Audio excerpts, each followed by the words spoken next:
This man was originally just an ordinary student who had just come of age. He was neither handsome nor had any background, and was completely unremarkable. Yet, this very person received an invitation from a wealthy heiress late at night and went to her private villa alone. What's even more astonishing is that the high and mighty campus belle of Xiadu University stripped naked and knelt before him, begging him for a chance. The most unbelievable thing was that in his ordinary bedroom, there lived 5 women who were as beautiful as angels, and who would accompany him to sleep each night, dependent entirely on his mood. Su Mu was originally a student at a police academy on Blue Star. On his way to school, he bravely stopped a criminal, but was unfortunately stabbed in the heart. When he woke up again, he had been transported to a world where games and reality had merged. Here you'll find secret realms and monsters, skills and equipment, leveling up and job changes. Everything is like a real-life holographic online game. Every teenager who turns 18 must participate in the job awakening ceremony. There are many different professions available: warriors, mages, archers, gunners, martial artists, and more. Those who successfully awaken will also gain unique professional talents. But Su Mu switched to the most inconspicuous life skill profession, blacksmith. In the eyes of others, he was just a logistics worker repairing equipment behind the scenes, destined to live a life of hiding behind the fighters. Even his childhood sweetheart and school beauty girlfriend publicly humiliated him in front of everyone. A piece of trash who can't even protect me. Yet he wants to be my boyfriend? After saying that, she turned and left, leaving Su Mu to be mercilessly mocked in front of everyone. But no one knew that the blacksmithing skill Su Mu awakened was no ordinary skill. He had obtained an extremely rare, mythical level talent, Divine Spirit Endowment. This talent granted him a 100% success rate in forging equipment, and regardless of quality, it would automatically come with a mythical level attribute. Furthermore, as his level increased, he could stack even more attributes. At this moment, after careful consideration, Su Mu made a decision to hand himself over to the state. What a joke! Shouldn't the state revere a blacksmith with such mythical professional talent? As for his past sim days, bah, he deserved to die a horrible death. He looked at the 2 breakfasts he had prepared and curled his lip. Couldn't he just eat them himself? I'll go find my homeroom teacher first. After thinking for a moment, Su Mu decided to tell his homeroom teacher, Xia Ran, about his awakening. It was said that Xia Ran came from a military background, so it shouldn't be difficult for him to join the Imperial Military Academy. However, before he could even step into the teaching building, a clear, cold female voice came from behind him. Sumu, give me breakfast. Su Mu turned around and saw a strikingly beautiful young woman. The girl held out her hand, her face haughty, as if commanding him to hand her the breakfast. Looking at his childhood sweetheart Yi Shue's matter-of-fact attitude, Su Mu rolled his eyes, then raised his middle finger and spat. Teach, you're crazy. After saying that, he ran towards the teaching building without looking back, leaving everyone stunned in place. Yi Shue's face flushed red and then turned pale with anger. She couldn't understand why Su Mu, who had once been so obedient to her, had suddenly become so unfamiliar. Even that gesture, what did it mean? Inside the teaching building's office, Su Mu's homeroom teacher, Xia Ran, seemed to be rummaging through something. Her alluring face was as captivating and seductive as a fox, exuding charm and allure. Compared to her, Yi Shue, the school beauty, insignificant. Su Mu stood aside, silently comparing the two in his mind, and concluded that they were not even on the same level. Found it. Xia Ran finally pulled out a document from the messy files. She looked up and smiled apologetically. Su, I'm sorry to have kept you so long. Is there anything I can help you with? As she spoke, she sat down on a chair nearby, her slender waist swaying gently, her posture charming and alluring. Ahem. Su Mu didn't mince words and said directly, Teacher, I awakened my professional talent last night. It's a mythical level talent. Xia Ran was taken aback, a hint of doubt flashing in her eyes. She didn't immediately show any agitation. Instead, her expression was subtle, looking at Su Mu with a touch of sympathy. Su Mu, I know you might be a little emotional, but... Before she could finish speaking, Su Mu interrupted her. Teacher, I know you're in a hurry, but don't rush. Come, let me show you my precious treasure. He smiled and walked towards Xia Ran, then unfolded his professional panel. Name Su Mu, occupation blacksmith, level 1, strength, stamina 8, speed 8, spirit 1, 5, skill blacksmith LV one talent, divine inspiration regardless of the quality of the equipment you forge, it will always have a fixed mythical attribute attached. Clatter. The water glass Xia Ran had just picked up fell to the ground with a clatter. She jumped up from her chair, staring at the panel in shock. Mythical talent.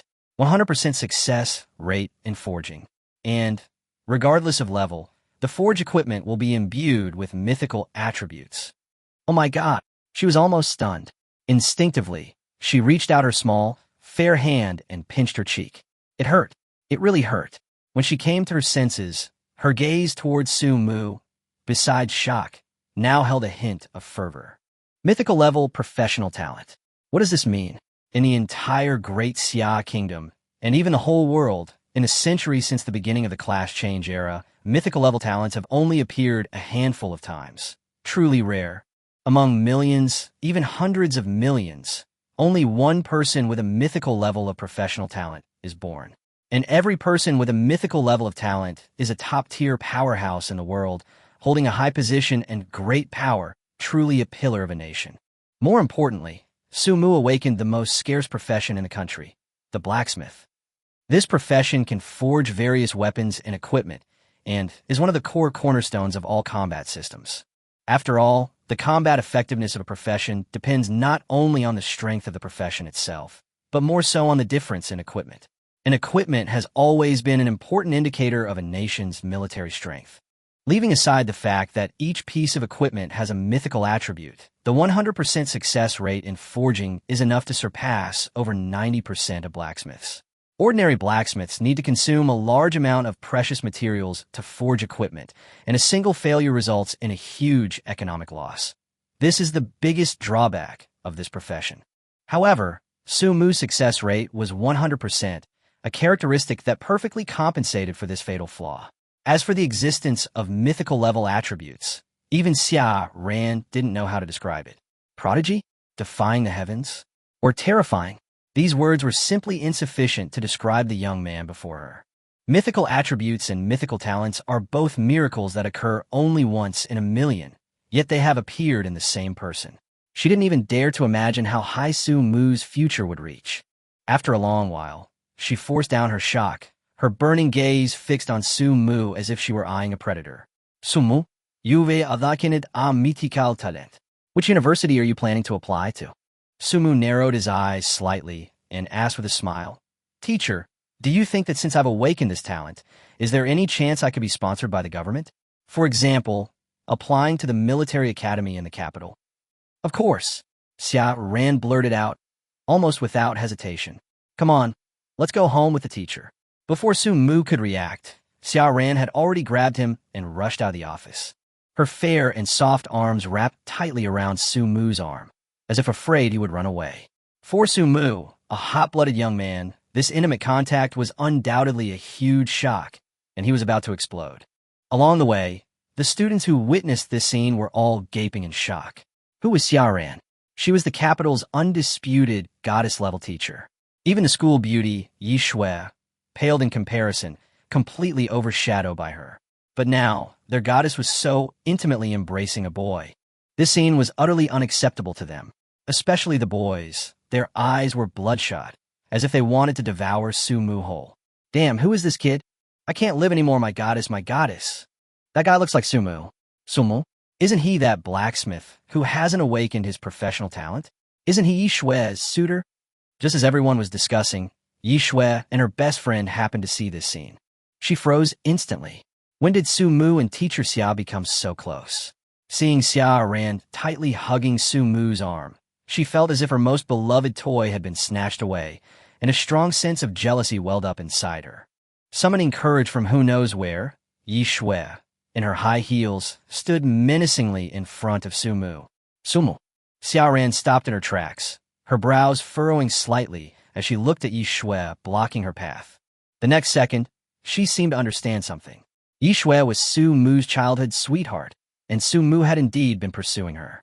Such intimate behavior could easily cause misunderstandings. Classe Mateye. She was about to explain when she noticed Su Mu suddenly turn and grab her hand. Without the slightest hesitation, he led Xia Ran and walked straight past Yi Shui without looking back. Yi Shui stood frozen in place. The students watching were also stunned. What was going on? Didn't Sumu like Yi Shui? Why had he suddenly become so cold? Had they argued? Or had he completely given up? Watching the two figures disappear into the distance, Yi Shui felt a sharp pain in her heart, as if something had been forcibly ripped out. Especially Sumu's cold gaze, which made her heart clench suddenly. At that moment, she had a strong premonition that she was truly about to lose him.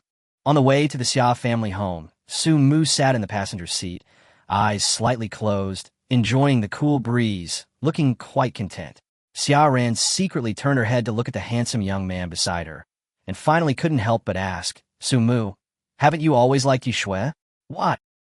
Sumu opened his eyes, and thinking of the original owner's sycophantic behavior, he felt nauseous. Teacher, don't mention her. Just thinking about that woman makes me want to throw up. As he spoke, he exaggeratedly rubbed his arms, as if trying to get rid of the goosebumps. Xia Ran couldn't help but laugh at his words. Of course, she knew that Sumu had pursued Yi Shui for 3 years, and even she thought his infatuation was not worth it. Although Yi Shui possessed epic-level talent, she had strongly recommended that she apply to the Imperial Military Academy in the capital. Unexpectedly, Yi Shui chose a foreign academy, which greatly disappointed her. Now, Sumu has awakened a mythical-level talent. In her eyes, no matter how outstanding Yi Shui is, she is not worthy of Sumu now. The Xia family, as one of the oldest families in the capital, was already a core force in the national military before the era of universal job advancement arrived. Whether in the capital or throughout the entire Great Xia Kingdom, the Xia family status was unparalleled. Xia Ran drove Sumu straight to the Xia family manor. The ancient, rustic garden atmosphere was immediately apparent, filled with the elegant charm of traditional Chinese architecture. The guards at the gate stood ramrod straight, exuding an aura of unapproachable solemnity. Tisk, no wonder they're the #1 family in Great Xia, Sumu remarked. It took the two a full half-hour to walk from the main gate to the living room, a testament to the vastness of the manor. In the living room sat an elderly man with white hair. Despite his advanced age, he exuded a powerful aura that commanded respect. Beside him sat a middle-aged couple. The woman was dignified and elegant, while the man possessed a commanding presence, their demeanor revealing an air of nobility. Xia Ran hurried into the living room, and the three of them looked up. When their gazes fell on Sumu beside her, they were immediately stunned, and their expressions became subtle. Girl, is this your boyfriend? The old man narrowed his eyes and sized up Sumu, and a golden glint seemed to flash deep in his cloudy pupils. Xia Ran, standing to the side, blushed bright red at the word boyfriend. She quickly shook off Sumu's hand and hurriedly explained, No, he's just my student. As soon as she said this, all three of them were stunned. Immediately afterward, Xia Ran pulled Sumu forward, her expression more serious than ever. Grandpa, Mom, and Dad, I brought him here today because I have something to say that concerns the fate of the nation. Seeing her solemn demeanor, the playful expressions on the three of them instantly vanished. The old man asked gravely, What is it? Xia Ran took a deep breath and turned to look at Sumu. Show them your tribute panel. Understood, Sumu replied softly, then brought up his class interface. At first, the three of them seemed nonchalant, but when their eyes fell on the words divine inspiration, their expressions changed drastically, and they stared intently at the panel. They almost simultaneously stood up, their faces filled with shock. A blacksmith. 100% success rate. Every piece of equipment comes with mythical attributes. What an incredible feat. The three looked at each other, seemingly unable to find the words to express their shock. Xia Ran stood aside, smiling smugly. How about that? These are the students I taught. Three figures suddenly rushed in front of Sumu, their aggressive aura almost startling him. Xia Ran quickly pulled him behind her, saying, Don't scare him. She then explained that Sumu wanted to attend military academy. After hearing this, the three of them looked at Sumu with a completely different expression, filled with admiration and approval. This child not only possessed extraordinary talent, but also had his heart set on the country. The old man asked with great interest, Can you forge a piece of equipment on the spot? Sumu nodded. As long as there are enough materials, I can do it any time. The old man laughed heartily. Don't worry, I'll take care of the materials, as long as you can really forge equipment with mythical attributes. Sumu thought for a moment. I only have a pistol design blueprint right now, and I need some special materials. He listed the required materials: electromagnetic sand, pyroxene, etc. Upon hearing this, Elder Xia immediately led his men to the Xia family laboratory, indicating that all the necessary materials had been prepared. The group quickly made their way to the laboratory. Inside the laboratory, researchers were busy at work. Seeing three top figures from the Xia family appear simultaneously, they were all too shocked to utter a sound. They didn't recognize the young man. The old man surveyed the room, his voice low and menacing. Everyone, stop work immediately and evacuate completely. No one is to approach without orders. The researchers looked bewildered, but none dared to question it. They immediately put down their work and quickly left. The old man looked at Sumu. All the materials are here. Let's begin. Sumu nodded, his eyes brimming with excitement. Each of these materials was a rare treasure, priceless. If he hadn't voluntarily handed them over to the state, he probably would never have had access to these resources in his entire life.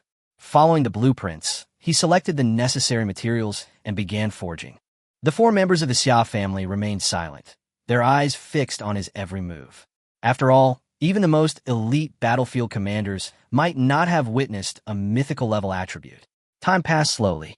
The pistol gradually took shape, its body small and exquisite, crackling with arcs of electricity. Suddenly, the entire laboratory erupted in dazzling light, a seven-colored divine radiance like the blazing sun, blinding everyone.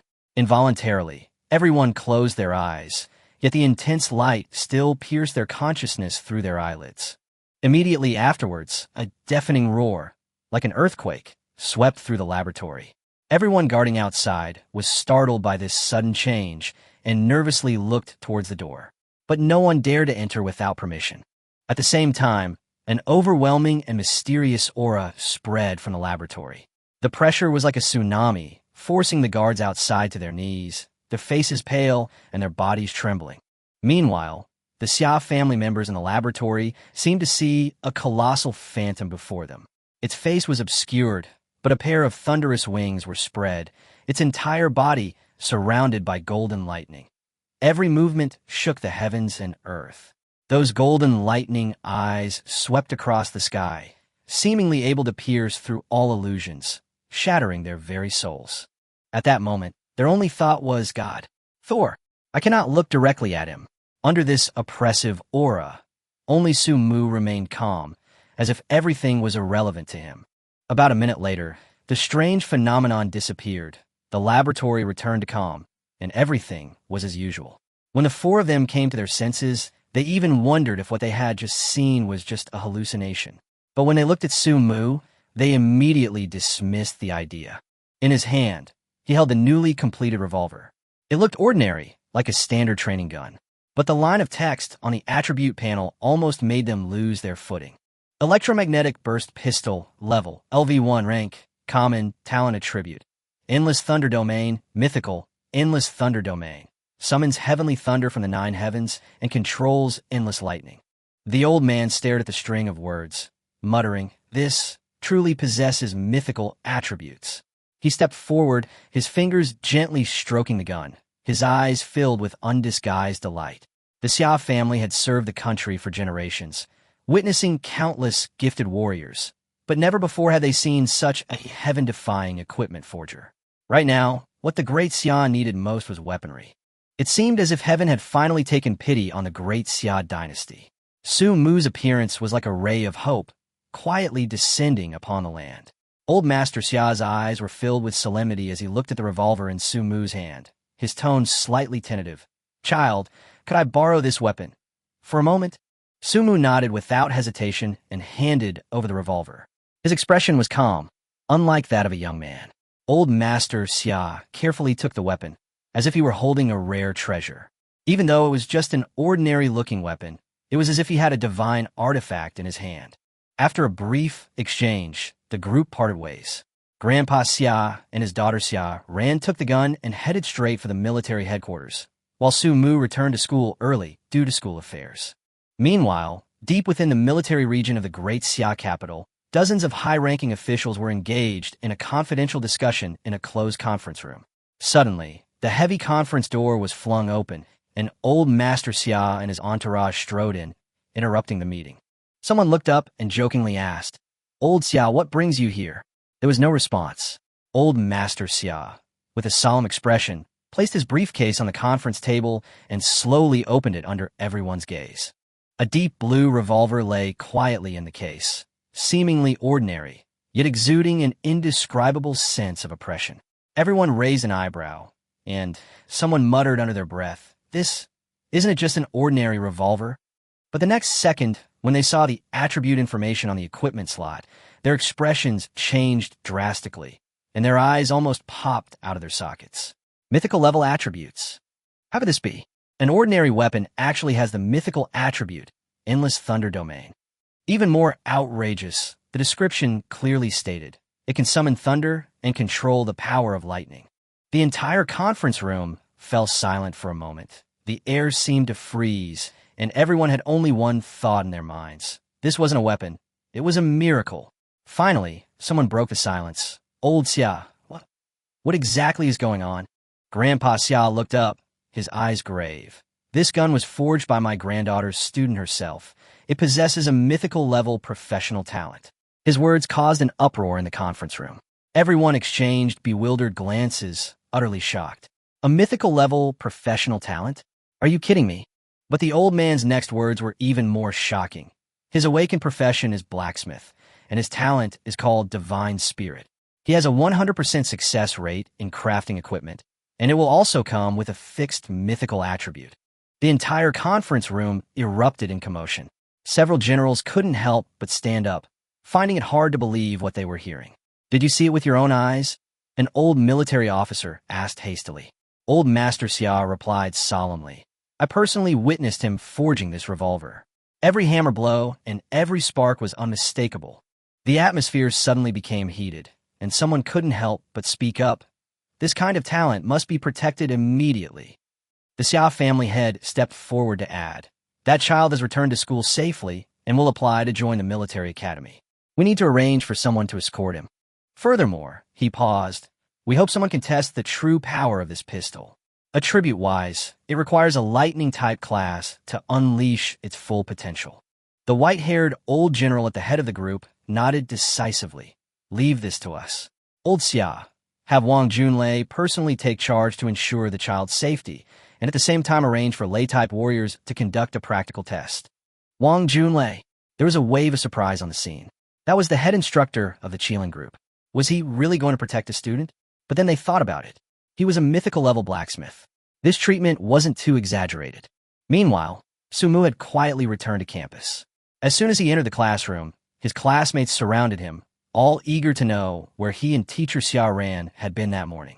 After all, a student personally led by a goddess-level teacher was definitely not an ordinary person.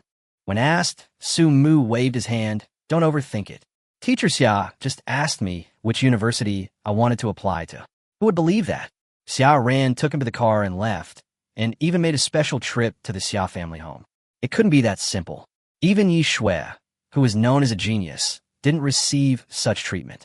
Just as everyone was whispering among themselves, a wealthy young man dressed in luxury brands walked over, a mocking look on his face. "Take the college entrance exam? Ha! A good-for-nothing with no professional talent dares to challenge me." Su Mu remained calm, replying only, "You're absolutely right." He couldn't be bothered to argue with a clown. This man was Lin Yang, a young master from a third-rate family in the capital, who acted arrogantly and recklessly because of his background. Lin Yang had pursued Yi Shui since the beginning of their school years. Su Mu's childhood friendship with Yi Shui made him a thorn in Lin Yang's side. Just as the atmosphere became awkward, the classroom door was pushed open, and a beautiful figure in a white dress stepped in, causing a stir. Yi Shui was as radiant and beautiful as ever, proud and aloof, like a goddess untouched by worldly affairs. Lin Yang instantly switched back to his sycophantic mode, quickly approaching with a beaming smile. "Shui?" Before he could finish speaking, Yi Shui completely ignored him, stepped aside, and walked straight to Su Mu. The atmosphere in the classroom suddenly became tense. Yi Shui angrily questioned Su Mu about where he had been that morning, her words dripping with accusation and doubt. Su Mu glanced at her impatiently and coldly replied, "Are you crazy? Who are you trying to fool with that long face? The moment the words left his mouth, the classroom fell silent, the air seeming to freeze. No one had expected Su Mu to retort to Yi Xue. He was a notorious simp, the kind of person who would get furious if anyone said anything bad about Yi Xue. Now, he was directly cursing her. The change was too sudden. For a moment, everyone was stunned, wondering if they had misheard. Yi Xue's face flushed red and then paled, her eyes blazing with anger, but mostly with shock and confusion. She couldn't understand why Su Mu's attitude had suddenly become so cold. The girls around her secretly chuckled at their goddess's humiliation, finally feeling a sense of relief. After all, Yi Xue's usual dominance had long made them dislike her. Seeing this, Lin Yang couldn't sit still any longer and immediately jumped out to defend his goddess, angrily demanding an apology from Su Mu. Su Mu's eyes were indifferent as she uttered 2 words, "Idiot." These words made Lin Yang blush with anger. Clearly a rich second-generation heir, yet he insisted on lowering himself to be a sycophant. Su Mu simply couldn't stand it. Lin Yang wanted to show off, confidently promising to teach Su Mu a lesson on behalf of Yi Xue. But Yi Xue's reply, "What's it to you?" immediately silenced him. His face darkened, and his anger surged. At that moment, he wished he could tear Su Mu apart. Yi Xue gritted her teeth and coldly warned Su Mu, "Are you trying to use Teacher Xia's connections to get into university? I advise you to give up on that idea. Teacher Xia comes from the Xia family in the capital, and she's not someone you can aspire to." Her tone was full of sarcasm, and she simply didn't believe that Su Mu was worthy of that level. Lin Yang quickly chimed in, his words dripping with sarcasm, calling Su Mu a good-for-nothing who dared to dream of clinging to the Xia family's coattails. But before he could finish his taunts, the classroom door was suddenly pushed open. A tall, burly man walked in, and the whole class fell silent instantly, all staring at the uninvited guest. The man was easily 2 meters tall, with dark skin, a robust build, and a scorching aura that sent chills down everyone's spine. His gaze, sharp as a blade, swept over the crowd before finally settling on Su Mu.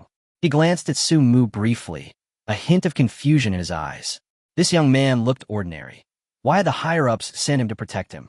But an order is an order, and it brooks no questioning. The next second, he strode up to Su Mu and said something astonishing. "You're Su Mu, right? I was sent by Elder Xia to protect you." The moment those words were spoken, the classroom erupted. Everyone was stunned, staring at Su Mu in disbelief. The Xia family patriarch had actually sent someone to protect Su Mu? Wasn't this treatment a bit too extravagant?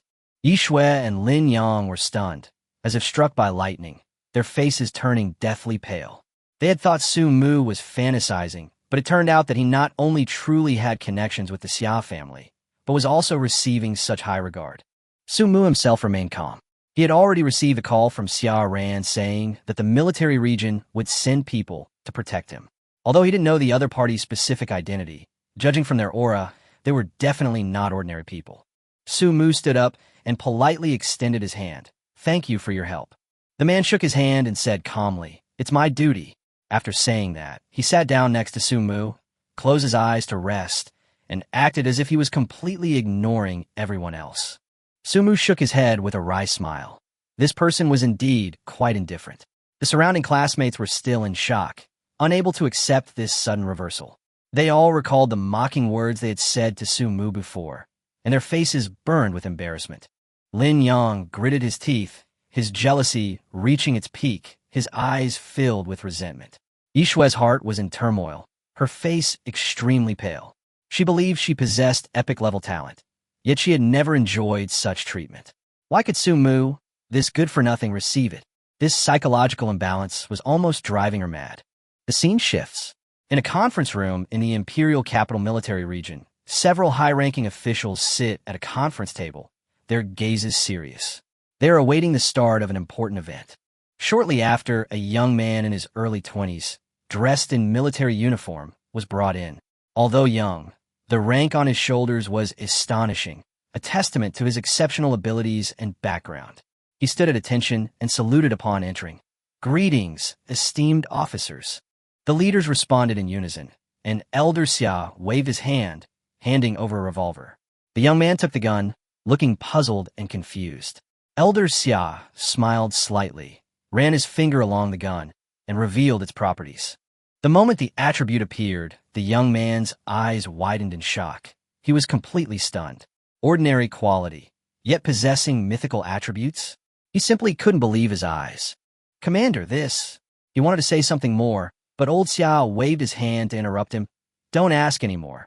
Let's test the power of this gun first." The young man's expression tightened, and he hesitated. "Commander, testing requires recognizing the gun as its owner. Once it is recognized, it cannot be changed.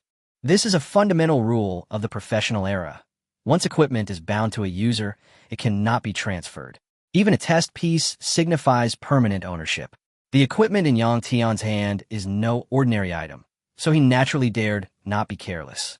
But old Xia patted him on the shoulder and said calmly, "After the test, this equipment is yours. Consider it a reward for your years at the military academy." Hearing this, Yang Tian's heart skipped a beat. He involuntarily gasped.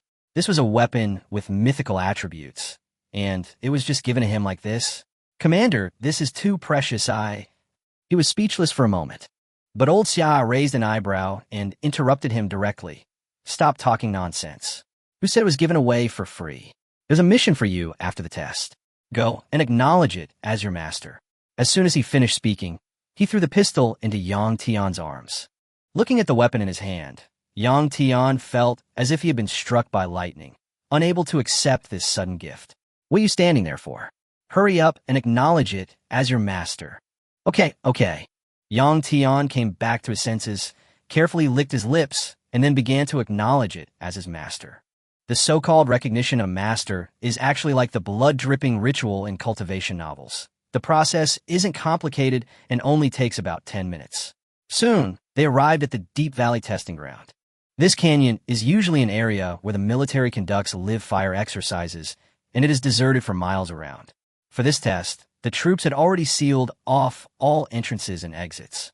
At Elder Xia's command, Yang Tian walked alone into the center of the Deep Valley. He had already switched to his professional mode, his armor gleaming with lightning, and thunder surging around him, as if a thunder god had descended to earth. The deep blue revolver in his hand was unleashing terrifying energy. Arcs of electricity crackled across his body, lightning flashed, and even the surrounding space trembled and distorted. 2 kilometers away, Elder Xia, Xia Ran, and a group of high-ranking officials were watching the experiment with bated breath. Finally, Yang Tian made his move. He released his lightning attribute energy like a thunder god descending from the heavens, with thunderclaps and lightning like a tidal wave. As he unleashed his power, a lightning field formed within a 10-meter radius, obliterating everything in its path. He slowly raised his head, his gaze fixed directly on the sky, showing no sign of flinching. Immediately, he raised his revolver and slammed the trigger. Boom! A deafening roar, like the wrath of heaven, echoed throughout the entire valley in an instant. The sky changed color instantly. The clear blue sky was covered by dark clouds in a flash. Thunderclouds rolled, lightning flashed, and the sun was completely obscured. Deep within the thunderclouds, a colossal purple lightning dragon loomed, its divine power immense. The purple lightning crisscrossed and surged between the clouds, converging at its center into a massive vortex of lightning and fire. That vortex seemed poised to tear space apart, containing world-destroying energy. Everyone present was stunned. No one could believe that a mere gun could trigger such a terrifying celestial phenomenon.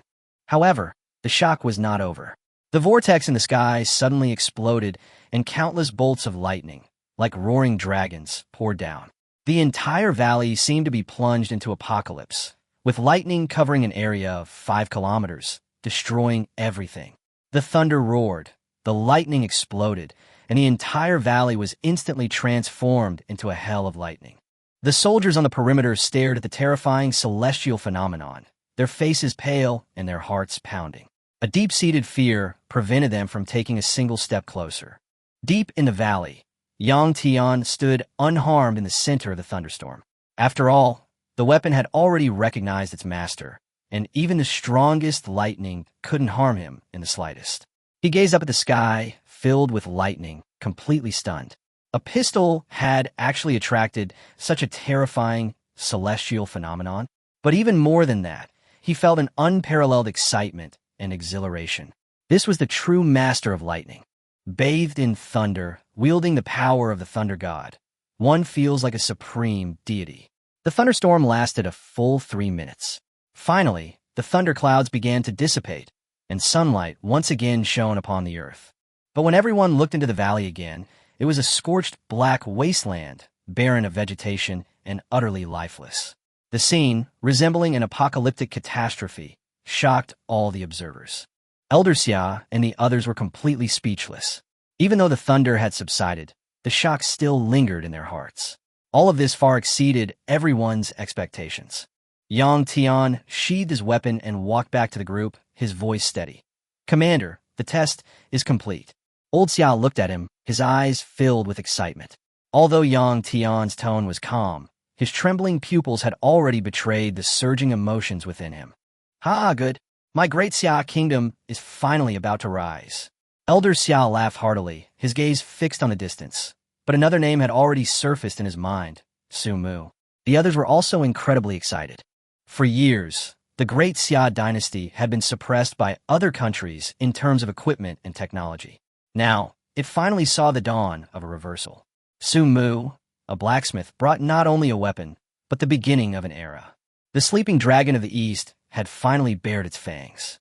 At this moment, Elder Xia suddenly asked, "Yang Tian, how has the military academy's enrollment been these past few years?" Yang Tian was taken aback, then shook his head and smiled bitterly.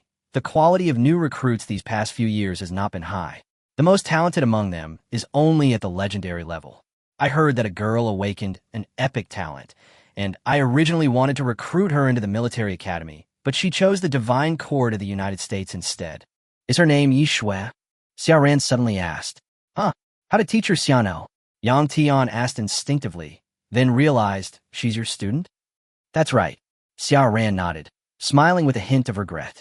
However, her tone shifted, revealing a touch of mystery. "Her childhood sweetheart wants to go to military academy. Is Instructor Yang interested?" "Oh, what's his profession? What's his talent rating?" Xia Ran didn't answer directly, but glanced at the revolver in Yang Tian's hand. Yang Tian subconsciously followed her gaze to the gun, and his expression suddenly changed. He seemed to understand something. His pupils dilated rapidly, and his eyes were filled with disbelief. This revolver was forged by his own hand. Old Xia spoke calmly, yet his words struck like a thunderbolt into the minds of everyone present. A blacksmith, a mythical-level professional talent.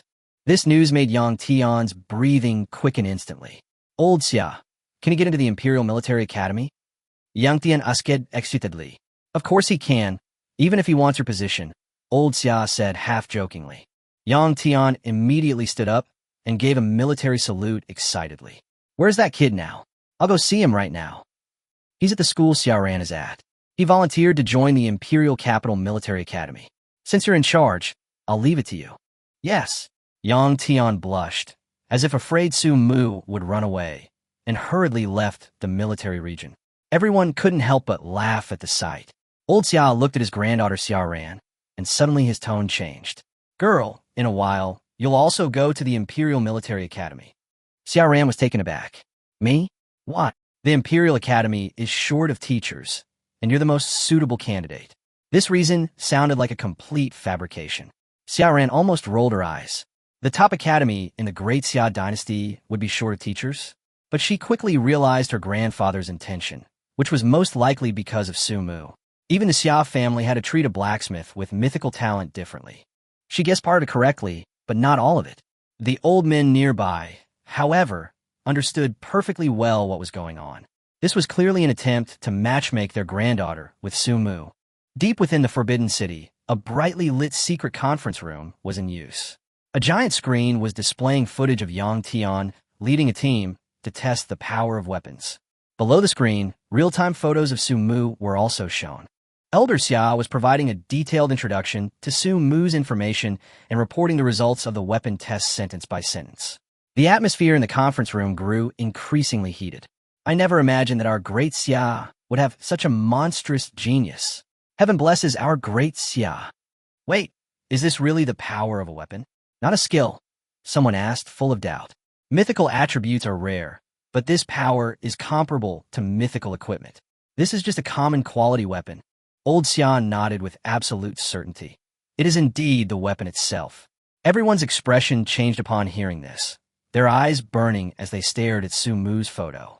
Old Xia, you are fully responsible for the arrangements regarding this child. Everything must be foolproof, the meeting host said solemnly. Old Xia solemnly replied, rest assured, I have made all the necessary arrangements. Meanwhile, Su Mu sat quietly in class. Since the Xia family's attitude changed, no one dared to point fingers at him to his face. It wasn't that they were afraid of him, but rather that they couldn't afford to offend the Xia family behind him. Nevertheless, whispers and gossip still occasionally reached his ears.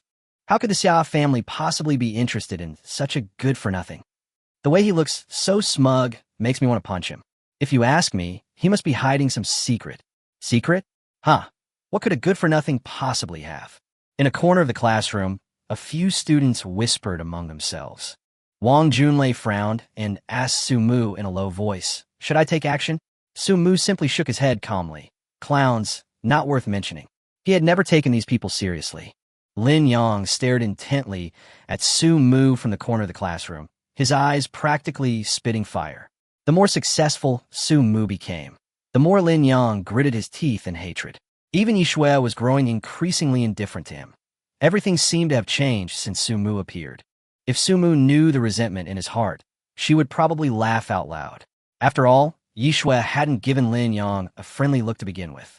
Just then, the classroom suddenly stirred. School Beauty Yi is back. Oh, is that blonde woman next to her? I recognize her. That's the High Priest in red from the Divine Court of the United States. Holy crap, a level 67 powerhouse. That's terrifying. All eyes turned to the doorway. The blonde woman beside Yishui, with her blue eyes and high nose, exuded a noble air, silencing the entire room. As soon as she entered the classroom, her gaze fell on Wang Junlei next to Su Mu, and she greeted him with a smile. Hello, Mr. Wang, long time no see. The entire class was stunned. Wasn't this the Xia family's bodyguard? How could he know someone of this level? Yishui was also somewhat taken aback. Teacher, you know him? The woman raised an eyebrow. The head instructor of the Qilin group? Who doesn't know him? With a deafening roar, the entire classroom erupted in chaos. The Qilin group, one of the 5 major special forces units in the capital. Every member is an elite soldier. The threshold for joining is practically insurmountable. The man before them, who had remained so low-key and silent, was actually the head instructor of the Qilin group. Everyone's gaze towards Wang Junlei instantly changed. Su Mu's background was incredibly powerful. Even the head instructor of the Qilin group was willing to be his bodyguard. Was he even human? This world is getting more and more outrageous. No one expected that Su Mu, who is usually so quiet and unassuming, would have such a shocking identity hidden behind him. Even Yishui was completely surprised that the classmate next to Su Mu was actually the head instructor of the Qilin group. For a moment, the atmosphere in the entire classroom became oppressive. Everyone's breathing became heavy, and their faces were full of astonishment. Yishui's heart was in turmoil. She had always thought that becoming a disciple of the Divine Court and the red-clothed Grandmaster was enough to make her proud.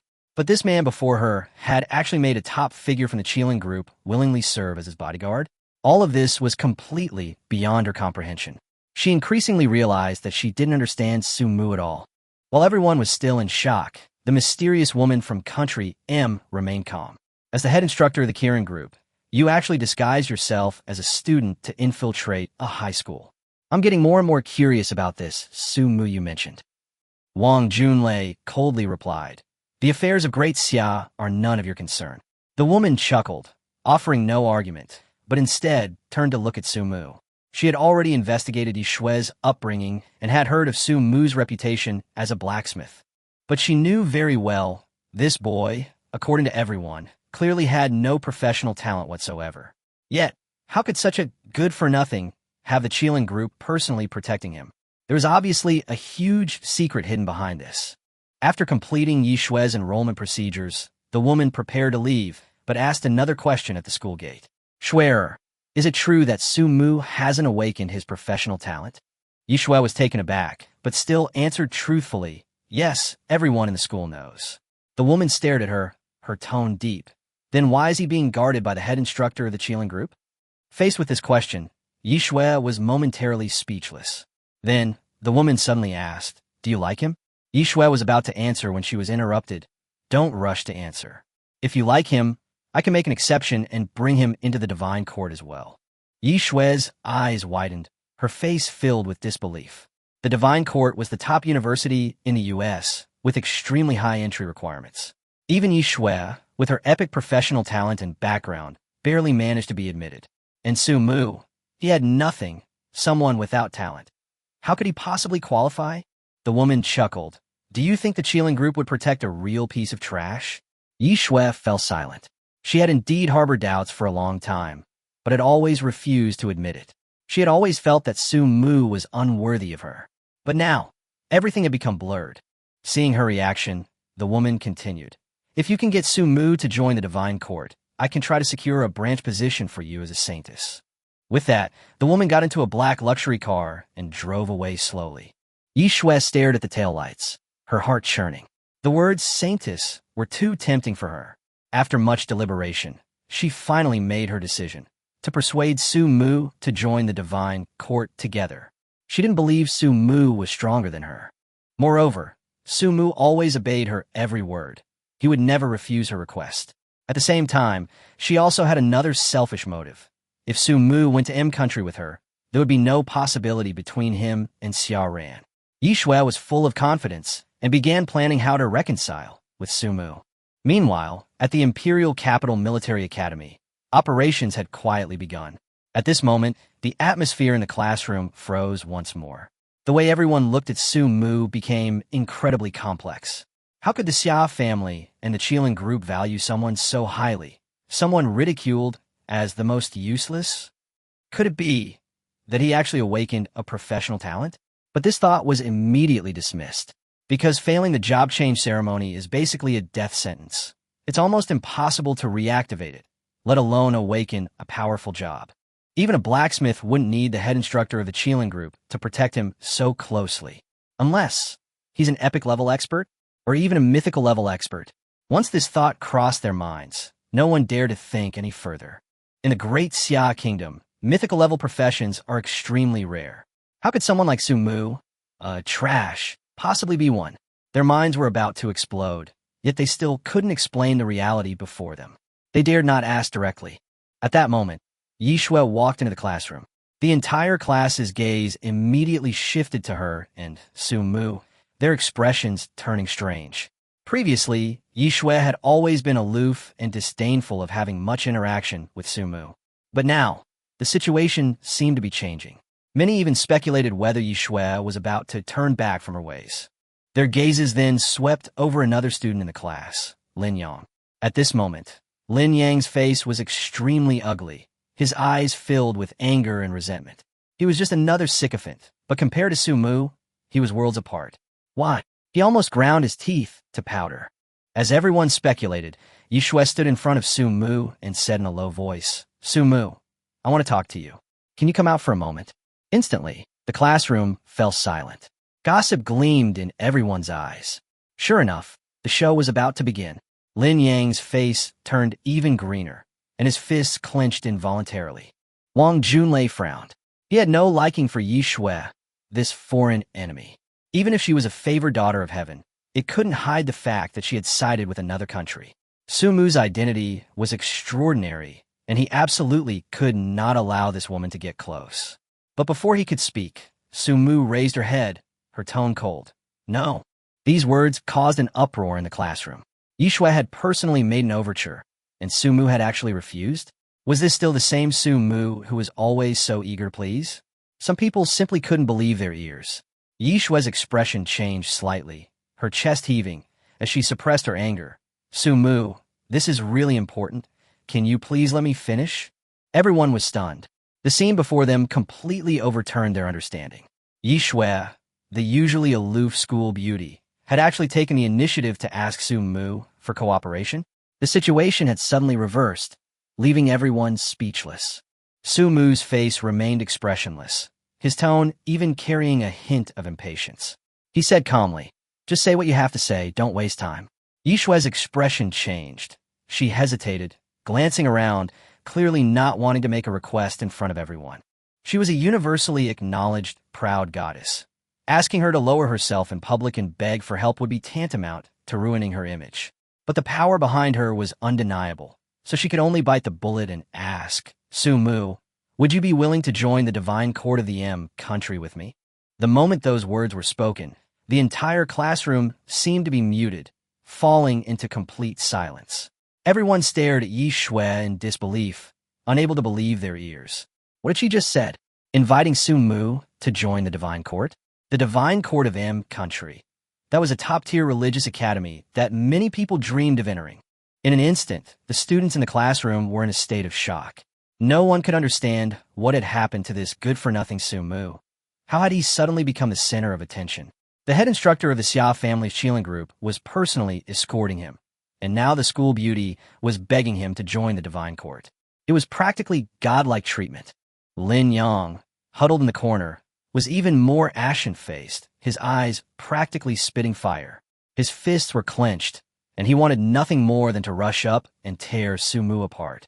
He could only pray in his heart again and again that Su-mu would refuse, that she absolutely couldn't agree. However, just then, before Su-mu could speak, Wang Junlei stepped forward. He glanced coldly at Yi Shui, his voice filled with authority. This student, Su-mu, is now a VIP of the Imperial Capital Military Region. Elder Xia personally instructed him to protect Su-mu with all his might. If Su-mu were to be taken away by another country's divine court, he would be guilty of dereliction of duty. Thinking of this, Wang Junlei released a captivating aura that instantly enveloped the entire area. Yi Shui's face paled instantly. Feeling the pressure from the other party, she unconsciously took a few steps back. She took a deep breath, trying to calm herself down. Senior, Su-mu and I grew up together. I just want to talk to him. Even if you're a military instructor, you don't have the right to interfere with Su-mu's choices, do you? Su-mu then slowly spoke, a sarcastic smile on his lips. What kind of favor did the divine court give you that made you come to me begging? He and Yi Shui grew up together, so he knew her personality all too well. Her usual haughty demeanor could be turned upside down so easily. If she hadn't been instructed by someone, how could she have said that? After Su-mu's perception improved, he realized that the woman from the divine court had been secretly observing him from beginning to end. That gaze, like a hunter eyeing its prey, made him feel extremely uncomfortable. He was almost certain that Yi Shui was acting under that woman's orders. Sure enough, as soon as Su-mu finished speaking, a flicker of panic flashed in Yi Shui's eyes, but she quickly concealed it. She tried to retort, Su-mu, how could you say that about me? Whether you have something to hide or not, you know best. Su-mu waved his hand, his tone indifferent. If there's nothing else, don't bother me anymore. Rejected in public, Yi Shui's face turned ugly, and she lost control of her emotions. She gritted her teeth and said, Do you think the Xia family can protect you forever? They'll abandon you sooner or later. Come with me to the divine court, and I can give you everything you want. You'll have a brighter future than you do now. The words had barely left his mouth when the classroom door was pushed open from the outside. A slightly overweight middle-aged man walked in, followed by a group of powerful men in military uniforms. Each of them exuded an imposing aura, radiating the pressure of someone who had been through countless battles. When everyone saw the ranks on the soldier's shoulder insignia, their hearts nearly stopped. Especially the young officer at the head of the group, whose gaze had been scanning the classroom since he entered, seemingly searching for someone. He was none other than Yang Tian, the chief instructor of the Imperial Capital Military Academy. When he saw Wang Junlei standing next to Su-mu, he was taken aback at first, then asked old Wang, What are you doing here? Wang Junlei hadn't expected to run into Yang Tian either, and after regaining his senses, he asked in return, Yang Tian, what are you doing here? The students in the classroom were even more confused. What was going on? These two top figures actually knew each other? Then, they turned their attention to the pot-bellied middle-aged man.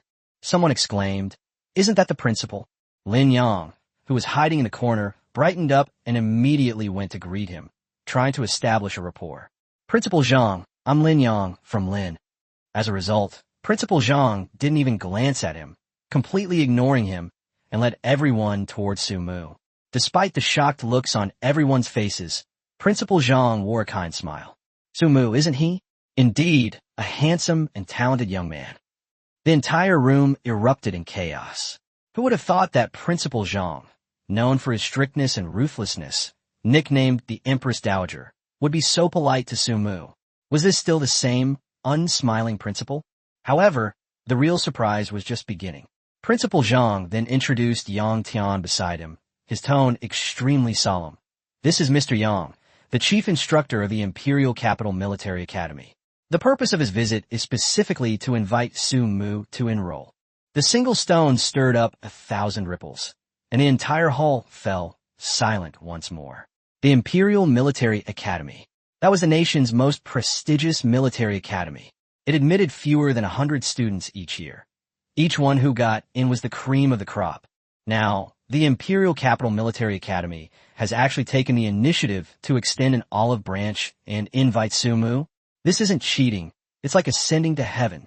And it's even the chief instructor personally coming to his door. Once Su Mu accepts, it's equivalent to securing a guaranteed officer's future, starting as a major, with unlimited potential. This wasn't just a life-changing turnaround. It was a meteoric rise. The classroom fell silent, the only sound the thunder of their hearts. In their eyes, Su Mu seemed bathed in golden light, no longer the ordinary student ridiculed, but a legend about to take flight. Su Mu's luck is simply unbelievable. An ordinary student, he actually managed to get the Xia family, the U.S. Divine Court, and the Imperial Military Academy all rushing to help him at the same time. Especially Yi Shui, who just predicted that he would be abandoned, now looked like she had swallowed a fly. One second they were mocking him, the next he was personally invited by the Imperial Military Academy in Beijing. A slap in the face indeed. What's even more outrageous is that the Imperial Military Academy in Beijing is no ordinary place. It's a top-tier institution on par with the Divine Court of the United States. But those in the know understand that the Imperial Capital Military Academy, backed by the nation, is far superior to the Divine Court. In other words, in terms of authority and resources, Su Mu is clearly more valued than Yi Shui. Yi Shui was completely stunned, her mind filled with questions. Could it be that what the teacher said before was true, and Su Mu really did have some secret that couldn't be told to outsiders? Not only her, but the whole class was like they had crashed, looking completely dazed. Even Wang Junlei looked like he'd seen a ghost. Although he had long sensed that Su Mu was no ordinary person, he never expected that it would attract the personal attention of Yang Tian, the head of the Imperial Capital Military Academy. It's worth noting that Yang Tian had never shown such concern for any new student before. This high-ranking military academy officer strode up to Su Mu, his expression somewhat cautious. "Hello, Su Mu. I'm Yang Tian, and I've come specifically to invite you to join the Imperial Capital Military Academy." After speaking, Yang Tian took out a purple gold card from his pocket, inlaid with diamonds, radiating brilliance. This card was the official admission notice. Su Mu politely replied, "Hello, Chief Instructor Yang," and accepted the card, her excitement barely concealed. She had finally sold herself to the country. With an organization and a powerful backer, this felt amazing. "I heard you're still at level 1, so I brought people here specifically to boost your level before the start of the semester." As soon as Yang Tian finished speaking, more than a dozen young men in military uniforms stepped forward in unison. These people were all top graduates from the Imperial Military Academy and trusted confidants personally trained by Yang Tian. Their gazes towards Su Mu were filled with respect and curiosity. To them, Su Mu was not just a classmate, but a rising star handpicked by the nation. Even though they themselves were among the best in the military academy, they dared not act arrogantly. By this time, the students watching had become numb to the military. It was the core strength of the great Xia Kingdom, and any military personnel, even a newcomer, was a supreme being. These soldiers, all bearing military ranks, the lowest being a colonel, were treating Su Mu with utmost courtesy. The mere thought of such a scene was enough to send chills down one's spine. Seeing the pleasant atmosphere, Yang Tian added, "Although these people are your senior brothers, you could command them however you wanted before you enrolled, so don't be shy." Su Mu glanced around, his heart sinking. This formation was practically an impending battle, but he knew very well that this was a symbol of strength. The stronger earned respect. Despite possessing top-tier talent, he showed no arrogance, instead remaining remarkably humble. "You're too kind, senior brothers. Just call me Su Mu. I'll have to learn from you a lot in the future. This immediately bridged the gap and greatly increased everyone's goodwill towards him. Yang Tian nodded in satisfaction, thinking to himself, this kid not only has extraordinary talent, but his character is also impeccable. A rare find. Principal Zhang, standing to the side, was beaming with joy. He never imagined that an ordinary high school could be noticed by two major powers simultaneously. Yi Shui went to the Divine Court, and Su Mu was even personally taken away by the Imperial Military Academy. This was unprecedented in their school's history. But what he really wanted to know was what Su Mu was capable of. In his memory, this kid hadn't even awakened his professional talent yet, so why was the military so interested? However, he didn't dare ask too many questions. After all, military affairs were top secret, and he, a mere school principal, had no right to inquire. The surrounding students gradually recovered from their initial shock. They watched Su Mu surrounded by a group of powerful figures, their hearts filled with mixed emotions. Only a day had passed, and this former good-for-nothing had transformed into a key student being groomed by a top university. He was even placed under close surveillance by the military and made connections with high-ranking members of the Xia family. This was practically a real-life example of defying fate. They suddenly realized that Su Mu was no longer someone they could stand on equal footing with. But a question still lingered in their minds. What exactly did Su Mu rely on? Left out in the cold, Yi Shui's confident and composed expression had vanished. She had once been the center of attention, but now, all eyes were on Su Mu. Even though she had been chosen by the Divine Court, the treatment she received was worlds apart from Su Mu's. At this moment, she began to feel lost. Was choosing the Divine Court the right decision? If she had listened to Xia Ran's advice and joined the Imperial Military Academy, would she have received such a prestigious treatment? But as soon as this thought crossed her mind, Yi Shui forcefully suppressed it. No, she wasn't wrong.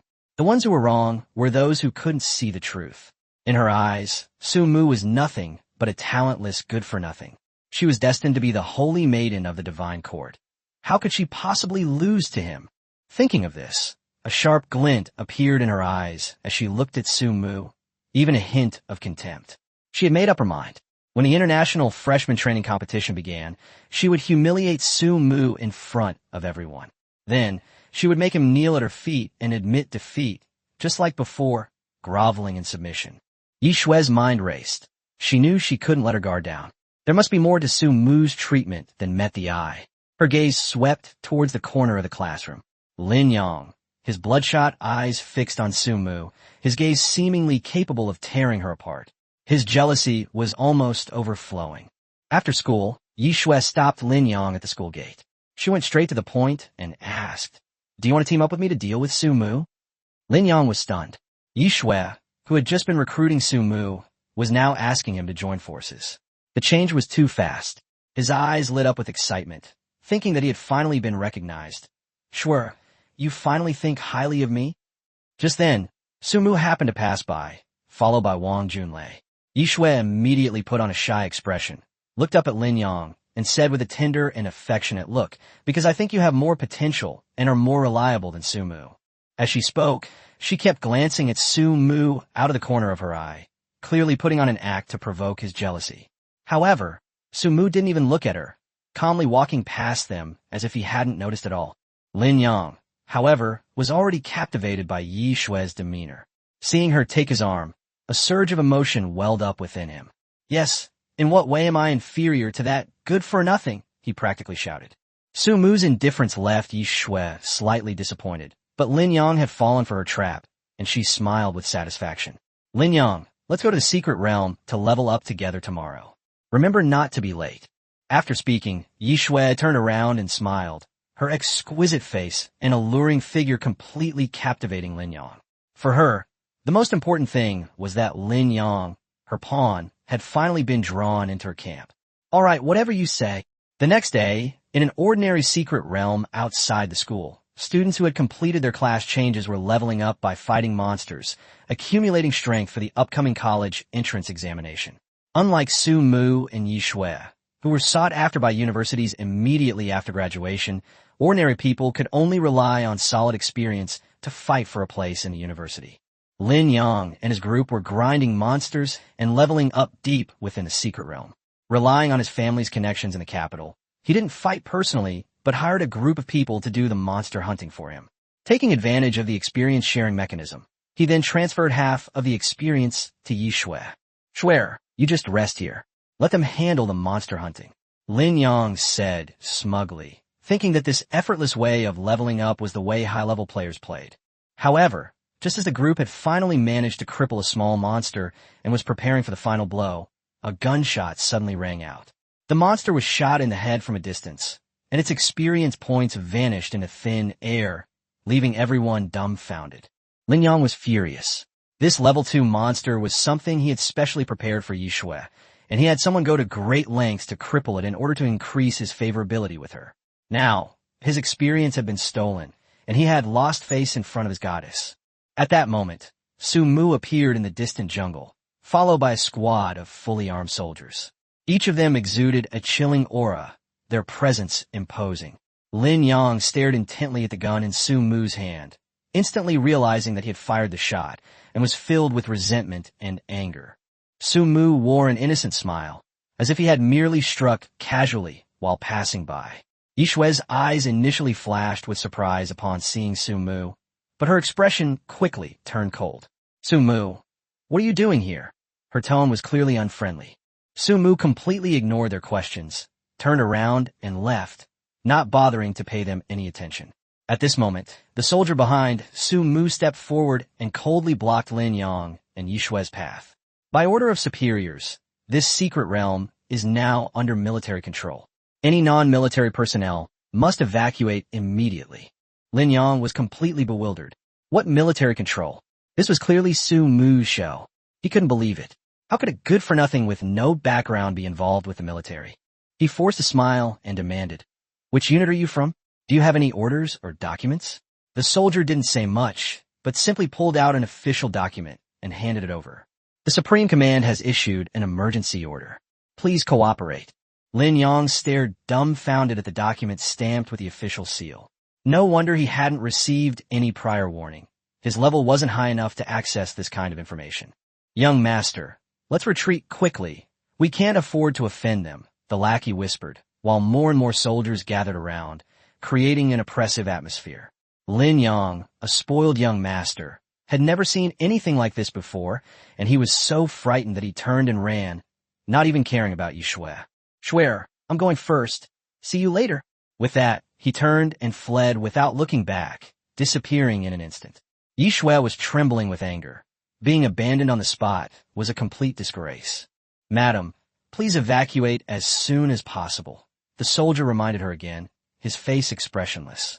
Yi Shui stood there, watching Su Mu's retreating figure, her eyes filled with complex emotions. What had Su Mu gone through? How could it have changed so much? The sycophant who used to fawn over her now wouldn't even give her a second glance. She gritted her teeth and shouted, "Su Mu, do you really want me to leave?" But Su Mu still didn't respond, only continuing to walk deeper into the secret realm without looking back. Yi Shui stomped her feet in anger. "Fine, Su Mu, you wait." She glared at Su Mu fiercely, then turned and left the secret realm. Outside the secret passage, Lin Yang was already waiting. Seeing Yi Shui emerge, he immediately sidled up to her, grinning and calling out, "Shui, you're out. Get lost." Yi Shui, with nowhere to vent her anger, angrily rebuked him. Lin Yang tried to salvage the situation. "I was wrong. I shouldn't have left you. I said get out. Don't ever show your face in front of me again." Yi Shui stormed off without looking back. Lin Yang stood there, his face grim, a ruthless glint in his eyes. "Su Mu, it's all your fault. You just wait." Soon, news of the military sealing off the secret realm spread throughout the campus. "Did you hear?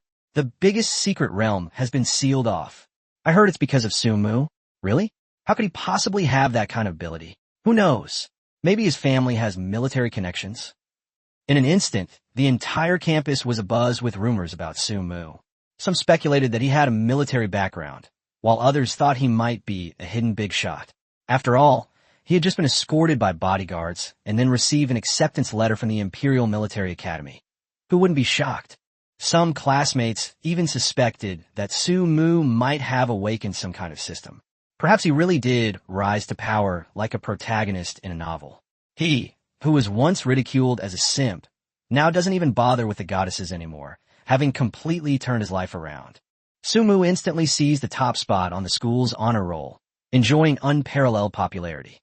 Meanwhile, Sumu, along with Wang Junlei and Yang Tian, had already entered the depths of the secret realm. Their purpose for this trip to the secret realm was clear: to help Sumu level up. The method for leveling up quickly was actually quite simple: relentlessly hunt monsters. They found a monster-infested area, with the riverbank teeming with swift crabs of the same species. The swift crab doesn't have high attack power, but its thick skin and tough flesh make it difficult for ordinary people to penetrate its defenses. Here comes the work, brothers. Yang Tian's eyes lit up, and the soldiers also perked up. They prepared to activate the experience-sharing mechanism to ensure Sumu could also receive upgrade experience. These soldiers are all experts at level 10 or above, and they can easily take on a single swift crab. However, dealing with hordes of monsters requires division of labor and cooperation to be efficient. Sumu stood far away, observing from a safe position, afraid of being caught in the crossfire. On the battlefield, the soldiers had clear roles. Some acted as frontline tanks, while others provided long-range support from the rear. Every few minutes, Sumu gained a large amount of experience points, and the experience bar on his attribute panel rose rapidly. Sure enough, having someone to guide him was far more effective than fighting alone. The efficiency was comparable to having a cheat code. Suddenly, a system notification sounded. Upgrade successful. 3 skill points gained. Accumulate 5 points to unlock an exclusive skill. Hearing this, Sumu's heart pounded. Skill points could actually be used to exchange for skills. This meant that he could not only forge, but perhaps also gain access to entirely new enhancement methods.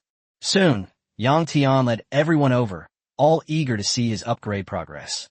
Sumu opened his attribute interface, and a string of new data appeared before his eyes.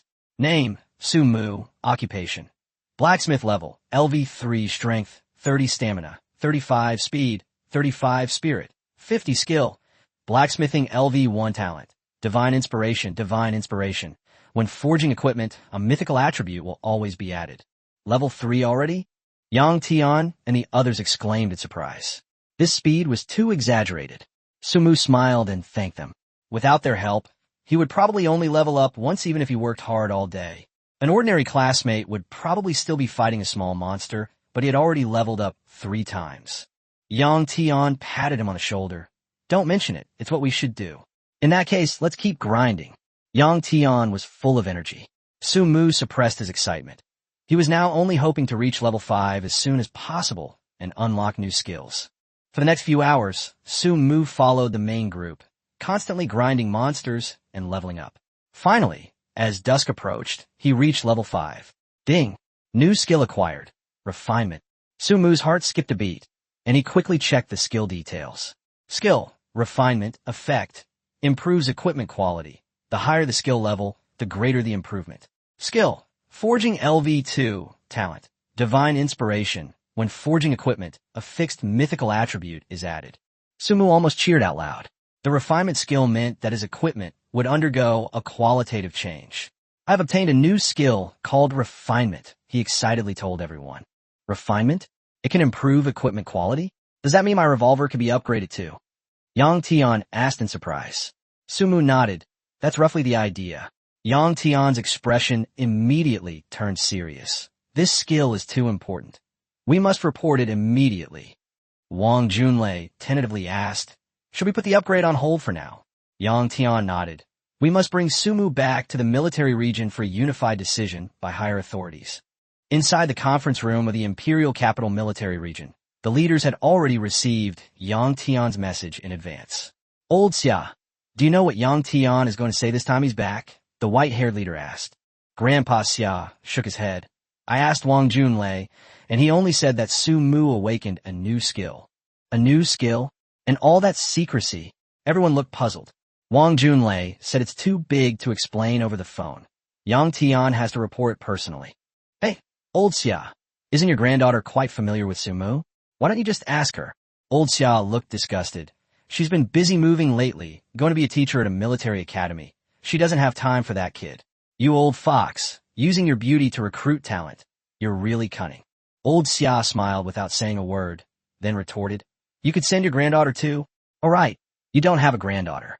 Everyone burst into laughter, and the atmosphere in the conference room lightened for a moment. Just then, the communications officer's voice came through. Report, Yang Tian and Su Mu are outside the door. Please give instructions. The white-haired commander's eyes sharpened, and he immediately ordered, Let them in. Chapter 13. Chief, I have important intelligence to report. Yes. The next second, Yang Tian pushed open the door and entered, with Su Mu following closely behind. Xiao Yang, what's the matter that's so urgent? You won't tell me over the phone, Old Xia said with a smile. Commendations, I have important intelligence to report. Yang Tian stood at attention and saluted. Su Mu has acquired a new skill. This is a matter of great importance, and I believe it needs to be reported in person. Su Mu, open the attribute panel and show it to the leaders. Okay, sure. Su Mu did as instructed. Name, Sumo. Occupation, blacksmith. Level LV5. Strength 50. Stamina 62. Speed 73. Mental state 80. Skill, forging LV2. Skill, refinement. Can refine the attributes of any equipment, raising the quality of the equipment to a higher level. The higher the skill level, the greater the range of equipment quality improvement. Talent, divine gift. Divine inspiration. Regardless of the quality of the equipment you forge, it will always have a fixed mythical attribute. The leaders and chiefs looked at the new skill refinement, and their expressions changed. It can refine the attributes of any equipment, raising its quality to a higher level. This means it can improve the quality of the equipment, even upgrading it to the highest mythic level. The experts exclaimed in surprise, saying that this skill was too outrageous. It's important to understand that improving the quality of equipment to the next level is extremely difficult. Firstly, a great deal of effort is required in terms of materials, and the quenching skills of the forging masters must also be tested, which involves countless expenses. Therefore, upgrading the quality of a piece of equipment is extremely difficult, and the success rate is pitifully low. But with a mythical talent existing right now, the success rate is guaranteed, and Su Mu is definitely a treasure. Good. Yang Tian, immediately bring that revolver to the young man and let him use the refining skill to upgrade its quality to another level. Yes. A short while later, Yang Tian came over with the electromagnetic revolver. This time, they were not forging it in the Xia family's laboratory, but in the military region's laboratory. The military region's laboratory was even more magnificent and vast than the Xia family's laboratory, filled with all sorts of materials, a dazzling array. Su Mu's heart raced as he watched. As a blacksmith, his greatest desire was to work in a laboratory like this, creating whatever he wanted at will. Old Xia approached Su Mu with a beaming smile. Young comrade, we're counting on you. Su Mu said with a serious expression, Don't worry, Elder Xia. I will definitely live up to your expectations. Su Mu took the revolver to the quenching platform and began to reforge and upgrade it step by step. The bigwigs around him were watching Su Mu's every step closely, their minds on high alert. A few hours later, a brand new revolver appeared in front of everyone.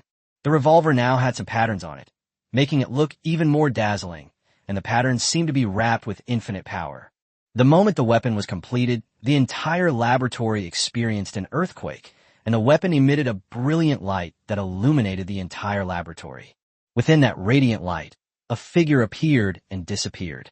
With golden pupils and wings of lightning behind him, the Phantom of Thor appeared once again, and this time it was much clearer than before. Thor! Old Xia exclaimed excitedly as he looked at the figure. The immense pressure made it hard for everyone to breathe. Each time a mythical weapon was upgraded and forged, it would have a phantom image of a god with its own attributes. This time, because it has been upgraded to a higher quality, the figure of the god is even more realistic. A moment later, the radiance and the phantom disappeared, and the laboratory returned to calm. Young comrade, it's done. Old Xia said impatiently. Su Mu smiled and said, The upgrade is complete. It has become a high-quality weapon. He then opened the revolver's attribute panel, and everyone's eyes were focused on it. Electromagnetic burst pistol. Type, weapon. Level LV2. Rank high. Talent attribute. Endless thunder domain mythical. Endless thunder domain. Summon the heavenly thunder from the 9 heavens and control endless lightning. Haha, the upgrade was successful. It went from normal to advanced. His professional talent is simply amazing. With Comrade Sumu, we don't have to worry about our weapons at all. The group of big shots were extremely excited, taking turns playing with the revolver weapon, each of them reluctant to let go as if they had found a treasure. Yang Tian was even more excited, as his weapon had been upgraded once again. He wondered what changes would occur after it became a high-quality weapon. Commendations! I request permission to test the weapon's power and see what changes have occurred after the upgrade. Yang Tian said solemnly. All right, take your weapon to the training ground and test its power. They returned to the open space they had visited before, and Yang Tian, as before, raised his pistol and fired into the air. In an instant, the wind and clouds changed dramatically. The celestial phenomena shifted dramatically, and dark clouds gathered overhead, with what seemed like countless thunderbolts roaring within them. Sumu was incredibly excited. This was the first time he had ever seen the weapon he had designed, and he never expected it could actually change the celestial phenomena. Although the other big shots had already witnessed the weapon's test once, they were still incredibly shocked. That pistol was truly a divine weapon. Yang Tian unleashed his own lightning power, which, combined with the attributes of the revolver, enveloped the central area of the trial grounds in lightning. Moreover, the upgraded revolver has expanded the range of a lightning field, from 10 meters to 50 meters. Within 50 meters, no living being could withstand such violent lightning power. Another shot was fired into the sky, and a thunderbolt seemed to respond to the pistol's call, falling from a height of 10,000 meters and directly splitting the ground into a crater several meters deep. Yang Tian, at the center of the lightning power, had a sudden inspiration. He emptied all the bullets in his gun to see what would happen. The power of thunder in the sky grew stronger, as if we had arrived at the eye of a storm, with endless lightning crackling. This scene was so horrifying that no one who witnessed it could forget it. Immediately afterwards, all those thunderous forces, carrying immense power, crashed to the ground. Sizzle. Boom. Countless bolts of lightning struck the ground, causing the earth to tremble as if by divine calamity. Holy crap. The weapon I created is this powerful.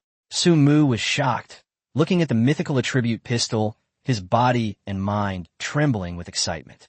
With such a weapon, what monsters are we afraid of? What foreign powers are we afraid of? Sumu Maka told himself. If this gun could be mass-produced, the country would surely stand at the top of the world. The other bigwigs stared intently at the scene before them, their minds reeling and filled with excitement. Unexpectedly, the upgraded revolver has expanded its damage range and extended the lightning release time. I wonder what it would be like to upgrade it to the mythic level. Chapter 14. New skills, new blueprints, rare materials. Okay. Incredible, truly incredible. Old Xia clapped excitedly. I believe we can take first place in the military equipment competition 2 months from now. Yes, let Comrade Sumu participate in the equipment competition and let other countries see our current equipment level. The leaders were in high spirits. In previous military equipment competitions, the country had been lagging behind, and my country had not been able to achieve good rankings because it lacked skilled forging engineers.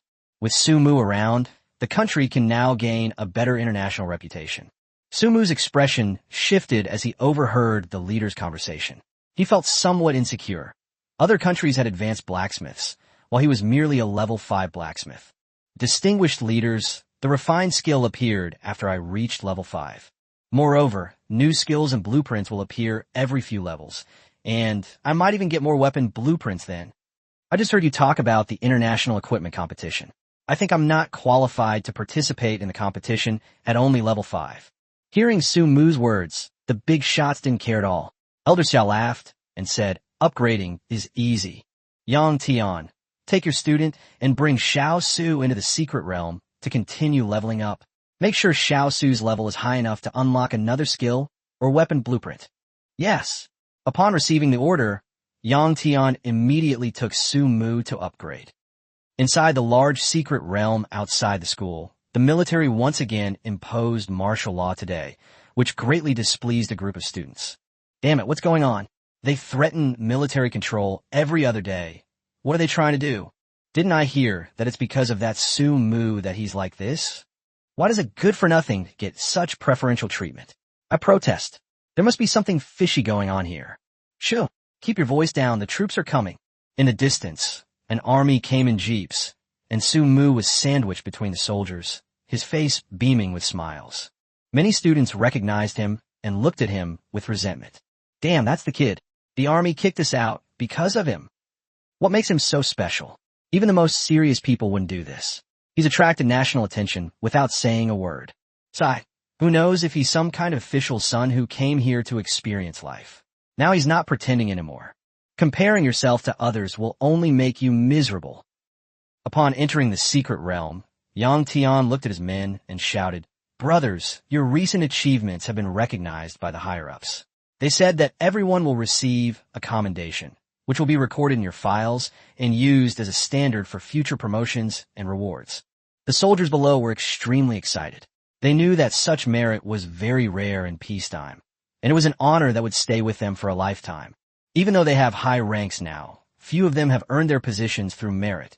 They all climbed the ranks by following procedures and waiting until they reached a certain age. After saying that, everyone excitedly began to help Su Mu level up by killing monsters in the secret realm. 2 days later, Su Mu's level has reached level 10. Comrade Su Mu, have you unlocked any new skills or blueprints? Yang Tian and the others gathered around, their eyes shining. Su Mu smiled and said, It's unlocked. Let me see. He opened the properties panel. Name, Sumo. Occupation, blacksmith. Level LV10. Strength, 150.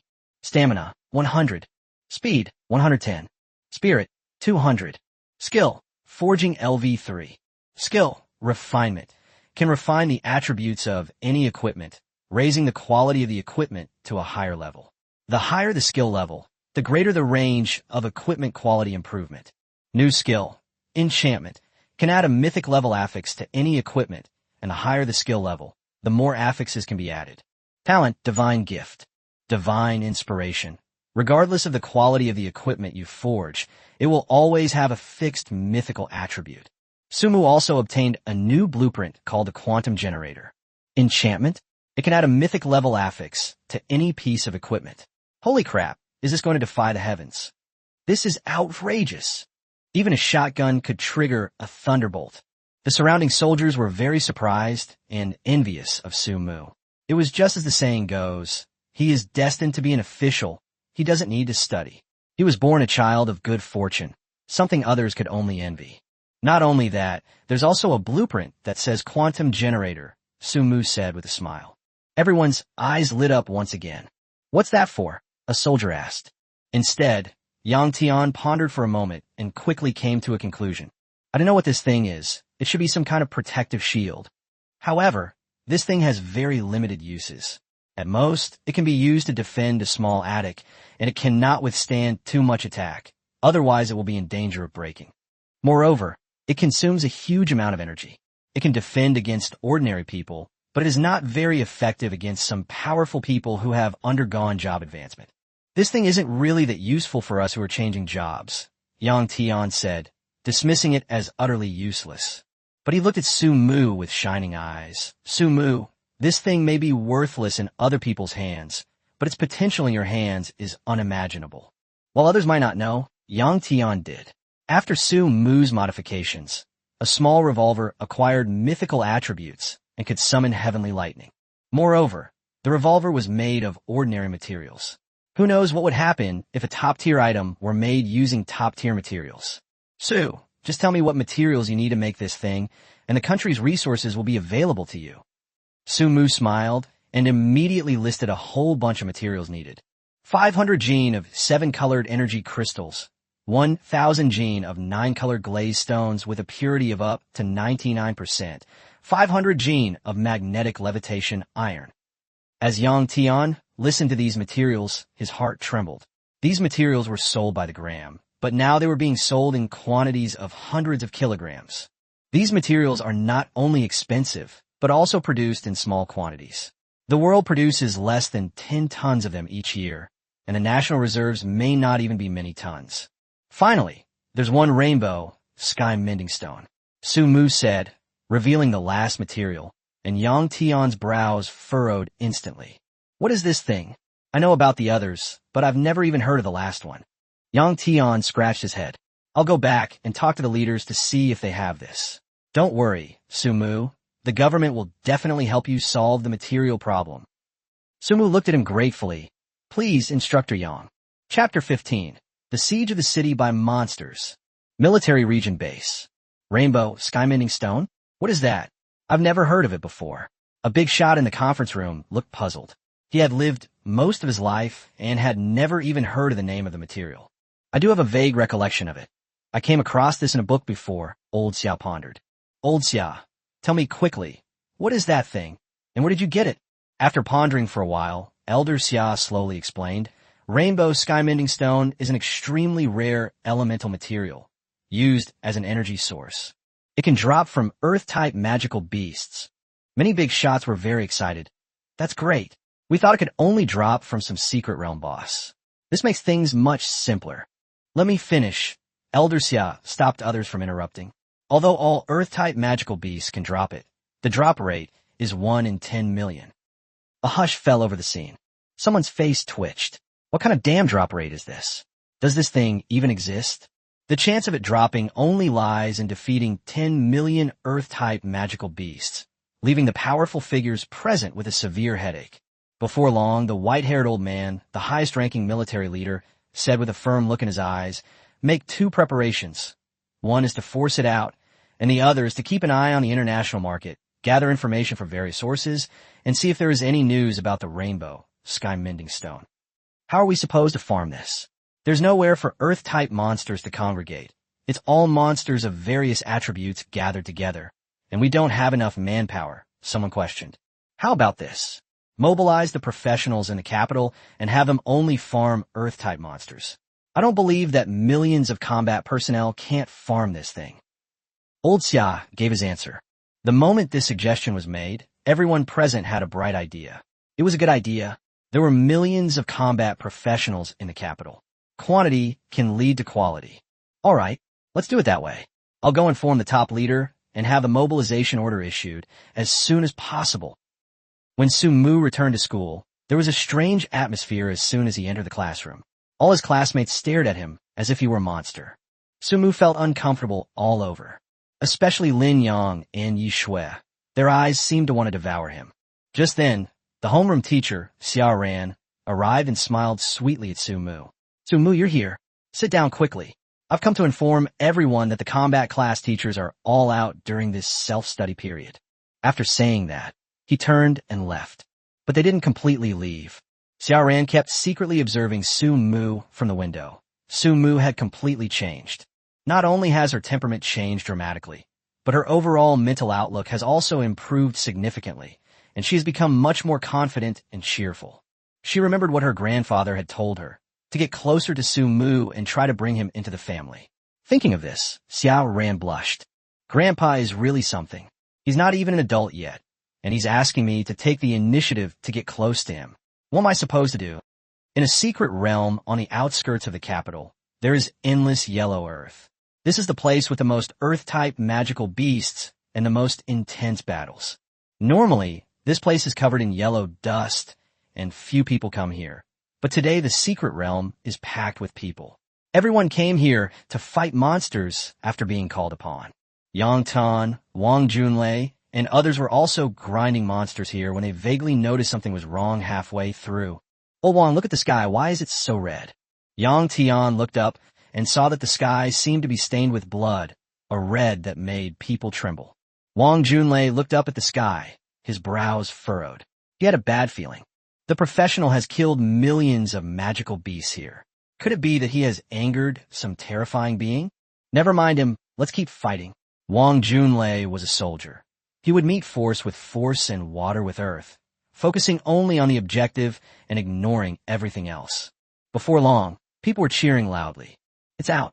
I got it. A professional was overjoyed, looking at the rainbow, Skymending Stone the size of his fist in his hand, and excitedly dancing around.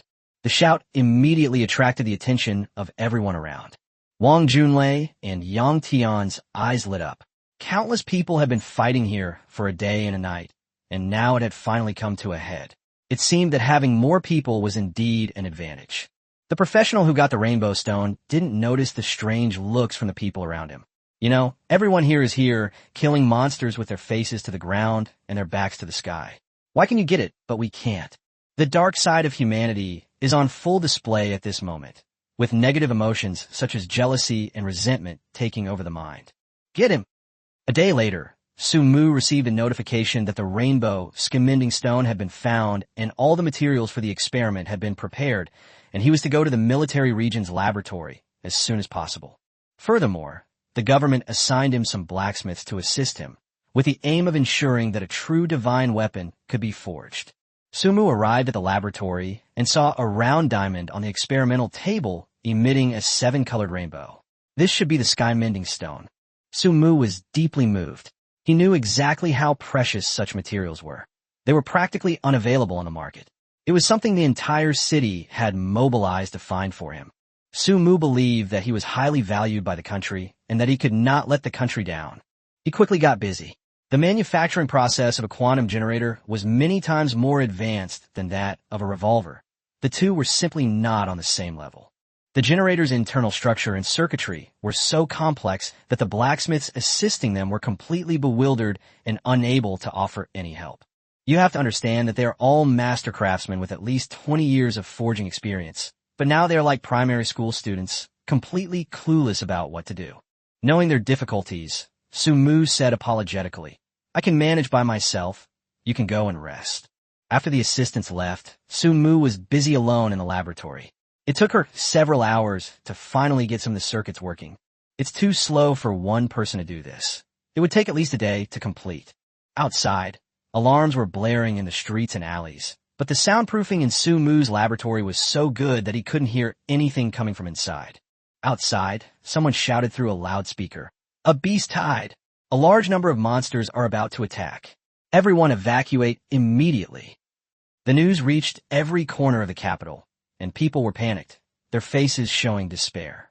In this world, the power of beast tides is no less than that of natural disasters, and may even be more terrifying. The monsters' targets are not buildings, but humans.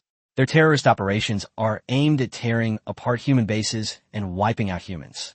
Every time they attack, human cities suffer massive destruction. Chapter 16. The Beast Tide Sweeps In. In every part of the city, in shops and residential buildings, everyone stopped what they were doing. The sirens blared incessantly, and all the people present could clearly hear the series of alarms. This warning has already taken root in people's hearts.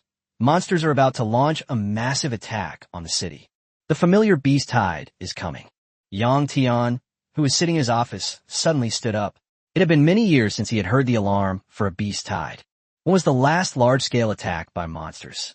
He had long forgotten that this city had been peaceful for countless years, and that it was always humans who killed monsters. The large-scale attacks by monsters were something that the young people of today had long forgotten. The most recent beast tide was 30 years ago. During that time, several cities were overrun by monsters, resulting in the loss of millions of people, with countless humans becoming food for the monsters. So many years of peace have made the people in the city forget the fear of being dominated by monsters. Yang Tian had heard his senior recall the beast tide. The scene was shocking, with countless monstrous beasts charging and crashing about, determined to tear everything in their path. Yang Tian felt a chill run down his spine. He suddenly remembered the strange phenomenon he had witnessed in the secret realm yesterday. The sky was red, and there was a strong smell of blood. Could that be an ominous sign? Heaven has already given us a warning. He immediately called his superiors, and surprisingly, Old Xia answered the phone very quickly. "Elder Xia, about the beast tide." Elder Xia said in a deep voice, "This beast tide is unprecedented in scale, not much less than the one 30 years ago. It seems we have provoked some extraordinary being. The garrison troops are doing everything they can to hold them off." Yang Tian was shocked. "What? They're so fast." The capital city is located in the north of the Xia kingdom, built next to a large secret realm. Upholding the emperors will to guard the country's gate. The secret realm is teeming with countless monsters. Yesterday's Yellow Earth secret realm was merely the tip of the iceberg of that vast secret realm. The capital city is heavily guarded, and their duty is to protect the capital and maintain peace within the city. At the same time, it defends against beast tides and various natural disasters. The imperial capital garrison is well-equipped and numerous, with most of its members being combat-oriented professionals. Ordinary monsters simply cannot breach the garrison's defenses. If the garrison is completely breached, the danger of the beast tide will be unparalleled. Yang Tian, did you notice anything unusual yesterday? Logically speaking, the beast tide wouldn't appear for no reason, Elder Xia said in a deep voice. Reporting to the leader, yesterday, when we were in the Lust's secret realm, I noticed that the sky was blood red, which must be an ominous sign from the heavens. No mistake, that should be a warning of the impending beast tide, but we didn't notice it because our attention was all on a rainbow, sky mending stone. Elder Xia continued, I dispatched a small team to circle around to the depths of the secret realm from the side. We discovered that there were suddenly more space-time rifts in the depths of the secret realm, and monsters kept emerging from the rifts. Most of those monsters were terrestrial creatures. I believe the current beast tide has reached level 3. Yang Tian also breathed a sigh of relief. At least the beast tide had not yet breached the garrison's defenses. The situation is still under control. Beast tides also have levels, with the most dangerous being level 5 beast tides. Such a beast tide would be the end of human society. Humans simply cannot stop such a massive beast tide. By the way, how is Su doing? Old Xia asked. He should be out by now. Then Yang Tian's expression changed. Oh no, that lab has excellent soundproofing. I reckon he didn't hear the alarm outside. What? Why aren't you going to greet Su Mu right now? Old Master Xia was furious. Su Mu was a key talent being cultivated by the country, and even if the population of the capital were to be lost, he couldn't afford to make any mistakes. As long as Su Mu exists, it means that humanity may be able to rise completely and no longer fear the attacks of monsters. Yang Tian hung up the phone and drove off at breakneck speed. Along the way, there was a constant torrent of people fleeing, making it difficult for Yang Tian to move forward. Just then, a familiar figure appeared in front of him. It was Wang Junlei. Wang Junlei is different now. He is wearing combat gear and followed by a considerable number of soldiers. Old Wang, how is Su Mu? Has he been safely evacuated? Yang Tian asked anxiously. I don't know. It's probably still in the lab. Wang Junlei, holding a weapon, said in a deep voice. What? The beast tide is coming. Why didn't you notify Su Mu? Tell him to leave immediately. Yang Tian cuestionet. I received orders from my superiors and immediately rushed back to the Qilin camp to prepare for the battle against the beast tide. I didn't have time to inform Su Mu, so I'm troubling you. Upon hearing this, Yang Tian was slow to realize that Wang Junlei was different today. He was fully armed with guns and ammunition, and a group of well-trained military personnel followed behind him. Upon seeing this, Yang Tian immediately felt a deep respect and saluted them. Wang Junlei rushed to the front line, and someone reported the situation to him. Commander, the beast tide is very large. The danger level given by the authorities is level 3. According to our calculations, there are approximately tens of millions of demonic beasts attacking, with an average level of around level 30. Based on the monster's movement speed, it will soon reach our defensive range. Wang Junlai's expression was grave. After listening to the report, he immediately devised a countermeasure. Inform everyone. All personnel are on high alert, fully prepared for combat at any time. Yes. When Wang Junlei learned that the beast tide was a level 3 beast tide, he felt very heavy-hearted. It wasn't that he didn't trust his subordinates, but that they were unable to resist a level 3 beast tide. They had the will, but not the strength. The entire garrison of the capital only numbered in the hundreds of thousands, and even if troops were temporarily drawn from other places, it would be too late. Alternatively, rallying the combat professionals within the city to join the battle would be a drop in the ocean and futile, given that the enemy's ratio is 10-1, or even higher, making this battle destined to be incredibly brutal. A brief meeting was held at the national leadership level, where it was decided that troops would be urgently transferred from other locations. The nearest troops were to set off immediately, marching day and night, to reach the capital as quickly as possible for defense. In remote areas, the troops had to march nonstop to ensure the safety of the capital. The capital city will not be abandoned, much less will it be deserted. This is the symbol of the Xia kingdom, and there are tens of millions of people living in the city. Once the city falls, It is unimaginable what kind of devastation the Xia kingdom will suffer. Therefore, the country is determined to stop this beast tide. Wang Junlai's Qilin battalion consists of elite troops, numbering only a few thousand. Due to a shortage of manpower, they were not given any more men. He received definite information that the number of monsters attacking his direction was as high as 300,000. Chapter 17. The Duties of Teachers. The nearest troops would take at least 3 hours to arrive, while the beast tide would arrive in an hour, meaning they would have to hold out for 2 hours. The thought of less than 10,000 men fighting against an army of 300,000 monsters is enough to make one feel hopeless. The news that the capital city had been attacked by a beast tide shocked the entire nation. All eyes were on the capital city. The gaze of the entire nation was focused on it. The unprecedented beast tide in the capital city topped the trending searches, and war correspondents went deep into the front lines to get first-hand information. A drone hovered above the soldiers defending the city, its footage being broadcast live nationwide. Nearly 100 million people watched the live stream, and everyone silently prayed. Through the drone's perspective, we can see that the defenses within a city in the capital are impregnable. The soldiers have already completed their deployment and are on high alert, united in their resolve to defend against the attack of the demonic beasts. The beast tide will arrive in about half an hour. People across the country, please pray that we can get through this crisis safely. Yang Tian went straight to the laboratory door, kicked it open without knocking, and rushed inside in a great hurry. Su Mu glanced at the person who came in, but ignored him and continued with his research. Su Mu, stop studying. The beast tide is coming. Get out of here immediately.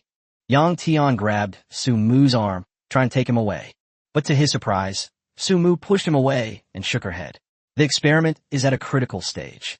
I can't leave. If I leave now, all the previous research will be in vain. Moreover, all the materials you painstakingly found will be scrapped and become defective products. Yang Tian said urgently, the materials aren't important. We can find more if we lose them. Your safety is the most important thing. Yang Tian had one more thing he didn't say. Even if everyone in the city died, Su Mu couldn't be harmed. He was the hope of Xia Kingdom, and even more so, the hope of humanity. Hurry up and go. Listen to your uncle. Yang Tian wanted to forcibly take Su Mu away. Let go. You have no right to interfere with my decision. Su Mu's eyes widened in anger. He rarely showed such rage. I know there's a beast tide, but so what? There are soldiers fighting a bloody battle outside, and you're letting me escape. I believe that what I've researched can influence this beast tide. Yang Tian's expression shifted between light and dark. Su Mu's words had touched their hearts. Su Mu's composure in the face of a terrifying beast tide demonstrates a mental fortitude that surpasses theirs. Outside, inside the shelter, Su Mu's parents had been taken to the underground shelter beforehand. Let me go. I need to find my son. Su's mother struggled, trying to leave. Auntie, please rest assured, Su Mu has been instructed by his superiors to be under special care, and he should be in a safe place by now. If you leave rashly, it may be dangerous, and then it will be difficult for mother and child to reunite. The soldiers had been talking until their lips were blistered, but Su's mother couldn't stay there any longer and wanted to go out to find her son. You should calm down too. Your son will be fine, Mr. Su said, trying to comfort him. Su's mother felt weak all over and began to break down in tears. She only had this one son, and naturally she didn't want anything to go wrong. Yishue's parents were also sent to the underground shelter at the same time. Old Su, your son still has someone to take care of him, but my daughter, alas, we don't know how she is. Yishue's parents were full of worry. Since the beast tide appeared, they had been evacuated by the official organization and had not seen their daughter once. Don't worry, Lao Yi. Yishue and the others should be at school. The school will organize them to evacuate in an orderly manner. At the same time, the school. Su Mu's classmates are all in the underground shelter of the school. Wah, I don't want to die. I haven't lived enough yet. Where are my parents? I want to see my parents. I miss them. The students had never seen anything like it before, and their inherently weak nature was on full display. Lin Yang huddled in the corner, trembling with fear. Several of his lackeys surrounded him, and the group huddled together for warmth in the corner. Mom and Dad, where are you? I'm so scared. Yishue curled up, burying her head in her knees, tears streaming down her face. All the girls in the class were terrified. The threat of death loomed over them. Yi Shui, don't be afraid. Your teacher is here. Xia Ran gently patted Yi Shui's head and offered words of comfort. Yi Shui seemed to have found a support and lay on her side in Xia Ran's arms. Teacher, do you think we can get out of here alive? Yi Shui asked, tears welling in her eyes as she looked up at Xia Ran. You must trust the country. The country can definitely stop the beast tide. Xia Ran said gently. A moment later, someone outside the shelter called out to Xia Ran. Teacher Xia, someone is looking for you. Okay, I'll be right there. Xia Ran got up and left. Yi Shui tugged at her clothes. Teacher. Xia Ran smiled gently. The teacher will be back soon. The students and teachers around Xia Ran immediately recognized who it was. It must be someone from the Xia family. As the leading family in the capital, how could the Xia family allow Xia Ran to take refuge in such a place? Big families are different. They're not on the same level as us ordinary people. Just you wait and see. Xia Ran definitely won't be coming back. Definitely. If I were a member of the Xia family, I would never stay in a place like this.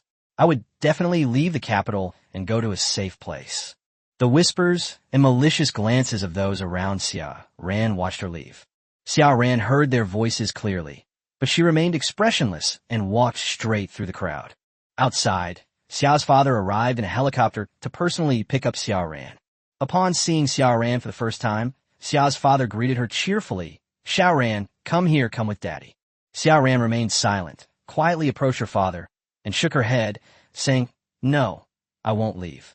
I am a teacher here, and I want to stay with my students. Xia's father was utterly astonished. He laughed and said, What nonsense are you talking about? You've only been a teacher for a short time. Protecting students is not your job. Get on the plane now. I'm taking you to see your mother. Xia's father also specifically instructed, Your grandfather said that you must be brought back. Xia Ran frowned. Her grandfather had always doted on her and was very strict with her. At home, she dared not disobey him. But now, Xia Ran felt uncomfortable thinking about the rumors that had circulated when she came over. After thinking for a moment, Xia Ran looked up, her gaze firm. Dad, I'm not leaving. Please tell Grandpa that I am a teacher and have an obligation to stay with my students. After saying that, without waiting for her father's reaction, Xia Ran ran away, leaving behind a silhouette. Chapter 18. The Supreme Deity Reappears. Xia's father stared in astonishment at his daughter's departing figure, unable to recover for a long time. After a long silence, he chuckled. As expected of the Xia family's daughter, she's got guts. Xia Ran returned to the underground shelter and, amidst the puzzled and shocked gazes of everyone, went to her classroom. Teacher Xiaoyu. Someone couldn't help but ask. They already knew that the Xia family had come pick her up, but why hadn't Xia Ran left? Xia Ran smiled calmly. I am no longer a daughter of the Xia family, but a teacher. I have the duty and obligation to protect my students and to live and die with them. Teacher Xia. The students were moved to tears. They all knew Xia Ran's background. She came from a prominent family. I thought Xia Ran would leave with her family, but I didn't expect her to stay and live with ordinary people. No wonder the Xia family has stood strong for a century. Their family traditions are truly outstanding. Outside the capital city, the soldiers of the Qilin camp stood ready, eager for battle, having long since disregarded life and death. The crowd prepared to face the beast tide's attack. They would fight to the death against the monsters as long as they lived and the city stood together. On the distant horizon, a line of black lines stretched across the horizon, a battle line composed of countless demonic beasts. The leading monsters were all animals like tigers and wolves, and they moved extremely fast, advancing towards the city with their gaping maws. The group of demonic beasts had an aura completely different from before. Their entire bodies were black, as if they had been infected by something. The monsters' eyes were bloodshot, making it extremely terrifying. Standing on high ground, Wang Junlei saw the monster ahead and immediately grabbed a megaphone and shouted, All Qilin Battalion soldiers, listen to my command. Prepare for battle. The time has come for the nation to test us. We cannot retreat even a step. The capital city lies behind us. The city stands as long as the people live. The city falls when the people die. Wang Junlai's words were deeply moving and inspired countless people. In a live stream, countless people watched this scene, feeling both excited and worried. As expected of soldiers from the Xia kingdom. Well done. You must survive. My father also experienced a beast tide and died in that battle. It was so tragic. I made up my mind. I want to join the army in the future to protect my country. The beast tide approached rapidly, advancing several kilometers in just a few minutes. Those eerie creatures were so numerous that they sent chills down one's spine. The most dangerous battle in the capital is about to begin. Just as the troops in the beast tide army were about to clash head-on, a seven-colored beam of light shot straight into the sky from inside the capital city. It was as if two suns appeared in the sky, and the pillar of light was incredibly bright, rivaling the brilliance of the sun and moon. Moreover, the beam of light was seven-colored, and when the colorful light shone on the monster, the strange black substance on the monster's body was evaporated. As the black substance disappeared, the size and level of the monster gradually shrank, and its blood-red eyes gradually returned to their normal appearance. What is now certain is that the root cause of the beast tide is these black substances. 5 minutes ago, Su Mu was conducting research in a laboratory, and Yang Tian did not disturb him, silently staying by his side. Since Wang Junlei is no longer here, he has taken on a role of bodyguard. Inside the laboratory, Su Mu had a machine about half his height in front of him. He kept tapping and tinkering with it, finally checking everything about the machine.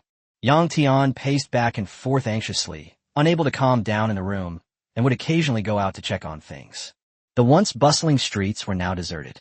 Outside, the wind howled and the sky was filled with yellow sand, making it impossible to open one's eyes. This scene looks like the end of the world. The scene outside did not disturb the laboratory at all.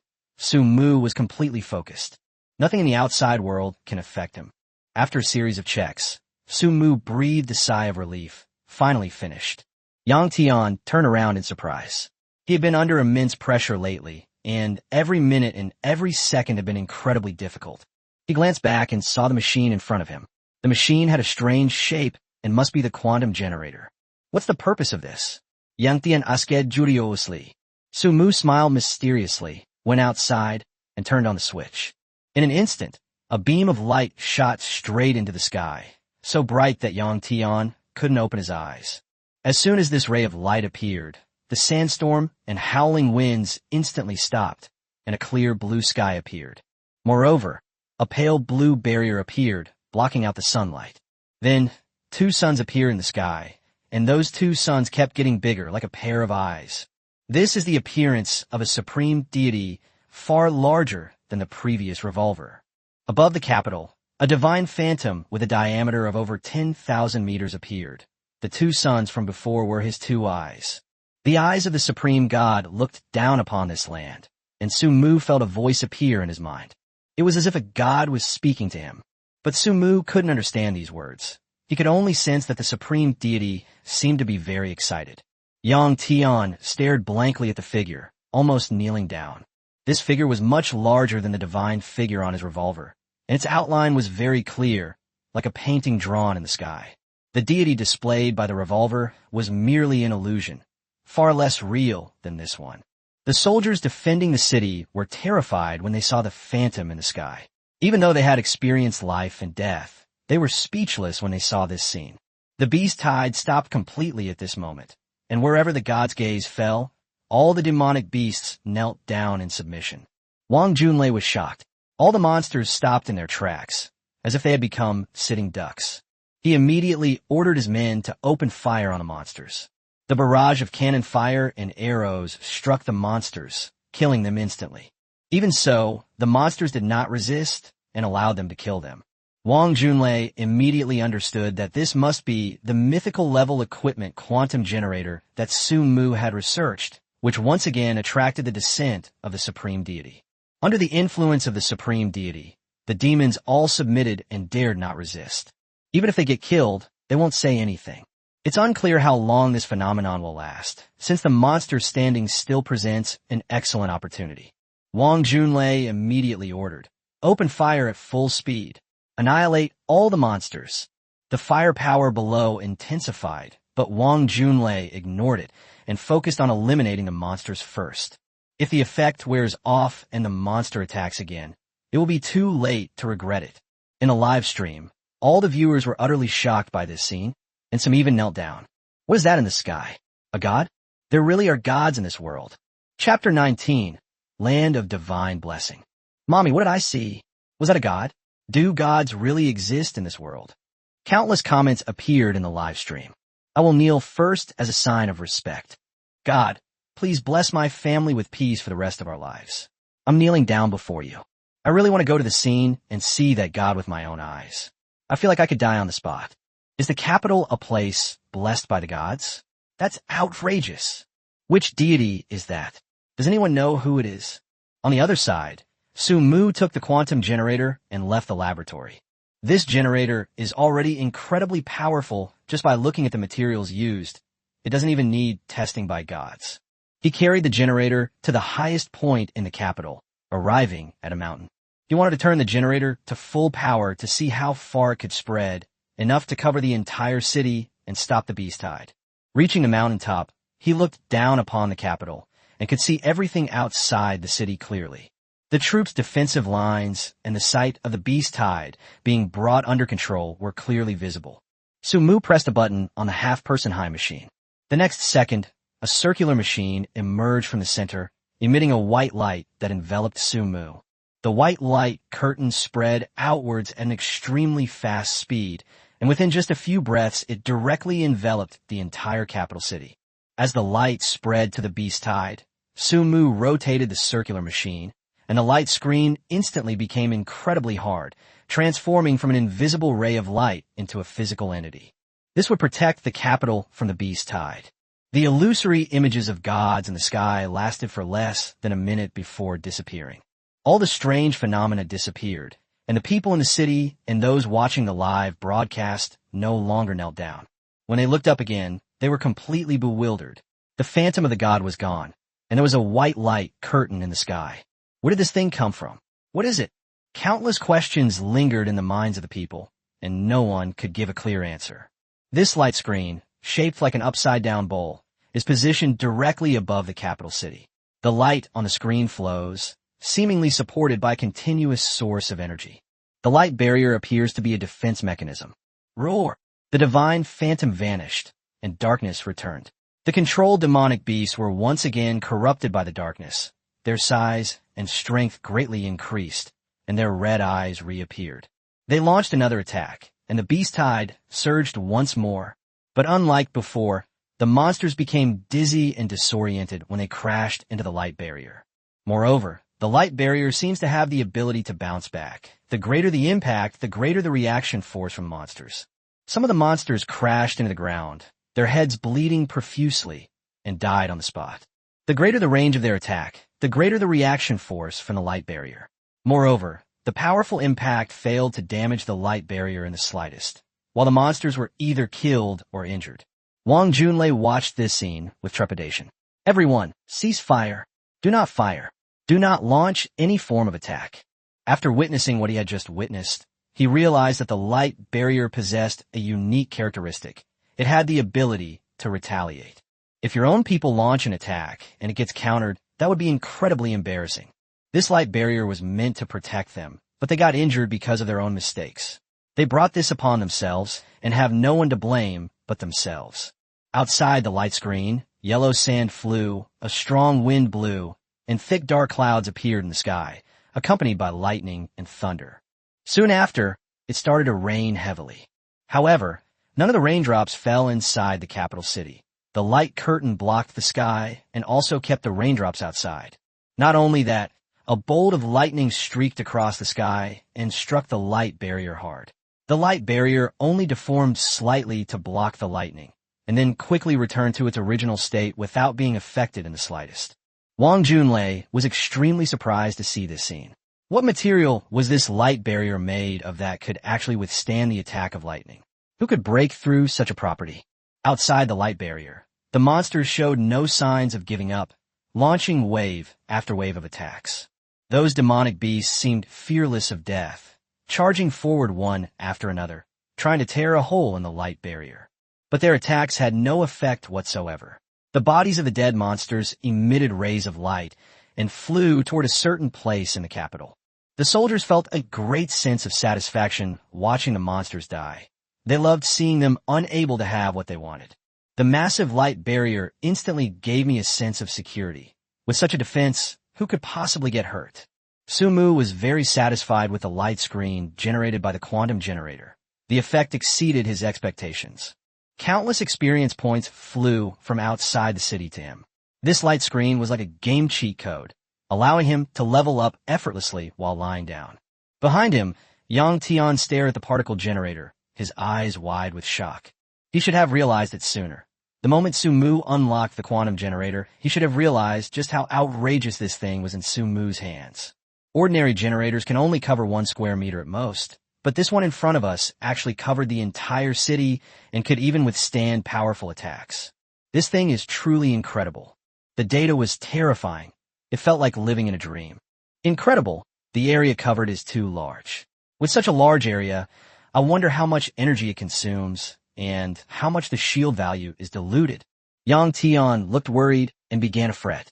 Although the area is large enough, it is unknown how much energy it consumes or how long it will last. Su Mu, could I see this thing's attribute panel? Su Mu nodded and opened the attribute panel of the quantum generator. Quantum generator. Quality, myth. Level, LV5. Function, releases a light barrier to isolate all external attacks. Shield value, 98 million/100 million. Recovery speed, 500,000 per second. Duration, 1 year. Energy recovery rate, 5% per day when not in use. Coverage range, from a minimum of 1 meter to a maximum of 10 million meters. Special attribute, reflection. All attacks can be reflected as long as the shield value does not drop below half. Yang Tian gasped, feeling dizzy and collapsing to the ground. He was still in shock, unable to comprehend how such an absurd thing could actually appear right in front of him. Yang Tian pinched himself hard. It really hurts. There's a shield value of 100 million. Yang Tian blinked and saw an unbelievable scene. Shield value, 98.5 million/100 million, instantly became shield value, 100 million/100 million. The Beast Horde's fierce attacks were only enough to keep up with the shield's recovery. Chapter 20. Weapons of Wide Destruction. Yang Tian suddenly remembered something. This was a mythical level weapon, with the best attributes in every aspect, and its recovery ability was naturally not weak either. Moreover, the recovery ability of the mythical weapon is extremely exaggerated, at 500,000 per second. This means that as long as no one causes 500,000 damage per second, the shield will not disappear and will always exist. This is terrifying. It's practically absolute defense. What's most terrifying is its battery life. It can last for a whole year, and that's with full power all year round. And even if a year is up, it only takes 20 days to fully restore energy and continue for another year. There's no need to specifically charge it or replace the device. Its flexibility is also extremely high, ranging from 1 meter to 10,000 meters, all of which can be controlled by humans. Yang Tian didn't know how to describe this amazing artifact. His expression of amazement lingered. Su Mu, if this thing can be mass-produced, and every city is equipped with one, then our Xia kingdom will be invincible. Su Mu smiled faintly, finished fixing the quantum generator, and said calmly, "Stop daydreaming. Let's get on with the present." The beast tide won't recede on its own. Yang Tian's thoughts were immediately pulled back. That's right. Who knows how long it would take for those monsters to crash into each other and die on their own. There are tens of millions of monsters, and humans have to kill them themselves. However, they currently have no way to resolve the beast tide problem in advance and must wait for reinforcements to arrive. Let's wait a bit. There's only 1 hour left. The first batch of reinforcements will be here soon. Su Mu, can you let those soldiers pass through the light barrier? If possible, have the garrison and reinforcements launch a coordinated attack on the monsters from both inside and outside, so that the monster tide can be wiped out quickly. Yang Tian's method was excellent. He won by relying on numerical superiority and firepower. But Su Mu rejected this idea, saying, there are still risks involved. With a light barrier in place, why bother going out to fight the monsters? My idea is to end this battle directly with weapons of mass destruction and solve the monster problem once and for all. Su Mu's deeply shocked Yang Tian. He never expected that Su Mu's method would be like this. Indeed, everyone wants to win a war without suffering any losses, but that's just wishful thinking. How could a real war allow you to go completely unscathed? Isn't Su Mu's method a bit thoughtless? Where would you find weapons of mass destruction to use these days? Yang Tian advised, Su Mu, although the idea is good, reality is cruel. Once war begins, bloodshed is inevitable. This is an irreversible law. There are soldiers who had already considered all of this when they joined the army, and they had long since disregarded life and death. You have done enough. Without you, I don't know if the tens of millions of people in the city could have survived. It was a blessing for those soldiers to meet you. Without your shield, their casualties would have been even greater. Not to mention, death on the battlefield is the inevitable fate of soldiers. Life is precious, but it is inevitable to give one's life for a certain goal. Sumues vatsadarkant. What kind of talk is this? Why choose death when you can clearly live? While sacrifice may be necessary in certain circumstances, why should unnecessary sacrifices occur? The most important thing is to sign up to kill the enemy on the battlefield, not to die meaninglessly. I will not let anyone die unless I am completely desperate. I have a plan. Yang Tian's eyelids twitched at what he heard. He hadn't expected Su Mu to have his own explanation, and what he said made sense. The goal should be to resolve issues without causing injury as much as possible. It takes me a very long time to build a quantum generator, but it only takes a few minutes to manufacture a revolver. Your current goal is to help me find materials. Yang Tian almost jumped up when Su Mu came up with his idea. Why didn't he think of this method? He still has a revolver he hasn't used yet. If he uses this revolver weapon, and with the quantum generator continuously operating, even the Emperor won't suffer any harm. Moreover, the weather outside is currently experiencing thunderstorms, and since the revolver is lightning attributed, it might be possible to increase its power by utilizing the lightning. This plan is amazing. After inquiring about the materials, Yang Tian immediately set off to find the materials he needed. Half an hour later, Su Mu saw a group of soldiers pulling a truckload of things into Su Mu's laboratory. Reporting to the commander, the necessary materials have been prepared for you. Please check. The soldier got out of the vehicle and saluted Yang Tian. Yang Tian nodded and looked at Su Mu. I have prepared what you asked for. Let's see what to do next. Su Mu asked Yang Tian for a lot of materials, as he wanted to make several pistols and keep one for himself for self-defense. But to his surprise, the other party brought all the materials over. Su Mu was somewhat astonished by the sheer number of materials. Everyone, please help me carry all of this into the lab. No problem. Instructor Yang said that you were the one who made that shield.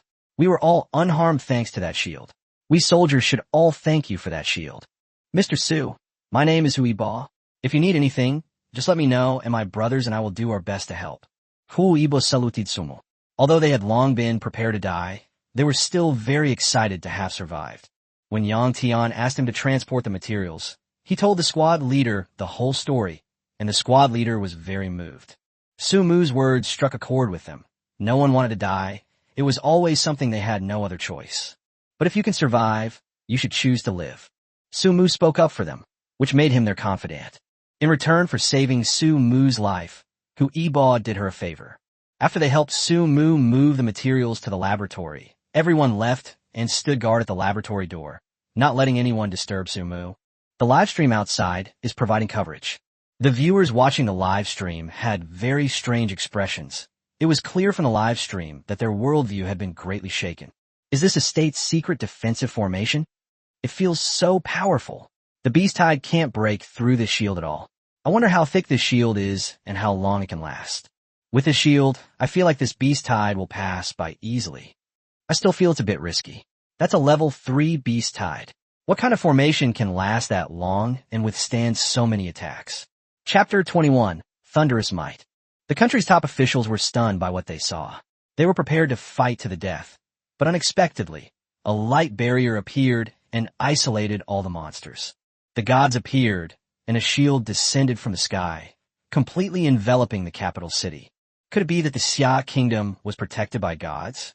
The enormous phantom of the deity and the light curtain that enveloped the entire city made people believe that gods exist in this world.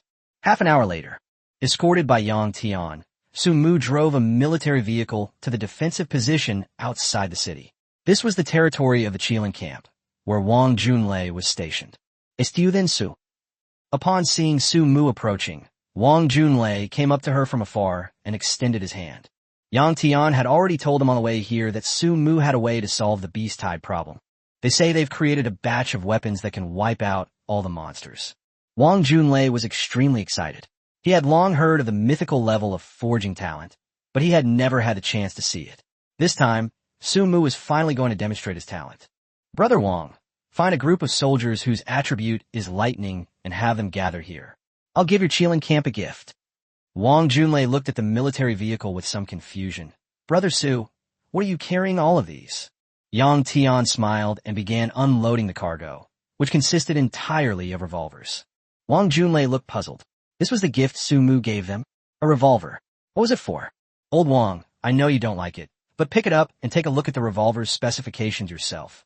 Wang Junlei walked over with some skepticism, casually picked up a revolver, and checked its attributes. God, mythological attribute. Wang Junlei was shocked. This was a divine artifact. Ordinary people would never even see such an outrageous weapon. Lao Wang, this is the mythical weapon that Su forged before it's mine. Yang Tian took out the weapon that he had bound to him with his blood. This is too precious. Our Qilin camp cannot afford it. Wang Junlei waved his hands repeatedly in refusal. These were all divine artifacts, and they were not qualified to use them. Instructor Wang, as I said, this is a gift specially made for you. And I'm not giving these to you for nothing. You're going to use these weapons to destroy the beast tide. Sumo said, destroying the beast tide? Wang Junlei was shocked. He couldn't believe that these dozens of weapons could wipe out a beast tide of tens of millions. Su, it's not that I don't believe you, but there are tens of millions of beasts in the tide. You think you can wipe them all out with just a revolver? I just don't believe it. Yang Tian, holding his revolver, said, Old Wang, just you wait and see just how powerful this revolver really is. After saying that, Yang Tian found an open space and began to demonstrate his revolver skills. A divine phantom appeared, with storm clouds overhead. Every shot fired would unleash a lightning storm on a location with an extremely wide kill radius. Wang Junlei stared incredulously at the weapon's power, speechless for a moment.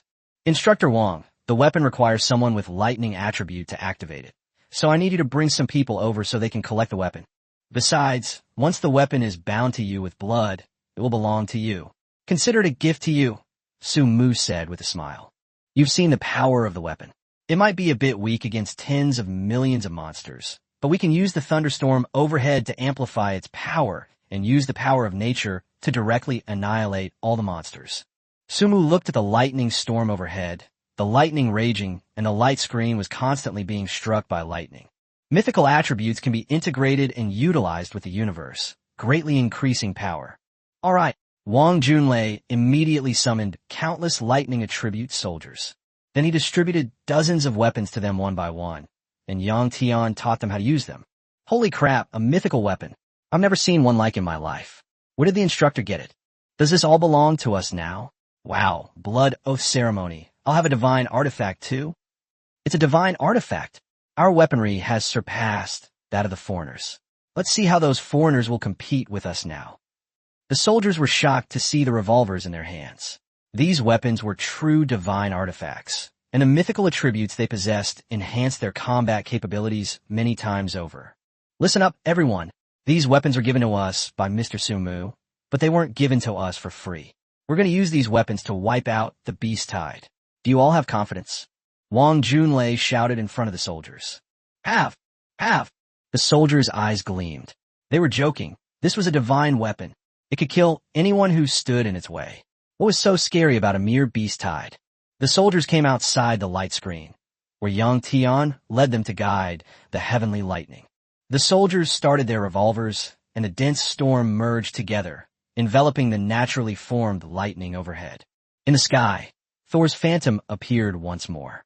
Unlike the last time, Thor's phantom was enormous, with wings that blotted out the sky and eyes that shone with sharp light. Thor was enveloped in lightning, which crackled and hissed. Wow, another god. This must be Thor. The soldiers below looked up at the sky in shock.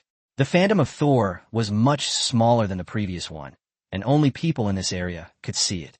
But it's big enough, and it feels very oppressive. This scene was witnessed by a war correspondent, and the sight of Thor's figure appearing overhead was truly unbelievable. The scene in the live broadcast room was simply unbelievable. Why does another ghostly figure appear as soon as one leaves? And who is that god? Why does he have wings? Everyone, listen to my command. Fire at the spot where the beast horde is merging. Yang Tian ordered for within crowd. Yes. The next second, dozens of revolver weapons were all aimed at the beast horde. They fired in unison, and the lightning in the sky seemed to be guided by something, with countless bolts of lightning falling from the sky and exploding within the beast tide. Each bolt of lightning was at least 10 meters in diameter, tearing through the beast horde and causing the monsters to howl and scream. Thunderous force. This word perfectly describes the current situation. The lightning was incredibly bright. The intense light hurt people's eyes. Those who were prepared put on sunglasses and enjoyed the scene. Sumu had prepared his sunglasses well in advance and sat on the city wall, enjoying his masterpiece. However, those watching the live stream weren't so lucky. The intense light from the lightning blinded them, making it difficult for them to see what was happening. The war correspondents also lay on the ground in fear, not daring to look up for fear that lightning would strike them. Chapter 22. Heroes. Sumu remotely observed whether the quantum generator was affected by the lightning. Some lightning bolts also struck the light screen. Sumu clearly saw that the shield value dropped by 2 million in an instant. The total value is around 100 million, which is manageable. His conclusion was correct. The shield value produced by a level 5 quantum generator could withstand the lightning generated by a level 1 revolver. And the damage of 2 million can be recovered in just a few seconds. In that instant, Sumu experienced the thrill of slaughter. He only needed to create one weapon to cause such devastation. He felt as if he were the Grim Reaper, ruthlessly reaping the lives of the monsters. Thunder roared and raged mercilessly across the ground. The dazzling light of the lightning obscured the true scene, causing viewers watching the live stream to curse incessantly. The soldiers who guided the lightning were in high spirits. Watching the lightning slaughter the monsters, they felt an indescribable sense of satisfaction. In the past, when beast tides occurred, human cities suffered heavy losses, and a large portion of the population would disappear. Now, with the blessing of the divine artifact, those demonic beasts have become livestock to be slaughtered at will, and heavenly lightning can be used to wipe them out. What shocked them most was that the lightning bolts had no effect on the light barrier. They had assumed that the powerful lightning would tear a hole in the light barrier, so they tried their best to guide the lightning away from hitting it. However, some inevitably slip through the net, and some lightning strikes the light screen, but the expected opening does not appear, and the light screen remains completely unharmed. Upon witnessing this, the soldiers began to guide the lightning without restraint, maximizing its energy. After a brief flash of lightning, all the densely packed demonic beasts were reduced to charred, burnt remains. The once terrifying and ferocious monsters have become roast meat. Looking around, you can't see a single monster still able to stand up. The soldiers who used weapons gained a huge amount of experience points, some of whom leveled up more than 10 levels at once, while Yang Tian's level rose from level 43 to level 51. The monsters are all around level 30. High-level monsters can only gain a very small amount of experience from killing low-level monsters. This is the experience limit. Only by killing powerful monsters can you gain a lot of experience. Even so, Yang Tian was promoted 8 ranks in a row. Sumu also enjoyed the thrill of a massive experience boost.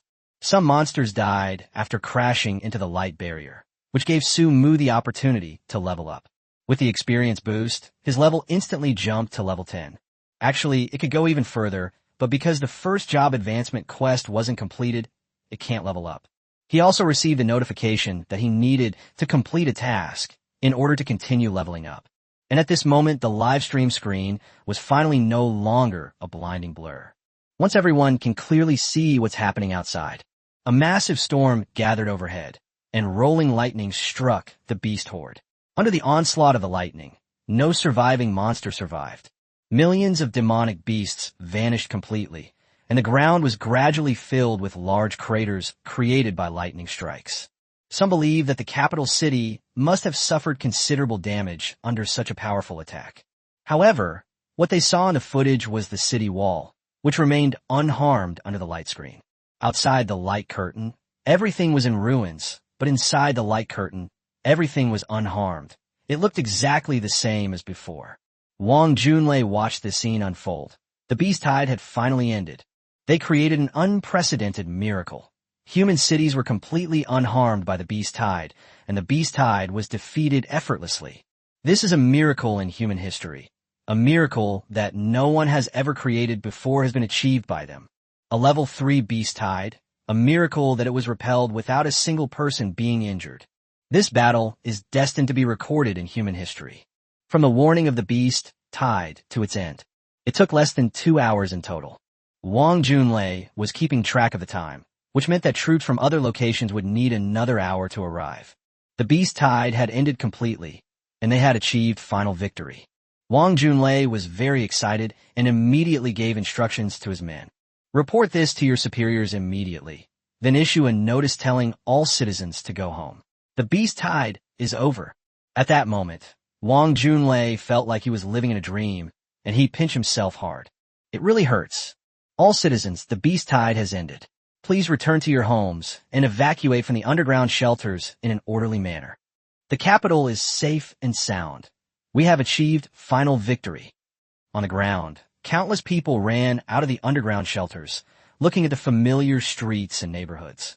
Nothing has changed. Apart from that light curtain, the capital city was no different from before. Their home is still there. It was not destroyed by the beast tide. My family and friends are still alive. They weren't torn apart by the monsters. At that moment, everyone cheered and wept with joy. Strangers embraced each other, unable to calm their emotions after surviving the ordeal. In the face of such a disaster, survival is the most important thing. Everything else is trivial. Su Mu's parents emerged from the underground shelter and met their son at a government-owned facility. The mother held Su Mu in her arms, checking him over and over again for any injuries. Father Su chuckled happily behind him. Nothing was more important than the family being able to be together safely and in harmony. Mom and Dad, you might not believe it, but I saved the capital city and tens of millions of people. Su's mother said sternly, "What nonsense are you talking about? It is the soldiers who are bravely fighting the enemy on the front lines who are saving the city. It is they who are protecting the city and its people." Yang Tian stood behind a family of 3. He chuckled dryly and saluted Su Mu's parents. "Hello, sir. I am Su Mu's future teacher." Everything Su Mu said is true. The fact that this beast tide was easily dealt with is not due to the efforts of the frontline soldiers, but to Su Mu. It was his invention that allowed us to achieve victory without any casualties. Su Mu's parents were stunned. Due to security and confidentiality regulations, we are not authorized to disclose to you the specifics of what happened, nor can we tell you what Su Mu did. There's no way to let him stand on stage and enjoy being surrounded by thousands of fans. But none of this changes the fact that Su Mu is a hero who single-handedly saved tens of millions of people in the capital. Su Mu's parents were so shocked that they couldn't speak for a long time. They never imagined that their son would have such power to save the capital and eliminate the beast tide. Chapter 23. Few people, abundant resources. My son is a hero who saved the city. Mother Su said, tears streaming down her face. Everyone in the world hopes that their son will succeed. The wish of most parents is for their son to become a dragon among men. Wang Junlei stepped forward and shook their hands. Gentlemen, thank you for nurturing such a genius for the country. On behalf of the nation, I thank you. Then Wang Junlei took out a card. This card was given to him by Old Xia. Old Xia was too busy to come in person, so he asked him to give it to Su Mu or his family as a reward. This is a reward from the state to Su Mu, containing 20 million gold coins. Due to the special nature of the secret, the reward cannot be presented in public and can only be given to you privately. Please don't take offense. He then produced another contract document. In addition, the higher-ups also arranged a property for the Su family, located in Long Tushan, a high-end area of the capital. We hope the Su family will accept this property. It's a reward from the state for you. Mr. and Mrs. Su were stunned. The valuable reward left them speechless for a long time. Yang Tian stepped forward and warmly shook hands with the 2 elders. Your Excellencies, I am Yang Tian, the chief instructor of the Imperial Capital Military Academy. Su Mu perfectly fits our country's talent and Senate policy. Our school has decided to specially recruit Su Mu to study at Imperial Capital University. The series of surprises made Su's mother a little dizzy. She was so excited she almost fainted. The two dared not accept the card and property contract that Wang Junlei handed them. They could work hard all their lives and probably not even earn a fraction of the price of this house. It was Long Tushan, a prime location in the capital city, where every inch of land was precious, with a price of up to 100,000 silver coins per square meter. The government provided them with a villa with an area of 500 square meters. Moreover, the purchasing power of gold coins in this era is extremely strong. With a small population and abundant resources, one gold coin can be equivalent to 100 in Su Mu's previous life. One gold coin is equivalent to 100 silver coins, so 20 million is equivalent to 2 billion in my previous life. Such a large sum of money was too much for Su's father and Su Mu to accept. Instead, Su Mu took the gold coins and the property deed and handed them to his parents. Mom and Dad, just take it. If you want to move in, then move in. If you don't want to move, then rent it out. You can also quit your current job and retire early. I earned all of this through legitimate means. Su Mu answered decisively. He did not think these rewards were undeserved. On the contrary, he believed they were all rightfully his. These awards were all earned through his professional talent. He was blessed with natural talent. After Su Mu took over the reward, Wang Junlei and Yang Tian breathed a sigh of relief. If Su Mu accepts it, their mission will be complete. If Su Mu refuses, they will have no way to explain themselves. Student Su, our Qiling camp is having a victory celebration banquet. Why don't you come and have a drink? Consider a treat for you. You gave us so many weapons, so this is also a good opportunity to express our gratitude. Have you ever tried rhinoceros meat? It's incredibly delicious, guaranteed to make your mouth water. My soldiers already know that your technology saved the capital.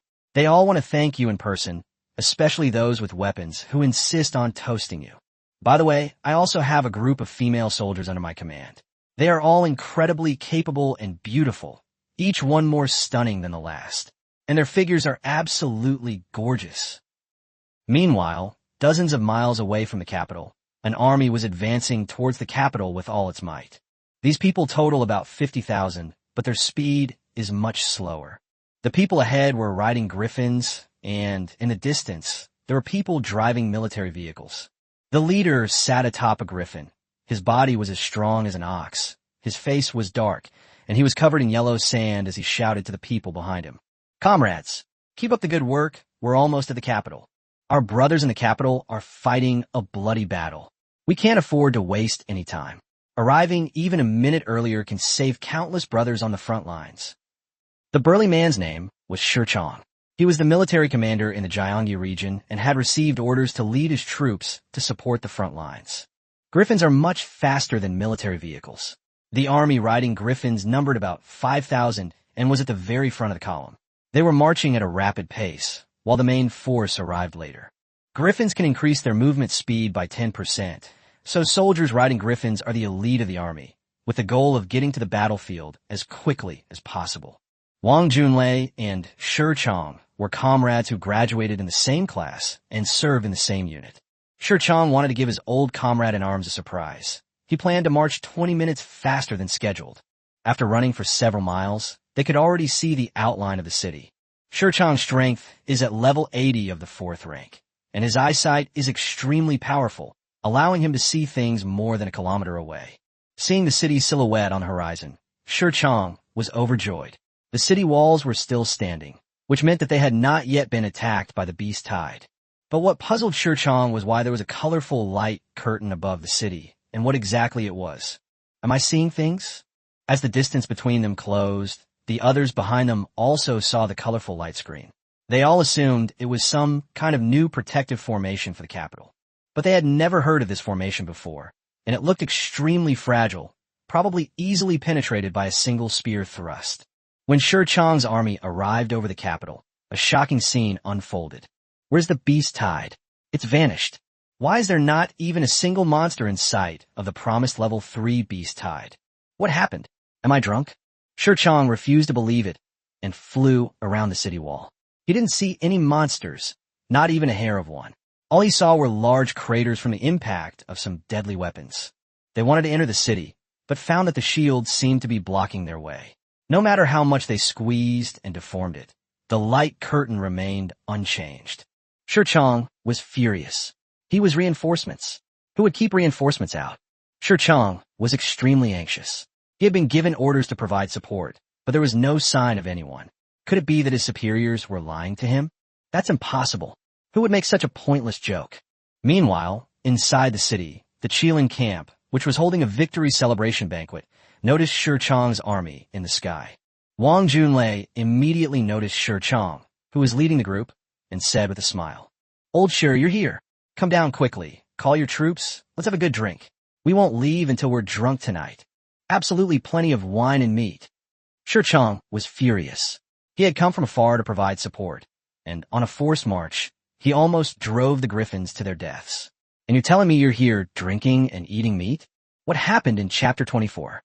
Su Mu, they're all support troops. Let them all in," Wang Junlei said to Su Mu. Su Mu nodded in agreement. He had already moved the quantum generator to the military camp. Although the beast tide had ended, he did not remove the light barrier. Since the operation could last for a full year, Su Mu simply let him keep it running to prevent any further problems. He has now established a neural link with the quantum generator, a characteristic of mythical weapons, which allows him to switch it on or off at will with just a thought. Even Su Mu himself couldn't understand how this was done. It was some kind of unknown force. Shi Chong's troops entered the city and were very curious as they passed through the light curtain. The light barrier is no more than 1 centimeter thick, but it is precisely this 1 centimeter that they cannot break through no matter what. I just tried it for a long time, using all sorts of weapons and skills. However, the light barrier remained unmoved and even reflected the skills, almost accidentally injuring them. Shi Chong rode the Griffin into the light curtain, and when he was less than 50 meters from the ground, he jumped off the Griffin. With a loud thud, the sound of him landing was extremely loud. As a super strong person who was close to the 4th level and whose profession was related to warrior, his physical fitness could be described as superhuman. He landed from a height of 100 meters without sustaining any injuries. As soon as Shi Chong came down, he stormed up to Wang Junlei, his tone demanding, "Wang, what exactly happened? If you don't give me an explanation, I'm not done with you." While glaring at Wang Junlei, Shi Chong looked around his Qilin battalion and found that not a single soldier was injured, which was outrageous. There was no beast tide, not even a single wounded soldier. Could it be that there was no beast tide, or that Wang Junlai's Qilin battalion was too powerful? "Old Shi, sit down, sit down. You still have such a fiery temper. The beast tide ended several tens of minutes ago. We notified the troops in other areas that they do not need to come over. But I didn't tell you that it's been so many years and I wanted to see you, so I didn't notify you. Come on, let's drink." Wang Junlei filled Shi Chong's glass with wine without giving a direct answer to Shi Chong's question.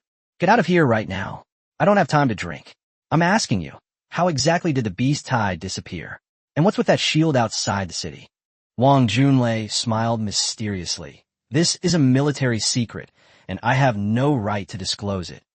That night, Shi Chong returned to his unit's camp, where he tossed and turned in his tent, unable to sleep.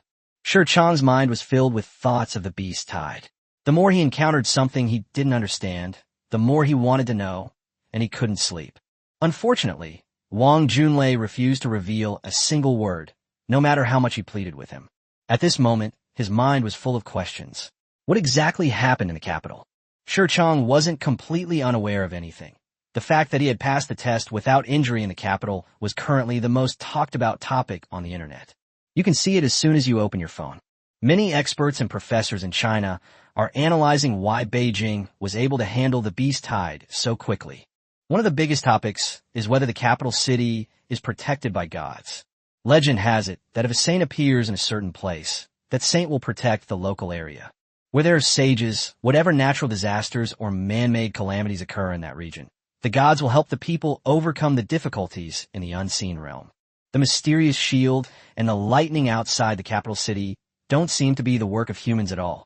Only gods can do these things. Some people who could see the clues analyzed that, by observing from the sky, they could see that there was a singularity at the center of the shield. Moreover, before the lightning struck, a cloud of mist appeared below, gradually merging with the dark clouds in the sky. Some people believe that the government activated weather weapons to resolve this beast tide. People on the internet expressed their opinions and debated endlessly. Shurchong believed in the latter more and did not believe in the existence of any gods. If there were truly gods in the world, then all the monsters would have died long ago. Why would they only appear now? He tossed and turned, unable to fall asleep. Just thinking about what Wang Junlei said makes me so angry I could grind my teeth. He decided not to sleep and went straight to the military headquarters in the capital. Upon arriving at the military headquarters, I discovered that an investigation team had been formed to investigate the true nature of certain events. Investigate how those outrageous things happened. If God truly exists, then the entire world will undergo significant changes.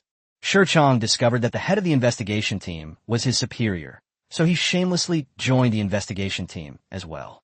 Arriving at the investigation team and following his leader, he thought that Wang Junlei couldn't possibly keep quiet about it now. Sumu got up early in the morning, and the first thing he did was check his upgrade quest. He has reached level 10 and needs to complete a mission to continue advancing. Open the panel, and the task panel appears in my mind. Received a job change quest, pharmacology. You can only successfully change jobs by completing the task. Task 1 quarter, find materials. There are 4 tasks in total, and the materials are all very easy to find. He was too lazy to go up the mountain to get it, so he just used his previous bank card to buy it. The first 2 tasks are very easy. They could be solved by spending money. But the third task was a bit more difficult. The third task was to hand over the 2 things that had been researched earlier to the country.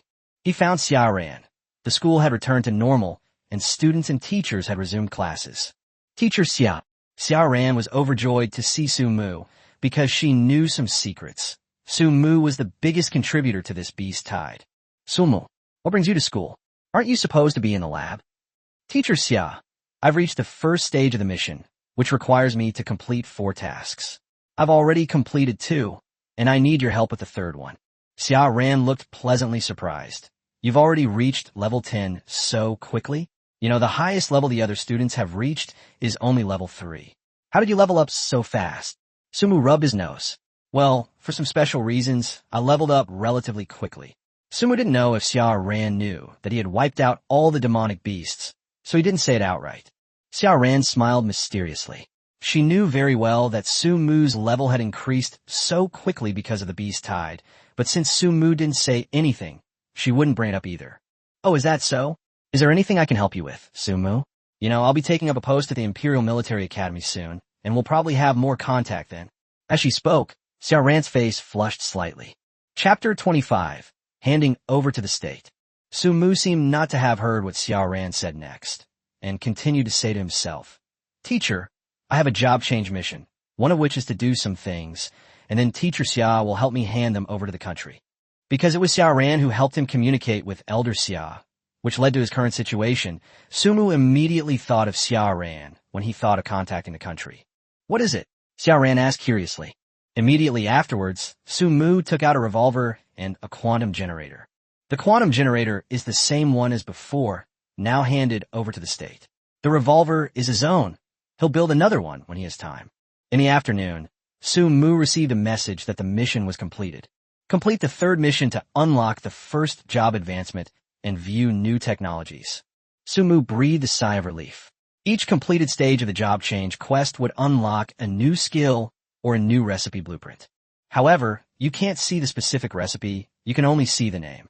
Sumu opened his profession panel and could see that his profession had added another recipe, Potionist. And I also saw 2 recipes that are about to be unlocked. Red potion restores health. Blue potion restores energy. This is a basic formula in potion science. Final stage task released. Head to the Shadow Mountain Secret Realm and defeat the tyrannical Monkey King boss. Sumu looked puzzled. The last task is to defeat the boss. Also, I've never heard of this secret realm before. Go ask Teacher Xia. Teacher Xia, where is the Shadow Mountain Secret Realm? The last job change quest requires going to this place. Sumu arrived at the school. Shadow Mountain Secret Realm? Xiaoran pondered for a while, then shook her head. She had never heard of this secret realm in all her years in the capital. I'll call Grandpa. He might know. As she spoke, Xia Ran prepared to take out her phone. Wait a minute. The job change system prompted me. Sumu stopped Xia Ran and read the prompt aloud. Kageyama's Secret Realm. A high-difficulty dungeon requiring at least 10 players to enter. Instance location. A valley 300 miles from the capital. Xia Ran was quite taken aback. It's actually located near the capital? How come I've never heard of this secret realm? Then there's only one possibility. This secret realm has just been created. After the world and the game merged, the secret realm did not appear out of thin air, but rather emerged from a space-time rift. Those cracks seem to connect to another world, and some of them have become entrances to secret realms. 30 years have passed since the last large-scale appearance of the secret realm, and it's unknown when the next one will be. Wait a minute, Xia Ran suddenly realized something. Why does the location of this secret realm sound so familiar? She thought about it carefully and realized that this was the place where the beast tide was concentrated. She had previously asked her grandfather about the origin of the beast tide, and the answer she received was that a new space-time rift had appeared. The current location of this secret realm is roughly the same as the location where the beast tide occurred before. It's easy to imagine that there must be some connection between the two. Moreover, this secret realm requires 10 people to enter together, a level of difficulty rarely seen in other secret realms. At that moment, a group of people in military uniforms arrived in the city. The leader was clearly a veteran general who had experienced the baptism of war. He was a general from the outskirts of the capital named Fang Zhen. He was responsible for the security of the capital and was also the head of the investigation team, as well as Shi Chang's superior.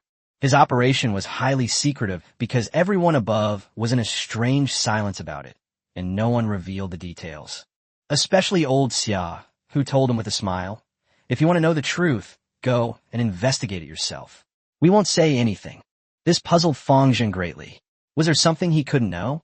Since Elder Xia told him to investigate on his own, he formed an investigation team and began a comprehensive investigation. Fang Zhen began assigning tasks. Listen to me. Everyone divide into several groups and investigate the truth of the matter. But Shi Chang interrupted him. Old leader, there's no need for such trouble. I know someone who definitely knows the truth about this matter. Who? Wang Junlei. Fang Zhen pondered for a moment, then nodded in agreement. All right, let's go find him directly. He prefers to resolve things decisively and efficiently. Conducting field research would be extremely troublesome and might not yield any results. Half an hour later, they arrived at Wang Junlai's military camp. In the temporary office space, Wang Junlei was typing something on the computer. Suddenly, the tent was pulled open and an investigation team entered the makeshift office. They were there on behalf of the country to conduct an investigation.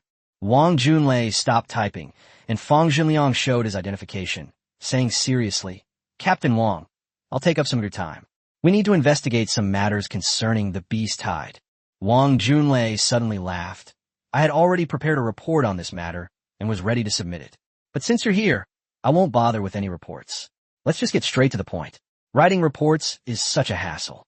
Shi Chang was very excited. The old man had finally spoken up. Fang Zhen sat down first.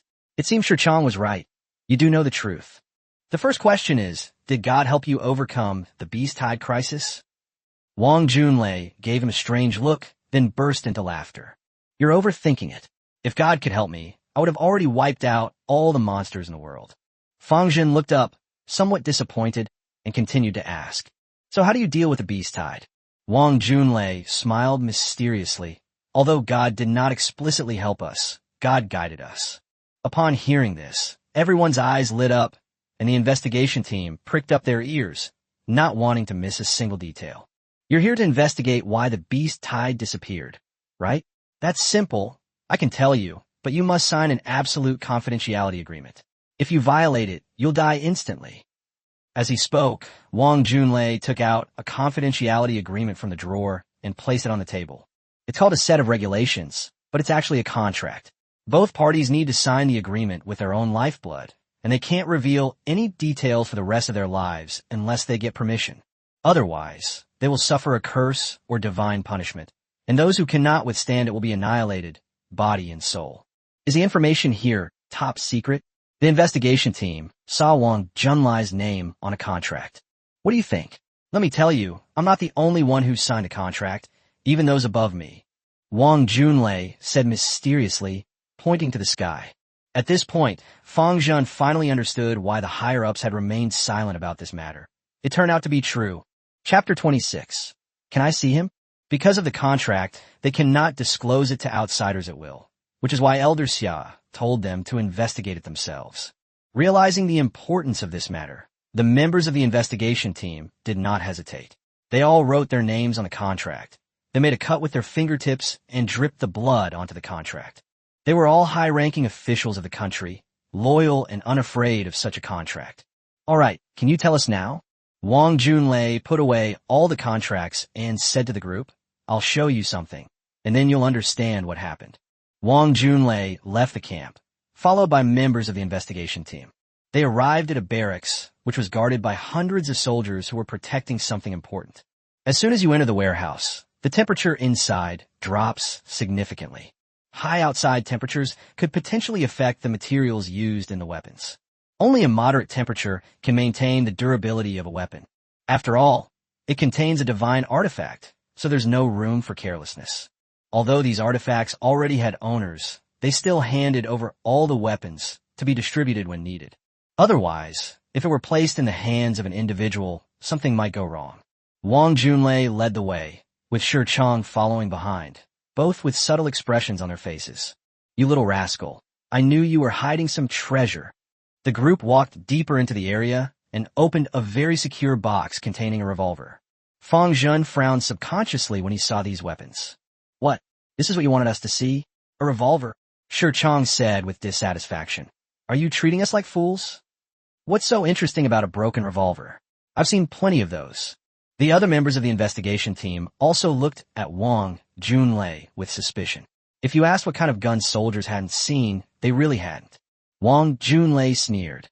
A broken revolver? Look at it yourself. Isn't this revolver a piece of junk?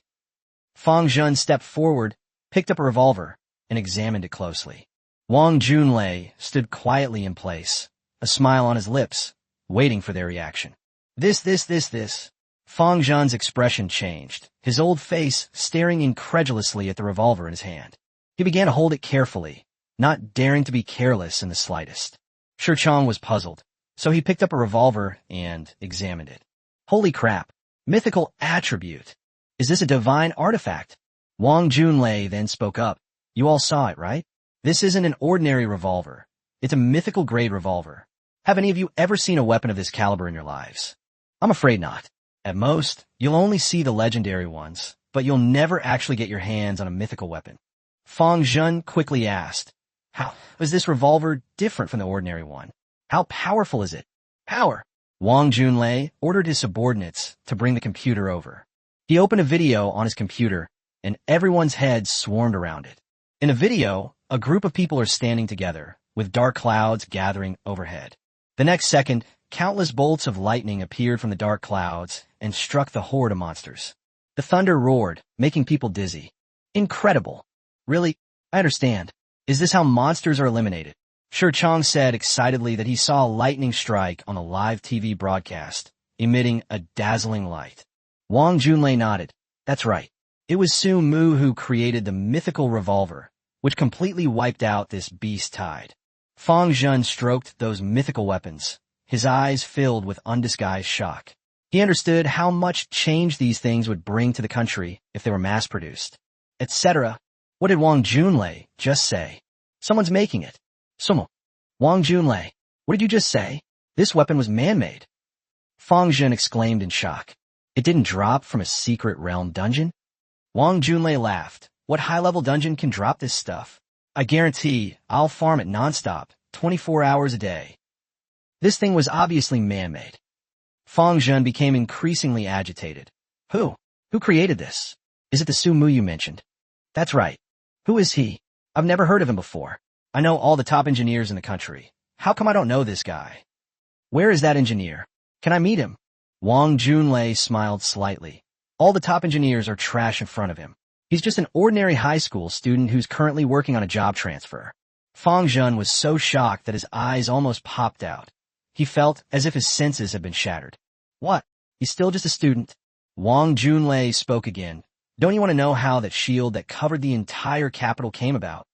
Fang Zhen was taken aback and thought about it carefully. It seems so.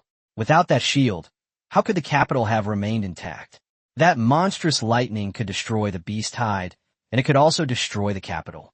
Wang Junlei said calmly. That shield was also his creation. Fang Zhen stood there, stunned and speechless. He didn't know how to express his shock and remained in a daze for a long time. The investigation team behind him, upon learning the truth, were all stunned, just like Fang Zhen. The fact that they were able to create such a marvel is already outrageous enough. This requires so much effort and so many valuable materials. That middle school student named Su Mu must have been lucky enough to awaken the design blueprints for the revolver. If this single blueprint were handed over to the state, it would be enough to bring him both fame and fortune and grant him unparalleled prestige. If he could develop a shield that could defend the entire city, then he could truly become a god. No wonder they signed a contract after learning the truth. Such a prodigy should be given special protection. Otherwise, if the enemy finds out, accidents are inevitable. Can I take a look at that thing that's displaying a shield? Fang Zhen's voice trembled as he spoke, and the investigation team members stared expectantly at Wang Junlei. Everyone present knew the fact that all machines, regardless of type, require energy.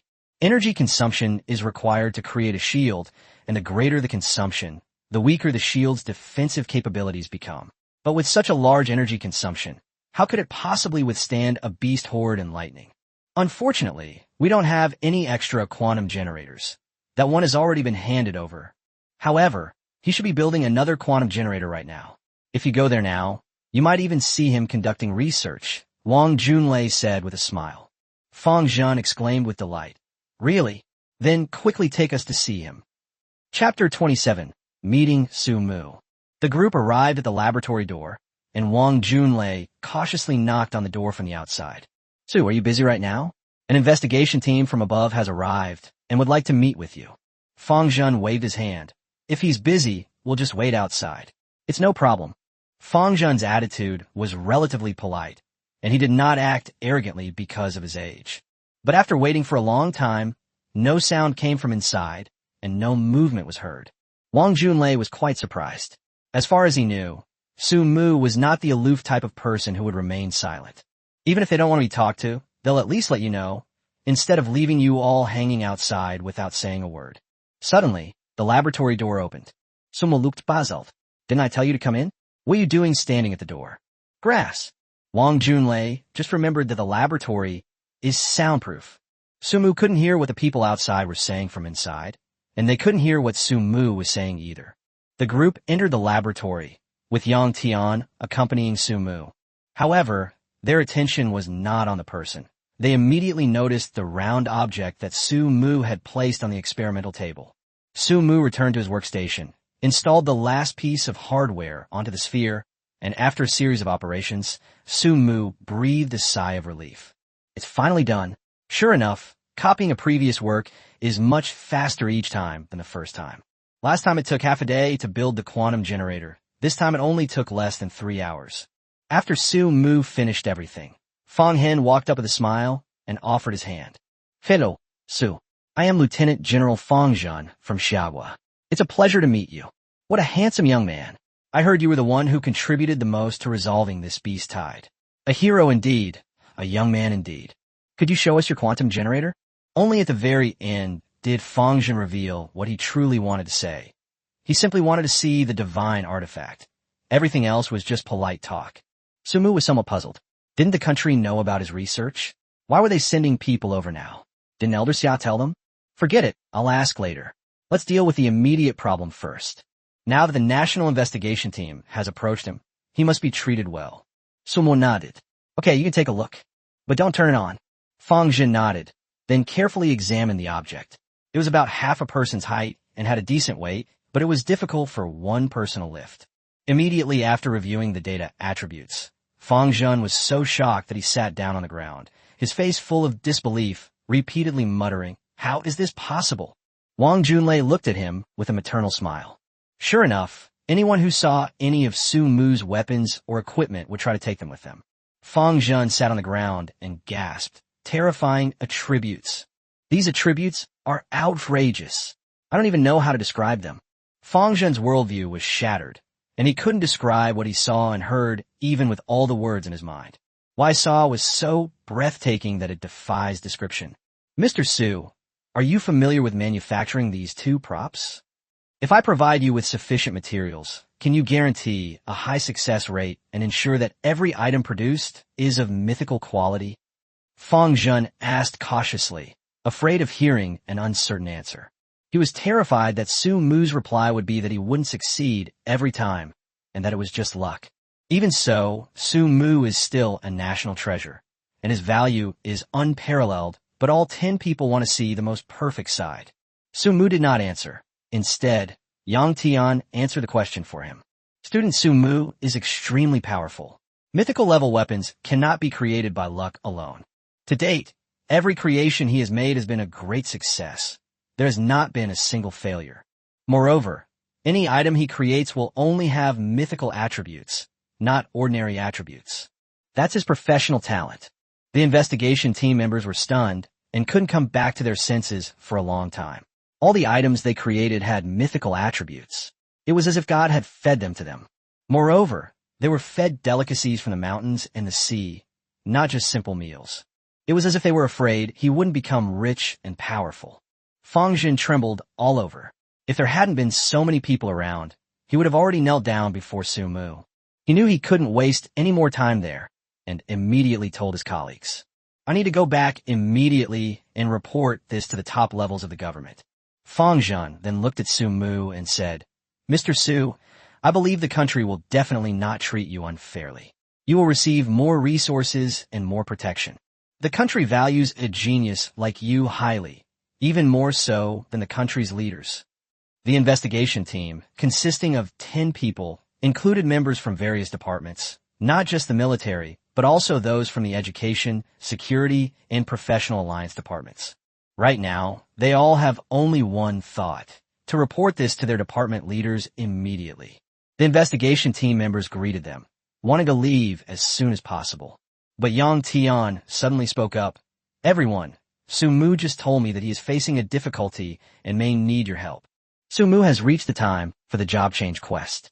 One of the quests is to enter the Shadow Mountain secret realm and defeat the boss, the tyrannical Monkey King. Fang Zhen asked, Is the secret realm very difficult? Yang Tian responded, It's very big. It takes at least 10 people to get in.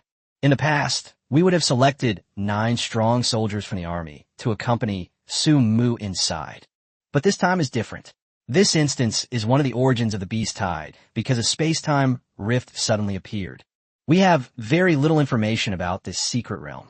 We don't know the environment, mechanics, or how to defeat the boss. Therefore, just to be on the safe side, and for Su Mu's safety, we need your country to select some elites to accompany him inside. Whether we complete the mission or not is secondary. The most important thing is to protect Su Mu's personal safety. In this world, the attributes of ordinary professions and combat professions are not even on the same level. Once inside the instance, their first task was to protect Su Mu. Moreover, while protecting Su Mu, we must also be wary of the monsters inside. The military's top fighters are not authorized to be mobilized. Only people sent by the state can be mobilized. Fang Zhen thought for a moment, then nodded heavily. You're right. Let's do it tomorrow. We'll send a group of people to assist with the mission tomorrow. Chapter 28. Silence in the conference room. The investigation team left after a short time, returning to their respective departments that evening. Xia family compound. Old Xia received the report from his subordinates and nodded unconsciously. It's time to make this public. Not long after, the national leadership organized a large meeting, which was attended by all the current top officials in the country. An hour later, in the highest conference room in the capital, the room was filled with bigwigs from all sides, including the military, various departments, and the highest leader of the Xia kingdom. Aside from some high-ranking officials, many others were unaware of what had happened. They were informed that the truth behind the rapid disappearance of the Beast Tide had been uncovered, and they sat up straight, waiting for the meeting to begin. All members of the investigation team participated in this meeting. Moreover, it wasn't just government officials. Various powerful figures from the private sector also attended the meeting. One side consisted of professional families from the capital, and the other side was the professional alliance. These three forces are intricately intertwined, with countless connections, and some officials are even scions of powerful families. Many of them hold significant positions within the three parties. The people who appeared were all heads of professional families, representing their respective families to attend the meeting. Besides these two forces, there is another force from the people, the guilds that are spontaneously organized by the people. These are all guilds established by independent cultivators, and their influence should not be underestimated. They exist to fight for the interests of independent cultivators. After years of development, it has now become one of the four major powers. For a country, the guilds organized by professionals themselves are a true reflection of the strength of its fundamental power. The guild's headquarters are located in the capital, and they were invited to attend the meeting. The guild has a large number of members from all walks of life, including not only combat professionals. There were more than 300 people attending the meeting, which looked quite impressive. Finally, the top leader of Xia State and the top military leader appeared in the venue, followed by Elder Xia. Their appearance was met with enthusiastic applause. Ultimately, in the Xia Kingdom, the official government is still the most powerful entity, and everything else follows its leadership and command. The top leader of the Xia Kingdom oversees everything and leads the Xia Kingdom toward a brighter future. The applause continued until the three of them sat down, after which the room fell silent. After sitting down, Old Xia gave a wink to the staff. The next second, more than a dozen staff members walked in from outside, each holding a contract, which they distributed to everyone present. Everyone has a confidentiality agreement in front of them. Everyone. I'm sure you all feel that this meeting is quite sudden. Why is this meeting being held? To be honest, this meeting is extremely important, so important that it concerns the fate and future of our country. So we must be cautious. Also, the content of this meeting is top secret, and everyone needs to sign a confidentiality agreement before it can begin. After the top leader finished speaking, he gestured for everyone to begin signing the contract. The people below looked at each other, all showing puzzled expressions. What on earth is going on that warrants such a grand commotion? How mysterious must it be? At the scene, the head of a prominent family expressed great dissatisfaction, saying, "We have no choice but to leak the information. Is it really necessary to sign a confidentiality agreement?" The military leader sitting next to the top official glanced at the family head with a sharp look and said coldly, "Get out if you don't sign." The scene was immediately filled with immense pressure, making it hard for the family heads to breathe. Other high-ranking leaders from various countries also stared at the heads of the families with unfriendly expressions. To be honest, they really gave them too much face, daring to defy the country's orders. It seems we'll have to crack down on them in the future. The representatives of several prominent families opened their mouths, but ultimately remained silent. They are naturally free-spirited and don't want to follow the rules. But unexpectedly, he became the object of scorn as soon as he opened his mouth. They were completely dumbfounded, and they understood that if they didn't sign this agreement today, they wouldn't be able to leave the meeting room unscathed. Everyone picked up a pen, wrote their names on the contract, and dripped a drop of blood onto it. Behind each person attending the meeting stood a staff member whose task was to ensure that everyone wrote down their names. Within a short time, the conference room was filled with the sound of signatures. A few minutes later, everyone stopped writing. The staff behind them checked the signed documents to make sure there was no fraud or bloodshed involved. They will be collected together at the end. With the first procedure completed, the top leader smiled and said, "All right, let's officially begin the meeting." Then, a large screen appeared in front of the public, displaying a video. Playback will begin in the next second. The image above shows a dozen soldiers standing in place, with a dark cloud above their heads that is gradually merging with an even larger cloud. Then, thunder roared, and a bright light suddenly appeared on the screen. Countless bolts of lightning struck the beast horde, launching a fierce attack on the ground and the beast horde itself. The people below were very puzzled. They had all seen the video of lightning striking the beast horde in the live stream, but what was that group of soldiers? Before they could think further, a second video appeared on the big screen. The second video is even simpler. This video did not appear in the live stream. It looks like a distant scene captured by a camera on a building far away. The image was very blurry, but what happened was still clearly visible. On a mountaintop, there was a blurry figure holding something in his hand. The man fiddled with what he was holding, and before long, a beam of light shot straight up into the sky. It then spread out, forming a light curtain that covered the entire capital city. The appearance of this scene means that the capital city is not a place protected by any god, nor is it a place where gods help them overcome difficulties. Those props were clearly man-made. Even though several days have passed, no one present can forget the extreme shock that the golden shield brought to people during the beast tide in the capital. That was true absolute defense, capable of not only stopping the beast tide, but also withstanding the attack of heavenly lightning. After the two videos are played, the next step is a detailed introduction to the two props. Electromagnetic revolver. Quantum generator. The moment the attributes of both items were revealed, the entire conference room fell into an unspeakable silence. Everyone stared blankly at the data on the screen, and everyone felt disbelief. Everyone's face froze, as if someone had pressed the pause button. Chapter 29. Old Master Fan's Masterpiece. The representatives of those powerful families who had previously opposed the agreement were stunned when they saw the footage. Now, they finally understood why they had signed the confidentiality agreement. Any one of the above is worth signing a contract for. A mythical item. Wasn't it said that the highest level was only legendary? Could this shield be any more outrageous? 100 million. It can even recover on its own. That's outrageous. Whose work is this? He deserves the most credit for this beast tide. Is it Master Fan? He is an academician of the Chinese Academy of Sciences and a 5-time leader in engineering. He has led many large-scale projects in our country. I think it should be him. Elder Fan just came out of seclusion, and I didn't expect him to produce such a world-shaking super engineering weapon. Don't underestimate engineering. It's a core force driving global development. Top professionals in the lifestyle industry can also influence the direction of the world. Old Xia gestured for everyone to be quiet. Comrades, please be quiet. These two props were not made by Master Fan. They were made by someone else. As for this person, we won't reveal his name for confidentiality. We'll use the code name Divine Craftsman instead. Fang Zhen asked one more question before leaving. The subsequent discussions will not use his name in the meetings. Instead, a code name will be chosen. If Su Mu becomes famous internationally in the future, she will not be able to appear using her real name and true appearance. Within the mage class, there is a profession called Cursed Mage. Many curses require the correct face and name of the target to be cast. Most masters in China have a code name, and Fang Zhen asked Su Mu if he had thought of one for himself. Su Mu blurted out, taking the word divine craftsmanship from the phrase divine craftsmanship. He has enough confidence that he deserves this title.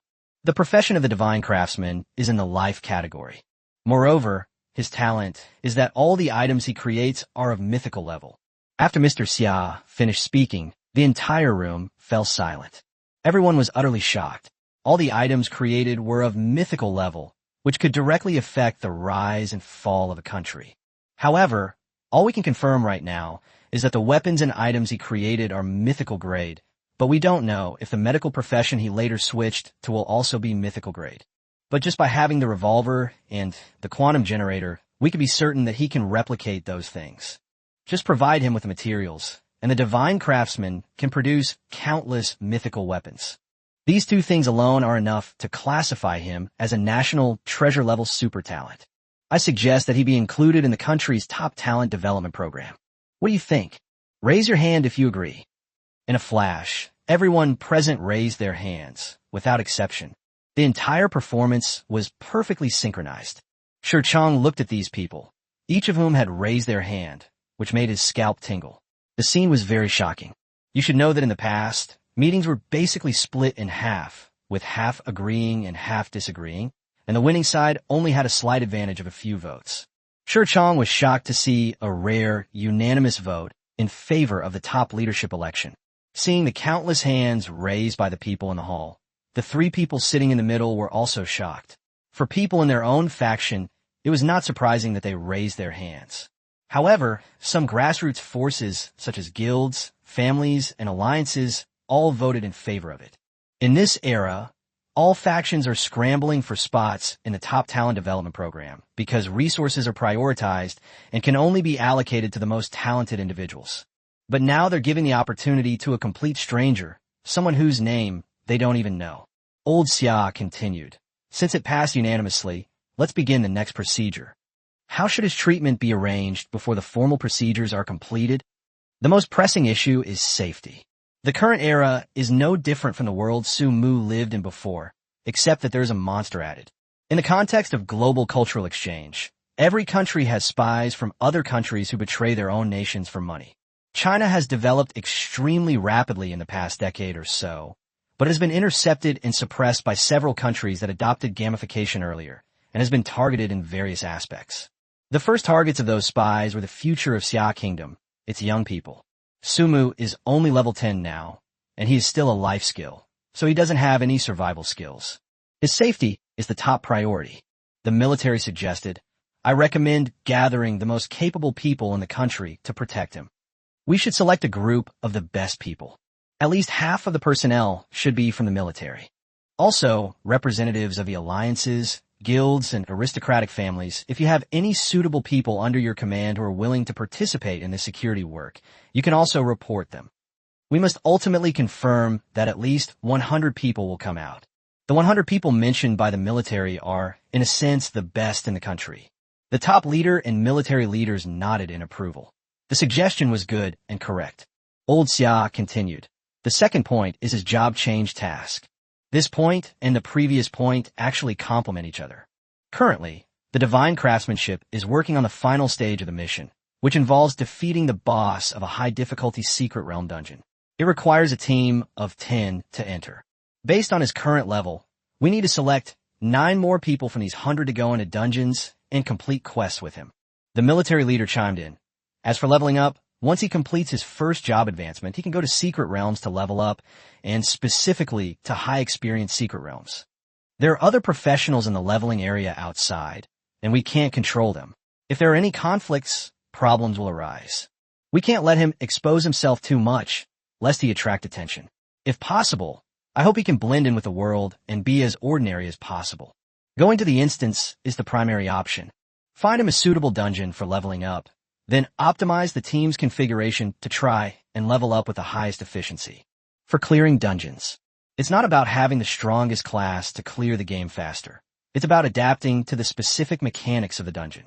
For example, some dungeons are mazes, and even powerful classes might not be able to clear them if someone isn't smart enough. Therefore, an excellent team has talents in all aspects, not just combat professionals. Chapter 30, A Big Wave. Now I need to find the most suitable secret realm for Su Mu to level up within the capital city. At the very least, you must ensure that leveling up is very smooth within the first 50 levels. The low-level dungeon guides that appeared before are now everywhere. Even if you want to clear the game as quickly as possible, there are almost no strategy guides available for breaking records. For a key trainee like Su Mu, the requirement is to use speed runs to break records and level him up. For key talents like Su Mu, it's essential to clear levels quickly so he can level up as soon as possible. There's another point which concerns his personal learning. Whether it's potions, equipment, skill books, rune scrolls, or the like. We need to prepare all these things for him. He has a life skills profession, so he can't wear the equipment for combat professions. We must find him another set of equipment for non-combat professions to wear. There are also defensive capabilities, health buffs, and consumables for dungeons. These things all need to be improved. Don't be stingy with auxiliary items. Bring them all out and use the best of everything. The meeting lasted all afternoon, with everyone speaking and brainstorming in the later stages. This was all to ensure that Su Mu experienced the best service and environment. Some people have even started to concern themselves with Su Mu's lifelong happiness. I think when going to a dungeon, we shouldn't make him too tired, and we should also have a proper time plan. Also, don't let him get too bored. Give him whatever he likes. Shingon should be a man, right? I suggest that his security personnel be replaced with women. Appearance is also a hurdle. What if his tastes are different from others? That's right. Add some tough guys and pretty boys, and you'll have 100 people, plus a group of people chosen to accompany him in dungeons. Things are heading in the wrong direction. The meeting finally ended. In the entire capital city, with a population of 10,100,000 people were selected for the selection process. All forces and organizations were choosing people. Old Xia even specially asked the military to arrange an elimination tournament. Besides people, the treasure trove of the professional alliance and the riches accumulated by aristocratic families were also fully explored, and the most suitable items for Su Mu were selected. Today, the entire capital city is bustling with activity because of one person. Wait until the next day. Sumu got up from home. He hadn't moved into the villa yet. My parents don't want to move there yet. They say they'll wait until after some time. When I got up, my parents had already gone to work. Because of Sumu, they had both been promoted to middle management. His parents prepared breakfast for him before they left. A steaming hot breakfast was laid out on the table. After finishing her meal, Sumu received a message from Yang Tianfa. The government has already sent all the people they found for him, and he is to go to the official departments whenever he has time. Walking through the streets and alleys, people seem to have never experienced the beast tide, continuing with their usual routines. However, unlike before, there are now more tourists from other places, all of whom want to see the light screen that appears in the video. Some temples even disguised themselves and told outsiders that it was a manifestation of Buddha and Bodhisattva, enticing out-of-towners to buy in large quantities and adding a lot of incense money to the temples. However, the operation was shut down by the authorities the next day, and all the money was confiscated. Furthermore, the people walking on the street today all had a very strong presence, and Sumu considered himself to be worldly wise. Wang Junlei and Yang Tian are the most powerful combat professionals he has ever seen. Both of them are master-level experts. However, now, Sumu inexplicably sensed the same aura emanating from those people as those two, all of them being masters. Their auras felt more abundant and restrained. It's clear that his strength is significantly higher than Wang Junlai's and Yang Tian's. Moreover, judging from their equipment, which is all high-level, it's clear that they're not only powerful, but also have strong backgrounds. Sumu wondered if these people were the ones sent down from above to help him enter the dungeon. While thinking, Sumu bumped into someone. Sumu was only level 10 and wasn't wearing any equipment, so he was immediately knocked around and made dizzy. What's even more outrageous is that the person who bumped into him was a girl with a great figure. Sumu felt as if a ball had hit him. Ah! The girl screamed, realized she had bumped into someone, and quickly helped Sumu up. She kept bowing and apologizing. I'm so sorry, are you alright? I'll compensate you. How much do you want? Is 10,000 enough? As the girl with big wavy hair spoke, she raised her staff and pointed it at Sumu. The staff emitted a pale green light, and in an instant, Sumu felt countless healing spells surging into his body. The treatment costing tens of thousands of yuan rose directly into his body, and Sumu felt that he had overdone it. He only fell and got a minor scrape. It's not like he could heal him instantly. That's a skill used when someone is seriously injured. Currently, his health has exceeded the limit, with the excess becoming a shield, reaching tens of thousands. Sumu was extremely shocked. He didn't understand what skills were required for the profession of priest. But he could sense that just a moment ago, the girl in front of him, without chanting any spells, directly poured a huge amount of healing spells and buffs into him. Sumu looked the girl in front of him up and down. She kept bowing and apologizing to him. The girl has delicate features, fair and smooth skin, and bright eyes like the moon. Her willow leaf eyebrows are like embellishments on her forehead, adding a unique beauty to her pretty face. She wore a white robe with gold trim on the sleeves. The robe was loose, but even so, the waves on her chest still rose and fell gracefully. I'm fine. No need to apologize. Sumu looked at the girl and said she was asking for 10,000 yuan in compensation. She must have a powerful background. She's probably some kind of princess from a wealthy family. The girl was very happy. You're a good person. Sumu was speechless. Had he been friend-zoned by the girl? He turned to leave, but the girl stopped him. The girl looked apologetic. I'm so sorry, excuse me, do you know? Before the girl could finish speaking, Sumu interrupted her. Are you here for tourism? Where do you want to go? Just tell me. I know this area of the capital very well. No, I'm here on a mission. Because I don't know the way. I was in a hurry, and that's why I bumped into you. Chapter 31. The Strongest Lineup. Sumu shrugged, utterly speechless. Then I can't help you. You didn't even tell me where you were going. How am I supposed to know where you're going? He turned and left, while Xie behind him was on the verge of tears. You don't go. I arrived very early, much earlier than everyone else, but I have a terrible sense of direction and have been wandering around here for a long time.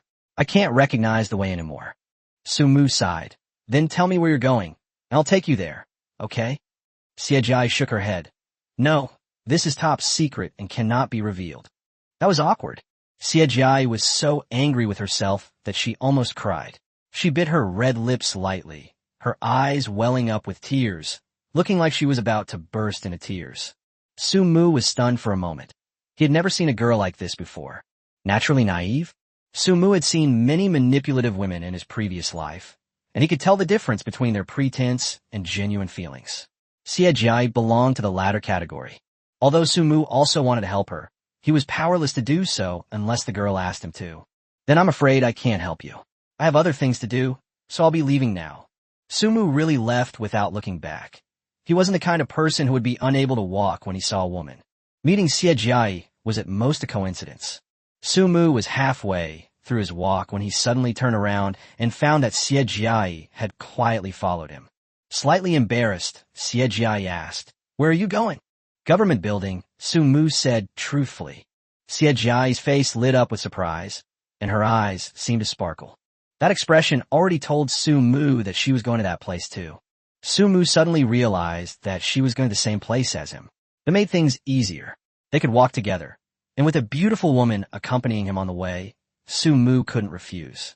Just as he was about to invite her to go together, Xie Jia stammered, I'm going to a place that's different from yours." Su Mu froze on the spot, unable to utter the words of invitation he wanted to. He simply turned around and ignored her. Behind her, Xie Jia followed Su Mu cautiously, hiding at every corner, afraid of being discovered by Su Mu. Su Mu kept glancing behind him, seemingly casually, as if afraid that the girl might get lost if she followed him. 15 minutes later, Su Mu walked into the building, and a security guard on duty saluted him. "Mr. Su Mu, the adults are already waiting for you inside." Su Mu nodded and went into the conference room. As soon as he entered, the scene inside stunned him. There was a large group of professionals standing in the conference room, both men and women, probably more than 100 people. They exuded a sharp aura, and their equipment was domineering and powerful. This group of people all had prominent identities and powerful backgrounds, and were influential figures in the outside world. Su Mu was puzzled. He remembered that he only needed 10 people to accompany him when he went into a dungeon. Why did the higher-ups find him hundreds of people? What were they trying to do? Wang Junlei made arrangements on-site on behalf of his superiors. "Su, you've arrived. Please have a seat. The meeting is about to begin." "Oh, okay." Su Mu sat down in a seat at the head of the table. Wang Junlei was on the clock, his brows furrowed. One more professional was still missing. "Xie Jia, has Xie Jia from the Xie family of Xinshui arrived yet?" "Arrive." An anxious voice came from outside the conference room, and a girl dressed in a white mage's robe, carrying a jeweled wand, ran into the conference room, covered in sweat. Xie Jia was about to cry from her own stupidity. Someone was leading the way, yet she almost lost her way and went the wrong way. Su Mu looked at the girl with great interest, thinking to himself, so her name is Xie Jia. Not a bad name, and her personality is quite unique. Wang Junlei glanced at his watch. The meeting is starting in just 10 seconds. "I'm not late. Let's get in line quickly." "Oh." Xie Jia immediately stood in the line of professionals, deliberately choosing a position at the back so that Su Mu couldn't see her. When the girl came in and found Su Mu there, her head was spinning. Xie Jia wasn't stupid. She was just an innocent young girl. The moment she saw Su Mu, she knew that Su Mu was the key person to be protected in this operation. And yet, he himself knocked the person he was supposed to protect to the ground on the street. "Ah, Xie Jia, you're such an idiot. I wish there was a crack in the ground I could crawl into, so I would never want to come out and face anyone again. Going out alone is simply bringing shame to the family." On the stage, Wang Junlei spoke. "Su Mu, this is a gathering of the best professionals from all over the country, 100 combat-type professionals. Warrior, mage, archer, these major classes are fully covered, and there are even hidden classes among them. Their levels are all around 100, and they are all at least 4th class advancement. You select 9 people according to your tastes and preferences to be your teammates for this dungeon run." Wang Junlai's expression was strange. This was the draft prepared for him by his superiors, but he felt that something was off about it. Or tastes and preferences.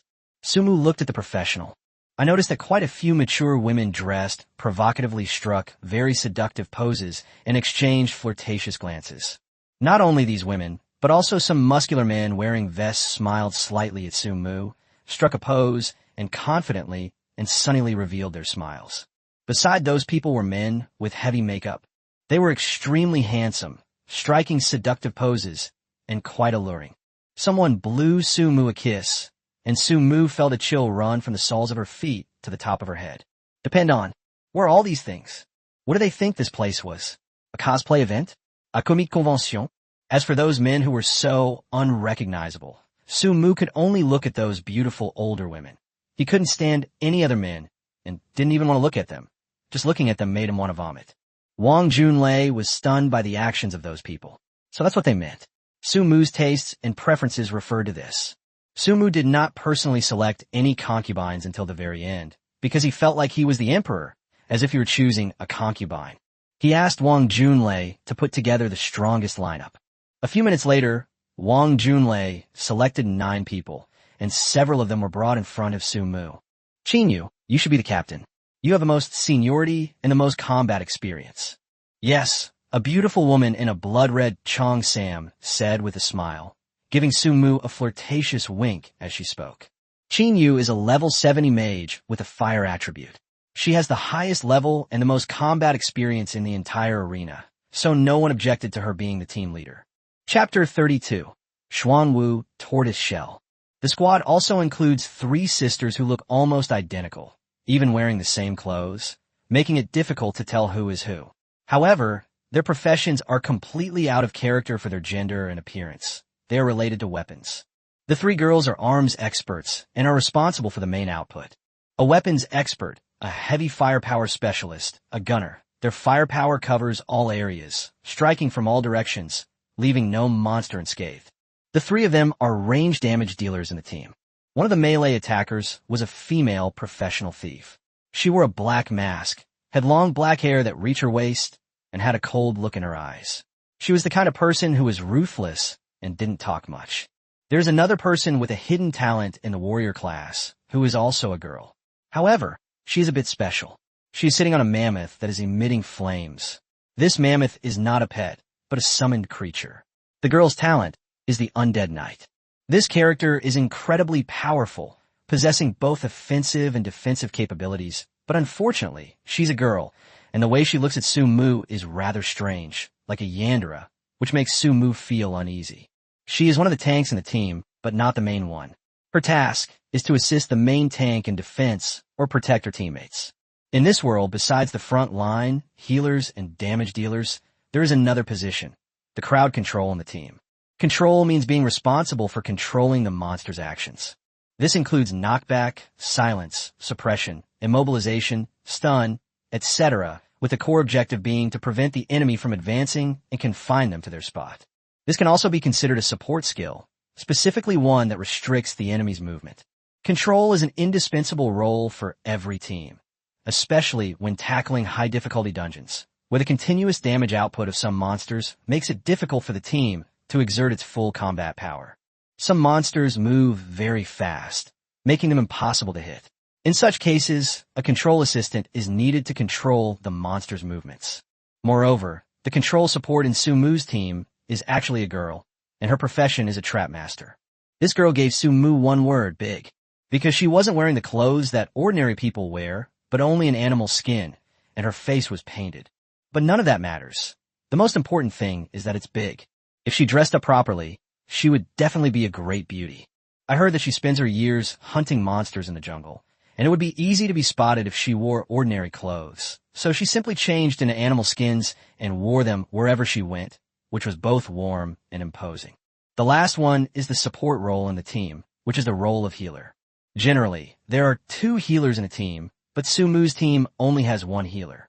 The therapist was blushing and looking down, not daring to look at Sumu. Sichiai had been silently chanting from the audience, "Don't choose me, don't choose me, don't choose me." But what he feared most came true. After looking at her resume, Wang Junlei immediately decided that this therapist had to be hired. It says the healing output is terrifying. 1 healer is equivalent to 10 heals. It has a wide range of healing skills, and the skills can be cast without any aftercast delay, making it fully capable of healing an entire team. That's exactly what made Wang Junlei see Xie Jiai's value. She's worth 10 people, which means the team can free up a spot to add another damage dealer. This will greatly improve the team's efficiency in killing monsters and clearing levels. Finally, there's the main tank in the team. Sumu had met this person before. He was the one who posed for a lot of pictures in front of Sumu. He was one of only 2 men in the team. When Sumu saw him, it was as if he had seen a savior. Finally, the team was no longer just him. If he were the only man in the team, it would just be him living off women with a bunch of female experts carrying a newbie through dungeons. After the lineup was finalized, Wang Junlei led Sumu to the storage room and took out a set of green equipment. Try it on and see if you can put it on. Sumu picked up the set and felt it was made of some kind of animal skin. He checked the equipment attributes. Black tortoise shell. Type, armor. Type, armor. Occupation. Applicable to all occupations. Level, LV20. Quality, perfect. Defense plus 200. Strength plus 20. Speed plus 20. Endurance plus 20. Set, black tortoise armor. Set skill, 2-piece set. If the wearer does not have any damaging skills, the effect of the potion is increased by 40%. Set skill, full set. If the wearer does not have any damaging skills, they are immune to 15% of all damage received. Introduction. The strongest defensive gear for low-level professions. Sumu looked at the other pieces of equipment that came with it and was so surprised that he couldn't speak. This set isn't just one piece of armor. It's a complete set including clothes, pants, headwear, belt, and gloves. All 5 pieces of the Xuanwu set are now complete. The Xuanwu armor can be worn by anyone, regardless of their class. Even a low-level professional like him can enjoy this. It's the best defensive gear for low-level professionals. Furthermore, it boasts impressive equipment effects. This outfit seems tailor-made for Sumu, perfectly suited to the situation he is about to face.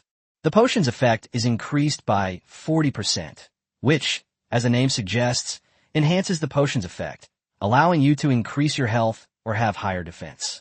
Furthermore, this set also grants the user 15% damage immunity, making it an excellent defensive item. Sumu couldn't wait to put on the complete set of Xuanwu tortoise armor, feeling a strong sense of security. He opened his attributes and found that all of his attributes have been significantly improved. All attributes have broken through the 100 mark, and the maximum health has been increased from 200 to 1,000. With these enhancements, Sumu felt that he was no longer an ordinary person who could be easily bullied. He now felt full of power, and with a single punch, he could inflict considerable damage on low-level monsters. Sumu was deeply moved, realizing that the higher-ups had put a lot of thought into finding him this perfect piece of equipment. This is a complete set of equipment, and it even has special effects. Wang Junlei watched with satisfaction as Sumu put on the suit. Not bad. You can fit into it really good. He understood the value of this equipment. Defensive gear was common, but defensive gear suitable for one person was not. It took a lot of effort to find it. Moreover, the surprises prepared for Sumu went far beyond that. Wang Junlei opened another box, inside which were a ring, a bracelet, and a necklace, and the necklace was shimmering with an orange light. Legendary equipment. Chapter 33. Tears of Angels.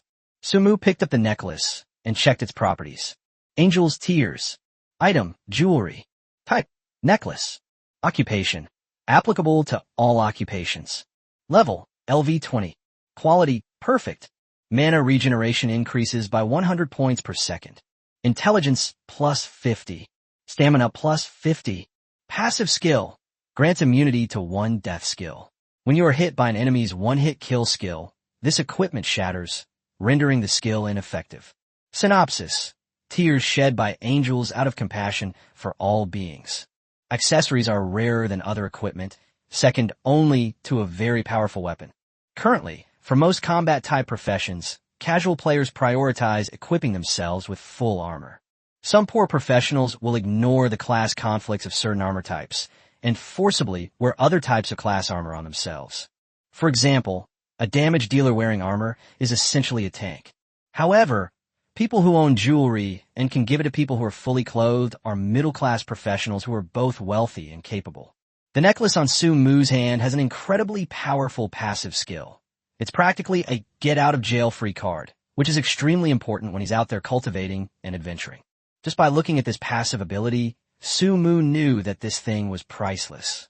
Brother Wang, isn't this a bit too valuable? Sumu was very uneasy. He believed that the house and 2 billion yuan that were given to him on the necklace could not buy him anything. This is what I prepared for you. Try it on and see how it works. Also, try on the bracelet and ring. Wang Junlei chuckled and urged Su Mu to continue putting on the jewelry. Upon hearing this, Su Mu stopped refusing and picked up the ring. Space ring. Item, jewelry. Type, ring. Occupation, applicable to all occupations. Level, LV20. Quality, perfect. Health regeneration increased by 100 points. Intelligence, plus 50. Stamina, plus 50. Active skill, able to open another dimension for storage, placing all inorganic items inside, and freely entering and exiting. There was also a bracelet, which had similar functions to the ring and was used for storage. However, the bracelet provided significantly more intelligence and stamina, and also increased some defensive capabilities, greatly improving Su Mu's defense. However, the space ring is even more effective. After this world merged with the game world, the inventory function that was originally ubiquitous in the game was not made available to players. If you want the backpack storage function, you have to farm it in dungeons or buy it. The spatial ring in front of us has this function, and it's the best type of backpack function. Small and lightweight, yet can hold a lot. Su Mu was overjoyed, as this way he could carry several revolvers with him at any time for self-defense. All the previous materials can fit inside. This ring is definitely a treasure. Many tasks can be carried out conveniently and easily. Unfortunately, you belong to a lifestyle-oriented profession, and so far, we haven't found a suitable weapon for you. There isn't a single one in the entire capital. Wang Junlei said with slight regret. Su Mu hurriedly waved her hand. No. I'm already very fortunate to have these. What other professional person would dress up like me and be fully armed? Wang Junlei looked at Su Mu with admiration. He had been worried that Su Mu, being so young, would become arrogant after being elevated to such a high position. Such things happen all the time, but Su Mu remained calm. Despite being only recently an adult, he possessed the maturity and composure of someone with a wealth of experience. By the way, please help me prepare the materials for those 2 potions if I successfully change jobs and unlock potion science in the future. No problem. It's no big deal. Su Mu told Wang Junlei about the materials, and he immediately sent someone to take care of them. Before leaving, he told Su Mu to take off her equipment. Su, there's one more thing. Take off your equipment first. This is just a test to see if you can wear it. If you can wear it, I'll take it back and have it enchanted. You cannot enter a dungeon wearing unenchanted equipment. Su Mu smiled. He originally wanted to enchant the items himself, but he didn't have enough materials, so he had to let them take them back. After Wang Junlei left, Lin Shan went to the laboratory and used the remaining materials to forge a few more revolvers, which he then put into his ring. Then he was going to start building a second quantum generator device. He had wanted to change its appearance before. The machine was half a person tall and very inconvenient to pick up. As the creator, he naturally has his own methods for modifying such things. All we need to do is disassemble the outer structure and have him reassemble it. Su Mu was making final preparations for the dungeon run. Not only Su Mu, but the other 9 people did the same. They sent their equipment to the engineering room for repolishing and durability. Under the arrangement of the entire capital, all their equipment was replaced with top-level enchantments. There are also equipment enhancements and amplifications, etc. Strengthen the protective contracts, increase the amplification contracts, and throw all sorts of expensive materials into them like they're free. It doesn't matter if they fail, because the higher-ups will cover for them, until it's successfully built. The next day, Su Mu got up early in the morning. Today was the day to run a dungeon. Heading to the government building, as soon as he entered the conference room, he saw 8 girls and a burly man, all radiating a dazzling light. Undoubtedly, their equipment had been enhanced and modified. Wang Junlei and Yang Tian stood to the side, and Old Xiao was also there. Moreover, there were 3 unfamiliar people on stage. A slightly overweight man walked over and greeted Su Mu with a smile. I've heard so much about you. Who would have thought that such a great engineer in the country is actually a young man? Student Su, this is Sun Feilong, the president of Imperial University. Old Xia introduced the person to Su Mu. This is Jiang Zhen, a military leader of the country. And this is Zhao Ziyun, the chairman of the Beijing Professional League. After Mr. Xia finished introducing everyone to Su Mu, The other two greeted Su Mu with smiles. Su, put on your gear and get ready to go. As they were talking, Su Mu saw a staff member enter the conference room, carrying the gear he had worn the day before. Su Mu felt like her eyes were about to be blinded by the light. He casually picked up a piece of equipment, the Xuanwu Return's home top, whose attributes had already been enhanced to the extreme. The amplification and enhancement level were directly increased by 10, which was already the limit of this piece of clothing, not the limit of enhancement. Chapter 34 Shadow Mountain. Su Mu checked his belongings to make sure he had everything he needed, and then, led by Captain Qin Yu, the group set off towards the secret realm in a grand procession. 10 people set off fully equipped, while in the conference room of the government building, footage of Su Mu and the others was being played. There were also more than a dozen people around them, who were the think tank. If any unexpected things happened during the dungeon run, they could come up with ideas and solutions in time to ensure that no accidents occurred during the dungeon run. This includes both on-field command and off-field command. Su Mu himself felt that this was a bit of an overreaction. It was just the next dungeon. Why make such a big fuss? This group of people truly brought traditional culture to life. We've prepared all sorts of contingency plans and backup plans for you, all to ensure you're completely safe. 2 hours later, now that we've arrived at the entrance to the Shadow Mountain secret realm, an eerie light emanates from beneath the space-time rift. From the other side, a mountain can be seen inside, its trees radiating an eerie aura, their leaves jet black and their trunks gray. Qin Yu stood the front, directing everyone. Everyone line up in formation. Old Wang, you stand at the front. The beauties from the Su family, stop staring at the young man. We're starting the dungeon. And healer girls, stop looking down. The young man isn't going to eat you.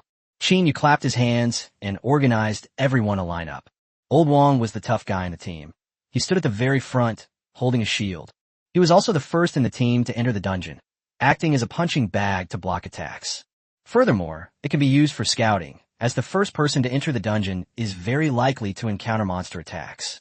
Su Qin was the undead knight, riding a mammoth.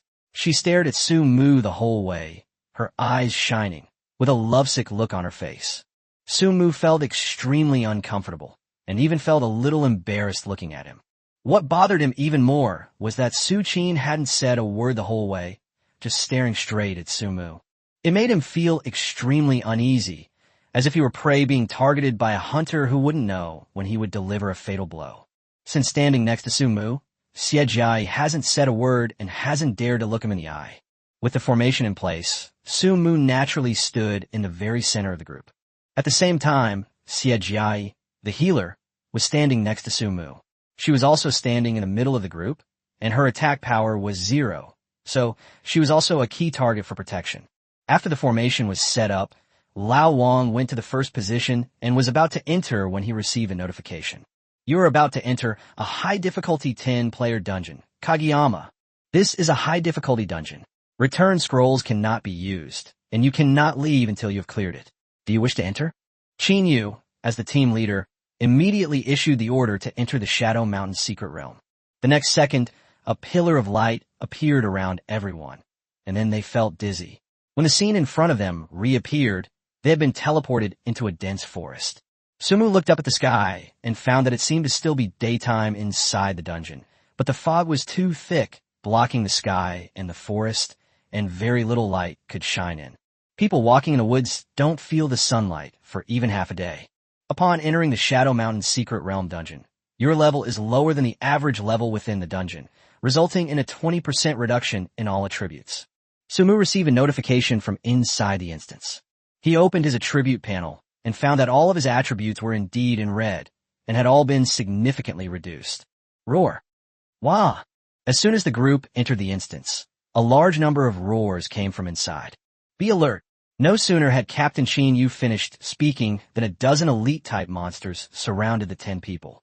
Moreover, there are endless streams of smaller monsters appearing behind them, as if there is no end in sight. The people watching from the command center all tensed up, but they were also glad that they had made sufficient preparations and that they were in battle right away, which was a rare occurrence. Fortunately, Su Mu's team was very strong. Old Wang, who was at the front of the group, smiled slightly, not caring about the monsters at all. He turned to Qin Yu and said, Captain, I've encountered this situation before. These monsters will keep appearing in a specific area. Don't try to kill them all.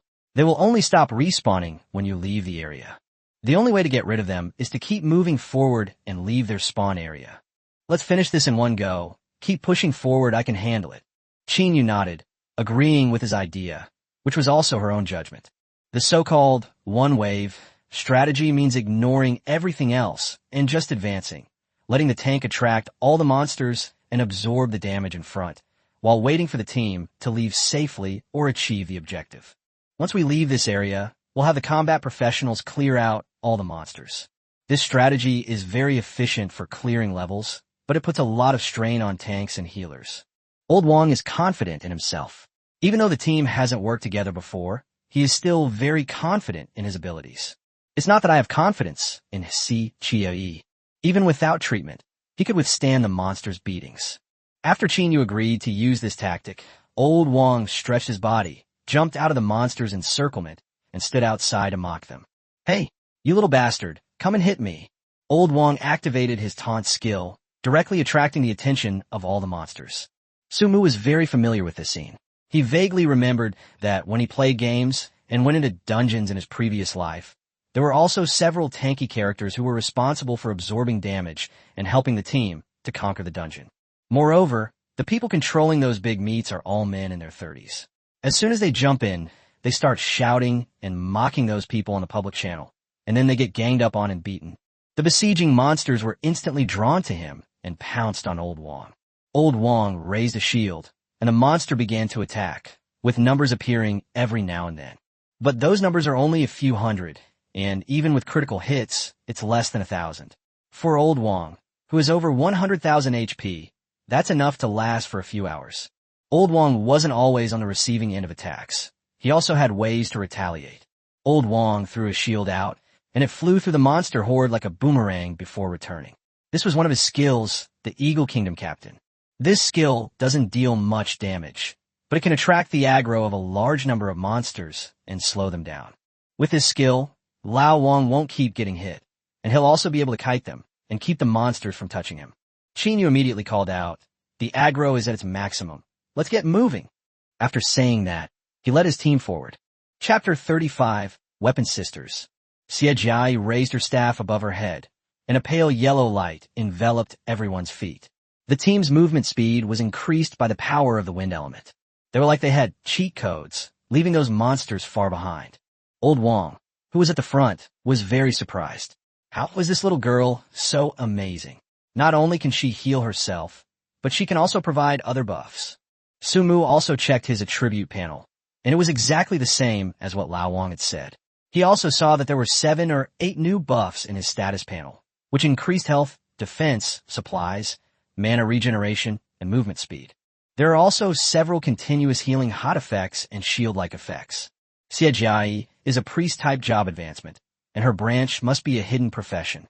She did not disclose her occupation, nor was she told this by her superiors. It's likely that they wanted to hide her profession, or perhaps the forces behind her didn't want her profession to be exposed.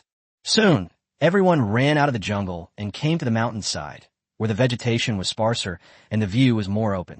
Team leader Chinyu rested her hands on her hips, smiling charmingly. What an amazing young girl. They don't show off their abilities on ordinary days, but they start to reveal themselves when it comes to crucial moments. Why are you so eager to show off? Could it be that you've got your eye on that guy? That won't do. Your older sister likes your older brother too. You can't take him from her. Chinyu walked to Sumu's side, her breath sweet as orchids, her red lips almost touching Sumu's ear. The aroma was enticing. Sumu had never been so close to a member of the opposite sex before. Chinyu wasn't wearing that revealing Cheongsam today. Instead, she wore a fitted leather sports jacket, which perfectly showcased her curvaceous figure. Coupled with her seductive gaze, what man could resist? Sumu immediately sensed something was wrong. Damn, was this woman a vixen in her past life? She's so good at seducing people. Don't touch me. Don't get so close to me. Sumu's body is still in its infancy in this world, but his soul is not. Chinyu knows everything and is knowledgeable about everything. If Xie Jia is an innocent and naive girl, then Chinyu is a mature and knowledgeable woman. However, Chinyu was just teasing Sumu. When he saw the monster coming up again, he snorted and summoned his red staff. That annoying fellow. He couldn't have picked a better time to come, He had to pick this moment. Qin Yu drew a circle above his head with his staff, and the fire circle grew larger and larger until it illuminated the entire mountainside. The ring of fire swirled overhead, gradually enveloping the entire jungle. Then, something resembling an iron wire appeared below the ring of fire, surrounding the entire jungle. The fire circle continued to shrink, and any monster that touched the burning wires would be burned to ashes. This is a large area AoE spell, and it's clearly not a low-level one. It should at least rank in the upper middle range. However, the recovery time is too long, requiring someone to block the monster in front so that it can be launched accurately. However, this woman is quite capable. Logically speaking, such a large-scale AoE damage should consume a lot of mana, but she didn't seem afraid at all when Qin Yu unleashed it. Giggle. A silvery laugh rang out from behind. Su Mu turned around and saw that the 3 weapon sisters responsible for dealing damage had also arrived. Sister Qin, your attack is so terrifying right away. Aren't you afraid of scaring the young man? The second-ranked sister said with a smile, while the sisters beside her remained silent. The eldest sister seemed rather aloof, her eyes fixed on Su Mu, and her personality was quite similar to Su Qin's. The younger sister seemed rather shy, like someone with social anxiety, always keeping her head slightly down and not daring to look at the crowd. But in contrast, she was carrying a rocket launcher on her back, making her the grenadier among the 3. The second sister in the middle is very cheerful, easygoing, and always smiling. The 3 sisters look like they were made from the same mold, but each has a different personality. If the 3 of them stand still, it is impossible to tell who is the older sister and who is the younger sister. One can only glean a glimpse from their personality. Leave the damage output to us, the second sister said to the 3 of them, preparing to wipe out the monsters in one fell swoop. Qin Yu's fire circle kept the monsters away, and as the area shrank, the monsters became more and more numerous. And then a girl dressed in animal skins ran over, setting up traps along the way. All the monsters were trapped inside the traps and couldn't move. The 3 sisters watched as the monsters gathered together and began to fire. Bang! Top, top, top! The second sister picked up 2 rifles and started firing at the monster. The bullets she fired were not metal, but fire element lasers. The lasers exploded as soon as they touched the monster, making it a weapon that dealt area damage. Moreover, those bullets weren't just fire elemental. They also included blue lasers of ice elemental power, which would freeze monsters in place upon contact. There's also blue lightning that paralyzes monsters, and green poison gas that directly poisons them. The bullets were so dense that all the monsters in front of them were blown up in a short time. The third sister was no slouch either. Although she was a bit shy around people, she didn't hesitate to attack monsters, and her face even showed excitement. He slung the rocket launcher over his shoulder, and the cannon caused widespread explosive damage, knocking down a group of monsters with a single shot. The eldest sister was even more insane. She didn't use any weapons. With just a flick of her finger, she could shoot down a laser beam as thick as a bucket from the sky, instantly obliterating any monsters it passed through. How annoying, eldest sister. Why did you even use your awakened skill? That's not fair, the second sister complained. The older sister didn't speak, but gave a cold snort, as if to say, "Who told you 2 little bitches to be so ostentatious, daring to steal my little brother?" With 3 ranged attackers, and Qin used Fire Ring, the Nashi monsters were no match for them. The somewhat Yandere Knight didn't even have a chance to show his skills, and hundreds of monsters were killed in an instant. Qin Yu kept staring at Su Mu's face, wanting to see Su Mu panic. She loved seeing a handsome, fair-skinned man show his fear. This is similar to how some men like to see their women appear weak and vulnerable. Even strong-willed women sometimes imagine meeting men who are weaker than themselves. However, Qin Yu did not expect that Su Mu would be expressionless, not say a word, and not show any fear. Qin Yu only saw expressionlessness and calmness on Su Mu's face. Qin Yu pouted her red lips in dissatisfaction. "Little brother, why aren't you scared? Have you been scared out of your wits?" Immediately afterwards, the women around them recalled the sweet laughter of the orioles and swallows. Chapter 36. The Tyrannical Monkey King. Government Building. The spectators blushed deeply, especially those without wives, who couldn't bear the women's teasing. Su Mu's life is too good. He's surrounded by a group of stunning beauties, and they're even trying to seduce him in various ways. Who could resist that? Why wasn't that person me? Hateful. This is absolutely enjoyable. Ahem. Captain Qin, please don't forget our mission. Jiang Zhen, being more mature, reminded the group. The people inside the instance were all wearing headsets. Upon hearing this, they stuck out their tongues and their expressions turned serious. After clearing out the monsters in the jungle, the group did not choose to stay there, but continued to advance deeper into the dungeon. After leaving the area of this instance, no large numbers of monsters appeared. In addition, Lin Chen's team had such powerful firepower that the three sisters could spot the monster from a great distance and take it down with a single shot before it even reached them. For Su Mu's team, a high-difficulty dungeon was as easy as eating and drinking. Su Mu was just a slacker inside. Like a fountain commander, he was always observing from the sidelines. In order not to appear weak, he could only keep praising the 9 fourth-tier power levelers. Hit the target. Sister, you have great marksmanship. I want to be able to shoot as far and accurately as you. My sister's mammoth is so magnificent and huge. Can I ride it? Sister Qin's fireball is so big. I really want to take a bite. After the group got to know each other, Qin Yu discovered that Su Mu was also an experienced driver, sometimes even faster than herself. You better be talking about a fireball, not any other kind of ball. Su Mu's words sometimes made people blush and their hearts race, and they would complain with a shy expression. Xie Jiai, on the other hand, was stunned and didn't know what they were talking about. Sometimes, in order to get in, she could only stare blankly and smile foolishly. The team atmosphere is becoming more and more harmonious, and they're getting along better and better. The other 9 people each had their own reasons for accepting the mission. Protecting Su Mu and helping him complete dungeons are their specific tasks. Now, Su Mu makes their work less boring. At least Su Mu isn't as eccentric or disdainful as those other young masters and noblemen. At least they are very easy to talk to. Su Mu was adept at enlivening the team atmosphere, and the people in the command center nodded in approval. I didn't realize this young man had such talent for boosting team morale. Inside the secret realm, the group swept through the area until they reached a fork in the road within the instance. Upon seeing this fork in the road, Qin Yu understood. The smaller dungeons in this instance are not a series. You can choose to tackle the smaller dungeons first. Soon, the female thief who went to scout returned.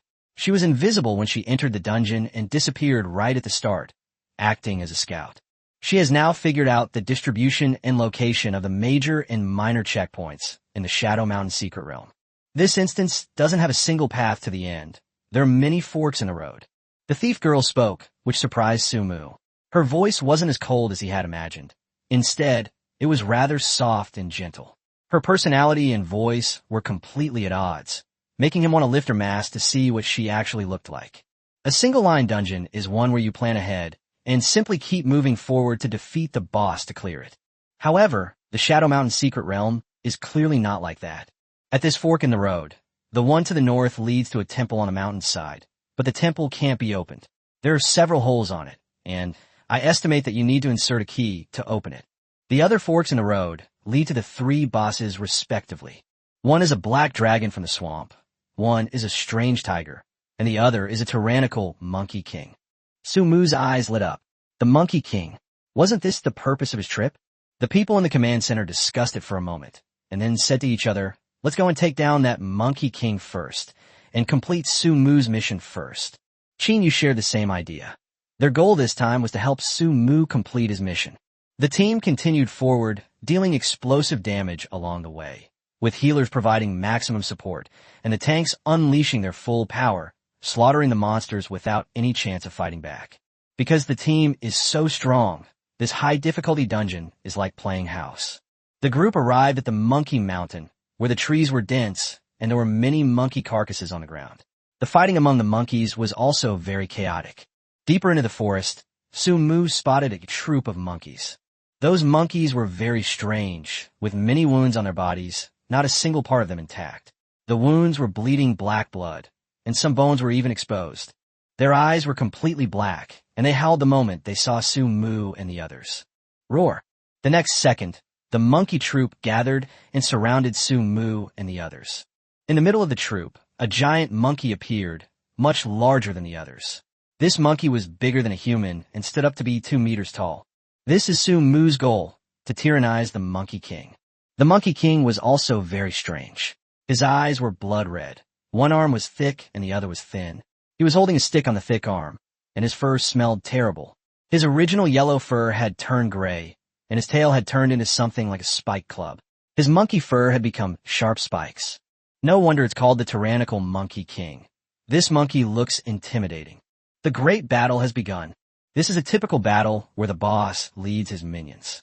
This time, Lao Wang was at the forefront, and his health was visibly decreasing. The boss's attack power was much stronger than that of the minions. Furthermore, the Monkey King's attacks all carry poisonous properties, and the old king has a debuff that causes continuous health loss and reduced health regeneration, resulting in severe injury. In addition, Lao Wang also has to withstand the attacks of those monsters. If an ordinary team were to run the dungeon, this battle would become extremely difficult. This time, no one joked with Su Mu. They all knew that they had to be fully focused when fighting the boss and could not be careless. Everyone was giving it their all. Just as everyone was engaged in battle, a monkey rapidly approached from the dark forest. Another boss-level Monkey King had appeared, but this time it was a female monkey. Furthermore, this female monkey was far more horrific than the other. Her entire body was rotting. Her fur was like thorns, incredibly hard, and it was covered in some kind of unidentified green liquid. As soon as it appeared, it rushed towards the people in the back row. Su Mu and the three sisters were all caught in its attack. Chapter 37. A Close Call. The second monkey appeared so quickly that no one had time to react. This secret realm doesn't just have one boss, it actually has two. Moreover, the other boss likes to launch sneak attacks, making it difficult to defend against. Fortunately, Su Mu's team was not weak. They were the first team to arrive at the secret realm, and everyone in them was exceptionally talented. If it were any other team, they would probably have perished here facing two bosses. "You beast! Your grandpa's here," Old Wang taunted as another monkey headed towards the back row. Unfortunately, this taunt skill is useless against bosses. It only works on mobs. Two large characters appeared above the monkey's head. Invalid. Its movements were extremely fast, and it charged towards Su Mu with lightning speed. With a wide-open mouth, it was about to tear Su Mu to shreds. Everyone was stunned by this scene. It doesn't respond to taunts. Such situations are rare. Some bosses in the secret realm are immune to taunts and will randomly choose their targets, with the most common targets being squishy characters. However, there's one thing to note. This kind of boss doesn't have very high attack power. It just moves very fast. If the boss has high attack power, almost no team can defeat it. Shadow Mountain Secret Realm is a brand new dungeon. Nobody knows how powerful the boss is, so we can't gamble on it. Su Mu is just a casual worker, and his health is much lower than that of mages. Xie Jia immediately changed her treatment target, focusing all her healing efforts on Su Mu, who instantly gained 2 shields. One is a spell shield, and the other is a physical shield. Moreover, the shield has a very high amount of health, exceeding its own health bar. The mother monkey bit at Su Mu, and a string of red numbers appeared above his head. -0, 12,734 damage absorption, meaning he had been critically hit. Su Mu was filled with fear. The damage had already been done, and if Xie Jia hadn't reacted quickly enough, his angel's tear would have been shattered. A chance to escape death was just like that. Moreover, this Monkey King's character design isn't without its satire. Its satire is rather strange. That means it will chase after and bite whoever hits it the hardest and deals the most damage. The appearance of the mother monkey was quite surprising, but fortunately, it ended without any serious harm, as her hatred was drawn to the others. A seemingly insurmountable situation was easily resolved thanks to Xie Jia. Su Mu was very glad that he chose Xie Jia as his healing support. She was the most powerful healing support he had ever seen. The spell is cast instantly, and its healing output is unparalleled. Moreover, the support skills are very comprehensive, including various shields, purification, dispelling negative effects, and accelerating the removal of control effects. Su Mu saw all of these in her. Most importantly, she can cast spells in multiple directions. Every time she raises her hand, several spells take effect. This is so outrageous and absurd. Moreover, when in combat mode, Xie Jia changed her usual demeanor.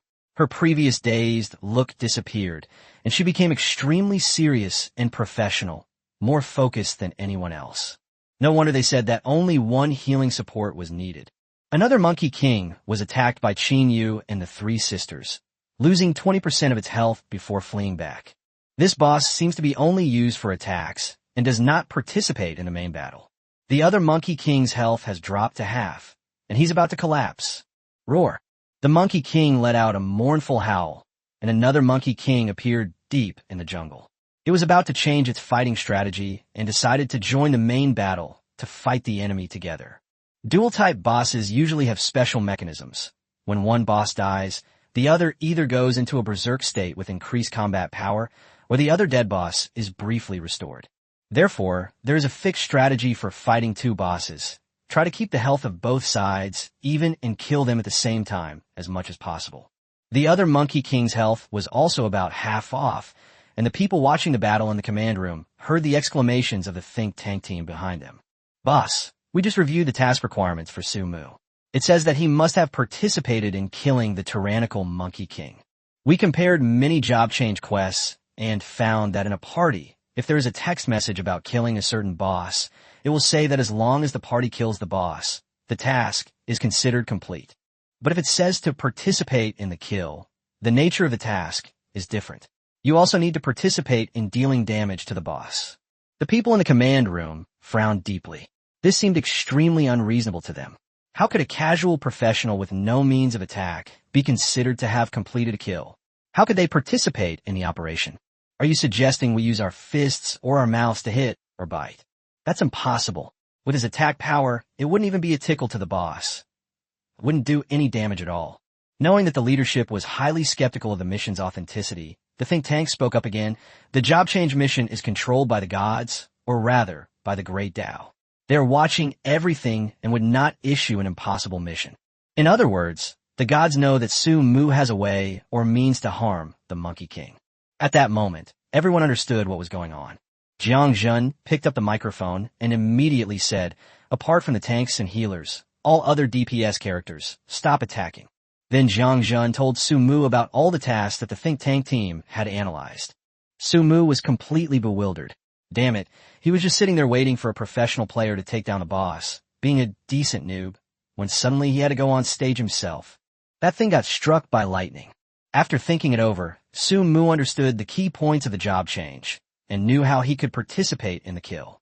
He looked at the few people who had stopped attacking, then twisted the switch on his belt, and, the next second, a colorful shield field was released. That's right, this is the quantum generator that Su Mu modified. He turned it into a belt, transforming the massive, half-person-tall thing into a high-tech belt. Although it's a bit of a hassle to wear, it's still better than something that's so big.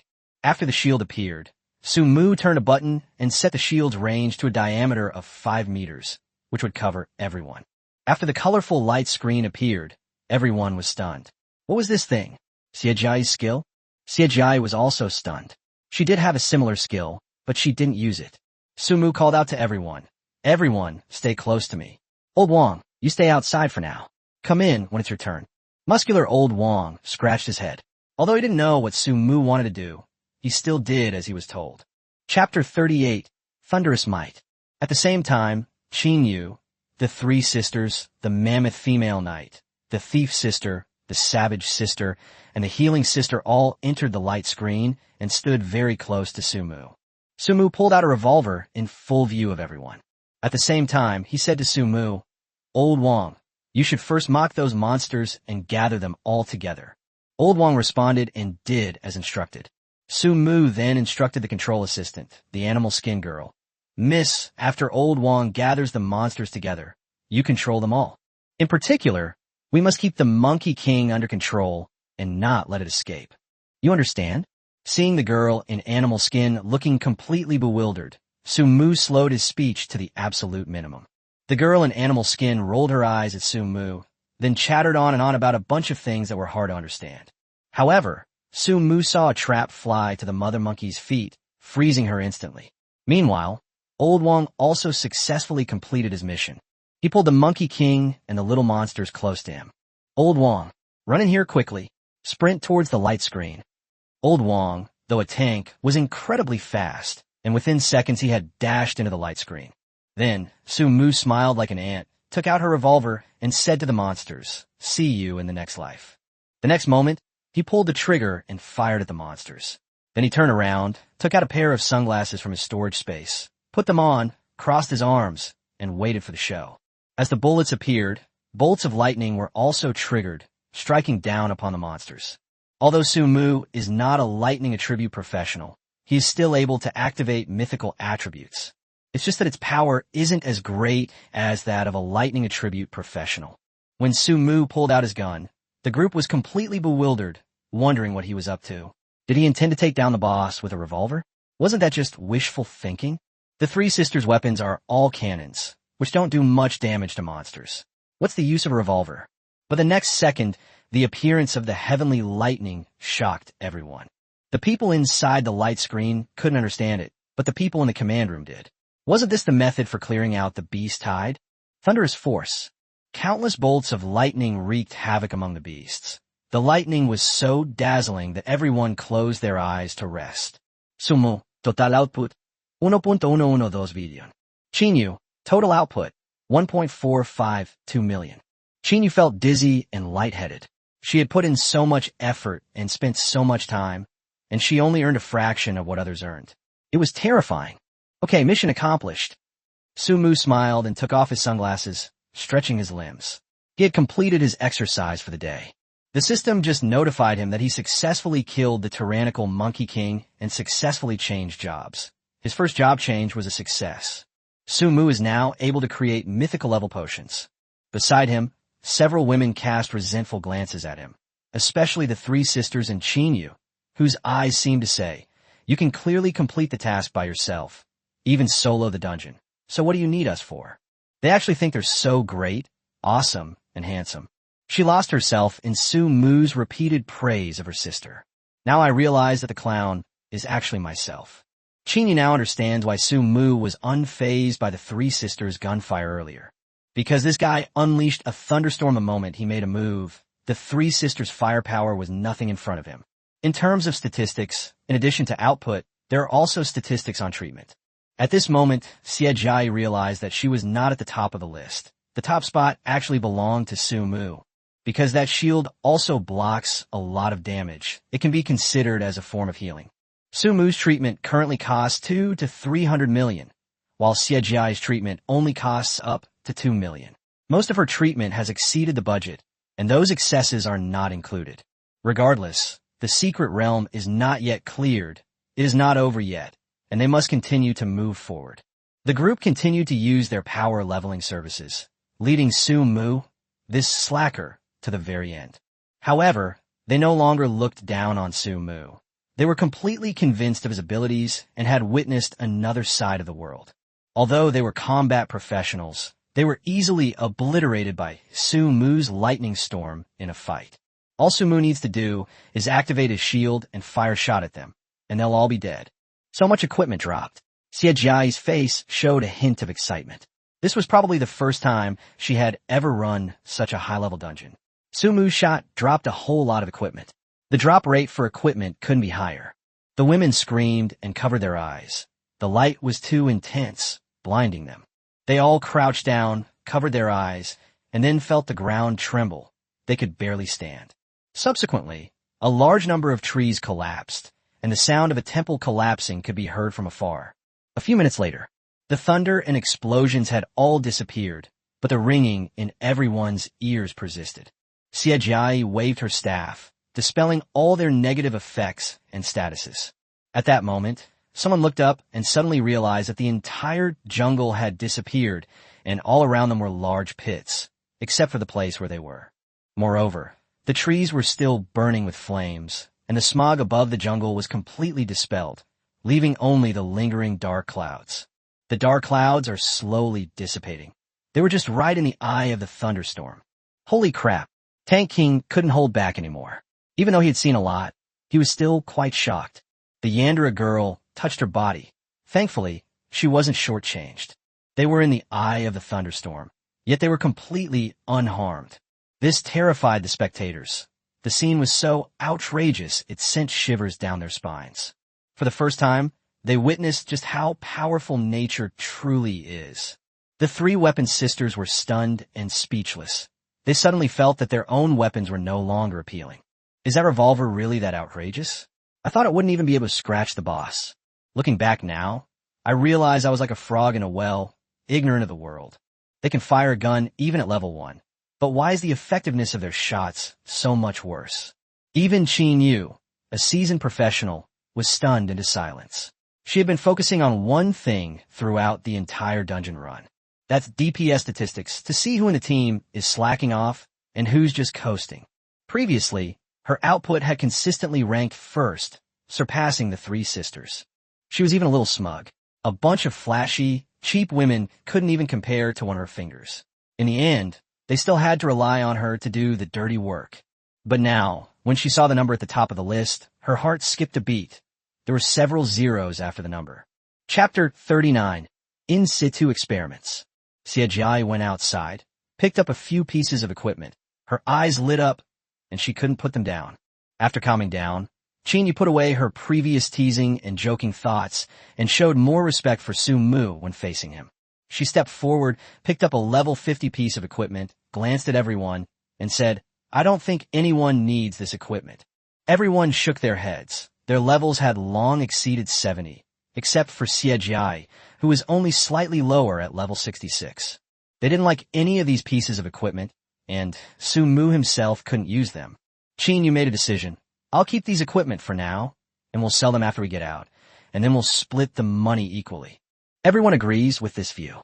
After the monsters died, they dropped a lot of white-grade equipment, but no one wanted it. They also complained that the trash was taking up space in their backpacks. Qin Yu picked up a fragment and examined it closely. It was a red object. Key Fragment 1. Type Item. Description. An important item in the Shadow Mountain Secret Realm. Obtaining it can open the Stone Temple Gate. This item cannot be taken out of the Secret Realm. Qin Yu's guess was correct. The temple door did indeed require a key to open. After packing up all their equipment, the group set off again, and soon they returned to the fork in the road they had come from. Their plan was to defeat the tiger and then get the other key. But Su Mu stopped at this moment and looked at everyone, saying, "I won't go with you. I just completed the job change, and I want to make some potions here. You can also help me test the effects of the potion I made later, so I can make some records." After completing the first transformation, Su Mu unlocked the branch of potion science. This branch is self-explanatory. It can produce all sorts of chemical solutions. In this world, potions can be roughly divided into 3 categories. The first type is medicine, which provides a one-time effect when ingested. For example, the most common one is the life-restoring potion, which is a single-use item that continuously restores health after being drunk. However, the potion still has a cooling effect, meaning it cannot be used continuously. Even if you have 10 bottles of potion, only one bottle will have an effect if you drink them at the same time, and you cannot use the next bottle immediately after finishing the first one. If that's possible, then there's no need for wet nurses. The second type is called a compound preparation. This is a potion that allows professionals to gain a boost in a very short time. There are many types of potions, the most common being the resilience potion, which can increase your health, defense, and resilience for a certain period of time.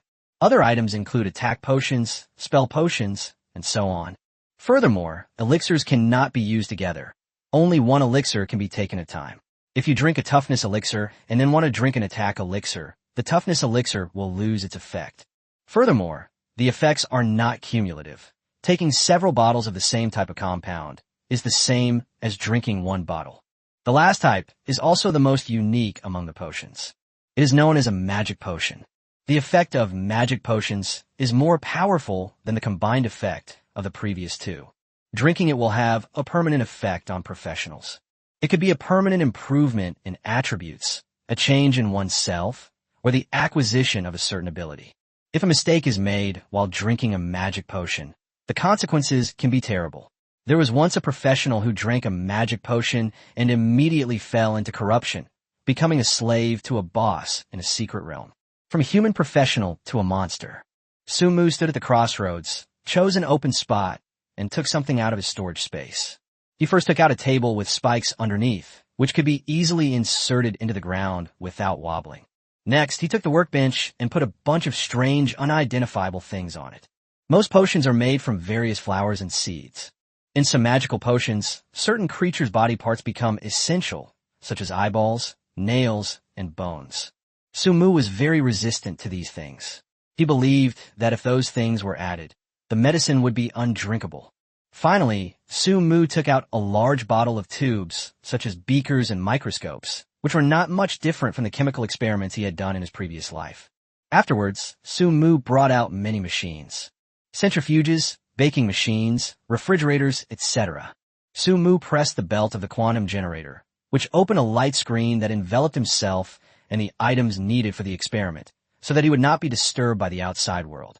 Even if there are monsters outside, they can't attack him, and he doesn't need anyone to protect him, so he can conduct experiments in peace and quiet. As the others watched Su Mu take out one unfamiliar item after another and start experimenting on the spot, turning a high-level secret realm into his laboratory, they exclaimed in their hearts, "Damn, awesome." The leaders watching from the command center exchanged bewildered glances. This young man, Wang Junlei, in particular, is now full of doubts. "I gave you a storage ring, so you came here to store those things for me?" After Su Mu finished tidying up, he looked at the others standing there and felt puzzled. "What are you all still standing here for? Go to your work. I don't need your protection. Hurry up and clear the dungeon, so we can go back as soon as possible." The others nodded, and she led her team away. They didn't want to linger in this secret realm any longer. After Qin Yu left, Su Mu also prepared to start her work. He first started by refrigerating and baking some items as the first step in processing. Then, place all the bottles and jars of various types in the container. After processing the raw materials, you can start mixing them. The spectators outside were completely bewildered, and some even started to doze off.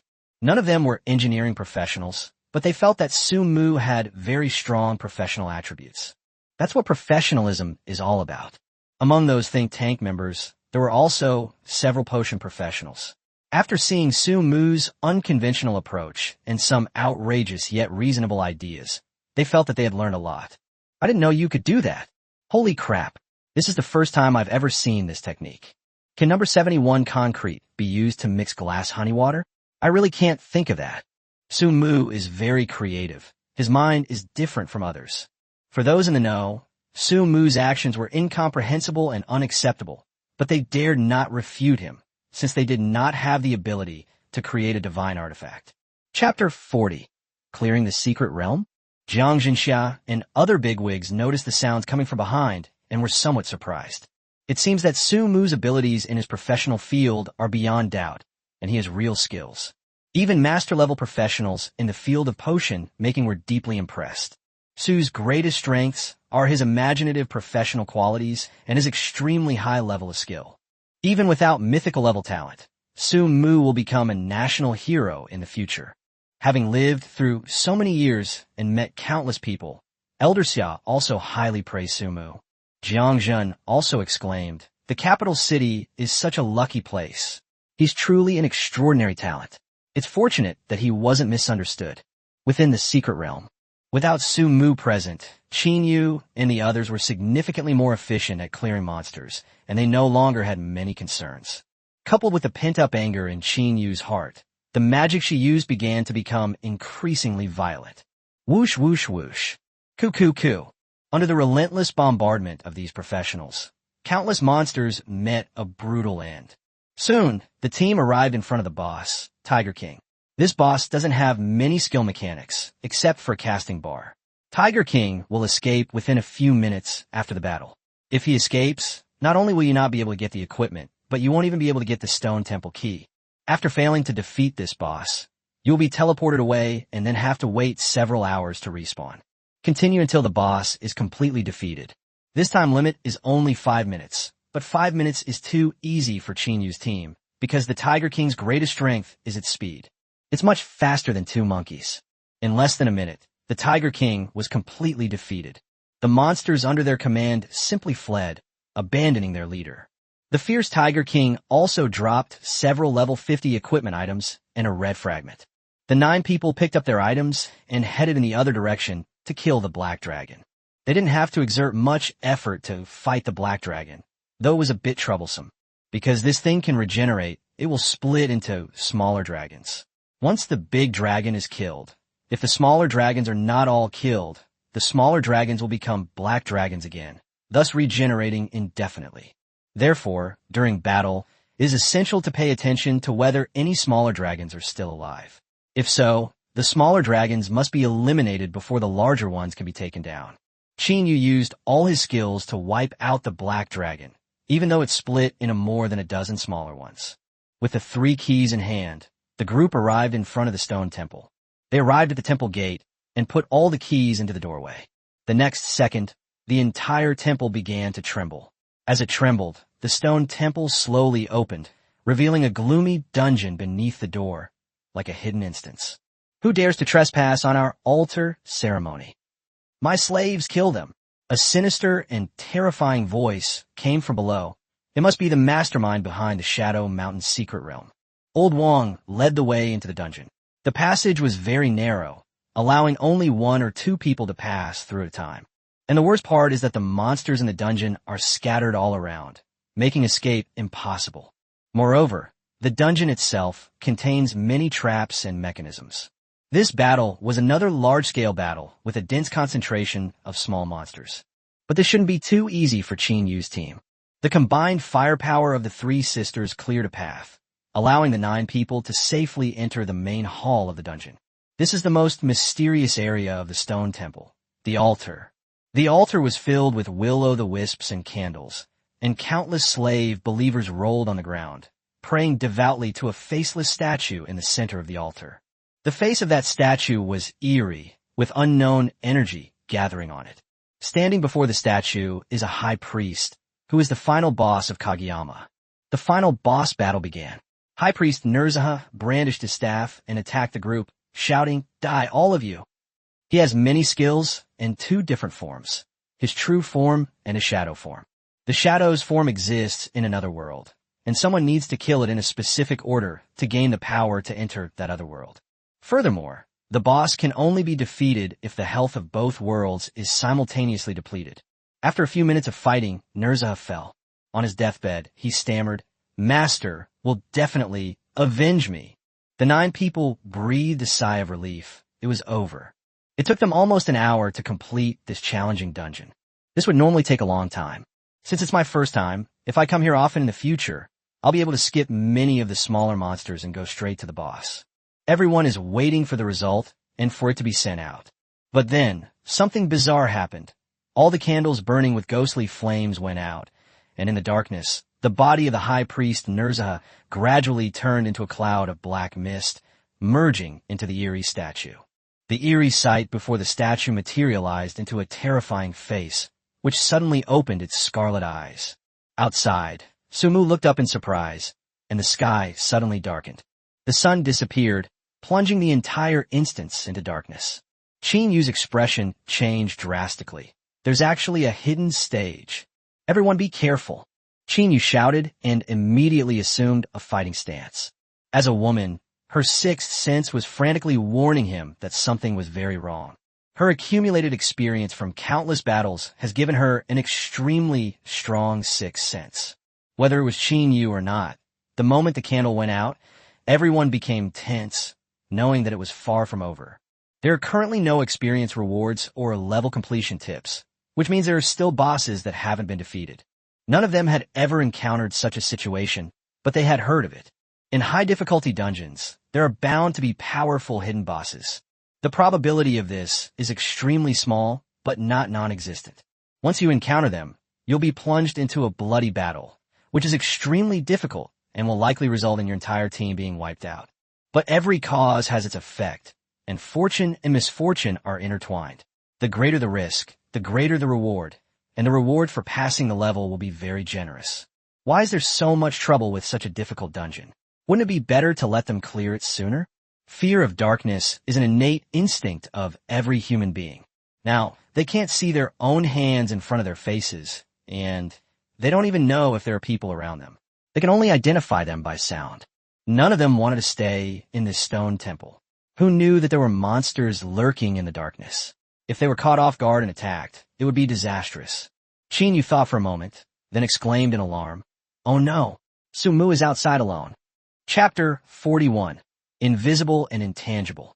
Regardless of what happened, we must find him first. Qin Yu's face was anxious, wanting to get out as soon as possible. The dungeon doesn't matter.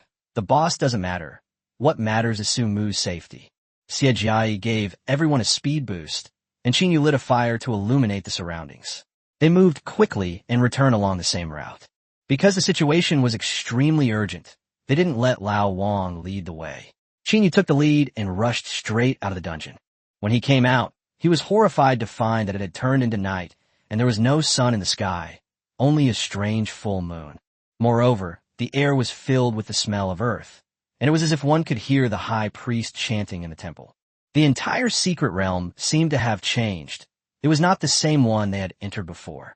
Qin Yu felt extremely uneasy, and she tried to contact the people in the command center. However, all I could hear from the headset was a buzzing sound. The signal was interrupted. It was as if they had entered another world. We can only wait for someone outside to strengthen the communication signal. The 9 people continued on their way and soon arrived at the fork in the road. They saw that Su Mu was still inside and the light screen was intact, and they breathed a sigh of relief.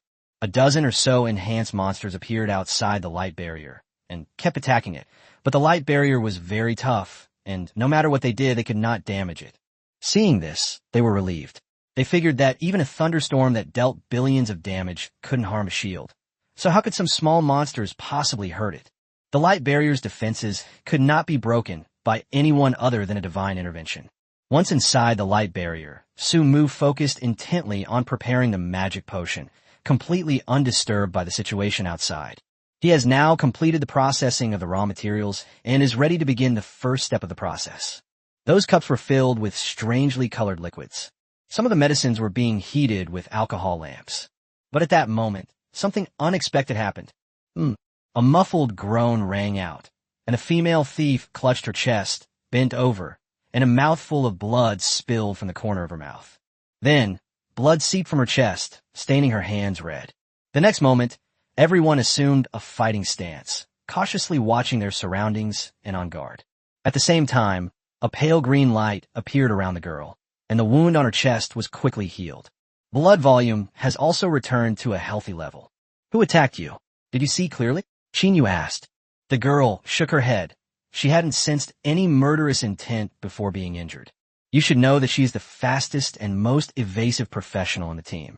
The thief's specialty is to ambush and assassinate. Today, she was actually ambushed by someone, and no one even noticed what was hurting her. Another scream rang out beside them. The eldest of the 3 sisters had also fallen victim to the cruel attack. She knelt on the ground, her face contorted in pain. Several bullet holes were visible in her back, still oozing blood. More people were injured. The thief girl was slashed by a knife. The eldest of the 3 sisters was shot, and the others looked like they had been roasted by fire, just like Qin Yu's methods. Fortunately, with Xie Jia acting as a nanny, their injuries healed quickly. At this moment, everyone felt a chill run down their spines. They were not afraid of the enemy being strong, but they were afraid of not even knowing who the enemy was. The unknown is the most terrifying. This is like a saying circulating online. God, do you dare show your health bar? No matter how strong you are, as long as you dare to show your health bar, you can be defeated. But now, the enemy is unknown, their health is unknown, and they seem invincible. Depend on. This time, even the toughest member of the team, Lao Wang, was injured. He had extensive burns on his face, as if he had been attacked by a heavy caliber weapon. There was no sound of an explosion, but there were burn marks on his face. If he hadn't had enough health, he would have been killed by that attack. His health dropped from 100,000 to 10,000, which shows that anyone else would have died from that attack. Moreover, considering his various defenses and some damage reduction effects, this attack must have dealt at least 300,000 damage. Only in this way can one cripple him in one move. People kept getting injured, and no one knew who had attacked them. Everyone was in chaos, and even Qin Yu, the battle-hardened captain, began to tense up. They were indeed experts at the 4th level, but this was the first time they had ever encountered such an outrageous situation, and they had never even heard of it before. Xie Jia was busy treating everyone, and she was already quite overwhelmed. They were attacked more and more frequently, and the attacks became more and more intense. But they still have no solution, and if this continues, they will eventually be worn down. At this point, Su Mu also gave up his research and began to observe their situation. Suddenly, he discovered the truth. Shadow, your shadows are to blame. Sumu's reminder made everyone look down at their feet. They were surprised to find that, for some reason, moonlight had appeared in the sky, casting long shadows on the ground. Moreover, the moonlight was not the familiar white, but a strange green. The green moon hung high in the sky, making the surrounding environment seem particularly eerie. Chinyu looked at the shadow of the injured female thief, his pupils dilating in shock. Weird. That's so weird. The thief girl was clearly crouching down, ready for battle. He held a knife in his hand, looking ready to fight at any moment. But her shadow did not do that. Instead, it stood straight, its knife in its hand poised for attack, a stark contrast to the defensive thief girl.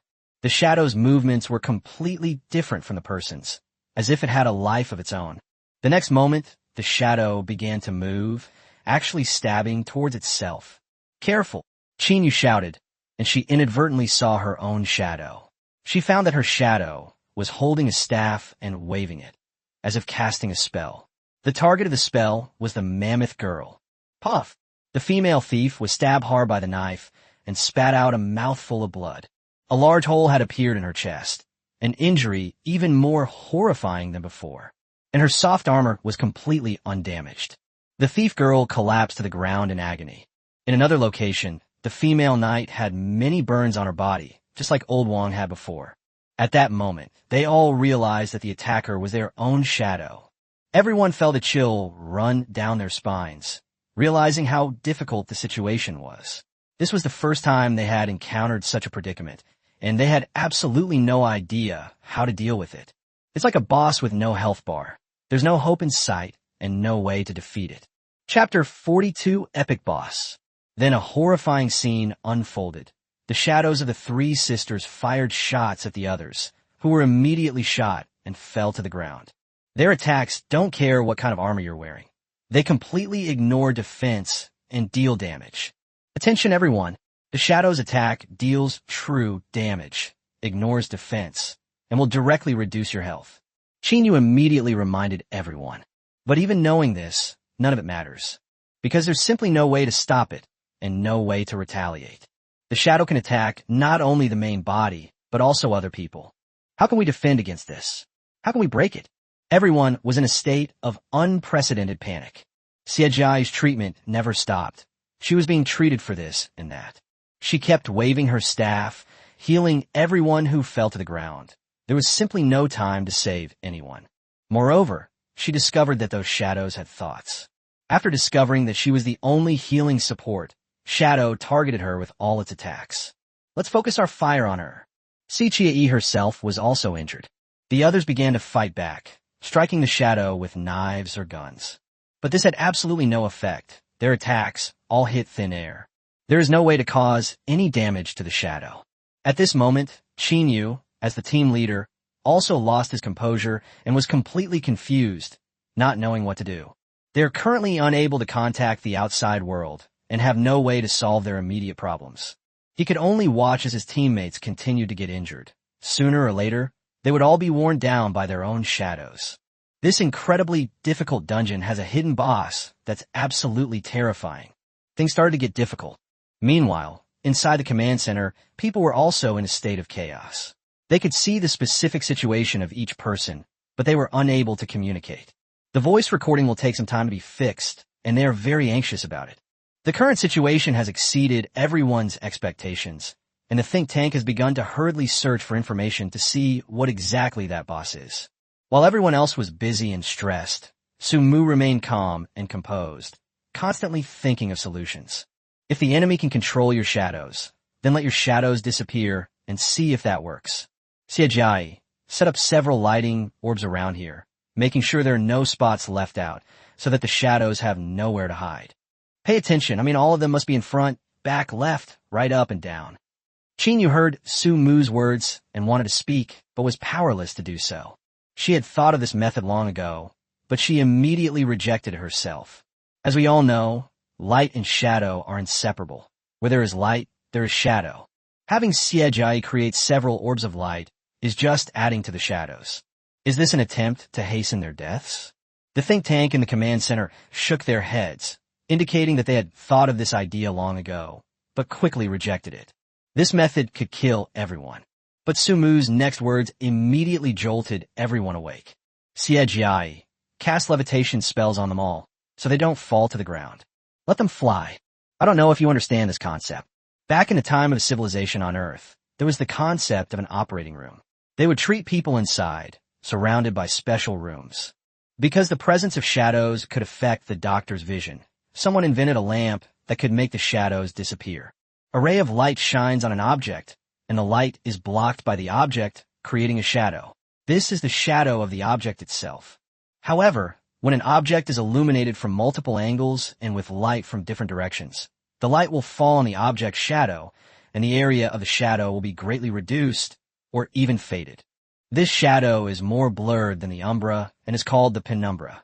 If the location is chosen properly and there is enough light from all directions, the shadow of an object can be made to almost disappear, and the remaining penumbra will be illuminated to an extremely small size.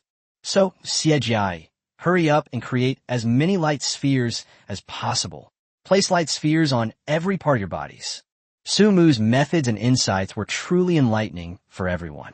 Those who have studied history and documents understand what Sumu meant. However, in the new era, for those who have been educated with new ideas since childhood, these things have been forgotten. Qinyu and Siejiai understood the general idea and immediately did as Sumu said. Qinyu cast a levitation spell on everyone, and they all floated in the air.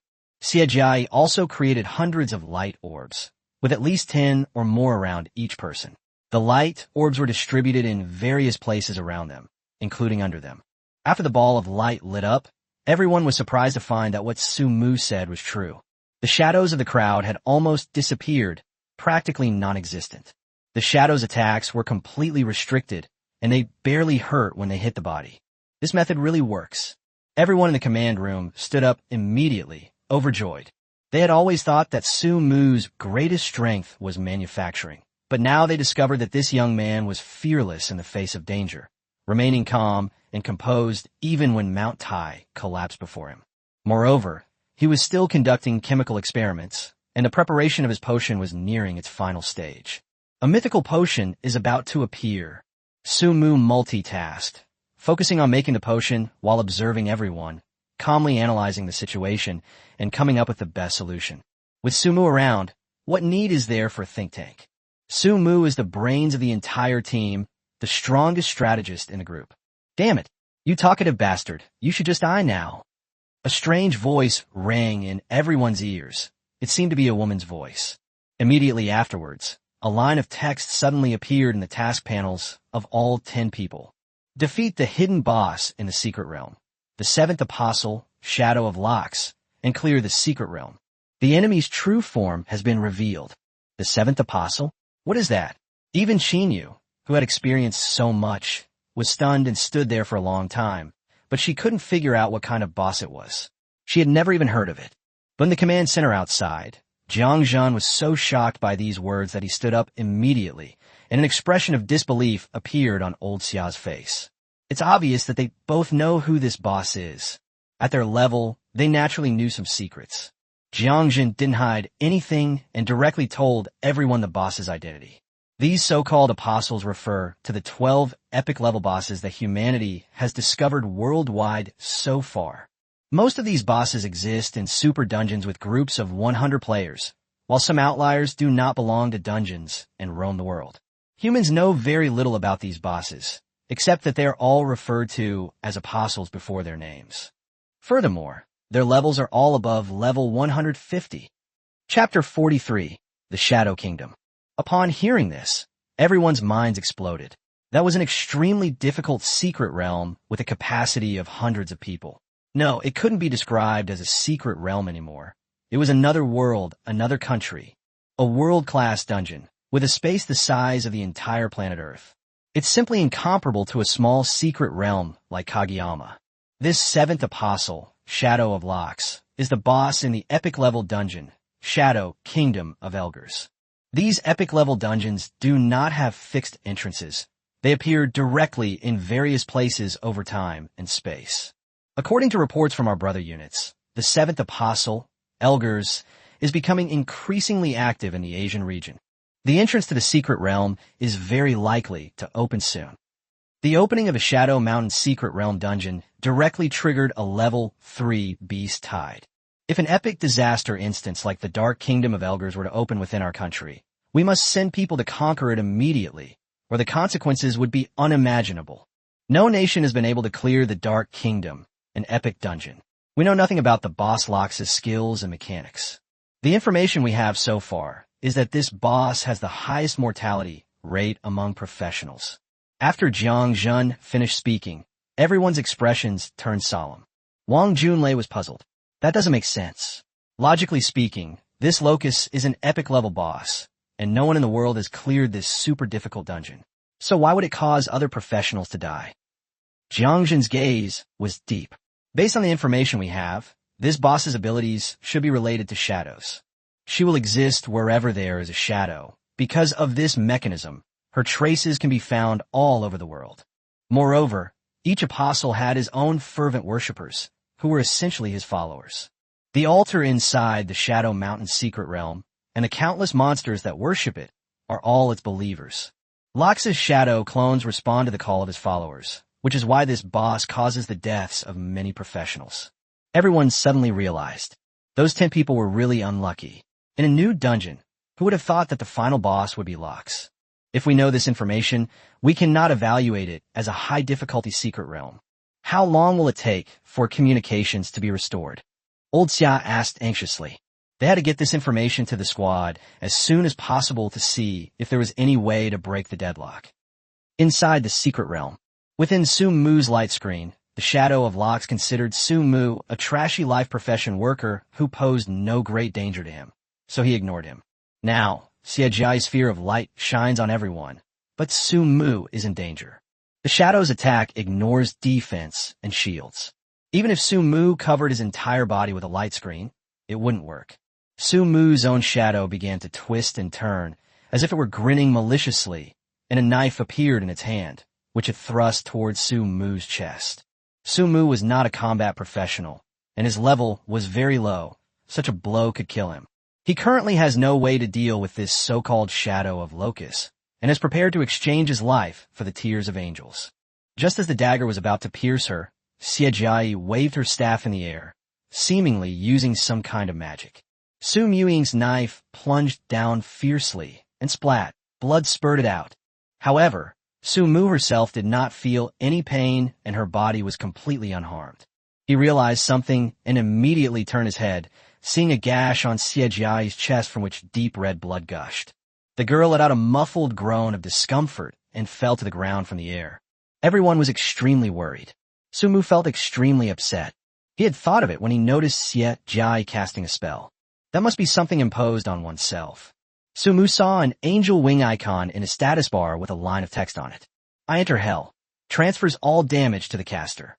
Su Mu's heartstrings were touched. She never expected Xie Jia to go to such lengths for her. They had only known each other for a few days. Su Mu had a very good impression of her, and she played a very important role in the team, making her a trustworthy teammate. While everyone else was in chaos, Xie Jia remained calm and continued to provide healing to her teammates without losing her composure. Su Mu had seen many women who, when faced with danger, would only scream and shout, which did absolutely nothing. Xie Jia is different. Although she has not experienced as much as Qin Yu, it is already commendable that she can do this. What he never expected was that she would go to such lengths for him, trading her life for his own. Qin Yu was extremely anxious when she saw Xie Jia collapse. She was the only healing support, and if she collapsed, the team would lose its healer. She began mindlessly attacking the shadow behind Su Mu. Even though she knew it was futile, she kept doing it because she really couldn't think of any other way. On the ground, Xie Jia was in a daze, but she still cast a healing spell on herself, and the wound on her chest gradually healed. Moreover, she used all her strength to place many orbs of light around Su Mu and make him float up, so that Su Mu's shadow had disappeared to the greatest extent. At the same time, the spell on Su Mu was about to disappear, so she took advantage of the gap to cast another spell on Su Mu. My descent into hell has once again fallen upon Su Mu. Thanks to Xie Jia's various healing and support magic, Su Mu was completely healed. However, Xie Jia had various wounds on her body, and she gritted her teeth to keep her tears from falling. Xie Jia kept controlling her health, only healing herself when it was almost depleted. Most of the time was spent treating Su Mu. Xie Jia herself didn't know what she was thinking. All she could think about was Su Mu's safety. She did everything she could to protect Su Mu from harm.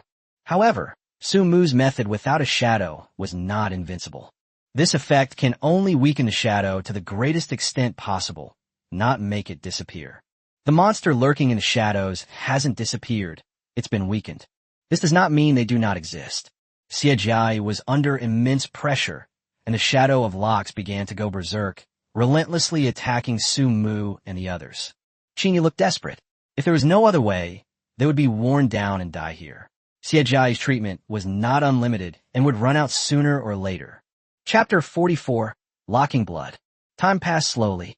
Xie Jia's strength was getting weaker and weaker, and everyone realized that she was about to give up. Her mana is almost gone. He had to heal everyone frequently and cast spells on Su Mu, causing his mana to disappear many times faster than before. Everyone was deeply saddened. They all understood that once Xie Jia's mana ran out, it would be the moment they died. The orb of light will then disappear, the shadow will reappear, the buff on Su Mu will expire, and Locust will return to its peak condition. Everyone will die. Qingyu had never felt so desperate. Although she had encountered danger before, she had always been able to see hope. This time, they saw no hope against the boss and had no way to deal with him. The final moment has arrived.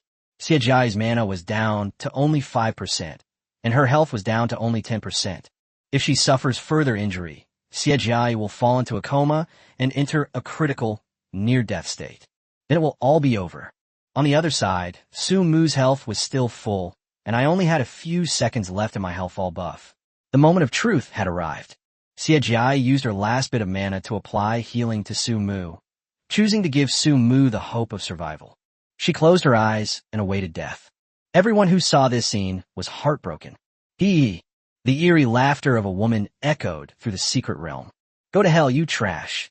The seventh apostle, the Shadow of Locks, was extremely arrogant, ruthlessly reaping the lives of many. However, the next second, she saw the garbage-living professional pick up a cup of potion and examine it carefully, then mix it with another cup of potion.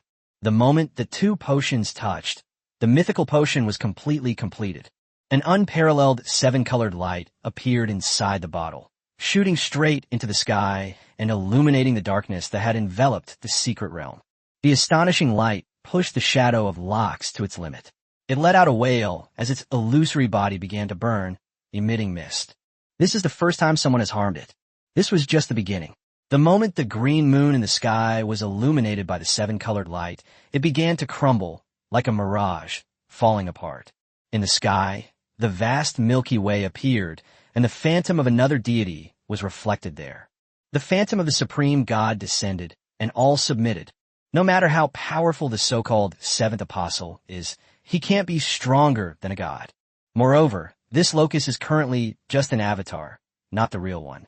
The supreme god phantom in the sky was vastly different from the previous gods. Judging from the current arrangement of the stars to form her body, this supreme god appears to be a female deity. The moment the deity appeared, she conveyed a message to Su Mu, but Su Mu still couldn't understand it. But that's not important right now. For now, he's the strongest. Su Mu discovered a pattern. Whenever he created a mythical weapon, it would trigger an anomaly, summoning a supreme god who would suppress all life present. If this can be utilized well, it can be used as a skill. Any living being will be affected and suppressed when it sees a god. Su Mu, however, was unaffected. Therefore, the final blow from the Shadow of Locks to Xie Jia was frozen in place and could not be delivered.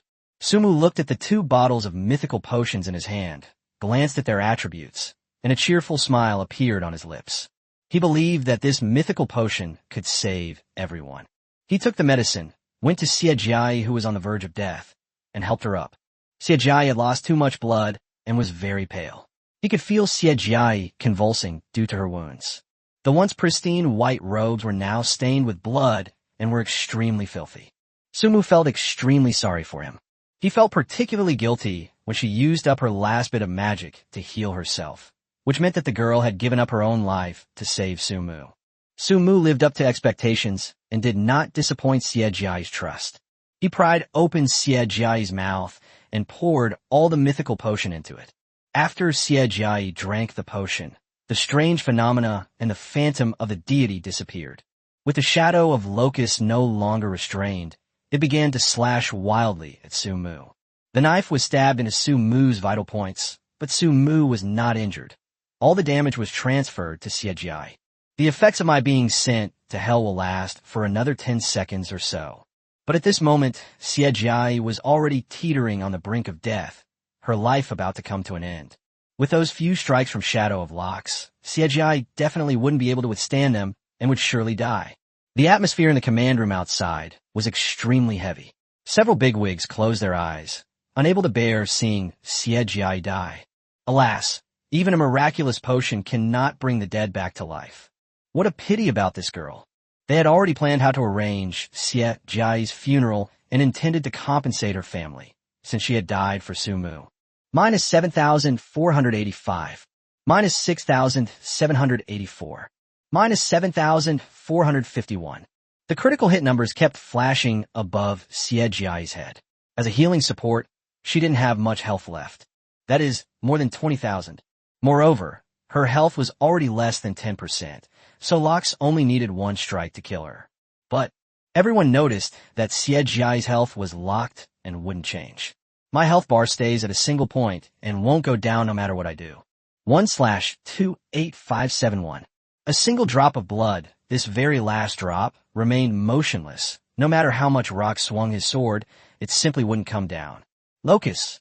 Since Xie Jia collapsed and her mana was depleted, the light orb has lost its function and the shadow has reappeared. At this moment, the Shadow of Locks is at its most powerful state. This time, instead of attacking Su Mu, she focused all her attacks on Xie Jia. Knives, guns, and spells. A series of critical hit numbers appeared, all striking Xie Jia. Locks was absolutely certain that all of her attacks had landed on Xie Jia, without missing a single one. The evidence is the impact on Xie Jia's head. Those were real and cannot be faked. However, her health remained at 1, and she couldn't lower it no matter what she did. Xie Jia has locked in her physique. It seems we found a bug in this world. No matter what, we just can't die. Now everyone understood that the effect of Su Mu's mythical level potion was to lock in health. What kind of concept is this? It means never dying. No matter what kind of injury you suffer, you will never die. Chapter 45, Immortal and Undying. Everyone felt their scalps tingle. No matter what, they wouldn't die. What an incredible, heaven-defying effect. Even if this effect only lasts for a short time, it's still incredible. This is equivalent to giving yourself an invincible buff, so professionals won't worry about the damage they suffer. Just withstand all attacks. This has immense strategic value, which cannot be estimated. The bigwig in the command center was overjoyed. This kid was always creating surprises for him, and everything he created was incredibly amazing. As everyone guessed correctly, the name of the potion Xie Jia drank was very simple, consisting of only 4 simple characters: Immortal and Indestructible. Immortal and Indestructible. Type: Consumable. Level: LV1. Quality: Myth. Effect: Restores 10% of health per second for 2 hours. Effect: For up to 2 hours, you will be immortal and your health will not drop below 1. Effect: After the potion wears off, gain a permanent buff, Immortality. Immortal: You possess an enhancement that prevents you from being instantly killed. This potion, which is only of grade 1, has the same effect as its name. Within 2 hours, drinking it will grant one access to the laws of immortality. It's like having a cheat code that locks your health. Immortal and Indestructible. Moreover, this potion's restorative abilities far surpass those of other life potions. The recovery amount of other life potions varies greatly, sometimes due to the manufacturer's poor technology, sometimes due to the quality of raw materials, resulting in significant differences in production capacity. However large the gap may be, there is still a basic number of responses. Even if a level 1 life potion is made by a master, it can only restore 1,000 health points. This is the limit of the potion's potion. However, Su Mu's mythical level potion directly broke the limit, restoring a percentage of health, which was unparalleled for those professionals who relied on stacking health. For tanks with hundreds of thousands or even millions of health points, ordinary health potions are useless. They'd rather just drink some water. The amount of health restored is small and limited. But Su Mu's recovery of 10% is extremely exaggerated, especially considering it lasted for 2 hours. And there's a permanent bonus, which is equivalent to wearing an angel's tear. A percentage-based health recovery is achieved with a potion. Locking in health is achieved with an elixir, and gaining a permanent buff is the effect of a magic potion. Moreover, this effect has no side effects and will not lead to enslavement. The shadow of Locust had given up hope and ceased its attack. In other words, the potion's healing effects begin to appear even without any attacks. Xie Jia woke up immediately. Her eyelashes trembled slightly, and as soon as she opened her eyes, she saw Su Mu in front of her. The girl, for some unknown reason, hugged Su Mu and burst into tears. I'm so sorry. I failed to protect you. I'm so useless. Wah. Xie Jia believed that everyone in the team had failed and had entered another world, a world of souls. It is said that after a person dies, they simply move to another place to continue living and nothing else changes. Su Mu was a little confused. He immediately shook Xie Jia's head. Wake up, we didn't die. You saved us all. If it weren't for you, I wouldn't have had time to make the potion, and I wouldn't have been able to give it to you. Xie Jia's crying stopped immediately. Am I not dead? Is everyone alive? Are we still in a world of the living, or in another world? Xie Jia stopped crying and smiled. It was so good that everyone was alright. She then noticed that there were 2 buffs in her status bar. 2 pairs of eyes widened suddenly, staring in disbelief. Undying. Your health will not drop below 1 point. Duration. 1 hour 58 minutes 30 seconds. Immortal. You can block 1 attack that would instantly kill you. Duration. Permanent. At this moment, Su Mu coughed and said, I only have 1 bottle of life potion, you can drink it all. My damage transfer is almost over, you see. Su Mu subtly reminded Xie Jia, meaning that if she didn't heal her soon, she would really die, as Lox's attack could kill her. Xie Jia's health wasn't fully restored, but she was much more conscious. During her unconsciousness, she also recovered a little bit of mana. For mages and priests, mana is much higher than health, since they rely on skills for high damage. Although Xie Jia only had a little over 20,000 health points, her mana points reached 200,000, which was more than 10 times her health points. Even a small reply was enough for her to use many of her skills. Xie Jia waved her staff, and the next second, the I'm going to hell buff reappeared on Su Mu. The duration was also increased to 5 minutes, and not only that, she also cast this buff on her other teammates present. Xie Jia also understood that she would not die within 2 hours no matter what, so she chose to send everyone to hell. Normally, this buff would be a huge liability for priests, as they don't have much health to begin with. If all the damage from other players is transferred to them, it's practically suicide. Just like its name suggests, choosing to activate this spell is like having already decided, if I don't go to hell, who will? They would rather suffer themselves than see their teammates suffer. This skill is meant to benefit others, so it might be more effective if a tank uses it. However, this skill consumes a lot of mana, and tanks don't have much mana to use. Xie Jia applied this buff to all 9 people, which meant that all the damage they suffered would be transferred to her, a seemingly weak woman. It stacks the damage 9 times, but so what? I'm not going to die anyway, so what's there to be afraid of? Those watching from the sidelines were still a bit bewildered. Xie Jia's powerful buff effect was truly astonishing. Isn't this girl already invincible? Does Bug really exist in this world? Boss, communications are back to normal. Good news kept coming in one after another.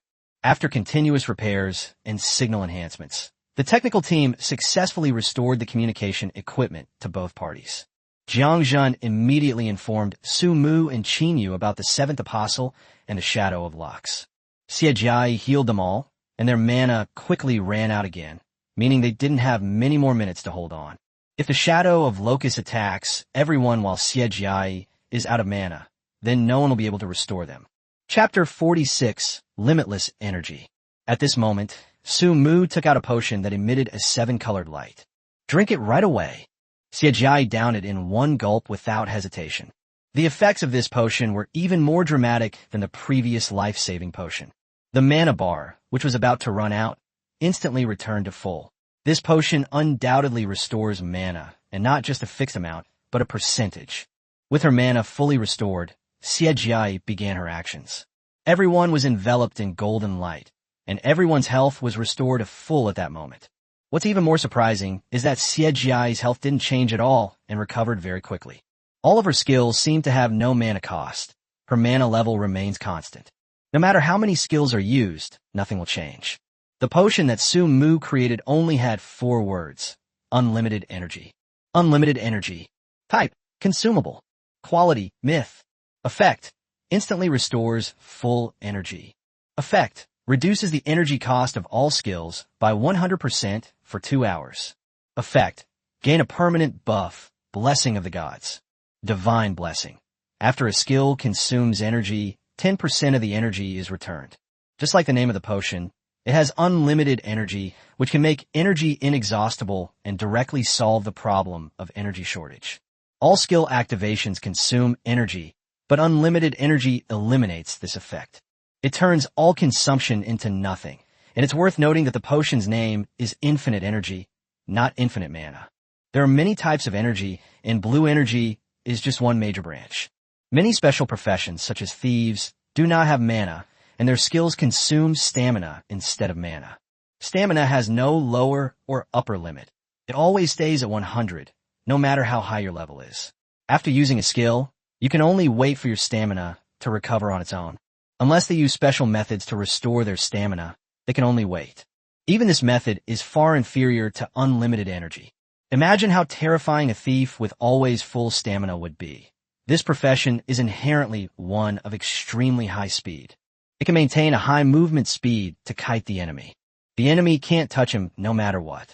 Furthermore, unlimited energy provides everyone with a permanent bonus, returning 10% of the energy consumed.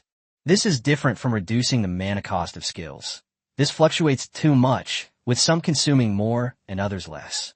The return of 10% of the energy is fixed. Right now, Xie Jia is immortal and possesses limitless energy. She is the strongest right now. Xie Jia continuously applied buffs to everyone while ensuring that her own health remained around 10% to prevent her from falling into a coma due to excessive blood loss. Everyone realized one thing. Xie Jia had truly succeeded and had become invincible for a short period of time.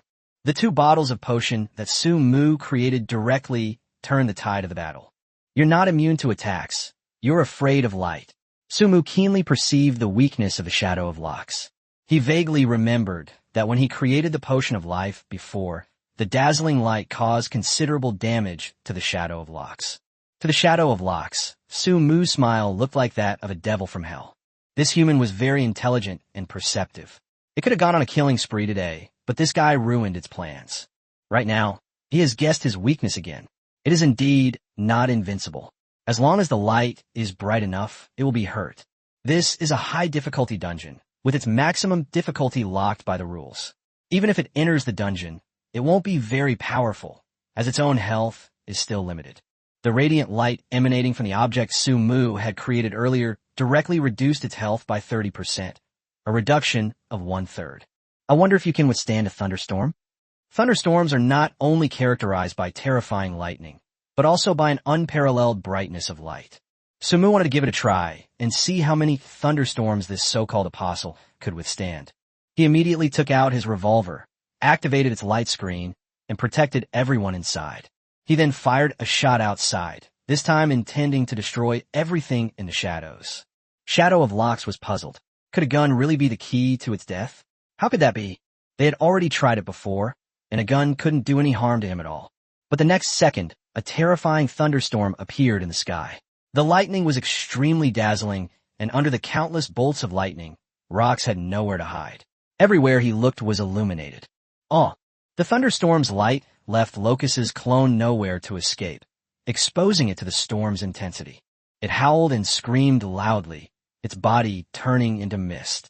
Lightning is the purest energy in the world, and each bolt of lightning was at least 5 meters thick, shining brightly. Send a message to your true form.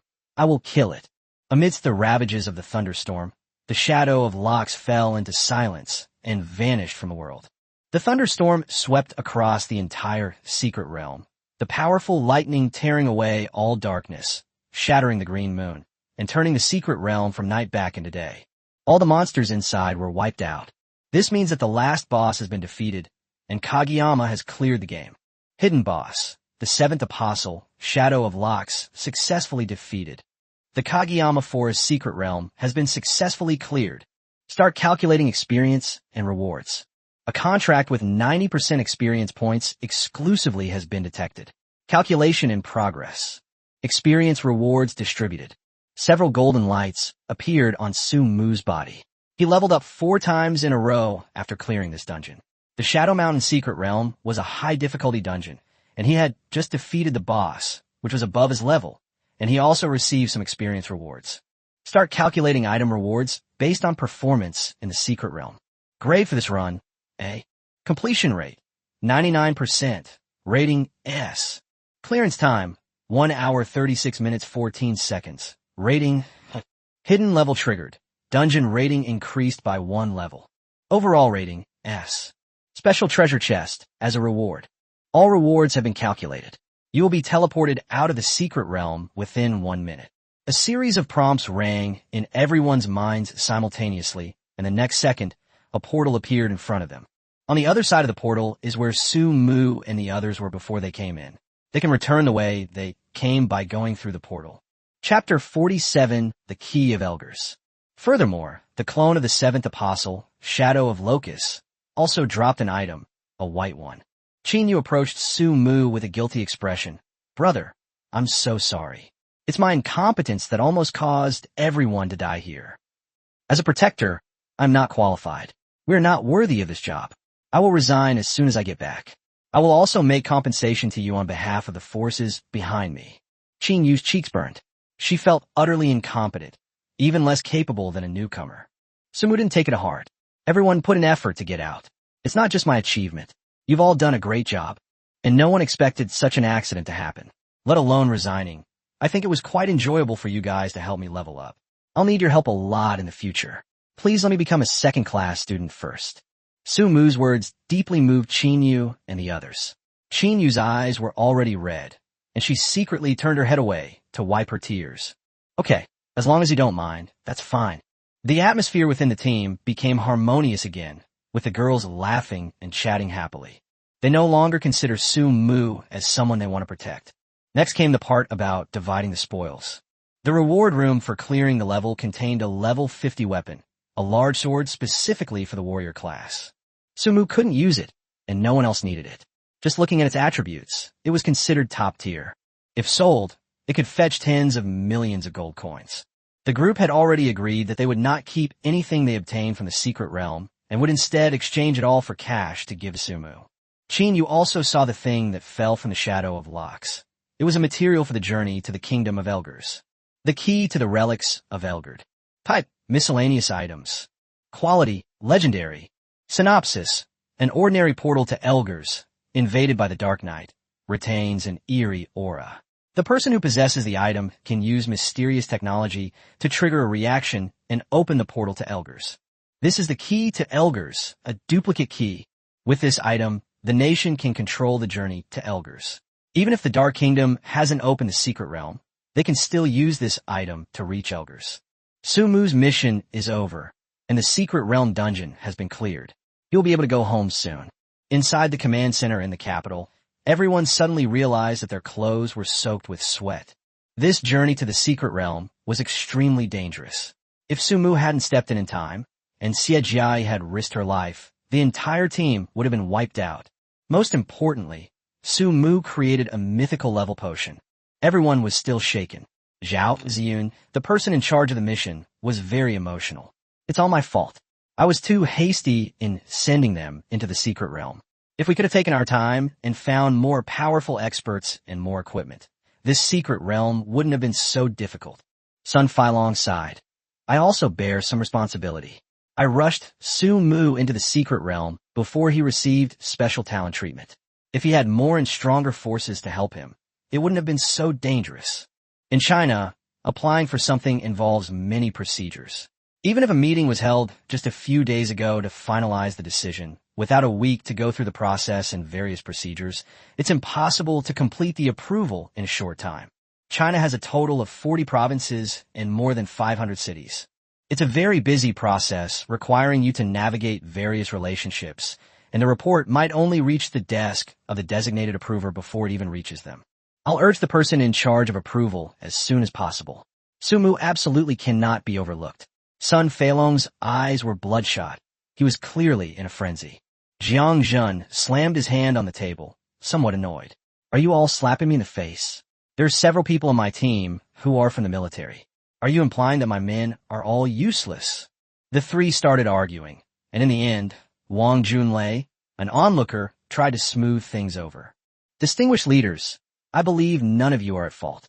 We had no idea what was inside this secret realm beforehand. We had taken all sorts of precautions, but an accident still happened in the end. Although the process was somewhat bumpy, it has finally been resolved, and the result is at least good. I think what we should do now is to make up for our shortcomings. This is the best we can do right now, and even if something really happens, we will have a clear conscience. Wang Junlai's words calmed everyone down. Sun Feilong sighed. We really didn't do a good job. In the entire capital, we couldn't find a single master-level figure. It was all my carelessness that put Su Mu in danger. The third stage is a transcendent realm, a significant change for a professional. After the fifth stage comes the second significant change, from the fifth to the seventh stage, which is known as the master stage. Looking across the entire country, there are only a few thousand people. There were originally some in the capital, but because of this beast tide, they were all injured.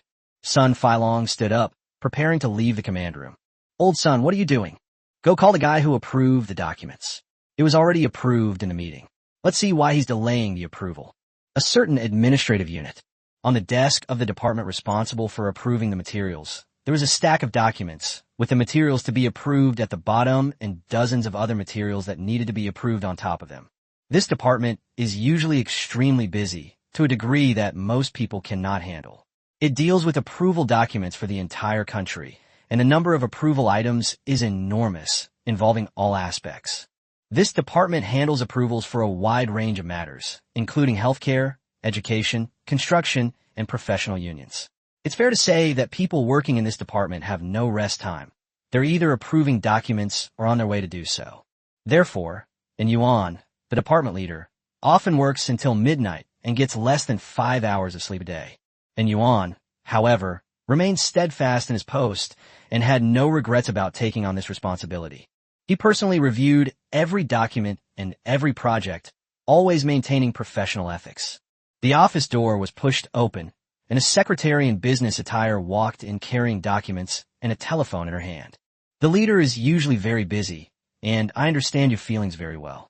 The leader has to personally review every document before approving it.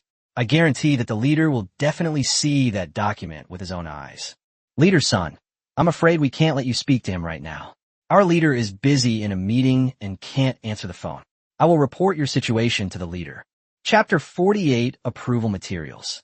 After saying that, the secretary hung up the phone, and Yuan sat on his desk and glanced at her. What happened? Who called you? He didn't say much about what his secretary said, which was a good way to avoid getting a lot of calls from people. After all, there are so many documents that need to be approved nationwide. If he had to call everyone, would he still be able to keep his job?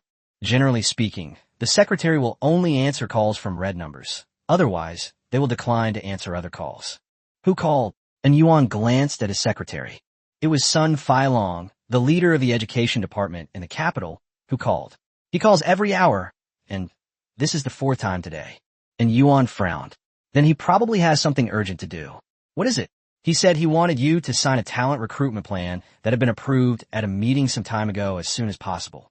And Yuan pondered for a moment. It seemed that the recruitment plan for talent was indeed approaching this year, but the matter had not officially started yet, and there were no channels open. The secretary then asked, should we reject it? And Yuan waved his hand, signaling her to go out first. He pondered for a moment. Agreeing to the talent recruitment plan at this time was highly irregular. Other provinces had not yet submitted their reports, but the capital city was required to do so. Wouldn't this just give people something to gossip about? They said they got in through connections. The secretary had just left when she immediately returned, saying cautiously, Boss, we just received a package. It was sent from the education department in the capital. It must be very important. The secretary handed it over, and In Yuan immediately saw the stone that emitted a white light. Upon seeing the stone's properties, his pupils immediately dilated. The key to the dungeon of the Dark Kingdom of Elgers. Why would I have something like this? Inside, there were also small notes, and on top of the notes was an exquisite box. He opened it and saw a life potion inside, which puzzled him greatly. What is the purpose of sending this? He placed his finger on the potion, and the mythical potion's properties were activated, causing In Yuan to lose his composure. Sun Failong originally intended to put the revolver in the box, but he was stopped by others. He made 4 or 5 phone calls today, but still couldn't see In Yuan, which made him furious. Inside the conference room, he slammed his fist on the table and shouted, "I'll give him a gun and show him what a true national genius is." Fortunately, these words were spoken in front of a crowd. Otherwise, it would have been considered an attack on a leader of a State Department. Finally, after a discussion, the group decided to have Su Mu manufacture a few more bottles of potion upon his return. These potions would have a significant advantage over engineering technology. As long as there are enough materials, the prepared potion can be used for a very long time and also has a very complete potion effect. If Su Mu is given enough materials, he can make a large jar of the potion of immortality. Then, these potions are divided into 50 small bottles, which will be effective on 50 people. What In Yuan is holding now is a small bottle of potion, about a few tens of milliliters in size, containing the undying and unbreakable potion. In Yuan was increasingly shocked as he looked. He began to feel his breathing become incredibly powerful.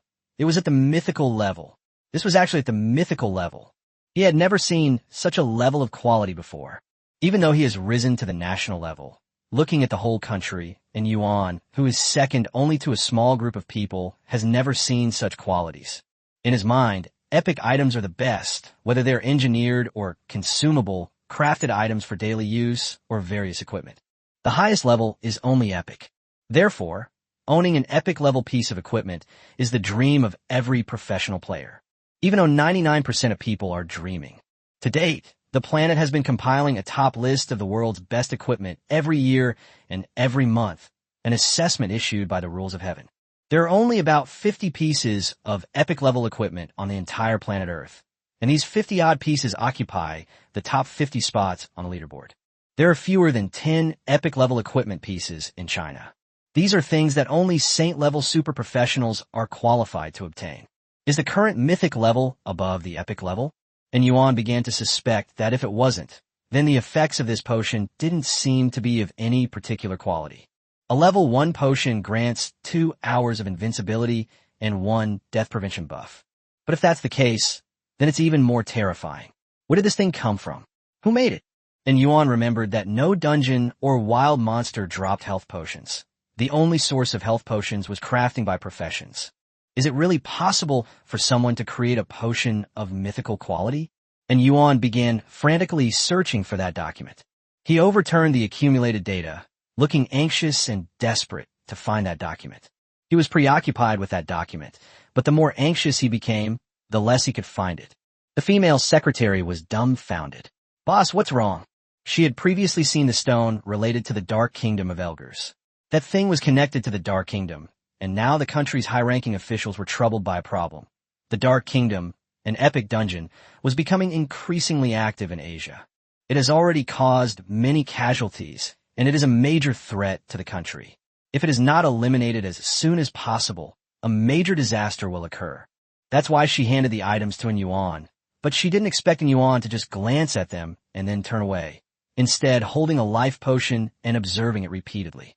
He looked at it from all angles, nuzzled it back and forth, and held it in his arms like a precious treasure.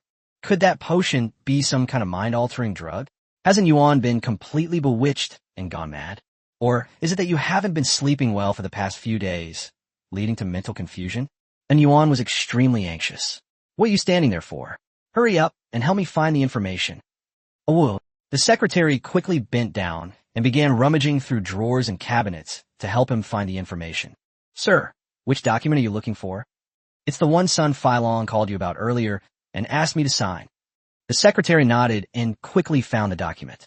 She had arranged the document herself, so she found it much faster than In Yuan. And Yuan looked excited and stood up from the ground. He took out a pair of glasses from the drawer, then carefully took the document from the secretary and began to examine it closely. Chapter 49. Disqualification of Others. His expression turned serious as soon as he opened the first page of the report. Recommendation for Su Mu's application for selection into the National Strategic Talent Cultivation Program in Beijing. This is indeed a request for talent recommendation, but what does it have to do with the life potion? He had always thought that the person who could create such an outrageous potion must be a senior figure like Academician Fan. They have no connection with young people at all. And Yuan continued looking down. This is the young man's specific information. He was only 18 years old, and his parents were ordinary workers. Professional in daily life, engineer. What the hell are they doing? Suddenly, and Yuan's mind went blank. A professional in life. Is this the prodigy they're recommending? And Yuan continued reading. He didn't care about the boy's background. What he cared about was Su Mu's talent. What truly influences a professional is talent and career change. Everything else is secondary. The upper limit of ordinary job changes and ordinary talents is already capped. Those who achieve fame must possess extraordinary talent. This is a pattern he has summarized over the years. In this world, hard work alone cannot guarantee success. It can only ensure basic sustenance. To succeed, one must possess talent. This is a very frustrating situation and a form of bloodline-based theory. However, there's a positive aspect. Ordinary people have the opportunity to give birth to a child with exceptional talent, thereby changing their fate. The children of the powerful or high-ranking officials may lack talent and be unable to shoulder great responsibilities. This also means that powerful families that monopolize certain resources will not emerge. Only with talent and hard work can one continuously improve. And Yuan saw Su Mu's talent. Upon seeing those lines of text, his heart leaped into his throat. Talent, divine gift, divine inspiration. Regardless of the quality of any equipment you forge, it will always have one mythical level attribute added to it. And Yuan stared in astonishment at the 2 lines of text above. This talent already indicated that this person named Su Mu was the creator of the mythical potion. This medicine wasn't obtained by chance. It was obtained intentionally. Moreover, depending on their talent, they are not necessarily limited to making potions. Everything they make has mythical effects. And Yuan was overjoyed and continued to flip through the pages. Su Mu's current level was 14. I just completed a job change, and now in addition to potion making, I also have engineering and construction skills. And Yuan was very satisfied. Engineering is great. Our country loves building things the most.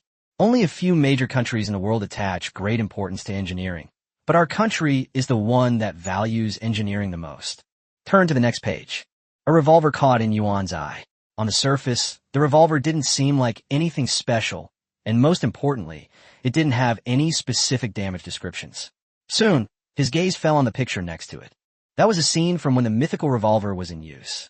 During the battle to defend against the beast horde, the properties of the quantum generator also came into view.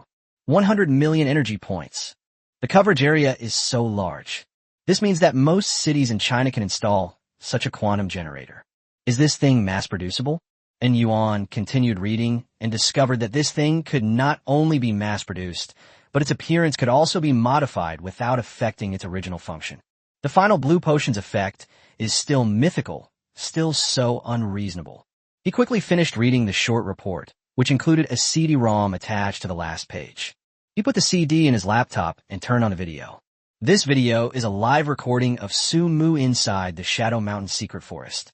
And Yuan watched the entire video, which was over an hour long, without fast-forwarding at all. His heart skipped a beat when he saw the shadow of the 7th apostle, Rox. He was extremely nervous. In the subsequent battle between Su Mu and the shadow of Lox, Su Mu remained very calm and composed, able to devise a way to escape, and the things he created were of excellent quality. Otherwise, this plan would be abandoned. Good. And Yuan was very excited and immediately gave his secretary instructions. Today, the national talent selection should not include people from other provinces. It should be suspended for a year. The secretary was stunned. What? Boss, our plan is ready, and we're about to start recruiting. Several provinces and regions are already making preparations. If we cancel now, they'll probably be unhappy. Then let them be unhappy. We haven't even said whether we're going to do it or not, and they're already making preparations in advance. They can't blame us. And Yuan slammed his hand on the table, his expression stern, which frightened the secretary into silence. That's fine. Go and send out the notice. If anyone has any complaints, let them come to me. Oh, the secretary left, feeling wronged. And Yuan picked up the phone and called people from various departments, asking them to come to a meeting. The meeting's agenda was to suspend or cancel this year's talent recruitment and training program, and to recruit only one person today with the highest possible compensation. And Yuan did not tell them that the spots had already been decided internally, and that Su Mu was the talent the country was going to cultivate with all its might this year. Upon receiving this news, all the department heads arrived at the scene. They were all shocked. Damn, boss, are you out of your mind? This talent development program is something that dozens of provinces across the country are fighting tooth and nail for. Why did you decide to pause or cancel it? And you've reduced the number of slots to just one person. Are you trying to start a war? Half an hour later, in the conference room, a group of leaders from various departments arrived at the scene. Most of them are elderly, with an average age of 60. Upon seeing and Yuan approaching, they all shouted in unison. Sir, you mustn't. You absolutely mustn't. Listen to me, you can't do that. It'll cause a fight. This matter needs careful consideration. And Yuan reached out his hand to quiet everyone down. Without saying a word, he started playing the video. Show Su Mu's performance to everyone. After the playback finished, the conference room fell silent. Immediately following were words of flattery. Your insight is brilliant. I think this proposal is very appropriate. It's really fantastic. I have never seen such an unparalleled genius before. It would be wonderful if he could be put to use by our country. The attitude of the people below completely reversed, leaving Yuan somewhat dismayed. Their intentions were all good. They were all working for the future of the country, concentrating resources and doing their utmost to cultivate the best. Chapter 50 Today's News. Su Mu appeared like the brightest star at this moment, completely captivating them. Su Mu possessed a unique charm that made countless people favor him. Perhaps because the country's future is extremely dangerous and dark, Su Mu's appearance has illuminated the path ahead. Sir, now that we know about Su Mu's abilities, this policy is indeed fine. However, if we want to implement it without revealing his talent, it might be difficult to explain to others. Someone raised the issue of how to handle the aftermath. And Yuan sneered, I don't need to explain to them. I'm the superior. Since when have I ever needed to consult with my subordinates before giving orders? These words shocked everyone in the room. All the leaders, big and small, looked at Yuan with admiration, never expecting that their leader, with whom they had worked for so long, would have such a domineering side. Soon after, they announced the cancellation of this year's talent recruitment. The news quickly spread to more than 30 provincial and municipal government agencies of all sizes. Provinces with already strong educational resources were immediately dissatisfied and overturned the table on the spot. This is national policy. How can it be changed so easily?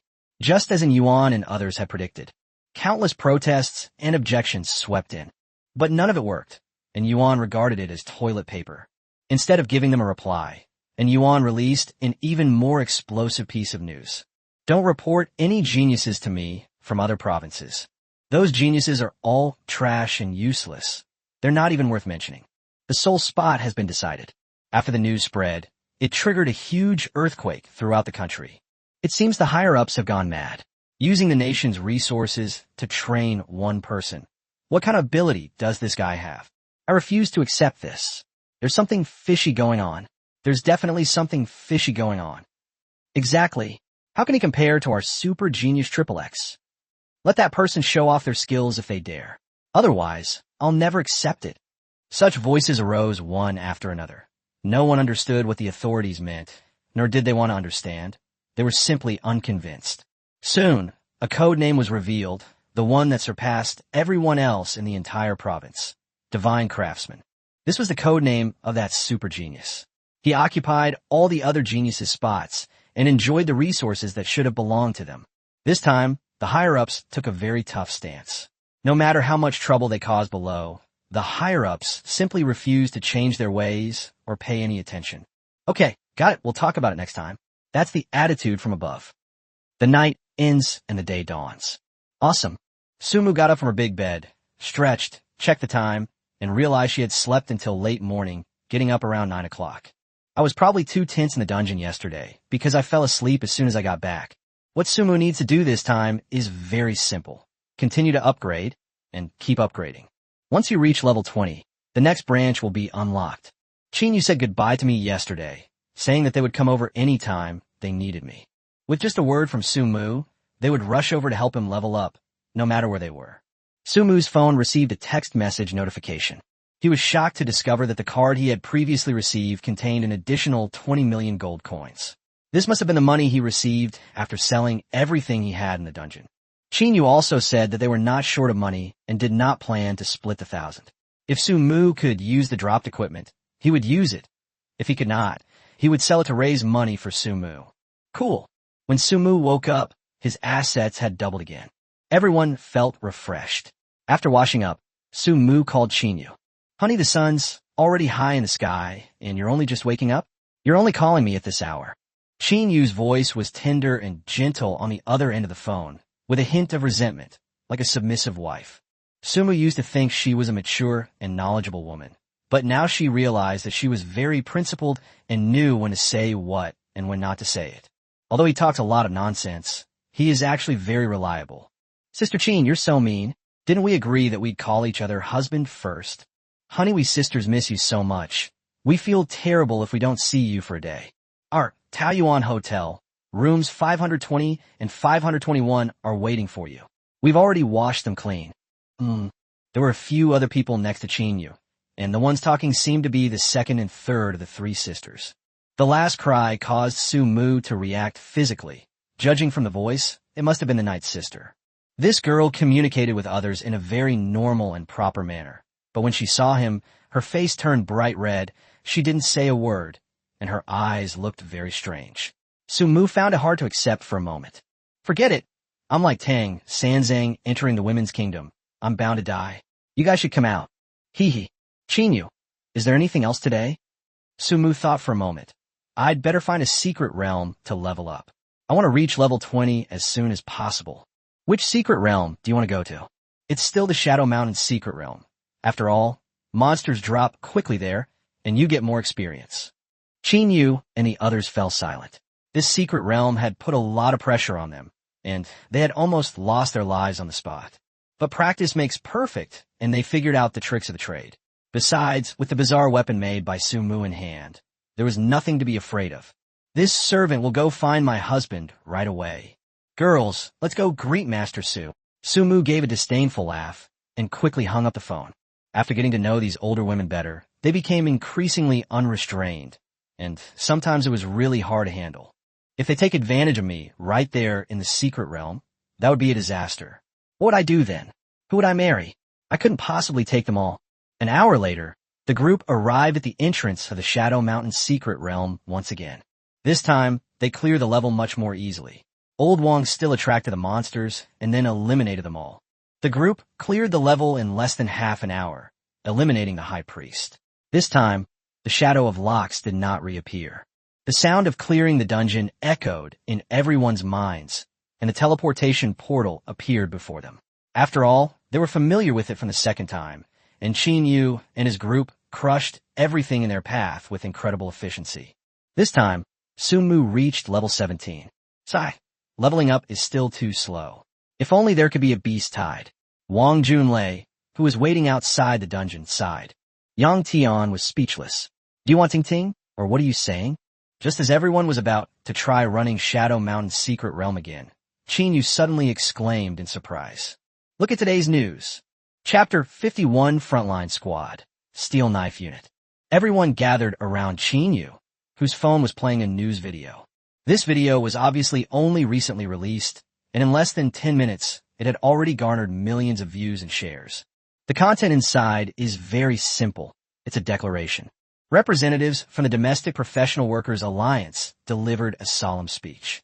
This is a solemn declaration to the people of the whole country and the whole world. Since the arrival of the Supreme Rules, we have discovered 12 epic bosses of the apostles around the world. These bosses are exceptionally powerful and exist in another time. The space they inhabit is occasionally open to us, and each time it is opened, it causes immense suffering, even leading to the demise of a nation. To date, No one in the world has been able to overcome this situation, and no country has been able to clear one of the epic dungeons. But this situation is about to end. Through the frontline steel knife unit dispatched by our country's highest professional alliance, we can solemnly announce to the people of the world, China dares to be the first in the world. We have decided to begin preparations and attempt to challenge the Dark Kingdom of Elgers, where the shadow of the seventh apostle, Lox, resides. The last few words of the video struck a chord with everyone, and they all turned to look at Su Mu. Su Mu touched her nose, feeling a little embarrassed. He was extremely shocked. Damn, are you serious? What I said before was just bragging and showing off. He is not arrogant enough to be capable of making such important decisions for China, nor does he have the confidence to challenge the Dark Knight Kingdom's secret realm. The supreme rules have been in place for over 100 years. Throughout history, no individual or nation has ever challenged an epic-level dungeon. Currently, China's professional players rank around third globally. Its equipment score is also third. In terms of individual combat power rankings, only 3 players have crossed in the top 10. China is not number 1 in every aspect, but overall it is indeed quite good. First is the United States, which started gamification reforms early and entered a new world. These things happened over 100 years ago, so let's not talk about them. China's desire to take the lead and be ahead of everyone else certainly stems from its own strengths. In this confidence, everyone looked at Su Mu. It was Su Mu who gave the country confidence. The mythical creations and potions in his hands greatly boosted the confidence of the country's top leaders. Su Mu, my God. Qin Yu, being a member of the military, was incredibly excited at this moment. She hugged Su Mu tightly, as happy as a child. Su Mu was a little bewildered and confused. Why was Qin Yu so excited? It was as if she knew the inside story of something. The others looked at Qin Yu with suspicion. Qin Yu coughed and gave an awkward smile. Don't look at me. This is my father. My father is a general in the Steel Knife Army, the most elite unit in China. The Steel Knife Army's mission was not to defend the city, but to reclaim wasteland and survive in the wild. China originally had a vast amount of territory, but it has been occupied by monsters, and some secret realms are also located on that territory. The Steel Blade Army's duty is to expand their territory, conquer those secret realms, and then bring those realms into their possession. Qin Yu had heard a bit of news from her father, and seeing this news video only confirmed what her father had said. My father, a general, has been mentioning the name Divine Craftsmanship quite often lately. Qin Yu immediately thought of Su Mu. She had created the mythical potion right in front of her. Who else but her could be worthy of the title of Divine Craftsman? Sister Qin, are you saying that the country is going to attack the Dark Knight Kingdom instance because of Su Mu? Qin Yu nodded. Su Mu is only one of the reasons. Su Mu's appearance has accelerated the pace. The country was already preparing to take action against the Dark Knight Kingdom, and Su Mu's appearance directly ignited this powder keg. The seventh apostle, Lox, has always been a major threat to Asian countries. Once the Dark Kingdom he resides in is opened, it will inevitably cause great harm to the people of Asia.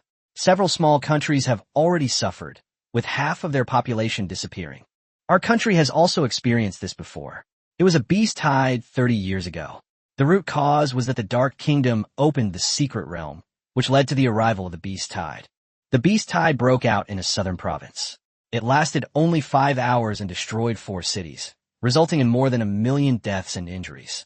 This is a problem that has been troubling the country for a long time. They have been trying to solve it, but they have been unable to. However, Su Mu's appearance has made the country truly determined to launch an attack. My father and his men were also confident in attacking the Dark Knight Kingdom, all because of the life potion that Su Mu created, which has 2 hours of health protection.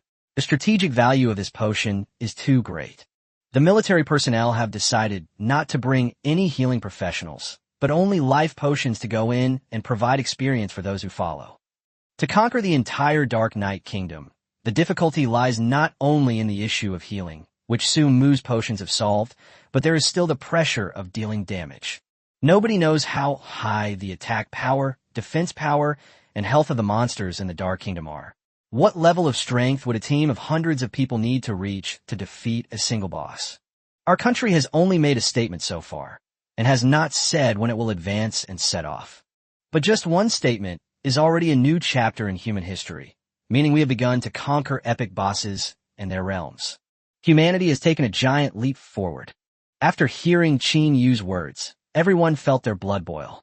Was our country about to lead the world forward? Sun Mu felt his time to show off had come. Although this is a stage of human progress, it is only a small step for me. Take it one step at a time, and get me to level 21st.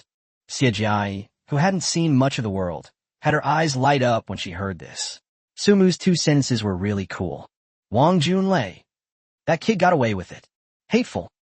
When the news broke online in China, the domestic internet exploded. Various video websites such as Pailai, Douyin, Kuaishou, Xilanshu, Zuizuo, and Jibwa reposted it extensively. With the help of various internet celebrities, people all over the country knew about it. China took the lead and planned to attack the super-secret realm of the 7th apostle, Shadow of Lux. This topic immediately topped the trending search list. Chapter 52, New Blueprints. Professionals across the country were thrilled. How fortunate I am to have witnessed this day. Holy crap, what is the Dark Kingdom? What kind of secret realm is this? I've never heard of it before. The name sounds pretty awesome. Put aside your feelings, this secret realm is absolutely awesome. It's an epic level secret realm. Do you know what epic level means? To date, very few people have been able to clear the 10-player epic difficulty dungeon, let alone the 50-player or 100-player epic difficulty dungeon. The Dark Kingdom is one of the 12 epic level secret realms in the world, and at least 100 people are needed to enter and challenge it. That's a world-class secret realm. It's called Gonna Run a Dungeon, but it's really about exploring another world and interacting with the creatures of another world. We are facing an enemy of the entire world. To deal with such an enemy, we must gather the power of the entire world. Wow, that's awesome. If we use the power of an entire nation to challenge this secret realm, wouldn't that be incredibly awesome? When I heard the news, I was so excited. I felt a strong sense of pride for my country. Great. Be proud of your country. This time, we've accomplished something other countries couldn't. My heart is still trembling. The news feels extremely unreal. Let me ask you one more question. Since this secret realm is so powerful, what are the benefits of conquering it? That's a lot. You know, all the beast tides our country has faced in recent decades have been caused by this Dark Knight Kingdom. If we can open up this secret realm, we will no longer be threatened by beast tides. And there are also many generous rewards. Look at the United States. Someone there cleared a 10-player epic difficulty dungeon. The dungeon rewards will continue to be distributed to the same few players who clear it. When you clear a level, the supreme rules will be publicized worldwide, and the dungeon rewards will continue to be distributed to those few people. For the secret realms that have already been cleared, the supreme rules will distribute rewards at certain intervals. I receive a minimum living allowance every month and every year. As long as no one can break their records and surpass them, they will continue to receive rewards. The reason why the supreme rules reward professionals and weapons on the annual ranking list is because of this. As for what the reward is, nobody knows. The United States keeps it very secret, afraid that others will find out. Based on speculation, the minimum reward is a legendary item, and it's not impossible that there could even be an epic item. Holy crap. That means as long as you clear the Dark Kingdom, the supreme rules will keep giving out rewards like a nested doll. That's how the United States operates. They've always relied on this to develop their power, and for a long time they were number one in the world. While many netizens are expressing their patriotic sentiments, there are also online trolls and malicious individuals who spread rumors and incite trouble online. Seriously? Seriously? It's just a statement. Why are you all getting so worked up? Anyone can talk big. Would you believe me if I said I was preparing to attack Elgard? Don't believe everything others say. You bunch of uncultured idiots. These words directly provoked public outrage. Classic. The IP addresses of all those who said these things are located overseas and in the northern coastal areas. A bunch of traitors. His message directly angered everyone, and the online uproar grew stronger and stronger, with him going crazy online.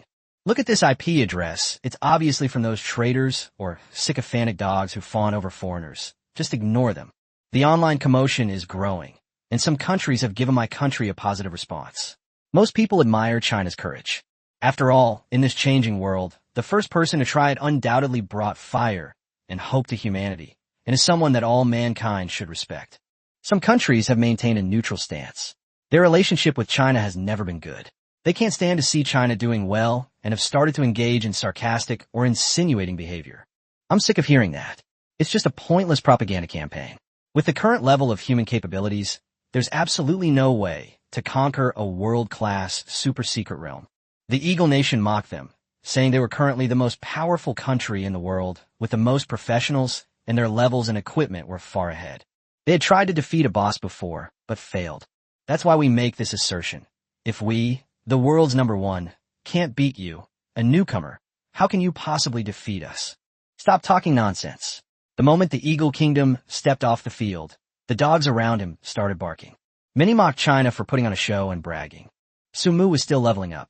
After clearing the Shadow Mountain secret realm 3 times, he reached level 20 and received a notification to change his class. Congratulations on reaching level 20. You have unlocked the new engineering specialization. The others were overjoyed to hear that Su Mu had unlocked a new solution. Although Su Mu's divine gifts created things that were all of mythical quality, there were still differences between them. The level 1 revolver is no match for the quantum generator that was unlocked later. The God-tier recipe that unlocks at level 20 is incredibly powerful. Su Mu received the new blueprints. Congratulations on unlocking the metal slug and arrow blueprints. Su Mu was a little confused. Wasn't this something that guns and cannons needed? The others couldn't wait to ask. So, what did you unlock? Metal bullets and arrows? Qin Yu was ecstatic. This was a legendary level of ammunition. Wang Junlei reacted the same way. He was absolutely overjoyed. He knew how valuable mythical-grade ammunition was, and that such things could definitely be mass-produced.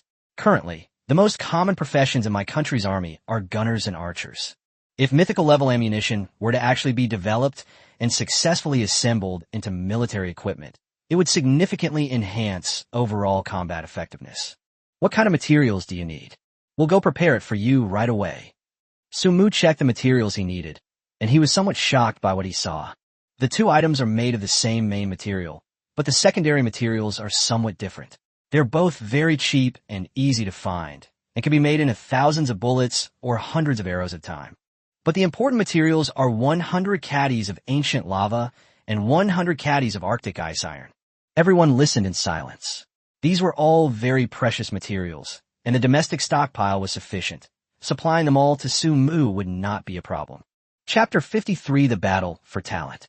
But the next second, Su Mu uttered the name of an ingredient, leaving everyone completely dumbfounded. 1 ounce of Guishu divine sand. The last piece of information that Su Mu read out completely stunned everyone. Return to the void? Divine sand? Where are all these things? Wang Junlei shook his head and sighed, feeling that this thing, like the previous 7-color divine stone, was a core material, the kind that was hard to come by. The so-called return to the void divine sand should also be the main material of alloy bullets and alloy arrows. Guishu? I think I've heard that name before. Qin Yu frowned in thought. It's a place name, but I've forgotten where it is. Su Mu recalled that the classic of mountains and sea from his previous life said that Guishu was somewhere in the East China Sea, which, according to modern terms, seemed to be the area around the Mariana Trench. Is it somewhere in the East China Sea? Su Mu tried to prompt. After all, this world was slightly different from the previous one. Yes. It seems to be south of the East China Sea, in the southeast direction, but I've forgotten exactly where it is. Qin Yu suddenly remembered something. Wang Junlei and Yang Tian exchanged glances. The 3 big shots above had already gone back and couldn't possibly stay with Su Mu like the 2 of them. They should go and look up some information to gather materials for Su Mu. They all went back to their respective homes. As soon as he got home, Xiao Ran, who hadn't contacted Su Mu for a long time, called him. It's you then, Su? Teacher Xiao, what's wrong? Yu Gong called me. Stop talking, come to the school right away. I don't know why a bunch of schools are coming to look for you, saying they won't leave until they see you. Su Mu's high school. This afternoon, professors from one of the top 10 universities in Beijing came to Su Mu's high school to discuss the special admission of Su Mu. Not only that, but many prestigious universities have also come here. The top 10 universities all flocked to it, including Tsinghua University, Jingbei University, and Weapon University. The people from Imperial University were dumbfounded. They had thought that arriving early would allow them to easily pick up Su Mu, but a large group of students from other universities came running after them and surrounded Imperial University. With them around, Imperial University couldn't possibly take Su Mu away. Now, top-ranked universities like Tsinghua and Jingbei are crowding outside the high school building, seemingly determined not to leave until they see Su Mu. This story goes back to an earlier point. Although Su Mu applied to the Imperial Military Academy, this was an inside story and was not made public. After Yuan's department finished its meeting, the top universities across the country immediately got wind of it. Most schools only received a little bit of information, far less than those ranked higher. They received confirmation that the divine craftsmanship was located in the capital. As a result, universities across the capital went crazy, issuing strict orders to their teachers to seize the divine craftsmanship at all costs, even if they didn't know what the divine craftsmanship's talent was. However, the fact that the country is prepared to devote all its resources to him makes it worth the frenzy of competition among them. The higher-ups tacitly approved of this situation, since if the Imperial Capital Military Academy could obtain Su Mu without any pressure, they wouldn't cherish him. The top schools across the country are all getting wind of this. Su Mu may not necessarily go to the Imperial Military Academy. It all depends on who offers the most. This is also a step taken by the higher authorities to allocate more resources to Su Mu. This is the Imperial Capital High School. The open space in front of the teaching building was still packed with people. All the colleges in China, except for the first and second-ranked ones, were present, crowding the entire middle school. Yi Shui, whom I hadn't seen in a long time, had just finished class and was about to go home, but she was shocked by what she saw as soon as she came out. There were so many universities surrounding their school gate that it was impossible for people to get through. Moreover, this was the first time she had ever seen so many good schools gathered here. Were they here to steal her away? Having just been selected by the Divine Corps of the United Kingdom, Yi Shui was immediately scrambled to recruit her from various universities in China. She was quite pleased with herself. She had already decided that if the conditions offered by schools in China were good enough, she didn't necessarily have to go to the United States. With that thought in mind, she walked forward with a smile and approached the admissions officer of the Flag-Making Weapons University. "Hi, teacher. Are you here to see me? My talent is epic level, and my class is mage. What kind of benefits can you offer me if I join your school?" The admissions officer looked puzzled. "What epic level? What mage? Are you a divine craftsman?" "A divine work?" Yi Shui asked, puzzled. Go away. Don't bother me if it's not a divine work. I'm waiting for someone." "Teacher, what does divine craftsmanship mean?" Yi Shui asked cautiously. "It's just a code name. My real name is something like Su something." "Sumu?" Yi Shui asked tentatively. The admissions officer's face lit up with joy. Yes, his name is Su Mu." "What? You know him? Do you know where he is? Can you take me to meet him? I guarantee that if you can get Su Mu into our weapons university, you'll get an acceptance letter too." Yi Shui was struck dumb, frozen in place. When the admissions officers heard that there was news about Su Mu, they immediately surrounded her. "What? You know Su Mu? Where is he? Can we see him? Excuse me, could you introduce us to Su Mu? We can give you an admission notice." "Hey, classmate, don't run away. Tell me Su Mu is leaving." Enraged, Yi Shui stormed out of the crowd and stormed home. At the school gate, all of Su Mu's former classmates were completely terrified. The students and parents outside were also dumbfounded. These schools all seemed to be super universities that enrolled very few students each year. Were they all here for their children? Unexpectedly, these university teachers paid no attention to the ordinary students at the school. In their eyes, these students were too mediocre to be considered worthy of their attention. Principal Zhang of the school was very excited. Their school had already made a name for itself, with so many universities coming to recruit students. "Although I know that I will only recruit one person, that is enough." The school's influence and popularity have already made many people outside aware of it. These universities are living advertisements. More students will come to study here in the future. The ordinary school will soon take off because of Su Mu. When Su Mu attained enlightenment, even his entire family and school benefited from his good fortune. Now, the school is going to make a name for itself nationwide. At that moment, a pair of soldiers appeared in the bustling crowd. Chapter 54, Stealing a Home. The soldiers were surrounding a man, and Principal Zhang could see Su Mu being surrounded from a great distance. He was so excited and overjoyed that he would have jumped up and down with happiness if it weren't for the large number of people present. Principal Zhang shouted at the group, "They're here. They're here. The divine craftsman is here." Almost instantly, Everyone turned to look, especially the university teachers, whose eyes were like those of hungry tigers, staring at Su Mu as if he were their prey. Everyone rushed toward Su Mu. This time, Su Mu still called Qin Yu and the others to his side when he came out. He had just gone back and had to trouble them to come back again. Qin Yu even joked that he should add some extra money for running errands. They surrounded Su Mu, with old Wang at the front, holding a shield, ready to face the onslaught of the crowd. He thought that if someone tried to attack Su Mu in the chaos, he would smash down with his shield and rip open Su Mu's skull. Shengong, we are Weapons University. Our principal said that if you are willing to join our school, we will give you very special preferential treatment. Pa, what kind of place is your Weapons University? Is it even ranked? You dare to compete with Jingbei University for our students. Ha, this brat from Beijing dares to spout such nonsense. Tsinghua, haven't even said a word yet. A bunch of trash. My Capital Vocational and Technical College also wants a piece of the pie. The Vocational and Technical College didn't come here to poach students, but to take this opportunity to make a name for itself, show itself to the public, and let more people know about their school. In an instant, the battle to win the man turned into a war of words and accusations. Wang Junlei was stunned. Apart from vocational colleges, these schools were all schools that ordinary families couldn't even dream of attending. Only absolute geniuses can get in. Moreover, these schools don't even know Su Mu's talent, yet the conditions they offer are all incredibly outrageous. They even started swearing, and some began pushing and shoving, looking like they were about to fight. Wang Junlei and Yang Tian watched silently from the sidelines. They knew some of the inside information. These schools are only here to create hype for Su Mu. He's already a member of the Imperial Military Academy, and no other school can take him away no matter what. But what puzzled the two was why the engineering university, ranked second, did not come. Did they find out some inside information and just abandon their responsibilities? Or are they planning something big, going head-to-head with the Imperial Military Academy and snatching people from them? It's important to understand that engineering universities and military academies in the capital represent two extremes. One is for training combat professionals, and the other is for training life skills professionals.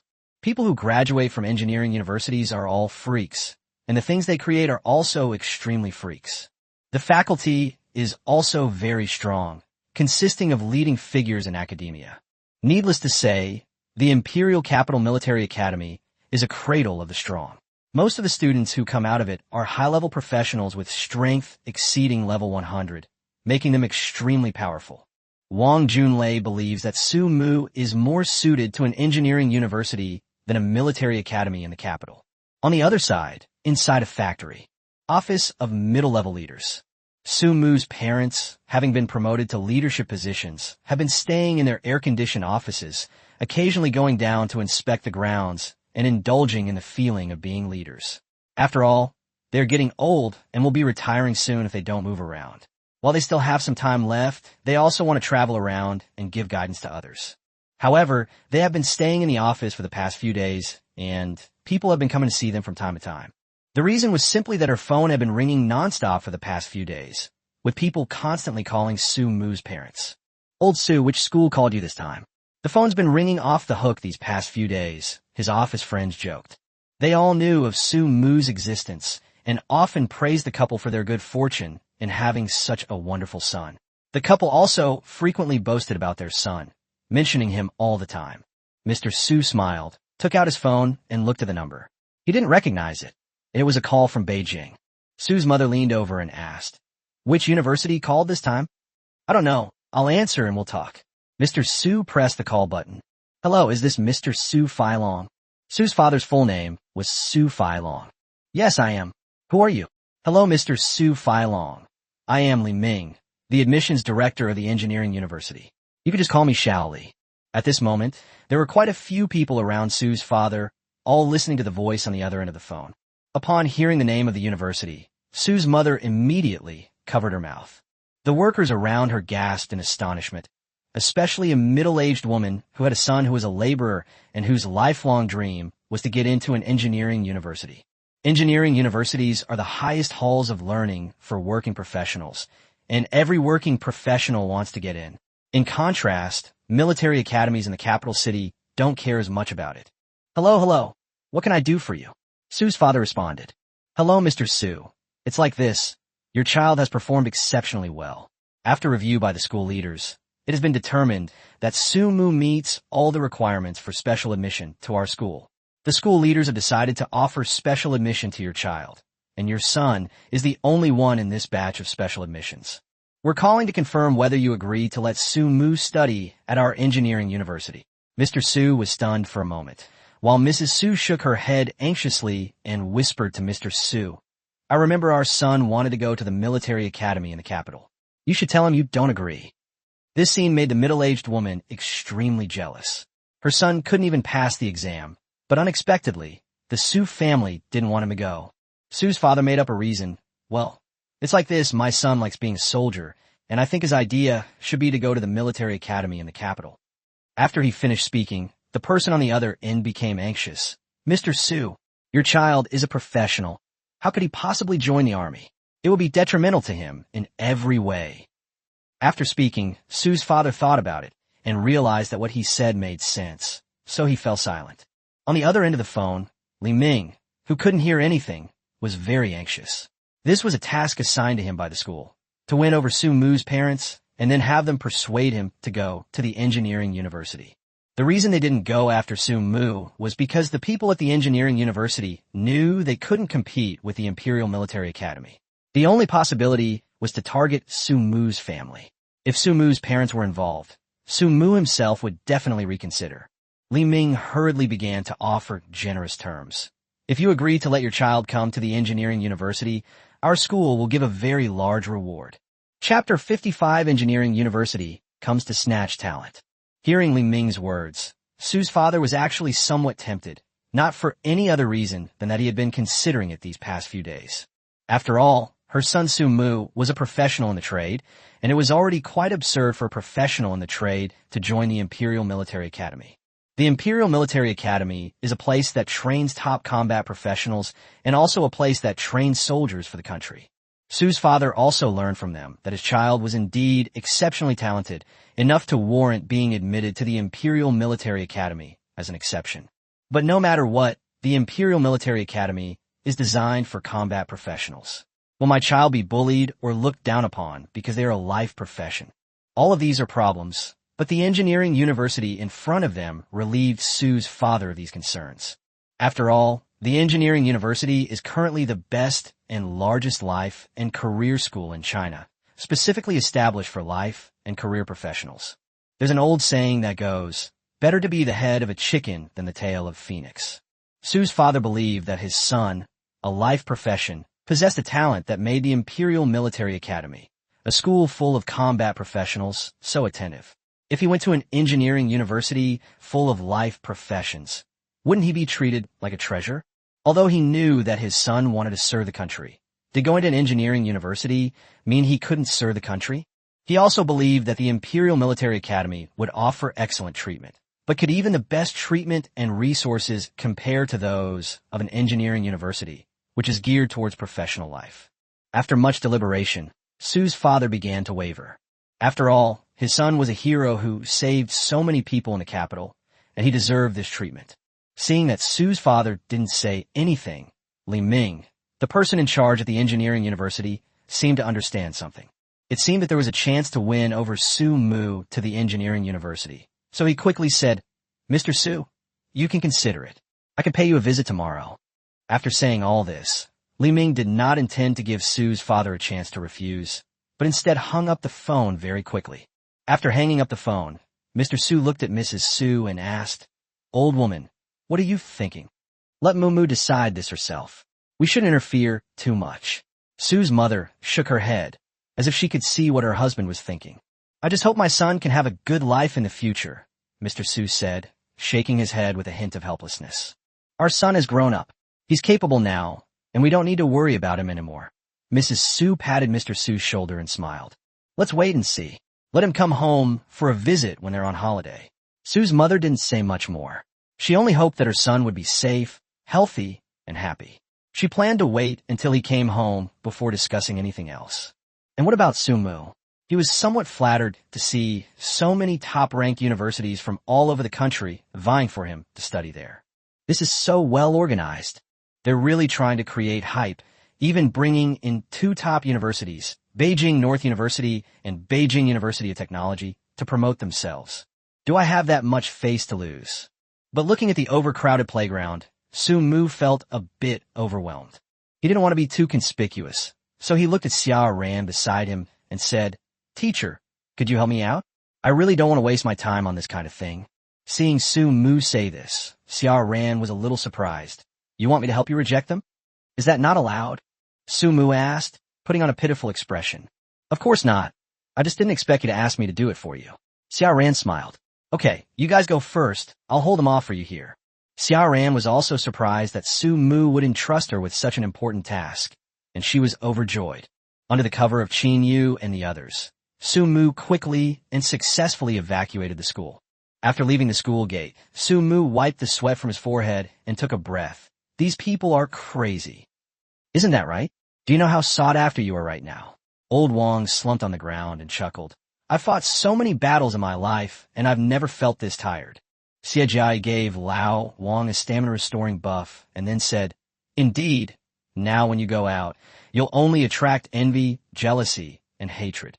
"Oh dear, I'm exhausted," Qin Yu said, feigning concern as she came to Su Mu's side and put her arm around his neck. "Have you considered treating your sisters to a meal or something?" Okay, how about tomorrow? Come to my house tomorrow." Su Mu felt that since everyone had been helping him level up, it was only right to treat them to a meal. "It's settled then. See you tomorrow." With that, Qin Yu and the others escorted Su Mu home and then returned to their hotel to rest. Su Mu has been exhausted these past few days. "After all, I am just a livelihood worker, and my physical strength and other aspects are completely inferior to those combat professionals. For them, something as simple as drinking water becomes a form of training when it is done to them. Not to mention the things that even they clearly found tiring and difficult to handle, which would be a disaster for someone like me who works in a business. I need to find some time to research and see if I can make some potions to restore stamina," Su Mu muttered to himself, then opened his panel to check. Name, Su Mu.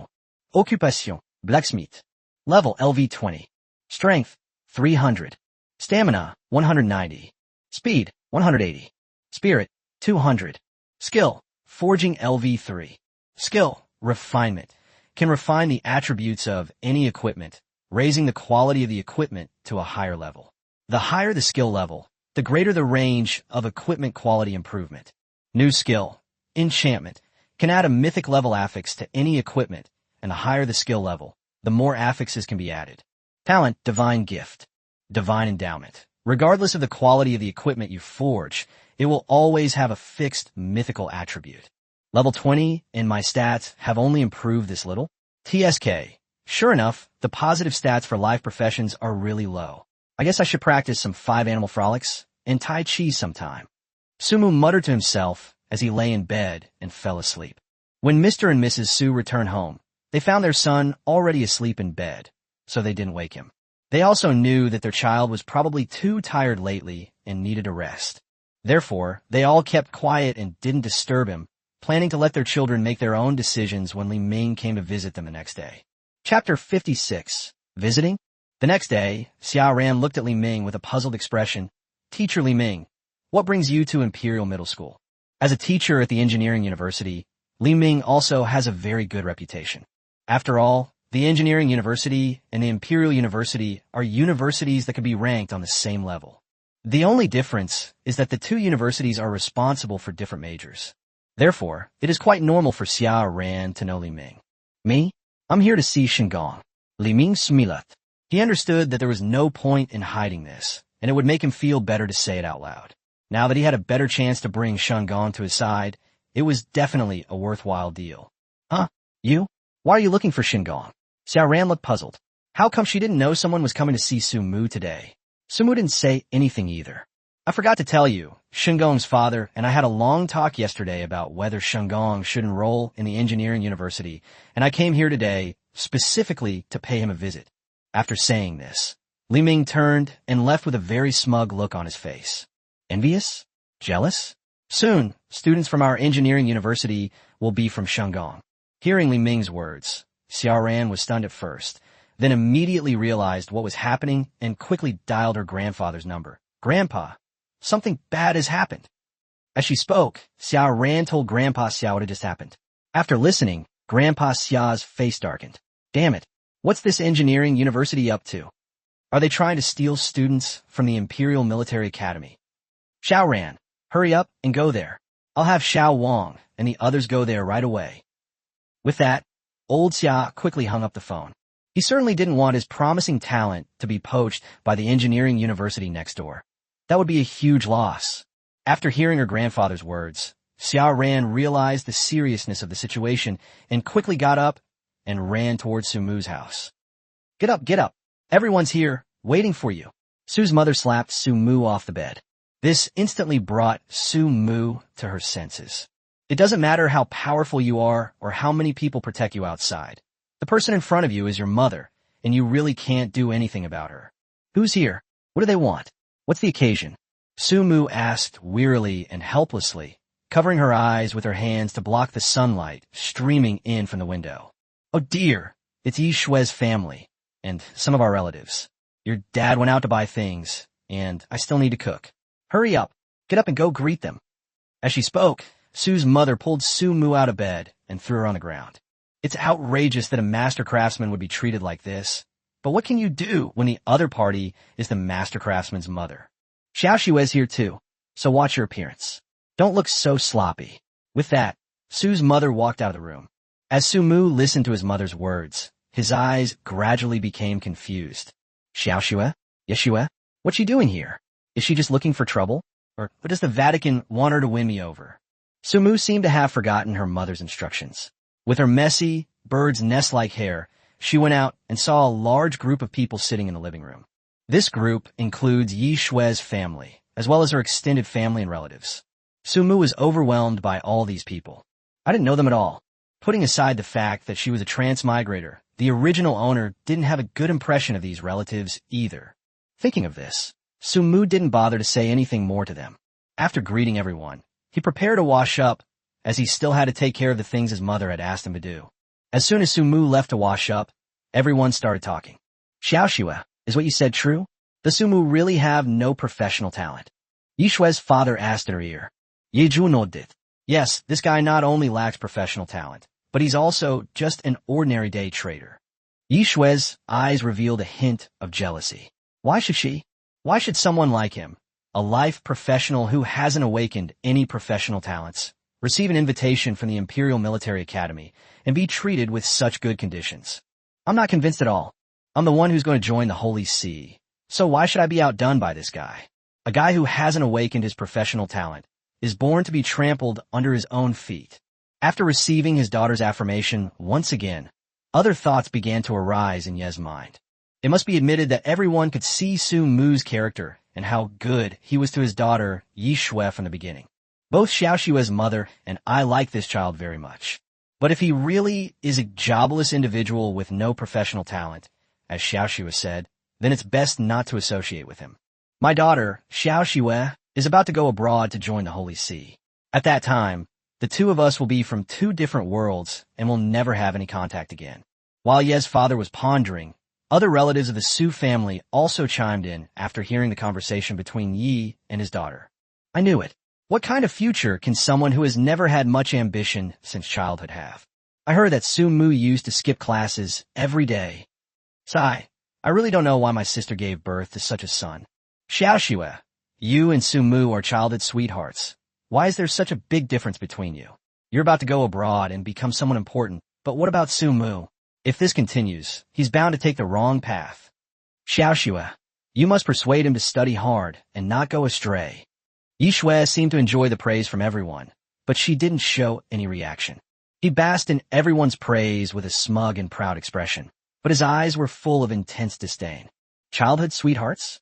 Advise him? Does he even deserve it? Thinking of this, Yi Shue's disdain intensified. In her eyes, Su Mu is now a useless person. A despicable person who needs to curry favor with Xia Ran and the Xia family to gain benefits. Divine craftsmanship? How divine can it be? Even if it's divine, does it have its own epic talent? Just as everyone was discussing this, Su's father returned home. When everyone saw that Su's father had returned, They stopped discussing. After all, it's not nice to gossip about someone else's son. What happens to their family is their business. They can talk about it privately. There's no need to make it public knowledge. After entering the room, Sue's father looked at everyone and asked, "Where's that brat Su-Mu? Didn't we tell him to come out and greet you? Why has he disappeared? That little rascal only knows how to run around all day." As he put down the wine in his hand, Sue's father began to mutter complaints. "Don't swear at me. I'm brushing my teeth and washing my face." Su-Mu rubbed his head and walked out of the restroom, laughing and scolding. Then he turned to the elders and said, "I'm sorry, elders, for my neglect." Chapter 57. Head to Head. After washing up, Su-Mu had a handsome appearance and the vigor that a boy of his age should have. He exuded a kind of charm that made people want to get closer to him. This is something unique to their age. Just then, Sue's mother finished cooking, so everyone sat down at the table to prepare for the meal. The already cramped little room felt even more crowded after so many people sat down. Sue's father was toasting Ye's father. "Old Yi, I must congratulate you. Your Xiao Xue is doing very well, studying abroad. She will definitely achieve great things in the future." Ye's father merely gave a forced smile in agreement when he heard Sue's father's words. In his eyes, Sue's father was just trying to use this as an excuse to build a relationship so that his good-for-nothing son could get involved with his daughter. Just then, the doorbell rang. Sue's mother got up, wiped her hands on her clothes, and went to open the door. Upon opening the door, Qin Yu, Xie Jiai, Li Ming, and Xia Ran were standing in the doorway. Looking at the four people, Sue's mother was somewhat confused. She knew Xia Ran, but she hadn't seen the others before. "Who are you?" "Auntie, we're Su-Mu's friends," Qin Yu said with a smile. "Oh, it's Xiao Mu's friend. Come in quickly." Sue's mother hurriedly opened the door to greet them, then turned to Sue's father and called out, "Old Su, Xiao Mu's friend is here. Bring 4 more sets of bowls and chopsticks." "You're here. Why did you bring things?" Sue's mother said as she put the things Li Ming had stuffed into her hands on the ground. Li Ming was secretly delighted. One advantage of contacting them was that he could speak with the Su family couple as Su-Mu's friend. "What brings you all here?" Su-Mu looked at the bewildered faces of the people in front of him. Then his gaze settled on Li Ming's face. "And who are you?" "Hello, Master Shangong. I am Li Ming from the admissions office of the Engineering University. Meeting you today, Master Shangong is indeed as spirited as the rumors say. Seeing is believing." Su-Mu was completely bewildered by Li Ming's actions, but didn't know what to say. After all, he was a guest, and his mother had already welcomed him in. He couldn't very well kick him out, could he? It's just a matter of a set of bowls and chopsticks. It's not like we can't afford to add more. Besides, aren't there many people I don't even like sitting at that table over there? Compared to those she disliked, Su-Mu was more fond of Li Ming, this polite stranger. The meal was simple and uneventful, and Yi Shui saw that teacher Xia Ran was also very well behaved. Su-Mu, Qin Yu, and Xie Jiai whispered amongst themselves.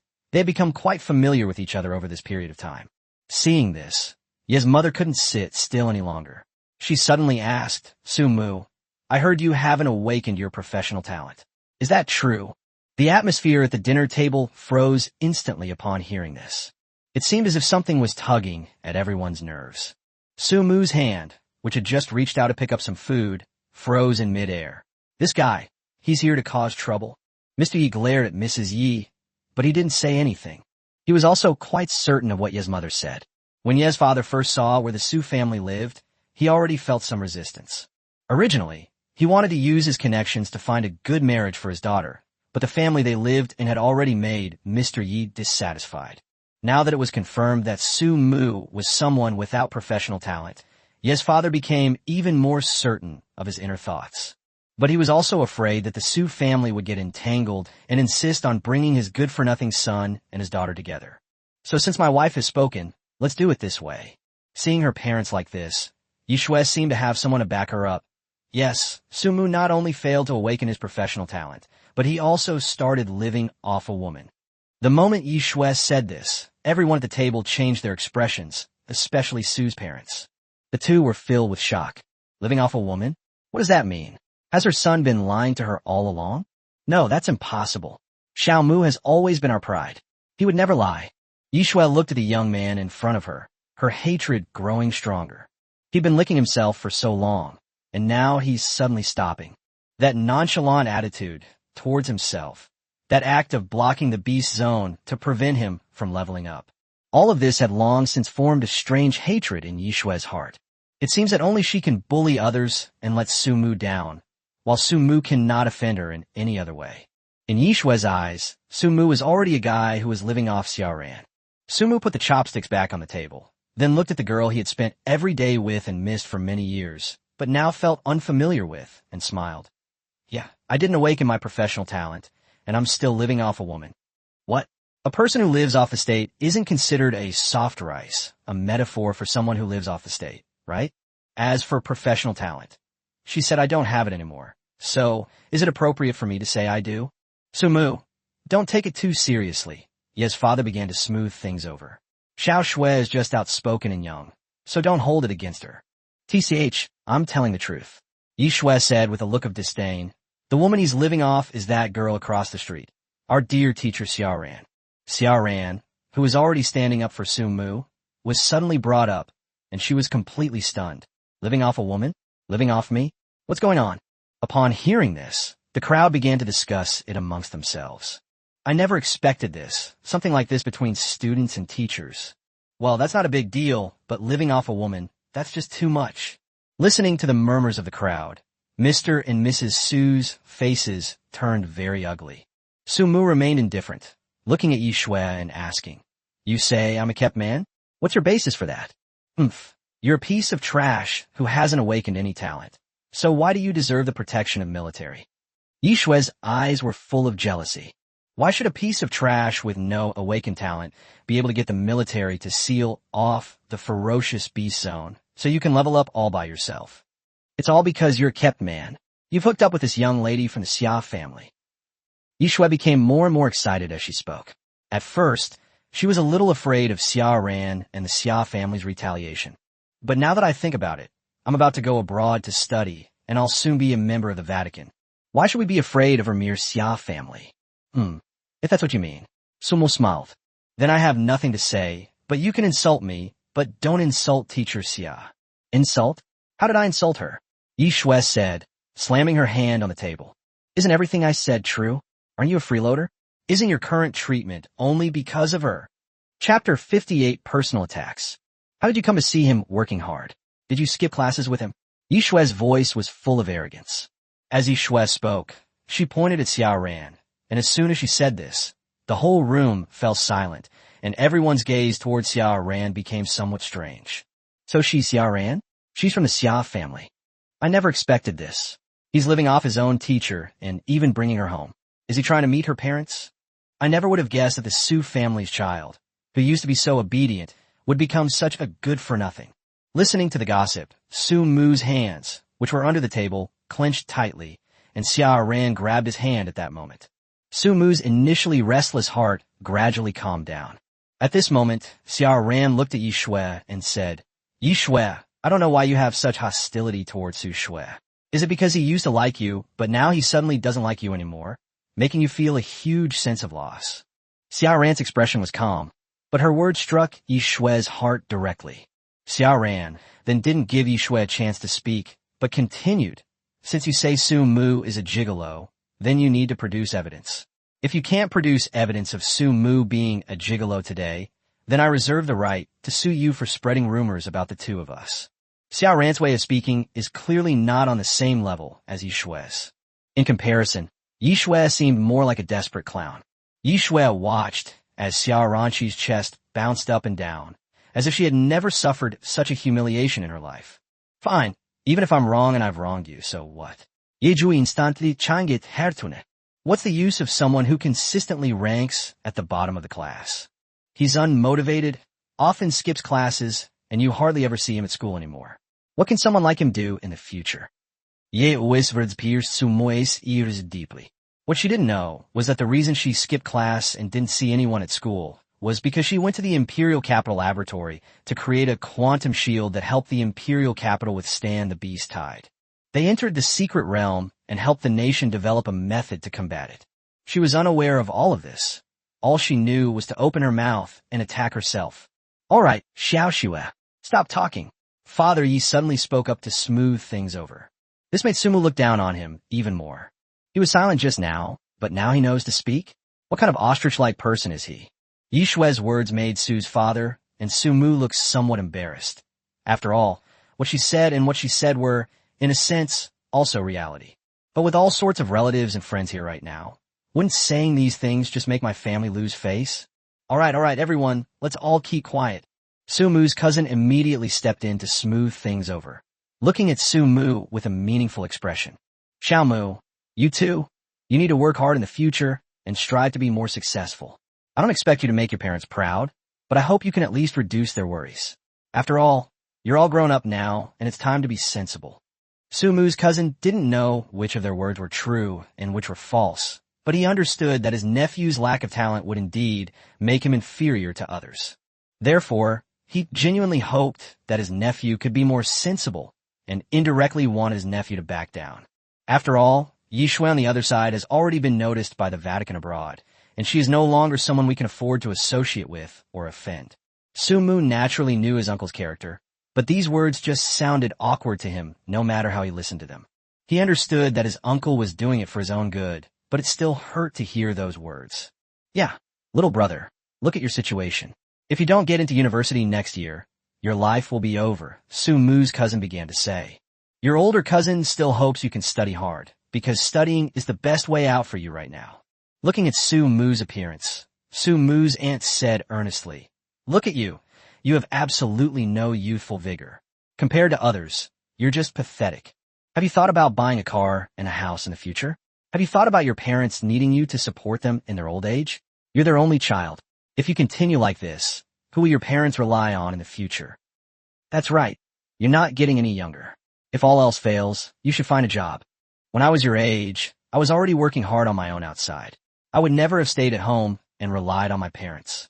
Sumu took a deep breath and looked at everyone. Then a smile appeared on his lips. Let's eat first. He was furious, but there was nothing he could do. These were all guests invited by his mother. I can't get physical with them. Qin Yu and Xie Jiai, who were standing to the side, couldn't stand it anymore. No, do you know what you're talking about? The person you are slandering right now is an unparalleled genius.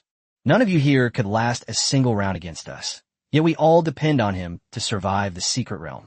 Are you slandering a nationally recognized divine achievement? Are you out of your mind? Buying a house and a car? The government bought them for Shen Gong. Find a job? As long as Shen Gong is willing, he can pick any position within the Chinese Academy of Sciences. As for sponging off one's parents? Sponging off the government. Wouldn't that count as sponging off one's parents? Although Qin, you didn't understand why Sumu didn't talk back. She still couldn't stand seeing these people humiliating Sumu like this. So Qin, you said, don't say that. God, Sumu is actually very hardworking. As a profession that focuses on crafting, we spend our days researching potion combinations, forging items, and combining weapons with various elements. Things you haven't seen. He is a very hardworking and serious person, and I believe he will definitely be successful in the future. Upon hearing this, Xie Jiai, who was standing next to him, nodded vigorously in agreement. They had all seen Sumu's hard work. A person with extraordinary talent still spends every day engrossed in crafting weapons and researching potions. This in itself is a rare and valuable quality. Most people would have given up their talents and let the country support them. Therefore, no one understands Sumu's dedication and hard work better than them, which is why they chose to stand up and speak up for Sumu when everyone else misunderstands him. The two men's actions warmed Sumu's heart, and he thought to himself, very good, you two have your weapons. However, an untimely voice entered Sumu's ears. Effort? Where's the effort? I don't see it. Yi Shui looked at the group with a cold smile. Does his effort mean skipping classes? Chapter 59. The admission notice, a shocking blow. I can't believe that the comrade in arms who skipped class with him could say such a shameless thing. That makes sense. Skipping class together and making fake evidence for each other to speak on behalf of the other should be a piece of cake for you. Yi Shui's words reached Qin Yu and Xie Jiai's ears. The two were furious, but they couldn't vent their anger. After all, this is Sumu's home. Moreover, since Sumu himself didn't say anything, they naturally couldn't do anything out of line. Hearing Yi Shui's words, Sumu's eyes gradually turned cold. He looked at Yi Shui and said indifferently, "Excuse me, are we very familiar?" Upon hearing this, Yi Shui felt as if she had been choked.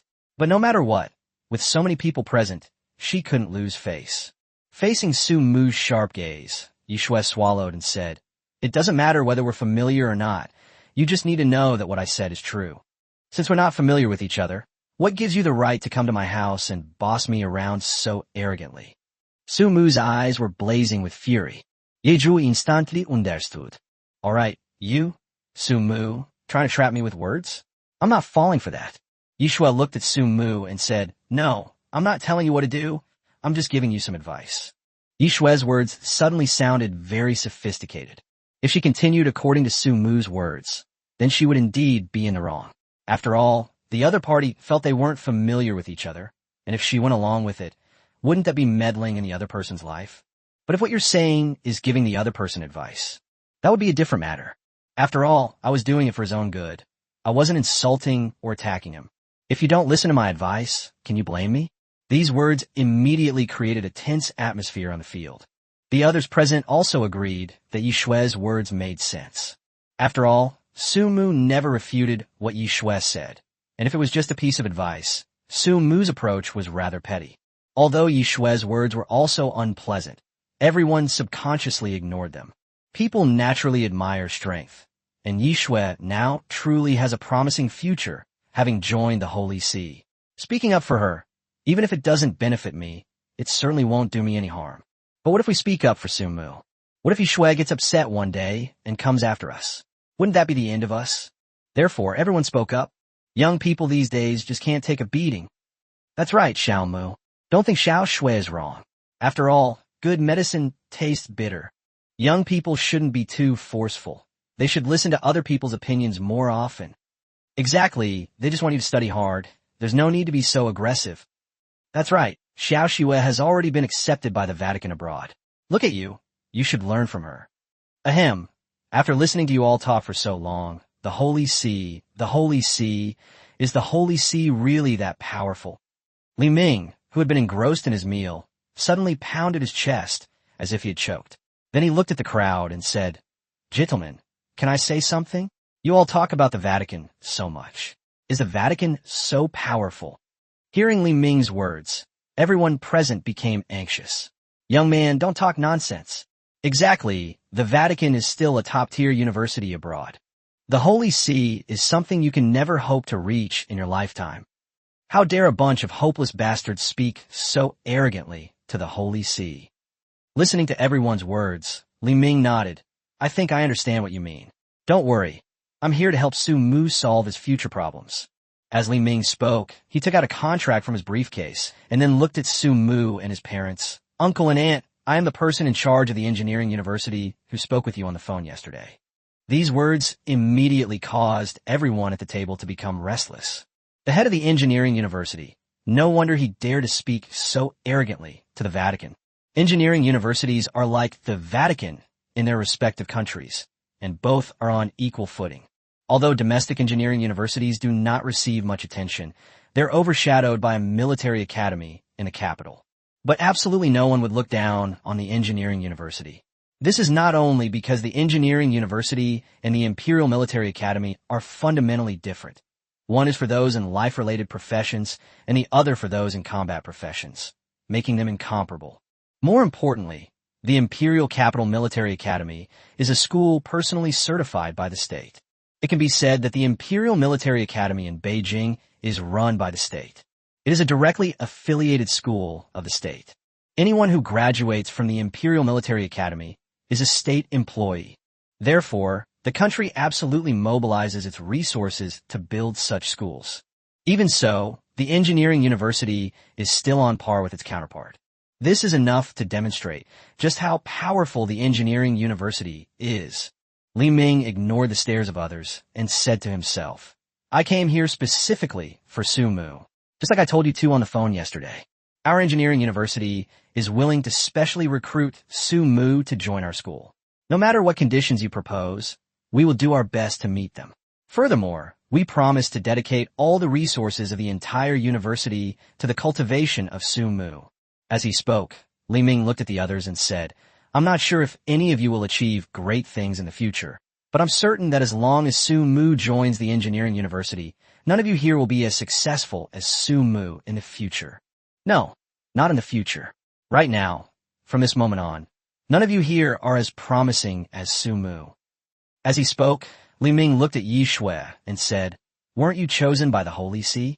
Then I can make Su Mu the treasurer of the engineering university and have the entire university devote all its resources to cultivating him.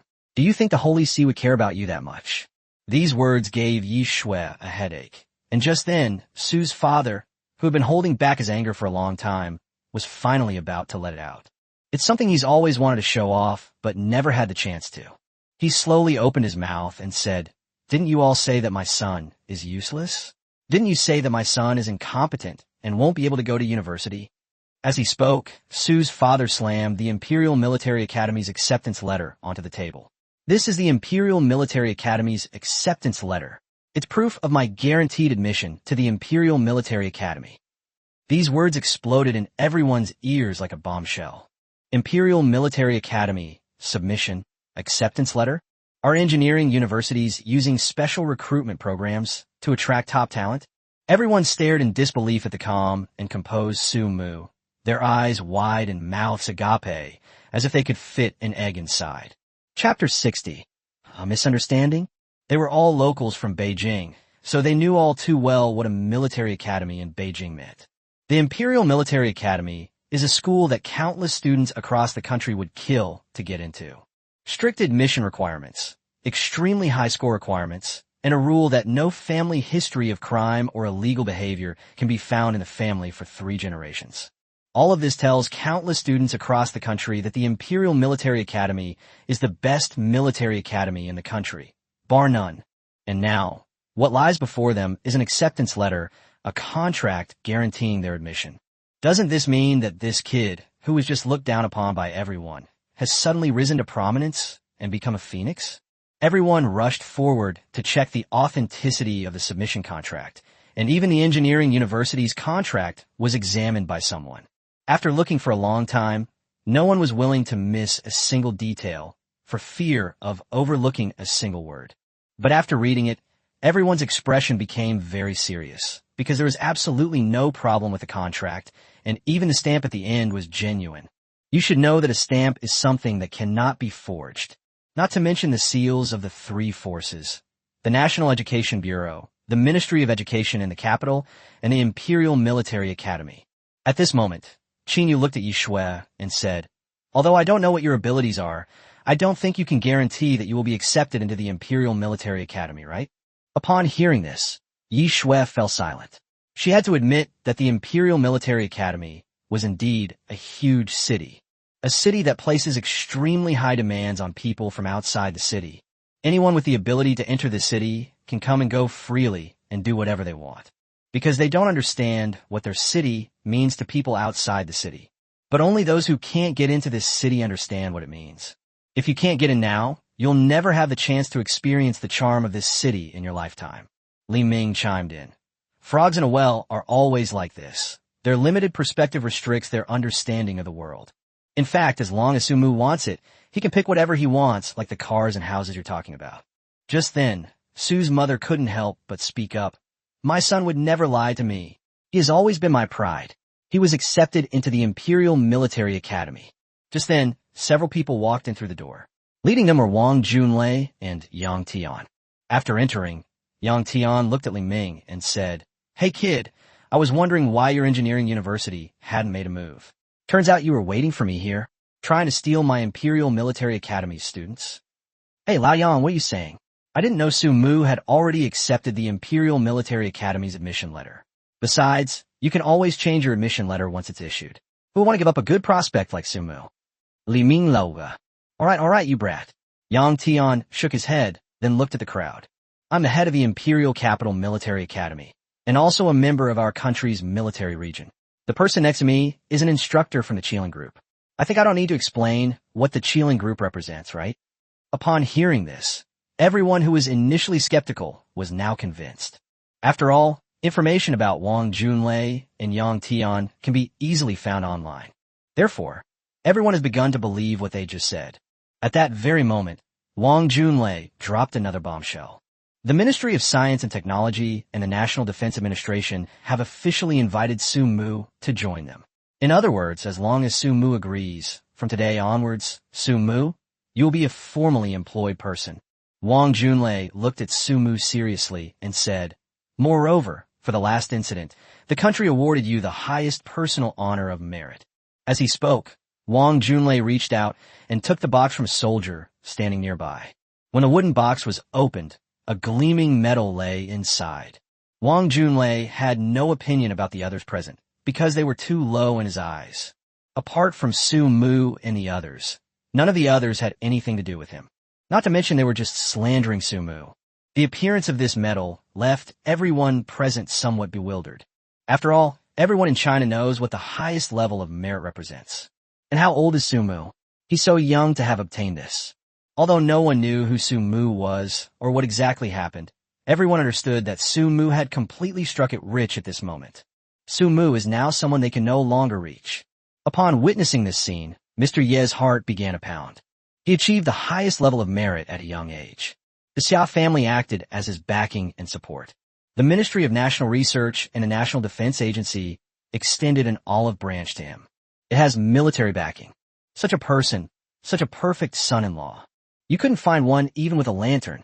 If I remember correctly, Su Mu used to like Xiao Shui, right? If only he could be with Xiao Xu. Thankfully, I didn't join in the slander against him just now, so we can still talk to each other now. Given my friendship with Lao Su, I think it shouldn't be difficult for the two children to be together. As he spoke, he looked at his daughter Yi Shui beside him, and then whispered a few words in her ear. At first, Yi Shui seemed somewhat unwilling, but after her father's lecture, she seemed to suddenly understand something. So she nodded. After receiving his daughter's response, Ye's father looked at Su Mu and said, "I knew it. I knew this Su family kid would amount to something." Just now, Xiao Xue was young and didn't know any better. She liked to talk nonsense. As you all saw, I did reprimand my Xiao Xu. Xiao Mu used to like Xiao Shui a lot, right? Maybe they had some kind of conflict these past few days, which led to some misunderstanding between Xiao Shui and Xiao Mu. Misunderstandings are things that can be cleared up once they're talked out. Only after Ye's father said this did everyone present remember. Yes, it seems that Su Mu has always liked Yi Shui. This is no secret. Those who know these two people generally know that Su Mu pursued Yi Shui for a very long time. This situation is most likely due to some conflict between the two of them. Although no one knew what had happened between the two, since Ye's father had said so, everyone naturally thought in that direction. But Su's father was different. His face was so gloomy it looked like it could drip water. He looked at Ye's father with obvious displeasure. "Now you know how to speak? What happened just now when your daughter was bad-mouthing my child? Where were you then?" Chapter 61. Is the divine sand of returning to the void located within a secret realm? TSK. How can someone be so persistent? Li Ming suddenly said from the side. Upon hearing Li Ming's words, Ye's father's face immediately turned awkward. Don't misunderstand. I'm just saying that Su Mu's current status and position are not something your daughter can afford to be near. Li Ming wiped his hands and said, "Although I didn't know that Su Mu had accepted the admission to the Imperial Military Academy, I still have to say some things from my heart. Even if Su Mu did not accept the Imperial Military Academy's admission, with his current achievements, your daughter doesn't even have the right to speak to him on an equal footing." Suddenly, the atmosphere at the dining table became somewhat strange. Father Yi seemed unwilling to give up on this marriage. He understood that Su Mu had truly risen to a higher social status and was now far superior to his own daughter. Just as he was about to speak again, Su Mu stood up and said, "Mom and Dad, I'm full. Please excuse me, elders." With that, Su Mu smiled at everyone, then left the table and walked outside. Seeing that Su Mu had gotten up and left, Li Ming, Qin Yu, Xiao Ran, and the others also followed suit and left. After all, they came here specifically for Su Mu. Now that Su Mu is gone, what are they still doing here? Wang Junlei and Yang Tian also said goodbye to Su's parents and left. The group went outside, and Su Mu looked up at the sky and took a deep breath. "All right, stop thinking about these things." Wang Junlei patted him on the shoulder. "I know, I just feel a bit unlucky." Su Mu shu hadit. "How's the international military competition going?" Su Mu asked Yang Tian. He didn't want to dwell on this matter too much. After all, He and Yishue were no longer on the same side. It's unlikely we'll ever cross paths again. Therefore, Su Mu decided to focus all her attention on the future. But he hadn't forgotten what his superiors had mentioned about the international military competition. All this time I've been leveling up like crazy. Isn't it all so that I can show my skills in the international military competition? The international military competition is still a month away. Hearing Su Mu's question, Wang Junlei also became serious. He looked at Su Mu and said, "The higher-ups are currently making close preparations for this.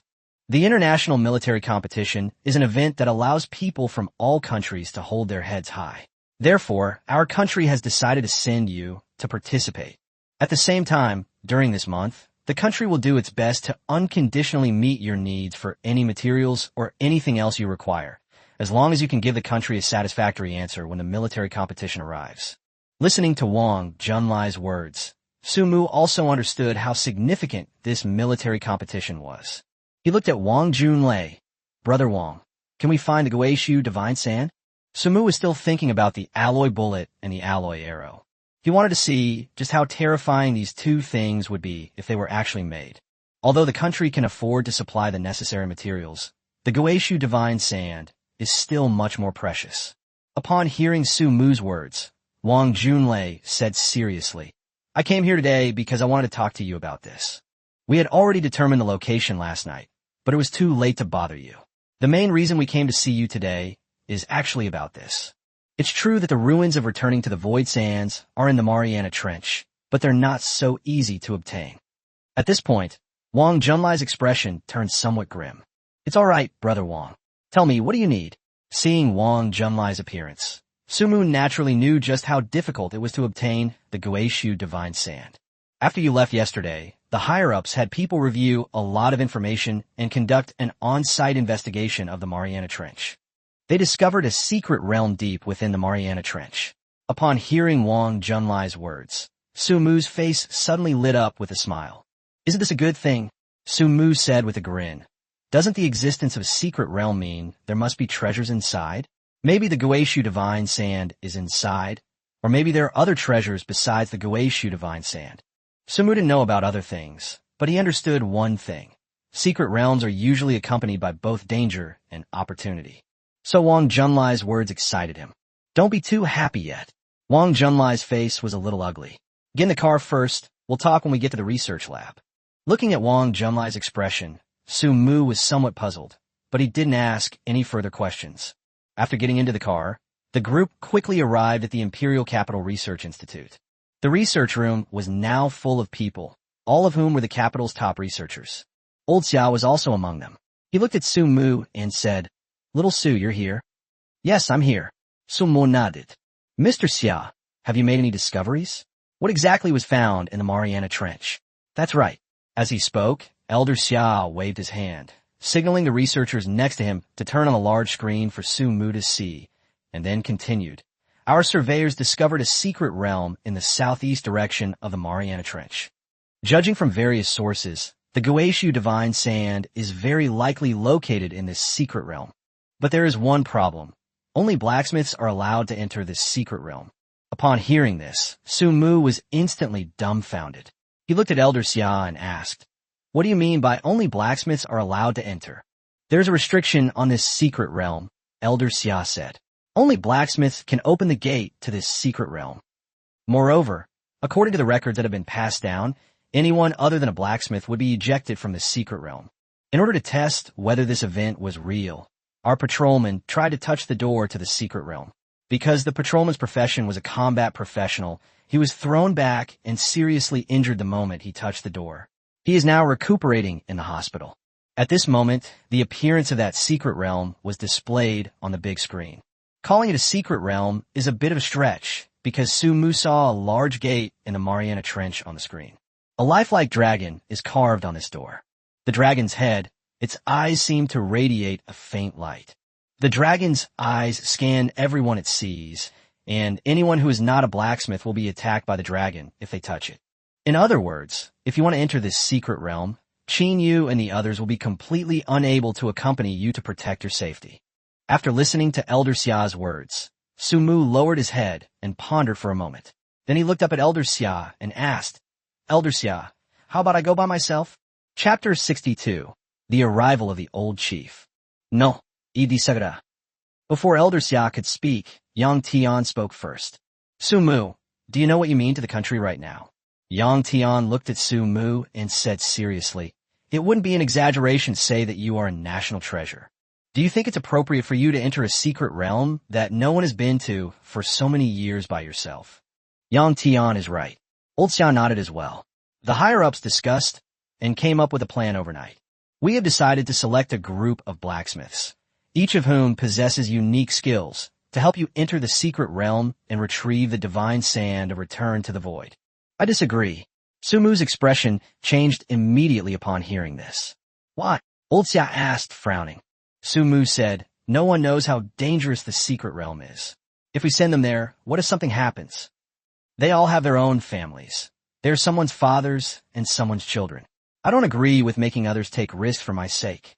Seeing Su Mu's appearance, Elder Xia nodded with great satisfaction. Such a young age and such character. This person will surely become a pillar of the nation in the future. But now is not the time to let him be willful. Old Xia said, this matter has been decided. Although what you said makes a lot of sense, when the team that has been organized hears that it is to find materials for the divine craftsmanship, it will be a big problem. Everyone is full of enthusiasm, and they all understand what your divine work means to China. They all said that they would die happy as long as they could bring you this material. In short, I disagree with this matter. I can find the divine sand of returning to the void myself, and I will never let anyone else take the risk for me. Su Mu's eyes were full of determination. I have the Angel's Tear and the Black Tortoise armor. With these two items, I definitely don't need to worry about self-defense. In addition, with the quantum shield I developed myself, it is definitely more appropriate for me to enter the secret realm myself than for someone else to go in for me. Hearing Su Mu's words, Elder Xia seemed to be somewhat convinced. He had also heard that Su Mu had modified the quantum shield into a belt-size form that could be worn on the body. With the Xuanwu armor and Angel's Tear combined, he couldn't imagine what kind of person could harm Su Mu. In addition, the potion that Su Mu developed was so effective that even the seventh apostle, the Shadow of Lox, was dealt with by him. Entering a secret realm should be a relatively safe thing to do. Just as Elder Xia was hesitating, the door to the research lab was opened and several pillars of the nation walked into the lab one by one. Commander, Old Xia looked at the group and immediately stood at attention and saluted. Wang Junlei, Yang Tian, and the others also followed suit and saluted. Su Mu turned around and looked at the old men, and followed suit, raising his right hand to his temple and looking at them. Su Mu, do you want to go to the hidden realm of the Mariana Trench alone? The old commander asked Su Mu casually. I hope the commander will approve. Su Mu's voice was loud and clear, and his eyes were firm. Aren't you afraid of some kind of accident? The old commander asked. I'm not afraid. I believe in my abilities. Besides, if there's anything in the secret realm that only a blacksmith with god-level talent like me can understand, then going there will only bring benefits, not harm. Su Mu said neither humbly nor arrogantly. Do you know what a god-level blacksmith like you means to China? The old leader said calmly. China's strength ranks among the top 3 in the world. Our equipment is among the best in the world in every field. If China could possess equipment like that of the United States, it would at least be able to maintain its second-place ranking, strive for first, or even firmly hold the top spot. Your appearance has made us realize the importance of blacksmiths. Blacksmiths have been scarce in China since ancient times, and your appearance has given us hope. So, do you think it's appropriate for you to go to the secret realm? Looking at the old commander in front of him, Su Mu took a deep breath and said, Perfect. Absolutely perfect. It is precisely because of what you said that I think it is more suitable for me to go. If I, who am regarded as the chosen one of heaven, the strongest person in the blacksmithing industry, and the hope of China in blacksmithing, do not even dare to venture into a small secret realm, but instead need others to bear the burden for me, that would be the most inappropriate situation. And, as you said, if even I couldn't get through this secret realm, do you think any other blacksmith would be able to? Of course, I'm not looking down on them, but I believe that if even the strongest blacksmith in China couldn't pass through this secret realm, the probability of others passing through it should be even smaller. Profits are often accompanied by risks. I think you understand that to become rich and powerful, you need to take risks. I know you care about me, and sometimes concern can lead to confusion. But that's precisely why I need to go to the secret realm. If I don't even have the ability to pass through the secret realm, how can I talk about becoming the hope of China's forging industry? How can I live up to the country's cultivation of me? How can I live up to the title of China's #1 forger? Su Mu's words struck the minds of everyone in the laboratory like a heavy hammer. Looking at the boy in front of them, everyone realized what was going on. This young man not only possesses the skills of the #1 blacksmith in China, but also has a temperament that is beyond his years. Be neither arrogant nor impatient, neither humble nor overbearing. Looking at Su Mu in front of him, old Master Xia liked him more and more. He glanced at Xia Ran beside him and then winked. Xia Ran naturally knew what her grandfather meant, and she lowered her head shyly. Meanwhile, Xie Jia and Qin Yu, who were standing to the side, were so shocked by Su Mu's words that they couldn't close their mouths. Is this still the same little boy who blushes when teased by me? It feels like he's become a completely different person. At this moment, Su Mu shone brightly in Xie Jia's eyes, like a star. The old commander looked at Su Mu and finally sighed in relief. Fine, you've convinced me. All right, then let's include you in the team and go with them to the secret realm of the Mariana Trench. Wait a minute. Su Mu spoke again. Old chief, I have one more point to make. What do you want? Just tell me, and I'll do my best to get it done for you, the old commander said with a smile. That's right. I request that this operation be carried out by myself alone. Su Mu frowned, but finally spoke up firmly. He knew that his words would enrage the old commander on the other side. Chapter 63. Entering the Pacific Ocean.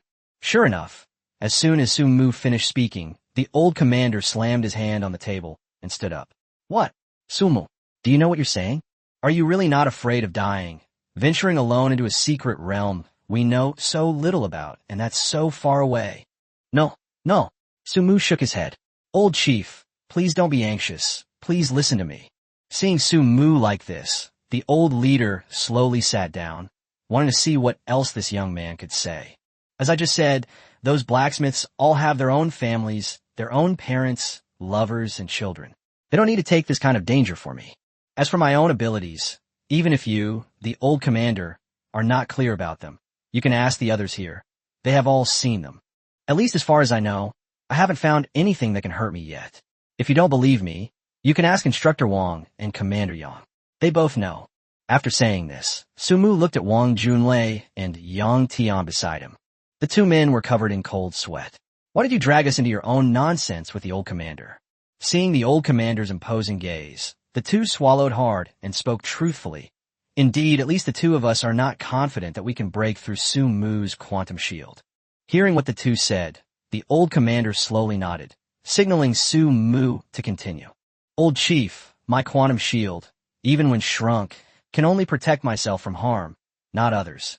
In other words, if we encounter any danger in the secret realm, I won't be able to protect others. In other words, if no danger comes, I can easily pass through the secret realm on my own.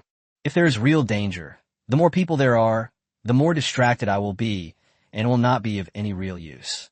Therefore, in conclusion, it's better for me to go to the Mariana Trench alone than to organize a team to go. As Su Mu spoke, his eyes revealed an unprecedented confidence. Are you sure you can handle it all by yourself? The old commander looked at Su Mu with some concern. I am absolutely confident. Su Mu nodded seriously. All right, as long as your own safety is guaranteed, you can make any other requests you have, and the country will definitely meet them. The old leader was also persuaded by Su Mu. He sighed and then spoke seriously. No problem. This is just a small secret realm. I can break through it easily. Su Mu's eyes were full of determination, and a confident smile appeared on his lips. Not bad, not bad. This is what a young Chinese man should look like. The old leader's eyes narrowed with laughter as he looked at Su Mu. The young man is neither arrogant nor humble. He has the arrogance and pride that are appropriate for his age, as well as confidence and composure. All right, then I agree to let you go alone. Until then, I'll leave everything to you and Lao Xia. The old commander said, getting up to leave. I have other things to attend to, so please excuse me. Take care, Commander. Everyone stood up and saluted. The old commander turned back to look at Su Mu after reaching the door. Su Mu, I'll be waiting for your triumphant return.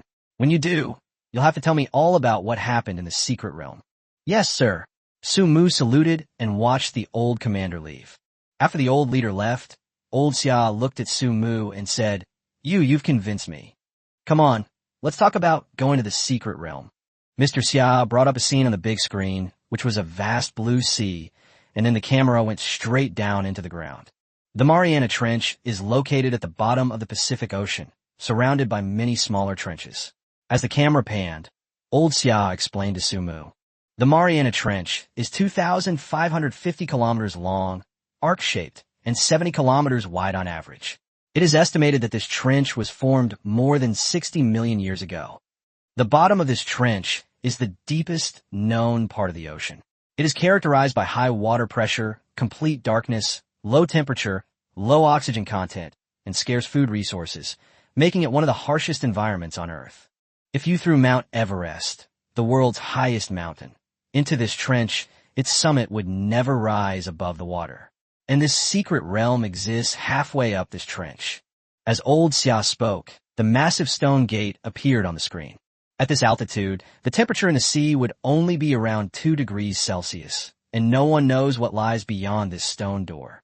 So under these circumstances, are you still sure you want to go alone? Old Xia asked Su Mu seriously. Those who wade in shallow waters see fish and shrimp, while those who venture into deep waters see dragons. Su Mu smiled faintly. I really don't believe I can't go to this place.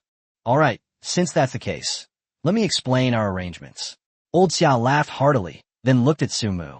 Please take our most advanced communication equipment with you, and then our patrolman will take you into the trench.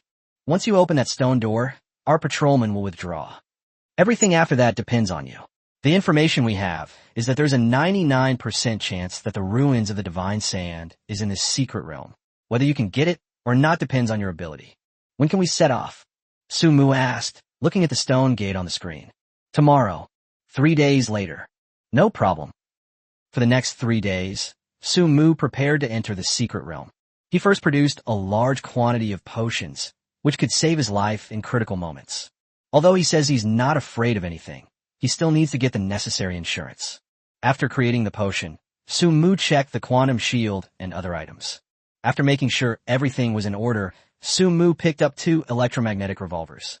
Although I am not a lightning-type class changer, having something is better than having nothing. Having some offensive skills might come in handy at crucial moments. 3 days pass quickly. A huge warship stands tall in the Pacific Ocean. This is currently the largest warship in China, and at this moment, Elder Xia and others are on board with Su Mu.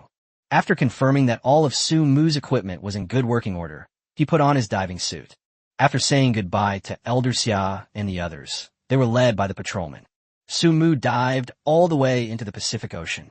The water was icy cold, but thankfully, Su Mu was wearing a special diving suit provided by the government. Therefore, he didn't experience the extreme cold. Being taken care of by the state feels pretty good. Led by the patrolman, Su Mu soon arrived at the stone door. Old Xia's voice also came through Su Mu's earpiece. Little Su, proceed with everything with your own safety as the top priority. Okay, I understand, Su Mu replied, then slowly swam towards the stone gate in front of him. Chapter 64. The Secret Realms of China? The patrolman behind him didn't dare to stray too far. They watched Su Mu from a distance. Everyone was on high alert, ready to step forward and provide support at any time. They knew that Su Mu was an important figure for the country. Despite his young age, he possessed unimaginable strength and was wholeheartedly devoted to serving his country. The inspectors present were determined to deal with this kind of person. Once the stone gate opens, they will rush forward immediately should Su Mu encounter any danger. Even if it costs me my life to save him, I will do it. Su Mu cautiously approached the stone gate. The stone gate in front of him was enormous, with a giant dragon carved on it, winding and coiling. The dragon's head was staring intently at Su Mu, and looking at the dragon, Su Mu couldn't help but feel a sense of respect. But what Su Mu couldn't understand even more was why this giant dragon, which was clearly a Chinese dragon, would appear here. It's important to know that the Mariana Trench is located at the bottom of the Pacific Ocean. Given the distance between the Pacific Ocean and China, it's clearly abnormal for a Chinese dragon to appear in that area. But Su Mu didn't have time to think about that. He took a step forward, and then the giant dragon immediately shone with golden light. Then, Two beams of light shot out from the dragon's eyes. The two beams of light enveloped Su Mu, enveloping him completely. "Oh no!" one of the patrolmen shouted, and then many patrolmen rushed forward to protect Su Mu. But Su Mu waved his hand and said, "No need. Wait a minute." Seeing this, the patrolmen stopped in their tracks, and Su Mu felt the two beams of golden light shining on him. These golden rays made him feel a sense of warmth even in the pitch-black depths of the sea. This surprised Su Mu somewhat. He hadn't expected the dragon head to have such an effect. He didn't feel anything strange, so he let the two golden lights flow over his body. About a minute later, the two golden lights gradually disappeared, and then the enormous dragon began to move. The giant dragon twisted and turned, eventually leaving the center of the gate wide open. Immediately afterward, as if an earthquake had struck the surrounding area, the stone door in front of Su Mu slowly opened. As the stone gate opened, seawater rushed into it instantly. The stone gate was deep and dark, with no end in sight. The surging seawater seemed to want to destroy everything, sweeping Su Mu into the stone gate along with it. Just as the patrolmen at the rear were about to step forward, the stone door slammed shut, shutting everyone out. After the stone gate closed, all the seawater that had poured into the secret realm receded. Su Mu looked around, but had no idea where the seawater had come from. Su Mu stood up and looked around. Water droplets slowly dripped from her body onto the ground, making her feel somewhat uncomfortable. "Sumo, Sumo, Fawarim, are you safe? Are you all right?" Xiao Lao's urgent shouts came through the earphones. "It's all right, I'm fine." Su Mu patted the water droplets off her clothes and said lightly, "It's a bit dark around here, and I don't know the specifics of the situation. I'll walk a little further." As Su Mu spoke, he turned the camera on again and made it fly alongside him. "All right, be careful then, and report any situation immediately." Old Xia breathed a sigh of relief after seeing the camera light up. Now that Su Mu has already entered the secret realm, there's no point in saying anything more. Just let him do it. But despite this, the Chinese warships anchored in the Pacific Ocean were already packed with people. These people are the top elites in China, and they are ready. If Su Mu encounters any unexpected situation in the secret realm, they will immediately forcefully break through the secret realm. Inside the secret realm, Su Mu walked forward with the help of a flashlight, looking left and right, but he did not find anything special. The road in front of us is also very long. As we walk forward, there are many white bones lying scattered on both sides. Looking at these skeletons, Su Mu understood that these people were likely those who had entered this secret realm before and were trapped and died here. This scene was captured by cameras, and when it was transmitted back to the warship, everyone who watched it felt a bit scared. Seeing Su Mu's calm and composed face, for some reason, my tense mood also calmed down. After walking for an unknown amount of time, Su Mu discovered a high platform ahead. The moment Su Mu saw the platform, his eyes lit up, and he quickly ran forward. Upon reaching the high platform, Su Mu saw something he had never expected. A Rubik's Cube. Su Mu looked at the square thing on the platform with a puzzled expression. "Rubik's Cube? What is a Rubik's Cube?" Old Xia asked, looking at the people around him. "I don't know." Xia ran, and the others shook their heads repeatedly. Then, Old Master Xia hurriedly sent someone to look up information about the Rubik's Cube. Before Su Mu stood a perfectly square cube, its 6 faces completely scrambled. Unlike a typical color block Rubik's Cube, this one wasn't made of color blocks. Based on the patterns on it, Su Mu deduced that once solved, the cube would contain some characters. Next to the Rubik's Cube was a parchment scroll. Su Mu stepped forward and took the parchment scroll and the Rubik's Cube in his hands. Then his gaze fell on the parchment scroll. "Hello, new blacksmith. This is a secret realm reserved for blacksmiths from ancient China. As for why this secret realm of China appears in the Mariana Trench, that's not something you should concern yourself with." After reading the first paragraph, Su Mu understood why there was a Chinese dragon on the stone gate outside the secret realm. It turned out that the secret realm was created by Chinese blacksmiths. And he finally understood why this secret realm was different from the previous ones. The reason why this secret realm has no clues is mostly because it is man-made. Su Mu continued reading. This secret realm was prepared specifically for blacksmiths, or rather, for blacksmiths from China.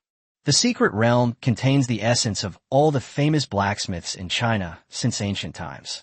Once you can pass through the secret realm, you'll gain access to the knowledge of all the Chinese forging masters over thousands of years. But unfortunately, those who enter this secret realm can only leave by gaining the approval of all the blacksmithing masters within the entire realm. Otherwise, they will be trapped here to die. In other words, young man, once you enter this secret realm, there is no turning back. Either move forward and obtain the inheritance, or die in this secret realm. Flip the Rubik's Cube in your hand, young man. Remember, you only have one chance. As the camera focused on the writing on the parchment scroll, everyone on the warship felt their heart skip a beat. Elder Xia is already preparing to have someone blow open the gate to the secret realm. Chapter 65, The Strange Rubik's Cube. He didn't care about any secret realm left by the ancestors or anything like that. Su Mu's role in the country was far greater than any secret realm could match. As long as Su Mu was safe, what did it matter if a secret realm was destroyed? That ancestor was really cruel. Su Mu shook his head and smiled. But then again, this secret realm gathers the essence of China for thousands of years. If people could just come and go as they pleased, wouldn't the whole secret realm be in chaos? I guess the reason they don't let combat professionals in is because of this. After all, if a top-tier combat professional were to come in, even if they couldn't get through the secret realm, they could still find a way to dismantle the gate to it. There's just one thing I don't understand. At this point, Su Mu looked at the Rubik's Cube in his hand with some confusion. This square Rubik's Cube with no color should never be here. Why would a Rubik's Cube be used in a secret realm of China? This thing isn't from China either. Although Su Mu was somewhat confused, he decided to focus on solving the Rubik's Cube first. After all, it seemed that he needed to solve the cube before moving on to the next step. Elder Xia was also very anxious upon hearing Su Mu's words. He quickly said, "Little Su, don't worry. I'll have someone blow up the secret realm right now and rescue you." Huh? It's blown up? Why did the secret realm explode? What are you trying to save me for? Su Mu asked after he realized what was going on. I can solve this. What? You can solve it. The people on Elder Xia's side were completely bewildered. They had looked up information about this Rubik's Cube. It was a toy used by humans in ancient times, but it required extremely high intelligence to solve in a short time. Although solving this Rubik's Cube isn't difficult after some practice, you have to understand that Su Mu had never encountered anything like this before. Not to mention that the Rubik's Cube captured by the camera at this time is completely different from the Rubik's Cube in the information they found. Then Su Mu realized that this world was different from his own. But if the ruins of despair truly exist here, according to my own speculation, this world should be a future version of Earth. Therefore, Su Mu could understand why there were no records about Rubik's Cubes. So he said, "It's nothing, just a small thing. Let me take care of it first." Huh? Oh, okay. Then you go ahead and do your thing. When old Xia heard that Su Mu didn't seem to be joking and was really going to solve the Rubik's Cube, he quickly shut his mouth and stopped bothering him. Su Mu held the Rubik's Cube and looked at it for a while. The colors on this Rubik's Cube are all the same. The only thing we can be sure of is that this Rubik's Cube is not distinguished by color, but by the font. Looking at the characters on the Rubik's Cube, he pinched his chin and thought for a moment.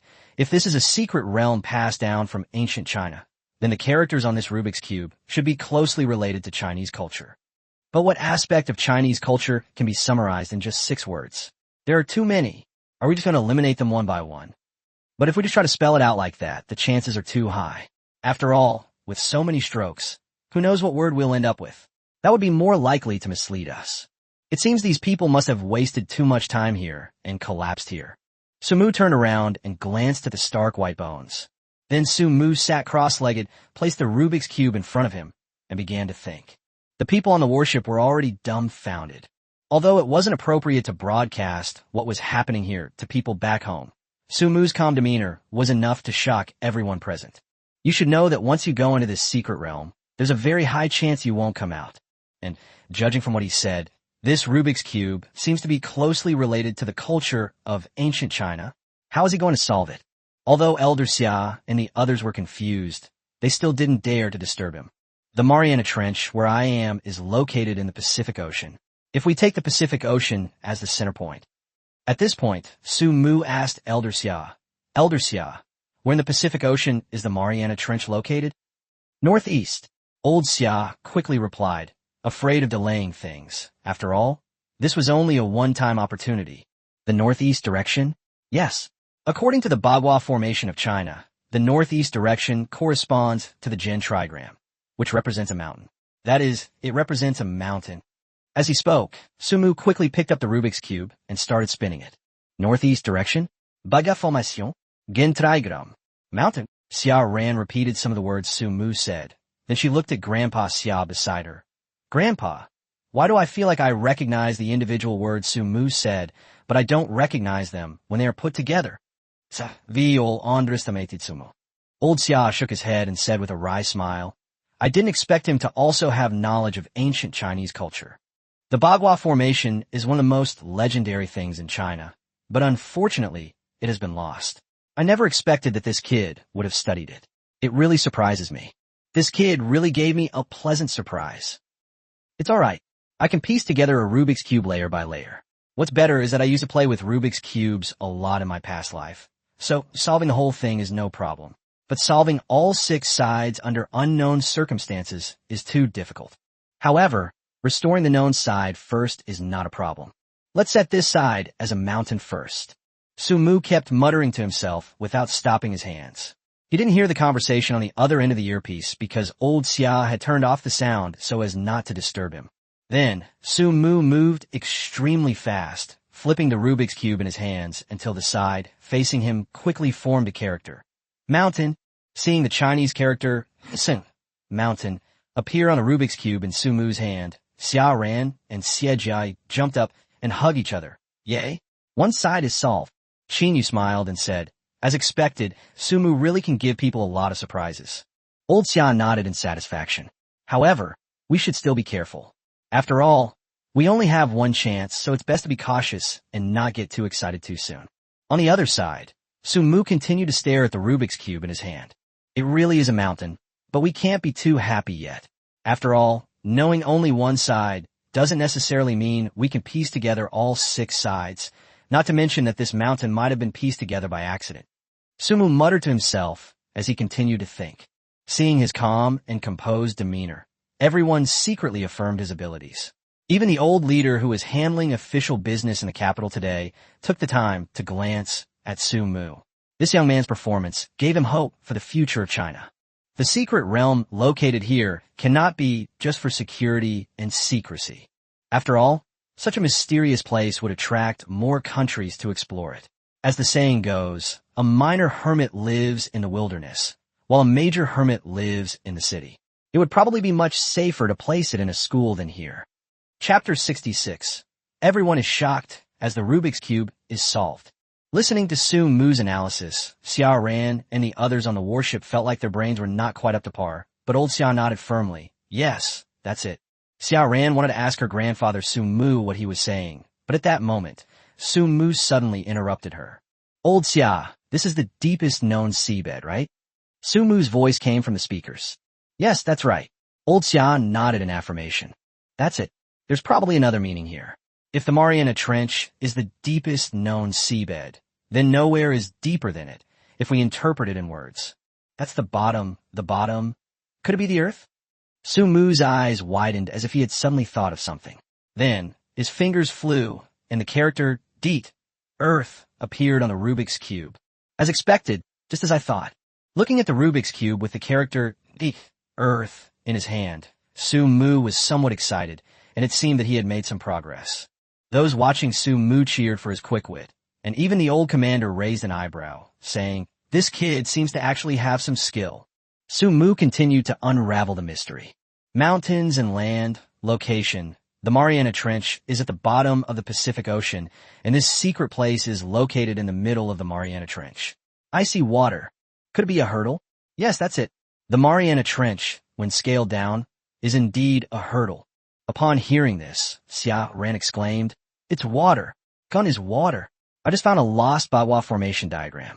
Although it's only a small section, Ken is definitely water. This whole area is water too. Sumu thought so too, and just as he was about to flip the Rubik's Cube again, he suddenly stopped. No, that's not right. I almost got turned off course. Sumu wiped the cold sweat from her forehead, somewhat frightened. Seeing Sumu like this, everyone was at a loss for what to do. Old Xia glared at Xia Ran, as if to say that Xia Ran had influenced Sumu. Xia Ran felt a little aggrieved. She hadn't even turned on the microphone. Was he her grandson or her granddaughter? Su Mu, on the other hand, was deep in thought. It seemed that things had gone too smoothly, and he had almost forgotten that the scroll said there was only one chance. Although I don't know what will happen if I fail to succeed in one attempt, it's still better to be cautious. After all, according to the parchment scroll, entering here means either receiving the inheritance or dying here. In other words, if he failed, he might never be able to get out again. Thinking of this, Su Mu felt a little scared and began to think about it carefully. That's right, water. That's right too. But it shouldn't be this simple. Su Mu pinched his chin and looked at the Rubik's Cube. I can associate mountains and land, but I just can't figure out the connection between mountains and land and water. Seeing Su Mu's appearance, everyone on the warship held their breath, and even the old commander became worried. The appearance of water should be accompanied by the 5 elements of metal, wood, water, fire, and earth, but there are already land and mountains, leaving only 4 sides. No matter what, it cannot contain the 5 elements. Moreover, water alone cannot be connected with mountains, which belong to the earth element. And since earth is the central element, it is the foundation for establishing the formation, so it is not wrong to move it first. Although no one could understand what Su Mu was saying, no one dared to disturb him, because everyone knew that this was a battle he was fighting alone, and disturbing him rashly might disrupt his train of thought. That would make me a sinner. In other words, if we exclude canned water from the Bagua, 8 trigrams, only one remains, which is Dui Lake. Swamp, cave, abandoned cavern. Su Mu said, looking up at the cave. It does resemble a Z, swamp, but I can't connect it to Z. Could it be another interpretation? As he spoke, Su Mu's eyes lit up, and he began to flip the Rubik's Cube again. That's it. It must be Lin. That's something to talk about. If it's Lin, I should know the other 3 aspects. No sooner had he finished speaking than a neat Lin character appeared on the Rubik's Cube at Su Mu's fingertips. Seeing this, everyone's hearts, which had been hanging in suspense, slowly settled down. Since no other issues arose after Su Mu finished spelling out Lin, it proves that Su Mu's spelling method should be correct. Sure enough, the puzzle pieces together without any awkwardness. Logically speaking, if it weren't for Lin, given how many people before him had scrambled the Rubik's Cube even more ridiculously, it would be impossible for Lin to solve it so neatly. Looking at the neatly written characters for Mountain Forest, Su Mu already had the answer in his heart. The size of the Pacific Ocean is determined by the 4 directions: Can, Li, Zhen, and Dui. Zhen and Dui belong to wood, and wood is in the forest. Can has already been resolved, and the remaining one is Li, which belongs to fire. Excluding the land, let's just look at the mountains and forests. That's wind, forest, fire, and mountain. And including the land, that's heaven and earth. The entire 6 sides should be wind, forest, fire, and mountain, heaven, and earth. The wind in the Pacific is indeed strong. And looking up, it's the sky. The hexagrams in this Rubik's Cube are relative, and the answer to all of this can be found in the 8 trigrams. Seeing Su Mu's expression, everyone's mouths gaped open as if they could fit an egg inside. A child who is capable, talented, knowledgeable, and has a likable personality, and who also has a heart to serve the country. This is truly a great blessing for China. Old Master Xia looked at Su Mu, tears streaming down his face. China is about to rise. This young man has truly given me hope. Meanwhile, Xia Ran and the other girls looked at Su Mu with starry eyes. This young man fully demonstrated to everyone what it means to be spirited and what it means to be humble and proud as a young man. Su Mu's fingers flew across the screen, and soon the magic square in his hand displayed 6 large characters: wind, forest, fire, mountain, heaven, earth. As the Rubik's Cube was solved, the entire cube instantly emitted a dazzling light. Immediately afterwards, the spot on the platform where the Rubik's Cube had been placed also began to emit light, as if guided by the surroundings. Su Mu stood up and slowly placed the Rubik's Cube into the high platform. Then the Rubik's Cube emitted a dazzling light, followed by the platform slowly descending. A passage appeared before Su Mu's eyes. The parchment in his hand turned into a map. Looking at the map in his hand, with its network of roads leading in all directions, Su Mu smiled and said, "Sure enough, things are moving in a positive direction." Then Su Mu grinned and said, "Elder Xia, we've passed the first level. Now I'm ready to move on to the next one." All right, we're all watching. Old Xia wiped away the tears from the corners of his eyes and said, "Child, why don't you rest for a bit, just in case something goes wrong later? It's all right. Let's finish this sooner rather than later, lest something unexpected happens." Su Mu said, striding toward the passage below. Chapter 67. Luban Lock. After entering the passage, Su Mu strode down. He had no qualms whatsoever. Now that we're already inside, can we turn back? It's written on the parchment that once we're in, there's no other way out except by clearing this secret realm. Looking at the parchment in his hand, Su Mu understood that there was still much for him to do. After entering the passage, candlelight suddenly lit up on both sides, illuminating Su Mu's path forward. Interesting. Su Mu looked at the candlelight on both sides and said with a faint smile, "These candlelights should be masterpieces left by blacksmiths in ancient China." With Su Mu's awakened talent, he naturally discerned the structure of these candle flames at a glance. He opened the panel and scanned the candle flames, discovering that the materials used to create them were commonplace. Yet they could be forged into candle flames that could still burn tens of millions of years later. After Su Mu revealed his discovery, Elder Xia and the others were so shocked that they were speechless. Even the guiding candles within this secret realm are at a level that no other blacksmith in the country, except for Su Mu, can currently achieve. It seems this secret realm truly is a place of miracles. Su Mu ignored the candles, even though he really wanted to take one down, study its structure, and then replicate it. After all, it's obvious how cost-effective it is to make this level of candle using readily available materials, right? If we could analyze the core components, we might even be able to apply the same principles to make other things. But Su Mu wasn't stupid. Who knew what would happen if these candles were just taken apart? This is a secret realm. What if it suddenly collapses after we remove one of the items? It's best not to be greedy. Moreover, Su Mu's intuition told him that if even a candle used as a guide was this powerful, then what lay deep within this secret realm? Thinking of this, Su Mu's eyes lit up. Su Mu quickened his pace, not blindly following the direction indicated by the candlelight. As he walked, he looked at the parchment in his hand. If nothing unexpected happened, following this route would lead him to the first trial of this secret realm. Looking at the room led by the candlelit passage on the parchment scroll, Su Mu took a deep breath. Although he didn't know what kind of test might be in this room, he had to try it in order to obtain the inheritance and the divine sand of return to nothingness. Su Mu is no longer here just for the Guishu divine sand. Now he wants not only the Guishu divine sand, but also the inheritance. It belongs to the legacy left behind by those genius blacksmiths in ancient China. Soon Su Mu arrived at the door of the secret chamber for the first trial. This secret room is quite substantial with a heavy stone door. For a combat-oriented individual, opening this stone door wouldn't be difficult. But those who are engaged in practical skills cannot do so. They absolutely cannot open this stone door by brute force. Su Mu understood this. It seemed that this entire secret realm was created for life-skilled professionals or blacksmiths. Of course, this excludes the stone dragon outside that guards the entire secret realm. Su Mu stepped forward and saw that it was just like outside. In front of the stone gate was a stone platform about the height of a table. On the stone platform were a Luban lock and a sheepskin scroll. Luban lock. Su Mu picked up the parchment scroll with some doubt. In his opinion, the parchment scroll should be something like an instruction manual. The confusion in the eyes of the people on the warship deepened when they heard something they had never heard of before. It seemed that this boy named Su Mu could name everything that none of them had ever seen before. So, this is the gap between myself and a genius. Su Mu ignored the thoughts of the people in the live broadcast room.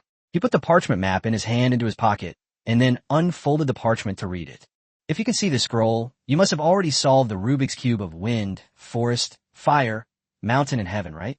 This Rubik's Cube is just an entry-level requirement. Only those who can solve the Rubik's Cube are qualified to try out this ancient cultural treasure of China. The wind, the forest, the fire, and the mountain are as swift as the wind, as slow as the forest, as aggressive as fire, and as immovable as a mountain. It is as swift as a gale, as slowly unfolding as a forest, as fierce as a raging fire, and as imposing as a mountain. This is not only a military strategy, but also a spirit. And these are essential qualities to become a qualified blacksmith. Heaven and earth are actually heaven, earth, and humanity. Earth represents your surrounding environment or resources, heaven represents the rules, and humanity represents yourself. Only those who can utilize the surrounding environment and resources within the framework of the rules, and who keep in mind the principles of wind, forest, fire, and mountain, can become qualified blacksmiths. So, young man, give it a try. Unlock this Luban lock. Enter the secret realm and face your first test. You can choose to back out at this time, so you can leave the secret realm safely. But you will lose all memories of the secret realm, and the secret realm will be permanently closed. Make your choice. Su Mu read every word on the parchment scroll without missing a single one, his eyes growing increasingly resolute. Su Mu, why don't we just give up and come back? It looks like it'll only get more dangerous up ahead. Xia Ran said. Elder Xia and the others remained silent, and even the old leader stared intently at Su Mu. Everyone is in a dilemma now. Judging from the parchment, the road ahead will only become more difficult. This Luban lock looks even harder to solve than that Rubik's Cube thing from before, not to mention the trials beyond this stone gate. Everyone wants Su Mu to come back, because as long as Su Mu is alive, he is the hope of China. But subconsciously, everyone hoped that Su Mu could conquer this secret realm, because conquering this secret realm would mean that China had unlocked the secrets left by the ancestors of the ancient forging world. At that time, the entire forging industry in China will experience a qualitative leap, and Su Mu will also receive an inheritance that ordinary people cannot even imagine. Of course, the most important point is that once Su Mu leaves, this secret realm will close and will never be open to the outside world again. In other words, from now on, this secret realm will cease to exist. The secrets left behind by those genius blacksmiths of ancient China will truly be lost in the long river of history. This is something no one wants to see, but no one wants Su Mu to be in danger either. Therefore, the decision-making power is now in Su Mu's hands. Su Mu looked at the parchment scroll in his hand and slightly raised the corner of his mouth. Isn't it a pity that such an attractive secret realm has just disappeared?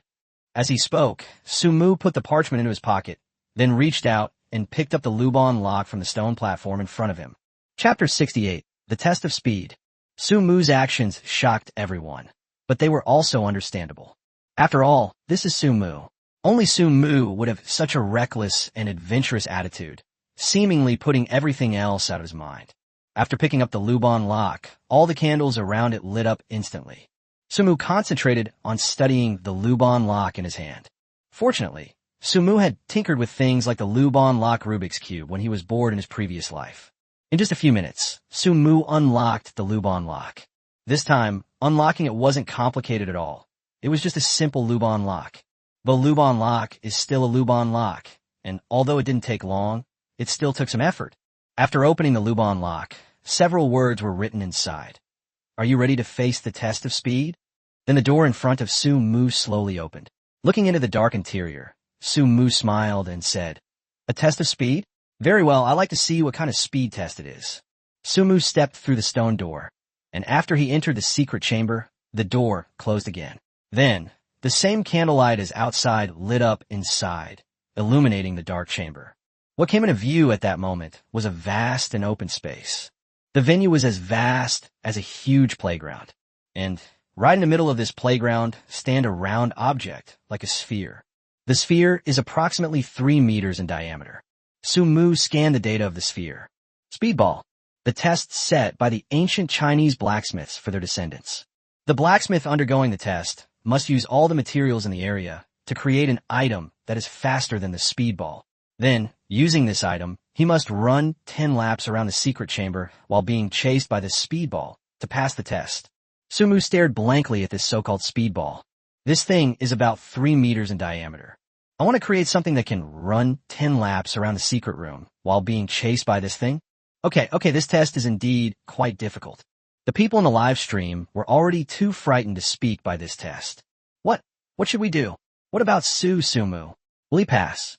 Xia Jai gently tugged at Xiao Ran's clothes and asked fearfully. It's definitely possible. If it's Su Mu, I believe in him. Xiao Ran's eyes were full of determination. She had almost unconditional trust in Su Mu. Keep your voice down, don't talk. Old Xia interrupted their conversation softly. Don't te disturb Su Mu. You should be thinking of a solution. Now, he can only rely on himself. He is the best in the country when it comes to forging. Su Mu was at a loss for what to do with the giant sphere in front of him, since he didn't have any blueprints to manufacture it. Do you expect me to make a ball too? But the problem is I can't do juggling. Standing on the ball, I couldn't even control its rolling. I'd probably fall and kill myself. And they said they need to use materials from nearby. What materials are available nearby? As he spoke, Su Mu began to look around. But he soon made an amazing discovery. Su Mu, who had arrived in the center of the playground, stared wide-eyed and gaped, exclaiming, "Holy crap." On this ground, Su Mu hadn't observed carefully just now, or perhaps because there were too many bright candles in the secret room, causing Su Mu to not notice the floor of the secret room. Only when Su Mu got closer did he realize that what was scattered across the playground was golden Guishu divine sand. Old Xia, our country is really going to be rich. Su Mu murmured into his headset. The viewers in the live stream were also dumbfounded as they stared at the pile of Guishu divine sand. You should know that the Guishu divine sand is a material that has been lost since ancient times. I never imagined that such a valuable treasure would be spread out on this playground like trash. It's such a waste. Is this Guishu divine sand what the divine craftsman was looking for from the very beginning? Yes, the Guishu divine sand is the target that the divine craftsman is targeting when entering the secret realm. The value of the Guishu divine sand is beyond what money can measure. Wow, this whole ground is full of it. Any bulldozer could easily sweep it up and give our country's forging industry a qualitative leap, exclaimed a renowned master in the forging industry. Just as everyone was cheering for the discovery, Su Mu seemed to have thought of something. Wait, Su Mu stopped the shouts from the viewers in the live stream and asked the master, "Master, what did you just say?" "Oh dear, Master Craftsman, please don't address me like that. I dare not address you as a master in your presence.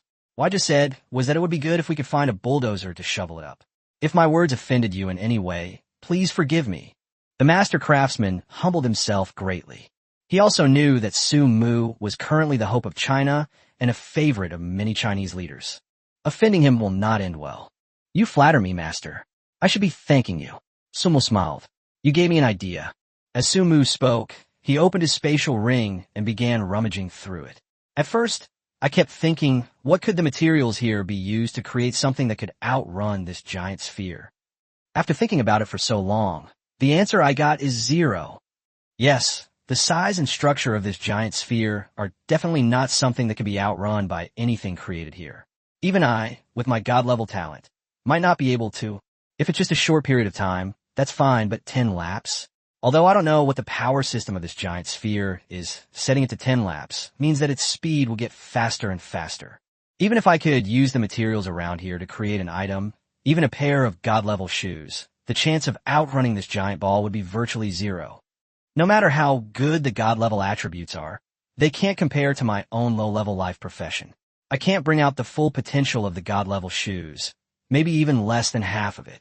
I might be faster than this giant ball in terms of shoe speed at first, but as time goes on, the giant ball will definitely be much, much faster than me in the end. Therefore, it is unrealistic to create something that can surpass this giant ball. Su Mu's face was beaming with a confident smile. He seemed to have entered a state that greatly boosted his confidence. Just as he said he would live up to the title of Divine Craftsman, it was as if everything was within his expectations. Chapter 69, Clawed Yellow Flying Lightning. Meanwhile, everyone in the live stream listened quietly to Su Mu's explanation. No one dared to make a sound to disturb him, for fear of interrupting his train of thought. And all the masters in the forging world had their brows furrowed. They were all trying to understand the meaning behind Su Mu's words. They knew that the gap between their cultivation levels and Su Mu's was too great, but perhaps, if they could understand the meaning of Su Mu's words, their cultivation level might be elevated. The master who had spoken first began to mutter to himself. The divine craftsman is right. All of us here are leaders in our respective fields. Whether it's forging or alchemy, whoever it is, over the years, their level has far surpassed that of the current divine craftsman. Even we wouldn't dare say that even if the divine craftsman gave us divine level shoes, we would be confident that we could outrun this giant speedball. Because no matter what, we are all life professions.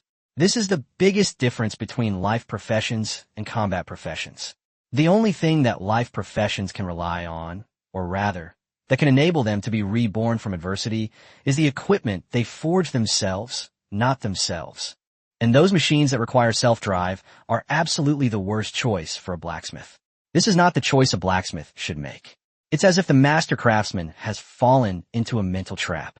The test was to outrun this giant ball, and he got stuck on the word run. After listening to the blacksmith's words, everyone suddenly realized that even those in professions had such difficulties. Yes, that's it. Sumu responded to the master with a smile. I was just in a misunderstanding, and your words have enlightened me. Since we can find a bulldozer to shovel away this void god sand, why can't I find a vehicle to outrun this giant ball? After uttering the last word, Sumu suddenly took out a motorcycle from his spatial ring. Sumu smiled confidently, his eyes sharp as a hawk. At this moment, everyone in the live broadcast room seemed to be seeing a radiant and spirited young man.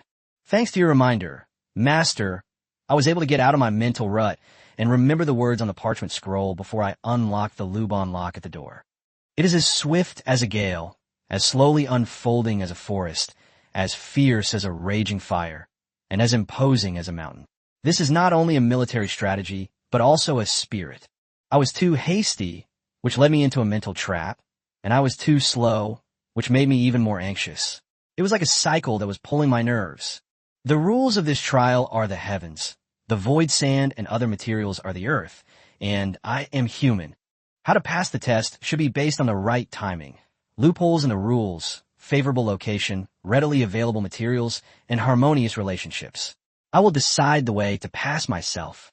Then we will use the spirit of wind, forest, fire, and mountain to modify the equipment. When Sumu said this, all the blacksmiths present felt as if they had been enlightened. Master craftsman, please accept my bow. The master craftsman immediately knelt on the ground. The divine craftsman's guidance has given me the hope of raising my cultivation level to another level. I don't ask for the honor of being accepted as a disciple by the divine craftsman. I only ask that when the divine craftsman returns in triumph, I be given the opportunity to visit and express my gratitude. The others on the warship stared in disbelief at this powerful figure who is the biggest boss in the entire Chinese forging industry. Everyone knows this guy has a weird temper. Master, please rise. I am unworthy of such a great courtesy. We can discuss this further when I return. Now is not the time for casual conversation, Sumu said with a smile. Yes, the master craftsman is right. The master quickly got up from the ground, and his eyes shone as he looked at Sumu on the screen. Although he's stubborn, he's also a genuine person. Sumu's explanation gave him hope of breaking through his current realm and reaching a higher level. Sumu did not keep the words on the parchment scroll to himself. He openly showed everyone what the ancestors of the Chinese forging industry had left behind. But no one grasped the mystery, and they didn't expect that he would have to point out to them. Although Shen Gong said that it was because of one of my words that he got him out of his misconception, I can't think that way. With Shen Gong's intelligence and talent, even without Shen Gong himself, he could still come up with ideas on his own. At this moment, this master forging expert had become a big fan of Sumu.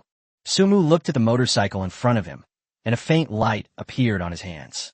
Although I don't have any particularly good equipment, my god-level talent wasn't awakened for nothing. I don't need any big equipment to modify something. The materials here are sufficient. The main function of the ruin's divine sand is to harmonize and balance the compatibility between various materials. It also has another function, which is to greatly increase speed. That's why alloy bullets and arrows require the void god sand to be made.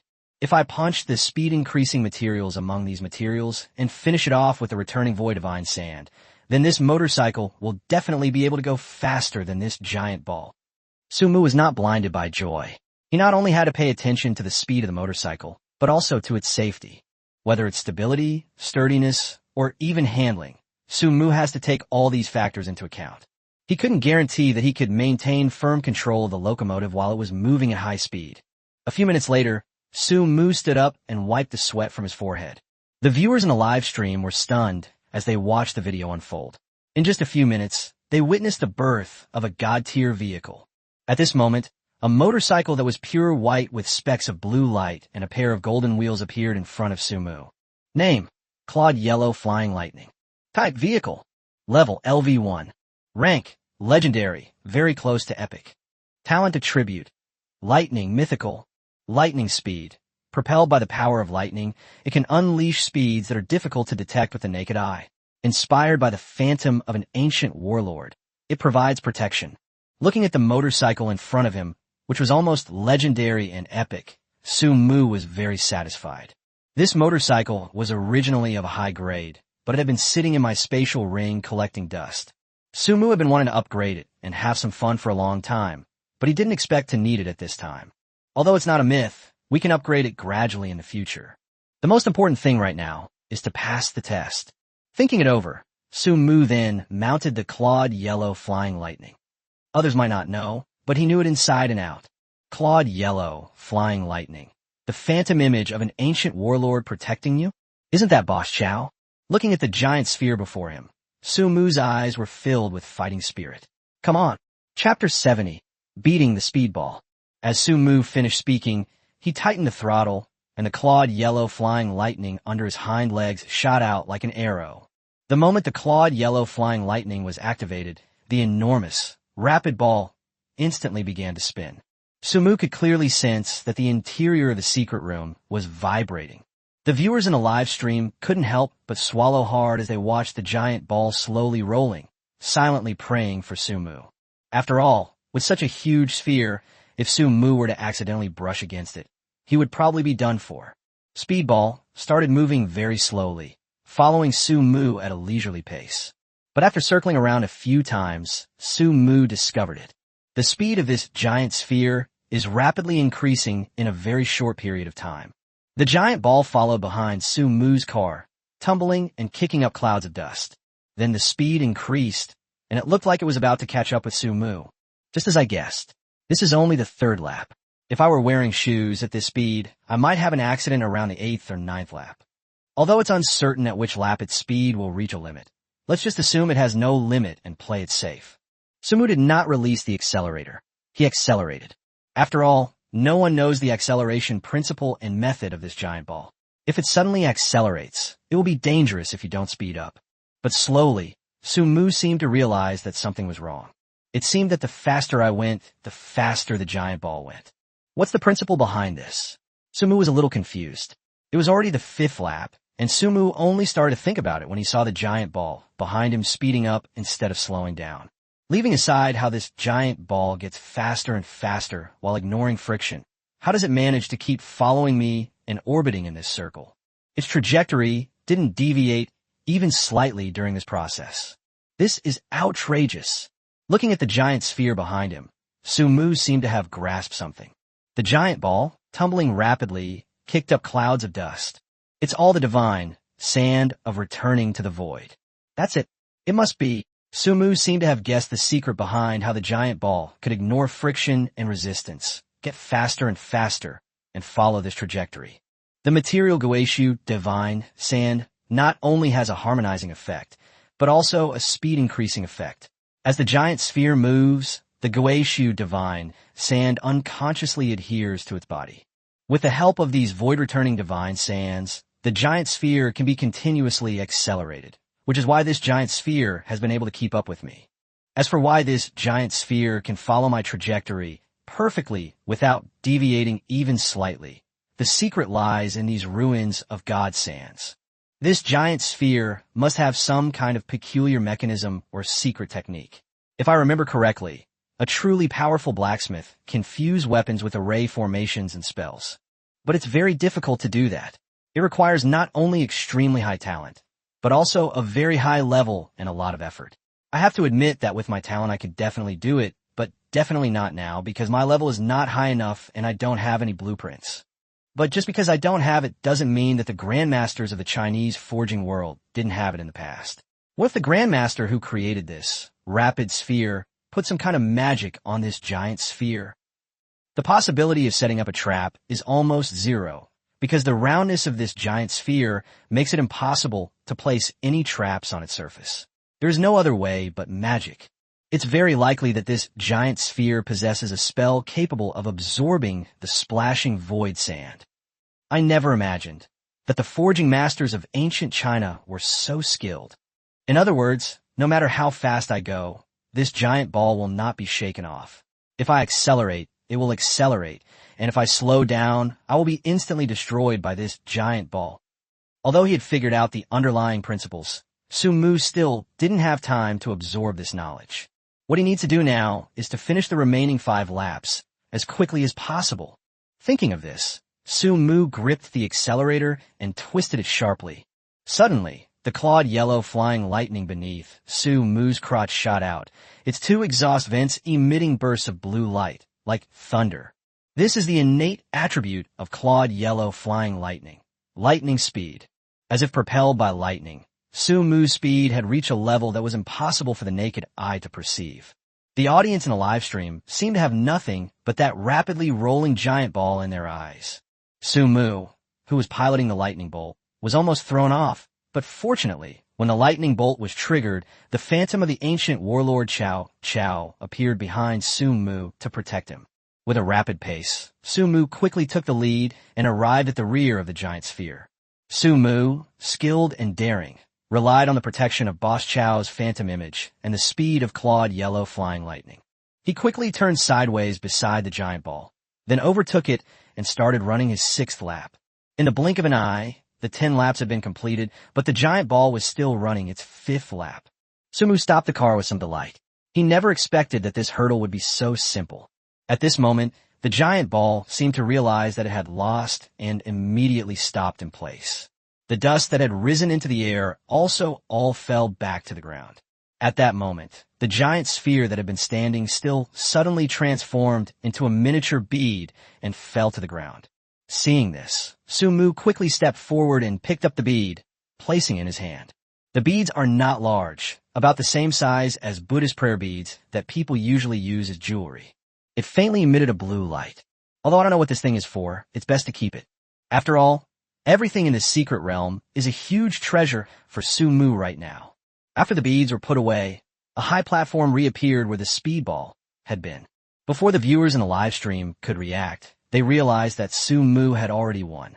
In their eyes, it was as if the giant ball was still rolling, but Su-Mu had disappeared in an instant. Just when they thought Su-Mu was gone, they found that the giant ball suddenly stopped. But Su-Mu had inexplicably won. Everyone was completely bewildered by what they were seeing, but before they could even celebrate Su-Mu's victory over the rapid ball, Su-Mu was already heading towards a second high platform. Based on the precedent of the previous 2 times, there should also be a parchment scroll on the platform this time. Chapter 71 changes in attribute levels. As expected, Su-Mu was right. There was still a parchment scroll on the platform. Su-Mu stepped forward, picked up the parchment scroll, and began to read it. Junior, you're quite impressive, actually managing to defeat Speedball. You must have already discovered the secret of Speedball, right? As for the function of the speed bead, that it shrinks into, you'll have to discover that for yourself. However, I can give you a heads up. If you can pass the next test, this speed bead will definitely bring you unexpected rewards. And you will definitely step into a completely new field. How about it? Young man, want to give it a try? Try venturing into a field you've never even imagined. But of course, you can't do anything about it if you don't want to, since it's too late for you to quit, ha ha ha. Then let's move forward. By going through this passage, you can enter the next level. After reading the parchment scroll, Su-Mu slowly stretched. He didn't rush to the next level, but instead used his spatial ring to fill 2 large buckets with the divine sand of the void before preparing to leave. The viewers in the live stream were all quite amused by this scene. I never expected Shingon to be so meticulous. So young, yet so thrifty and good at managing the household. This must be greed, right? How can you say that? Saving money for the country can't be called greed. Ha ha. All right. I'm getting embarrassed if you keep talking about it, Su-Mu said with an embarrassed smile. If it weren't for the fact that there were still people watching, he would have planned to find a way to take them all away. After all, I came here specifically for the ruins of the divine sand. Now that I've finally encountered so many, who knows if I'll have a chance to come back here after entering the next level. I might as well take them all. I just thought that I didn't know if anyone would enter this secret place again in the future, so I decided to leave some for future generations. After entering the passage, the process was basically the same, and Su-Mu quickly arrived at the next secret room. This time, there were no locks outside the secret chamber. The door was wide open, as if it were waiting for Su-Mu to arrive. Upon entering the secret room, Su Mu was instantly stunned. Wait, what's going on? I don't know. Maybe we went to the wrong place? That can't be right. We saw Shen Gong walk in. People in the live stream also raised questions. Su Mu looked at the exact same layout and structure as the previous secret room, as well as the huge sphere, and didn't know what to say. Is the test the same as before? Only this time it will be faster? Just as Su Mu was feeling confused, he suddenly noticed some words carved on the wall to the side. Are you ready for a physical test? TSK, a test of stamina. What's this? Su Mu stroked his chin, thinking for a moment. Let me think. A test of speed, a test of stamina. Could it correspond to my attributes? Su Mu seemed to have thought of something, and he quickly opened his panel. Name, Su Mu. Occupation, blacksmith. Level LV20. Strength, 300. Stamina, 190. Speed, 380. Spirit, 500. Skill, forging LV5. Skill, refinement. Can refine the attributes of any equipment, raising the quality of the equipment to a higher level. The higher the skill level, the greater the range of equipment quality improvement. New skill, enchantment. Can add a mythic level affix to any equipment, and the higher the skill level, the more affixes can be added. Talent, divine gift. Divine inspiration. Regardless of the quality of the equipment you forge, it will always have a fixed mythical attribute. Holy crap! Su Mu exclaimed in surprise. My level didn't increase, but my attributes did? What's going on? And why is my forging level 5? I remember it was only level 3 before. It jumped 2 levels all of a sudden. Are you kidding me? What's going on? While Su Mu was in shock, everyone in the live stream also saw Su Mu's interface. Everyone clearly remembers that Su Mu's original speed was only 180. At level 20, a speed of 180 was not low compared to that of a regular life profession. A regular life profession at level 20 would have a speed of around 170. It's important to know that every point increase in speed provides a huge boost to your character. However, a speed of 180 is somewhat lacking compared to combat professionals. But suddenly, Su Mu's speed level actually reached 380. This shocked everyone. It's important to know that even combat professionals only have a speed of around 300 at level 20. Su Mu's speed is 80 points higher than that of a combat professional, which is simply too overpowered. Damn, my speed was only 350 when I was level 20. What's going on with this divine crafting? Wang Junlei was also puzzled. Logically speaking, Wang Junlai's talent is already considered top-notch in China. At level 20, his attributes are far ahead of other combat professionals. But compared to Su Mu right now, why does it seem so pathetic? Don't underestimate those 30 points of speed. For Wang Junlei, those 30 points of speed represent a difference of 2 levels. This means that Su Mu's speed stat is 2 levels higher than Wang Junlai's when he was level 20. Of course, the increase in speed wasn't that surprising to Su Mu. What shocked him more was the improvement in his mental strength. My mental strength has actually reached 500. Unlike combat professionals, the only attribute advantage of life professionals is mental strength. While their other attributes are far inferior to those of combat professionals, their mental strength is far superior. Because professional workers need extremely high mental strength to sustain all the demands of their daily work. Level 20 with 200 mental strength is already incredibly powerful, but Su Mu actually managed to reach 500. This is simply unbelievable. What surprised Su Mu the most was that his forging level had jumped to level 5. Isn't this a bit too shocking and worldly? It's important to know that forging level is something that surpasses a blacksmith's own level. The higher a blacksmith's forging level, even if he is a weakling with only a level 5 skill, he will be treated as a distinguished guest. The higher the forging level, the greater a forger's skill, proficiency, and achievements. Even a genius blacksmith like Su Mu, who was nurtured with the full resources of the nation, has only reached level 3 after such a long period of time. I never expected that coming to this secret realm would actually make me jump directly to level 5. Although Su Mu did not know the reason behind it. But he understood that all of this must be related to this secret realm. After all, jumping 2 professional levels at once is a bit too abnormal for other blacksmiths. Su Mu dared not even imagine what would happen to this secret realm if people found out about it. Chapter 72, Strong Body Ball. Su Mu, who was initially filled with curiosity about this secret realm and the idea that he had to pass on the secret realm of China, has now changed his mind. He originally thought that with his talent, this secret realm wouldn't be able to help him much. The only thing it had was the materials inside. But now he realizes that things aren't so simple. The fact that it can improve one's attributes is enough to make this secret realm attractive. Not to mention, this secret realm can actually improve my forging level.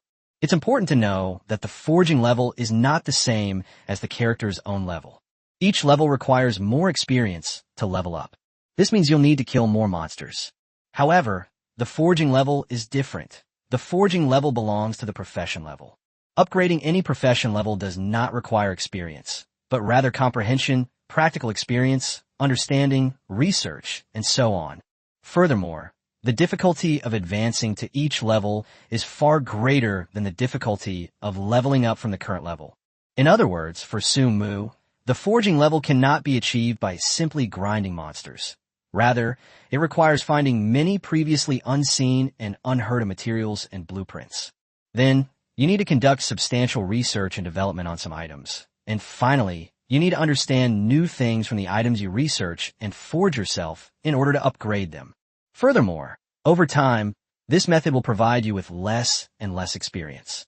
At first, you might be able to level up by forging just one piece, but later you might not be able to level up even after forging 10 pieces. While I did find a Ruins Divine Sand in this secret realm to be a high-quality rare material, I had only upgraded one motorcycle and had already reached level 5. That's terrifying. The master on the warship was also puzzled. He regretted that he had insisted on going in with the Divine Craftsman, as he had a feeling that there would be many good opportunities in this secret realm. It's a pity. No wonder they say things like opportunity are just that, opportunity. I probably won't meet him in my lifetime. Although I don't quite understand why. I'm becoming more and more curious about this secret realm. Alright, come on. I want to see what this physical test is all about. And I also want to see if the reward for this physical test really increases my physical strength. Sun Mu smiled as he scanned the giant sphere in front of him. Strong body ball. The test set by the ancient Chinese blacksmiths for their descendants. The blacksmith undergoing the test must use all the materials in this area to create an item powerful enough to consume this strong body ball, and then use this item to defeat this strong body ball. Sun Mu took a deep breath. So you mean I have to keep wearing down this strong body ball? Let me see just how much health this strong ball has. With that, Sun Mu turned on the scanner again. Strong ball health. 999999999/999999999. Clap, clap, clap. Sun Mu clapped his hands. Good, good, good. 10 billion HP. I'll beat your snakeskin durability. As he spoke, Sun Mu picked up the 2 electromagnetic revolvers and drank several bottles of potions to enhance his attack power. Then Sun Mu raised his hands, and lightning began to condense at the muzzles of the 2 electromagnetic revolvers. The entire secret room was instantly engulfed in lightning. Then Sun Mu pulled the trigger, and 2 bolts of electricity shot out instantly. The 2 electric currents, mixed with immense thunderous power, hurtled towards the strong body sphere. Bang! With a deafening roar, countless bolts of lightning struck the strong body sphere. After the lightning subsided, Sun Mu scanned the body enhancement orb, wanting to see how much health it still had. Strong ball, HP, 900000000/999999999. 100 million at once, not bad. A few more times and it'll be enough. Sun Mu smiled. Looks like this body-strengthening ball isn't as difficult as I thought. While everyone in the live stream cheered for Sun Mu after seeing this scene, Sun Mu's expression suddenly froze. He saw the strong body ball's health instantly restored to full. Full? You fully healed yourself? Holy crap. Sun Mu was completely dumbfounded. No way, buddy, are you kidding me? You're applying with 100 million every second. Some ways that's a darkant. Does that mean I have to knock out 200 million from you every second? And I can't stop knocking you out 9 times in a row? Okay, I'll give it a try. Sun Mu gasped for breath, then took out some more medicine and swallowed it. Immediately after the potion took effect, Sun Mu launched another attack on the strengthening ball. Sun Mu then scanned the strong body ball's health again. Strong ball, HP, 600,000/999,999,999. Not bad, better than I expected. Sun Mu nodded in satisfaction, but then he froze the next second. The strong ball's health was fully restored once again. This made Su Mu so angry that she wanted to curse. Sumu, calm down. Don't get too excited. Don't be too hasty. Think it over carefully. Xiao Ran's voice came through the earpiece. This gradually calmed Su Mu down. Yes, that's it. Sumu took a breath. Indeed, I'm impatient because the surprises this secret realm has given me are too great, which makes me really eager to break through this secret realm as soon as possible. To the point that I completely forgot to think. It was my problem. I was blinded by this joy. Sumuru bit-headed. Thank you, Teacher Xia. I think I know what to do now. Then Su Mu closed his eyes and began to calculate. The rules state that we must create an item that can consume this strength ball. Does it mean we have to use something made from the materials found in this secret room? Is that the only way to prevent the strength ball from regenerating health? Or is it similar to severely injuring someone, suppressing their health regeneration so they don't recover that much health all at once? The rules clearly state that I have to use the materials inside the sealed room to make it. But that shouldn't be right either, because the ultimate condition for victory is defeat, not destruction. If I'm not mistaken, this strong body sphere isn't meant to be smashed. That's right. After I defeated the speed ball, it shrank into the speed bead. Logically speaking, after this strength ball lost to me, it should have shrank into the strength bead, just like the speed ball. But if I break it, how can it become a body strengthening bead? In other words, I was misled. In fact, it was definitely necessary to use the materials in the secret chamber to forge items. But I don't believe that the forging ancestors of China wouldn't know that the blacksmiths who can enter this secret realm wouldn't be able to forge suitable equipment with these excellent materials. In other words, forging the equipment isn't the key point. The real key point is the conditions for victory. The condition for winning is to defeat the strong ball, not to smash it. Chapter 73, Passing the Strong Body Ball Test. Su Mu seems to have found the solution to this challenge. There's no need to whittle down all of that nearly 1 billion health points, because that's simply impossible. Even if a combat professional came, even with a divine artifact, they might not be able to whittle down this powerful orb under this mechanism that instantly restores full health. Stamina. I only paid attention to the stamina attribute, but in fact, there are many sub-attributes. Stamina includes defense, resistance, and health. Attacks include physical attack, attack speed, magic power, penetration, and critical strike. In fact, you don't need to destroy all of the strong body ball's health.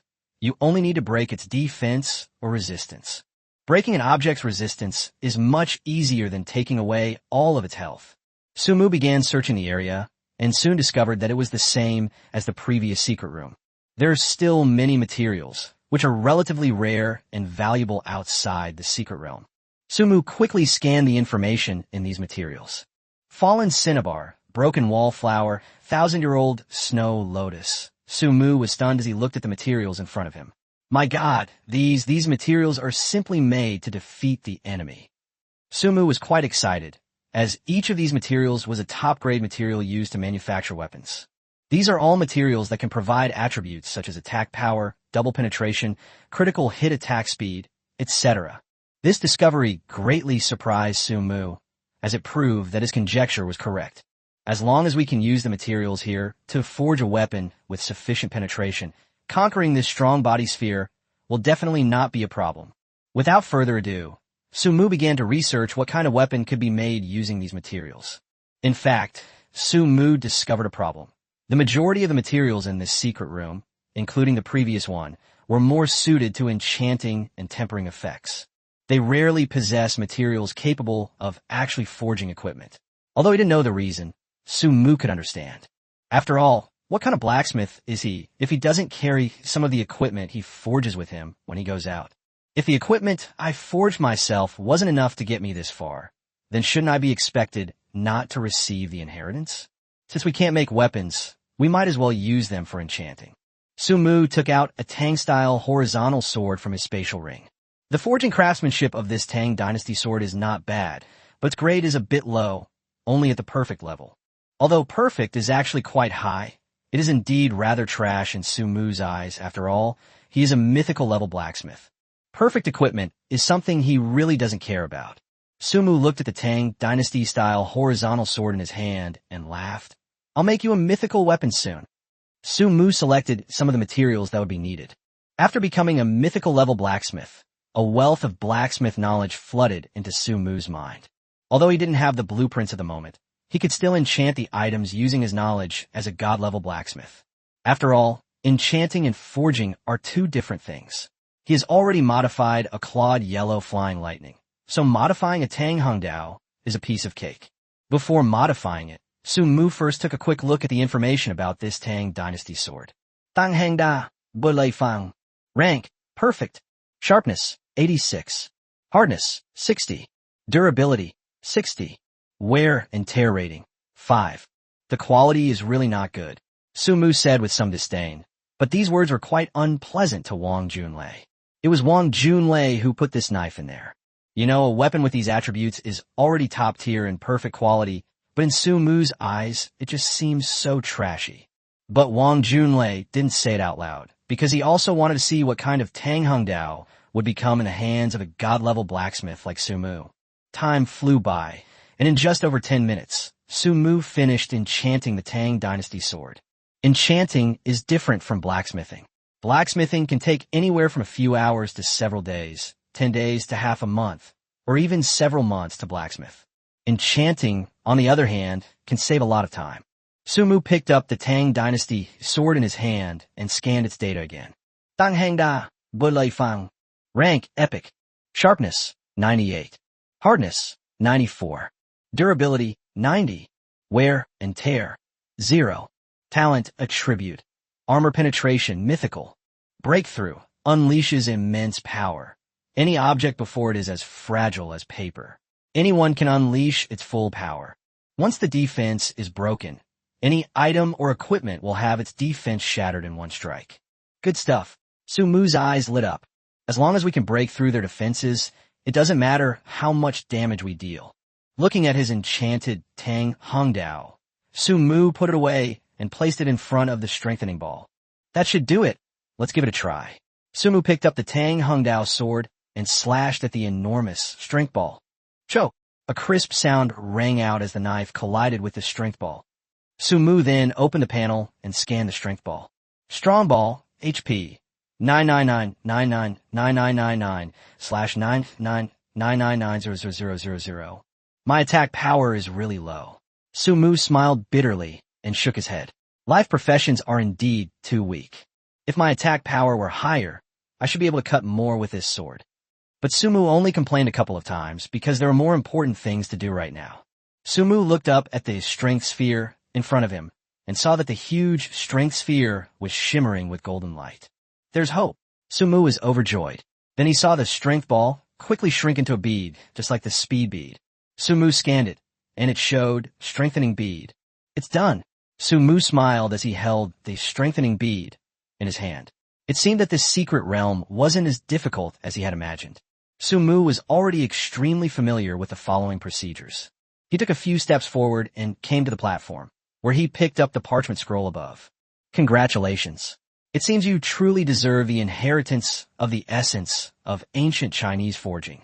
I won't say any more. Junior, keep going. March towards the third test. Su Mu put away the parchment scroll, and a confident smile appeared on his lips. I think I can guess what the next level will be like. Hearing Su Mu's words, the people in the live broadcast room were somewhat confused. Elder Xia hesitated for a moment before asking, could it be a defensive test? That's right. Su Mu smiled confidently. If my guess is correct, this third test should be a test of defense. As she spoke, Su Mu lifted her leg and walked forward. Chapter 74, the test of the impact ball. Why do you say that? Xia Ran asked. It's very simple. All of a person's attributes can be broken down into 4 main categories, Su Mu said as he walked. Speed, defense, attack, and comprehension. The first level tests speed, and the second level tests attack power, since breaking through defenses is also a form of attack. And if my guess is correct, the third test should be a defense test, since a test that combines all 3 attributes should be the most appropriate. After hearing Su Mu's words, Xia Ran and the others suddenly realized what was going on. Meanwhile, Su Mu was walking along while checking his personal panel for information. According to his deduction, his various attributes were improved after passing the first test. Normally, if you pass the second stage, all your stats should improve. Su Mu was already eager to see how much his attributes could improve. Name, Sumo. Occupation, blacksmith. Level LV20. Strength, 350. Stamina, 230. Speed, 400. Mental state, 800. Skill, forging LV6. Skill, refinement. Can refine the attributes of any equipment, raising the quality of the equipment to a higher level. The higher the skill level, the greater the range of equipment quality improvement. New skill, enchantment. Can add a mythic level affix to any equipment, and the higher the skill level, the more affixes can be added. Talent, divine gift. Divine inspiration. Regardless of the quality of the equipment you forge, it will always have a fixed mythical attribute. Oh my god, I love this number so much. Sumu was so surprised that he couldn't close his mouth. At this point, his stats could be said to have surpassed those of other combat professionals of the same level. The increase in his professional level also made Sumu feel a sense of exhilaration. Such an easy improvement is something I may never have a chance to do again in my life. The viewers in the live stream had long since become accustomed to this. This secret realm seems to have been created just for Sumu. Within this realm, Sumu has already given everyone far too many surprises. Sai, it seems we'll need the divine craftsman to guide us when we go down to the secret realm in the future. Chinyu said with a smile, somewhat teasingly. No way. Sumu waved his hand and chuckled awkwardly. I'm just a bratty little brother. I'll still have to rely on Sister Chinyu and the others. Sumu's words made sense. After all, no matter how high one's own stats are, they're still not the same as those of combat professional. The difference between combat professionals and life professionals is not only in their stats, but also in their professions. Even if Sumu's stats are high now, he might not be able to hold his own against other level 20 combat professionals. Because combat professionals' fighting instincts and skills make them far more suited to combat than life skill professionals. This is similar to how a support player, even if they go to the top lane to play a warrior with high stats, still can't compete with a top laner of the same level. Even if your stats are high, there are some things that stats can't compensate for. Amidst laughter and conversation, Sumu arrived at the door of the third secret room and stepped inside. Looking at this secret room, which was similar to the previous two, Sumu couldn't help but chuckle. Are all the tests our predecessors put us through so simply? Indeed, the most effective and practical methods are often the simplest and most unpretentious. Sumu stepped forward and scanned the giant sphere on the ground. Impact Ball. The test set by the ancient Chinese blacksmiths for their descendants. The blacksmith undergoing the test must use all the materials in the area to create an item that can withstand 10 attacks from the impact ball, and then use this item to defeat the impact ball. TSK. The same old trick again, huh? So more chakalt. Then I won't fall for it. You can't come up with anything fancy, just block it. As he spoke, Sumu began to look at the specifics of this impact ball. Impact ball. Attack power, 50 million. Holy crap, 50 million. Sumu was instantly shocked. Are you serious? My quantum generator shield is only worth 100 million, and your thing has an attack power of 50 million? Are you kidding me? Sumu was a little scared, so he took out his quantum generator to check it out. Quantum generator. Quality mythical. Level LV5. Function. Releases a light barrier to isolate all external attacks. Shield value. 100 million/100 million. Recovery speed. 500,000 per second. Duration. 1 year. Energy recovery speed. 5% recovery per day when not in use. Coverage range. From a minimum of 1 meter to a maximum of 10,000 meters. Special attribute. Reflection. As long as the shield value does not drop below half, it can reflect all attacks. After confirming it repeatedly, Sumu was now truly certain. With this thing's attack power of 50 million, 10 hits, I actually owe it 4 more quantum generator shield values. Sumu looked at it carefully several times and found that there were indeed no loopholes in the rules to exploit this time. We have to withstand all 10 of those attacks. Aren't mitts enough? Sumu's brows furrowed, but then quickly relaxed. Well, since we've come this far, let's think of a way. After all, judging from the previous experiences, once we get through this hurdle, the reward might be even more generous. And I also want to see what happens when all 3 beads are collected. Besides, only challenges excite me. I'm going to try to make the quantum generator with a shield value of 100 million even stronger. The many elderly viewers in the live stream nodded in satisfaction as they watched the spirited Sumu. This was the kind of youth one should be like. After collecting the materials in the secret room, Su Mu tinkered with his quantum generator. Half an hour later, Su Mu completed the modification and opened the panel of the quantum generator. Quantum generator. Quality mythical. Level LV7. Function. Releases a light barrier to isolate all external attacks. Shield value 800 million/800 million. Recovery speed 2 million/second. Duration 3 years. Energy recovery speed 10% recovery per day when not in use. Coverage range from a minimum of 1 meter to a maximum of 50,000 meters.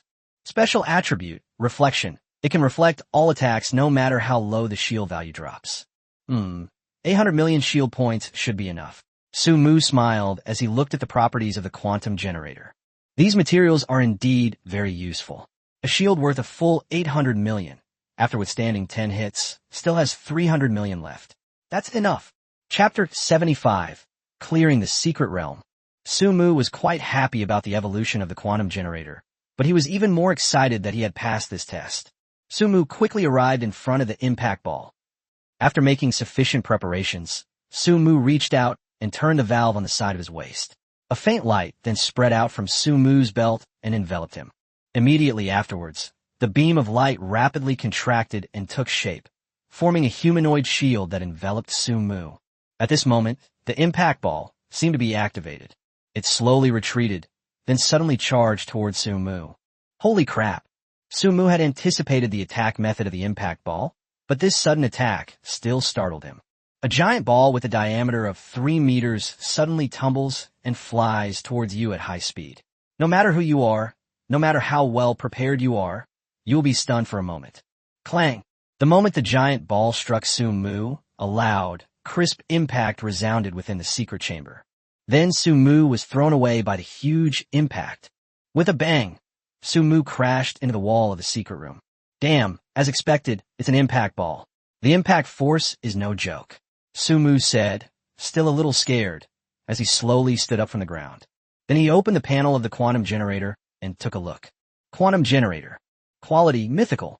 Level LV7. Function. Releases a light barrier to isolate all external attacks. Shield value 722 million/800 million. Recovery speed 2 million/second. Duration 3 years. Energy recovery speed 10% recovery per day when not in use. Coverage range from a minimum of 1 meter to a maximum of 50,000 meters. Special attribute reflection. It can reflect all attacks no matter how low the shield value drops. Holy crap! Wasn't it supposed to be 50 million attack power? How did it take away my 80 million shield value? Where did the other 30 million come from? Su Mu was stunned for a moment. Then he figured out. Impact ball, impact ball. The impact force was clearly enormous the moment it hit me. It seems that the other injuries were caused by that impact force.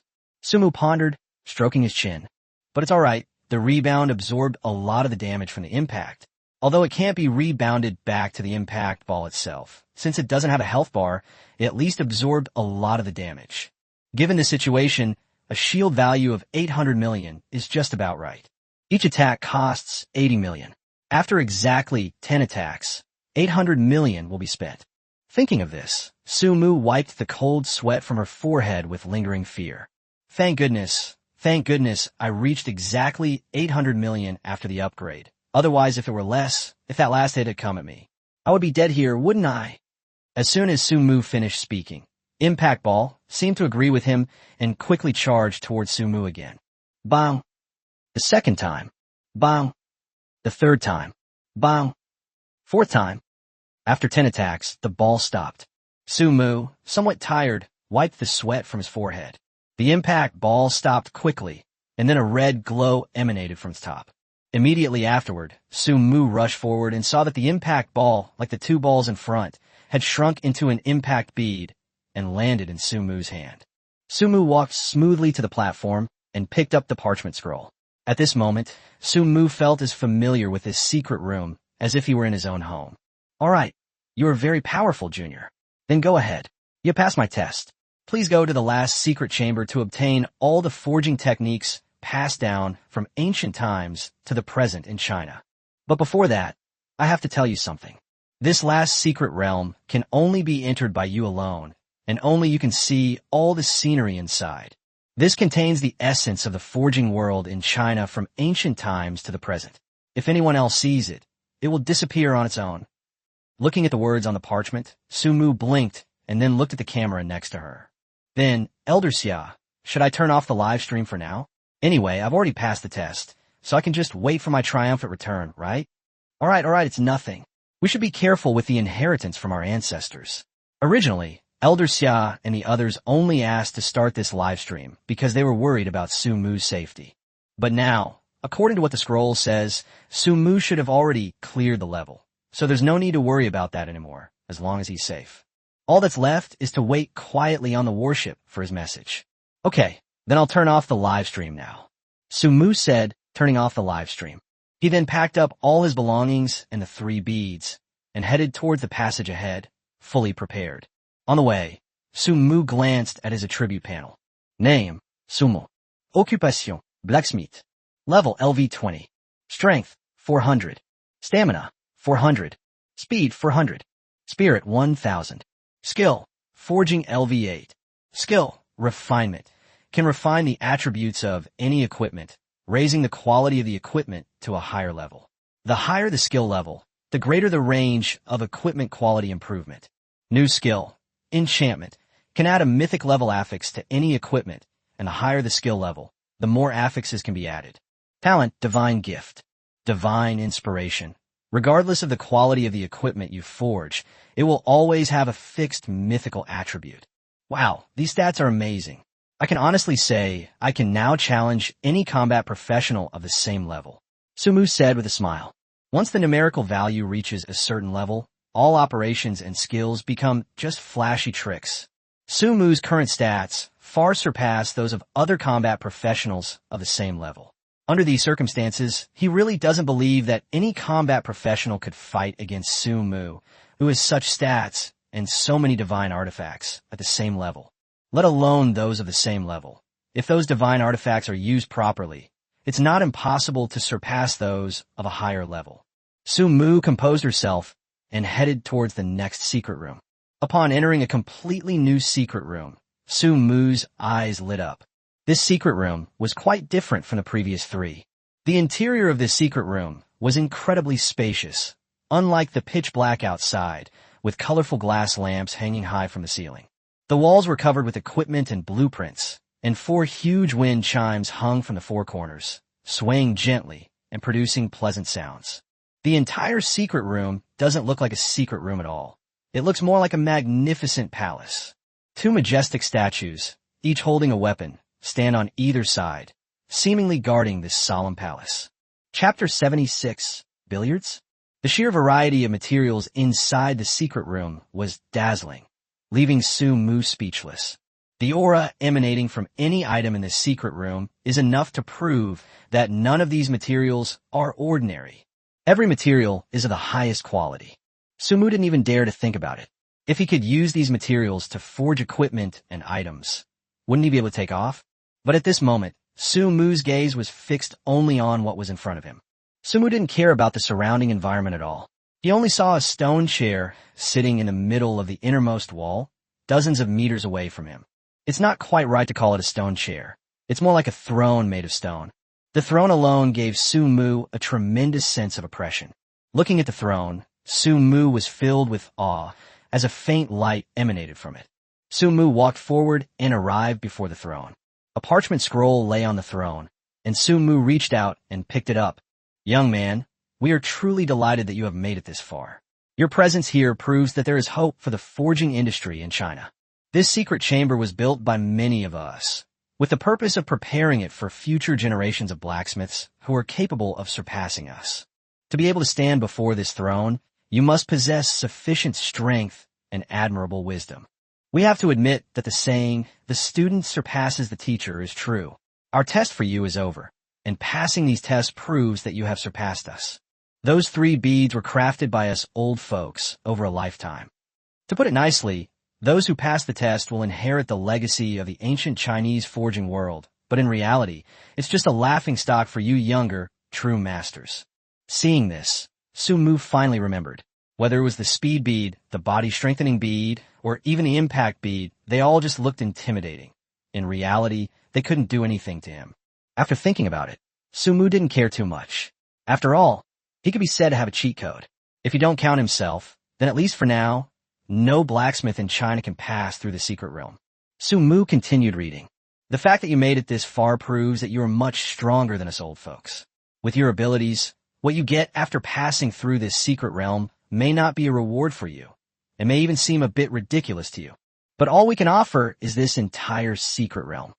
Upon seeing this, Sumu's eyes widened instantly. An entire secret realm? Holy crap. Seriously?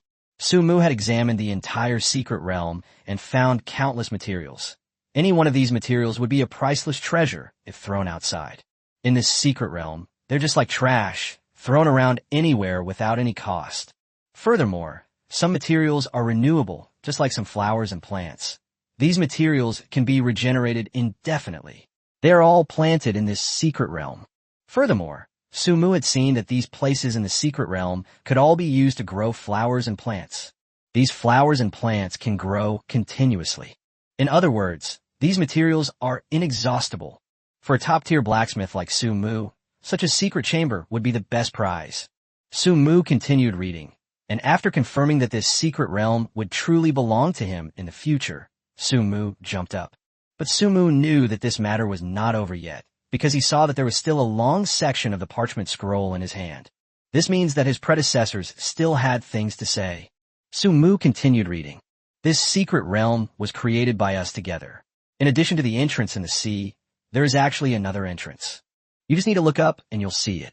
Sumu looked up and saw a huge circular groove on the ceiling of the secret room, and there's a corresponding circular groove directly below it. Sumu continued reading. This recess will open quickly once activated. Then, a powerful suction will pull you out of the chamber. After that, the recess will close and the drainage system will drain the water out of the chamber through the drainage channels. This way you can freely enter and exit the secret room. Of course, before that, I have to show you something. Otherwise, even if you open this groove and get out, you won't be able to safely reach the surface. Please come to the back of the throne. Following the instructions on the parchment scroll, Sumu slowly walked behind the throne. He was also very curious about this secret room, and he wanted to see what secrets it held. Upon arriving behind the throne, Sumu discovered a passageway beneath it. Looking at the parchment, it says at the top, "See that? If you see it, then walk down."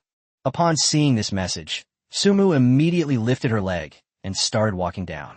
He didn't know what was below, but he knew his ancestors wouldn't harm him. Upon arriving beneath the throne, Sumu was greeted by a massive workshop. The area is even larger than the studio that the government prepared for him.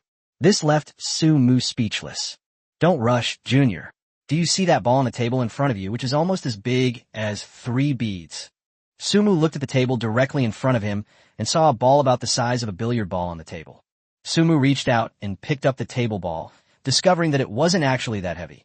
In fact, it was rather light compared to its size. After weighing the ball in his hand, Sumu looked at the parchment scroll again. This ball is a treasure that we finally managed to create by gathering hundreds of top blacksmiths and spending countless hours, money, and energy. Now spin it around once, then drop it on the ground and see what happens." Sumu looked at the words on the parchment and indeed found that there was a line in the middle of the table ball in his hand. It seems that it is possible to rotate in opposite directions along both sides of this line. Without the slightest hesitation, Sumu spun the table ball to both sides and then threw it sharply. Then something happened that shocked Sumu immensely. The table ball rapidly expanded in midair until it became a sphere even larger than the previous one, which was 3 meters in diameter, before finally stopping. The huge ball landed on the ground and came to a steady stop, then made a whoosh sound from its side. Then a bizarre scene unfolded. Chapter 77, Omnidirectional Ball. After making a series of sounds, the side of the giant sphere facing Sumu suddenly split open with several lines. Then, as if a door had grown out of this giant stone sphere, the door slowly opened upwards, revealing the true face of the giant sphere's interior. Sumu swallowed hard as he looked at the strange sphere in front of him, and then, as if possessed, stepped into it. Bang! The gate of the sphere closed quickly, and then a faint light shone from inside the sphere. The light was not bright, but it was just enough. Su-mu continued reading the contents of the parchment scroll. This huge sphere is a vehicle we built specifically to enter the ocean and navigate through dangerous areas. We once tried to make it fly into the sky, but we found that we were not capable of doing so. Of course, I believe that you, the younger generation who can pass our test, can definitely do it. But before that, I'll tell you what else this vehicle can do besides letting you ride in it. Once you place this vehicle under that recess, you can open it. Then, once you're inside, the vehicle will carry you out of the secret realm and straight to the deep sea. The way to start this vehicle is with the 3 beads in your hand. Just put the 3 beads into the small holes in front of you, and you can start the vehicle smoothly. Su-mu looked at the 3 small beads in her hand, and then at the 3 narrow grooves on the control panel in front of her. Judging by its size, it seems to be just the right size to fit 3 beads. With excitement, Su-mu placed the 3 beads into the 3 slots, and then the information of the sphere appeared before his eyes. Omnidirectional ball. Quality epic. Level LV10. Function. Vehicle capable of carrying drivers to travel in the sea and fly on the ground. Except for not being able to fly, it can handle all kinds of road conditions. Stamina. 100000000/100000000. Attack power. 1000000/100000000. Speed value. 1000000/1000000. Energy value. 10,000,000/10,000,000. Consumption rate. Full energy can last for 1 day in full speed driving and full power mode. Energy recovery rate. 0. Due to the use of non-renewable resources, the self-recovery of energy is almost 0. Energy use. Guaishu Divine Sand. Special attribute. Absorption and fusion. It can absorb and fuse most materials and react with them to adapt to the materials and undergo better changes. Wow, this is a good thing. Su-mu's eyes widened as he looked at the introduction of the huge thing in front of him. Although the energy consumption was excessively high, Su-mu accepted it once he saw the numerical panel. With an attack stamina of over 100 million and a speed of 10 million, it's all worth it, no matter how much it consumes. And most importantly, this thing is only of epic quality. Su-mu didn't even dare to imagine how exaggerated it would be if he upgraded and enchanted it into a mythical weapon. Add to that the terms related to this thing, absorption and fusion. Even better changes. Su-mu didn't even dare to imagine what he would get if he used everything in this entire secret realm to enchant this giant thing. Forcibly suppressing his excitement, Su-mu began to ponder how to use this behemoth. He looked at the control panel directly in front of him, where half of a sphere was exposed and the other half seemed to be embedded in the control panel. Su-mu reached out and gently moved the ball on the control panel, and surprisingly discovered that the ball under his buttocks seemed to be moving. As he sensed the sphere moving, Su-mu noticed a bronze mirror on the control panel. But what's strange is that this bronze mirror doesn't seem to reflect one's own image. Instead, it's like a screen that shows what's happening outside the omnidirectional sphere. This screen looks really blurry. I wish it were clearer. Su-mu looked at the somewhat blurry bronze mirror and thought for a moment. I'll modify it along with the other parts later. After driving it for a while, Su-mu found that the omnidirectional ball was quite good, but it did have some drawbacks.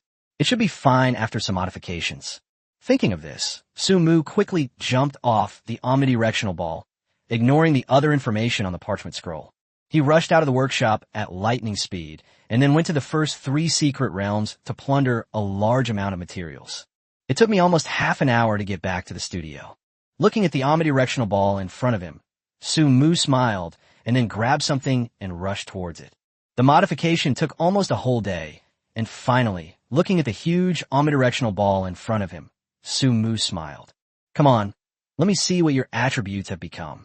As Su-mu spoke, he began scanning the properties of the omnidirectional ball. Omnidirectional ball. Quality mythical. Level LV10. Function. Vehicle capable of carrying drivers to travel in the sea, fly on the ground, deploy thrusters to carry omnidirectional balls to fly in the air, and can handle all kinds of road conditions. Stamina. 100000000/1000000/1000000. 0.00000. Attack power 10000000000 slash 100000000. Speed value 100000000 slash 100000000. Energy value 100000000 slash 100000000.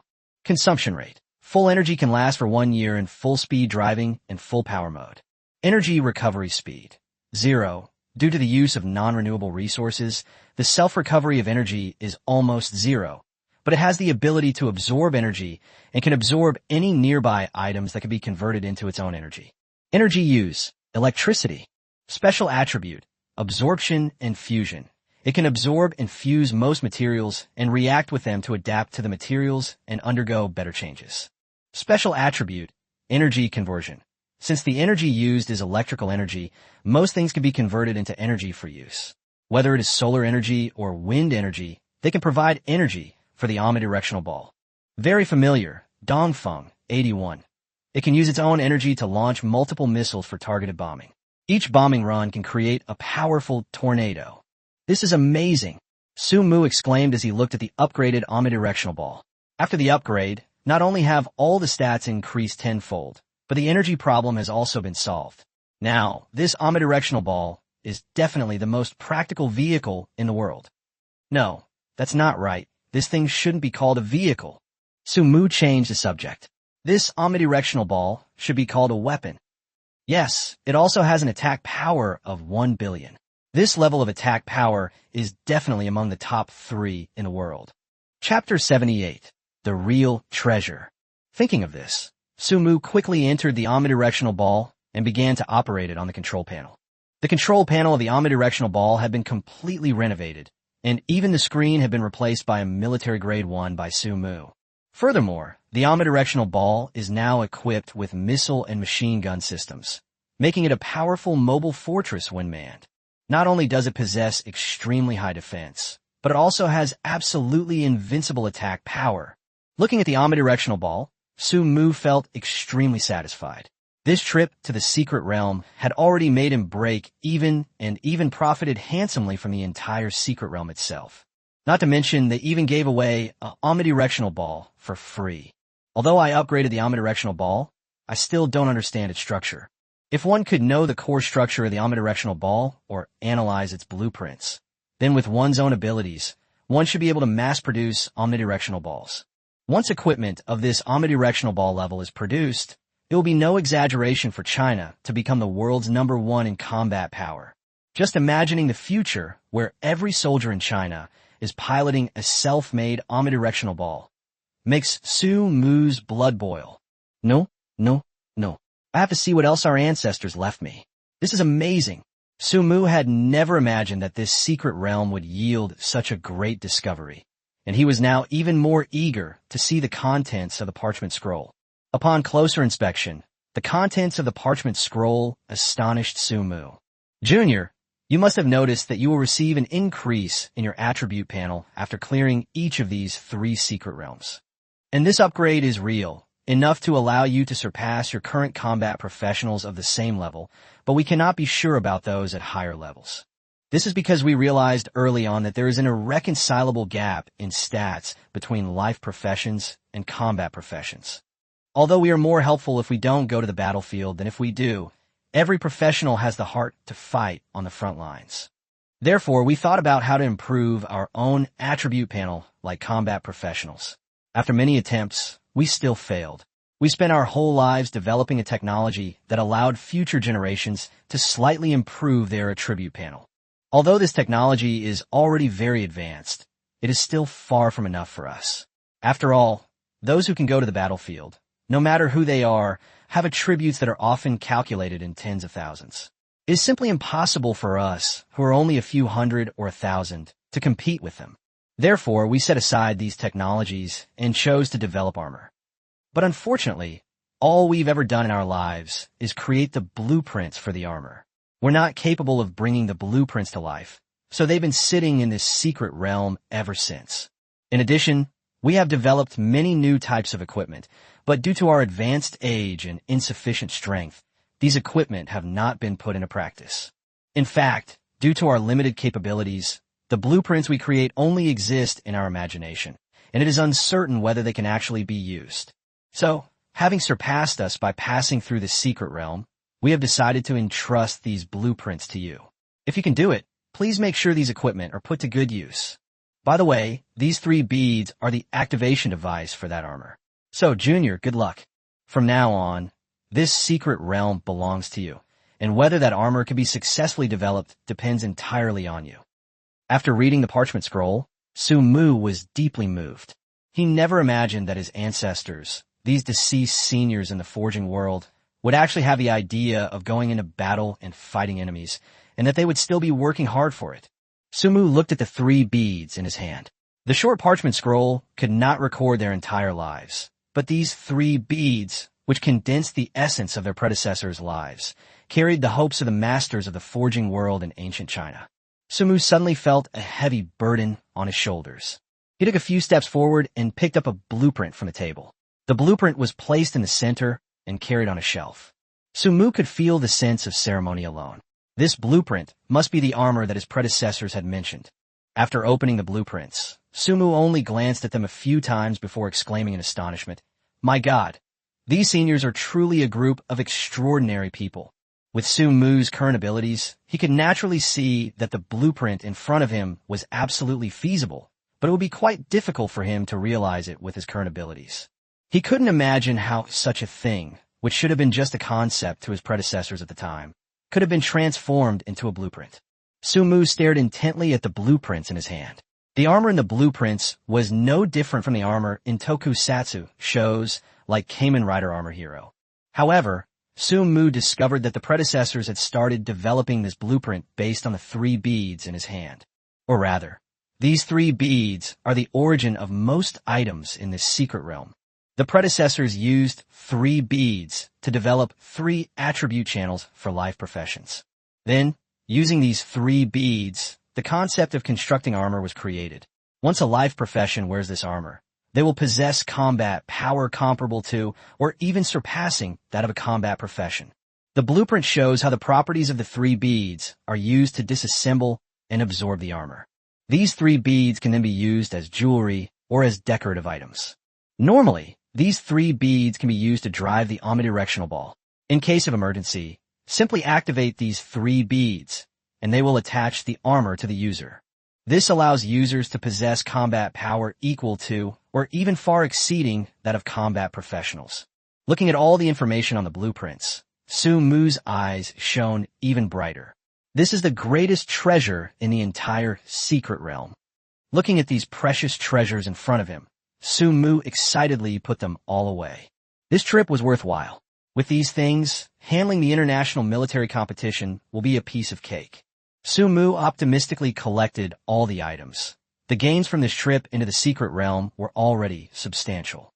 These armor blueprints will allow me to develop even more powerful equipment that is more suitable for professionals in the future.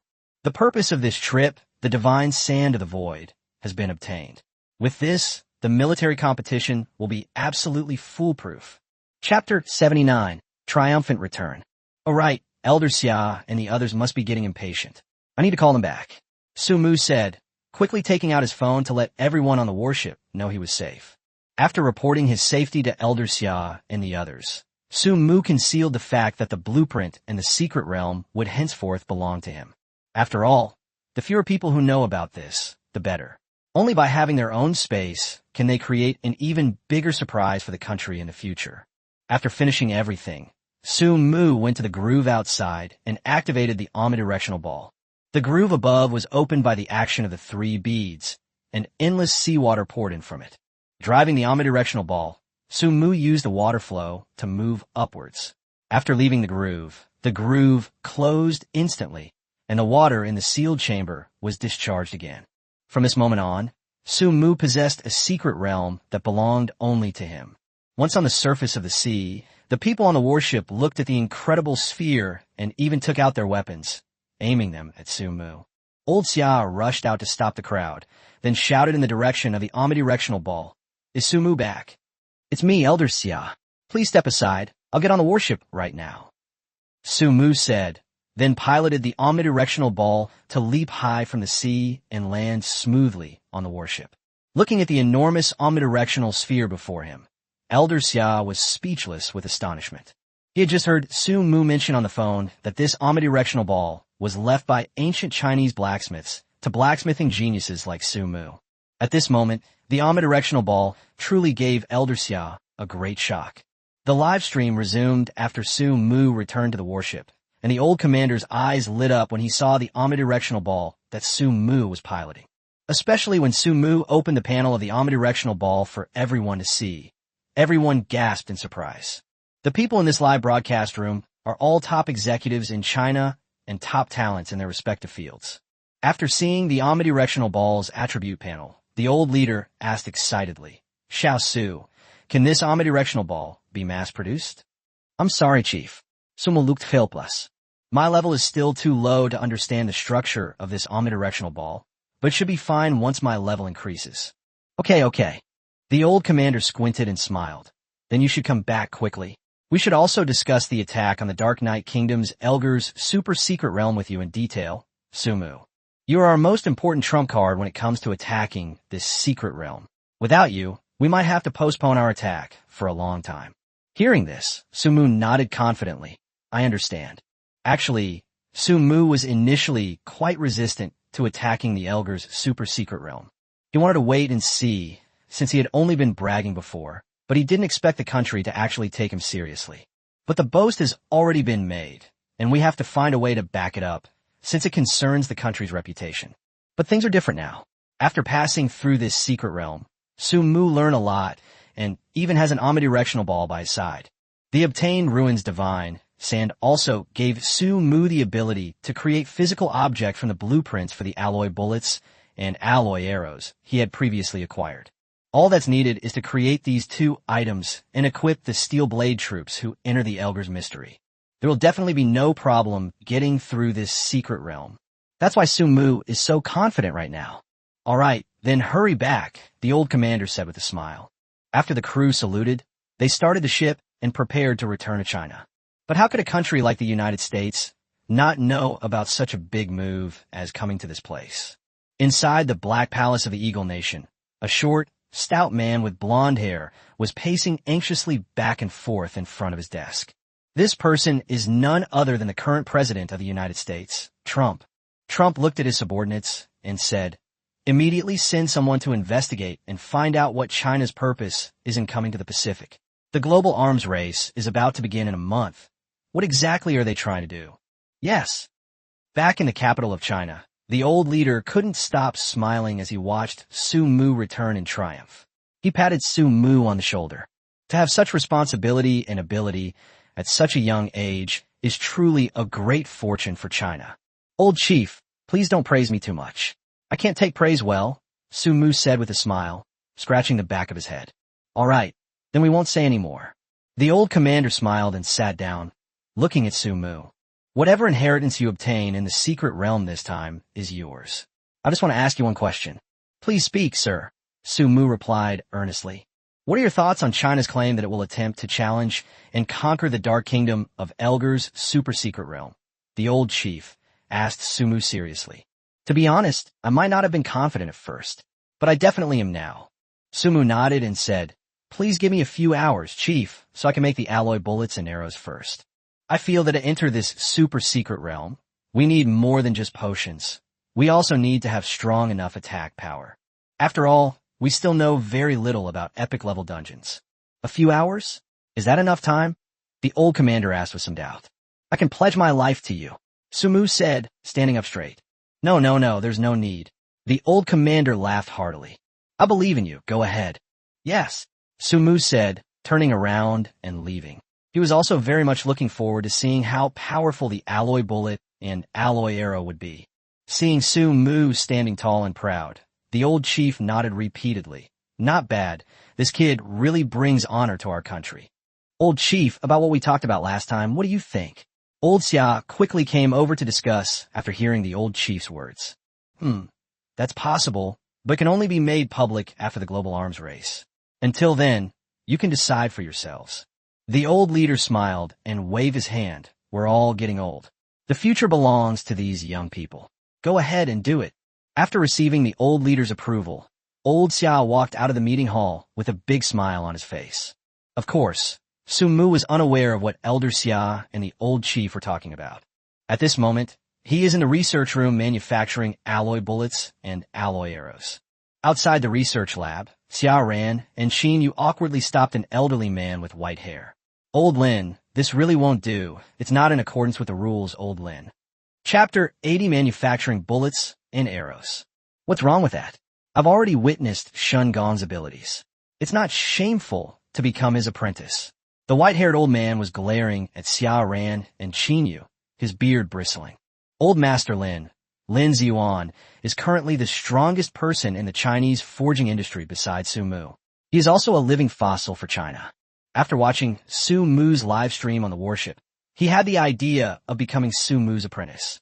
Elder Lin, the divine craftsman, is forging new equipment. It would be best if you didn't go in. There might be danger, Xia Ran said somewhat awkwardly. In Xia Ran's mind, anything related to a god-level being is extremely dangerous. Not to mention that Su Mu was researching alloy bullets and alloy arrows, things that sounded extremely lethal. Most importantly, given Su Mu's current status and position, no one knows exactly how many spies he has planted to protect him.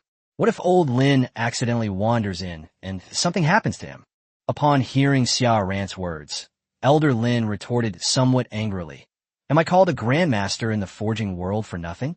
Do you think I'd be afraid of danger? Fine, the master craftsman is busy inside, so I won't go in and disturb him. Can I just wait for him outside? Old Lin naturally understood the two's good intentions. Of course, he wasn't afraid of any danger. He was just afraid of disturbing Su Mu. Although he longed to witness the moment when the divine equipment was forged, he was even more unwilling to let his recklessness affect the forging process, as that would be a grave sin for him. After waiting for several hours outside the research lab, a strange phenomenon suddenly occurred. A strong wind was blowing all around, and the temperature fluctuated wildly. Sometimes they were so cold that they shivered, and sometimes they were so hot that they were sweating profusely as if they had been pulled out of a river. Then the sky was split in two as if cleaved by a long sword. On the left is blue and white, with heavy snow slowly falling. The right side is fiery red, and the sky is ablaze with fiery clouds. Immediately afterwards, light emanated from the sky on both sides, and two tall gods floated in midair. The powerful aura emanating from these two celestial beings instilled fear in Xia Ran and the others, as if they were about to be crushed. The strange phenomenon finally disappeared after a period of time, but discussions about it began to spread on various domestic online forums. Holy crap! Did you guys see that? Another celestial being has appeared in the capital. I see them. There are two this time. One is blue and white, and the other is fiery red. My goodness, there really are gods protecting China. Demons appeared during the last beast tide, and they've appeared again this time. Could it be that the capital city is truly protected by gods? It's not that the capital city is protected by gods. It's that China is protected by gods. God bless China. Su Mu was completely unaware of the discussions on the online forums. At this moment, he was painstakingly packing all the alloy bullets and alloy arrows he had made into boxes and placing them into his spatial ring. The laboratory door was finally opened, and puffs of smoke billowed out from inside. Su Mu walked out, took off his goggles, and said slowly, "It's done. A masterpiece. I finally met you, a masterpiece." Lin Ziyuan rushed toward Su Mu, then grabbed Su Mu's hand and shook it up and down. Old man, don't be so excited. Who are you? Su Mu had never met Lin Ziyuan before and didn't know who he was for a moment. Although the other person's voice sounded familiar, he still couldn't quite remember. It's me, Shun Gong. Back when you were in the secret realm, I told you in a live stream that I wanted to become your apprentice. Lin Ziyuan held Su Mu's hand tightly, reluctant to let go. I am currently the #1 forging expert in China besides you. My name is Lin Ziyuan. You could just call me Shaolin. At this moment, Su Mu was like a beautiful woman in Lin Ziyuan's eyes. Mr. Lin, please don't be so enthusiastic. Su Mu struggled to pull his hand away from Lin Ziyuan and then said, I have some things to attend to. The old chief wants to see me, so I have to go there right away. Let's talk again when we have time. Let's talk again when we have time. As he spoke, Sumu hurriedly fled the scene. Sumu was really overwhelmed by the old man's enthusiasm. Taking on apprentices? Don't be ridiculous. That person is old enough to be your grandfather. Although the forging industry values skill over age, I still can't gain this advantage. After all, he had only been in this world for a short time, and his previous life's education did not allow him to do such a disrespectful thing as an elder. Sumu arrived at the conference room quickly, and Xia Ran notified Elder Xia the moment Sumu stepped out of the research room. The people sitting in the conference room at this moment were all bigwigs from various parties, the pillars of China. Upon seeing Sumu enter, Wang Junlei hurriedly stepped forward and asked, "How did it go? Is it all sorted out?" Looking at Wang Junlai's anxious gaze, Sumu realized then that he was carrying such a heavy burden. Sumu took a deep breath and said, "I have fulfilled my mission." "Pretty." Wang Junlei jumped up from his seat immediately. "So you've made both the alloy bullets and the alloy arrows?" "Yes, that's right." Sumu nodded and said, "And there are quite a few of them." Then, was the strange phenomenon in the sky just now also caused by these two divine artifacts? Elder Xia asked with some suspicion. "I think so," Sumu said with a smile. "Great. Does that mean this time they've created another divine artifact?" "Are you kidding me? Anything made by Shangong is guaranteed to be a masterpiece." "That's right. Anything created by a divine craftsman is bound to be a divine artifact. That's the talent of a divine craftsman." "Great. This brings us one step closer to conquering the Dark Knight Kingdom's Elgar's super-secret realm." Everyone in the conference room wore expressions of surprise and delight upon hearing that Sumu had created another divine artifact.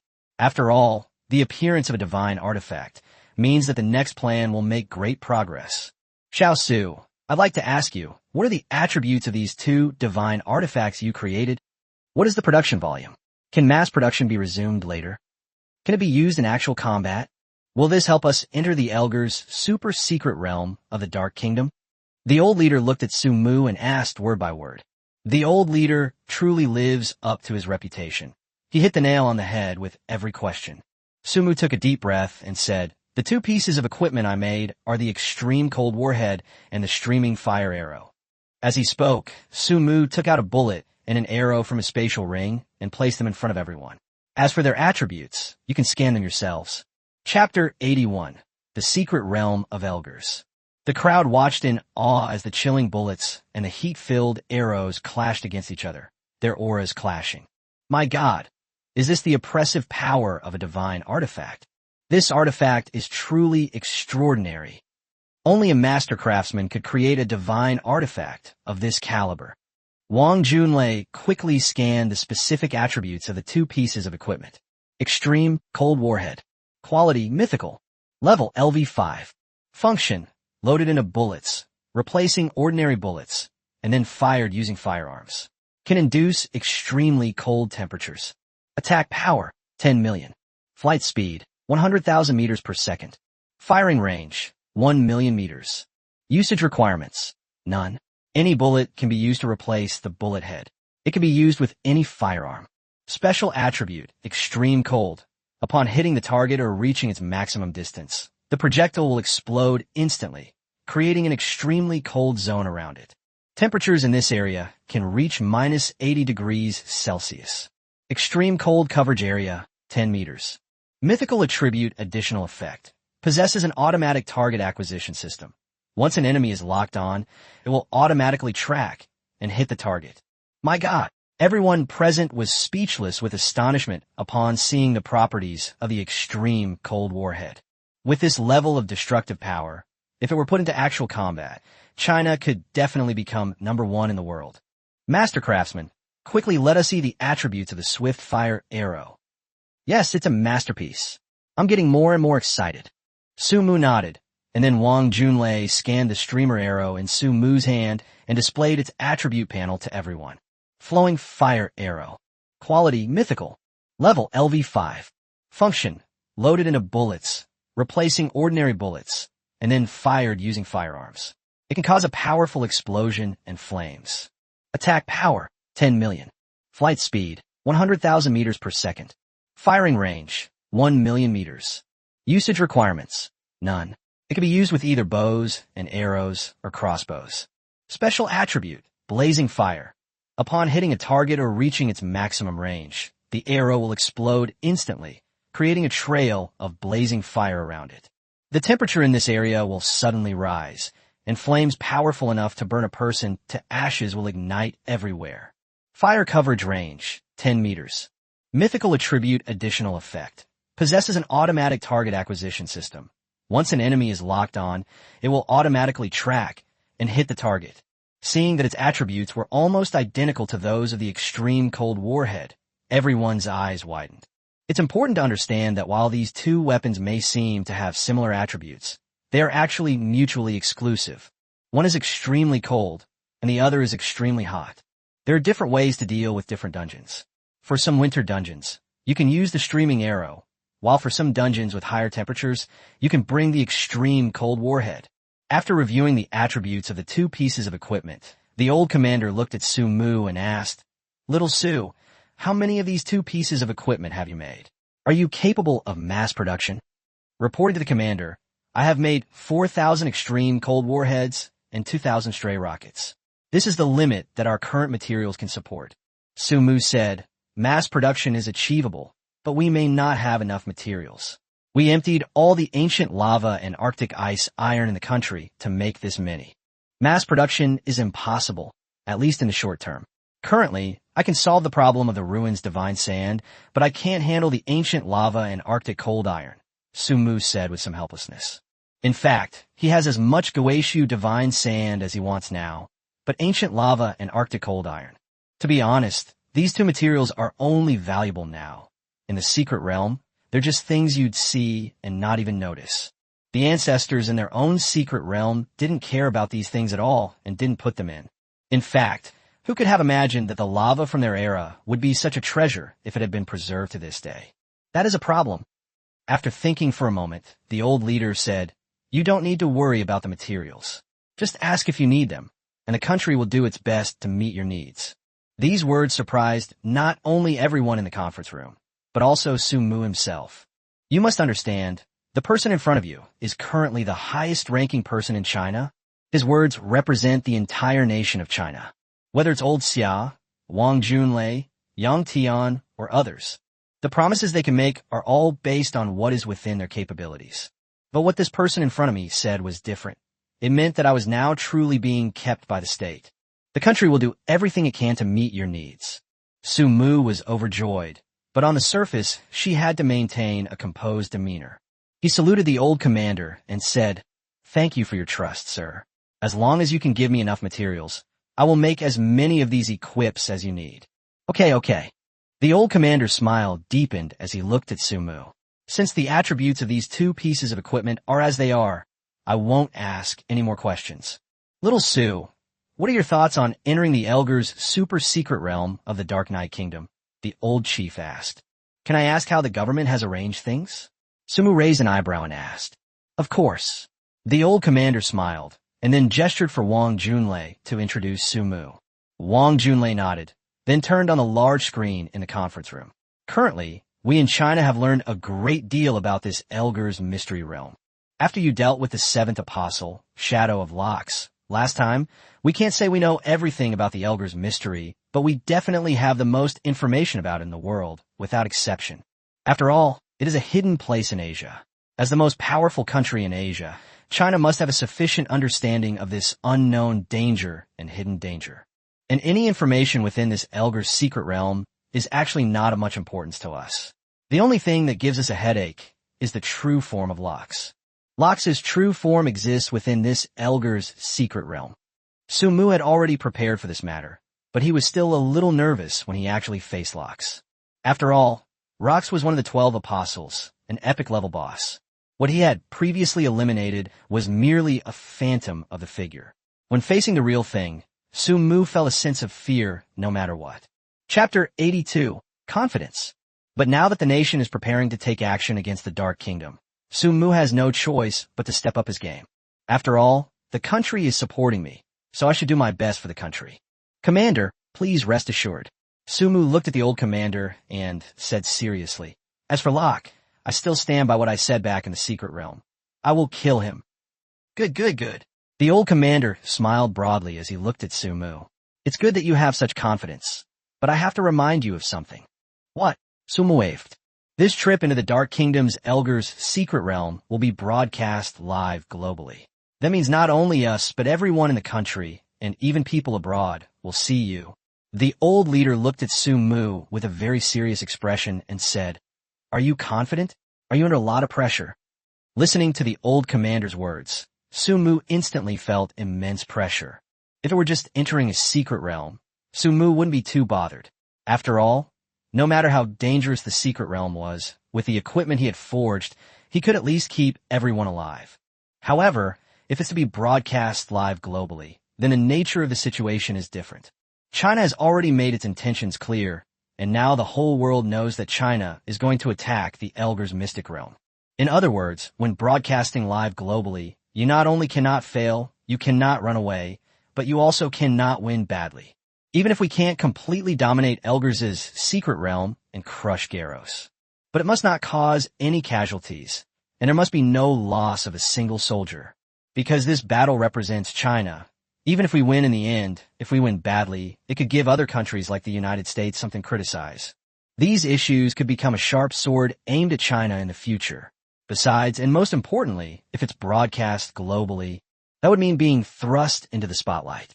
In other words, people all over the world will know the true nature of the divine work. If he makes even the slightest mistake, it's foreseeable that, not to mention international public opinion, domestic public opinion will drown him. Because I'm enjoying the highest treatment in this cohort, the special admission that all students want, and the highest level of benefits given by the country. While reaping the benefits, one must also pay a corresponding price. If I make any mistakes after entering the instance, the public opinion surrounding devouring heaven will definitely overwhelm me. Other countries abroad will also use this incident to ridicule China, saying that China has invested so many resources and put in so much effort, only to produce a person who has no ability whatsoever. Thinking of this, Su Mu suddenly felt a lot of pressure. After all, this trip into the Dark Kingdom's Elgar's secret realm wasn't just his own affair, but also the affair of the entire China. Su Mu felt that he was not capable of bearing this responsibility. But regardless, the words have already been spoken. One said, it's like spilled water. Backing down now would be extremely inappropriate. So Su Mu looked at the old commander and said, Commander, please tell me what you need. I will do my best. The old leader smiled at Su Mu's expression and said, All right, then I'll speak.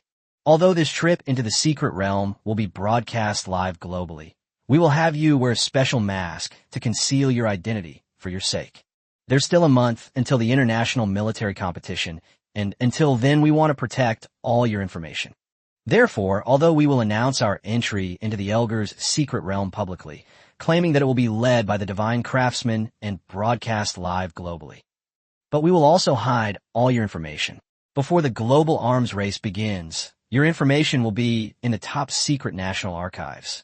Your information must not be disclosed to anyone, and we will send the Steel Knife Company as the main force, with the Steel Knife Company in charge of the general offensive. Because over the years, the Steel Blade Company has done a lot of research on these epic dungeons, especially the Elgar's dungeon. The Steel Blade Company may not know everything about the Elgar's dungeon, but they do know quite a bit. So this time, you'll be the one to lead the Steel Blade team into the Elgar's secret realm. Therefore, you don't need to worry about any negative impact from this live broadcast. The country only has one requirement for you. Do everything you can to ensure your own safety. As long as you can guarantee your own safety, everything else is not a problem. Can you do that? Listening to the old commander's words, and looking at his kind face, I forced myself to put on a serious expression. Su Mu's feelings were somewhat complicated. It must be admitted that everything the old leader said was actually based on his own considerations. Whether it's concealing one's identity or bringing the Steel Knife Company into the secret realm. To be honest, Su Mu was quite flustered when he heard that the old leader wanted to lead the team himself and that it would be broadcast live globally. Because he knows what his abilities are. To put it bluntly, everything he has now is entirely due to this god-level talent and cheat code. Aside from the divine artifacts he forged, he was just an ordinary player. While they might be slightly stronger than combat professionals of the same level, they would never be able to remain calm and do whatever they want in the secret realm. But now that we've reached this critical juncture, there's no point in making excuses anymore. The country has invested so many resources in me. It's time for me to give back to the country. Therefore, Su Mu made up his mind that he must clear this dungeon when he enters the Elgar's secret realm this time. And we must fight beautifully and spectacularly. We absolutely cannot disgrace China. Commander, please rest assured. I will do my utmost to break through the Elgar's secret realm and kill the seventh apostle, Garros. Su Mu said in a deep voice to the old commander. Good. The old commander looked at Su Mu and nodded heavily. I believe you can definitely complete this mission. In fact, even the old commander himself wasn't very confident, but he believed that Su Mu could definitely do it, because he saw something different in Su Mu. This is exactly what he needs most, and it is also what China needs most right now. That's confidence. China is currently facing internal and external troubles, with many foreign countries having planted numerous spies within its borders. Over the years, these undercover agents have been sowing discord and relentlessly slandering China. According to them, the air in other countries smells sweet. Over time, this has led to a polarization within China. Those who think China is good would feel it's a waste of time to even let them travel abroad. Chapter 83: China's two top streamers. Those who think China is inferior will find that no matter how much you say, China is still full of shortcomings. They cannot see China's various policies, nor can they see the various benefits that China brings to its people. They only see immediate and timely gains. Over time, many people within China have lost confidence under these circumstances. There's an urgent need for someone to emerge and disrupt the current situation within China. What will allow China to regain what it has lost for so many years is self-confidence. In ancient times, the Chinese nation considered itself a superior empire, standing tall and proud in the face of foreign powers. However, in recent years, this self-confidence has been eroded by various forms of cultural invasion. And now, the person that China needs has appeared, and that is the young man in front of us, Su Mu. Looking at Su Mu in front of him, the old commander knew very well that this young man was not as naive as he appeared on the surface. Although he is quite young, he has an incredibly strong inner strength. During this period, whether it was the invasion of the Beast Tide or the entry into the mysterious Mariana Trench, it all demonstrated the young man's unwavering confidence and the shining qualities of the Chinese nation. Therefore, I must give him enough support. I believe in you, Su Mu, the old commander reiterated. You have everything we need, and you have the support of the entire nation. We will always be behind you. You just need to do your best. Seeing the old commander's determined gaze, Su Mu felt a little less pressure. He understood that this was his responsibility and his honor. He was fully aware of the situation China was currently facing, and therefore he had to break through this predicament. Not only in the global military competition a month from now, but also in this Elgar's secret realm, we must help all of China regain its confidence. It is our inescapable duty to rebuild the glory of China. Commander, rest assured, I will definitely do it. Su Mu nodded seriously. Good, very good. The old commander looked at Su Mu with his eyes full of praise and appreciation. You can go ahead and get busy. We will enter the Elgar's secret realm in 3 days. Before that, I will have the Steel Blade Group train you. We will meet again before the secret realm opens. Yes. Su Mu saluted and turned to leave the office. As Su Mu's footsteps faded into the distance, the old commander sat in his chair, lost in thought for a long time. He had high expectations for Su Mu. He knew the pressure Su Mu was under, but he also knew Su Mu's potential. In fact, China has been no weaker than other countries in any aspect over the years. Its only disadvantage lies in forging. Over the years, only one Lin Ziyuan has emerged in the Chinese forging industry, and Lin Ziyuan is only a perfect level forger. At present, China has seen the emergence of a god-level blacksmith like Su Mu, who is also a patriot. Naturally, he should be given the best conditions. The old leader also knew that ordinary things could no longer satisfy a prodigy like Su Mu. People like him crave challenges. Only continuous advancement could satisfy their inner desire for advancement. This is evident from his desire to be the first to try out any new secret realm. Su Mu is not only a powerful blacksmith, but also a young man with a strong will. Therefore, Su Mu is needed to lead the team into the secret realm this time. Not only because Su Mu's presence will make it easier for the Steel Blade Group to pass through the secret realm, but also because it will allow Su Mu to get enough challenges to level up to a higher level. Su Mu wandered aimlessly after leaving the conference room. He craved knowledge.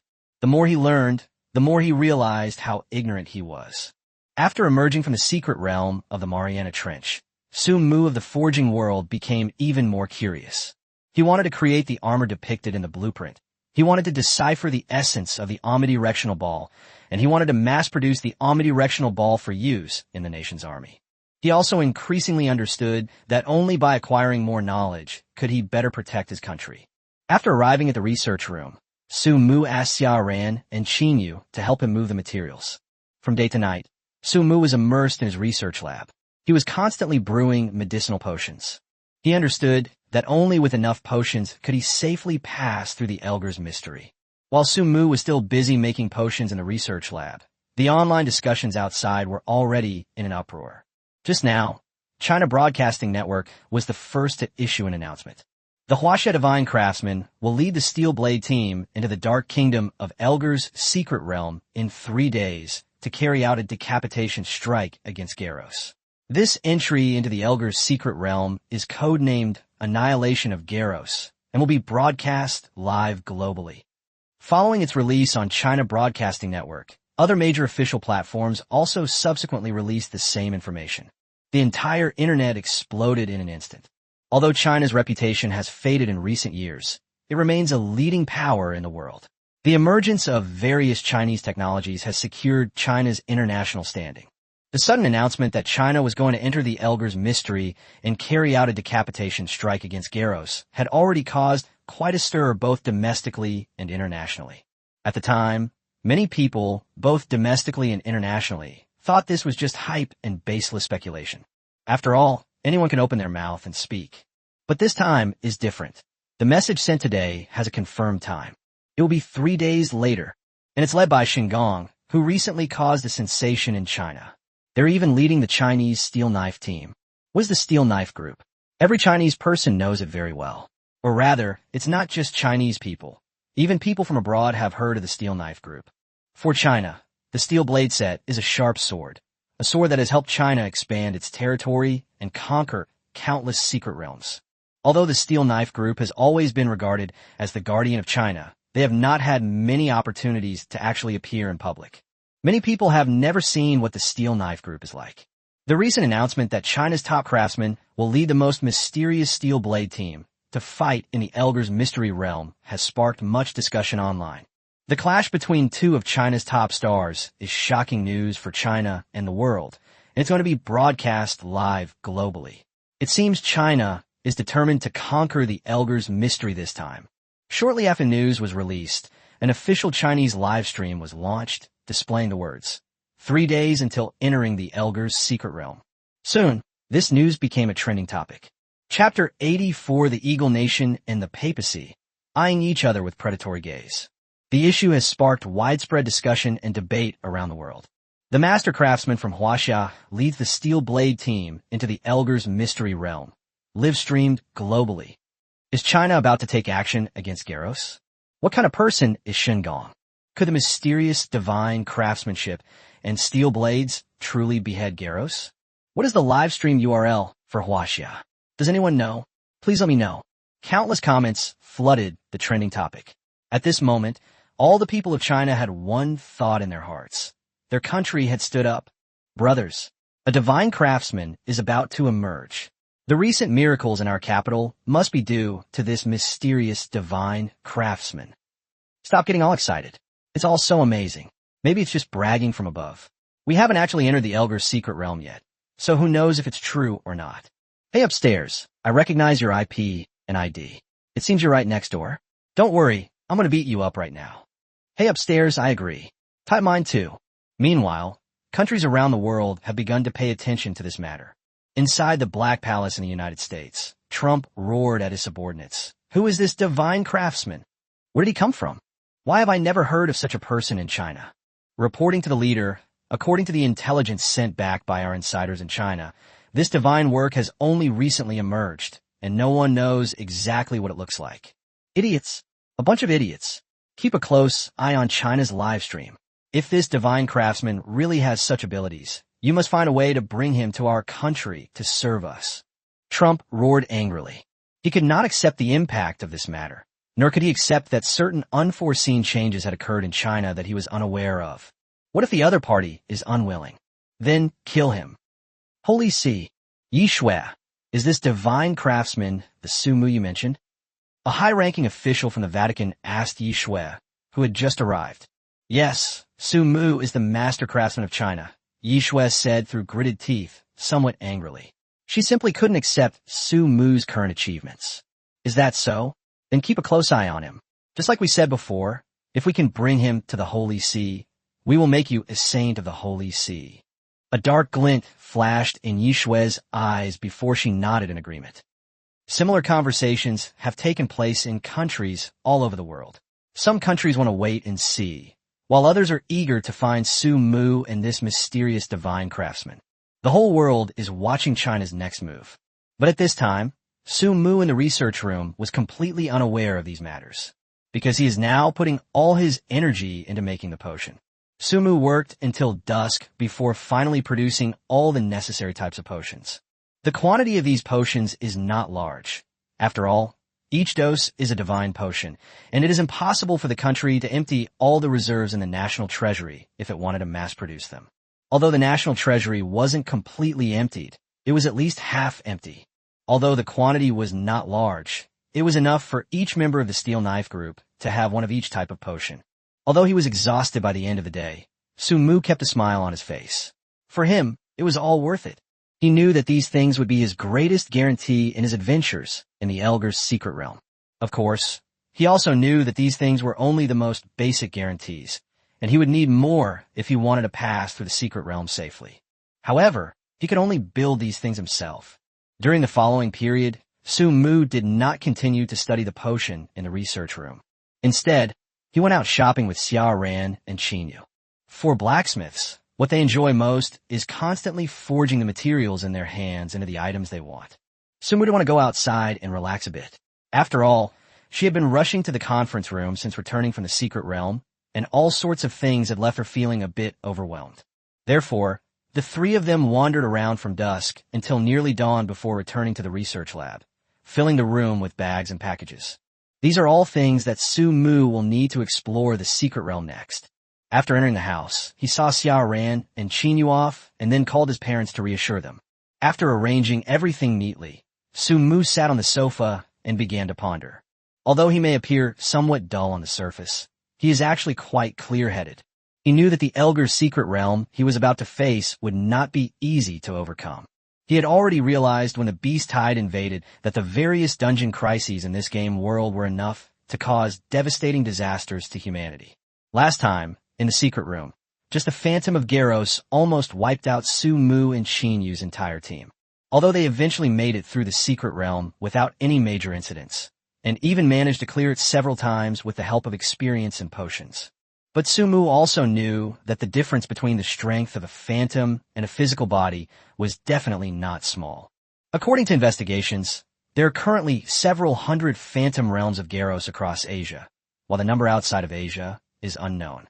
Assuming Garros only has these few hundred phantom images of the secret realm, his strength is definitely not as simple as the sum of those few hundred phantom images. It is very likely multiplied. Aside from the powerful boss Garros, Su Mu had no idea if there was anything else in the secret realm. These are all things that require deeper discussions with the Steel Knife team. Just as Su Mu was thinking this, her phone rang. She saw it was an unfamiliar number. Hello, may I ask who this is? Su Mu was a little puzzled. Her number was a state secret number, and no one should be calling her at this hour. Hello, is this Shingong? I am Qin Yu's father, and also the leader of the Steel Knife team, Qin Long. A middle-aged man's voice came from the other end of the phone. I'd like to tell you that we should have a meeting tomorrow, so I can give you a detailed explanation of the Elgar's mystery. Qin Long also had great respect for Su Mu, not only because he was a master craftsman who had accomplished what ordinary people could not during the Beast Tide in the capital, but also because he had saved his daughter. So it's Uncle Qin. Su Mu smiled and said, Tomorrow is fine. It's indeed a bit late now. So, Uncle Qin, could you send me all the information about the Elgar's secret realm? I'll study it first. That way, I'll have a better understanding tomorrow. Chapter 85, Meeting Qin Long. Now, Qin Long asked, somewhat surprised. Well, I can't sleep anyway, and it's still early, Su Mu said with a smile. Shen Gong is really young and vigorous. He has so much energy. Qin Long smiled. Okay, I'll send it to you now. Shen Gong, you should also get some sleep early. Don't stay up too late. Remember the meeting tomorrow. Okay, sure, Su Mu said with a smile. After hanging up the phone, Su Mu received information about the Elgar's secret realm from Qin Long in his email. After reading until midnight, Su Mu rubbed his sore eyes and said, I didn't expect the Elgar's secret realm to be so complicated. According to available information, the Elgar's mystery has appeared in various Asian countries. 2 years ago, everyone believed that the entrance to the Elgar's mystery was random. Until 2 years ago, Qin Long led the Steel Knife Group to find the entrance to a secret realm in the Daxing Mountains of China and confirmed that this entrance was the entrance to the Elgar's secret realm. To prevent ordinary people from accidentally wandering into the Daxing Mountains, a protective barrier was built. They initially thought the entrance to the secret realm was randomly generated and that they only needed to pay attention for a while, but what happened next surprised them. The entrance to this secret realm remained open for a full year, which made Qin Long and the others start to have other ideas.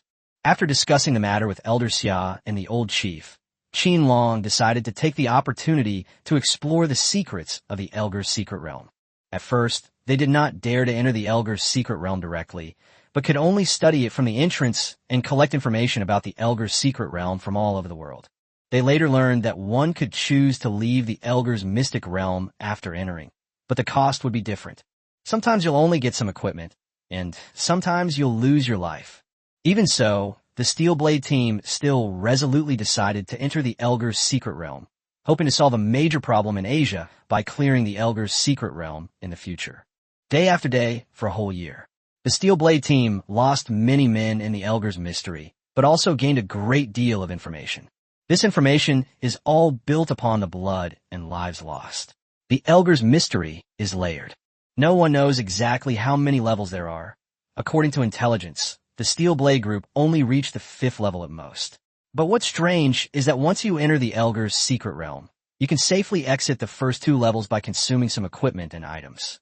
But starting from the 3rd level, someone has to sacrifice themselves to leave. Over time, the Steel Blade team members were able to clear the 3rd level, thanks to the experience gained by their comrades who had fought alongside them for so long. But things get a little strange on the 4th level. It's impossible to leave the 4th level, just like the other secret realms. Even so, the Steel Knife team still managed to accumulate experience over 2 months by using sheer numbers to eventually break through the 4th level. However, they reached a dead end on the 5th level, where the monsters within the secret realm grew increasingly stronger. The Steel Blade team was no longer capable of handling them, and even now, they haven't been able to break through the 5th level. This intelligence report mainly covers the 5th level. The Steel Knife team is already 100% confident they've cleared the first 4 levels. The mini-boss guarding the 5th floor is a phantom of Garros's pet, North Blue Card, who is a giant blue python. North Blue Card possesses a group stun skill and extremely high speed. The intelligence report states that North Blue Card speed has reached 5,000 points. This surpasses the speed of most warriors currently. The speed of the strongest people in China is only around 6,000 to 7,000 points, and Wang Junlei and Yang Tian speed has barely reached 5,000 points. Therefore, China lost too many people trying to defeat North Blue Card. After Su Mu used Garros's Phantom as a regular enemy to farm several times, China had the idea of having Su Mu try to defeat North Blue Card's Phantom. After all, no matter how powerful a pet's Phantom is, can it be stronger than the owner's Phantom? Looking at the bloody numbers on the intelligence report, Su Mu clenched his fists. Northern Blue Card, is it? You've taken the lives of so many of my Chinese soldiers. You just wait. The next day, Su Mu got up early and left home at 7 o'clock. Su Mu arrived at the meeting room quickly, as agreed. When Su Mu arrived at the conference room door, he could hear many people talking inside, including Qin Yu's voice. It seemed that the Steel Knife Group had arrived quite early. Upon entering the conference room, Su Mu saw Qin Yu talking to a middle-aged man. Hey, our famous brother Mu is here. Qin Yu stood up and said happily when she saw Su Mu coming over. Sister Yu, please stop teasing me. Su Mu waved her hand and said with an embarrassed smile, Why did you all arrive so early? Not just me, come, let me introduce you. Qin Yu smiled and looked at the middle-aged man beside her. This is my father, and also, before Qin Yu could finish speaking, Qin Long stood up, pushed her aside, and interrupted her, saying, "Hello, I am Qin Yu's father, and also the leader of the Steel Knife Group, Qin Long." Qin Long extended his hand to Su Mu. "You must be Master Craftsman Su, right? I've heard so much about you." "Hello, Team Leader Qin." Su Mu didn't mind Qin Long interrupting Qin Yu. After all, he wasn't a talkative person. He extended his hand to shake Qin Long's hand and said, "Team Leader Qin, please don't flatter me. I'm just a student." "Divine craftsmanship, what are you saying?" Qin Long's face showed surprise, just like a little girl who was a fan meeting her idol. "I've wanted to meet you for a long time. Your name is legendary, but I've been busy with things in Elgar's secret realm, so I could only wait until now." "Then let's cooperate this time and clear this Elgar's secret realm together," Su Mu said with a smile.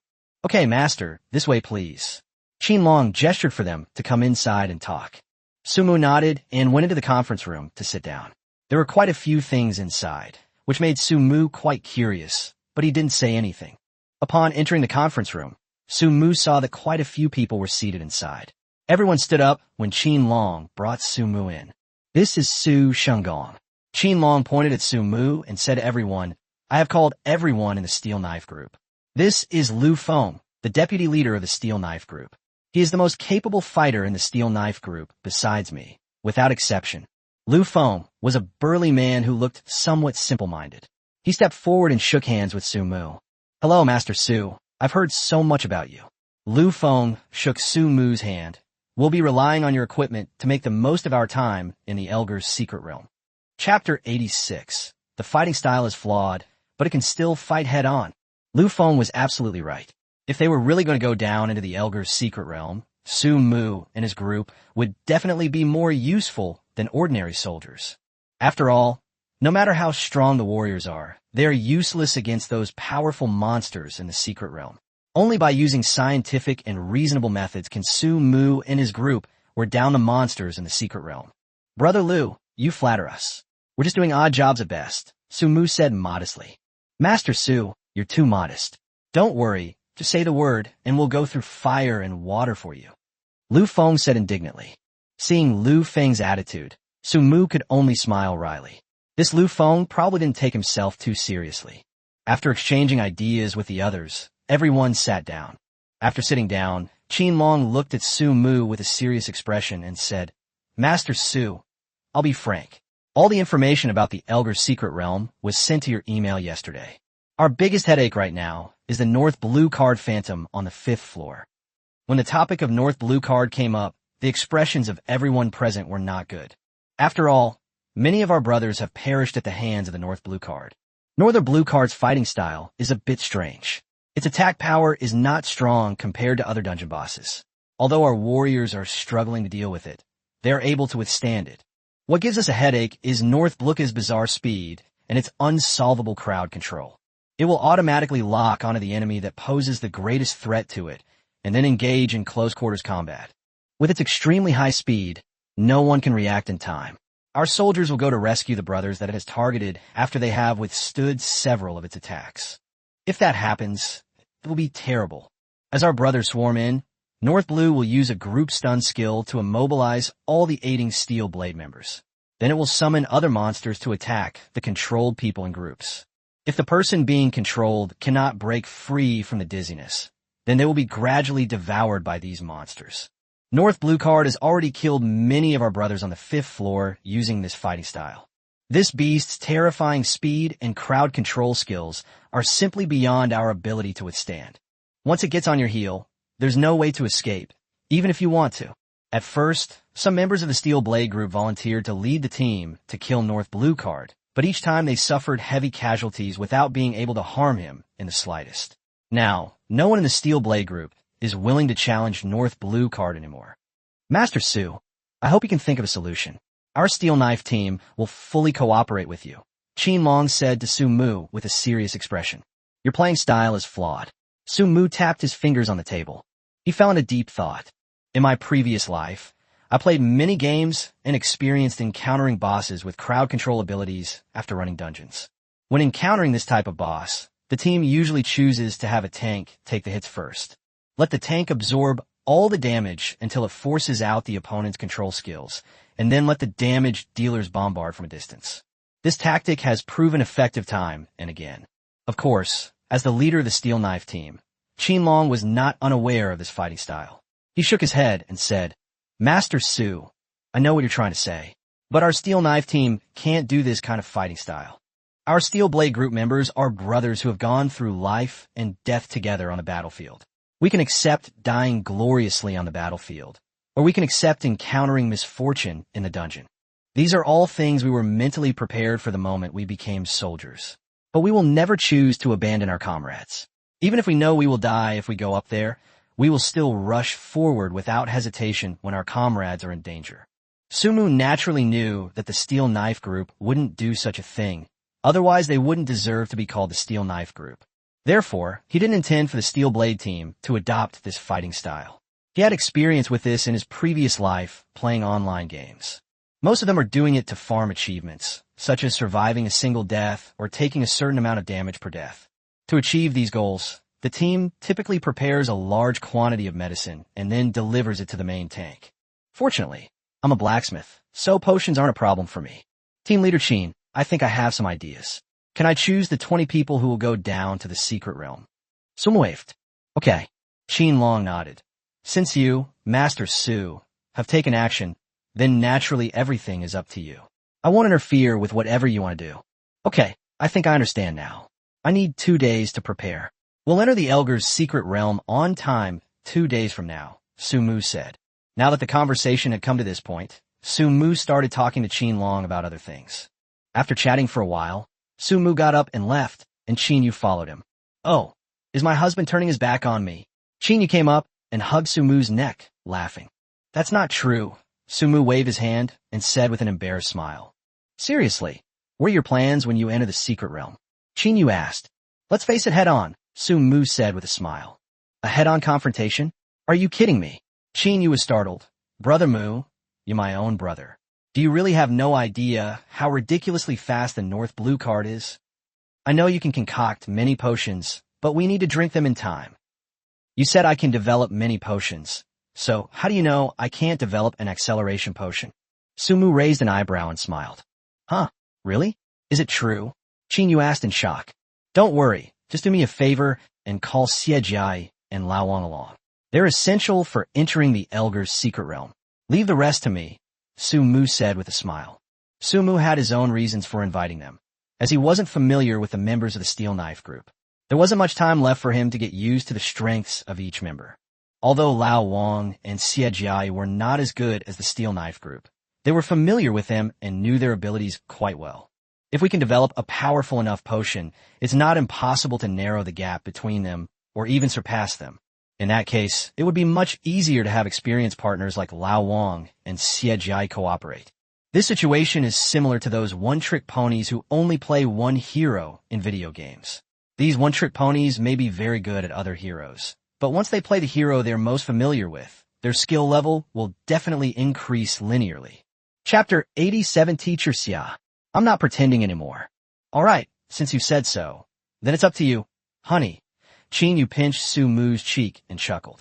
Over the course of their time together, she discovered that Sumu was usually a very shy and timid child, so she often liked to tease him.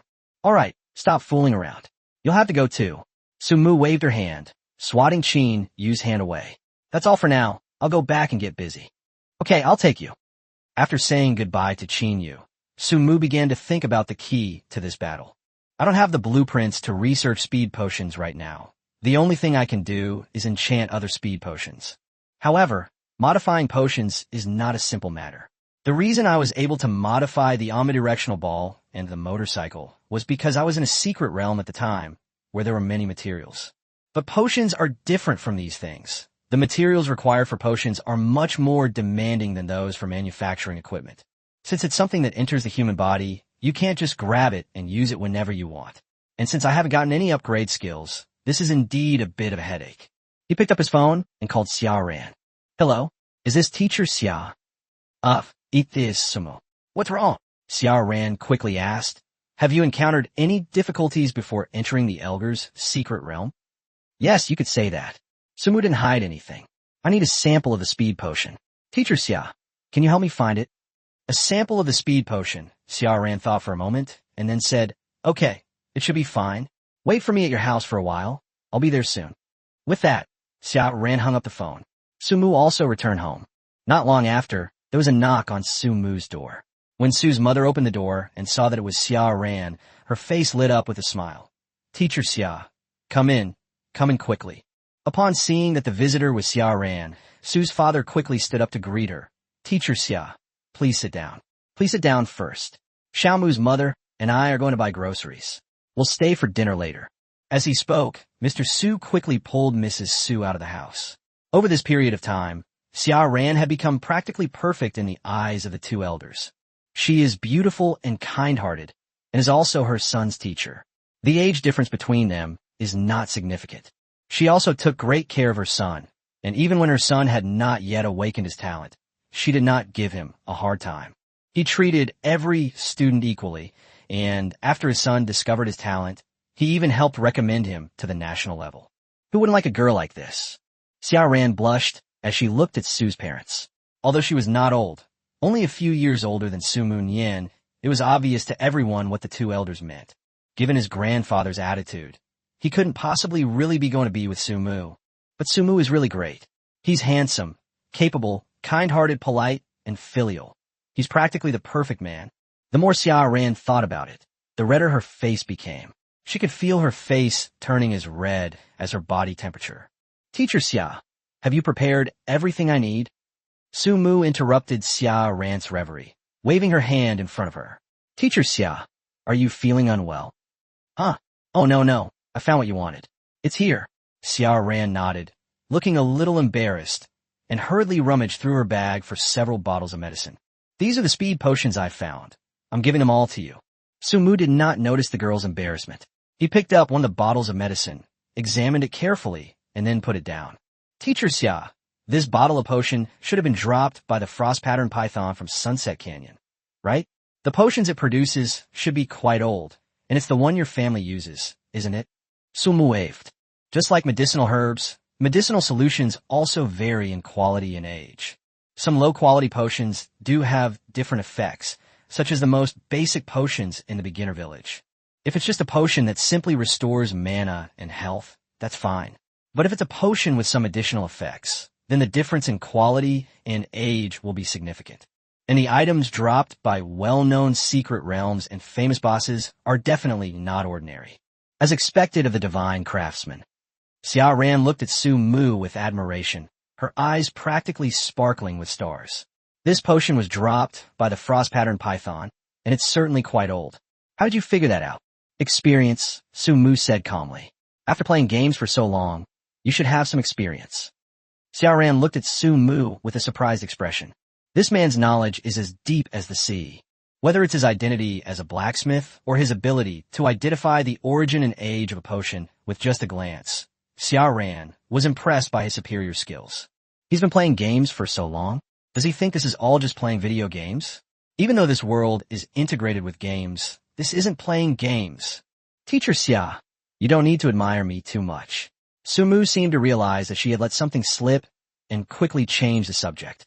I'm still far from good enough. I learned all of this from the guides. It's all the experience of those who came before me. Far from it. You're already amazing. Xia Ran couldn't help but say, looking at Su Mu, you're so outstanding. At this point, Xia Ran suddenly stopped talking. Seeing Xia Ran's expression, Su Mu seemed to realize something. He raised an eyebrow at Xia Ran. What, Ms. Xia? Do you think I'm so outstanding that you want to date me? But you wouldn't happen to be trying to date your student, would you? Sumo. Xia Ran's face flushed red. She stomped her foot on the ground, then reached out and grabbed Su Mu's lower back. What nonsense are you spouting? Huh? The girl blushed. No one wants their innermost thoughts to be spoken aloud, especially by the person they're thinking about. Su Mu looked at Xia Ran, whose face was flushed with embarrassment, and couldn't help but be captivated. The Xia Ran before him was completely different from the Xia Ran he usually thought of. Normally, Xia Ran is an unattainable beauty, knowledgeable in everything, whether academic or in matters concerning Su Mu. But Xia Ran in front of him was just a young girl who was only a few years older than Su Mu. My domineering teacher showed a more feminine side in front of me, and that feeling, it smells so good. Ouch, that really hurts. Wait a minute, teacher. I'm not going to show off anymore. Stop pinching me. It hurts. Sumu reached out and grabbed Xiao Ran's wrist, trying to make her let go. Putting everything else aside, this woman has a really strong grip. Xiao Ran looked at Su Mu with indignation, then suddenly noticed that Su Mu was holding her hand and jumped up like a startled deer, letting go of her hand. Xiao Ran looked at the red patch on Su Mu's waist, and then, thinking about her own actions, a blush instantly spread from her cheeks to her ears. Chapter 88, heading to the large mountain range. Then you go ahead with your work. I won't bother you anymore. Xiao Ran lowered her head, blushing, and murmured softly before quickly running out the door. Watching Xiao Ran flee the scene like a thief, Su Mu seemed to understand something. But he has more important things to do right now. Looking at the potion Xiao Ran brought, Su Mu smiled and said, although I can't analyze the ingredients of these potions, I can add entries to them. Su Mu smiled. He already had a plan in mind for entering the Elgar's secret realm. Although it may be difficult to implement, it is not impossible. After all, if one cannot turn the rotten into the miraculous, then where is the magic in one's title of divine craftsman? For the next 2 days, Su Mu was immersed in the research room, and even his meals were brought by Xiao Ran and placed outside the research room. For 2 whole days, no one knew what he was doing inside, and no one could contact him. When Su's parents were told that their son was researching a method for conquering the Elgar's mystery realm in 2 days, they could understand. They knew that this matter concerned not only their son, but the entire country.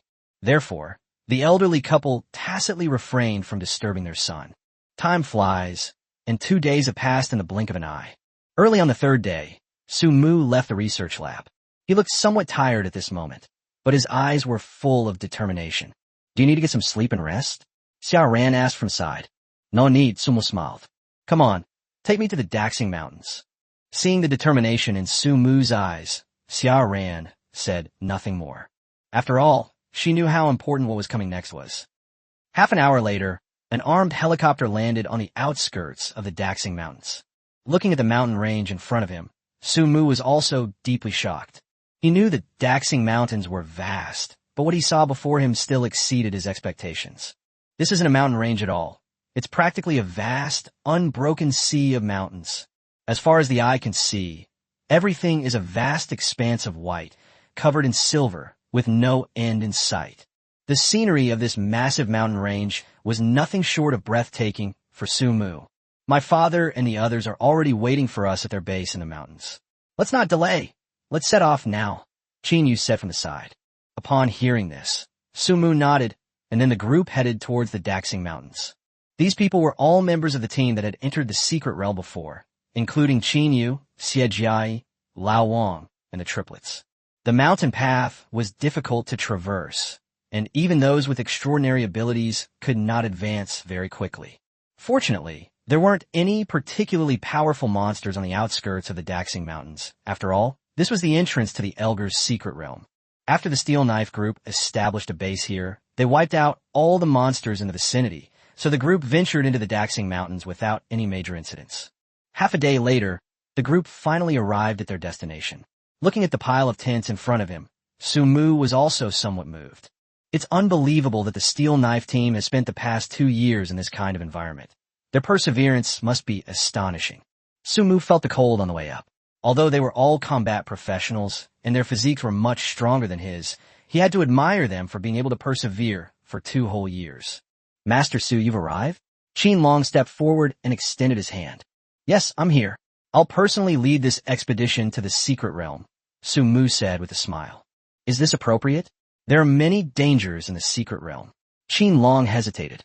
He wasn't afraid that Su Mu would hold him back, but rather that if something happened to Su Mu, he wouldn't be able to explain it to his superiors. It's all right, I have a plan. I've already spoken with the higher-ups, so don't worry. Su Mu smiled. He naturally knew what Qin Long was worried about. Since you've made up your mind, Su Xingong, I won't stop you, Qin Long said. Have you decided who you want to go into the secret realm with? I myself need to be stationed at the large mountain base, and I must prepare for the worst. If you don't make it out, I need to organize all the information you obtained inside and send it to the country. Qin Long said with a serious expression. Therefore, I cannot enter the Elgar's secret realm with you. But apart from me, you can choose anyone else on the large mountain range. You can bring whoever you want with you. Of course, I've already selected the personnel. I just need Team Leader Qin to pick a few experienced and seasoned members for the Steel Knife team, Su Mu said. That's no problem. Qin Long nodded. Of course, your daughter will also need to enter the secret realm with me, Su Mu said with some difficulty. After all, Qin Long, as the leader of the Steel Knife group, definitely knows better than I do what the Elgar's secret realm is like. A dangerous secret realm. He tells the other party that he needs his daughter to go on an adventure into the secret realm with him. It feels a bit forced just thinking about it. Unexpectedly, Qin Long called Qin Yu to his side and said, Qin Yu, after entering the secret realm, everything must prioritize Su Shinggong's safety. You must protect Su Shinggong. Definitely. Qin Yu nodded solemnly. Seeing the father and daughter like this, Su Mu could understand why Qin Long was the leader of the Steel Knife team. All right, Team Leader Qin. Let's talk more after we come out. Su Mu smiled and said, Would you like to introduce me to the Steel Knife team members who are going in with us? All right, then we won't waste any more time. Qin Long said seriously, This way, please. As they spoke, Su Mu and the others followed Qin Long to the outside of the base, where many members of the Steel Knife group were standing. Qin Long selected 2 team members from among them. Both were muscular and strong men. One was relatively young, looking about the same age as Su Mu, while the other looked to be in his 40s. These 2 are number 7 and number 8. Members of the Steel Knife group are addressed by their code names after joining. Qin Long introduced. So, it's just the 2 of them entering the Elgar's secret realm with us? Su Mu waved. Yes. Qin Long nodded. Okay, then I'll organize our personnel. Su Mu nodded and then began to call out names. Besides Qin Yu, Xie Jiai, and Lao Wang, the triplets and the Undead Knight riding a mammoth also entered the Elgar's secret realm this time. Including numbers 7 and 8, there are 10 people in total, including myself. Qin Long, fearing something might happen to Su Mu, insisted on sending some people to Su Mu. Isn't the secret realm only open to 10 people at a time? Su Mu asked. Chapter 89 Entering the Secret Realm. Live stream begins. No, the Elgar's secret realm is different. It's at a higher level, so it can only take in 20 at a time, Qin Long said. Seeing that the other party agreed, Su Mu stopped refusing. He nodded in agreement, and then added the 10 Steel Knife team members that Qin Long had given him. At this time, the team entering the secret realm had reached 20 people. When do we set off? Qin Yu asked from his side. No rush. We still have some preparations to do. Su Mu smiled and said, You guys go and rest first, recharge your energy, and we'll set off tonight. Yes, the crowd shouted in unison. Night fell quickly, and a full moon hung high in the sky. At this moment, 20 figures stood silently on the mountaintop. Although these people did not emit any aura, their resolute eyes revealed that they were no ordinary people. Is everything ready? Su Mu asked as he walked up to the group. Ready. Everyone shouted in unison. Let's go. Su Mu waved his hand and took the lead, walking forward. Seeing this, the others followed closely behind. After walking for more than 10 minutes, they arrived at a cave. Looking at the cave before them, everyone's faces turned solemn. They knew very well that this cave was the Elgar's secret realm. Master Su, the interior of this cave is the Elgar's secret realm, said number 7, the younger member of the Steelblade team. Shall we have one? Su Mu raised an eyebrow. Then a notification sound came through. The Dark Kingdom of Elgar's secret realm is now open and can accommodate a party of 20 players.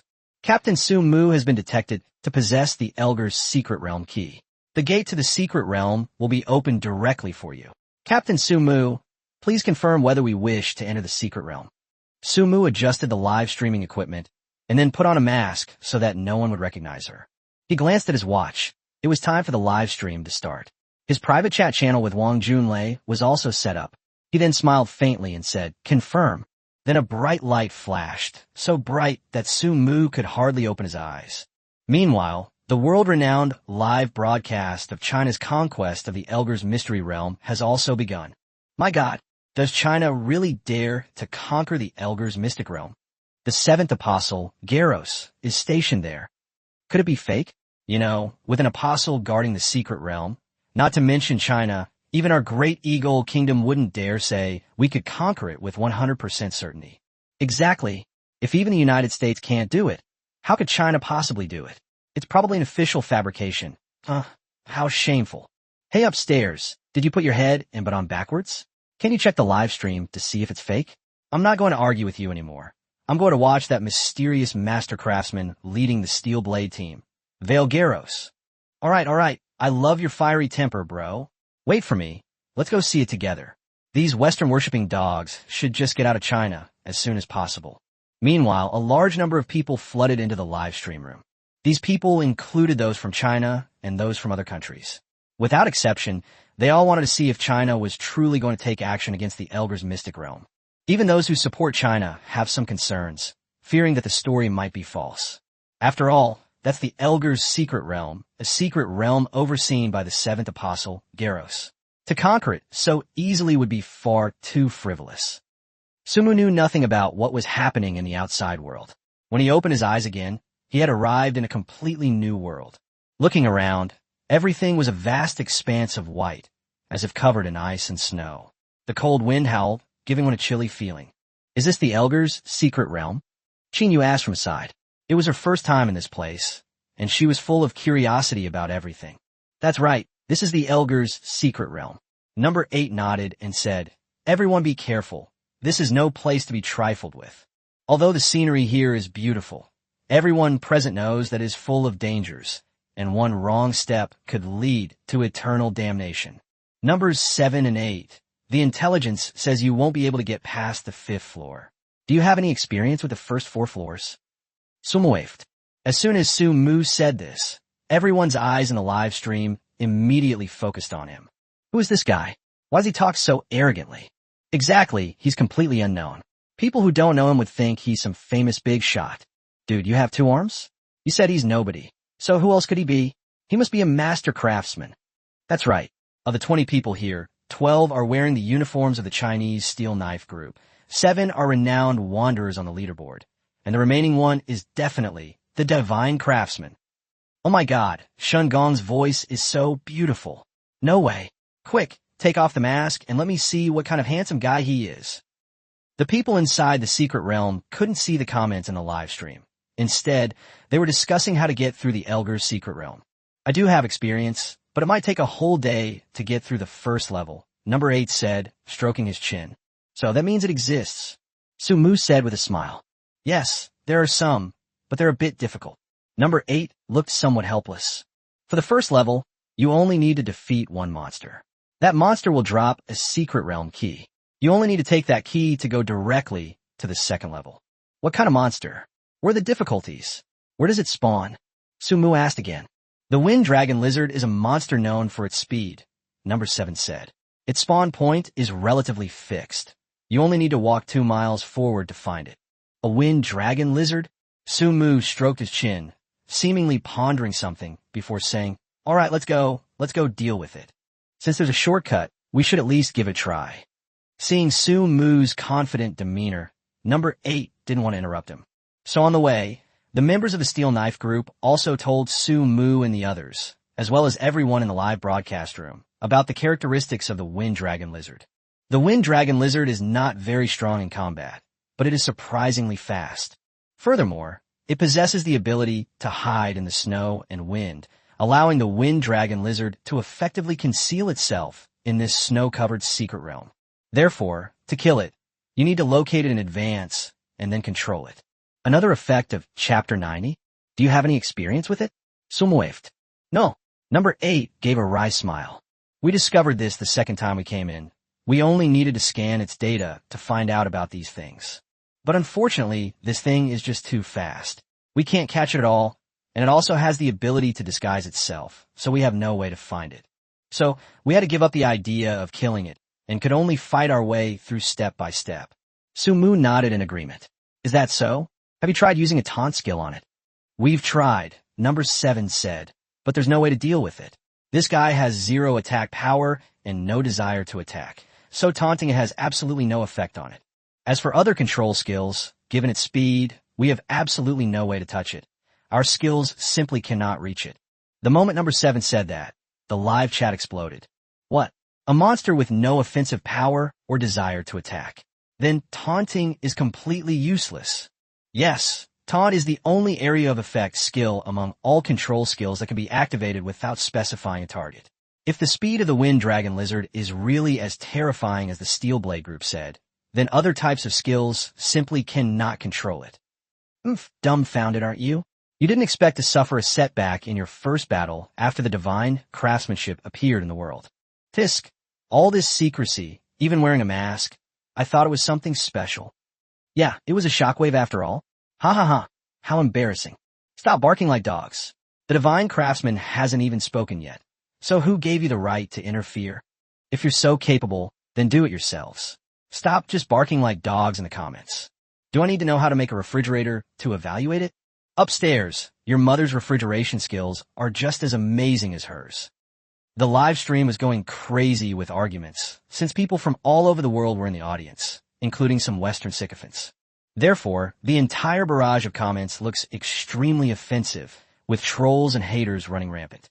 This greatly angered the old leader and Elder Xia, who were watching the live broadcast. Xiao Wang, go and have someone record the IP addresses of all these people in a live chat.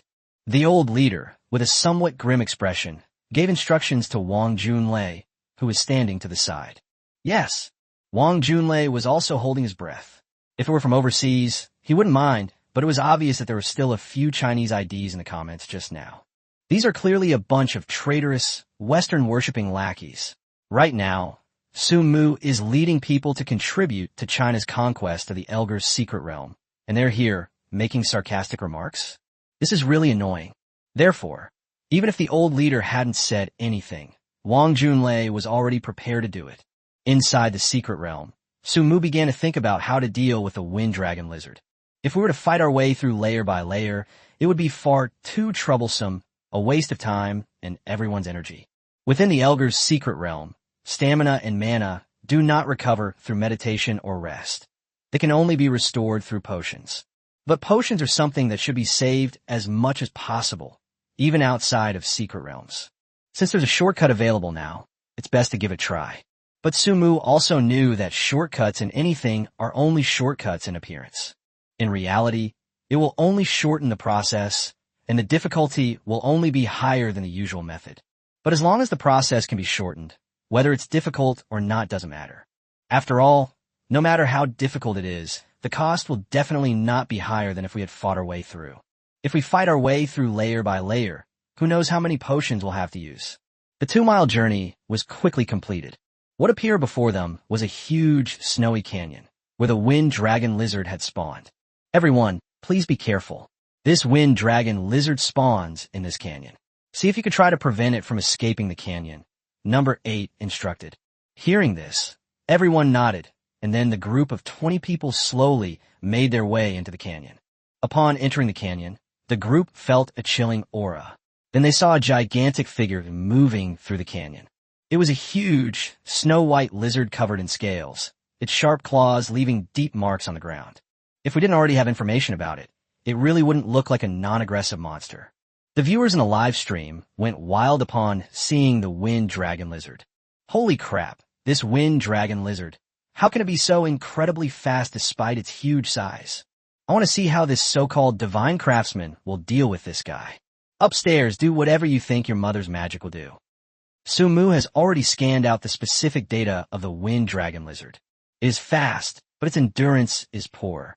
If a group of people chases after it, they can quickly exhaust its stamina. But the Steel Knife team must have tried this. In fact, it was the most unprofitable thing to do. Taking shortcuts is meant to save time and potions. If we chase this giant at top speed, then given its speed, before we can take it down, the cost will probably be no less than if we attack directly. Therefore, to deal with this big guy, we should actually start by taking action against its disguised state. But how exactly can we prevent it from running away and put it into its disguised form without expending its stamina? Su Mu fell in a deep thought, then seemed to have thought of something and looked up at Lao Wang. Lao Wang, is your taunt skill level high? Old Wang asked, somewhat puzzled. I'm alright, what's wrong? I want you to try using the taunt skill on it, Su Mu said. Taunting skills? Aren't they ineffective against it? Old Wang asked, somewhat puzzled. Are you confused? Didn't the Steel Knife team try it many times? Just as everyone was looking on in confusion and the comment section was about to continue mocking Su Mu, Su Mu spoke up. No, you misunderstood. Su Mu held up one finger and shook her head. The effect of the taunt skill is to put the opponent into an angry state, thereby increasing the opponent's attack power. But this wind dragon lizard has 0 attack power, so taunt is indeed ineffective against it. But what if your taunt skill level is high enough, and you can trigger another effect? Another effect? What is it? Could it be that you, Divine Craftsman, are planning something? Old Wong seemed to have thought of something, and his eyes were full of surprise as he looked at Su Mu. My God, you actually thought of that. The audience in the live stream were completely confused, except for a few high-level tanks whose eyes lit up when they heard this. Chapter 91, A State of Shame. The high-level tanks present and in the live stream all understood one thing. The taunt skill had an additional special effect. At this point, although many people in the live chat had raised questions, everyone tacitly kept quiet about it. Everyone wanted to see if Su Mu, this so-called master craftsman, truly possessed genuine talent and skill. Everyone wanted to see if Su Mu, as a live profession practitioner, could really know the hidden skills of combat professionals. It's important to know that this special effect is only available from tanks taunts. Other classes' taunts don't have this effect. Su Mu responded to the audience in the live stream with facts and explained another effect of mockery. If I remember correctly, besides putting the other person into a state of anger, taunt also has the effect of putting them into a state of shame, Su Mu explained. However, to trigger this effect, the taunt skill level needs to be high enough or the caster's mental power needs to be strong enough. Ashamed?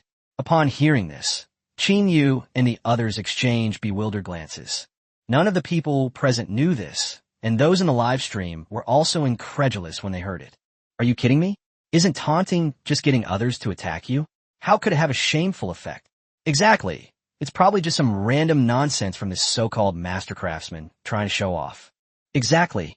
I've been working with tanks for 18 years, and I've never heard of anything like this. He must have made it all up. Stop barking like a dog. Do you guys even know what a tank role is? You've never heard of a tank in 18 years? What have you been doing for the past 18 years? While the live stream was raging, the old commander watching the stream looked at his bodyguard with a puzzled expression and asked, Is what Su Mu said true? Yes. The guard was excited. He had never imagined that a professional would know such a thing. The bodyguard is Xuan Wu, currently the strongest tank specialist in the country. He's the old commander's personal bodyguard. As long as he's around, no one can harm the old commander. As a commander of the country's top tank, he naturally understood what it meant for Su Mu's sarcasm to have a special effect of causing shame. He studied the experience passed down by all the tank masters in China since ancient times. He found that taunt skills are not exclusive to tanks. Many warriors and even some battle mages can use them. However, the tank's taunt has a special effect. Once it reaches a certain level, it can inflict a shame debuff on the opponent. However, what Xuan Wu understands is that for a long time, many people have relied on taunting to force the opponent to attack them, thereby coordinating with the tank's proper counter-damage skills to cause damage reflection. The shame state is rarely used anymore, since it doesn't force enemies to attack you, so you can use the counter-damage to deal damage to them. This can be considered one of the few damaging skills available to tanks, as almost all tanks' ability to deal damage is subject to damage reflection. Over time, the shame status effect of taunt skills became a separate entity. Only a few who truly understand the tank class and aspire to be the strongest tank will learn about the shame status effect from the books of their predecessors. Yes, I didn't expect Shen Gong to be so knowledgeable. He even knows about the special effects of tank skills. Old Wong smiled. Now he truly admired Su Mu more and more. The audience in the live stream were even more astonished upon hearing Lao Wang's words. Lao Wang is currently ranked among the top 5 tank players in China. If even he says so, doesn't that prove that what this miracle worker said is true? So, Master, why are you asking this?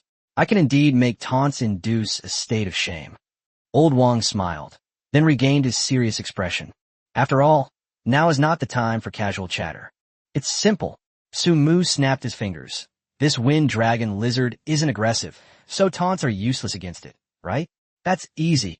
As long as it can enter a state of shame, they'll be fine. Its movement speed is simply too fast, and forcibly chasing it would waste too much time. We just need to make it enter a state of shame and passively enter the disguise. Once it blends into its surroundings and disguises itself, I will have a way to find it. Seeing Su Mu's confident expression, Old Wong nodded. All right, since you've said so, I'll give it a try. As he spoke, Old Wong began to touch the wind dragon lizard. Just before he reached the lizard's sensory range, Old Wong looked at it and taunted, "Ugly freak, come on, fight your grandpa." In an instant, these words were implanted into the wind dragon lizard's mind as if by magic. The wind dragon lizard raised its head and glanced at Old Wong. Then its eyes gradually lost focus, and it disappeared into the wind and snow. The instant it disappeared, Su Mu could clearly feel the movement of the surrounding air. At this point, the comment section erupted into noise again. See? The wind dragon lizard is gone now. Let's see what you can say now. Can you please stop being such a clown? I'm annoyed by all of you stinking trolls. The divine craftsman has his own methods. It's not your place to argue about it. Exactly, this wind dragon lizard moves so fast. If it weren't for the divine craftsman's reminder, it would probably have taken the Steel Blade group half a day just to chase it, right? Just as the people in the live stream were making a fuss, Su Mu smiled slightly and looked at the crowd beside him. All right, it has now pretended to be ashamed. Next, we need to find it. As he spoke, Su Mu took out a compass he had crafted over the past 2 days from his pocket. This compass was something Su Mu came up with on a whim. At the time, Su Mu didn't know much about the Elgar's secret realm and could only learn about it from Qin Long's intelligence. He didn't know how big the Elgar's secret realm was, so in order to ensure that he wouldn't get lost in the secret realm, Su Mu made this compass. This compass not only has the function of finding directions, but also the ability to find objects. Su Mu had already turned on the compass when the wind dragon lizard disappeared. After the wind dragon lizard disappeared, the movement of the air around Su Mu became the compass's way of pinpointing the wind dragon lizard's location. Immediately afterward, under Su Mu's control, the compass needle slowly came to a stop. When the pointer stopped, Su Mu's lips curled into a smile. Found it! Amidst the bewildered looks of everyone, Su Mu looked at the Steel Blade group members beside him and said, "Find 2 array masters and trap that spot with an array." As Su Mu spoke, he pointed to a spot in the distance. Number 7 and number 8 immediately nodded, and then 2 people from the Steel Blade group stepped out. The Steel Blade group's action and execution capabilities were top-notch. After Su Mu finished speaking, the only 2 formation masters among the 12 who entered came out. Chapter 92. Killing the Wind Dragon Lizard. Under Su Mu's instructions, the 2 worked together to encircle the direction he pointed to using an array. Then Su Mu looked at Qin Yu beside him and said, "Sister Qin Yu, cast a high-damage spell on that spot." Qin Yu, being a magician, nodded, knowing this wasn't the time to show off. She took out her staff and gently waved it, instantly creating a massive fireball in midair. A few seconds later, the fireball plummeted and crashed into the area enclosed by the formation. Bang! With a deafening roar, the snow-covered ground was instantly blasted open. A colossal creature then lay in the resulting depression. This is the Wind Dragon Lizard. All done. Su Mu raised an eyebrow. Let's go see what great treasures we have. As Su Mu spoke, he ran toward the large, sunken snow pit. This scene instantly stunned everyone watching the live stream around the world. No way. Why do Chinese tanks have this capability? Is this the time to be concerned about tanks? Haven't you noticed that this guy called Shinggong is really smart? And what exactly is that compass he made? How can it even detect camouflage? Exactly. Disguise is a crucial skill for us Japanese ninjas. What will we ninjas do if we can be found by a compass? Stop patting yourselves on the back, you guys who are living the good life. When it comes to disguise, the Tang clan assassins of China are your ancestors. I am increasingly convinced that Shen Gong truly has the ability to lead the elite team through the secret realm and help China conquer the Elgar's secret realm. Come on, you only dealt with one wind dragon lizard. Don't get your hopes up. Various opinions emerged all over the world, and the old leader looked at Xuanwu beside him and asked, why didn't the Steel Knife group do this before? Xuanwu smiled wryly. It's not that none of the Steel Blade group members know how to use high-level taunts. Even the Steel Blade group members who are good at stalling can make this Wind Dragon Lizard enter a disguised state. But once the Wind Dragon Lizard enters its camouflage state, it becomes extremely difficult to find. Coupled with its unparalleled speed, the Steel Blade group is truly helpless against it. Su Mu approached the Wind Dragon Lizard and, seeing the lizard lying on the snow, crouched down. Something on its neck that was flashing a faint white light caught Su Mu's attention. It had a key called the second floor direct access key, hanging around its neck. After taking the key off, Su Mu began to study the entry for the key. Second floor direct access key. The hidden monster wind dragon lizard drops from the first level of the Elgar's secret realm, allowing direct teleportation to the second level. After putting the key away, Su Mu didn't rush to leave. Instead, he took out a steel knife from his spatial ring, preparing to kill the wind dragon lizard. It's important to know that many treasures are dropped by monsters in the secret realm. The wind dragon lizard, being a monster from the Elgar's mystic realm, and a hidden monster at that, must be full of treasures. Su Mu had just seen it. Its scales possessed strong defensive capabilities, and its claws and fangs were excellent materials for forging sharp blades. Since even its body surface has this effect, Su Mu really wanted to know if the wind dragon lizard could drop anything better. After the wind dragon lizard was killed, it dropped 2 beads that emitted a faint glow. "This is," Old Wang exclaimed upon seeing the bead in Su Mu's hand. "This is the demon core of the wind dragon lizard." Demon core. Upon hearing this term, everyone was shocked. The viewers in the live stream instantly erupted in excitement. This is the demon core of a monster from the Elgar's secret realm. And it's the demon core of a hidden monster. How many lives must this master craftsman have to survive to find something like this? Everyone naturally knows that the most important thing inside a demon beast is its demon core. Like professionals, demon beasts are also divided into levels. Although the wind dragon lizard in front of us is not aggressive, its level has already reached 100. 2 demon cores from 2 level 100 wind dragon lizards, specifically from the wind dragon lizards within the Elgar's secret realm. If these 2 demon cores were on the market, they would be priceless. If it were to be sold publicly, it would be fair to say that it would be available at a price, but not in demand. Because the demon cores of demonic beasts contain the original power of the demonic beasts, some alchemists can use demon cores to refine extremely precious pills. And it's not just pills, but also potions, equipment, weapons, and even demon cores. For some combat professionals, these demon cores are also excellent cultivation resources. They can enhance their various attribute values and refine their physique. This is great. Su Mu smiled and put the 2 demon cores directly into his spatial ring.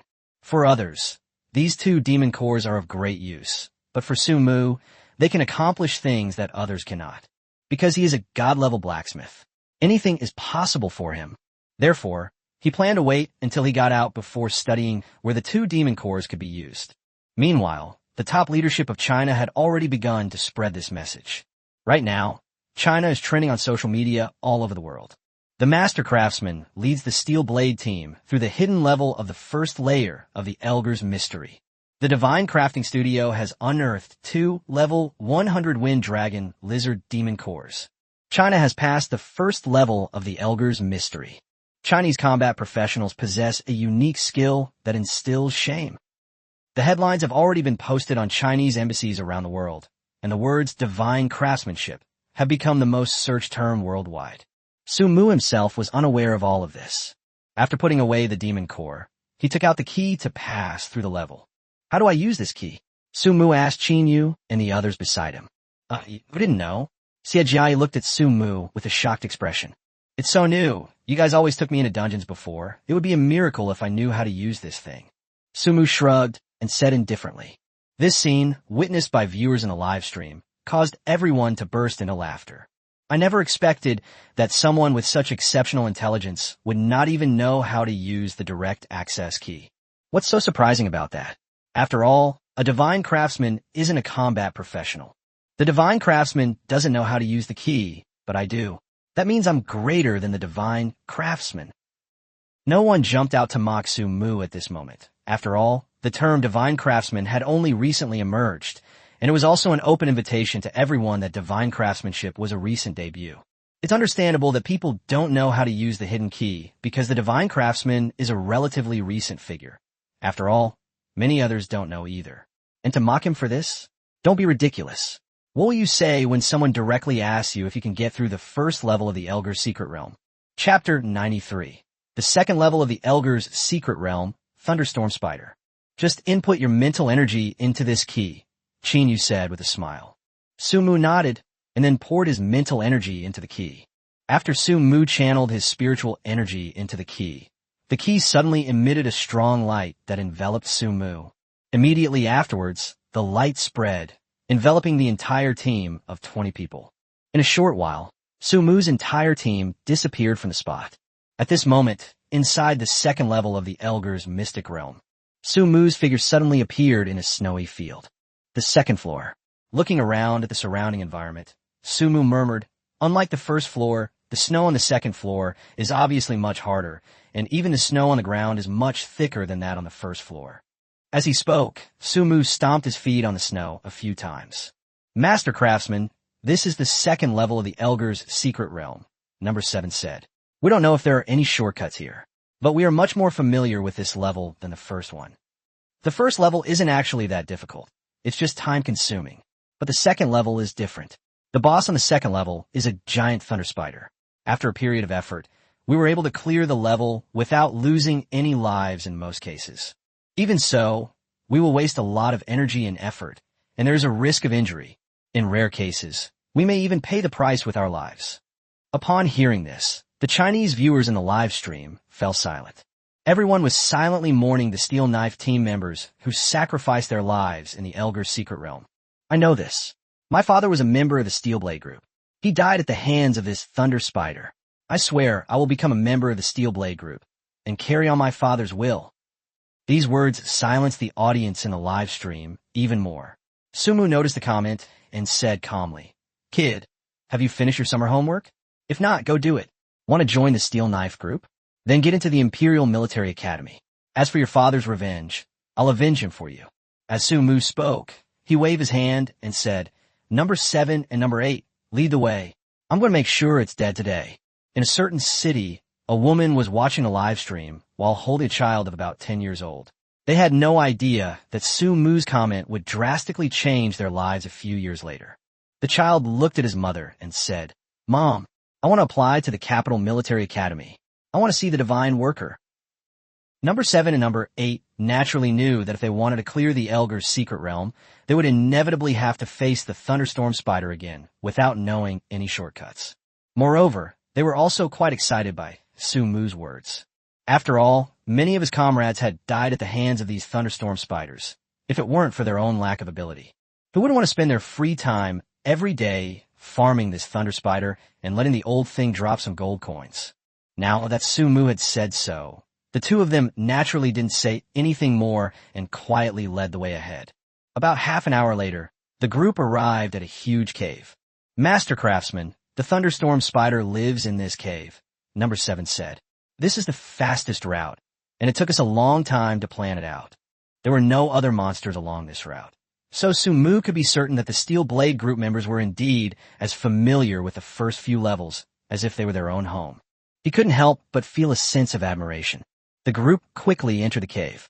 The cave was extremely spacious, and, at a glance, the entire scene inside was visible to everyone. The cave was filled with uneven, pitted snow and scattered with bones in many places. These skeletons varied in size. Some were human, and some were those of demons and beasts. Right in the center of the cave, a huge spider was lying there. The spider was as big as a truck and emitted a faint glow of lightning. Its jet black fur was chilling, and its 8 spider legs were like sharp blades piercing the ground. And on each side of its mouth are 4 huge fangs. Upon seeing the spider, everyone in the live stream exclaimed in surprise, "Is this a Thunderstorm Spider? It's huge. This must be at least a level 400 demon beast, right? It might even be a level 500 demon beast. Can he defeat the Divine Craftsman? A level 400 demon beast is no weaker than a level 400 combat professional. Is this new guy upstairs? Can a level 400 combat professional compare to a level 400 monster? A level 400 monster strength is at least that of a level 500 plus combat professional. Shen Gong may be in trouble this time. No matter how strong he is personally, he is helpless against a monster of this level. The person upstairs is right. Monsters and combat professionals are different. Monsters of the same level are definitely stronger than combat professionals. This is almost universally acknowledged. Stop talking nonsense. We still have the Steel Blade team and the guys on the national server leaderboard, right? We can definitely beat them. The crowd was buzzing with discussion, but Su Mu, inside the cave, paid no attention to it. After observing the thunderstorm spider in front of him, he looked at number 7 and asked, "Number 7, what level is this monster?" In response to your question, Divine Craftsman, this thunderstorm spider is a peak level 400 demon beast. It's almost breaking through to level 401. Number 7 said respectfully. Level 400 peak, huh? Sumu nodded. How did you guys defeat it before? We usually attack in groups of 20, using our numerical advantage to wage a war of attrition, Number 7 said. This thunderstorm spider has extremely high defense and is incredibly fast. It's difficult for us to inflict effective damage on it, and it also uses lightning attacks. We usually rely on our numerical advantage to wear it down. But its final counterattack is also terrifying. We usually have to pay the price of several lives to kill it. At this point, a hint of melancholy appeared in Number 7's eyes. Sumu nodded in understanding, then looked at the group of people beside him and said, "Okay, I think I understand. You guys wait here. I'll see just how difficult this idea really is." With that, Sumu walked towards the thunderstorm spider. Upon seeing this, everyone in the live stream exclaimed in surprise. Holy crap! Shengong is going to take on this thunderstorm spider all by himself. A level 400 peak demonic beast. Even a pig could easily pierce its skin, right? Has Shengong gone mad? Currently, the peak level for human players is 800. Wouldn't a level 400 monster be easily defeated when using divine crafting? Shengong has overestimated himself this time. It seems he's about to fail. The crowd began to murmur amongst themselves, and Qin Yu and Xie Jia hurriedly exclaimed, "A divine work! No way!"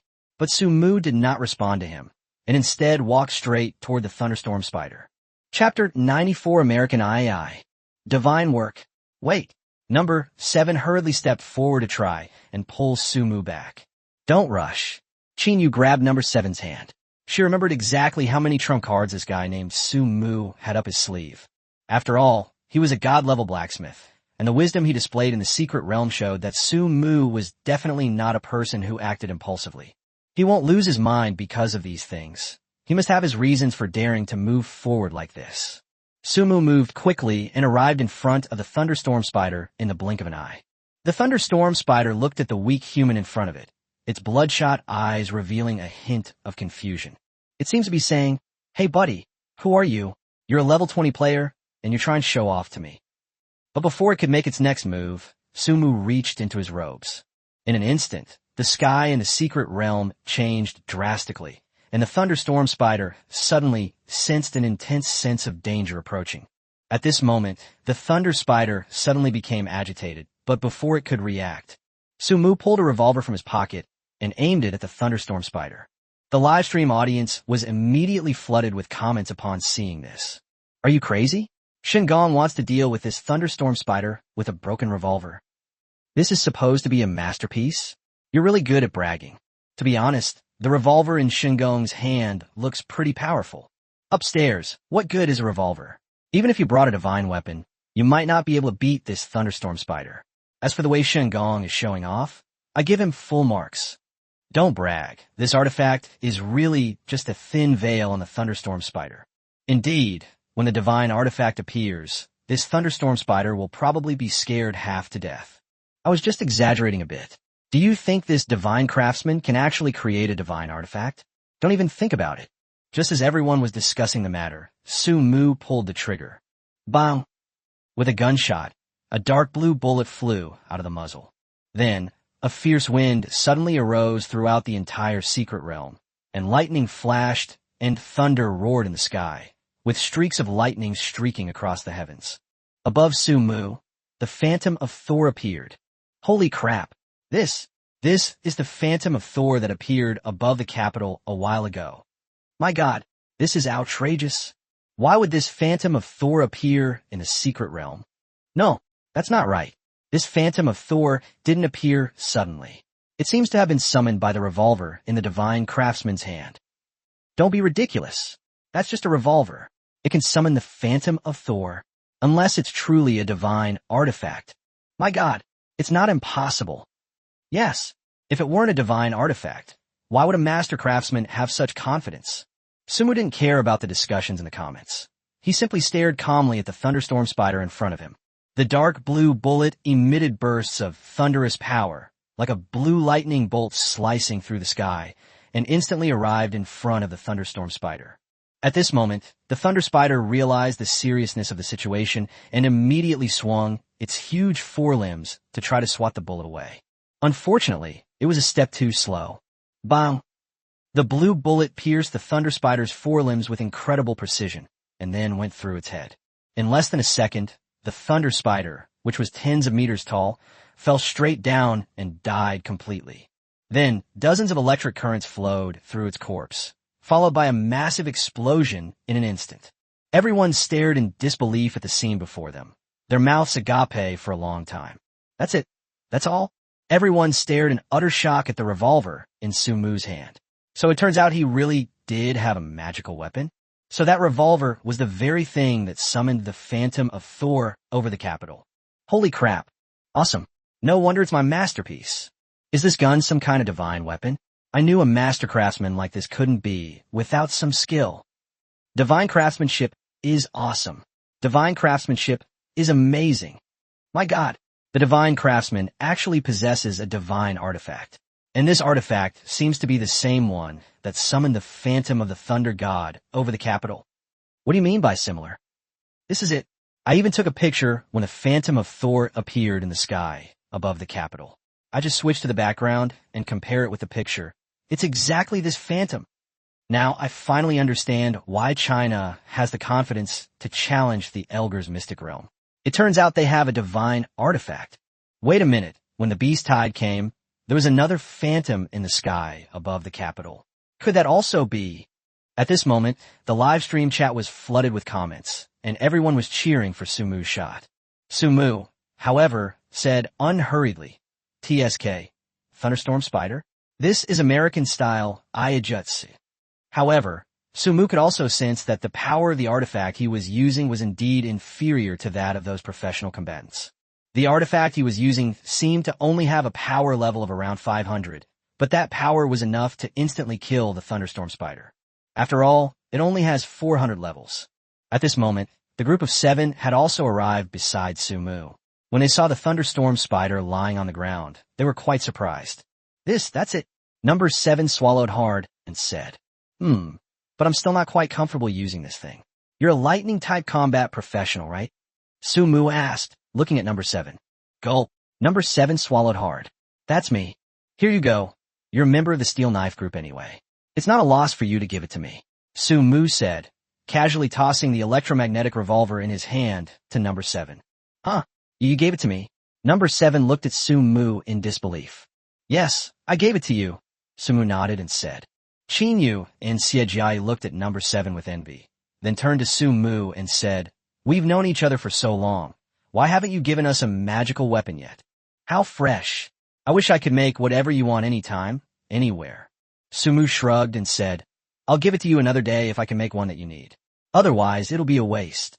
After all, a divine artifact needs the right user to unleash its true power.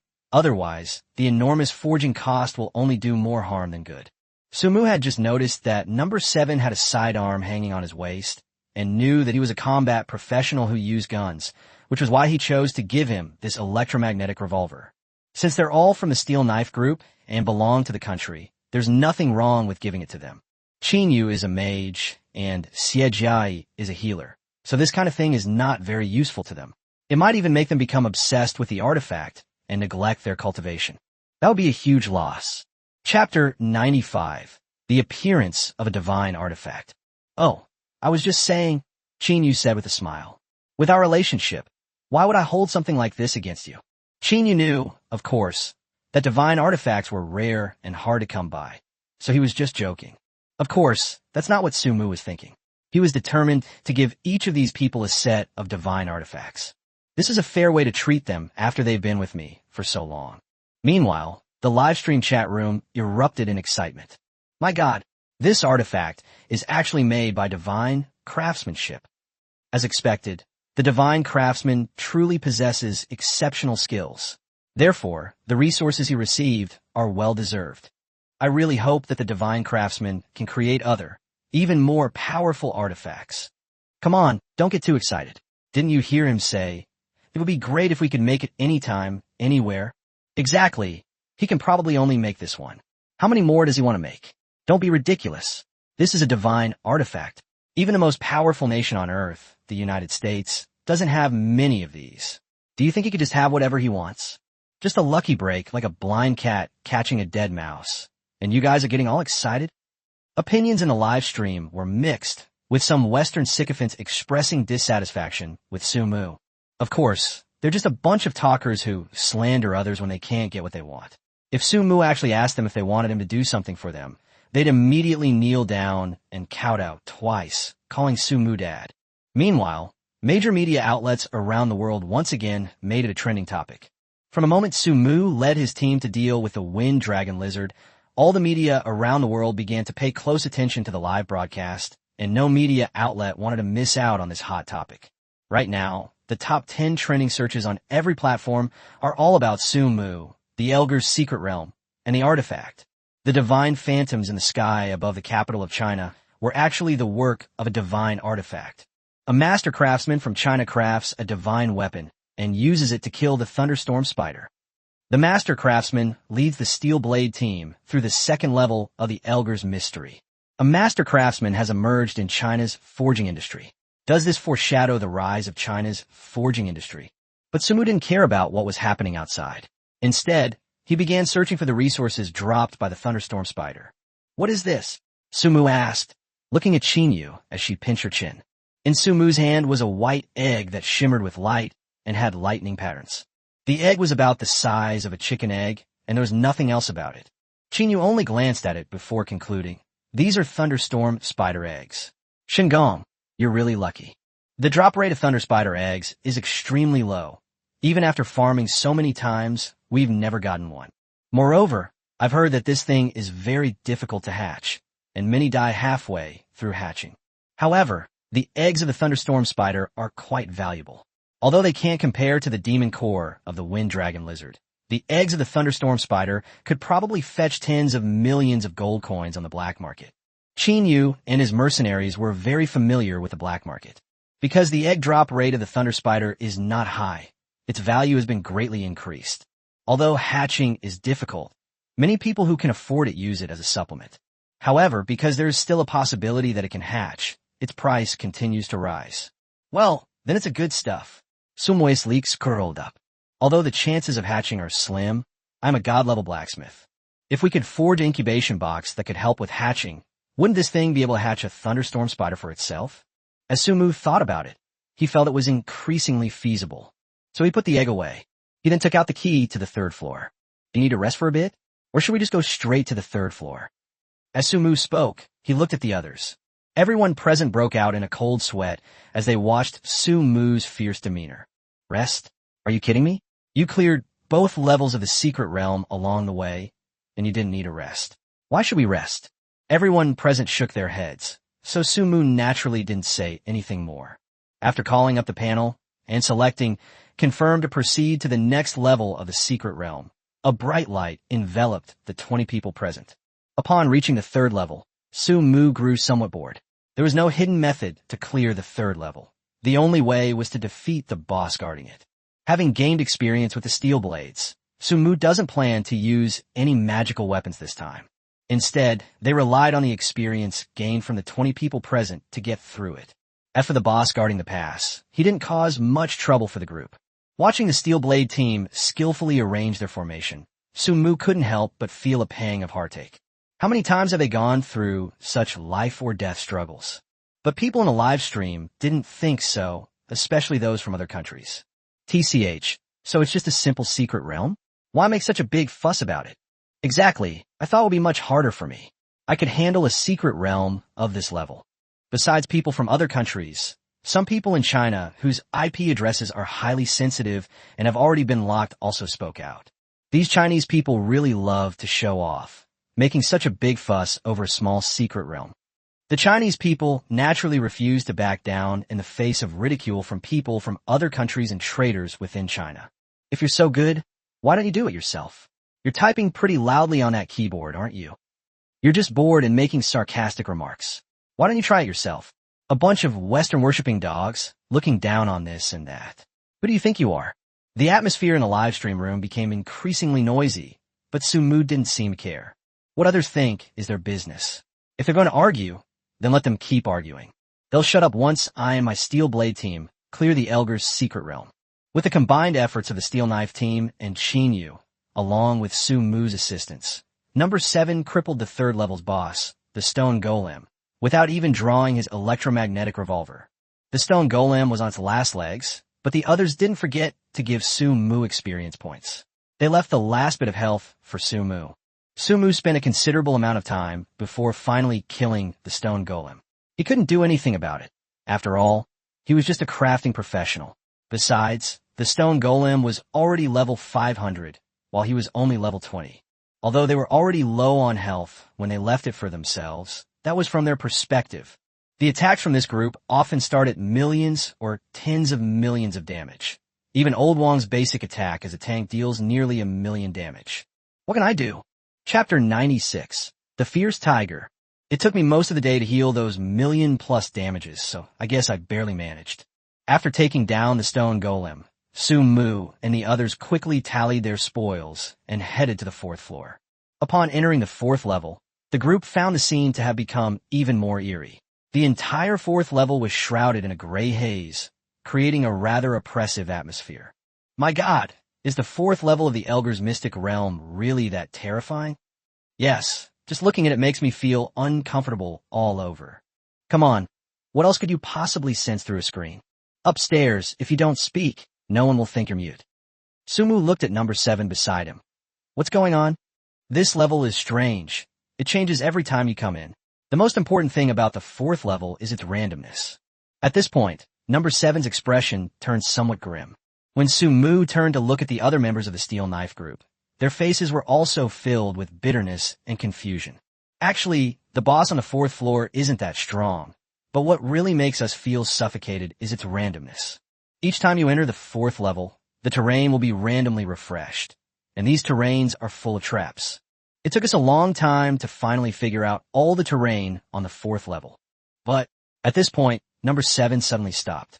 Sumu suddenly sensed that something was wrong. Number 8 chimed in. This terrain, we've never seen before. As soon as he finished speaking, the live stream chat exploded. What?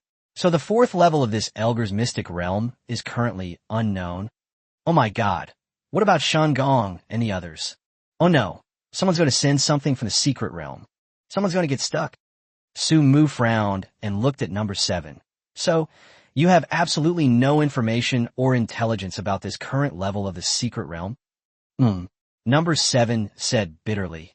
The only thing we can be sure of is that this 4th floor will have many traps that are hard to guard against. Organ. Sumu's brows harrowed immediately. If it was a trap, then things would be troublesome. When it comes to government agencies, if you encounter someone who understands them, things are manageable. But if you encounter someone who doesn't, it's truly impossible to guard against them. Sumu began to ponder, then looked at the others and said, How about this? You all wait here for me. The rest of us will go and take a look. You're sending someone to scout ahead? How can that be? Number 7 said anxiously. This 4th level is so dangerous. What if we encounter some kind of trap?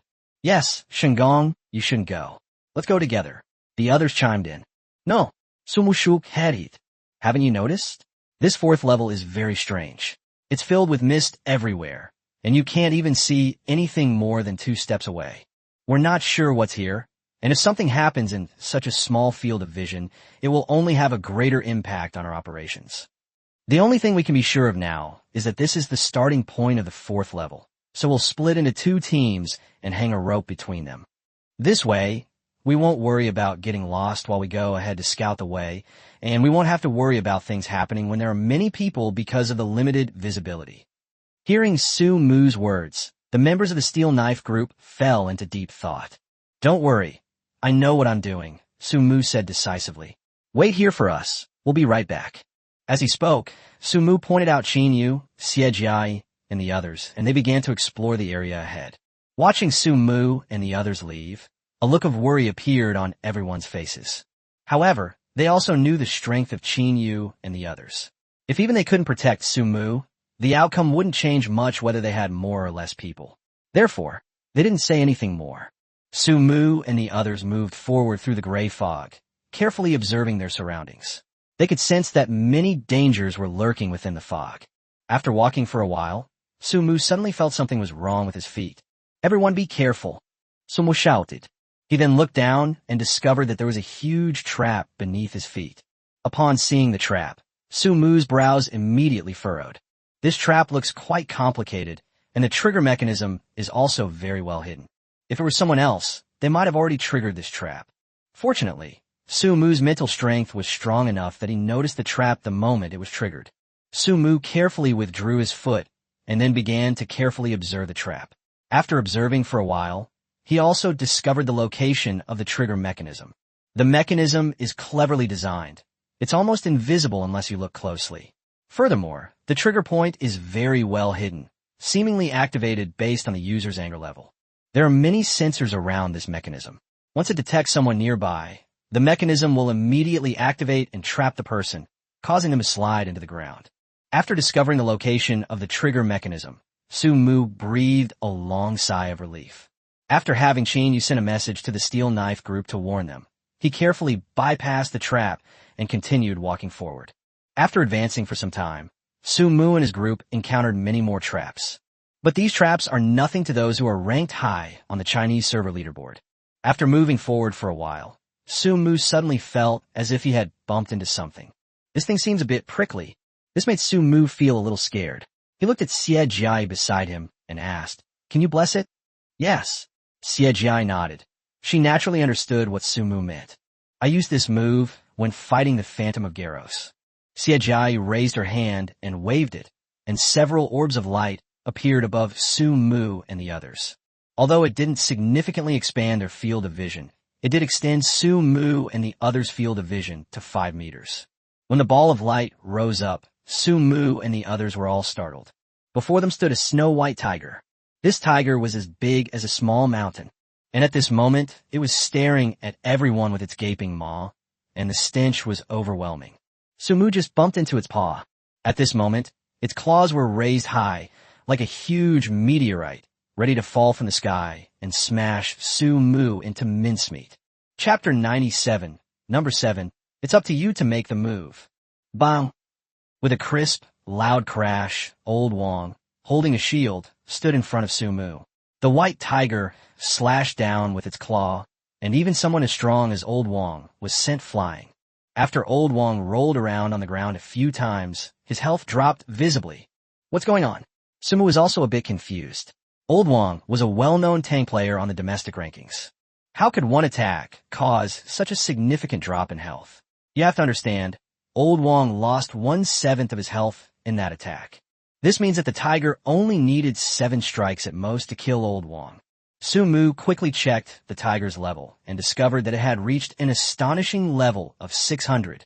According to previous intelligence, the boss on this floor was at most around level 500, but now there's a level 600 thing on the 4th floor. What's going on? Qin Yu also hurriedly notified number 7 and the others to come over quickly. They had realized that the white tiger before them was definitely not something that the people present could easily deal with. Su Mu's eyes flickered as he looked at the white tiger. Its attack power had exceeded his expectations. I originally thought that no matter how strong the boss on the 4th floor was, I could find a way to defeat him and then bypass him, so that I could save my energy to deal with the Phantom of the North Blue card on the 5th floor. But now it seems there's a problem. This white tiger doesn't seem to be the boss that should exist on this 4th level. Because if there were a level 600 boss on the 4th floor, the Steel Blade Group would definitely have notified us in advance. After casting a healing spell on Old Wong, Xie Jia began to check the information about the tiger. Fragment of the white tiger's illusory image. Level 600. One of the remaining phantom fragments of the 5 ancient beasts. The white tiger's phantom has shattered into thousands of fragments scattered throughout the world and various secret realms. Once these fragments are obtained, the complete white tiger phantom can be summoned. This fragment of the white tiger phantom was released by players exceeding the boss level of this level, as detected in the Elgar's secret realm, in order to balance the skill level of raid groups. Upon seeing the information about the white tiger, Xie Jia's eyes widened in disbelief. Are you kidding me? Fragments of the phantoms of the 5 ancient divine beasts? Or is it to balance the skill level of dungeon teams? Looking at this message, Xie Jia glanced at Sumu. Perhaps it was because of this guy that such a powerful boss appeared. After all, he's a god-level blacksmith. After receiving the information, number 7 and number 8 also rushed over. The Steel Blade team members were somewhat stunned when they saw the enormous white tiger before them. They had never encountered a boss of this level in this secret realm before, let alone this level. They've never even seen a white tiger before. However, his focus was different. He looked at the white tiger and his mind wandered. The information states that there are tens of thousands of fragments of the white tiger phantom. If this fragment is this powerful, how strong would the complete white tiger phantom be? No, how strong would the complete white tiger be? Sumu didn't even dare to think about it. His eyes widened as he stared at the fragments of the white tiger phantom before him. At this moment, he really wanted to try to see if he could collect all the fragments of the white tiger phantom in the future. The situation doesn't seem very optimistic right now. It appears that even number 7 and number 8 don't know what level this thing is at. What's going on with this thing? Sumu turned to look at number 7 and number 8. I don't know. The boss on the 4th floor has always been random, and the level is also random. The bosses we've seen are always around level 500. We've never seen anything like this white tiger phantom fragment before. Number 7 and number 8 looked rather grim. That's troublesome. Sumu muttered to himself. Let's see how durable this thing is. The white tiger is all about killing, so its health shouldn't be that high. After thinking for a moment, Sumu turned to Qin Yu and said, Sister Yu, Lao Wang and I will go up and see how good this guy is. You guys get ready to attack him and see how strong his attack power is. These words stunned everyone present. Even a live stream chat exploded with excitement. No way, are you kidding me? Shinggong, aren't you a professional in the real world? Yeah, Brother Wang is a top tank on the national server leaderboard. Even with that, one hit from the white tiger is enough to take him down. You're just a crafting professional, and your level isn't that high yet. Aren't you just going to go up there and get yourself killed? It seems some people have been praised too highly by the country and think they're all that great. Don't be foolish, Shinggong. Let Brother Wang do it. Xiao Ran's heart tightened when she heard Su Mu's words, but then she remembered that it was Su Mu who said them, and the weight in her heart lifted a lot. For some reason, in her eyes, no matter what Su Mu said, as long as it came from his mouth, he would definitely be able to do it. Qin Yu and the others looked at Su Mu and were about to refuse, but they saw Su Mu rush forward in an instant. With a shield capacity of 800 million, even if I am weak, I shouldn't be able to be killed by this thing in one move. Su Mu blinked and appeared in front of the white tiger, then reached out and twisted the quantum reactor at his waist. In an instant, a white light enveloped Su Mu, and at the same time, a divine phantom appeared above Su Mu. The entire live stream chat exploded with excitement. My God, this is the phantom of a god that appeared in the sky above the capital when the beast tide attacked it. As expected, that phantom appeared because of the divine craftsmanship. Just like the revolver earlier, the divine phantom above the capital was also created by the divine craftsmanship. The gods protect not China, but divine craftsmanship. The white tiger reacted extremely quickly, slapping Su Mu in the blink of an eye. This palm strike completely overwhelmed Su Mu's negligible physical resistance, and the blow felt like a real injury to him. In an instant, Su Mu's quantum reactor's shield value dropped by 100 million. The white tiger's attack power had completely exceeded his expectations. Let alone him. Even if you gave the quantum reactor to old Wang, he might not be able to withstand a few blows from this white tiger. Moreover, this white tiger is only a fragment of the phantom. If there were a complete white tiger, I can't even imagine. At this moment, number 7 and number 8 had arrived at Su Mu's side. Seeing Su Mu's solemn expression, they seemed to know that the white tiger in front of them was not something to be trifled with. Even if the entire Steel Knife team went, they might still be chosen by this white tiger. At this moment, Qin Yu hurriedly led everyone to launch an attack, while the white tiger was momentarily stunned after launching its attack. Several attacks landed on the white tiger, but the white tiger was completely unaffected. Su Mu then looked at number 7 and said, Number 7, it's your turn to make the move. Me? Number 7 pointed to himself. Divine Craftsman, you may not know, but I'm not good at offense. Well, I'm good at speed. My profession is assassin. Chapter 98, The Phantom of the North Blue Card. This white tiger phantom is like a heavily armored warrior. How can my attacks possibly have any effect on it? No, you're not an assassin. Su Mu shook his head. Take out the electromagnetic revolver I gave you. Upon hearing Su Mu's words, Number 7 suddenly remembered that the divine craftsman had just given him a divine weapon. Without saying a word, Number 7 took out the electromagnetic revolver and held it in his hand. Charge up the electronic revolver. Inject your electrical energy into it. Then aim at the white tiger and fire. Remember, with an electromagnetic revolver, you're not an assassin, but a highly agile and mobile ADC. And he's an ADC with devastating firepower. Upon hearing Su Mu's words, Number 7 took a deep breath while looking at the electromagnetic revolver in his hand. He then channeled his power into the electromagnetic revolver, before looking directly at the white tiger ahead. He had witnessed this electromagnetic revolver firsthand, but he had never used it himself, and he didn't know how powerful it really was. But he knew he was a member of the Steel Knife Group, and he was a soldier. When following Su Mu into dungeons, every word Su Mu said was like a military order. I must strictly enforce this. Number 7 raised his gun and aimed it at White Tiger. The moment he pulled the trigger, thunder roared throughout the entire secret realm. The phantom of the thunder god reappeared in the sky, calmly gazing at the white tiger before him. The god's gaze looking down upon all living beings instilled fear in the white tiger. Thunder roared within the secret realm, as if a celestial being had descended to earth. A bullet filled with lightning power was fired from the revolver. In an instant, the bullet struck the white tiger. Bang! A deafening roar shook the entire secret realm, causing it to tremble. The bullet emitted a burst of lightning after entering the white tiger's body, and then the white tiger collapsed to the ground, seemingly lifeless. Silence. Utter silence. Even the viewers in the live stream room were completely silent. At that moment, the whole world seemed to freeze, and everyone watching the live broadcast fell silent. Even those who had personally experienced the electromagnetic revolver, such as Wang Junlei, were stunned. Then, the whole world erupted. Every country is publicizing this matter extensively. Whether it's China or the United Kingdom, people from every country went wild after witnessing this scene. They witnessed a miracle in history. The illusory fragment of the mythical beast was instantly killed by a single shot. The ingenious craftsmanship of China creates an electromagnetic revolver, attracting the descent of gods. Does the phantom of the mythical beast truly possess sufficient power?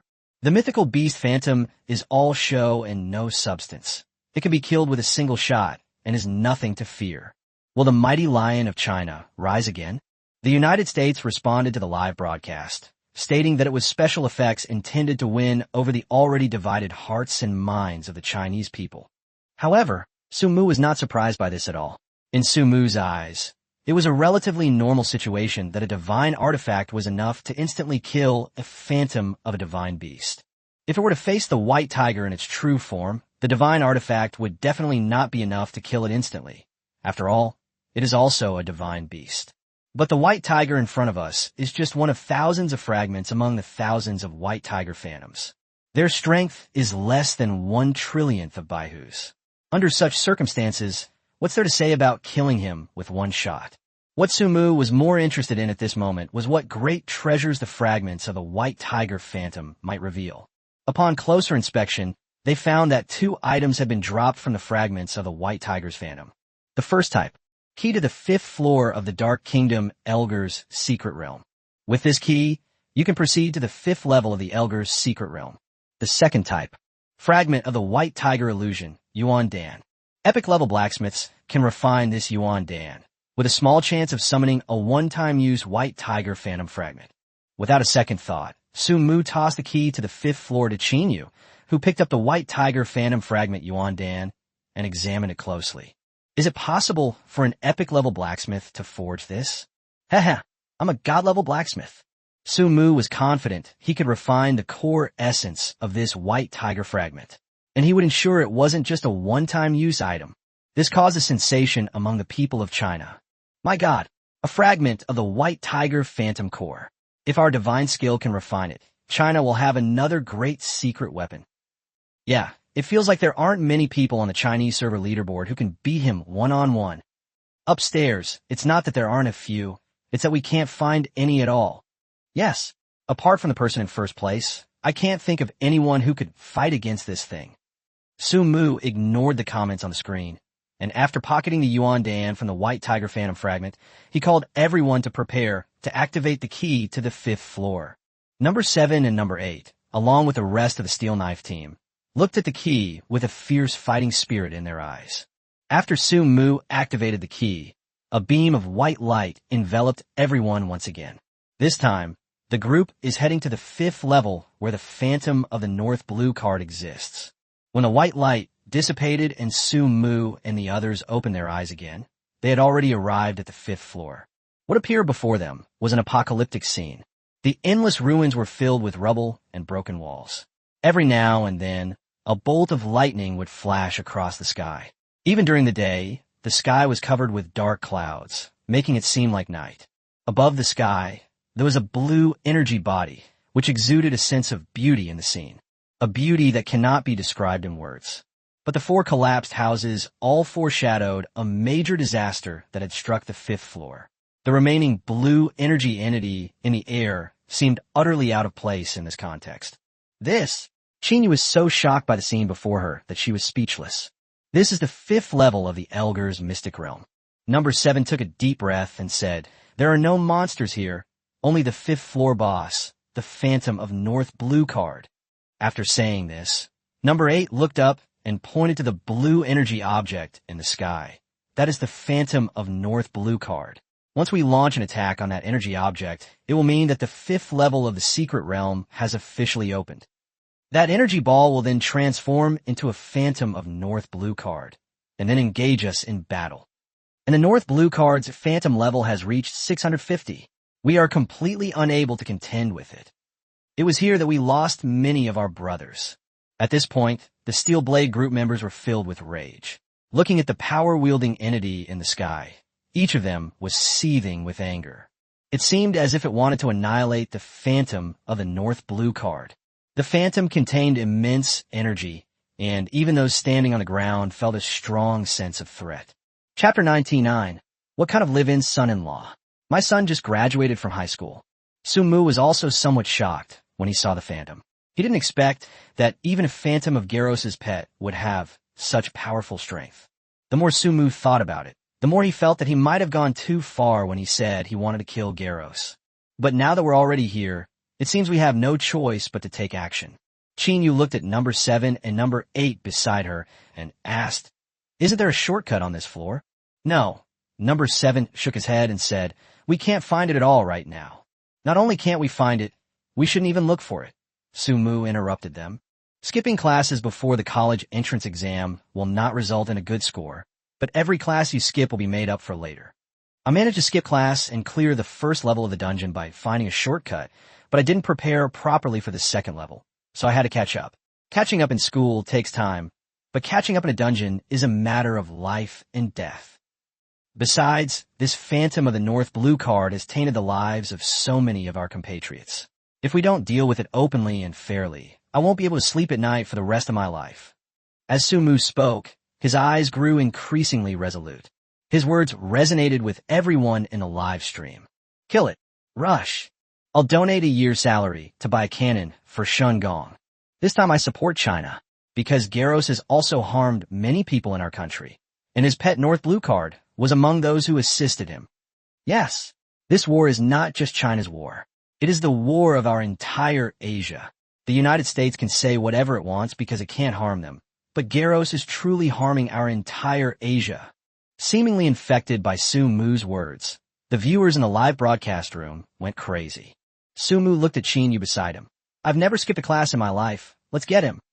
"All right." Qingyu was also intrigued. After Xie Jia applied various buffs to Qingyu, Qingyu raised his hand and unleashed a huge fireball. The fireball was as dazzling as the sun under Qingyu's control. The fireball slowly flew into the sky, and upon approaching the energy body, it instantly absorbed it into the fireball. Immediately afterwards, the fireball began to tremble, as if something inside was about to burst out.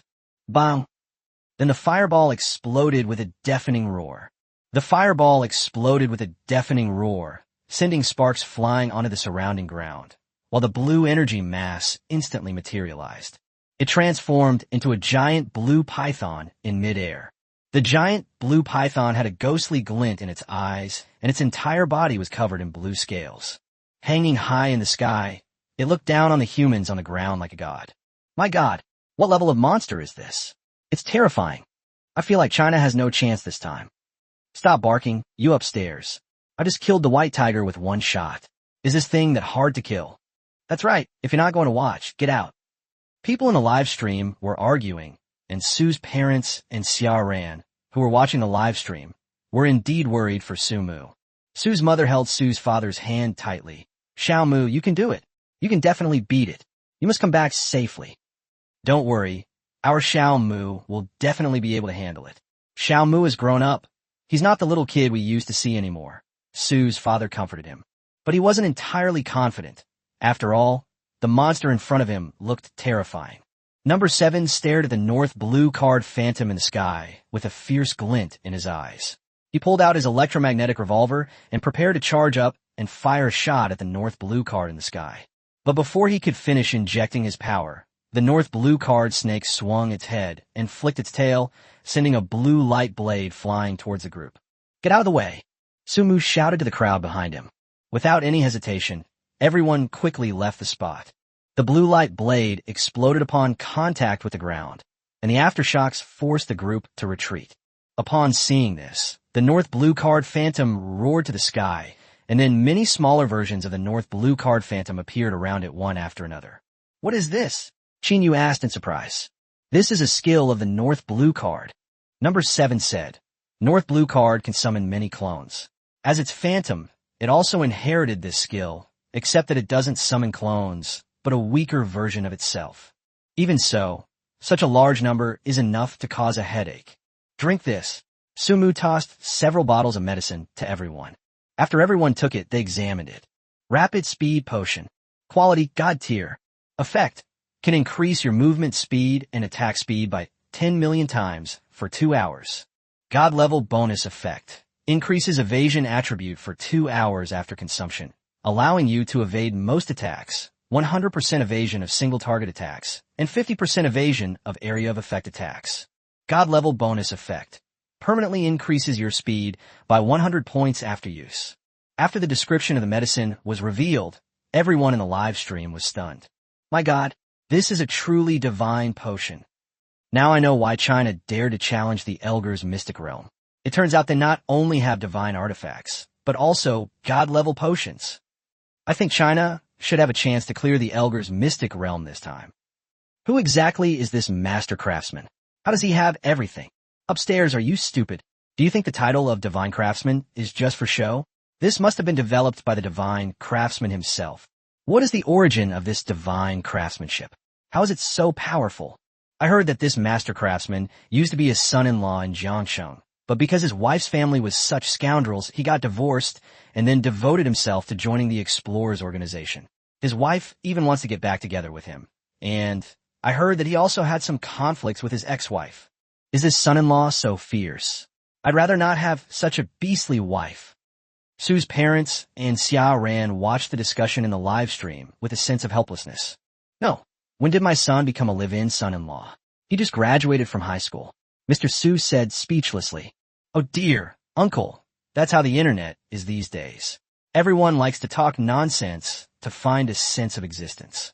Xia Ran smiled and reassured him, Uncle, don't worry. Su Mu's information is a top-level state secret. As long as the country doesn't want it, no one will ever know any details about Su Mu. Even those who know Su Mu's situation would never dare to say it. Looking at the comments on the screen, the old leader nodded in agreement. It seems they did a good job. They really did protect Su Mu.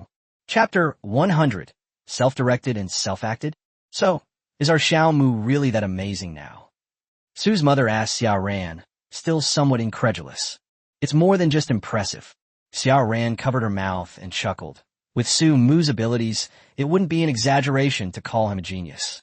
Right now, he can be said without hesitation to be the #1 forging person in China. Hearing Xia Ran's words, Mr. and Mrs. Su exchanged a glance. Mrs. Su's eyes filled with tears. It seemed that their child had truly grown into someone they never dared to hope for. Back in the secret realm, Su Mu distributed the speed potion to everyone. This is an upgraded version of the speed potion that Xia Ran brought him back then. In fact, Su Mu was not capable of making potions himself, since blacksmiths also have many levels. Even Su Mu, a god-level blacksmith, couldn't create a potion without any blueprints or experience. However, his godlike talent granted him a skill, the ability to add attributes to any item. Therefore, although Su Mu was unable to create the potions, he could add additional entries to them. Su Mu even unintentionally discovered that these potions could be upgraded using the speed bead in his possession in conjunction with his god-level talent. Thus, this batch of god-tier potions with 2 god-tier attributes was born. Unfortunately, the production volume was not large. Everyone took the potion given to them by Su Mu and drank it all in one gulp. At that moment, they didn't have time to care whether the potion they were drinking was a divine-level potion or whether it was precious. For before them lay a ferocious giant serpent, the pet of Garros, one of the 12 apostles. A single misstep could mean death here. Although the real world and the game world are merged, unlike in the game, if you die in a dungeon in reality, you are dead. There is no resurrection, no second chance. Everyone is in hell mode with only one life. Therefore, everyone was on high alert when facing the North Blue card. After drinking the potion, all 20 people present were shocked to find that their speed had reached a level that was unprecedented and even unimaginable before. Oh my god, I feel like I'm flying. Qin Yu dodged several flying monsters with a graceful turn, her face beaming with joy. This was an experience she had never had before. As a mage, and a positional mage at that, her speed was not particularly outstanding. The strength of a positional mage lies in her offensive capabilities. Given enough time to cast spells, she can unleash devastating attacks. Therefore, mages, especially positional mages like Qin Yu, have extremely low mobility. This led her to have a great longing for the possibility of having extremely high speed. Today, with Su Mu's help, she finally achieved what she could only dream of in her entire life. Meanwhile, number 7, an assassin, was now in his element, like a fish in water with wings. After receiving Su Mu's potion, everyone displayed unprecedented abilities. The viewers in the live stream were completely dumbfounded. Even under the high magnification live stream camera, the speed of the group was still ridiculously fast, which caused a burst of exclamations in the live stream chat. My god, how many more things are hidden in this divine craftsmanship? Exactly, and his spending is far too extravagant and domineering, isn't it? That's a full 20 bottles of divine-grade potions. An ordinary family would keep even one bottle as a family heirloom. Hey, upstairs, stop messing around. How could an ordinary family afford something like this? I strongly suspect that this live broadcast was staged by China using special effect for the whole world to see. That's right. No other country besides our Eagle Nation can develop such a divine-level potion. Agree. The discussions in the live chat were not within Su Mu's attention. At this moment, he was leading everyone to fight against the Phantom of Beilanka. It must be admitted that the combat power of this North Blue card's Phantom is indeed somewhat strange. Its own combat power is not high, but the endless stream of monsters it summons is extremely troublesome. Every time Su Mu and the others defeated a batch, it would summon another batch, and in a short while, it surrounded them again. The Phantom of North Blue card roared to the sky, a sharp howl that seemed to pierce the eardrums of everyone present. Then the monsters began to attack, and swarms of them rushed towards the group. Even the experienced members of the Steelblade group were somewhat bewildered at this moment. These little monsters seemed to have little attack power, and you could hit them, but the problem was that you couldn't kill them. Each of these small monsters is a clone of North Blue card's Phantom. Although their attack power is not as strong as North Blue card's Phantom, is not bad either.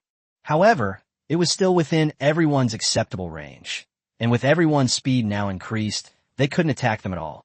However, this does not prevent the North Blue card Phantom from using these clones to deplete everyone's physical and mental energy. These monsters surged in from all directions like an endless sea. Before long, everyone was drenched in sweat, and their physical strength was severely depleted. However, the North Blue card Phantom remained energetic and showed no signs of fatigue. At this moment, Su Mu was dodging the attacks of the monsters while thinking about how to deal with the phantom of the North Blue card. Judging from this, attacking it won't be an easy task. Although they were not slow, being fast was not the same as teleportation. With the overwhelming number of monsters surging towards them like a tidal wave, attacking the phantom of North Blue card was simply a pipe dream. Every attack has a very high probability, or even a 100% chance, of being blocked by these monsters. And what's really troubling is that North Blue seems to have already started looking for its target. At this moment, its first target was number 7, which was so fast that even it could barely catch its information. Just as the intelligence from the Steel Blade group indicated, North Blue card locked onto number 7. Many of the smaller monsters shifted their main attack target to number 7. However, due to the sheer number of monsters, no one present noticed this. But the viewers in the live stream, with their omniscient perspective, began to notice it gradually. Su Mu also noticed that there were significantly more monsters besieging number 7 than others. What's going on? Why is the North Blue card's phantom targeting the Steel Blade group instead of the divine craftsmanship first? Yes, does he think that a low-level divine craftsmanship is nothing? Ridiculous. What North Blue card phantom? It's nothing but a brainless monster. I feel that this is all a show orchestrated by China. They're afraid that if the phantom of the North Blue card were to attack this so-called divine work, it would be exposed in just a few seconds. Chapter 101 Mass Dizziness. Unlike Qin Yu and Lao Wang, Su Mu didn't have any offensive means to attack the surrounding monsters. Therefore, he could only constantly dodge and change his position to avoid attacks. Therefore, his vision is much broader than others, and he has already seen this. He was also puzzled as to why North Blue card would order the minions to attack number 7 instead of himself. Is it really because its IQ is too low? As more and more monsters surrounded number 7, Su Mu suddenly understood everything and realized the truth. No, it's not that the phantom of the North Blue card is stupid. It was precisely because of its high intelligence that it chose to attack number 7. Su Mu instantly understood everything. It was precisely because the phantom of the North Blue card was so intelligent that it understood. As a mere craftsperson, even with a multitude of items, I can't play a significant role in combat. All we can do is provide them with props. The items I can provide may have reached the limit of what I can afford, but these combat professionals are different. Combat professionals with their own item buffs pose a significant threat to North Blue card. Moreover, he himself, who possesses the tools, may not pose any threat to him, but number 7 and his group, who also possess the tools, are the greatest disaster for him. Therefore, taking action against number 7 is definitely more worthwhile than taking action against yourself. That's the clever thing about the North Blue card. And there is one most important point. Su Mu has not forgotten the group stun skill of the North Blue card mentioned in the intelligence report. It seems that North Blue card is quite intelligent. He first focused on attacking number 7, exhausting the stamina of number 7, whom he considered the biggest threat. Secondly, it consumes the resources of others. According to its design, it probably intends to exhaust everyone's stamina and mana before making everyone realize that number 7 is its primary target. This allows them to unleash a full-scale stun attack when rescuing number 7. At this rate, we'll eventually run out of mana and stamina. Never mind, I'll deal with it first. Number 7 said, charging towards the phantom of the North Blue card. Oh no, number 7, stop, Su Mu exclaimed in alarm. He was terrified that if number 7 fell into a trap and everyone went to rescue him, they would all be hit by the North Blue card's group stun, and then they would be completely finished. However, Su Mu's words had no effect, and number 7 had already rushed towards North Blue card. North Blue card's eyes, radiating an eerie light, flickered, and then all the monsters turned and pounced on number 7. Oh no, number 7 is in danger. Number 8 roared, and then all the members of the Steel Knife group rushed up to rescue number 7. At this moment, they believed that with Su Mu's potion, Bei Longka's group stun skill would have absolutely no effect on them. Upon seeing this, Su Mu's heart skipped a beat, and a bad premonition arose. As the Steel Knife group rushed toward number 7, Qin Yu and the others followed. This flame was completely different from the flame that North Blue card had released before. If the flames released by North Blue card before were like a stream, then the flames released from North Blue card's phantom now are like an ocean. The flame was sky blue. After it was released, the temperature in the secret realm suddenly increased significantly. Qin Yu's expression changed drastically. As one of the top players on the Chinese server's mage rankings, Qin Yu has a fairly good grasp of all the skills in the mage system, if not omniscient. Therefore, Qin Yu recognized what the flame was at a glance. This is a flame belonging to a mage. A word even popped into Qin Yu's mind. A mage with perfect talent. In just a moment, Qin Yu understood everything. Qin Yu originally thought that this Blanca was just like the other monsters in the secret realm. Just an ordinary monster that served as a facade, only it was relatively stronger and was therefore taken in as a pet by Garros. But clearly, she was wrong. The Phantom of the Northern Blue Card before us is definitely not just a relatively powerful, ordinary monster. Don't be fooled by the fact that it's just a phantom. This phantom, possessing only a fraction of the power of the real body, was enough to make her feel the pressure of a mage with perfect talent. You can imagine how powerful the real body of Blanca must be. Qin Yu discovered that this Blanca was a mage-type monster. Qin Yu quickly told Su Mu about her discovery. Everyone, spread out, quickly. Upon hearing the news, Su Mu shouted and rushed towards Xie Jia beside him. He knew that words alone wouldn't be enough to stop them. He understood the bond between the Steel Knife team members. Their life-or-death camaraderie wouldn't make them abandon number 7 at a time like this. Therefore, Su Mu could only quickly go to Xie Jia's side and try to salvage the situation. At this moment, he still held a sliver of hope, which was that with a 50% group skill evasion rate, he should be able to dodge this skill. If Qin Yu is right, then it's reasonable that the mage's skills were dodged. With a 50% dodge rate, you can't be so unlucky as to get control the whole time, right? For some reason, Su Mu had a bad feeling about it. Just as Su Mu rushed out, the blue flames released from the North Blue Card Phantom were also released. The blue flames coalesced into a large fireball in midair and then suddenly hurled it towards number 7 and Qin Yu, who were preparing to attack. Without thinking twice, Su Mu pulled Xie Jia out first. He knew that as long as Xie Jia was alright, there was still a chance to fight. The key figure in this secret realm must be Xie Jia. Everyone, get out of the way! Qin Yu shouted as he began to dodge at top speed. Although Qin Yu didn't know exactly how powerful the perfect talent mage skills of this North Blue Card were, he understood. A direct confrontation is definitely not a wise choice. Almost the instant Qin Yu finished speaking, everyone scattered. Just as everyone scattered to avoid the attack, the blue flames released by North Blue Card slammed directly into the ground. Boom! After a loud bang, the entire secret realm trembled. With a single strike, the flames unleashed by North Blue Card melted the entire grassland of the secret realm. Not only that, the intense heat even melted everything around it. In the blink of an eye, the surrounding area of tens of meters turned into nothingness. Also left behind were Qin Yu, number 7 and 8, and 18 others who were stunned in place. Apart from Su Mu and Xie Jia, who was taken away by him, everyone else was kept in place. A 50% chance of dodging is practically meaningless against the powerful skill of the Blue Card Phantom. Chapter 102, The Holy Moment. After being hit by this attack, everyone suffered a lot of damage, and their health dropped rapidly. Qin Yu, who was the most fragile among them, was reduced to a sliver of health. At this moment, Su Mu hurriedly gave the medicine he had developed to Xie Jia so that she could drink it. Xie Jia knew what Su Mu wanted to do, and after drinking the potion, she quickly cast the skill, I Enter Hell, on Qin Yu.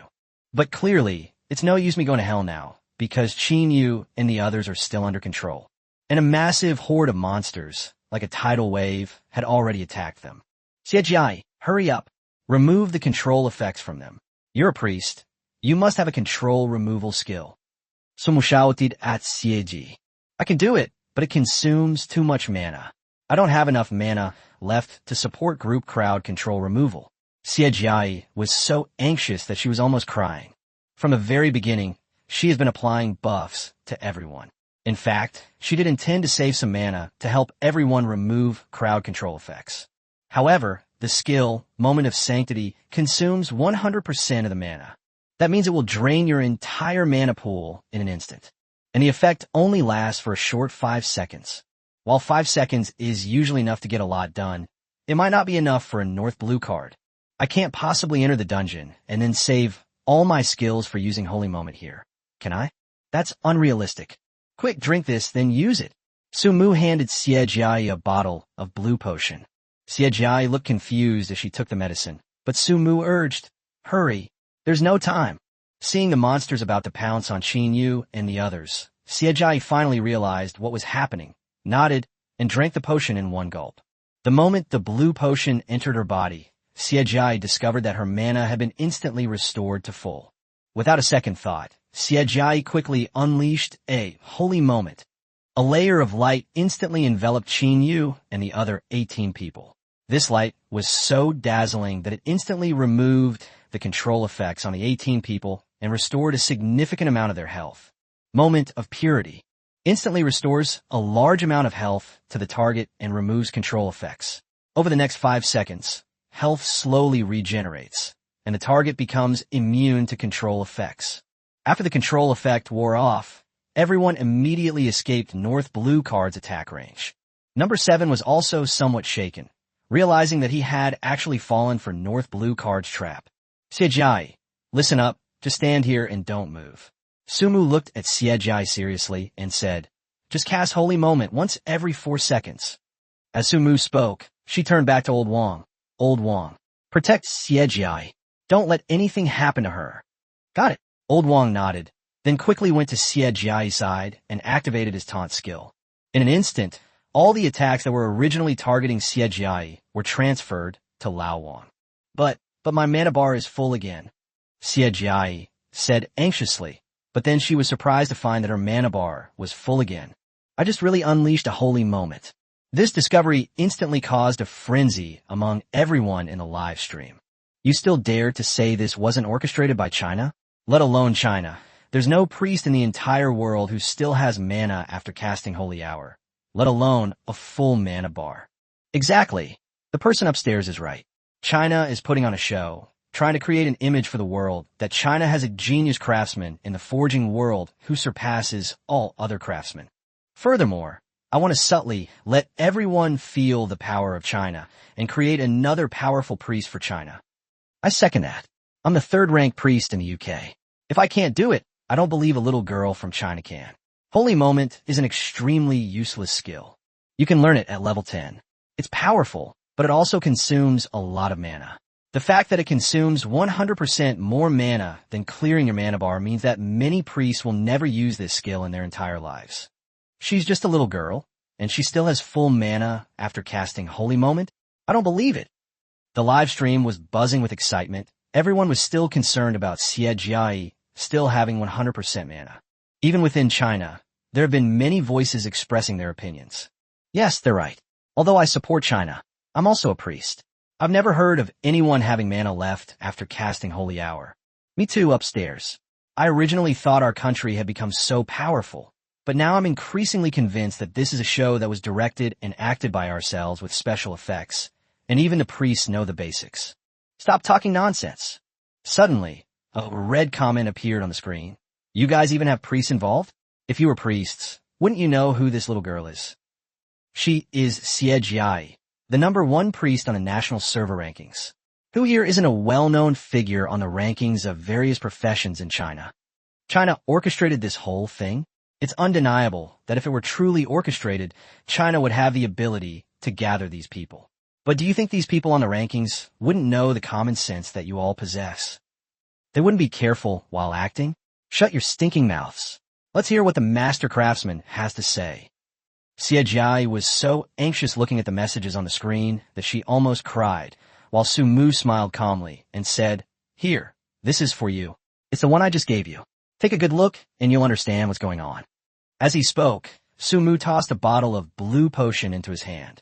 Xie Jiai caught the potion and carefully examined the information on it. Mana Regeneración Botle. Rank God level. Function. Can restore 100% of mana in an instant. God tier talent skill. Skills will not consume any mana for 2 hours after use. And skill cooldowns will be greatly reduced.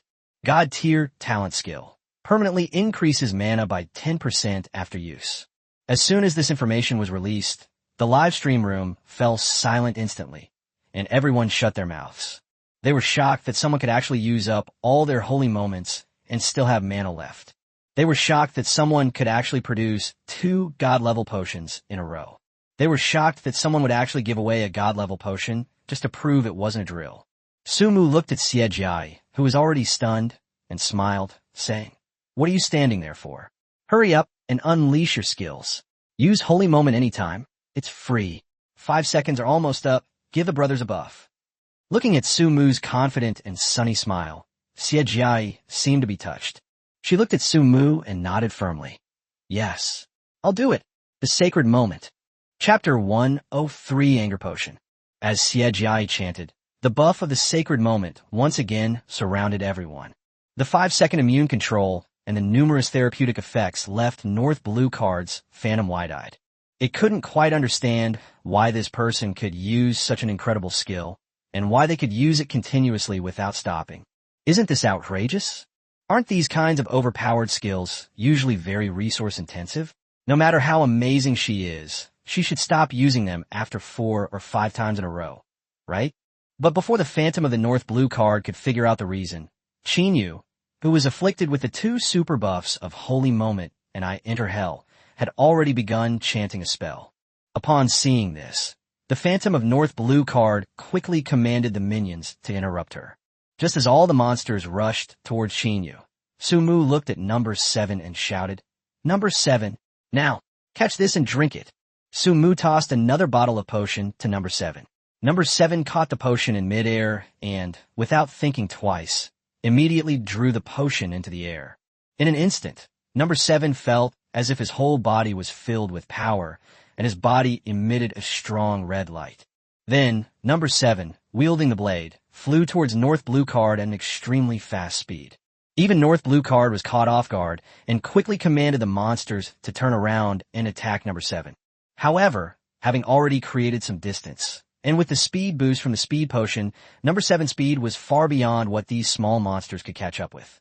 The Phantom of North Blue Card sensed an extremely powerful and dangerous aura emanating from number 7. Although it was a phantom, it felt a tremor from the depths of its soul. North Blue Card turned and fled at top speed, but with the speed boost from the speed potion, number 7's speed was already no slower than North Blue Card's afterimage. Number 7 appeared before North Blue Card in the blink of an eye, and North Blue Card's eerie eyes revealed a hint of fear. It already knew that it was no faster than the human in front of it, so it began to prepare to attack number 7. Just as his attack was about to strike number 7, a golden light enveloped him. It is a sacred moment. My God, this holy moment has come at just the right time. Who knows, number 7 might actually be able to kill the Phantom of North Blue Card. Don't joke around. Even if North Blue Card's Phantom is weak, it's impossible for it to be killed in one move. Upstairs, are you an idiot? Didn't you see that Shan Gong just gave number 7 a bottle of potion? Exactly. Take a close look at number 7's stats. Number 7's attributes have been greatly improved, especially his attack power. The people in a live broadcast room were discussing it, while Su Mu watched with confidence as number 7 rushed towards the North Blue Card Phantom. At this moment, number 7's panel attributes received a terrifying boost. Aside from the movement speed boost from the speed potion, his attack power increased tenfold. What he just threw to number 7 was the Anger Potion that he had developed earlier. Anger Potion. Rank God level. Effect. Increases own attack power tenfold for 2 hours. God tier talent skill. Emotion manipulation. Doubles attack power and grants a 100% armor penetration effect. Every attack deals true damage. God tier talent skill. Absorption and self-healing. Grants the user a 500% lifesteal effect. Furthermore, the user can manipulate their emotions to regenerate health equal to 100% of their attack power per second. With this bonus, even if number 7's attack power is increased tenfold and his attack is low, the damage he causes with the 100% armor penetration effect is absolutely not to be underestimated. It's important to understand that a 100% armor penetration effect means that every attack from number 7 deals true damage. As an assassin, number 7 already possesses considerable attack power, along with various skills to increase damage and the ability to strike at weaknesses and vulnerabilities. Even if killing the North Blue Card Phantom is not easy for number 7, it is definitely not a difficult task. Su Mu originally intended to save the Rage Potion as a trump card for when fighting Gyarados, since they didn't know how many levels the Elgar's secret realm had. If you use it when fighting the North Blue card, then no one knows whether you can reach the final boss, Gyros, within 2 hours. Therefore, Su Mu did not want to waste too many potions on Blanka. Although he still had some of these potions on hand, he did not have many left due to the short preparation time. After all, these are all God-tier potions, and collecting the materials is not easy. But having already witnessed how annoying this thing was, Su Mu still decisively tossed the anger potion to number 7. The sooner this thing is dealt with, the better. It's not difficult to handle, just annoying. I don't have that much time to waste on it. Number 7, who swiftly arrived beside the Phantom of North Blue card, slashed his blade at it without hesitation. With just one strike, the Phantom of North Blue card was already severely injured. The Phantom of North Blue card let out a hiss, and seeing this, number 7 slashed at the Phantom of North Blue card again. 1 cut, 2 cuts. Number 7 seemed tireless, slashing at the Phantom of North Blue card one strike after another. With each attack from number 7, the injuries on the Phantom of North Blue card became more and more severe. 10 cuts. Just 10 cuts. The Phantom of the North Blue card could no longer hold on. After letting out a mournful cry, the blue smoke inside its body dissipated into the air. As the Phantom of North Blue card disappeared, the monsters that had been surrounding the group seemed to have lost their target and collapsed limply to the ground. In this battle, number 7 ultimately secured victory by severing the Phantom of North Blue card with his final strike. After the Phantom of the North Blue card disappeared, everyone in the live stream fell silent.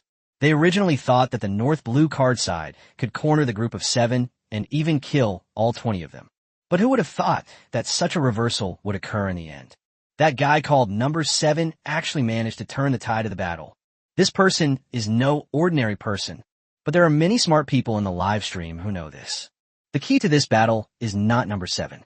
Even if there's no number 7, there are numbers 8, 9, and 10. The role of number 7 can be replaced.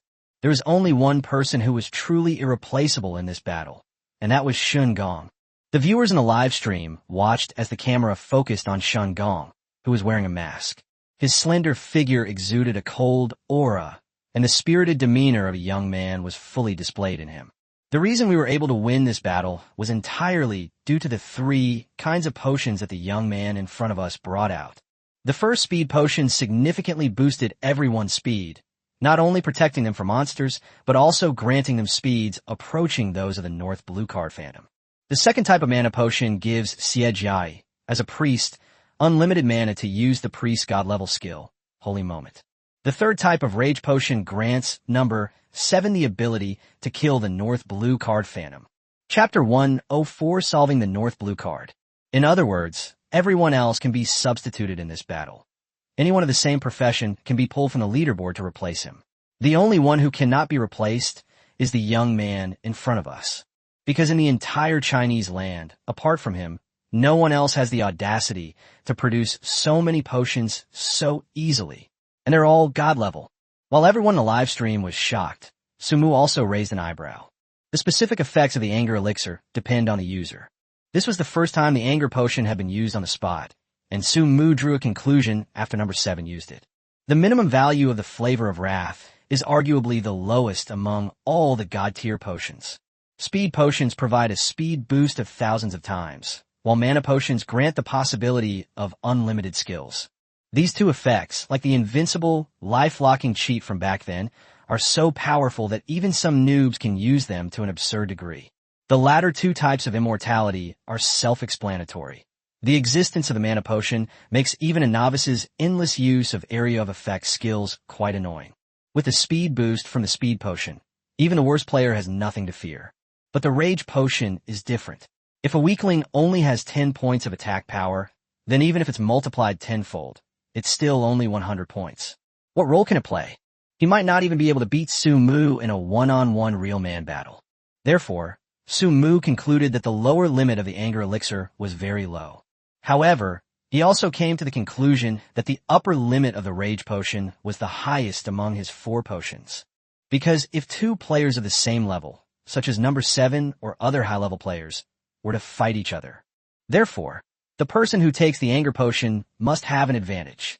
Since the base attack power is already high, multiplying it several times is already icing on the cake. More importantly, there are the additional effects of the anger elixir. One has armor penetration, the other has lifesteal. These are all real bonuses in battle. No matter what your profession or how skilled you are, once you take the rage potion, you're basically in a state where 1 tetanus wound or 2 knife wounds will kill you. Unlimited skills? If I pierce your armor with 1 blow, will you die? Fast? If I touch you, will you die? Of course, armor penetration isn't very effective against undead and immortal opponents, but the second effect is different. Immortal and indestructible? I have 500% lifesteal and full attack power to heal. Let's just keep going. When the potion wears off, you'll be severely wounded, while I'll be at full health. Come on, want to give it a try? Therefore, Sumu also concluded that in addition to being a god-level potion with extremely high limits, the Rage Potion is also a god-tier potion that can easily cause turmoil. It may have little effect in the hands of the weak, but in the hands of the powerful, this Potion of Anger is like a ticking time bomb. A Berserker buff for 2 hours. Who would dare to challenge that? Sumu wasn't the only one to discover this. High-ranking officials from various countries have also begun to take notice of Sumu. Old Xia, do you really think it's a good idea to let Sumu do a live stream? The old leader asked Old Xia beside him with some concern in his eyes. Old Chief, I know what you're thinking. Old Xia's face was very serious. I believe that such a thing will absolutely not happen. In our country, no one can endanger Sumu's personal safety. Not a single one. Okay, that's good. Holy See, Yi Shui, do you really not want to be a saintess of our Holy See? A woman in a red dress with a veil over her face asked Yi Shui. No, Minter, I want to be a saintess. Yi Shui said, looking at her mentor with longing. Then you'll have to find a way to win over that so-called divine craftsman. The mentor looked at Yi Shui and chuckled softly. I don't care what methods you use. As long as you win him over to the Holy See, you will become the Holy Maiden of the Holy See. Mentor, Sumu is just a good-for-nothing. What makes him worthy of your attention? Yi Shui asked, puzzled. Why is everyone in the world talking about Sumu lately?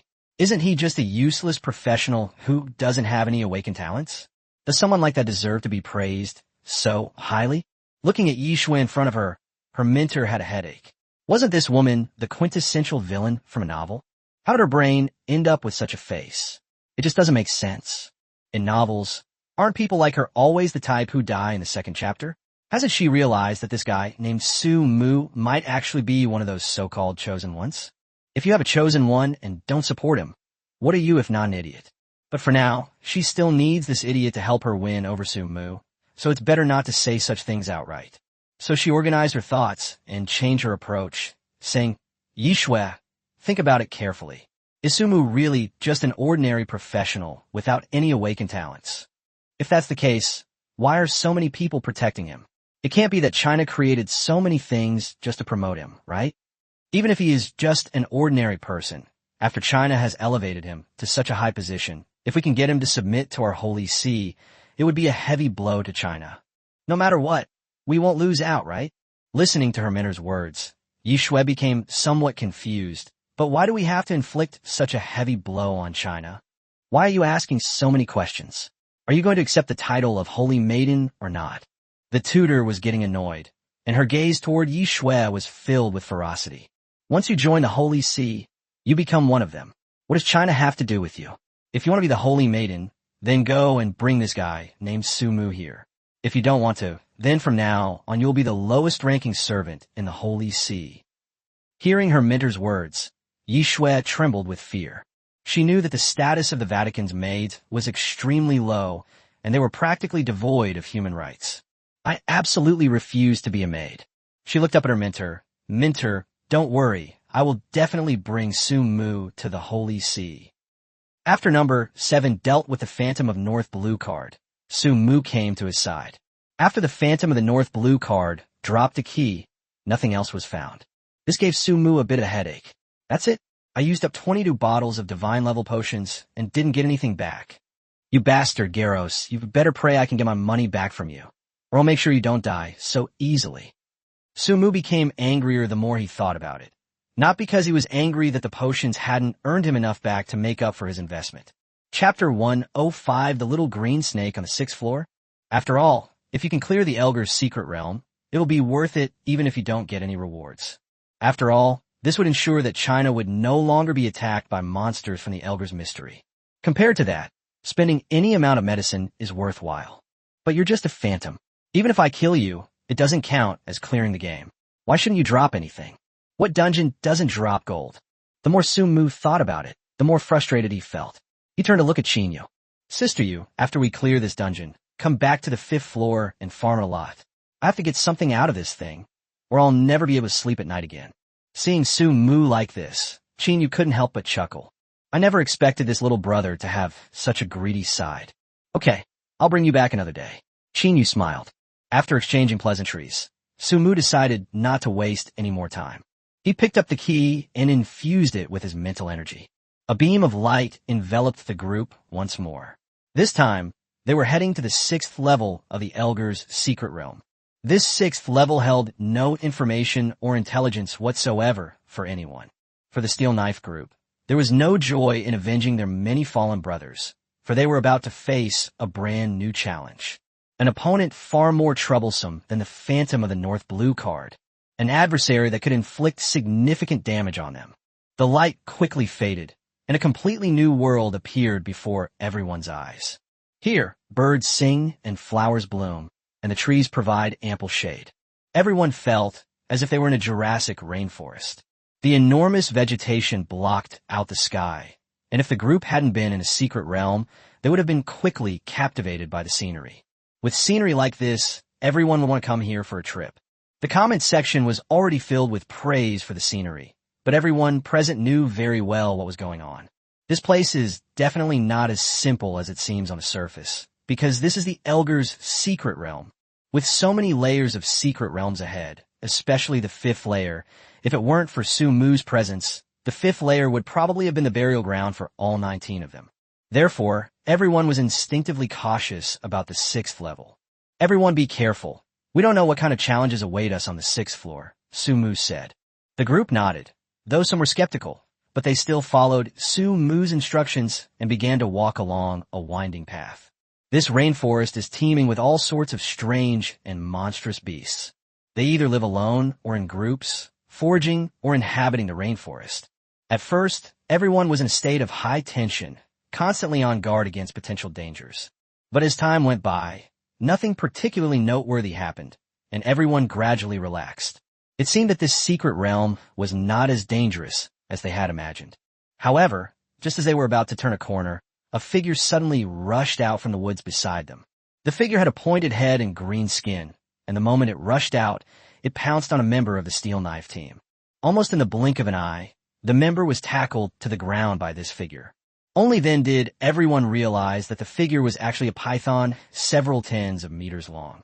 The python had many wounds on its body, especially the skin and flesh on the front half of its body, which had dried up, indicating that it had been dead for some time.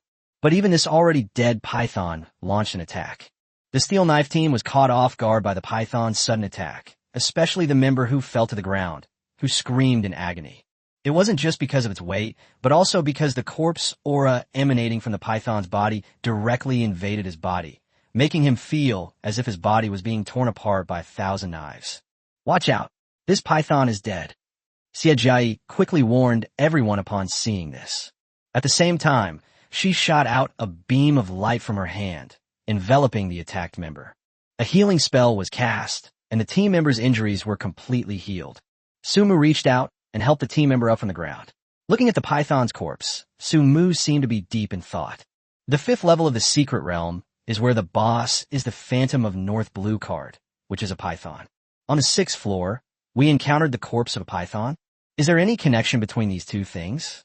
Could the 6th one be the physical form of the North Blue card? Thinking of this, Sun Mu's expression turned somewhat unpleasant, but he didn't say anything. He knew that revealing the matter would only cause more panic among the public. Everyone looked in the direction from which the python's corpse had flown and saw a small snake, only a few meters long, raising its neck and looking at them, its forked tongue constantly twitching. It seemed to be observing everyone, its thoughts unknown. The little snake was covered in bluish scales, which looked rather eerie. Looking at the small snake, Qinyu said, "Does anyone think this small snake looks familiar?" Everyone nodded in agreement when Qin Yu said this. It seems somewhat similar to the Phantom of the North Blue card, Xie Jia said.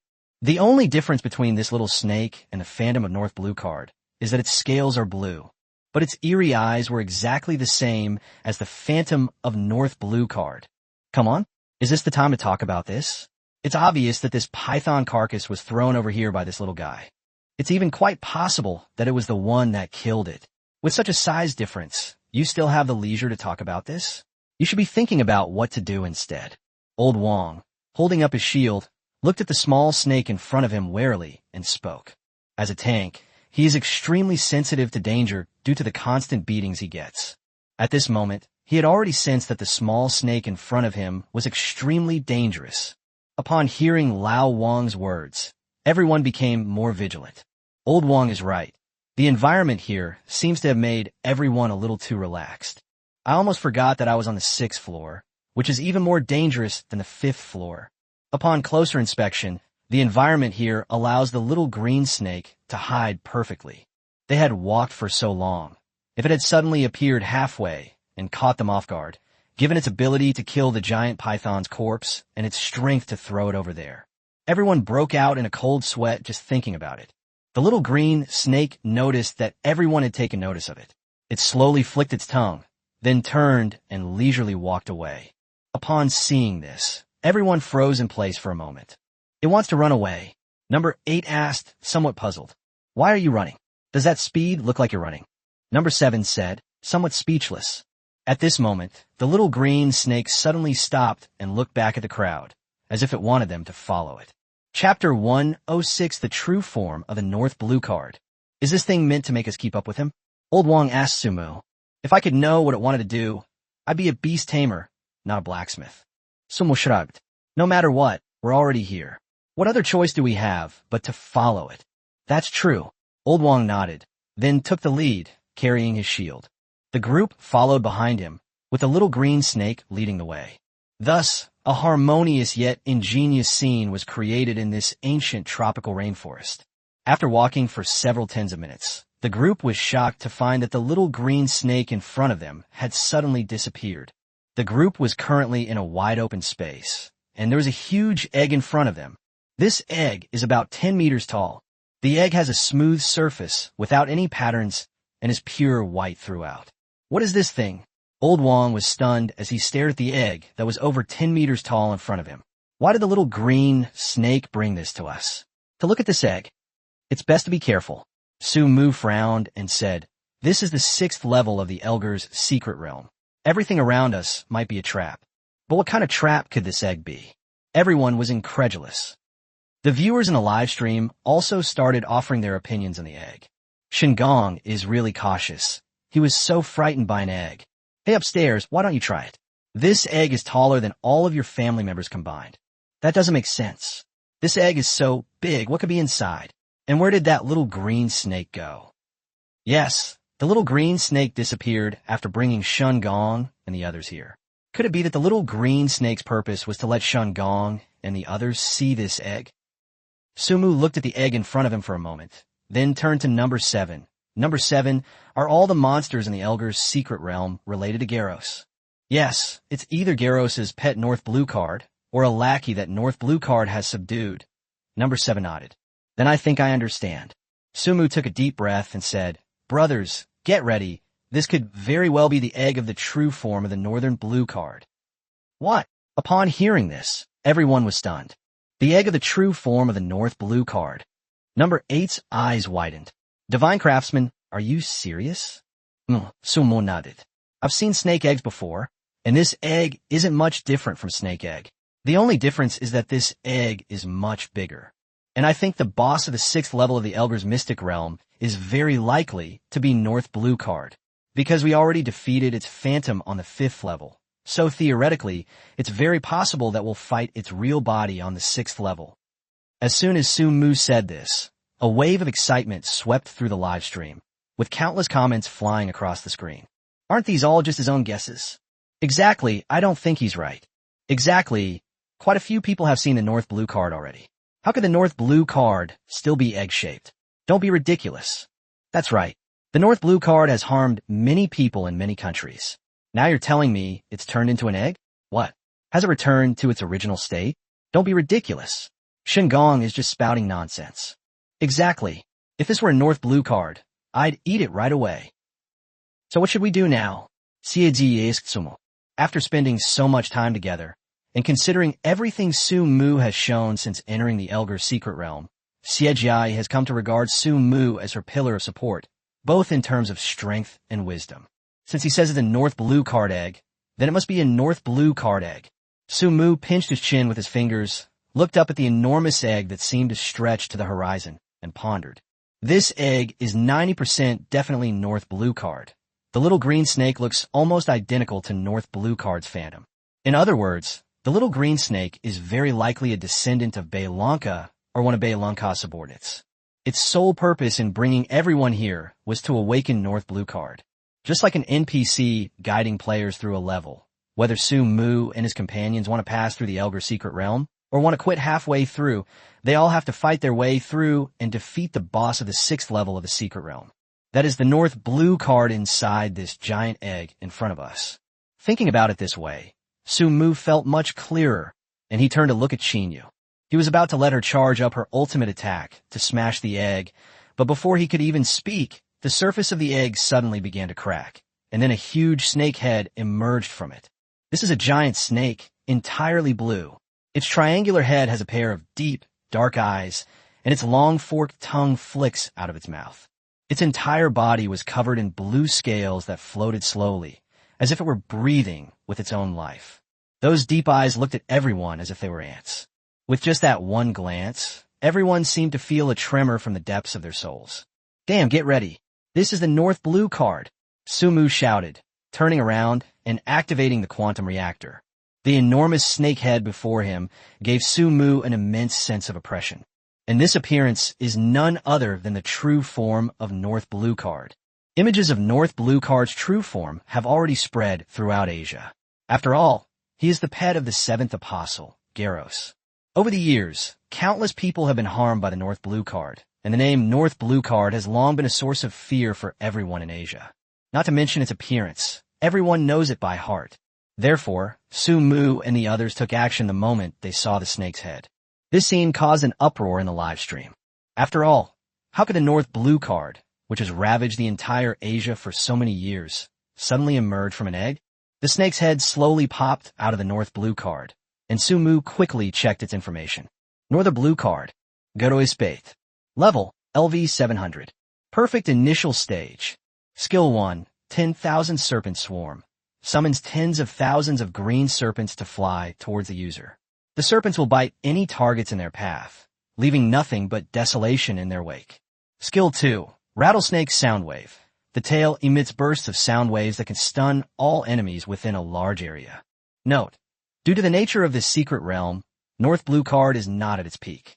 However, as time passes after hatching, North Blue card will gradually regain its strength until the perfect end of its prime. Note, due to being in the Elgar's mystic realm, North Blue card has achieved breakthrough.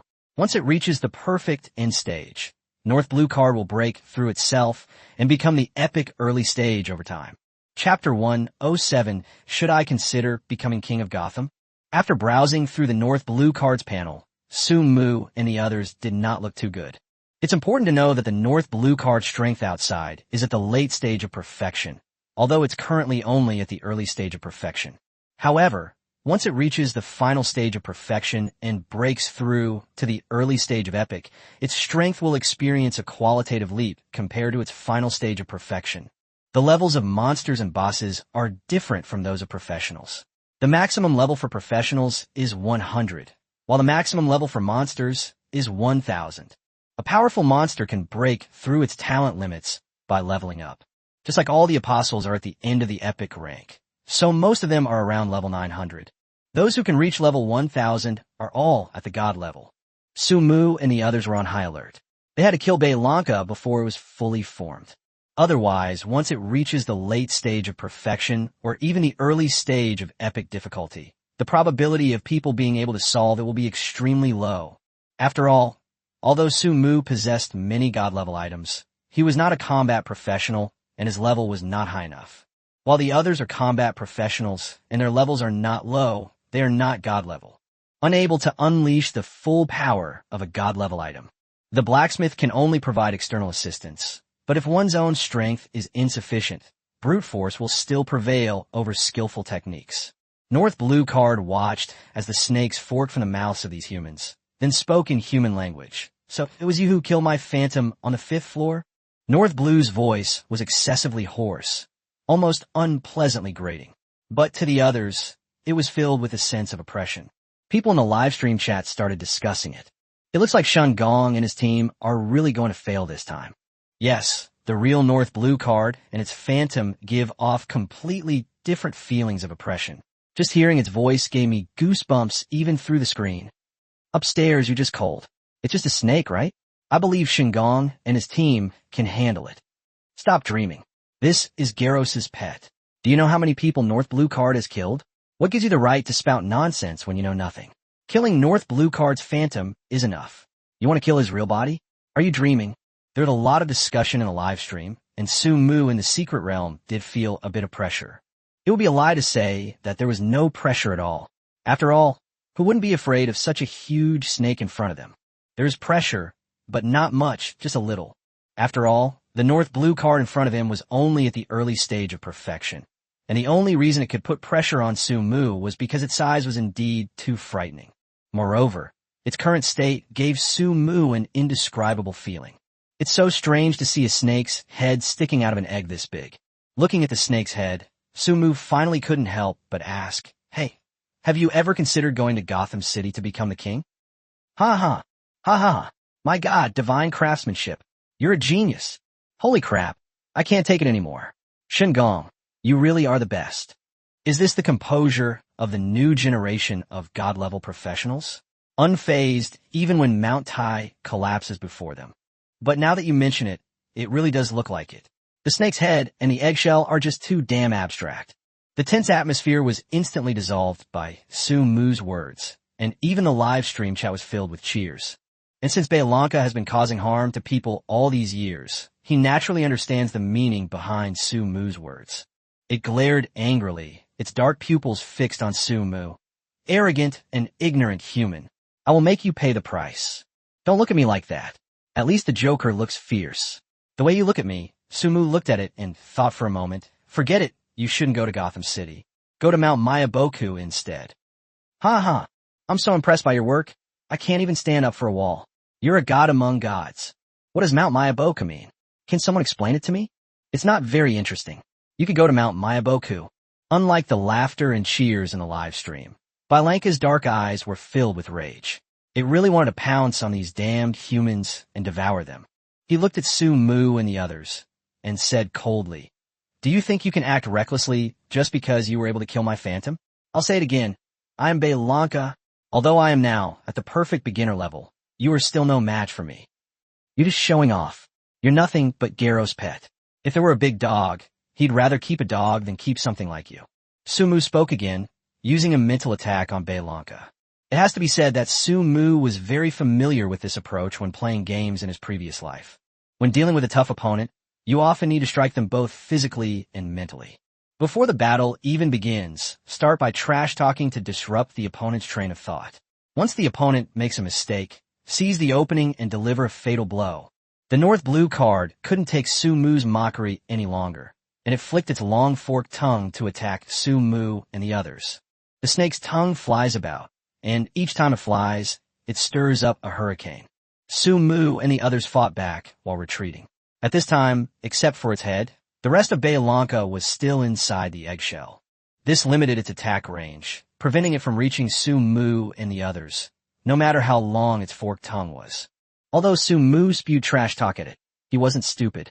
They wouldn't be foolish enough to go head-to-head with North Blue Card.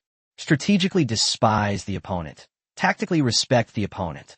Su Mu kept this in mind, and therefore, when facing the North Blue Card in this situation, Su Mu's trash talk was just to provoke Beylanka's anger so that it would lose its mind and reveal a weakness. Only by striking a fatal blow the moment it revealed a weakness could the level be cleared. After all, the North Blue Card is not like other mini-bosses. It is a genuine apostle pet. After several rounds, Beylanka couldn't help but sneer as he watched Su Mu and the others retreating. Do you think this is my true strength? If that's really what you think, then you're wrong. North Blue Card said coldly, I've slaughtered no less than 100, maybe 90 of the super warriors. Every super warrior that has come to this secret realm has died at my hands. You? A bunch of ordinary professionals dare to challenge me? You're just asking for trouble. Super warfare? Slaughter? The moment these two words appeared, a frenzy swept through the live stream. Super warriors are different from ordinary human professionals, although they also have their own professions. Unlike ordinary human professionals, super warriors have an extremely high potential. Chapter 108, I want to solo him. Although each super warrior has their own profession, they're also relatively proficient in other professions.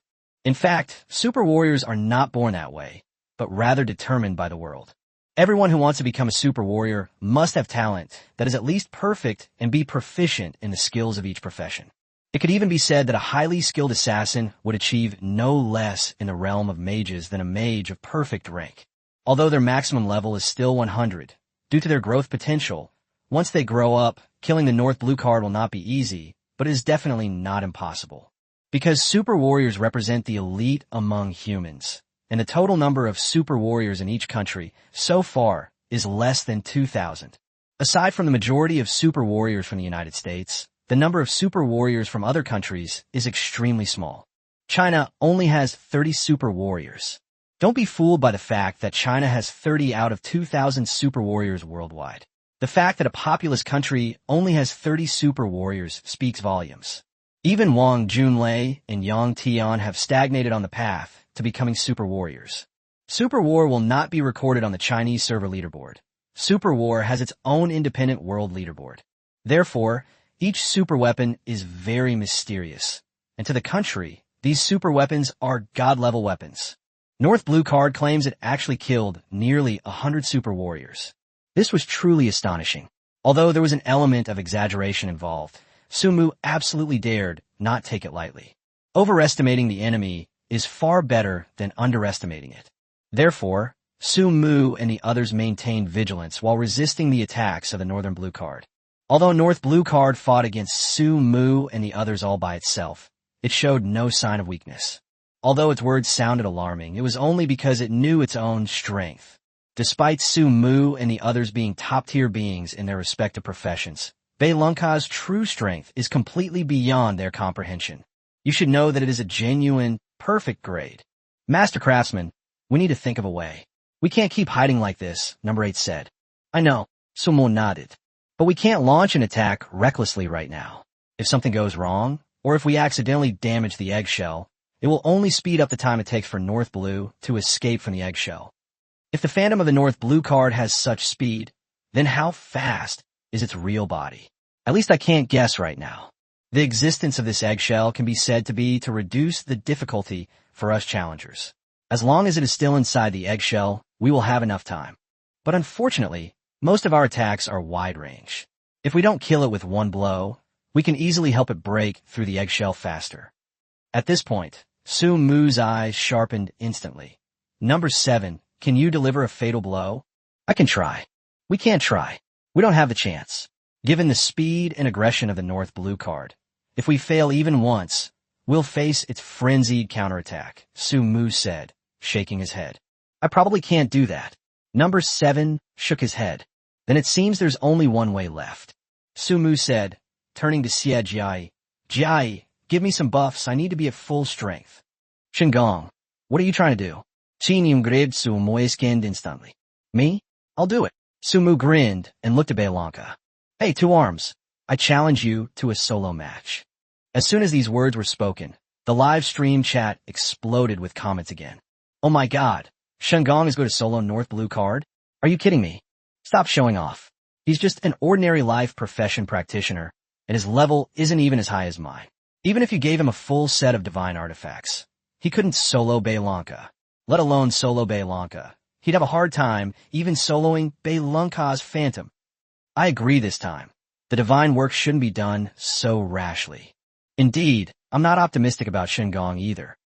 The chat room was buzzing with discussion. Meanwhile, in the conference room in the capital, the old leader and Elder Xia, among others, were all frowning as they watched the live stream. As Sumu's parents, Su's father and mother were also invited to watch together. When Su's mother learned that her son wanted to fight the monster that had slaughtered so many people, her eyes welled up with tears. Mr. Su, based on your understanding of your son, do you think he is serious about what he said? The old commander asked, looking at Su's father. Su's father swallowed hard. He had never experienced such a grand scene before. The people in front of him were all national-level leaders, and Su's father felt considerable pressure when facing them. After composing himself, he said, "Sir, I know my son. He's not one to boast.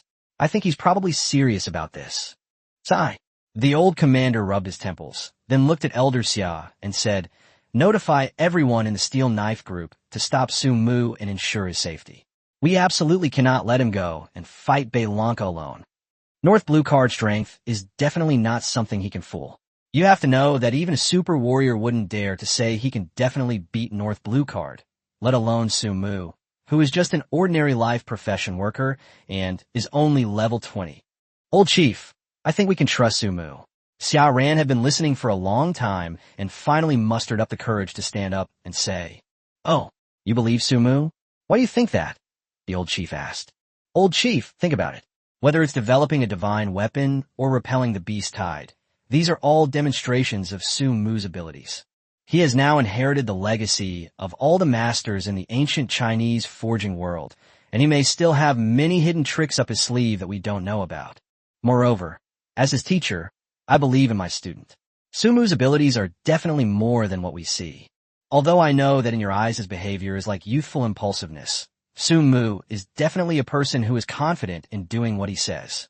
Therefore, I believe him," Xia Ran said. Moreover, this global live broadcast is related to the face of all of China. Whether it's the global military competition a month later or China's move towards becoming the world's #1. This battle is absolutely crucial for Su Mu to establish himself. Therefore, I believe in Su Mu. The old leader looked at Xia Ran's determined eyes, then turned to look at Su's parents' worried, yet trusting expressions. Finally, as if he had made up his mind, he said, "Connect with Su Mu. I want to talk to him." Chapter 109 Passive Debuff, Poisonous Devour? The call connected, and the old commander's voice came through Su Mu's earpiece. "Su Mu, are you sure you want to fight Beilanka one-on-one?" The old commander's voice reached Su Mu's ears. Su Mu looked at the massive body of Beilanka with unwavering determination. He nodded and said earnestly, "Yes, Chief, I want to fight him one-on-one." "Are you confident?" the old commander asked again. "Yes." Su Mu nodded, her eyes revealing an unprecedented calm. At this point, Su Mu looked up at the North Blue Card. "I must admit that I don't have real confidence in taking on North Blue Card one-on-one. Why was this option proposed? That's because, based on everything that happened after entering the Secret Realm, I deduced what the boss of the next level would be. This Secret Realm is the Dark Kingdom of Elgers, belonging to Garros. Garros is the 7th apostle, and from the beginning, I guessed that this Secret Realm probably only has 7 levels. Gradually, I found that my speculation seemed to be becoming more and more true. Starting from the first level, the boss's level gets higher and higher, which is normal, but for some reason, I always feel that the levels are a bit too ridiculously high. Especially on the 5th floor, from the very beginning, I believed that the Phantom of the North Blue Card could not possibly be just an ordinary mini-boss. It must be admitted that the power of Beilanka's Phantom is not low. It would be a major boss in any random secret realm. So, to be just a minor boss in this Elgers secret realm? That's a huge waste of his talent. The only possibility that it could become a mini-boss is the existence of something even more powerful above it. So what kind of being could exist between him and Garros? Is it a Phantom of Garros? Or the true form of North Blue Card? The Phantom of Garros can be ruled out first, because it's in a very awkward position. Among the countless Phantoms of Garros, each one acts as a boss in the secret realm outside. Unlike the North Blue Card, it couldn't condense so many Phantoms. The only Phantom became the boss in the 5th round. Moreover, none of Garros's many Phantoms are necessarily as powerful as North Blue Card. Therefore, the only boss that can be above the physical body of North Blue Card is Garros himself. After arriving at this conclusion, I was actually somewhat frightened. If my guess is correct, the boss of the 7th level of the Secret Realm must undoubtedly beat Garros himself. One has to admire that if Garros himself were the boss, even with the limitations of the Secret Realm, his strength would definitely be at least at the mid to late epic level. Because in the Dark Kingdom, Garros is known as the Dark King and is capable of suppressing a region.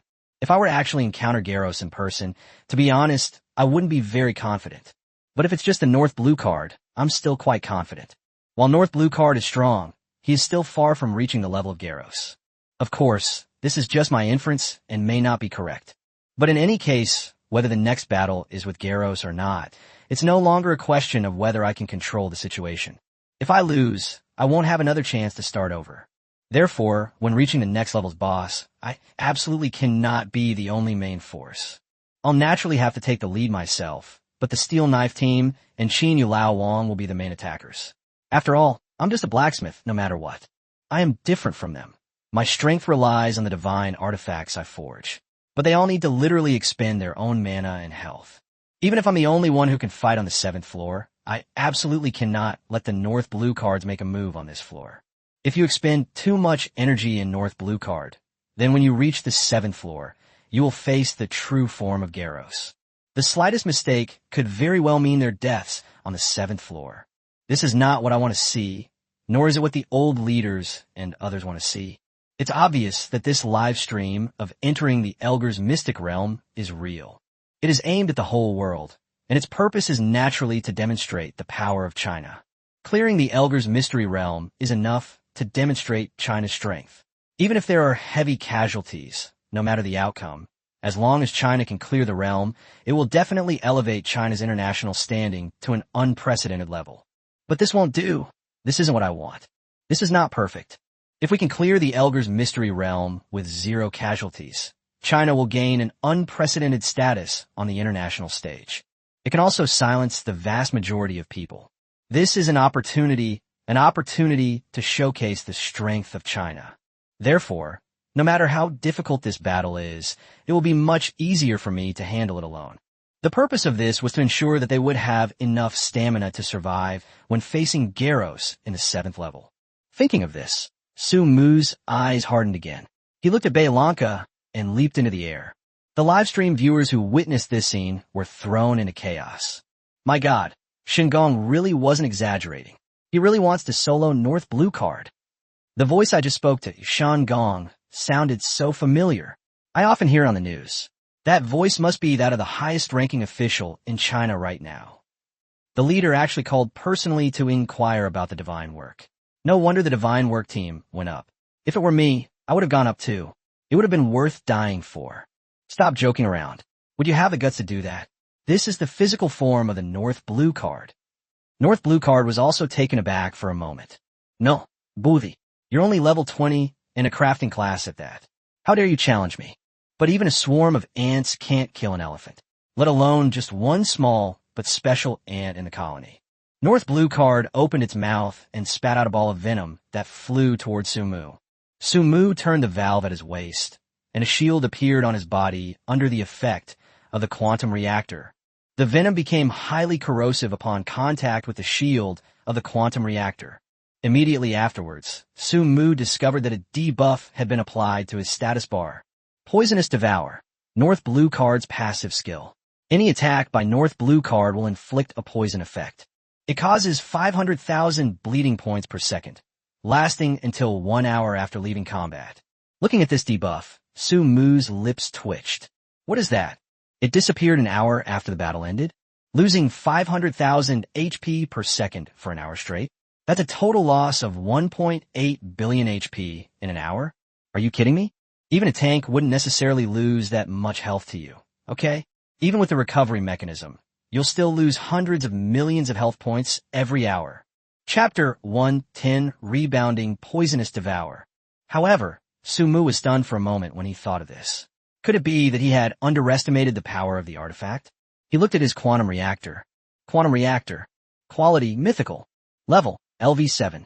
Function, releases a light barrier to isolate all external attacks. Shield value, 799.8 million/800 million. Recovery speed, 2 million/second. Duration, 3 years. Energy recovery speed, 10% recovery per day when not in use.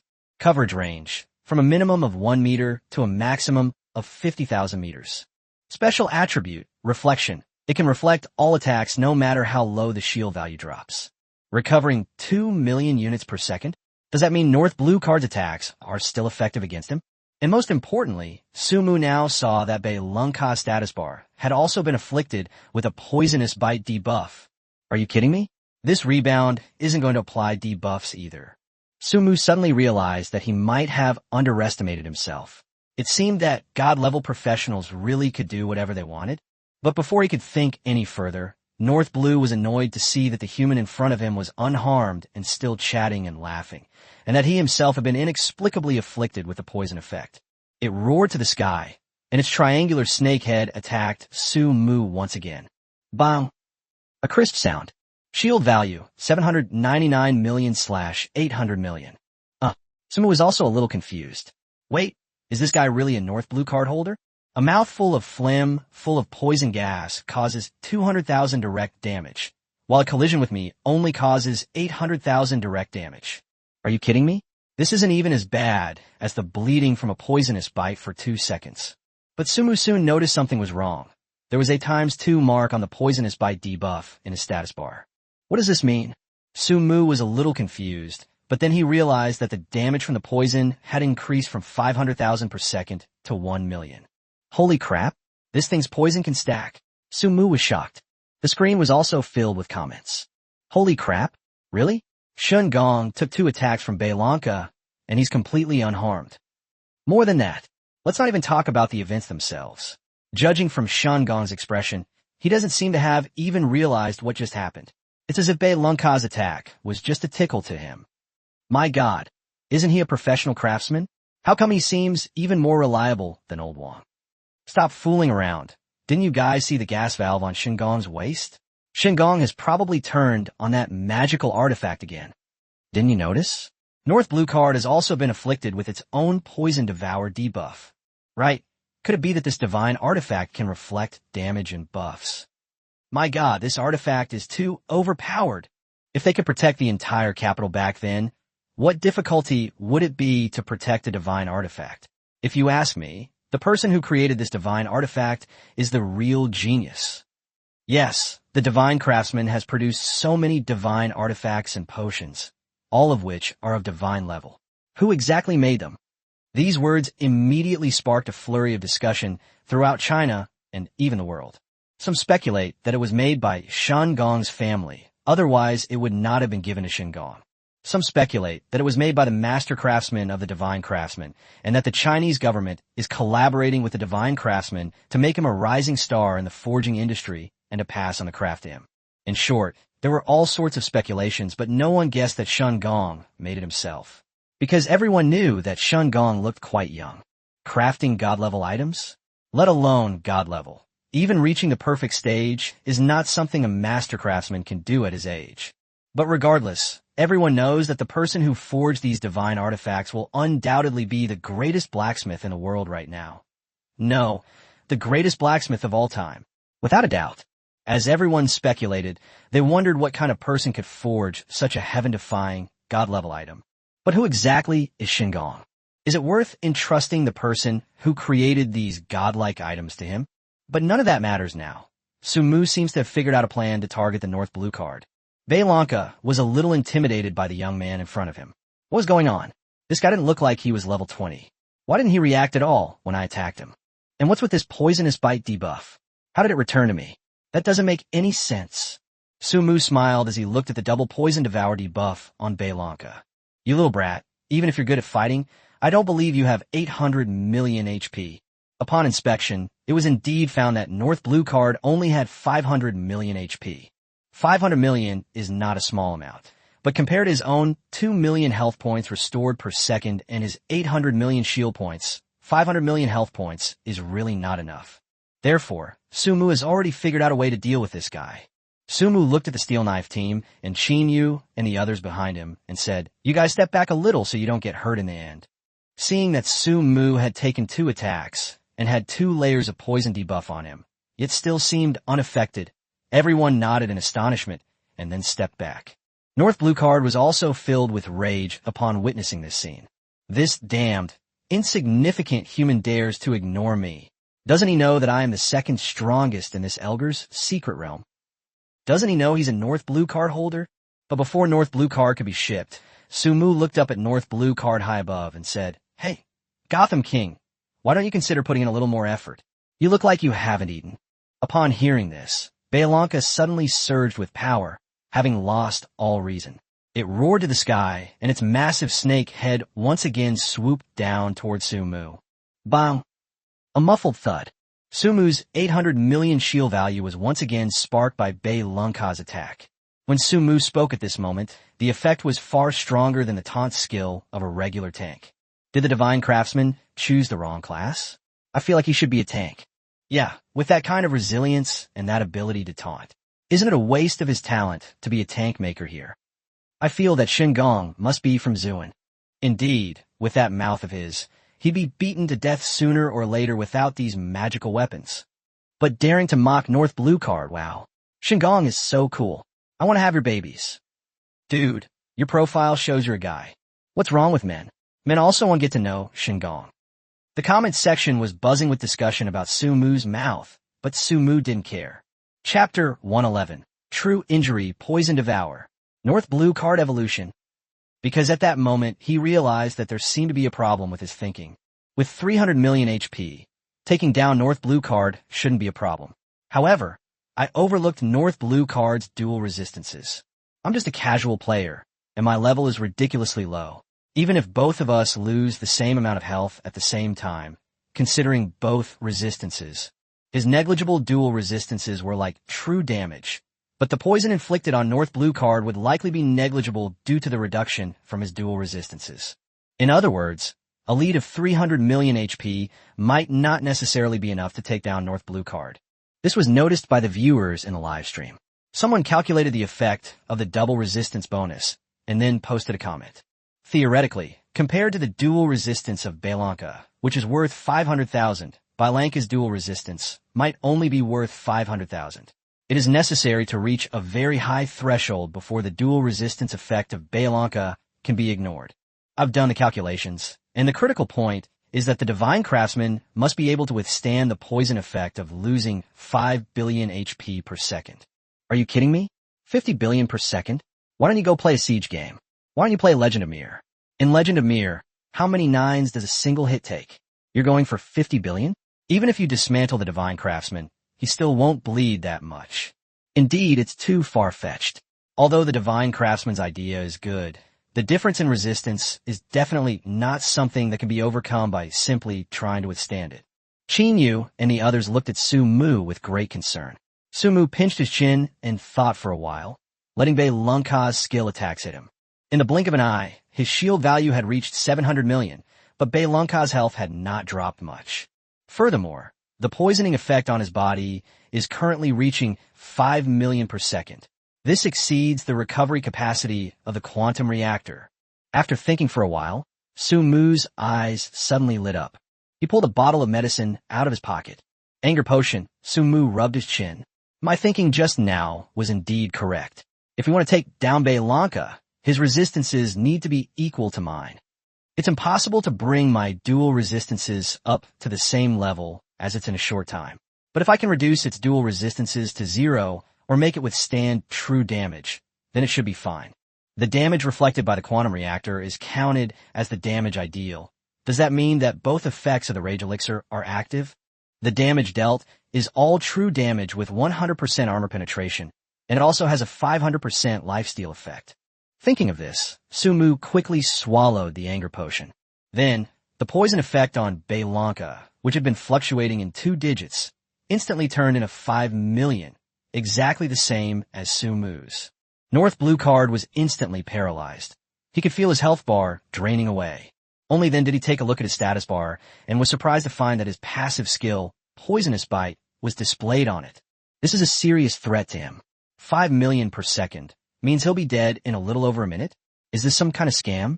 Before Belanca could come up with a good solution, the sky in the secret realm suddenly changed drastically. A fierce wind arose, whipping up the surrounding trees and sending them flying into the air. Even the members of the Steelblade group were struggling to maintain their footing. Then everyone saw that the eggshell on Bailanka's body broke a little more, and then its body emitted a faint blue light. Suddenly, the panel on the North Blue card changed. North Blue card. Goro Spate. Level, LV 700. Perfect rank, mid-stage. Skill 1, 10,000 Serpent Swarm. Summons tens of thousands of green serpents to fly towards the user. The serpents will bite any targets in their path, leaving nothing but desolation in their wake. Skill 2, Rattlesnake Soundwave. The tail emits bursts of sound waves that can stun all enemies within a large area. Note: due to the nature of this secret realm, North Blue card is not at its peak. However, as time passes after hatching, North Blue card will gradually recover its strength until it reaches the perfect end of its prime. Note: due to being in the Elgar's mystic realm, North Blue card has achieved breakthrough. Once it reaches the perfect end stage, North Blue card will break through itself and become the epic early stage over time. Note: North Blue card has completed the first stage of evolution and has now broken through to the mid-stage of perfection. It now possesses entirely new skills. Skill 3, Triumph. Once a player is killed, 50% of your health will be restored. Huh? No, you're serious? Sumu was dumbfounded. Now that the North Blue card had upgraded, its health was equal to his own shield. Now, after the upgrade, it has 700 million HP. In other words, even if you manage to defeat North Blue, your quantum reactor shield value will be reset to 0. Because the poison effect does indeed drain life, but the shield doesn't count towards health, so it can't drain life. This is quite frustrating. Of course, what made Sumu even more troubled was that North Blue card's target seemed to have changed at this moment. After realizing it had evolved, Bailanka's snake eyes widened, and then it raised its head and charged towards Qinyu and the others behind Sumu. It wanted to eliminate any one of these people. That way, it would be fully capable of outlasting this human kid in front of it. Because I have Triumph. Killing an enemy restores 50% of my health. Sumu turned to the crowd and shouted, "Scatter! Stay away! It can't do anything to me." At this moment, everyone realized the situation clearly. They all understood that Bailanka was absolutely no match for Sumu in a one-on-one fight. Staying here would only cause trouble for Sumuping. If they accidentally died and North Blue card healed them, they would truly become sinners.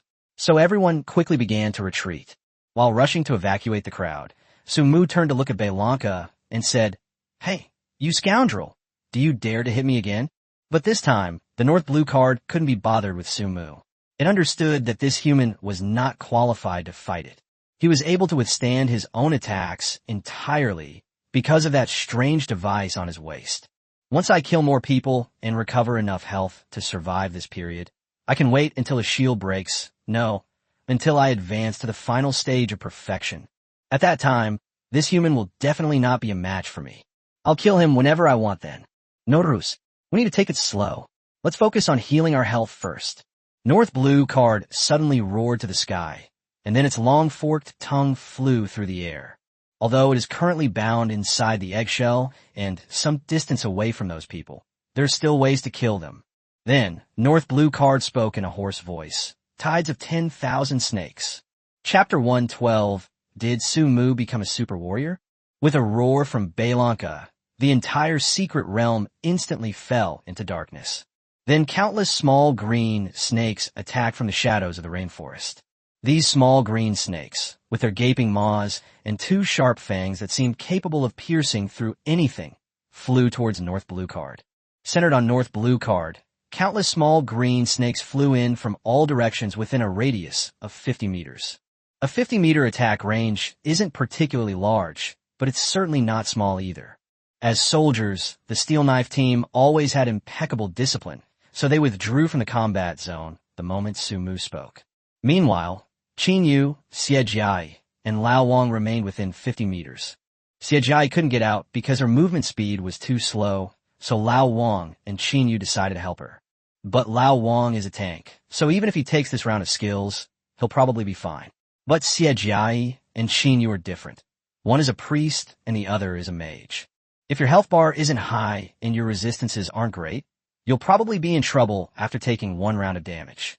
Therefore, Sumu became somewhat anxious. As expected of a mid-stage perfect monster, Bailanka's roar was mixed with a lot of poison damage. Even though Lao Wang pulled Xie Jia back immediately, their health bars were still dropping rapidly. The Serpentide from North Blue card can not only frequently inflict poison effects on everyone. More importantly, his tidal wave attack deals massive damage. Although a single small green snake doesn't do much damage, tens of thousands of small green snakes combined would likely leave even Old Wang with very low health after being hit by this tidal wave of snakes. North Blue card is currently trying to use the tidal wave skill to kill everyone else present. Once it kills one person, it can recover half of its health. In this situation, if the battle drags on for a long time, not only will everyone perish, but even you might not be able to defeat it. Xie Jia and her two companions were already rushing towards the steel knife group, trying to escape the tidal wave of snakes as quickly as possible. But seeing their health points plummeting, Su Mu was still somewhat alarmed. At their current speed, only Old Wang will be able to leave the range of the swarming snakes before his health runs out. Qin Yu and Xie Jia couldn't get out at all. Moreover, with the Poison Devour debuff being applied so frequently, even if they leave this area, the Poison Devour debuff can still kill them. Just as he was getting anxious, Su Mu suddenly seemed to have thought of something. He looked at Xie Jia and Lao Wang's backs and shouted, "Lao Wang, get a diplomatic immunity. Xie Jia, cast a star shift spell on Lao Wang and me." Diplomatic immunity? Gain transfer? What are these? The appearance of this word caused a stir in the live broadcast room. Is diplomatic immunity some kind of buff? Or some new skill? What's this shifting stars and changing constellations? Can states really change? The people in a live stream were discussing it animatedly, but it seemed that no one understood what those two words meant. At this point, some people in the live stream started to step forward and offer explanations. You guys don't understand, do you? Diplomatic immunity is a skill exclusive to the tank class. It allows you to transfer the damage your teammates are about to receive to yourself, making you take all the damage. What about the shifting of stars and constellations? What exactly is that? Yes, and given Old Wang's situation, he could easily escape the tidal wave of snakes on his own. Why would he need diplomatic immunity? Could it be that this divine work intends to sacrifice Old Wang to save the other two? It's not impossible. As expected, Shen Gong is nothing but a hypocrite. That is, but we can't blame Shen Gong entirely for this. This is the smallest loss. After all, Shen Gong told them to back off from the beginning, but they didn't listen. One life for two lives, it's still a gain no matter how you look at it, Sai. Just as the comment section began to mourn for Lao Wang and criticize Su Mu, someone suddenly spoke up. Have you all forgotten that Shen Gong also mentioned the shifting of stars and constellations? Alright, the shifting of stars and constellations? But what is that? Well, how should I put it? Shifting stars is a unique skill of the priest class. Yes, only priests can learn to switch and swap buffs between two people. This skill is rather useless. It can only be used when both sides are of equal or completely overwhelming strength. It is generally used in battles of the same level to transfer one's own debuffs to the opponent. And the skill of diplomatic immunity is a buff in some ways, such as for the team. To transfer such a buff with the shifting stars technique? Are you kidding me? Does the divine craftsman intend to take all the damage suffered by the three of them by himself? These words immediately caused an uproar in the live chat. The old leader and Elder Xia, who were watching the live broadcast, were immediately intrigued. This Su Mu is truly a genius. The old commander squinted at Su Mu in the live stream. How could he come up with such a method? And how did he know the tank and priest skills? I was a little confused when we first entered the first level of the dungeon. How did he know that the tank's taunt skill had a shame effect? Old Xia also looked on with admiration, saying, "This kid probably learned it all on his own." Old Chief, you should know. Su Mu is only level 20 now. Since his debut, Qin Yu and others have been helping him level up. The only dungeon we've been through is Shadow Mountain Secret Realm, and before facing Garros' Phantom, Qin Yu and the others were the main force. As for the Mariana Secret Realm, it is a secret realm left by the master of the ancient Chinese forging world. There is absolutely no way that there would be any records of these other professional skills. In other words, it's very likely that he figured all of this out himself through his own learning. These words caused an uproar in the audience. You should know that Su Mu's talent is already at the god level. People with god level talent can live a life of wealth and honor even if they just laze around and do nothing. But at such a young age, not only is he exceptionally talented, but he also studies so hard. That alone is enough to put him ahead of many others. After listening to Elder Xia's words, the old commander squinted at Su Mu in the live broadcast room, and then he said calmly, "Do you think Su Mu has the potential to become a super warrior based on his current performance?" Super warrior. Upon hearing this, the entire conference room erupted in commotion. There are only 30 super warriors in the entire country of China. It seems that the old leader is planning to train Su Mu as China's 31st super warrior. It's important to know that in order to become a super warrior, besides having talent, you also need to have enough resources. Without sufficient resources, becoming a super warrior is absolutely a pipe dream. The old leader's words were not only asking everyone whether Su Mu had the ability to become a super warrior, but also asking everyone whether they could train Su Mu to become a super warrior. Chapter 123, the number 1 Super Battle Blizzard in the Chinese server. Everyone fell silent. Judging from Su Mu's current performance, he certainly had the makings of a super warrior. But you can't just train him into a super warrior just because he knows a little about other professions, right? You should know that training him to become a true god-level blacksmith would be enough to deplete many of China's resources, let alone training him to become a super warrior. But no one has brought it up yet, because Xie Jiai and Lao Wang in the picture have already taken action. Although they didn't know what Su Mu was planning, they knew that the only thing they could do now was to trust Su Mu unconditionally. As soon as Lao Wang's diplomatic immunity was applied to her, Xie Jiai quickly transferred both the poison buff and the diplomatic immunity buff from Lao Wang to Su Mu. In an instant, a golden light descended upon Su Mu. His body seemed to be enveloped in a golden light, forming a protective shield. As the golden light fell, Su Mu discovered that his status bar had more than a dozen layers of poison effects, as well as the diplomatic immunity status effect. Looking back at Xinyu and the others, I saw that they had indeed stopped losing blood. "Nice!" Su Mu exclaimed softly. As expected, my guess was right. Diplomatic immunity and the shifting stars technique can be used in combination. However, all of this is thanks to the experience left by the predecessors in the Secret Realm. Back then in the Mariana Secret Realm, the predecessors left me with a lot of documents. I remember it very clearly. There was a line that said that among all those who became super warriors in history, blacksmiths had the highest probability of becoming super warriors. Because blacksmiths need to constantly learn the skills of other professions.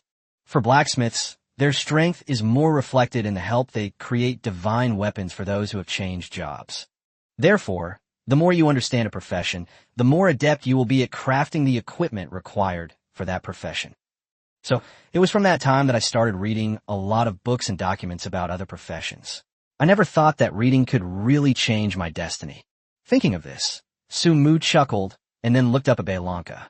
"Hey, you scoundrel, what else can you do?" Diplomatic immunity only lasts for 10 seconds, but that's enough time for them to get out of your attack range. So, tell me, how are you going to play this game with me from now on? Can you outlast me?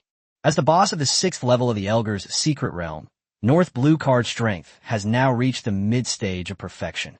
In its eyes, Su Mu was like an ant, so of course it wouldn't communicate with Su Mu. But what Su Mu said was exactly what Beilanka was most worried about.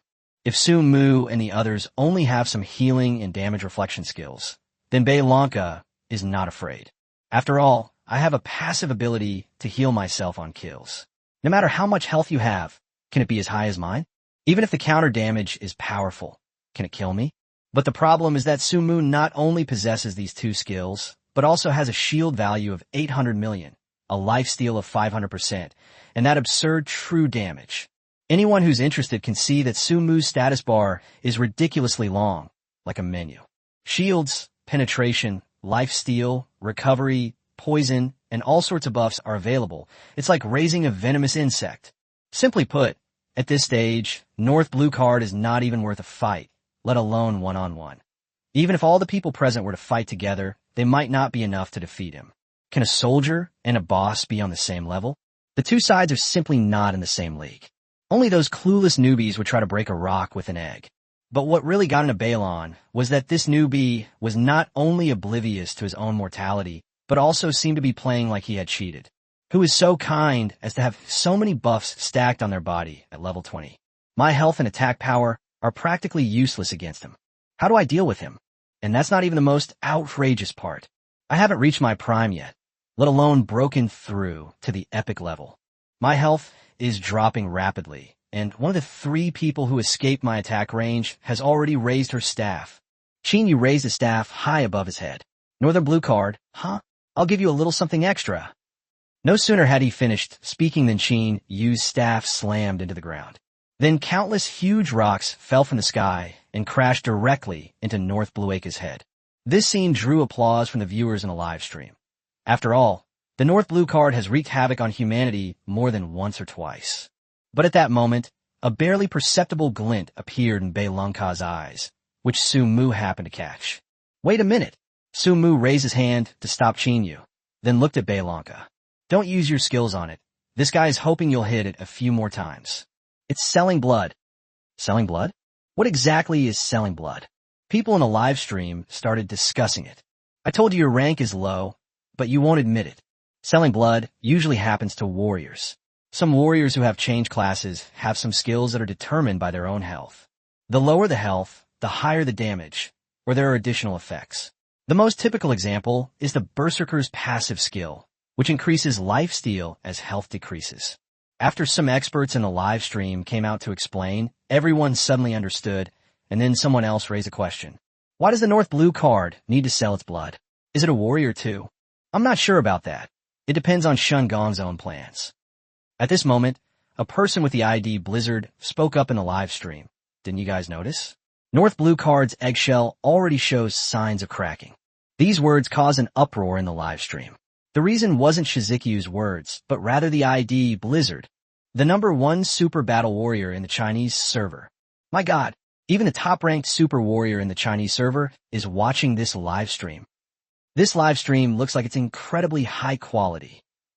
While Qin Yu and the others were in the secret realm, they were preparing to attack Bei Longka with all their might. But Su Mu stopped them and carefully observed the situation, discovering the secret within. The eggshell on North Blue card's body was already showing signs of breaking again, and if the attack continued, it's very possible that North Blue card will break out of its eggshell and evolve earlier. So everyone stopped. At this moment, Su Mu noticed the comments in the live stream and murmured softly, 14 Autumns? The #1 super battle in the Chinese server? Interesting, but why have I never heard anyone mention it? Oh well, I'll think about these things after we get out of here. Su Mu shook his head and looked at Bei Longka again, his gaze carrying a scrutinizing quality. Bei Longka was furious when Su Mu intercepted his plan to break through the eggshell and advance to a higher realm by taking advantage of everyone's attacks. Insect, I advise you not to ask for trouble. Chapter 114, The Perfect End of the North Blue card. What, dude? Are you threatening me? Hearing this, Su Mu got excited. Dude, haven't you noticed that your situation is a little different now? Who gave you the audacity to threaten me? Now you're at a disadvantage. You ant, don't be impatient. I'll come and crush you after I break through this eggshell. The North Blue card's eyes were filled with a fierce light, and then it stopped attacking and ceased its assault on Su Mu. He understood that launching an attack now would only be asking for trouble and would only increase the number of poison layers on his body. It's better to just wait it out like this. And they'll have a good time once I break out of my shell. Ha ha ha. North Blue card chicken out. As expected, Divine Craftsman is the real big shot. I knew it. How could China possibly stage such a show? Shun Gong is truly capable. Yes, let's just keep at it this way, slowly wearing him down. North Blue card's poison will eventually kill him. Haha, Shun Gong is so handsome. I want to have your babies. It's you again, you son of a bitch. The live stream was filled with laughter and joy, but the people inside the secret realm looked worried because they had discovered the problem but didn't know how to solve it. At this moment, Blizzard spoke up again. Think about it carefully. North Blue card is probably trying to buy time so that he can break through the eggshell and then target someone else. I calculated that the poison's effect wouldn't be enough to kill the North Blue card when it breaks through the eggshell, so it's waiting. Once it breaks through the eggshell, it can move freely. If it kills one of the other people in the secret realm, it will restore 50% of their health. If it kills 2, it will restore 100% of their health. It will be fully restored in an instant. What will the Divine Craftsman do then? The moment Blizzard uttered those words, chaos erupted in the live stream. Experts can easily discern the underlying meaning in a problem. This time, Sumu also noticed the comments. Everyone in the secret realm was a top player in their respective profession, so they naturally knew what Blizzard meant. They had long since figured out what North Blueacre was up to. To be honest, they're even starting to regret it now. It seems that I can only hold Sumu back here. If I weren't here, Sumu could keep going against Belanka. However, because of the presence of others, Sumu couldn't afford to waste time with it. The only option was to find a quick solution, which made everyone feel very guilty. Sumu also noticed Blizzard's words in the barrage. He suddenly had a whimsical idea and wanted to see if Blizzard really had the real skills. He had already come up with a solution, but he wanted to test whether this Blizzard was truly worthy of the title of the #1 super warrior in the Chinese server. So he said, "Hey, Blizzard, you're supposed to be the #1 super warrior in the Chinese server, right? So do you have any ideas?" Everyone in the live stream was stunned when they heard Sumu's words. Seriously? The Divine Craftsman is asking the Blizzard for advice? That's so beneath him. Losing face? Are you crazy? Blizzard is the #1 super warrior in the Chinese server, and it wouldn't be an exaggeration to say that he has the highest combat power in the Chinese server. Asking him for advice is losing face. But Shen Gong is, after all, supported by the state, while Blizzard is just a freelancer. A casual player? You want to fight him? Idiot. Do you think the title of the #1 super warrior in the Chinese server is a freebie from a first-time recharge of 6 yuan? Blizzard also commented in the live chat, "What? Is Shen Gong out of ideas?" "No, it's not that. I just wanted to see if what you think is the same as what I think," Sumu said with a smile. "I see. Actually, it's quite simple. Just break its eggshell faster, right? You have the blue magic bottle, so once you break the eggshell, you can do whatever you want with it, right?" When Blizzard said this, not only those in the live stream, but even the others in the secret realm were completely confused. What's the meaning? Break the eggshell? Mana botle? What's the point of getting high? If this thing could beat us just by its high mana regeneration, we would have done it already. Why make it so complicated? Is this guy just talking without any real understanding of the situation? But upon hearing this, Sumu raised an eyebrow. It seemed this guy really did have some real skills. The two remained silent, like riddle tellers, neither able to finish their answer. However, Sumu stood up and tossed Xiejiai a mana-restoring potion. "Xiejiai, drink this stuff, and you'll do whatever I tell you to do later." Sumu laughed, then looked at Qin Yu and the others. "See that scoundrel up ahead? Raise your weapons. Aim at him. Fire." Qin Yu and the others were stunned when they heard Sumu's words. "What? Fire at him? Are you crazy?" Old Wang said, "I'm Fine. Even if he comes out, my tank can't do anything to me. What about the others?" "It's all right." Qin Yu stepped forward and shook her head, then looked at Sumu with unwavering determination. "I believe in the divine craftsmanship." As soon as he finished speaking, the members of the Steel Knife group stepped forward to express the same opinion. So everyone joined forces to launch an attack on North Blueacre. Upon seeing this, North Blueacre was overjoyed. The excitement in his eyes was uncontrollable. This little ant in front of me probably got its head injured when it was thrown to the ground as a child. It actually forced itself to break through the eggshell. Is this for real?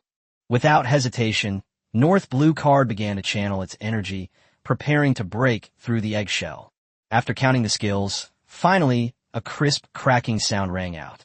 The North Blueacre broke through the eggshell and soared straight into the sky. The scales covering the North Blueacre, suspended high in the air, shimmered with a bluish-green light. Those eyes became even more piercing.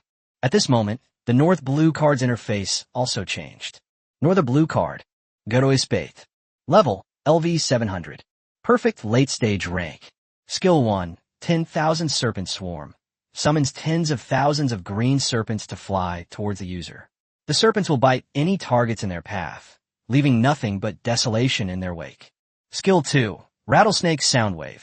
The tail emits bursts of sound waves that can stun all enemies within a large area. Note, due to the nature of this secret realm, North Blueacre is not at its peak. However, as time passes after hatching, North Blueacre will gradually recover its strength until it reaches the perfect end of its prime. Note, due to being in the Elgar's mystic realm, North Blueacre has achieved breakthrough. Once it reaches the perfect end stage, North Blueacre will break through itself and become the epic early stage over time. Note, North Blueacre has completed the second stage of evolution, and it has now broken through to the late stage of perfection. It now possesses entirely new skills. Skill 3. Triumph. Once a player is killed, you will recover 100% of your health. Skill 4. Unyielding. The lower the health, the higher the damage dealt. Chapter 1:15 Taunting and Renewing the Fee. On the North Blue card panel, everyone's expression was not very good. North Blue card's skill set is now practically a battle tactic. No, it's even more outrageous than battle tactics. The ordinary battle mage is just a battle mage, but this thing is a mage with ranged area of effect, AoE, damage skills, and also has the passive skills of a warrior. Selling blood increases damage, and killing an enemy restores health. This guy is exactly like a gunner. This kind of thing would be an overpowered monster, practically a bug, in any game, let alone in a real-world dungeon. Although everyone looked rather grim, they'd already done what they were told and chose to believe Su Mu.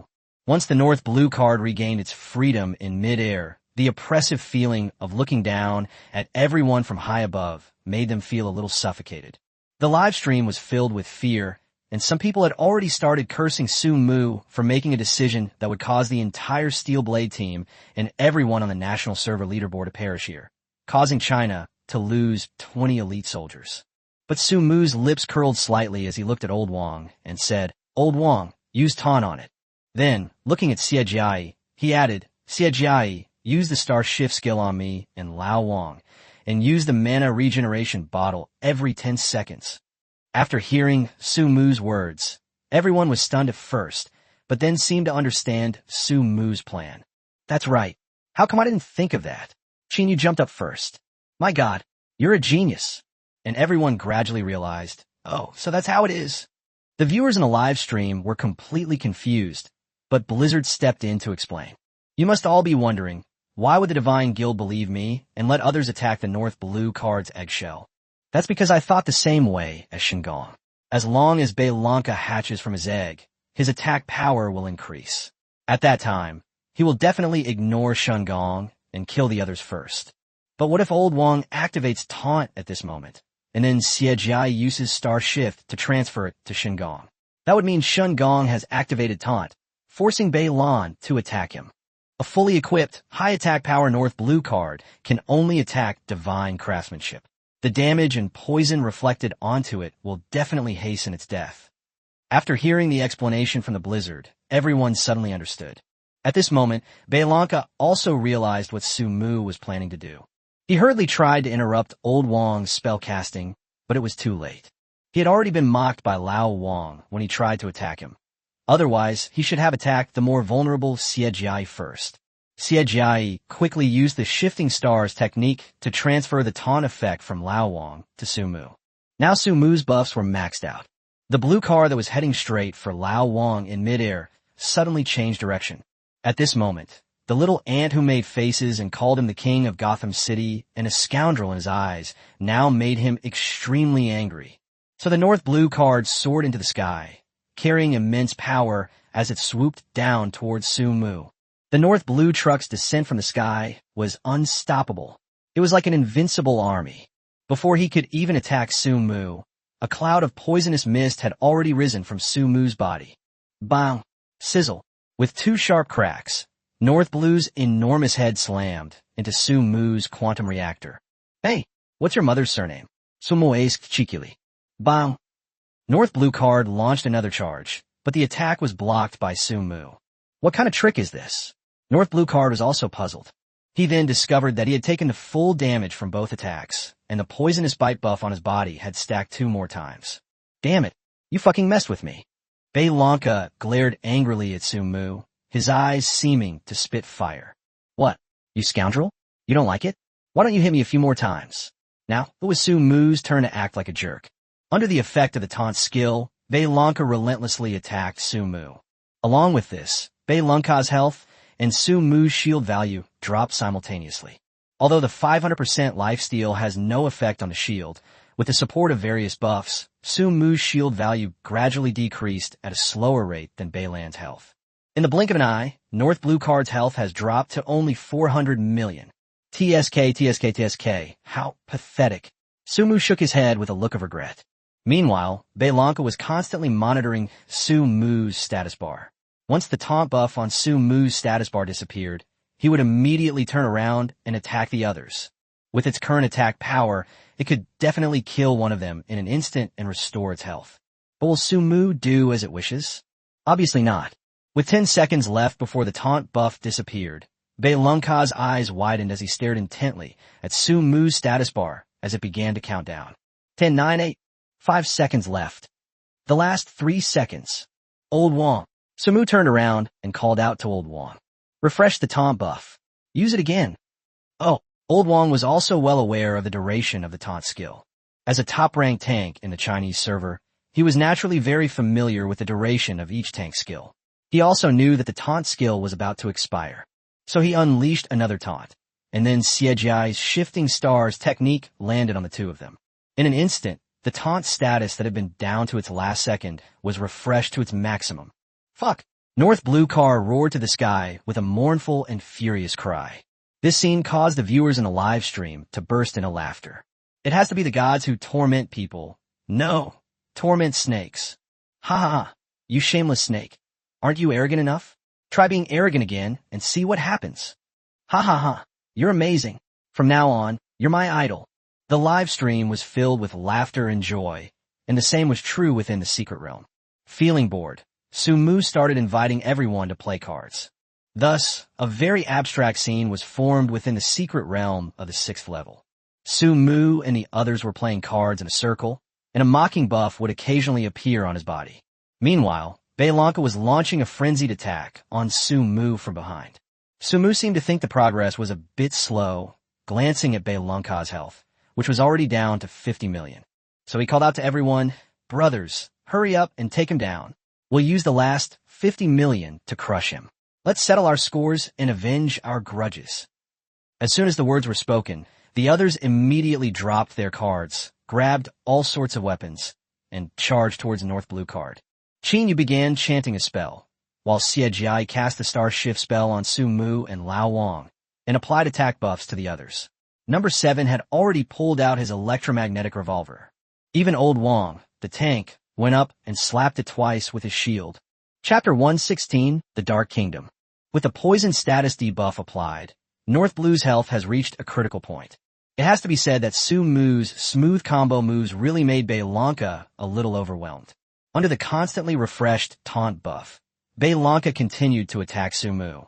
Its health is also constantly decreasing due to its poisonous state, and it's only a matter of time before it dies.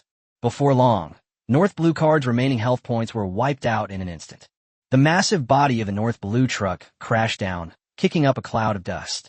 Sumu stood not far away, looking at Beilunka's corpse with a complicated expression. His performance in this battle was somewhat unexpected, and there was even an element of luck involved. However, that doesn't matter. Importantly, she won and successfully defeated North Blue Card. Although it wasn't a one-on-one duel as I had previously mentioned, and my teammates played a greater role in assisting me, a victory is a victory. The group, having regained their senses, slowly stepped forward. Number 7 stared at North Blueka's corpse and murmured, We defeated North Blueka? We succeeded? Number 8's eyes were filled with tears. They didn't show much emotion when they defeated the Phantom of North Blue Card, because they know that all the so-called revenge is fake. As long as the physical body of the North Blue Card is not eliminated, killing any number of its phantoms will be useless. But when they actually killed the Phantom of North Blue Card, it felt so unreal. After all, the Northern Blue Card had been a menace across Asia for quite some time, causing immense suffering throughout the continent. And now, they've been wiped out by their own 20-man squad? The comment section remained silent for a long time after witnessing this scene, for no other reason than that they killed North Blue Card. From today onwards, I'll fight anyone who criticizes Shenggong, a divine work, the savior of Asia. Hey haters, speak up. Where are you haters from the front? Come out here. Shenggong has dealt with Beilunka. Now say something. Sumu patted his cheeks to force himself to wake up. After Xiejiai's debuff removal skill, the residual poison on his body also disappeared. At this moment, everyone gathered together and walked towards North Blue Card's corpse. Nothing dropped after North Blueka died. Of course, or rather, North Blueka's surviving corpse was the biggest reward. The corpse of Beilunka is a treasure trove if taken out of the secret realm. Its entire body is a treasure.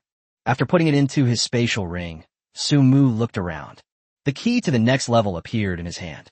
This key was completely different from the others. It was an entirely black key, emitting thick plumes of black smoke. Even Xie Jiai, a priest of the Light faction, felt somewhat uncomfortable just by looking at her. It looks like this is the key to the final level. Su Mu took a deep breath and said, "You all know what we're going to face next, right?" Everyone nodded very seriously. The unique nature of this key alone is enough to indicate that the next level's boss is extraordinary. Furthermore, after North Blue's death, he's the only one in the entire Elgar's secret realm capable of facing the next level's boss. Everyone knew perfectly well that the boss of the next level was Garros, the king of the Dark Kingdom, Elgar's secret realm. Then I won't say anything more. Su Mu let out a long breath. "Let's go." As soon as he finished speaking, Su Mu crushed the key in his hand. The number of viewers in the live stream also reached a new high. People all over the world flocked to the live stream after hearing that North Blue had been killed. This caused even the national-level live streaming rooms provided by China to experience some buffering. Quickly, switch channels and signals immediately. This next battle is crucial to the future rise of China. Make sure the live broadcast is uninterrupted. Inside the meeting room, important figures from all sides hurriedly gave orders. It's safe to say that in the coming period, a lot of resources from China will be invested in this live stream, for no other reason than to ensure the smooth running of this live broadcast. Su Mu's resolution of the North Blue card incident gave everyone hope of clearing the Elgar's secret realm and defeating Garros. Therefore, everyone is contributing their own efforts to this cause.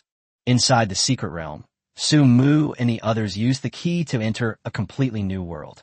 The art style of this world is completely different from before. It is not all cold steel, but lava flows everywhere, and the whole sky is pitch black, as if it were an eternal night. Is this the Dark Kingdom where Garros resides? Su Mu murmured, looking around. Everything here is black, giving people a very oppressive feeling. The air was filled with the stench of lava, a smell that irritated everyone's noses and made them feel uncomfortable. The viewers in the live stream chatted excitedly as they watched the scene unfold. My God, so this is what the Dark Kingdom looks like. I never imagined the Dark Kingdom would be so terrifying. I can't even imagine how terrifying Garros, who has lived here for years and is also the king of this place, really is. After noticing the comments on the screen, Su Mu felt conflicted. Kill Garros? Can I do it? It must be said that there was indeed some exaggeration involved when we first talked about the Shadow Mountain secret realm. It wasn't until I played against North Blue card that I realized the gap between myself and Garros. In fact, in terms of raw power, North Blue card is stronger than Garros' Phantom. So, as the master of North Blue card, the true form of Garros, and the king of this Dark Kingdom, just how powerful is he?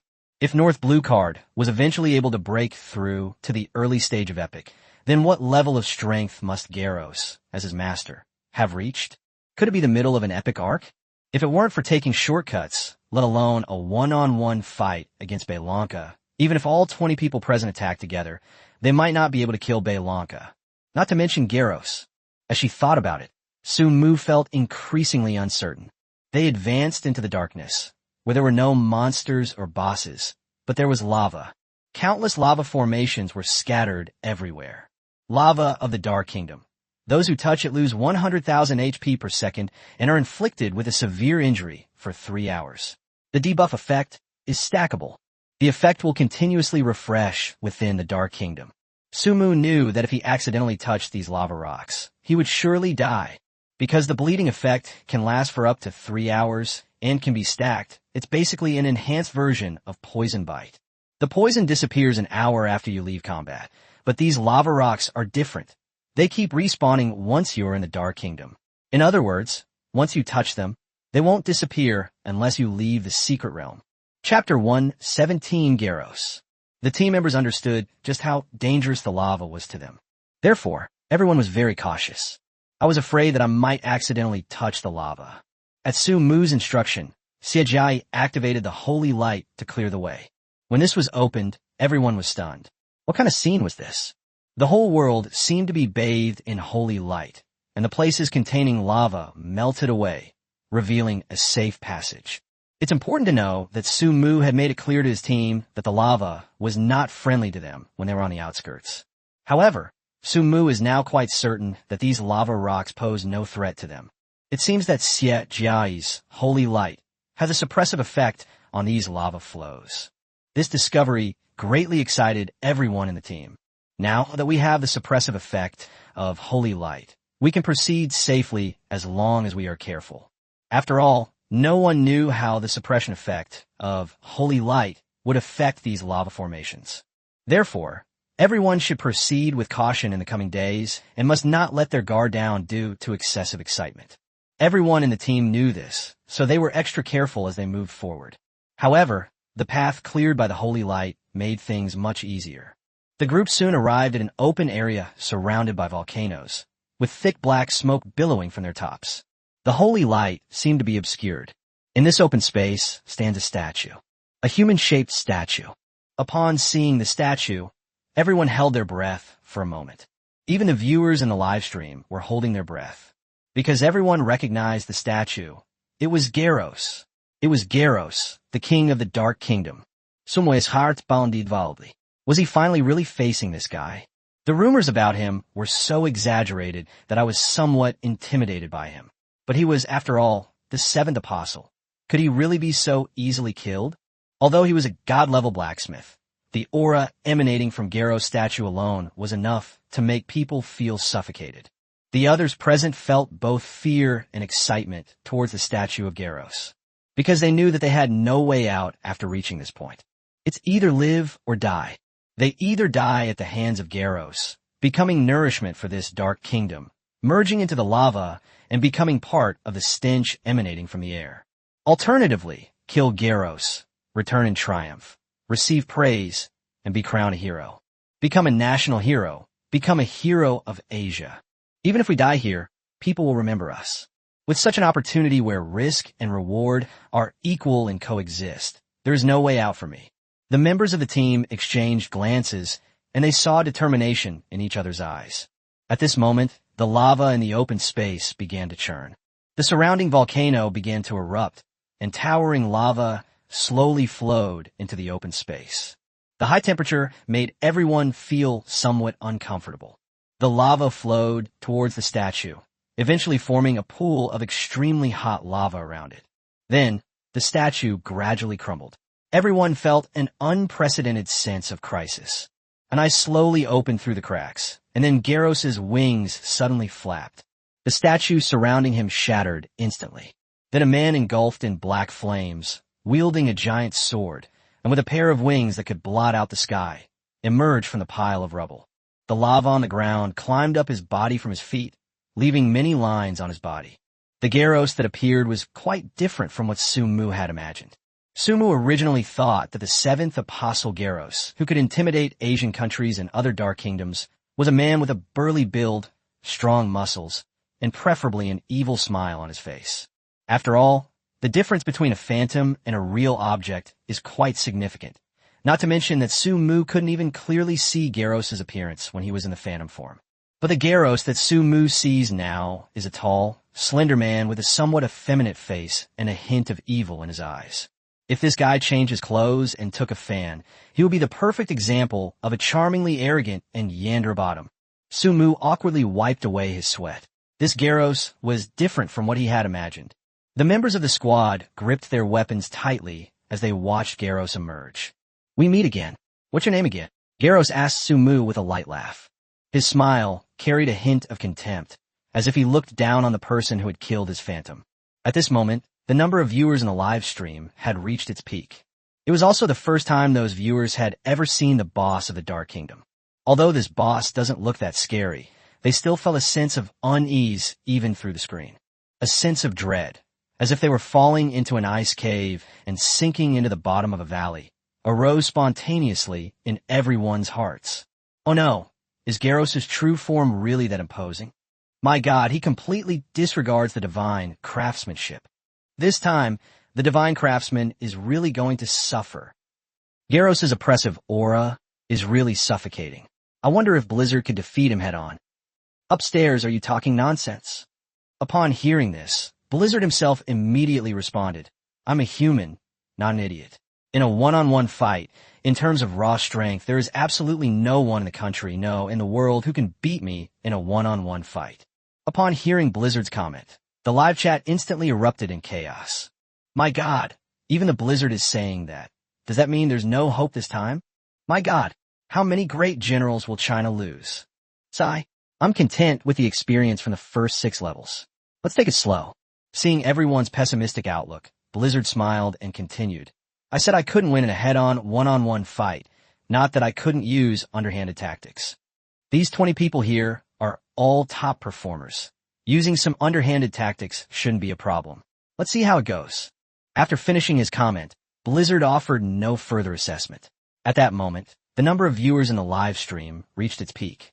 At this point, Sumu had no time to observe the comments in the live stream. He looked at Garros, feeling somewhat apprehensive. The aura emanating from this guy was completely different from that of his statue. Right now, Garros feels like a volcano to Sumu. Chapter 118, have you come up with a solution? Garros before my eyes is like a volcano that could erupt at any moment. Now, they're like ants standing on the crater of a volcano. If Garros wanted to, he could crush them all at any time. At this moment, Sumu began to doubt whether their decision was correct.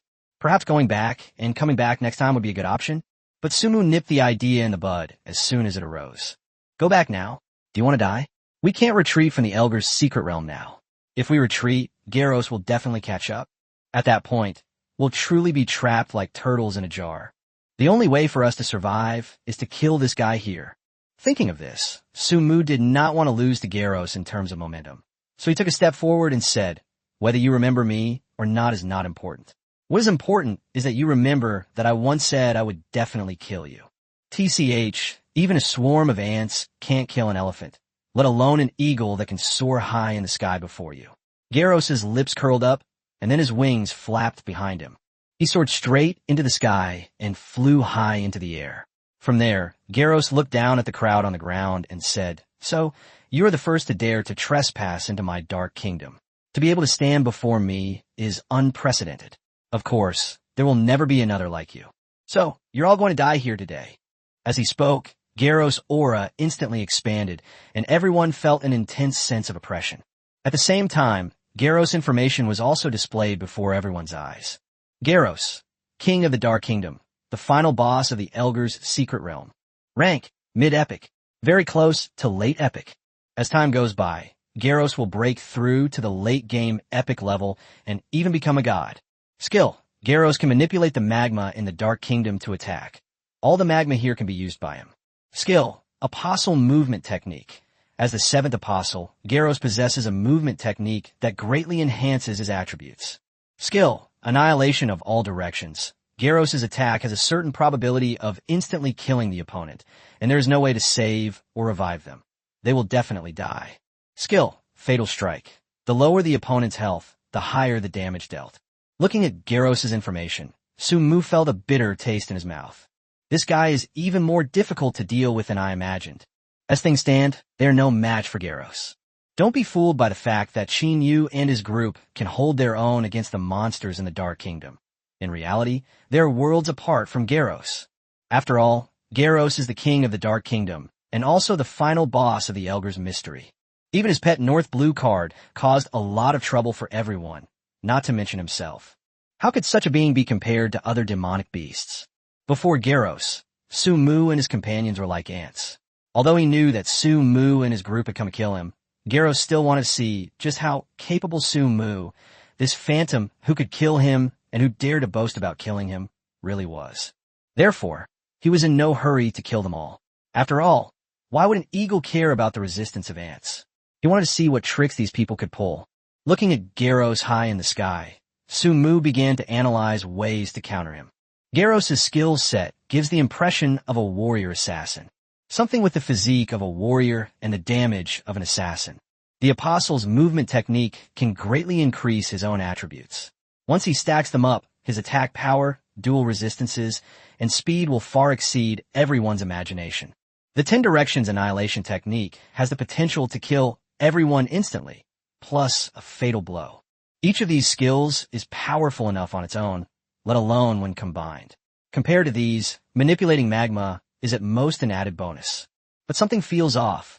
His skill set is missing the lifesteal and self-healing abilities that are usually found in big bosses. This puzzle sumuglately. After all, let alone bosses, even regular warriors have lifesteal and recovery skills. There isn't even a single boss? That's clearly unreasonable. Are we going to have to fight a tug of war with him? But that doesn't make sense. If it's a tug of war, this guy's apostle movement technique can infinitely stack his own attributes. Once he accumulates a certain number of layers, wouldn't he wipe out everyone in one move? This doesn't look like a strategy that can go on for a long stalemate. However, a secret realm can never provide an unsolvable boss. Every secret realm must have a way to clear it. Keep in mind that Garros was only the seventh apostle. If the seventh apostle possesses such formidable power, what about the other apostles? What about beings above the apostles? This secret realm is limited to only 20 people, but judging from the current situation, even 20 super warriors wouldn't be enough to defeat Garros. So where exactly is the problem? Looking around, Sumu suddenly focused his attention on the lava. Magma? Magma. That's right. I understand. Sumu immediately looked up at Garros, a barely perceptible glint in his eyes. This scene caught everyone's attention, and they quickly turned their gaze to Sumu, wanting to see what Sumu could do. The live stream chat was buzzing with excitement, and everyone seemed to have gained some confidence in this mysterious masterpiece. Blizzard then spoke up. It seems you've already figured it out? Yeah, what, too? Sumu raised an eyebrow and looked at the camera in response. If I, as the strongest super warrior in the country, don't have this kind of ability, then wouldn't I be just a name without substance? Okay. Then after I get out, let's find some time to meet up and get to know each other. Sumu laughed at the camera. Okay, let's talk about it when you come out. Watching the two talk through the screen, people all over the world were completely bewildered, and some began to ask Blizzard questions. What are you talking about? Why are you being so secretive? Yes, Blizzard. Did you also figure out how to deal with Garros? But it seems impossible. Garros is too powerful. To these comments, Blizzard simply said, let's wait and see. Don't rush. I believe in this guy. Inside the secret realm, Sumu looked at Garros high in the sky and smiled, saying, hey, I told you if I'm going to kill you, I'll kill you. You'll see. Then Sumu turned around and distributed potions to the others behind him. Each person received a bottle of immortality, a bottle of rage potion, a bottle of speed potion, and a bottle of mana regeneration potion. Chapter 119, The Method to Defeat Garros. The viewers in the live stream and the people in the secret realm were all somewhat confused as Blizzard and Divine Craftsman were speaking in riddles. Who knows what they're thinking? But with battle imminent, there was no time for anyone to think about it. After handing out the potions to everyone, Sumu turned and smiled, his gaze fixed firmly on Garros. He knew there was no turning back now. Only by fighting back could they survive. Listen up, everyone! Sumu shouted. The situation is more dire than we imagined. But warriors, we cannot back down. Garros is powerful, but we also have our weapons and courage. As long as we unite and fight together, we have a chance to defeat him. His words were incredibly inspiring, and everyone was instantly energized. Despite the immense pressure they faced, Sumu's words rekindled their hope.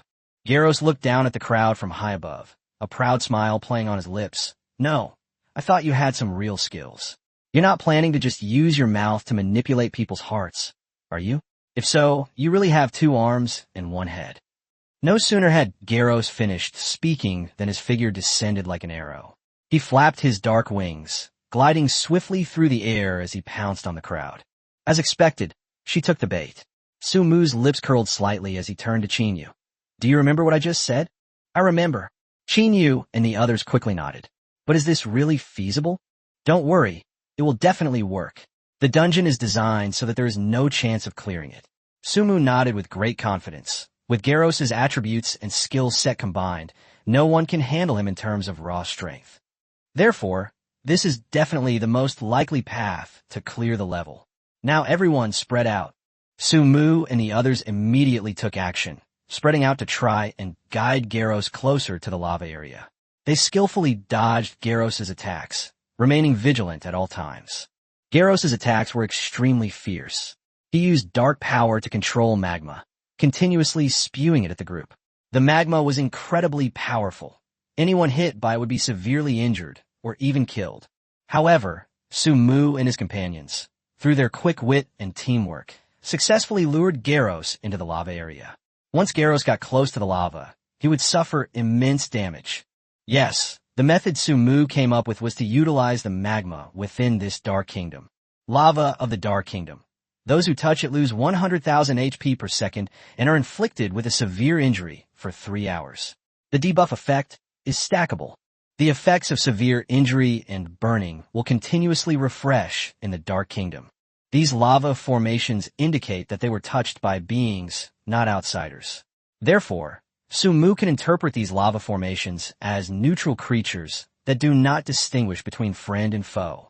Let's rewind to before we took action. Remember this, just take the pills. Don't hesitate. Su-Mu said to everyone very seriously. After you take the pills, remember to run towards areas with lots of lava when the fight starts. Immortality will keep us alive for 2 hours, although we will be injured, but we can't think about that anymore. Use every means at our disposal to attack Garros with lava, or make him control the lava himself. If my guess is correct, Garros will also hurt himself when using lava. We just need to blame him. This is Su-Mu's plan. Garros' skill set lacks any lifesteal or recovery methods. This is the limitation imposed on him by the Elgar's secret realm. Simply put, if Garros had lifesteal and regeneration abilities, he would be a complete mechanical monster with overpowered stats. But without lifesteal and regeneration, no matter how perfect Garros' other mechanics are, he's just a numbers monster. Dealing with numerical monsters is difficult, but much easier than dealing with mechanical monsters. Since Garros has no means of recovery, the lava will also inflict a severe injury buff on him. This means that if a team wants to defeat Garros, they only need to stall for enough time for the lava to wear him down. Although I am a god-level being, the Elgar's secret realm is definitely not a place for a god-level team to clear. Based on my observations, this Elgar's dungeon can be cleared by small teams at most in the mid to late stages of the epic difficulty. If they can realize how to utilize the lava when fighting Garros, they can also divide the work and use their high talents and high levels to generate extremely high stats to wear down Garros. But things are different now. The average skill level of my team hasn't reached that standard. So, even though I'm a god-level leader, it's still good that I'm just a blacksmith. They forcibly use potions to boost the team's stats for a short period. This should make dealing with Garros much easier. Su-Mu and the others sprang into action, spreading out to try and guide Garros closer to the lava area. They skillfully dodged Garros' attacks, remaining constantly vigilant. Garros' attacks were extremely fierce. He used dark power to control magma, continuously spewing it at the group. The magma was incredibly powerful. Anyone hit by it would be severely injured or even killed. However, Su-Mu and his companions, through their quick wit and teamwork, successfully lured Garros into the lava area. Once Garros got close to the lava, he would suffer immense damage. Su-Mu also noticed that when Garros controlled the magma would erode his body along with his dark power. Furthermore, Su-Mu also saw from the panel that Garros' status bar indeed had the debuffs of severe injury and burning. This discovery overjoyed Su-Mu, and Blizzard, seeing that a fight had broken out, stopped keeping him in suspense. Su-Mu shared his thoughts in the livestream, and everyone in the livestream was stunned when they saw the debuff on Garros. My god, is this what a true master is like? I never imagined that using terrain as a fighting tactic could actually be done in the real world. Upstairs, it's not that we didn't think of it. It's that no one dared to gamble. Although the real world and the game world have merged, we still only have one life. Once we lose, there's no chance to start over. Shen Gong is not only exceptionally intelligent and quick-witted, but also bold and meticulous. My god, I now believe that Shen Gong and his team can really clear the Elgar's mystic realm. Hey upstairs, don't get too excited. Take a good look at Garros' health bar. Thanks to the efforts of Su-Mu and the others, Garros was finally lured into the lava area, where he began to suffer severe injuries and burns. However, defeating Garros was no easy task. Chapter 120. Something went wrong. The magma's power is astonishing. Even a trace of it can cause immense damage. The group must remain constantly vigilant, dodging Garros' attacks, and seeking opportunities to counterattack. They cooperate seamlessly, working together to maximize the damage the magma inflicts on Garros. Although Gyros had already been hit by the debuff, his already extremely high health bar meant that the initial debuffs had no effect on him at all. Because Su Mu and the others noticed that Gyros' health bar didn't show how much health he had, but instead displayed 3 question marks. When the viewers noticed Gyros' health bar, the live stream chat erupted in an uproar. Oh my god, we all forgot. The boss's health bar in Mythic Plus dungeons is unknown. Yes, we didn't notice before because some people who had cleared it would record the health of each big boss to make a strategy guide. But this is Gyros. Shen Gong and the others were the first to challenge Gyros. Who knows how much health Gyros actually has? The live stream chat was buzzing with discussion, and Su Mu and the others looked rather grim. If his health bar wasn't high, that would be fine, but how could a monster with high stats not have a high health bar? The previous levels had used up most of the potions, and I didn't have many left. In other words, preparing for the worst. Everyone must defeat Gyros within 2 hours. Otherwise, 2 hours later, Gyros would definitely be able to kill them all in an instant. However, Gyros did not sit idly by. He launched a fierce counterattack using his powerful dark energy. He created a massive vortex of dark energy, unleashing a variety of spells upon the group. These spells were like dark blades, incredibly powerful, and if they struck, the group would face an even more deadly threat. The group faces a difficult choice, to simultaneously contend with Gyros' attacks and the threat of lava. They must remain fully focused, dodging attacks, and seeking opportunities to counterattack. At the same time, they must cooperate, closely observing Gyros' movements to detect and evade his attacks in a timely manner. Time ticked by, and the battle reached its climax. The injuries on everyone's bodies worsened, and their strength began to wane. Although the potion of immortality could keep them alive for 2 hours, the passing of time and their growing wounds were putting immense pressure on them. Everyone feels as if a huge stone is hanging in their heart. Su Mu stared intently at Gyros, feeling his body gradually giving way. But he knew that retreating now would only mean defeat and death. He had to persevere, for his team, for victory. Sensing a deeper meaning, the group refused to be outdone and fought Gyros with all their might. Every attack was filled with determination and courage. They were unafraid of death, seeking only to defeat the powerful Gyros in one fell swoop and eradicate this scourge from China and Asia. The people in the live stream, seeing how hard everyone was working, mostly lowered their heads, and some of the more sentimental girls even cried. This global live broadcast showed the world the indomitable spirit of the Chinese soldiers, demonstrated that Gyros could be defeated, and showed the world that Shen Gong truly deserved the title. An hour passed, and the group's strength gradually waned, their injuries worsening. Their bodies had reached their limits, but they persevered, gritting their teeth as they fought Gyros. As time passed, everyone's fear grew stronger. After all, it would be a lie to say that one was not afraid in the face of death. But now there's no turning back. Su Mu shouted to the crowd, "Don't give up. We're so close. Hang in there a little longer."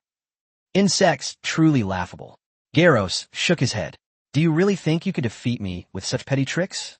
At this moment, Gyros wore a mocking smile, and in Su Mu's eyes, that smile contained not only disdain, but also a strong sense of ridicule. In an instant, Su Mu felt a surge of fear rush to his brain. Yes, why? Why is Gyros able to act the same as usual even with so many buffs? Moreover, during that hour, he continuously used the Apostle Body technique to increase his own stats. Lava burns don't deal true damage. If his value increases to a certain level, is it possible that the lava will become completely useless to him?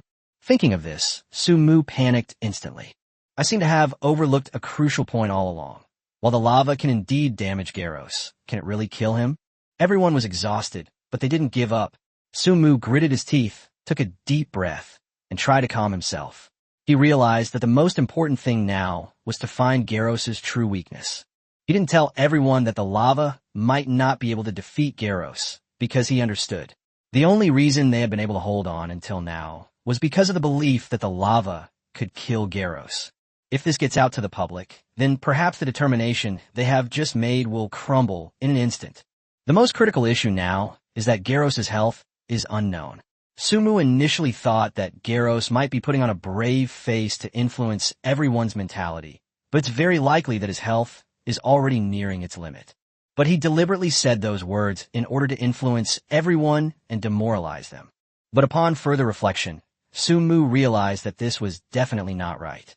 After all, logically and emotionally, an apostle's movement technique that could improve any stat should definitely increase his dual resistances. So it's understandable that the lava could have some effect on him, but only a negligible one. Besides, if he really wanted to influence everyone's mindset, he could have just said it directly, but he didn't. In other words, when he said that, he genuinely thought it was all just an ordinary thing. What should we do? What should we do? Su Mu looked up at Garros high in the sky. How will I know if I can kill you if I don't try? Kill me. Garros looked down at Su Mu and laughed as if he had heard the biggest joke in the world. Don't be ridiculous.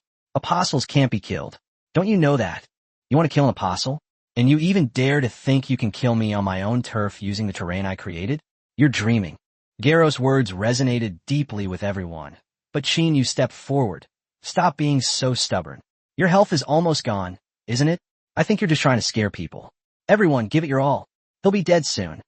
Chapter 121, The Connection of the Blizzard. After Qin Yu said this, everyone believed him wholeheartedly, which was exactly what Su Mu wanted to see.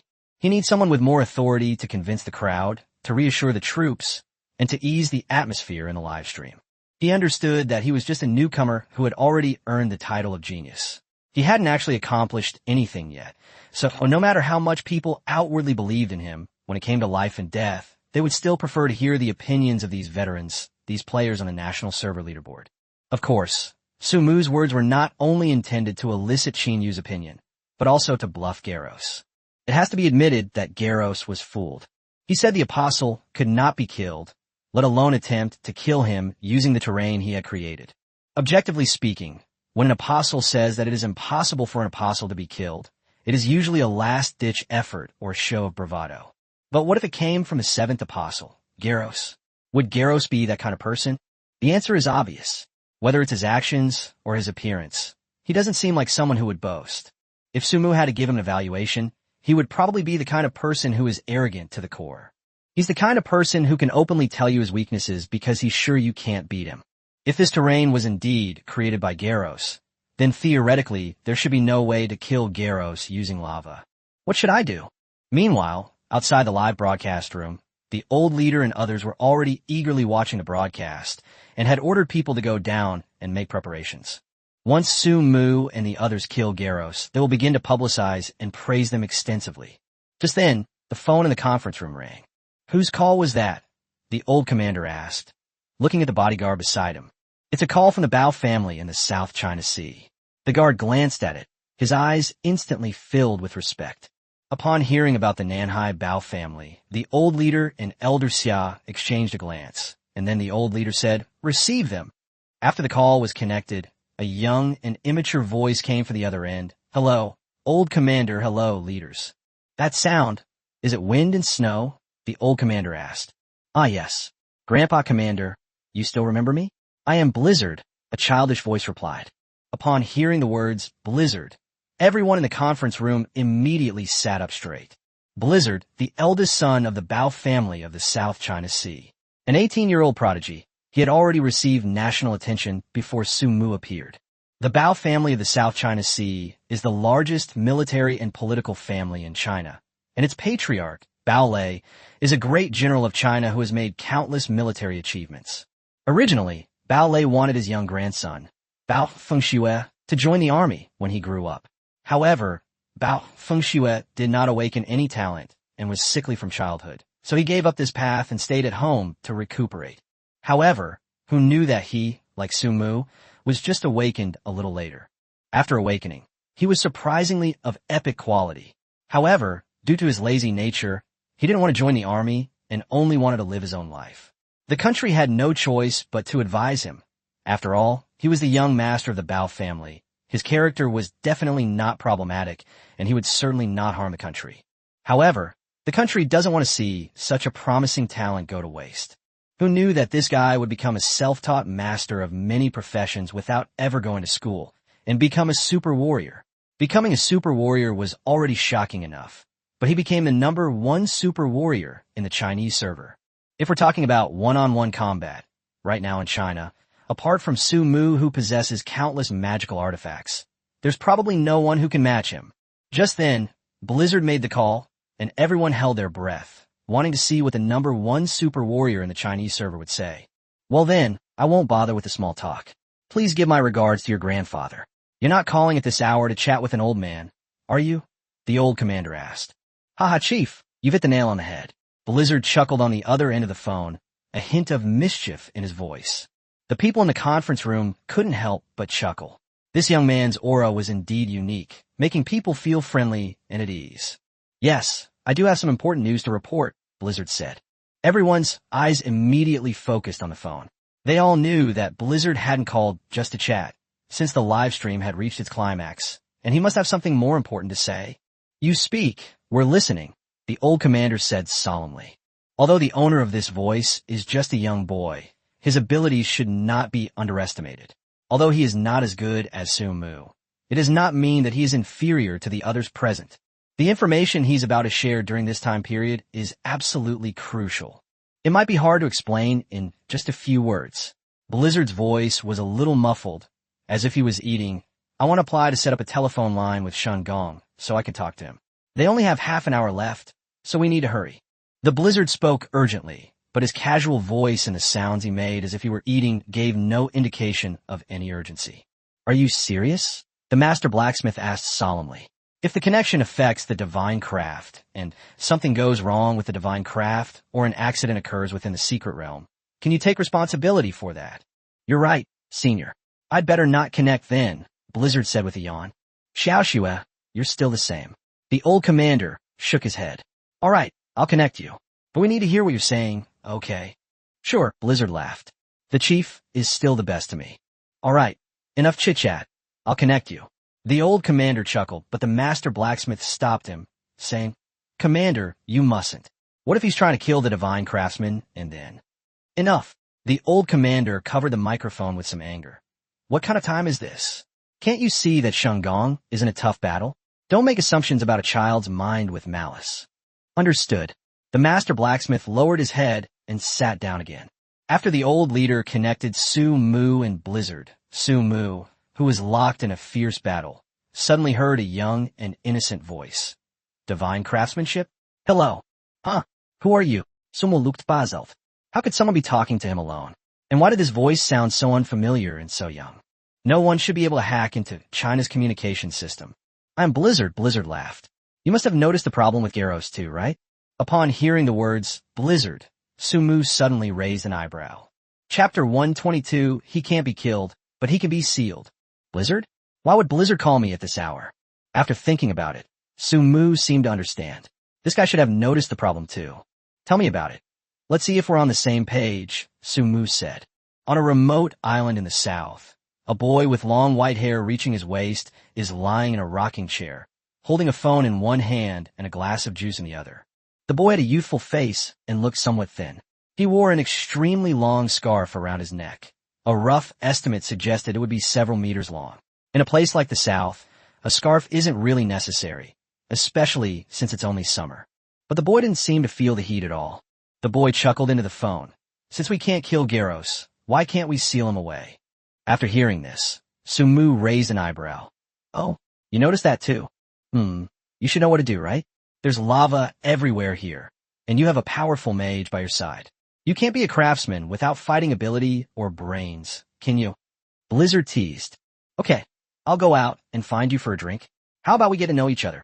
Sumo smiled. I don't drink. Blizzard shrugged. Okay, I'll stop chatting with you now, Su Mu said, hanging up the phone. He then looked up at Garros in the sky. Ceiling? I have to admit, Blizzard's brain truly deserves his title as the number one super warrior in the Chinese server.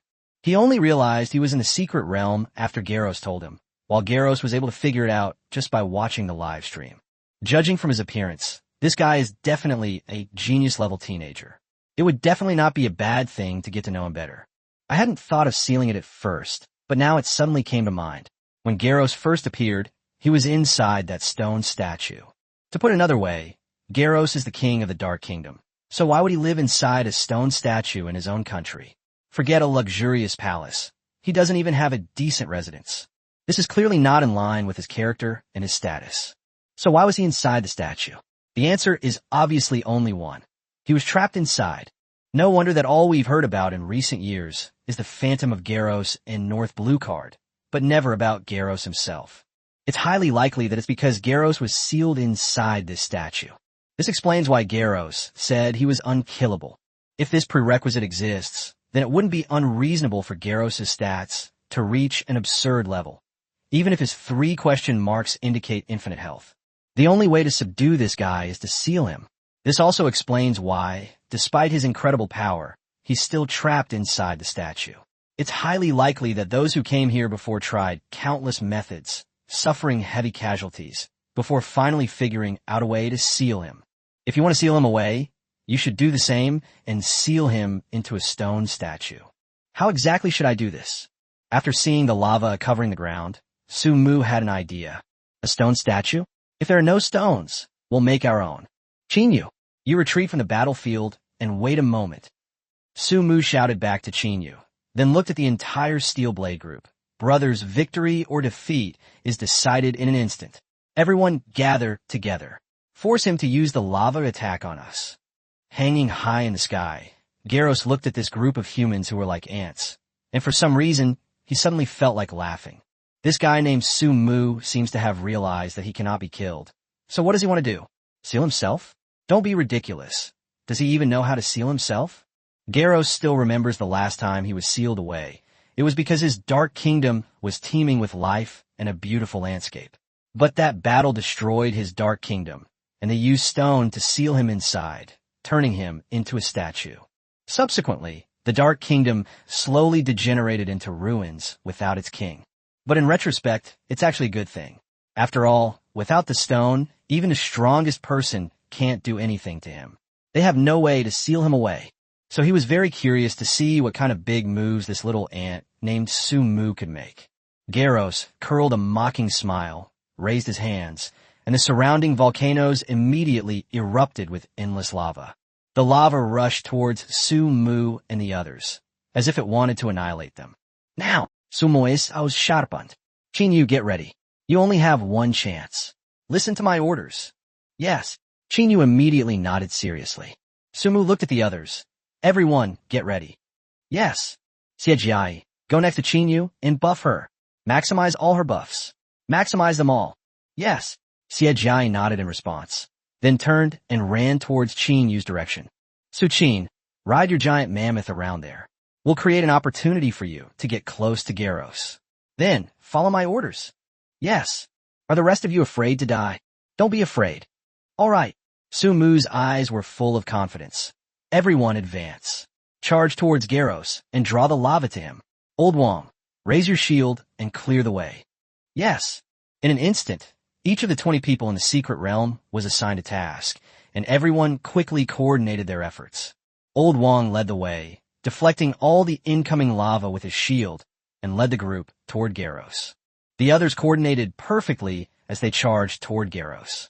Upon getting closer to Garros, Garros inexplicably felt a chill in his heart. So he began to drive the crowd away, and countless attacks rained down on them, making it difficult for them to defend themselves for a time. But at the very moment when Garros' attacks were at their most frequent, Su Mu immediately shouted, Su Qin, what does power acceleration equal?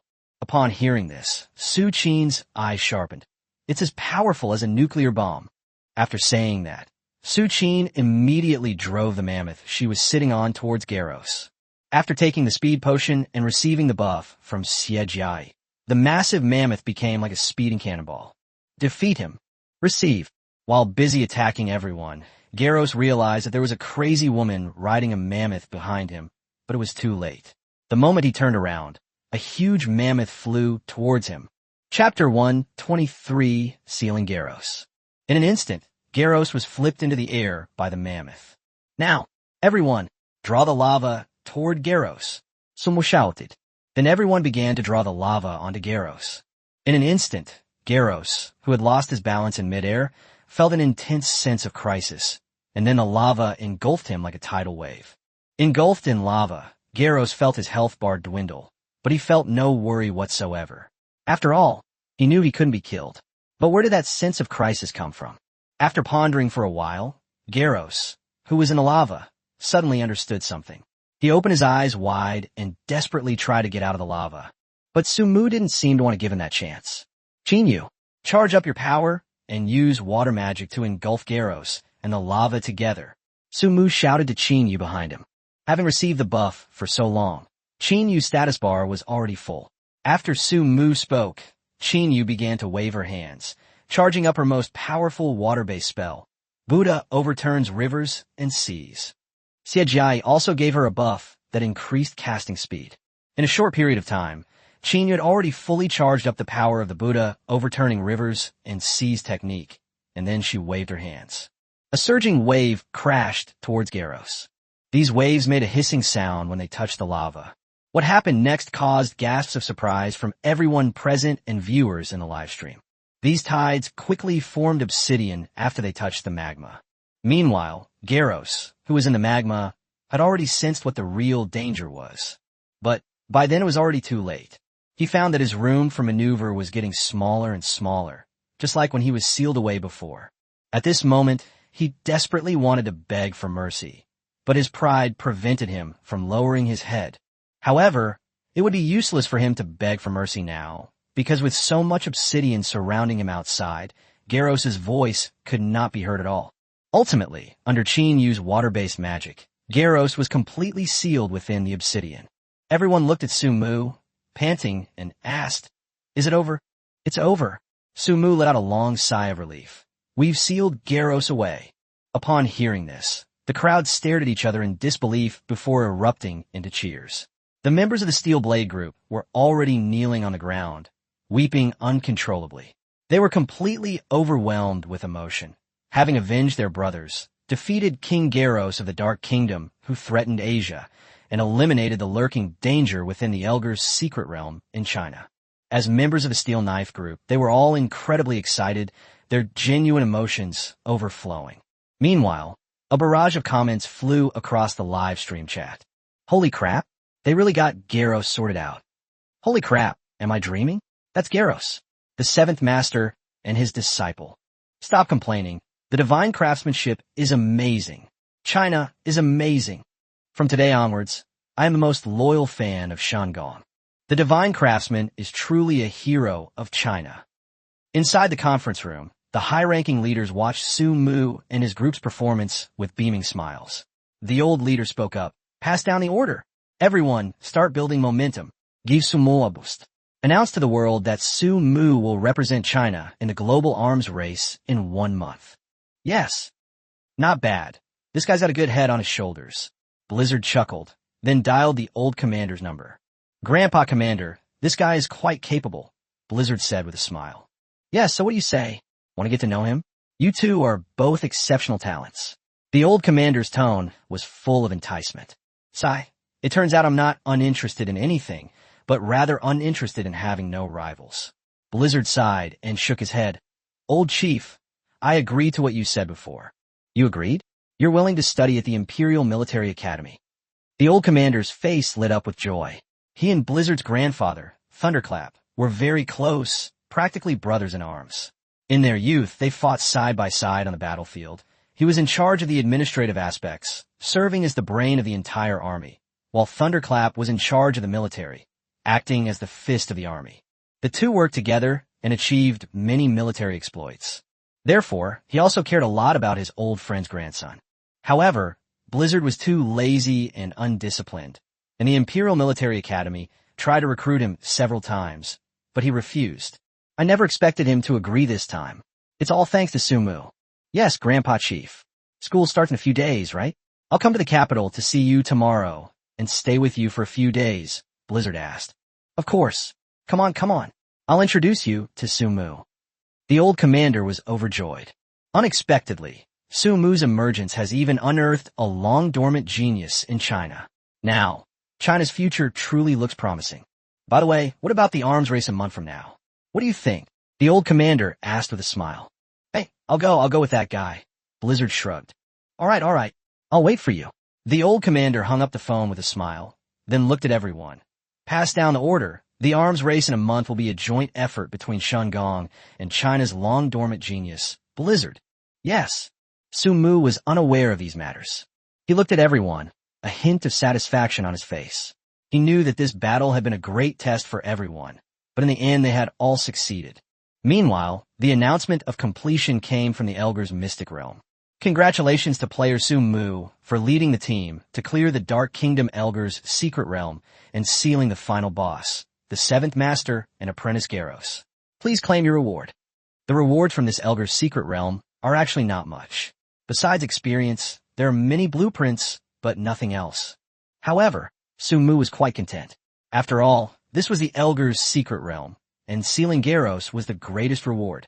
After all, China wouldn't have to worry about this guy anymore.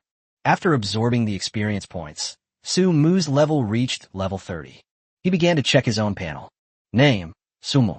Occupation, blacksmith. Level LV 30. Strength, 450. Stamina, 500. Speed, 410.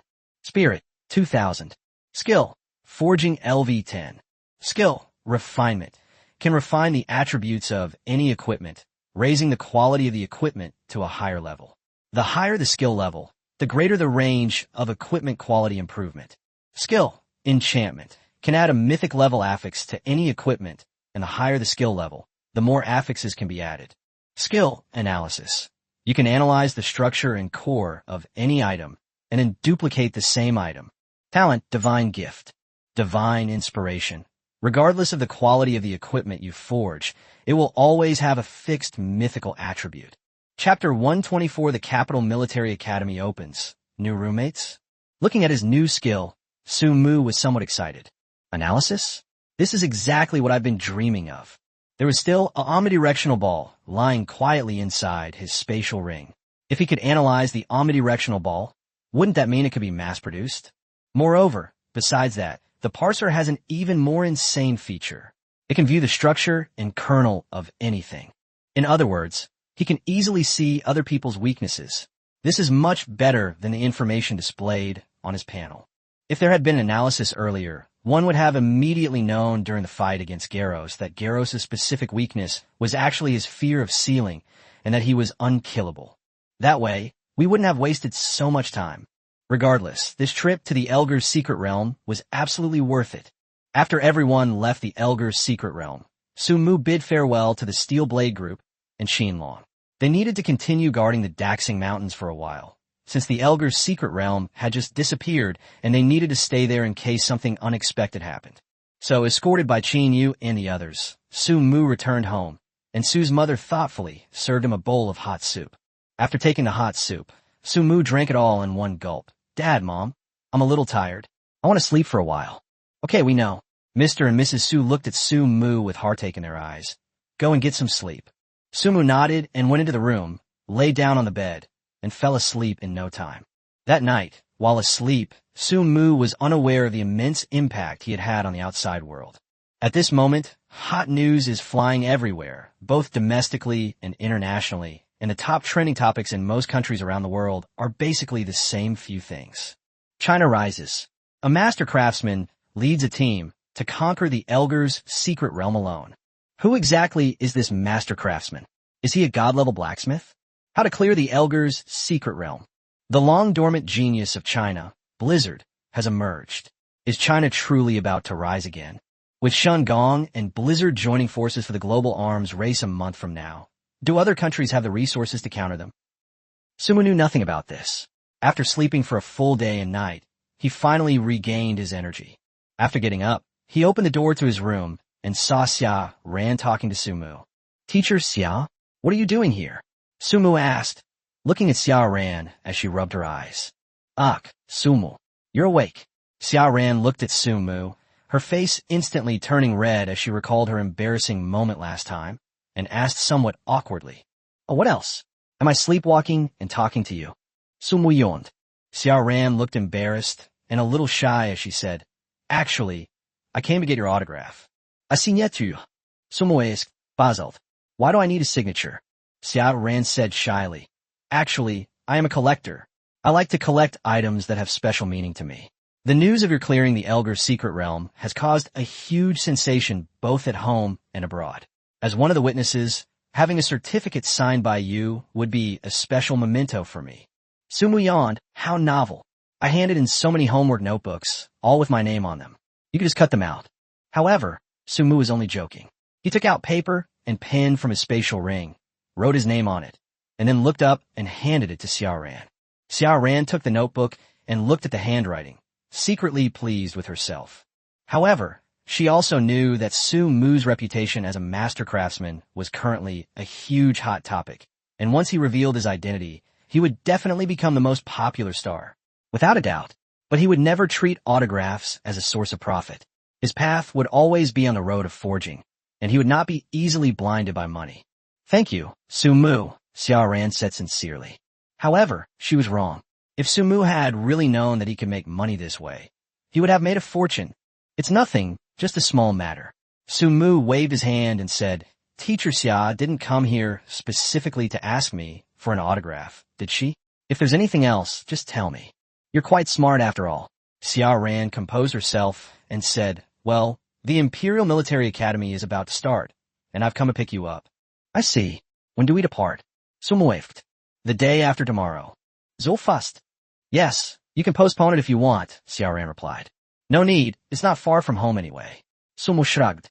So, Sumu spent the rest of the day at home with his parents.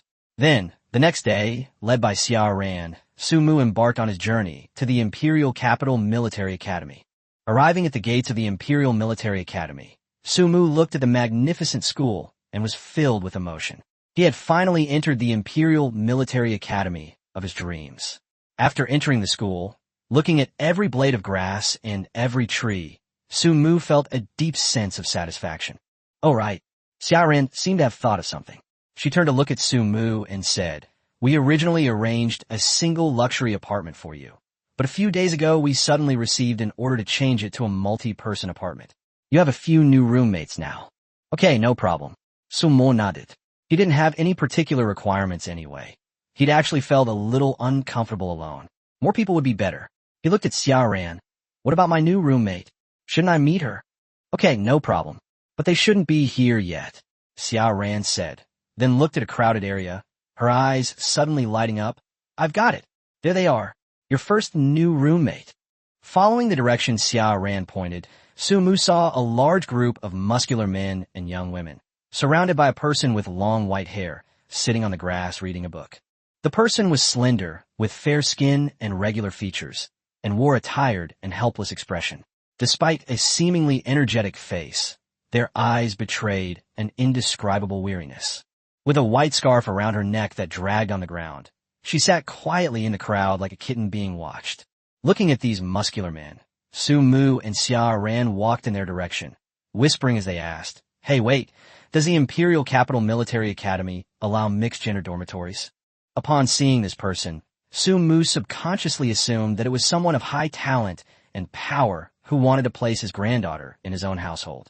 After all, such a thing is not impossible. If he is of high enough status, he would know his reputation as a master craftsman. Although Sumu didn't believe in free lunches, after reading so many online novels over the years, he knew that such things happened all the time. Chapter 125, The Young Master of the Bao Family in the South China Sea. But I must say this girl is really pretty. She's just as beautiful as Teacher Xia. Although it's a bit strange for men and women to live together, if they look like this, well, it's not necessarily a bad thing. Just as Sumu was feeling smug, the little girl stood up and then looked at Sumu and Xiaoran. You're here. Hello, Teacher Xia. Upon hearing this voice, Sumu's eyes widened immediately. Wait, who are you? Yes, it's me, Blizzard. Blizzard chuckled, his voice clear and youthful. Also, I'm a man. Don't look at me like that. Let's go first, we can talk slowly. As Blizzard spoke, he stepped out of the crowd and followed Xiaoran and Sumu toward the dormitory building. This scene puzzled many people. Why would the number 1 super battle Blizzard in the Chinese server follow these two people? But no one dared to question it. The reason they had gathered here was because they had heard that the long-absent Blizzard had appeared at the Imperial Capital Military Academy and was planning to study there. Not many people know what Blizzard looks like, but everyone knows that Blizzard is a powerful and very good-looking person. Therefore, the muscular men wanted to come and see the number 1 super warrior in the Chinese server and ask him some questions, while the young girls wanted to see the handsome guys. But once they arrived, They only dared to watch from afar, because no matter how arrogant they were, they didn't dare to challenge the strength of the number one super warrior in the Chinese server. No matter what, he's the number one super warrior in the Chinese server. Even if he were a pig, let alone just because he's relatively thin, no one would dare to disrespect him with that title. The three walked towards the dormitory building. Along the way, Sumu looked at Blizzard with disbelief. Finally, Blizzard broke the silence. Why are you staring at me? I'm not involved with non-tone. No, you're the one from the fairy tale I had before. No, so Blizzard was you all along? Sumu asked, looking at Blizzard as if he had seen a ghost. This left Sumu utterly shocked. It was simply too outrageous. This was the legendary contrast. Blizzard smiled, a smile that radiated warmth. In the past, Sumu would have liked seeing that look in his eyes, for they held a kind of innocent naivete. With such a harmless smile, he was the kind of person everyone enjoyed being around. But after learning that he was the number one super battle Blizzard in the Chinese server, this thought instantly vanished from Sumu's mind. So you're the number one super warrior in the Chinese server? Sumu was so shocked he almost lost his mind, staring wide-eyed at Blizzard. After all, no matter what, this guy in front of him has absolutely nothing to do with being the number one super warrior in the Chinese server. If I'm not mistaken, it should be me. Blizzard scratched his head and smiled shyly. Everyone seems to be disappointed when they see me in person. Those who have heard the rumors think I must be a tall, burly man with a ferocious face. Excuse me, I am Blizzard. Nice to meet you, Blizzard said, extending her hand to Sumu. And what Blizzard said was right. When Sumu first learned about Blizzard, he had already created a mental portrait of him. The number one super warrior in the Chinese server, an unparalleled genius, a genius with epic-level talent, a genius who has extensive knowledge of all professions. These words converged in Sumu's mind, and he only constructed the image of a 2-meter-tall strong man with muscles all over his body who could kill two of himself with one punch. After hearing his voice, Sumu overturned his image of her and reconstructed it. This time, because Blizzard's voice was so deceptive, Sumu reconstructed Blizzard as a cold and aloof woman. But he never expected that it would be this skinny, seemingly frail guy who could be killed with a single punch. Although the contrast was quite stark, Sumu still composed herself and shook hands with him. I should change my habit of judging people by their appearance. Sumu. Sumu's hand was grasped by Blizzard, who looked at Sumu and said, I know you, the recently famous master craftsman, right? You flatter me, Sumu said modestly. He actually had a very good impression of Blizzard's. After all, back in the secret realm, he patiently answered all the questions in the chat. He didn't act like the top super warrior in the Chinese server at all. Later, when he spoke to himself, he also demonstrated his considerable wisdom. Moreover, Sumu could guess that this guy's background was definitely not simple. This was because of his current importance to the country, let alone the fact that he is the number one super warrior in the Chinese server. Even if he is the number one in the world, people with unclean backgrounds or very ordinary background would never be able to share a dorm room with him. Because it's a very simple principle. No one would feel comfortable letting someone with no integrity approach them. It's not that Sumu is arrogant or thinks too highly of himself, considering himself some important figure. Rather, he understood that he now held an absolutely important position in China's history. Whether it's for the development of China or for external attacks. I am more like a strategic weapon. In the future, when a global arms race begins, the purpose of representing one's country in the war is to demoralize other countries. The emergence of such a young, god-level blacksmith in China is an inspiration to all the people of the country. In addition, his own strength will bring tangible benefits to the country in the future. Sumu was fully aware of all these effects. Therefore, he understood that the country would never allow anyone with a questionable background or who is too ordinary to become his close roommate for the next 4 years.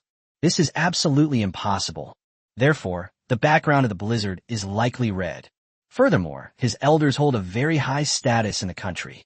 After bringing the two to the dormitory, Xia Ran left first. She needed to prepare the textbooks for this semester in advance. After all, being a teacher at a military academy in the capital was definitely not a simple matter. She absolutely has to do this task well.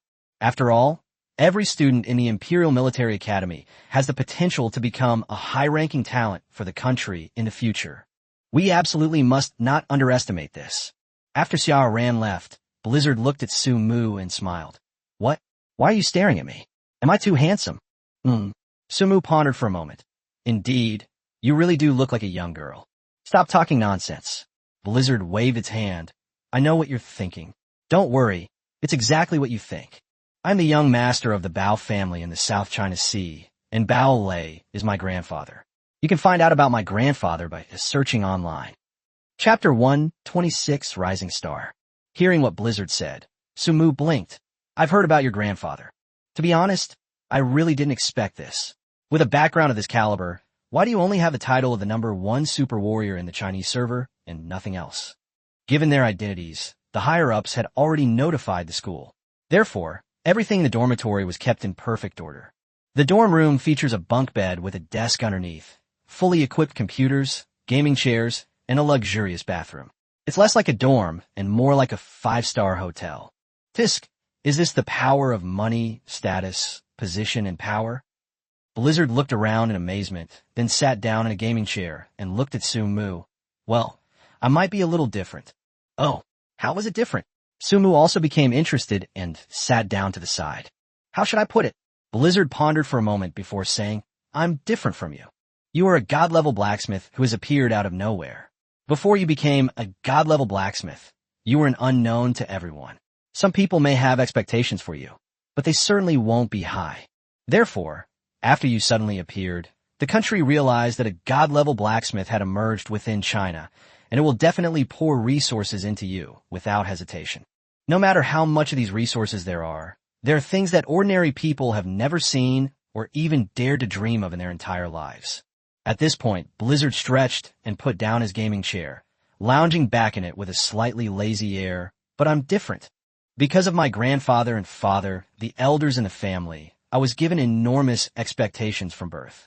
No matter who it is, in everyone's eyes, I will definitely be the most successful person in the future. Because my learning ability has always been at its maximum level since I was a child, I can basically learn anything at a glance. Before I turned 18, everyone had extremely high expectations for me. In their eyes, I would be the successor to my father, grandfather, and even surpass them. The greater the expectations placed on me, the more I feel a sense of constraint. A sense of constraint? Sumu raised an eyebrow. Shouldn't this situation be characterized by high pressure? Where did the sense of constraint come from? Yes, you heard me right. It's a feeling of being restricted.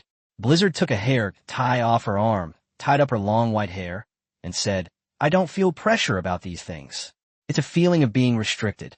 For me, these things are just things to deal with. Because no matter what it is, I can handle it with ease. He could read at 3, practiced martial arts at 5, and was proficient in both literature and martial arts by 7. By 9, he had no rivals among his peers. When I was 15, many people already regarded me as the hope for the future of China. But unfortunately, none of these things mean anything to me. Later, I awakened an epic-level talent and became a boxer. Everyone felt it was a pity, because in their eyes, epic-level talent is strong, but not good enough for me, and I shouldn't just be a boxer. So, I really find it boring. I might as well just stay out of the public eye. But, at this point, Blizzard's lips curled up slightly. A genius is always a genius, even if I no longer appear in the public eye and do not want to attract attention. My unparalleled talent has also made me a super warrior and a #1 super warrior in the Chinese server. Oh, my damn charm that has nowhere to go. I didn't want to be like this, but what can I do? I'm just too strong. Listen to what Blizzard said, and look at his narcissistic appearance. Sumu now had a general understanding of him. On the surface, this kid seems sensible, kind, gentle, harmless, and easy to get along with. In reality, he is a very sharp-tongued and cunning guy. How should I put it? This guy is quite interesting, isn't he? All right, let's not talk about this anymore. Blizzard waved her hand and said, Do you know who our other 2 roommates are? What? You know. Sumu raised an eyebrow. I can roughly guess a little bit, Blizzard shrugged. No sooner had he finished speaking than a shout came from the doorway. Oh, my dear roommates. Hello, everyone. It's the National War. I'm here. Sumu looked at Blizzard with a questioning expression. Ugh, it really is him. Blizzard rubbed her forehead, feeling a headache coming on. Then, a flashy boy in pink pajamas was seen standing at the dormitory entrance. The boy's eyes sparkled as he looked at the 2 of them, and he rushed up to them and pulled out his notebook. Hello, Shingong, you my fan. No, Hello, Guijan. I'm your idol. Shaw, not really. Just give me your autographs, please. Looking at the flamboyant young man, Su Mu stared wide-eyed at Blizzard. Who is this genius player? With a helpless expression, Blizzard snatched the notebook from the boy's hand and quickly wrote on it, saying as he wrote, "This is Li Guang, the grandson of Li Guisheng, the elderly." Yes. After Blizzard finished writing, Li Guang snatched the notebook from his hand and handed it to Su Mu. "Hello, master. I am Li Guang. Please sign this for me." Su Mu took the notebook and began to write, pondering what he was doing. Li Guang, Li Guisheng's grandson. He had heard of Li Guisheng. He is currently the most outstanding diplomat in China, bar none. Regardless of which country he negotiated with, Li Guisheng was able to ensure that China maintained the initiative and secured the greatest possible benefits. But this Li Guang seems a bit shady. He seems a little too cocky. It's normal for diplomats' grandsons to be a bit more successful. I can understand. Su Mu kept convincing himself that he didn't want to judge people by their appearance anymore. As it turns out, Li Guang was indeed quite capable. I learned from Blizzard that Li Guang was also a genius who had awakened an epic-level talent. He changed his class to epic-level priest. But what Blizzard said next surprised Su Mu. After becoming an epic-level priest, these two-armed individuals not only stopped cultivating, but also abandoned it to join elderly in politics, Blizzard said, pointing at Li Guang and shrugging. Su Mu was shocked to hear this. Dude, are you kidding me? Do you even know you're an epic-level priest? Instead of cultivating your skills, you're going to get involved in politics? And dude, how old are you? You're already involved in politics? Isn't that a bit too rebellious? Li Guang nodded confidently. That's right, I'm a rising star in the political arena of China. Chapter 127 Disturbance in the Cafeteria. Has he always been this confident? Su Mu asked, pointing at Li Guang and looking at Blizzard. I guess so, Blizzard said somewhat speechlessly. I haven't had much contact with these two arms either. What are you saying? Li Guang slammed his hand on the table and stood up. I've admired you for a long time. I've asked my grandfather to take me to your house, but I've never seen you. You're clearly avoiding me. You know that's fine, but who can stand you two-armed freaking out like this every day? Blizzard rolled her eyes at him. So that means the three of us will be roommates for the next 4 years. Su Mu quickly changed the subject to stop the two from arguing any further. Oh right, if nothing unexpected happens, the three of us will spend the next 4 years together, Blizzard said, stretching. I never expected this. I really never expected it, Li Guang said with a shake of his head and a smile. You're having another episode? Blizzard rolled her eyes at him. What I mean is, I never expected that the three strongest young people in China would gather together and become roommates. In the future, China will definitely become the most powerful country in the world because of the three of us. I believe it will definitely happen. Li Guang's eyes revealed a firm determination. Stop. Blizzard raised her hand to stop Li Guang from speaking, then continued, stop trying to glorify yourself. China's strength cannot be achieved by a few people. Besides, one of us is the top-ranked super warrior in the country, and the other is the top-ranked blacksmith in the country. Although we are not yet, he will definitely be in the future, and it's about time. May I ask what championship you've won? Me? Li Guang's face flushed red. What do you care what I am? Anyway, I'll definitely be China's top diplomat and the #1 figure in Chinese politics. With the two of you added in, one focusing on war and the other on development in all aspects, the three of us would be invincible.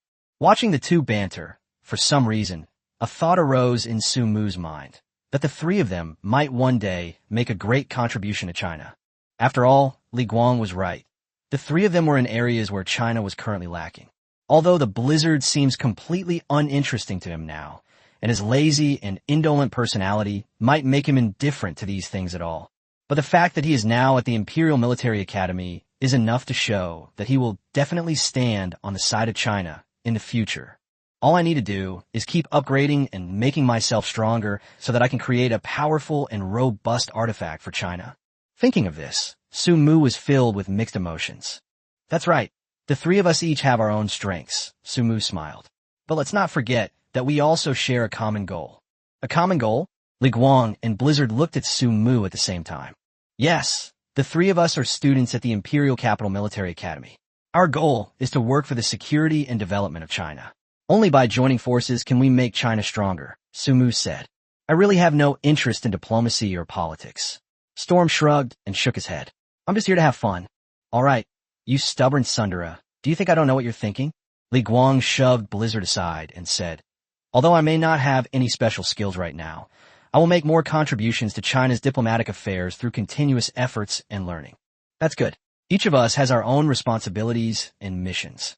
As long as we unite as one and work together, we will definitely make China stronger, Sumu said. All right, enough of this mushy talk. I'm hungry. Let's go to the cafeteria, Blizzard said, putting her hands behind her head and striding towards the door. Seeing his expression, Sumu couldn't help but chuckle. Was this guy born the wrong gender? Why is he so arrogant? But Sumu didn't call him out on it. He was also feeling a bit hungry. So he and Li Guang followed the Blizzard to the cafeteria for lunch.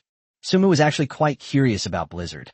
What had happened to this guy over the years to develop such an arrogant personality? Arrogant and lazy.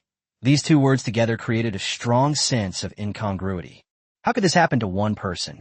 The three of them went to the cafeteria and found that there were already quite a few people waiting in line. They joined the queue and began to wait for their food. Let me tell you, the food in this cafeteria is really delicious, Li Guang said with a smile. What? You've eaten it? Blizzard rolled her eyes at him. That's right, who am I? Just as Li Guang was about to start bragging, a hand was stretched out in front of them, and then a very rough voice said, you guys will go first. Looking up along those arms, they saw a boy who looked about a year or two older than them staring intently at the three of them. Sumu looked at the other person and found that he was a young man with a capable appearance and a slightly burly build, but his skin was a bit dark, and he looked like someone who often exercised outdoors. What's going on? Sumu asked, frowning. Can't you see I'm in line? How dare you cut in line? The boy sneered. Li Guang and Blizzard's expressions also turned sour. Cutting in line? There hadn't been anyone in their line since they entered the cafeteria. You're telling me about cutting in line? Dude, we've been here for quite a while. There's no such thing as cutting in line. If you want to cause trouble, go somewhere else. We'll be going to the same school from now on. We'll run into each other all the time. It's not good to do that, Li Guang said. TCH. The boy chuckled. Dude, you know what? I've been at the Imperial Military Academy for 4 years, and no one has ever dared to talk to me like that. You country bumpkins, do you even know that in the Imperial Military Academy, it's all about ability and connections? The way you're lining up only proves you're too weak, the boy mocked. The Imperial Military Academy is a place that values strength. If you're strong enough, people will automatically make way for you. Judging from your clueless appearance, you must be freshmen, right? Ha. Today is the first lesson I'm going to give you, so get out of my way. As soon as the boy finished speaking, he reached out and pushed Li Guang to the ground. Then he turned to look at Blizzard. Hey, white-hair beauty, could she be one of your girlfriends? How about this? You come with me, senior. I guarantee that from now on, you'll be in charge of the entire Imperial Capital Military Academy. No one will dare to go against you or bully you. As he spoke, the boy put his hand on Blizzard's shoulder. Chapter 128, The Bully Lin Yu. Just then, Sumu grabbed the boy's hand that was resting on Blizzard and said calmly, your behavior makes me very uncomfortable. Now let go of my friends and apologize to them. When Sumu said this, he was still considering the other person's feelings. After all, the other person was someone from the Imperial Capital Military Academy. The two men in front of him are the grandson of Bao Bao, a founding general of the People's Republic of China, and the grandson of Li Guosheng, China's top diplomat. If these two are bullied, this guy will be in deep trouble. And putting aside his background, the girl he's currently embracing is the #1 superpowered Blizzard in the Chinese server, and he still calls her a little girl. If the Blizzard really hits him now, he really won't be able to fight back, right? Oh, you three are quite united, huh? The boy mocked. 3 kids from the countryside going to school together is quite a sight. What's wrong with kids from the countryside? Does that mean kids from the countryside can be bullied at will? Looking at the person in front of her, Sumu was already filled with barely suppressed anger. The Imperial Military Academy is a directly affiliated school of the state. How could such scum appear there? But before he could make a move, a blizzard suddenly erupted nearby. He no longer concealed his anger. He grabbed the boy's hand, twisted it, and threw him to the ground with an over-the-shoulder throw. Ah! The boy let out a scream as his body was twisted and bent over on the ground. The other students noticed the commotion and turned to look. Do you dare hit me? The boy, his face covered in sweat from the pain, slowly got up. Hit you? Is hitting you a problem? Blizzard chuckled. Let alone hitting you, I'll... Before Blizzard could finish speaking, Sumu reached out to stop him and said calmly, "Even if I kill you, what can you do about it?" There are some things Sumu can say that Blizzard and Li Guang cannot. Their backgrounds mean that if they say anything wrong at the Imperial Capital Military Academy, all sorts of accusations will be leveled against their elders.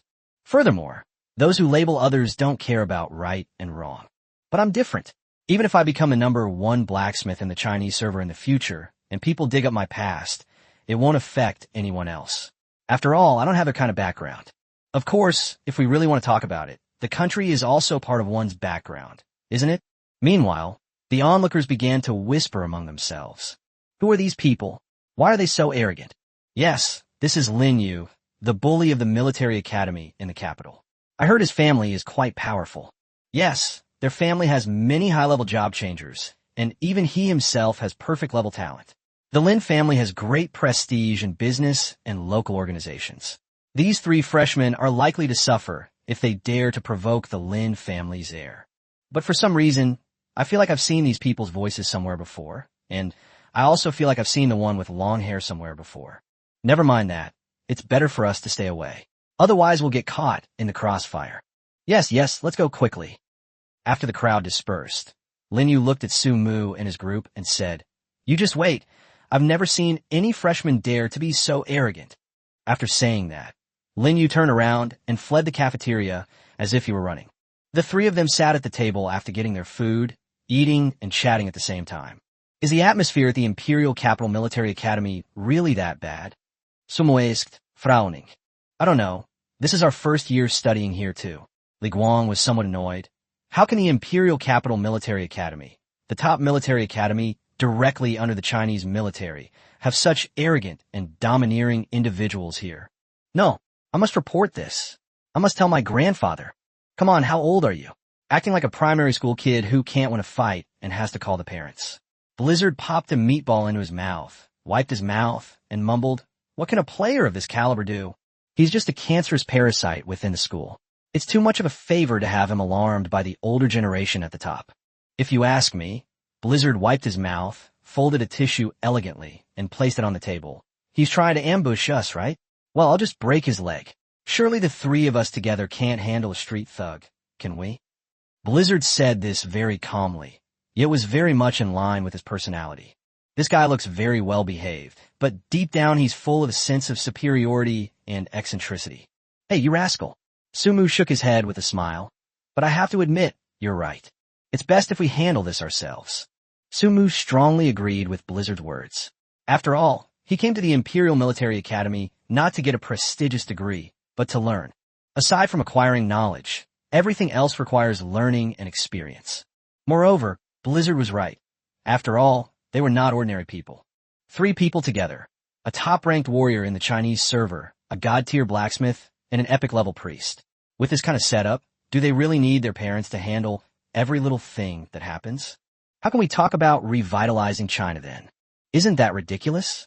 How could a petty thug threaten 3 people like this? Besides, those old men are so busy every day, it's really unnecessary to bother them with this kind of thing. After we get rid of him, we'll figure out how to deal with the Lin family. In any case, the atmosphere at the Imperial Military Academy definitely needs to be changed. Otherwise, how can this kind of atmosphere be called the top military academy directly under the Chinese military? If word gets out, wouldn't those foreign devils laugh their heads off? After finishing their meal, the 3 of them returned to their respective classrooms to study. Ironically, Sumu wanted to learn about forging, since although he was a god-level forging master, his level and experience were insufficient. Li Guang, however, had no interest in studying, as his ambitions lay elsewhere. He only came to the Imperial Military Academy because he had met the score requirement and Sumu and Blizzard were there. He simply wanted to see them. As for studying, don't be ridiculous. He's really here to gain prestige. After all, graduating from a military academy in the capital is a significant title for someone entering politics in the future. This diploma is of great importance to him. As for Blizzard, he's already the top super warrior in the Chinese server. What do you expect him to learn? How many teachers can actually teach him? The only way to teach Blizzard and further improve his skills is to have the top experts in each profession teach him. As for the top people in each profession, how could they all be at military academies in the capital? They are all contributing to the country. So, Just as he said, Blizzard came to the Imperial Military Academy to have fun. He came here to find something to do and kill some time. Chapter 129, Don't Embarrass Yourself. Okay? So a strange scene unfolded. Neither Blizzard nor Li Guang went to class. Instead, they both followed Su Mu into his classroom. Aren't you two going to find something else to do? Su Mu asked the two of them with a hint of helplessness. No, I want to stay with my idol, Li Guang said with a smile. I have to protect you too. The two of you combined aren't even worth one hand strength. I'm afraid you'll both get killed, Blizzard said listlessly with a yawn. Upon hearing this, both Li Guang and Su Mu broke out in a cold sweat. The two of them combined aren't even enough to beat someone with one hand. You think others wouldn't dare say that? We'll accept it if you, the number one super warrior in the Chinese server, say it. But you don't really think everyone has your abilities, do you? We have a god-level blacksmith and an epic-level priest. Although one is still developing and the other isn't focused on it, they're not to be easily slaughtered. But since he'd already said that, Su Mu couldn't very well send him away. In any case, having him around certainly saved a lot of trouble. After all, he is currently the strongest fighter, and with him around, he can ensure that no matter who comes, he'll be safe and sound. What surprised Su Mu was that her class advisor was actually an old acquaintance, Xia Ran. Are you kidding me? Su Mu initially thought Xia Ran was just here to be a teacher. How did she become his tutor? Holy crap. I'll be seeing her every day for the next 4 years. Wow, it's actually quite beautiful. The moment Xia Ran entered the room, her stunningly beautiful face caused a stir in the entire class. Xia Ran glanced calmly at the students and said with a smile, Classmates, I am your counselor, Xia Ran. Today is my first class, and I hope everyone will actively participate in the lesson. Xia Ran's voice was neither too loud nor too soft, but it possessed an irresistible charm. Her beauty also drew the attention of all the boys in the class. Xia Ran also smiled slightly at Su Mu and the others. She was one of the few people in the school who knew about the 3 guys in the back row. If anything happens to these 3 people, it will cause a huge uproar throughout the entire Imperial Military Academy. No, that's not right. The entire Imperial capital, and even the whole of China. After all, the 3 of them are of great significance to China. The students in the class also noticed the 3 guys in the back row. There was no way to avoid being noticed. In the back row, there was a non-mainstream girl with long white hair sleeping on the table, a girl who was infatuated with a boy, and a girl who looked respectable but was actually a weakling with a level of only 30 despite paying attention in class. This combination is truly unbelievable. However, some people recognize them. Hey, these 3 look like the guys who just fought with Lin Yu in the cafeteria. Oh yeah, now that you mention it, it suddenly makes sense. No wonder they looked so familiar. We're doomed. Lin Yu has his eye on us. We're doomed. We'd better cut ties with them.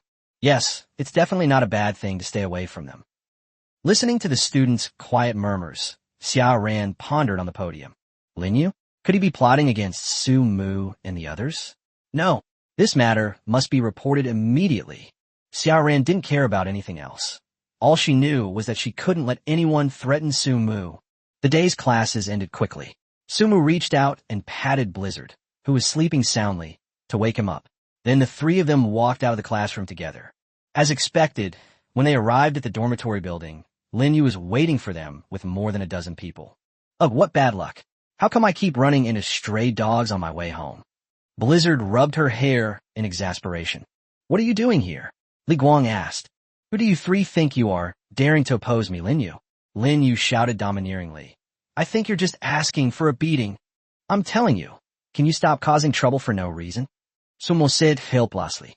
We really don't want to cause trouble for you. Aren't you afraid of getting your dad into trouble? Enough with the nonsense. The 3 of you are going to be crippled here today.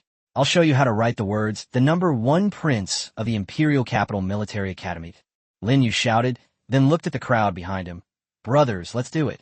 As soon as he finished speaking, the people behind Lin Yu rushed towards Su Mu and his group. Hurry, hurry. There's a fight. Come quick. What fight? Young Master Lin is probably going to have to deal with some troublemakers again. That's right. Who in the entire Imperial Capital Military Academy dares to go against young Master Lin? Many students who were watching nearby made noises. Just as Su Mu was about to activate the quantum reactor, Blizzard blocked his way. The country doesn't plan to reveal your identity yet, so don't make a move. What do you mean? Sumu looked at Blizzard with a confused expression. You'll find out later. For now, keep it hidden. I'll handle these little guys. Blizzard said, tying her hair up before looking at the group charging towards her. Blizzard, the #1 super warrior in the Chinese server. Please enlighten me. As soon as he finished speaking, the people who had rushed over stopped in their tracks. The sound of the blizzard was very calm, but at this moment it plunged the entire place into a deathly silence. The crowd erupted in cheers. My God, I never expected that this seemingly harmless guy is actually the #1 super battle blizzard in the Chinese server. Holy crap, this is completely different from what I heard. Could it be a fake? Are you crazy? You think you can fake it? What decent person would dare to impersonate the #1 super warrior in the Chinese server? Exactly. The #1 super warrior in the Chinese server can be identified, and those who claim to be the #1 super warrior in the Chinese server are just waiting to be killed, right? Oh my God, I'm a classmate of the #1 super warrior in the Chinese server. No, isn't the problem now that young Master Lin is going to suffer? Yeah, it's one thing to bully others, but young Master Lin actually dared to bully the #1 super warrior in the national server. Isn't he just asking for death? Shock, excitement, admiration, awe, all sorts of emotions filled the venue at that moment. Lin Yu's legs felt as if they were filled with lead, and he couldn't lift them. No, this is impossible. How could he be the #1 superpowered blizzard in the Chinese server? This is impossible. Absolutely impossible. Lin Yu couldn't stop himself from backing away. To understand what being the #1 super battle unit in the Chinese server means, the super battle unit you've always dreamed of becoming is utterly insignificant compared to this #1 super battle unit in the Chinese server. Because this person is currently the strongest super warrior in China, and is the object of worship for all super warriors in China. What stupid thing I did to offend him? What? Got scared? Don't embarrass yourself, okay? Blizzard chuckled lightly, her eyes full of disdain. Chapter 130 Bluffing.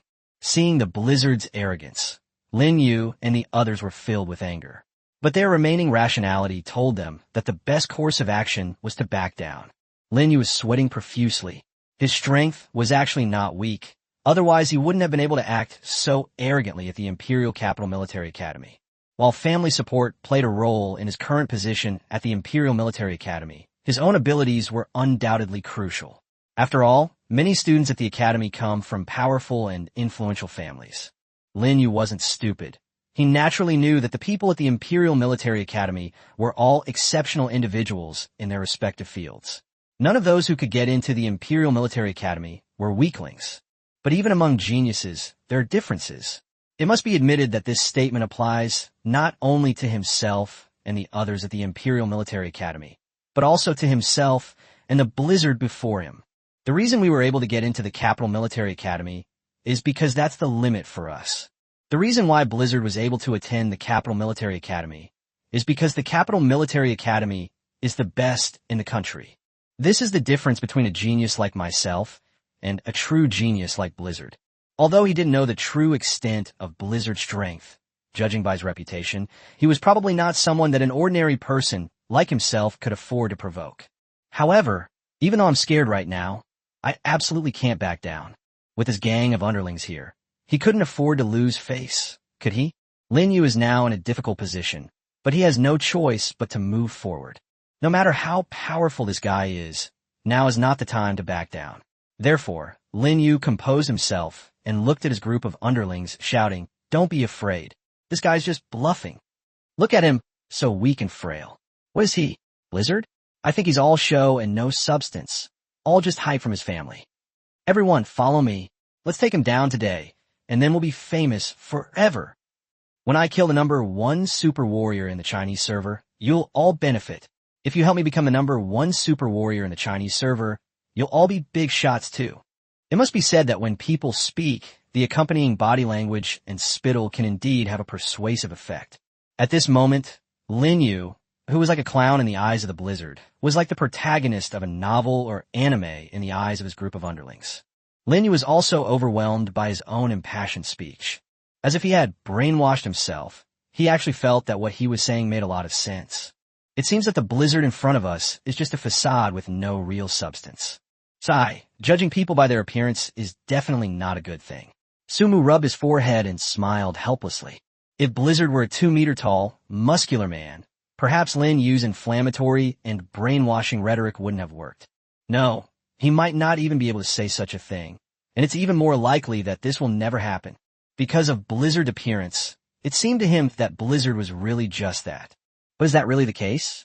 The answer is obviously no. Over the next 2 minutes, the Blizzard vividly demonstrated to Su Mu what brutality, ruthlessness, and contrast truly meant. Unfortunately, Su Mu did not get to witness the strength of the top national superfighter. Because this group of people, even if you tied them all together, wouldn't be enough to take down a Blizzard with one hand. The Blizzard swiftly and decisively knocked Lin Yu and his group to the ground. As for why it took 2 minutes, because the Blizzard spent the rest of the time whipping the corpse, especially Lin Yu, who had already been knocked to the ground. Blizzard raised his foot and stomped on Lin Yu's body, controlling the force perfectly. It wouldn't kill him with a single stomp, but the force was definitely not low. They even invited Su Mu and Li Guang to join them along the way. Su Mu declined, but Li Guang was all smiles. He raised his foot and stomped it on Lin Yu's bear-like face. After it was over, Blizzard put its arm around Su Mu and Li Guang and prepared to go back to the dormitory together. As for what to do with the others, are you kidding me? Lin Yu, the young master, if you get beaten up, someone will definitely come and carry you out. It's all right. As for not having it, well, then it doesn't matter anyway. After the three returned to their dormitory, Su Mu looked at Blizzard with some concern. Won't this have any effect on you? Impact. Blizzard didn't speak, but Li Guang spoke first. Don't be ridiculous, he's Blizzard. I know, so what? Su Mu asked, Gundivst. Do you know why there are so many arrogant and domineering young masters in the capital? Li Guang said mysteriously, because this guy has beaten them all to a pulp. He beats them all up as soon as he sees them. He started beating all the second-generation rich kids in the capital when he was 14. Something happened? What skills does Lin Yu have to deal with him? Blizzard, on the other hand, lay to the side as if nothing had happened, acting as if it were none of his business. All right, let's play games. Don't tell me neither of you knows how to play. I'll go. I love playing games with my idol. Li Guang shouted, raising his hand. Okay, what about you? Blizzard looked at Su Mu. I won't go. Although Su Mu was still a little worried about what had just happened, she didn't care since they all said it was all right. I still need to study my new skill. Su Mu only just realized that he hadn't studied what his newly acquired analysis skill was like since he came out of the Elgar Secret Realm. Upon hearing Su Mu's words, Blizzard and Li Guang immediately jumped down. Holy crap. Shun Gong is researching a new skill. No way. I have to watch. Li Guang's behavior was one thing, but Blizzard was also staring blankly at Su Mu like a curious child. This left him speechless. Don't be like that. Blizzard chuckled. After all, you're a god-level blacksmith. There are already few god-level job changers, let alone blacksmiths. I'm really curious to see what your new skill is all about. Su Mu shrugged helplessly and said, That's fine then. I have nothing else to do anyway. So, come and watch if you want. Yay! It must be said that the Imperial Capital Military Academy also attaches great importance to these three people. It is equipped with the best and largest dormitories and the most luxurious furniture and facilities. Furthermore, their dormitories were equipped with a blacksmith's laboratory, a super combat study room, and a priest practice room. The goal was to ensure that all three of them could study well. After Su Mu and the other two arrived at the laboratory, he opened his spatial ring and took out the omnidirectional ball inside. What? What is this? Li Guang looked at the omnidirectional ball with a surprised expression. This thing, its stats are weirdly high. Blizzard looked at herself with a puzzled expression. Chapter 131, Special Skills. Listening to their conversation, Su Mu smiled slightly. This was exactly the effect he wanted. As expected, this omnidirectional ball was no ordinary object. Given Li Guang and Blizzard's strength and family background, it wouldn't be an exaggeration to say they were extremely knowledgeable. However, the fact that the two were curious about the appearance of the omnidirectional ball proves that the omnidirectional ball is definitely among the most advanced artifacts in the world. Su Mu said, I obtained this from a secret realm left behind by the masters of the ancient Chinese forging world. As Su Mu spoke, he opened the two-way door of the omnidirectional ball. How about we go in and take a look? Su Mu raised an eyebrow at the two of them. It's feasible, Blizzard said without any hesitation. However, Su Mu liked this point very much. The kid's personality was becoming more and more to his liking. He possesses strength, but doesn't flaunt it. His low-key and reserved demeanor contains a hint of eccentricity and unbridled spirit. He does indeed have a touch of chivalry. Then I'll join you. Li Guang rubbed his hands together. I sat down next to him. After entering the interior, Su Mu hadn't been inside the omnidirectional sphere for a while. He carefully examined the data of the omnidirectional ball and found that there were still no changes. He looked at the two people beside him and said, I want to try out my new skill in a bit. Can you help me see if there are any other changes? No. Li Guang said, making an okay sign with his hand. Upon seeing their response, Su Mu immediately activated his new skill, Analysis. Then, all the panel attributes of the omnidirectional ball instantly appeared in front of Su Mu's eyes. Omnidirectional ball. Quality, mythical. Level, LV10. Function, vehicle, capable of carrying drivers to travel in the sea, fly on the ground, deploy thrusters to carry omnidirectional balls to fly in the air, and can handle all kinds of road conditions. Stamina, 1000000/10000000000. Attack power, 1000000/10000000000. Speed value, 1000000/10000000000. Energy value, 1000000/10000000000. Consumption rate. Full energy can last for 1 year in full speed driving and full power mode. Energy recovery speed. 0. Due to the use of non-renewable resources, the self-recovery of energy is almost 0. However, it possesses energy absorption capabilities, allowing it to absorb any nearby items that can be converted into its own energy. Energy use. Electricity. Special attribute. Absorption and fusion. It can absorb and fuse most materials and react with them to adapt to the materials and undergo better changes. Special attribute. Energy conversion. Since it uses electrical energy, most things can be converted into usable energy. Solar or wind power can both provide energy for the omnidirectional ball. Special attribute. Dongfeng, 81. Can use energy to launch multiple missiles for pinpoint bombing of targets. Each bombing attack generates a powerful tornado. Then, Su Mu saw the concepts of absorption and integration, energy conversion, and Easter 81. The structure of 3 special skills came into view. The process of absorption and fusion occurs when the wind-absorbing demon pill and the aggregating bead are combined. The occurrence of the energy conversion is composed of the converter made up of the cracked red soil, the returning dust, and the fallen dust flower. The occurrence of Eastern 81 is composed of a powerful cannon barrel made of Wanhua stone, into which cannonballs are inserted. Seeing this information, Su Mu had some guesses in his mind, and they seemed to be correct. When I upgraded this omnidirectional ball, I did indeed use these materials from the secret realm to create these skills. But these are not what Su Mu wants. What he wanted was to use analysis to see through the composition and structure of the omnidirectional ball. This way, I can replicate the omnidirectional ball 1-to-1 and even achieve mass production. Looking deeper, Su Mu was completely shocked. The entire omnidirectional ball appeared before his eyes, and then the omnidirectional ball was completely disassembled. The materials required for each part of the omnidirectional ball, its constituent parts, and their functions were all displayed before Su Mu's eyes. The outer shell is forged from lava from an extinct volcano deep in the Mariana Trench. An insulated container crafted from the immortal tree serves as the energy storage for the omnidirectional ball. The inner core of the subterranean beings, revealed by the subterranean beings, serves as the core of the omnidirectional sphere's drive system. 3 beads serve as the driving key, etc. Everything about the omnidirectional ball appeared before Su Mu's eyes in an instant. After reviewing all the information about the omnidirectional ball, Su Mu was confident that, given enough materials, he could replicate it. With his god-level blacksmith talent, once he analyzes the structure of the omnidirectional ball, replicating it 1-to-1 is absolutely no problem. He might even be able to do better. After thoroughly analyzing the omnidirectional ball and gaining a complete understanding of it, Su Mu exited the analysis skill. He then exited the analysis skill. Relieved, Su Mu looked at Blizzard and the other person.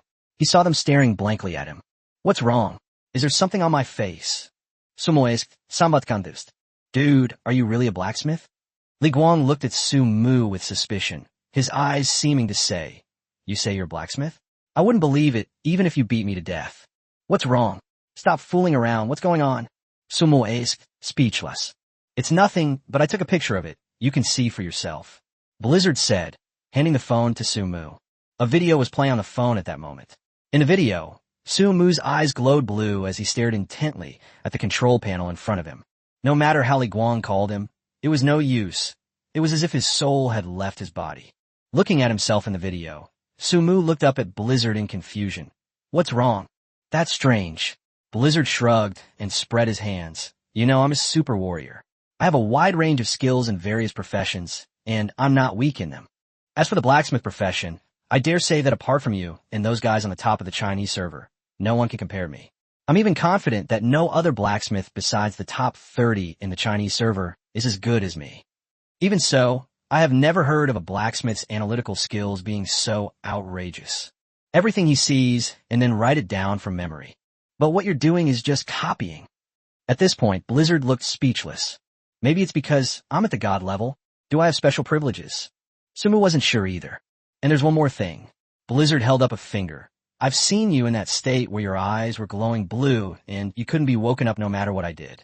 But not with the blacksmith. I've seen it on wizards. Blizzard said in an unprecedentedly serious tone. This is what a wizard's unique skill, astral projection, looks like. I can even do it. I can demonstrate it for you. As he spoke, Blizzard closed his eyes and twitched his fingers slightly. Then he opened his eyes, which were emitting a faint blue light. Chapter 132, Astral Projection. His body gradually exuded a mysterious aura, and the surrounding air seemed to become heavy. A blue light enveloped his body. At the same time, his body seemed to become ethereal like a spirit. Su-Mu watched this scene with astonishment, his eyes fixed on the blizzard, filled with curiosity and anticipation. He could almost feel the blizzard's soul leave its body and enter another dimension. The voice of Blizzard came from the illusory body. Su-Mu, did you see that? This is the wizard's astral projection skill. In this state, we can freely explore and observe the world, unbound by our physical bodies. The sound of the blizzard seemed to emanate from his body, yet it also seemed to be inherent in the laboratory. His mouth didn't move, but his ethereal voice echoed in Su-Mu and Li Guang's ears as if equipped with a 360-degree surround sound system. Su-Mu stared at the blizzard, a thoughtful look flashing in his eyes. Indeed, this feeling of astral projection is very peculiar. And I did see your soul leave your body. It's somewhat similar to my analytical skills, but also different. Perhaps there's some connection between our skills, Su-Mu pondered. After a moment, Blizzard's soul returned to his body, and he opened his eyes again. The blue light on his body had long since faded. Look, that's the problem. Blizzard got up and jumped onto the table next to him and sat down. Tell me, why do your blacksmith skills seem to have such an intricate connection with wizard skills? If you put it that way, I do feel that way.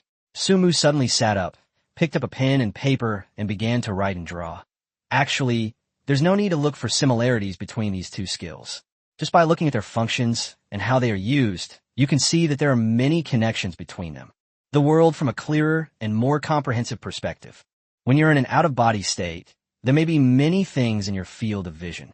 I don't understand these things, after all, I am not a wizard. But what I can roughly understand is that, just like my analysis also led me into a different world. But unlike out-of-body experiences, the world of an out-of-body experience is still in this world. It's just that we live in the outer world, while the soul goes out into the inner world. Analysis, on the other hand, directly constructs a world in which the person who uses analysis is the king. But the world created by analysis is much, much smaller than the inner world. It merely constructs a world that allows you to observe the objects you want to observe. But precisely because it is smaller than the inner world, its function is more obvious.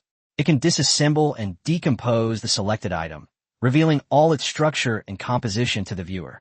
In other words, if these two skills are placed under equal conditions, then astral projection is more like a large-scale observation skill. Analysis, on the other hand, is different. Compared to astral projection, analysis has a much smaller scope, but its effect is much greater and the observation is much more detailed. If we start from this direction, then we can say that the essence of analysis and astral projection is actually the same, only that each has its own strengths, right? As Su Mu spoke, he wrote on the paper, quickly filling a densely packed page. Looking at the densely written words on the paper, Blizzard couldn't help but look at Su Mu with new respect. Although both of them were prodigies, Blizzard would never have any resistance or dislike towards him, because this guy really gives off the impression of being a very intelligent person, and being around him is also very comfortable. So how do you understand it? Li Gang squatted down and looked at the two of them. I don't really understand it.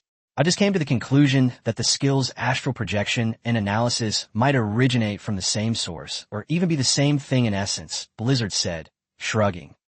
He's right. Su Mu nodded in agreement. Damn it. After all that thinking, this is the only conclusion you've come to? Li Guang looked at the two of them in shock. Otherwise what? What else do you want? Blizzard rolled her eyes at him. You can't blame the heavens for being stupid. Sometimes, drawing a conclusion is more practical than obtaining a result. TCH. Li Guang rolled his eyes at him, playing tricks. Su Mu and Blizzard didn't explain further, since some things were beyond the comprehension of laymen. After all, they didn't know what those two skills were all about. Of course, Su Mu and Blizzard initially thought that the two had only reached a conclusion. Little did they know that this conclusion would later bring them a great shock. It will bring about a result that will change the world. Seeing Li Guang's dismissive attitude, Blizzard shrugged and looked at Su Mu. So what did you analyze? About this, Su Mu said, stroking his chin thoughtfully, I roughly know how to mass-produce this kind of thing. Hello, Grandpa. It's me, Xiaoxue.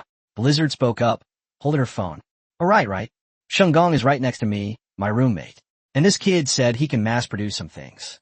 I've looked at these things. The values are all in the hundreds of millions. I think if we could create something like this. Before Blizzard could finish speaking, Su Mu pounced on him and covered his mouth. Are you crazy? I only said I roughly knew how to mass-produce it. I didn't say I could definitely do it.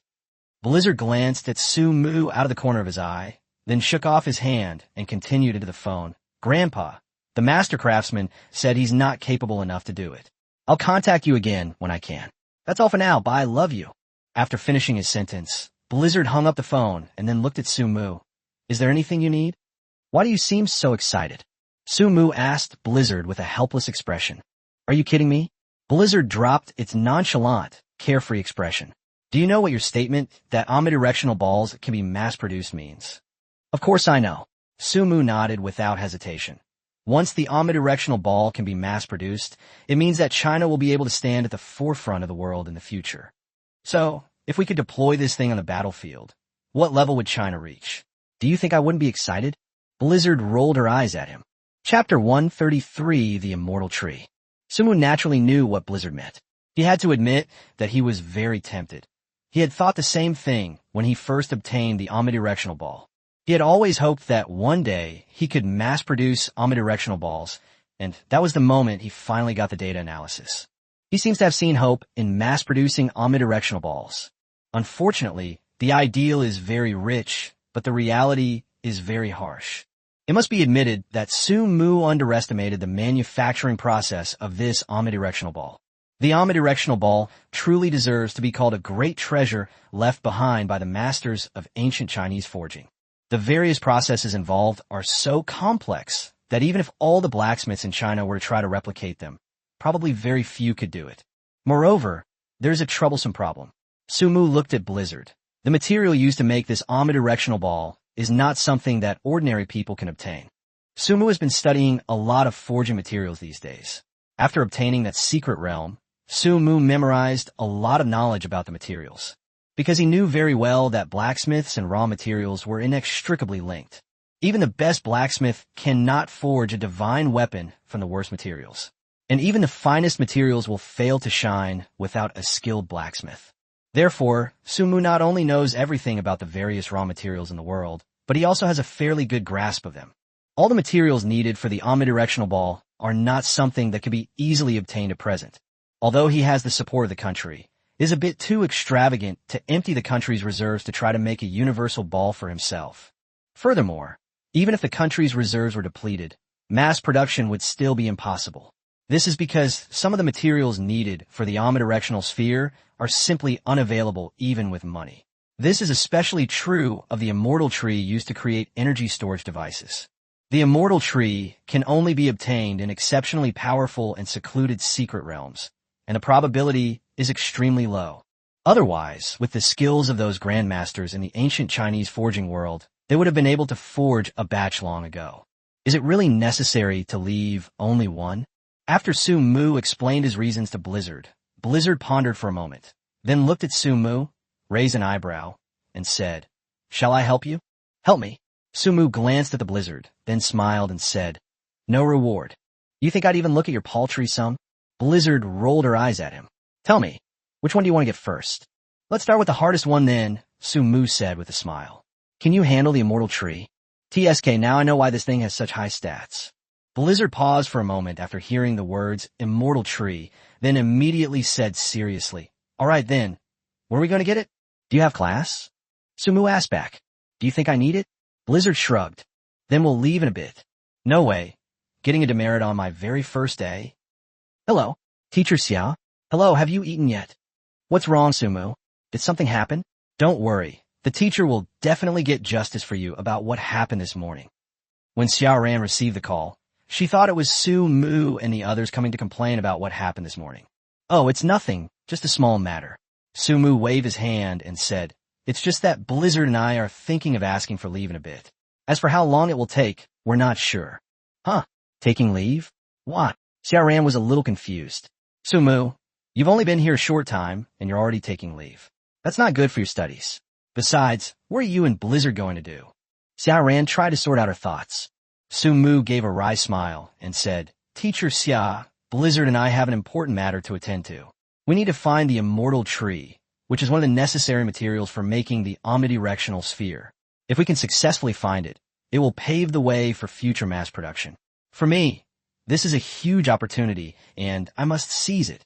Then, Su Mu told Xia Ran everything about the omnidirectional ball. Xia Ran's eyes lit up after hearing this. She knew that Su Mu had always been passionate about research within the Mi territory, and his talent in the field of forging had already been recognized. If Su Mu could successfully find the immortal tree, it would undoubtedly bring immense hope to the entire nation of China. "All right, Su Mu, since you think this is important, I will help you get leave. But remember, this is your own choice, and you must be responsible for your actions. If you succeed, it will be a remarkable thing. But if you fail, you will also have to bear the consequences. Understand?" Xiaoran reminded him seriously. "What consequences could there be for taking a leave of absence?" Su Mu seemed unconcerned. "Your mom said if you skip class, tell her, and she'll come and beat you," Xiaoran said nonchalantly. "Understand, Teacher Xia. Please rest assured, I understand my responsibility. I will do my best to find the immortal tree, and I believe that Blizzard and I can do it." Hearing his mother's name, Su Mu's heart sank instantly. No matter how awesome he was now, it was no small matter if his mother beat him up. Xiaoran smiled and said, "Very good, Su Mu. I have confidence in you. Since you've made a decision, you must persevere. However, regarding the immortal tree you mentioned, I should be able to help."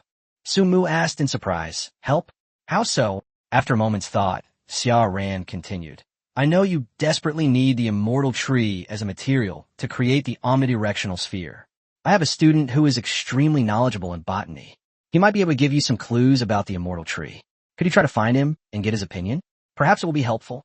Su Mu and Blizzard exchanged a glance, and Blizzard shrugged and spread his hands. With that, Su Mu knew what he was thinking. So Su Mu quickly said, "Thank you, Teacher Xia. We will go find your student. If he has any relevant clues, we will definitely make good use of them." Xiaoran smiled and replied, "Okay, then I wish you good luck. You must keep in touch with me. No matter what difficulties you encounter or what breakthroughs you achieve, you must report to me immediately. I will fully support your work. Good luck." "Okay." Su Mu and Blizzard thanked Xiaoran and hung up the phone. They then left the academy and embarked on their journey to find the immortal tree. "Huh? Do they know where my students are?" Xiaoran scratched her head, somewhat puzzled. "Are you really not going to go find Teacher Xia's student?" Su Mu asked, looking at the Blizzard. "Do you know what the immortal tree of immortality is?" Blizzard rolled her eyes at him. "Ino Su Mu nodded. "Isn't that it? Think about it yourself. What help can Teacher Xia's students be?" Blizzard shrugged and then put his arm around Su Mu's shoulder. Let's go. We'll handle it ourselves. Chapter 134 Trouble? After hearing what Blizzard said, Su Mu seemed to agree with him. You should know that the immortal tree is a divine material. Even national treasures are not necessarily easy to obtain, let alone one of Teacher Xia's students. Having one more person would be more troublesome, since a secret realm with an immortal tree is definitely not an ordinary secret realm. Blizzard is the top-ranked super warrior in the Chinese server, so he's not worried. He himself is a god-level blacksmith with so many divine artifacts at his disposal, so he's not concerned either. What if a weakling shows up? Wouldn't that just be a liability? Therefore, it's fine if Blizzard can say so. Then Su Mu looked at Blizzard and asked, do you know which secret realm has the immortal tree? Oh, that's easy. Blizzard stretched, then took out her phone and called Li Guang. What's up? Get ready to go to sleep. It's 2 p.m. now. What are you going to sleep for? What? Is it illegal to sleep at 2 p.m.? Get to the point. Li Guang Yonut. Let me post this on my WeChat moments. Your dad, your uncle Su Mu, and I are planning to go find the immortal tree. Let's ask if anyone knows where it is. Blizzard smoothed a lock of her hair and said, are you crazy? How could anyone in my WeChat moments know about the immortal tree? Just send it. Aren't you a social butterfly? I trust your connections. That's all for now. Blizzard tilted her head and held the phone between her fingers. If there's no message from the immortal tree within half an hour, I'll come back and beat you up. You son of a bitch. Hang up. Beep beep beep. Blizzard, I'll fuck your grandpa. Inside the dormitory, Li Guang roared, wait, my grandpa's older than his grandpa, and his grandpa seems to be my grandpa. Damn it, Blizzard, you're a real jerk. Don't let me catch you. I'll kick you around like a football sooner or later. Li Guang muttered something, but his hands moved quickly. After all, for these two people to go together to find the immortal tree, this matter must be no small thing. Of course, he would never admit that he was genuinely afraid the Blizzard would come back and beat him up in half an hour. I'm not kidding. That kid is so bored he's really capable of doing something like this. He can just talk a bit of nonsense. Do you think I can play against a number 1 super warrior in the Chinese server? How could someone with such poor skills get this drunk? Good heavens. Su Mu was completely dumbfounded by Blizzard's actions. Does this even work? Whether it works or not, you'll know once you see it, Blizzard said, picking up her phone and opening her WeChat moments. Then, the first post in Blizzard's WeChat moments was a post from Li Guangdong. Does anyone know about the immortal tree or where it can be found? I would appreciate it if you could share your knowledge. Blizzard held up his phone, tilted it to the side, and raised an eyebrow at Su Mu. Su Mu quickly opened his WeChat moments and found that Li Guang had indeed posted this message. Now we just wait. We should have news in about 10 minutes. Blizzard put her phone back in her pocket and led Su Mu toward the parking lot. Get in the car first. Su Mu got into the car with Blizzard, still somewhat skeptical. How do you know that someone in Li Guang's circle of friends knows? After fastening his seatbelt, Su Mu looked at Blizzard and asked, that kid's known as a social butterfly. He knows basically everyone. Black or white, he knows anyone. With so many friends, his information network is naturally better than ours. Anyway, he's definitely more reliable than Teacher Xia's student, Blizzard said, starting the car. A few minutes after they started driving, his phone rang. Su Mu picked up Blizzard's phone and turned it on. It was a message from Li Guang. Son, your dad found out for you. Someone has seen it in the Southern Hidden Seas Frenzy-Tide secret realm, but the spawn rate is extremely low. If you want it, you might have to try several times. I won't go with you guys. You protect Su Mu. Holy crap. Li Guang's efficiency is really something else. Su Mu stared at the message Li Guang sent, speechless. Okay, so, Dad's leaving. Don't miss me too much. Blizzard replied with a voice message and then tossed his phone into the back seat. Let's go now. It's faster to get to the Hidden Sea by plane from here. Blizzard said, making a phone call. Hello? Uncle Ifu. Book me 2 tickets to the Hidden Sea. After hanging up the phone, Blizzard stepped on the gas and headed for the airport. Looking at the Blizzard, Su Mu was filled with surprise. No wonder this kid is the number 1 super warrior in the Chinese server. Few people can match his level of action. With such drive and talent, it would be a disservice to him not to become a super warrior. I must say, hanging out with people like this definitely makes you more efficient at getting things done. However, just as Blizzard started his car, something unpleasant happened. Dozens, even hundreds, of men in black were staring menacingly at the two in front of the car. Damn it, this is so annoying. Blizzard slapped the steering wheel and complained. What's wrong with that, Lin Yu? Why does he always have to cause me trouble? Sumu frowned slightly as he looked at the men in black. What's going on? What's their relationship with Lin Yu? Sumu waved. Lin Yu's I suppose. Lin Yu is a princeling. His father somehow became rich overnight. That's how this kid developed his arrogant and domineering personality. Bao, Fengshui said, a hint of disdain flashing in her eyes. He keeps a group of fearless assassins under his command. Every prominent family in the entire capital knows us. Anyone who dares to cause us trouble is obviously one of his men. So you're going to take action? Sumu waved. Don't worry, I'll handle them. Blizzard patted Sumu on the shoulder. Relax, I don't want anything to happen to you at this time. Hey, I'm a god-level blacksmith, not a weakling. Sumu slapped Blizzard's hand away and glared at him. Compared to me, aren't you just a weakling? Blizzard said with a smile, then gently opened the car door and slowly got out. Seeing this, several men in black stepped towards the car. Blizzard stared at them coldly, then unleashed a terrifying aura. Our young master said that you two are coming back with us to die today. The leader of the men in black roared, as if raising his voice would increase his imposing presence. You'd better behave yourselves and avoid physical suffering. Blizzard snorted coldly, and his figure surged towards the man in black like a giant wave. Upon seeing this, the soldiers in black immediately raised their weapons and launched a fierce attack on the Blizzard. However, their attack was easily neutralized by the Blizzard. Blizzard moved nimbly, dodging the attacks of the men in black, while swinging his hands to occasionally knock away some of their weapons. Chapter 135, The Plane Lands, and the conspiracy is revealed. Just then, several black cars suddenly drove up, and several people in black suits got out. They looked like they were no ordinary people, and all the men in black immediately stopped their attack and bowed to them. You should all stop, said the man in the black suit who was in the lead. Blizzard snorted coldly. You have a really bad temper. You're the ones who attacked us, and now you're the ones telling us to stop? I'd like to see what right you have to tell us to stop. As he spoke, he waved his hands, and a long spear appeared in his hands. He then charged towards the men in black suits. A murderous glint flashed in the eyes of the man in the black suit. He pointed, and dozens of men in black rushed towards Blizzard. A cold glint flashed in Blizzard's eyes. With a swing of his spear, the spear energy scattered, killing all the men in black. The man in the black suit's expression changed drastically. All of you attack. Don't let him get away. Several men in black suits rushed towards Blizzard, but Blizzard was extremely fast. She dodged everyone's attacks and passed through the crowd to stand in front of the men in black suits. Then, those who had come to attack the Blizzard suddenly stopped moving and fell to the ground like cut straws. Then Blizzard grabbed the man by the neck and lifted him up. Hey buddy, don't you know my name? If I remember correctly, my name is still listed after the number 1 super warrior in the Chinese server rankings, right? Where did you get the nerve to come and stop me? No, you even ordered me to stop? What makes you so great? The man's face turned bright red as the Blizzard choked him, and Sumu was also discovering for the first time that this seemingly thin and weak girl actually had such an arrogant side. It seems that strong people do indeed have an unassailable temperament. Do you know who I am? The man said, his face flushed and his breath caught in his throat. Oomph. Blizzard scoffed. Dude, are you trying to make me laugh myself to death so you can inherit my fortune? Do you even know who I am? I have to tell you, you're not exactly a genius. Here's what I'll do. I'll let you go.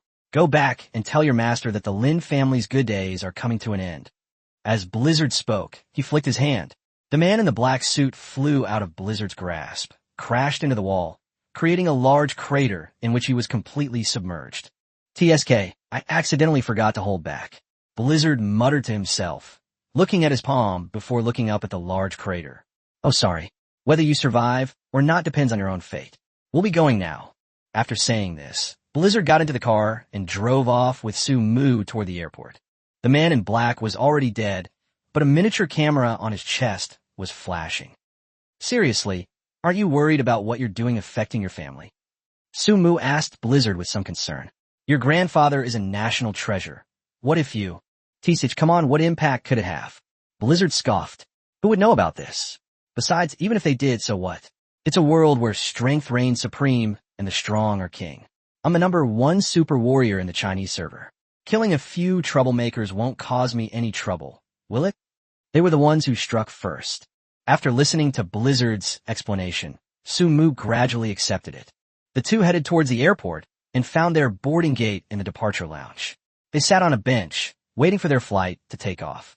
Su-mu watched the planes take off and land outside the window, feeling somewhat uneasy. He knew that this journey had not been peaceful since he had encountered the Blizzard. Blizzard is a top-tier job changer with exceptional skills. Although he appears harmless on the surface, his style of doing things is very flamboyant and is always full of conflict and danger. Su-mu thought to himself that perhaps it was because he valued strength and honor too much. However, the rules of the real world are not so simple, and the strong cannot necessarily control everything. Su-mu, what are you worried about? Blizzard suddenly broke the silence, turning to look at Su-mu with concern in his eyes. Su-mu sighed and said, I'm worried that our actions might cause trouble for your family, given their very special status. If something goes wrong while we're searching for the immortal tree, I'm afraid. Blizzard yawned and put his hands behind his head as a pillow. Don't worry about things that don't concern you. I've told you so many times, it's nothing. As for my family, actually, you don't know much about me. The money and status I have are just appearances. My family hasn't really helped me much. Compared to this, I cherish my freedom more. They hired top-notch mentors for me, but what they taught me wasn't what I liked. All my strength and honors are the result of my years of wandering and learning on my own. Therefore, it is entirely possible to separate me from my family. But to be honest, the power within China that can influence our family has probably not been born yet. Just as Su-mu was about to say something, their flight was announced aboard. So Su-mu didn't bring it up again. The two quickly boarded the plane, having already forgotten everything that had just happened. Meanwhile, at the Lin family home in the capital, Lin Yu and his father, Lin Daguang, were watching a surveillance video. The video clearly shows the Blizzard injuring and even killing those men in black. Fine. Let's see how you get away with this. Lin Yu said through gritted teeth. Our family also needs a capable person to help the Lin family reach new heights. Lin Daguang chuckled sinisterly. Son, after we take down this Blizzard, Dad will find a way to make you the #1 super warrior in the national server. Great. Thank you, Dad. I'll definitely make our Lin family shine. Lin Yu's eyes were full of joy. No ruse. Lin Daguang smiled. Aren't they going on a long trip? That's perfect. Let's get them something big. Someone, edit this video and post it online. Delete the footage of our men causing trouble and highlight the scene of Blizzard killing people. I'll ruin his reputation. Yes. At this moment, Blizzard and Su-mu were unaware that a conspiracy was unfolding around them. The two had already disembarked from the plane and arrived in the Hidden Sea region. Chapter 136, Hidden Pearl Temple. The plane was situated on an island, which gave it an exotic feel. The Hidden Sea is a scenic and mysterious place. Upon arriving, Su-mu and Blizzard immediately sensed a unique atmosphere. Traveling along the airport route, the two came to a bustling market. The stone street is lined with various stalls selling local snacks and handicrafts. The narrow alleyways are filled with the rich aroma of roasted lamb, naan bread, and baked buns. They saw many brightly colored silks, brocades, and embroideries, their various colors shimmering in sunlight. The skylights in the roof, illuminated by the sunlight, looked exceptionally beautiful. The mosques and ancient buildings in the old city, constructed of red, yellow, and blue stone, are tall, elegant, and mysterious. As you walk through the city, the shapes and sizes of these buildings constantly change, creating a wondrous visual experience. The people here also left a deep impression. Dressed in charming traditional clothing, with smiling faces, they exuded a unique elegance. Where is this? I thought the Hidden Sea was a mysterious ocean. Su-mu looked at the scene before him with some admiration. This is the jurisdiction of the Hidden Sea, the Hidden Island. Blizzard looked around, finding everything around him somewhat amusing. The Hidden Sea was originally a terrifying sea area where all kinds of sea monsters roamed. Almost no one who came to this sea area survived. Furthermore, there are rumors that dragons exist in this sea area, but no one has ever seen one. Later, some people took a liking to the scenery of this sea area and the various legends, so they began to build on this island. That's why the island is what it is today. However, one thing is certain. Despite the rumors, the dangers of the Hidden Sea have remained unchanged. There are many secret realms in this sea, both large and small. And these secret realms contain many treasures, which always attracts a large number of people to enter them. If you're just here for tourism, then there's no denying that the exotic charm of the hidden sea is truly captivating. But if you're here to find treasure, then it might not be such a good thing. As they walked, Blizzard introduced the situation to Sumu. So, does Li Guang know exactly where the immortal tree is? Sumu asked, looking at Blizzard. Just ask around. Blizzard made a phone call to Li Guang. Son, where exactly is the immortal tree in the hidden sea? Son, your father just asked around. And the immortal tree is said to be in a temple on a secluded island. What kind of temple specifically? I'm not sure, but it's huge, right in the middle of a hidden island. Just ask a local. Don't bother your dads sleeping anymore. Fine. After hanging up the phone, Blizzard stared at Sumu wide-eyed. The largest temple. Blizzard's eyes revealed a clear naivete. Where could it be? I think we should have seen it by now. 2 drops of cold sweat slid down Sumu's forehead. Then he raised his hand and pointed straight ahead. In the direction Sumu was pointing, a magnificent temple stood atop a distant mountain. Fisk, here it is? Blizzard chuckled. Then let's go. The 2 walked and asked around, learning from passers-by. This ancient temple, named Hidden Pearl Temple, is the guardian of the hidden sea. The temple exudes a damp, mossy atmosphere, and its walls are covered with ancient runes and mysterious patterns. Inside stands a colossal statue, said to be the incarnation of the hidden sea's guardian deity, the Tide God. The 2 walked along the narrow mountain path, and soon arrived at the ancient temple. A golden twilight illuminated the majestic outline of the Hidden Pearl Temple, leaving both Blizzard and Sumu stunned by the sight before them. The dragon and Taotai carvings on the massive temple gate were vivid and mysterious, seemingly telling one unsolved mystery after another. Is this the place? Sumu looked at the towering temple, a hint of shock and curiosity flashing in his eyes. Yes, that's right. Blizzard nodded, the atmosphere here making his heart race. As the 2 entered the temple, an ancient and venerable aura enveloped them, giving them a sense of otherworldly grandeur. With each step, they discovered an ancient tree in the central courtyard, its lush foliage adorned with dragon patterns, its branches shimmering with a unique light. The light was not intense, yet it instilled a feeling of tranquility and peace. Just as Sumu and Blizzard were admiring the temple, a young man dressed in magnificent clothes walked out. He was handsome and had an elegant demeanor, clearly an important figure in this area. Welcome to the Hidden Sea. I am Zhu Xian, the master of the Hidden Pearl Temple. He greeted the 2 with a smile. Sumu was somewhat surprised. Could this young man be an NPC? Blizzard chuckled dismissively. You're the master of this place, so you've come to the right place. We're here to find the immortal tree of immortality. I've heard it might appear in the hidden sea. Zhu Xian smiled slightly and said, The immortal tree is a treasure of my hidden sea, but finding it is not easy. It is hidden in an ancient forbidden area, and only those with special abilities and wisdom can enter. A forbidden area? Sumo asked curiously. Then how can one enter this forbidden area? From here. Zhu Xian smiled slightly, then pointed to the floor beneath her feet. Here? What does that mean? Blizzard glanced at the ground beneath its feet. This place is called the Hidden Pearl Secret Realm. Only those who enter this secret realm and pass the test are qualified to go to the forbidden area to find the immortal tree of immortality, Zhu Xian said with a smile. So, how should we enter the Hidden Pearl Realm? Sumo waved. It's very simple. Enter this temple. The entrance to the Hidden Pearl Realm is inside the temple, Zhu Xian said, turning to the side and pointing to the temple behind him. Looking at the temple before him, Sumu understood. It seemed that to find the immortal tree, he had to pass through this secret realm. Can we go in? Blizzard asked Zhu Xian. Of course, please go ahead. Zhu Xian smiled. It is an honor for Yinzhu Temple. It is unprecedented for a god-level blacksmith and the #1 super warrior in the national server to enter Yinzhu's secret realm together. Seeing Zhu Xian smile, Sumu and Bao Fengxue were both startled. How did this guy find out about us? You know, even in the capital, you can count the number of people who know our identities on one hand.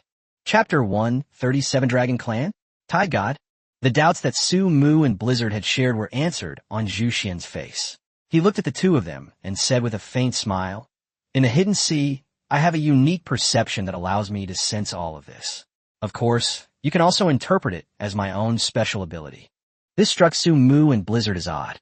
In their previous experiences, they had never encountered an NPC like Zhu Xian who directly told them that he could sense a player's identity and abilities. All right, let's go in now. Blizzard regained his calm demeanor. Sumu nodded and followed suit. Watching the two figures disappear into the temple, Zhu Xian smiled and said, "They really are two ignorant and fearless young people." The temple gates were wide open, but there was no incense burning. Sumu and Blizzard entered the temple. Everything seemed normal. In the center stood a tall stone platform with a huge golden statue on it. The statue radiates a mesmerizing light, as if it were alive. "This is the statue of the god of Tide," Sumu asked in surprise. Blizzard nodded. "This statue should be cast from some special metal. I can feel a mysterious power emanating from it." Sumu walked up to the statue and examined it carefully. Although the statue of the god of Tide is huge, it is carved with great detail. The statue is humanoid, but has two horns on its head, a robust body, and clearly defined muscles. It wears bracelets on its arms and carries a fish basket at its waist, resembling a fisherman. But Sumu knows that this is no ordinary fisherman. Its imposing physique and the terrifying aura it exudes indicate that it is extraordinary. "How about I analyze it?" Sumu said, a faint light shining in his eyes. "I think we should wait a bit." Blizzard's voice suddenly rang in Sumu's ear. "This Tide god should be a dragon, so it's better to be cautious." Sumu was startled and looked at Blizzard with some confusion. "Dragon clan? Didn't you see the fish basket on his body? It's made of dragon scales." Blizzard pointed to the fish basket on the waist of the Tide god statue. Upon closer inspection, Sumu indeed saw a faint luster of dragon scales emanating from the fish basket. "It really is true." Sumu was somewhat surprised. Blizzard nodded. "The dragon race is one of the most powerful races in the Hidden Sea. It is said that the reason why this sea is so terrifying is largely due to the dragon race's strength. It is precisely because of the power of the dragon race that in recent years few ferocious beasts have dared to roam freely in this sea area, which has led to the current scene of the Hidden Island. Such a powerful dragon race would actually set up a guardian statue here." Sumu wondered. "It's probably to deter those job changers who want to enter the Hidden Sea." Blizzard walked to the other side and looked at the runes and patterns on the stone wall. These patterns and words are the seals and spells of the Tide god, which can protect this place from outside interference. Sumu turned to look at the patterns and characters on the stone wall, and indeed felt a mysterious power emanating from them. These patterns and characters seemed to be a language, telling the legend and power of the Tide god. Suddenly, a voice rang out. "Player Sumu, Player Blizzard, do you wish to enter the Hidden Pearl Realm?" The two exchanged a glance, then nodded. "Let's go in." Immediately afterwards, a golden light enveloped the two of them, and after a while, the golden light slowly dissipated. The scene before them instantly changed. It was as if they had entered a completely new world. It was an ancient and mysterious forest filled with all sorts of exotic trees and rare herbs. The air was thick with a rich, refreshing scent, mingled with an intoxicating fragrance. All of this felt like being in a paradise with ancient legends. "It seems this is the Hidden Pearl's secret realm," Blizzard muttered to himself. A barely perceptible look of surprise appeared on his face. Clearly, this scene had exceeded his expectations. "Let's go. Let's check the situation first," Sumu said, holding the electromagnetic revolver in his hand. After all, very few people have been to this Hidden Pearl realm, and there is not much information about it, so we must be cautious about everything. The two ventured deeper into the forest, encountering numerous remarkable and exotic creatures along the way, yet none of them challenged Sumu and Blizzard. It was as if these creatures obeyed some kind of rule, refraining from disturbing the travelers. "This secret realm seems a bit different," Sumu said quietly. "There don't seem to be any enemies. These rare and exotic beasts don't seem to be aggressive towards us, and we haven't been ambushed at all. Yes, it looks like an ordinary forest." Blizzard also expressed doubt, but it can't be that simple. The two continued onward, but felt increasingly uneasy. In the middle of the forest, a vast meadow appeared, with a huge stone tablet standing in the center, inscribed with a line of words. "Only by finding the hidden pearl can one truly enter the secret realm." Upon seeing this line of text, both Blizzard and Sumu frowned. "Damn it, isn't this insulting?" Blizzard was so angry she was convulsing. "They'd already entered, and you're telling me this isn't the real Hidden Pearl secret realm?" Hidden pearl, Sumu said, a look of doubt on his face. What is that? Sumu remained calm.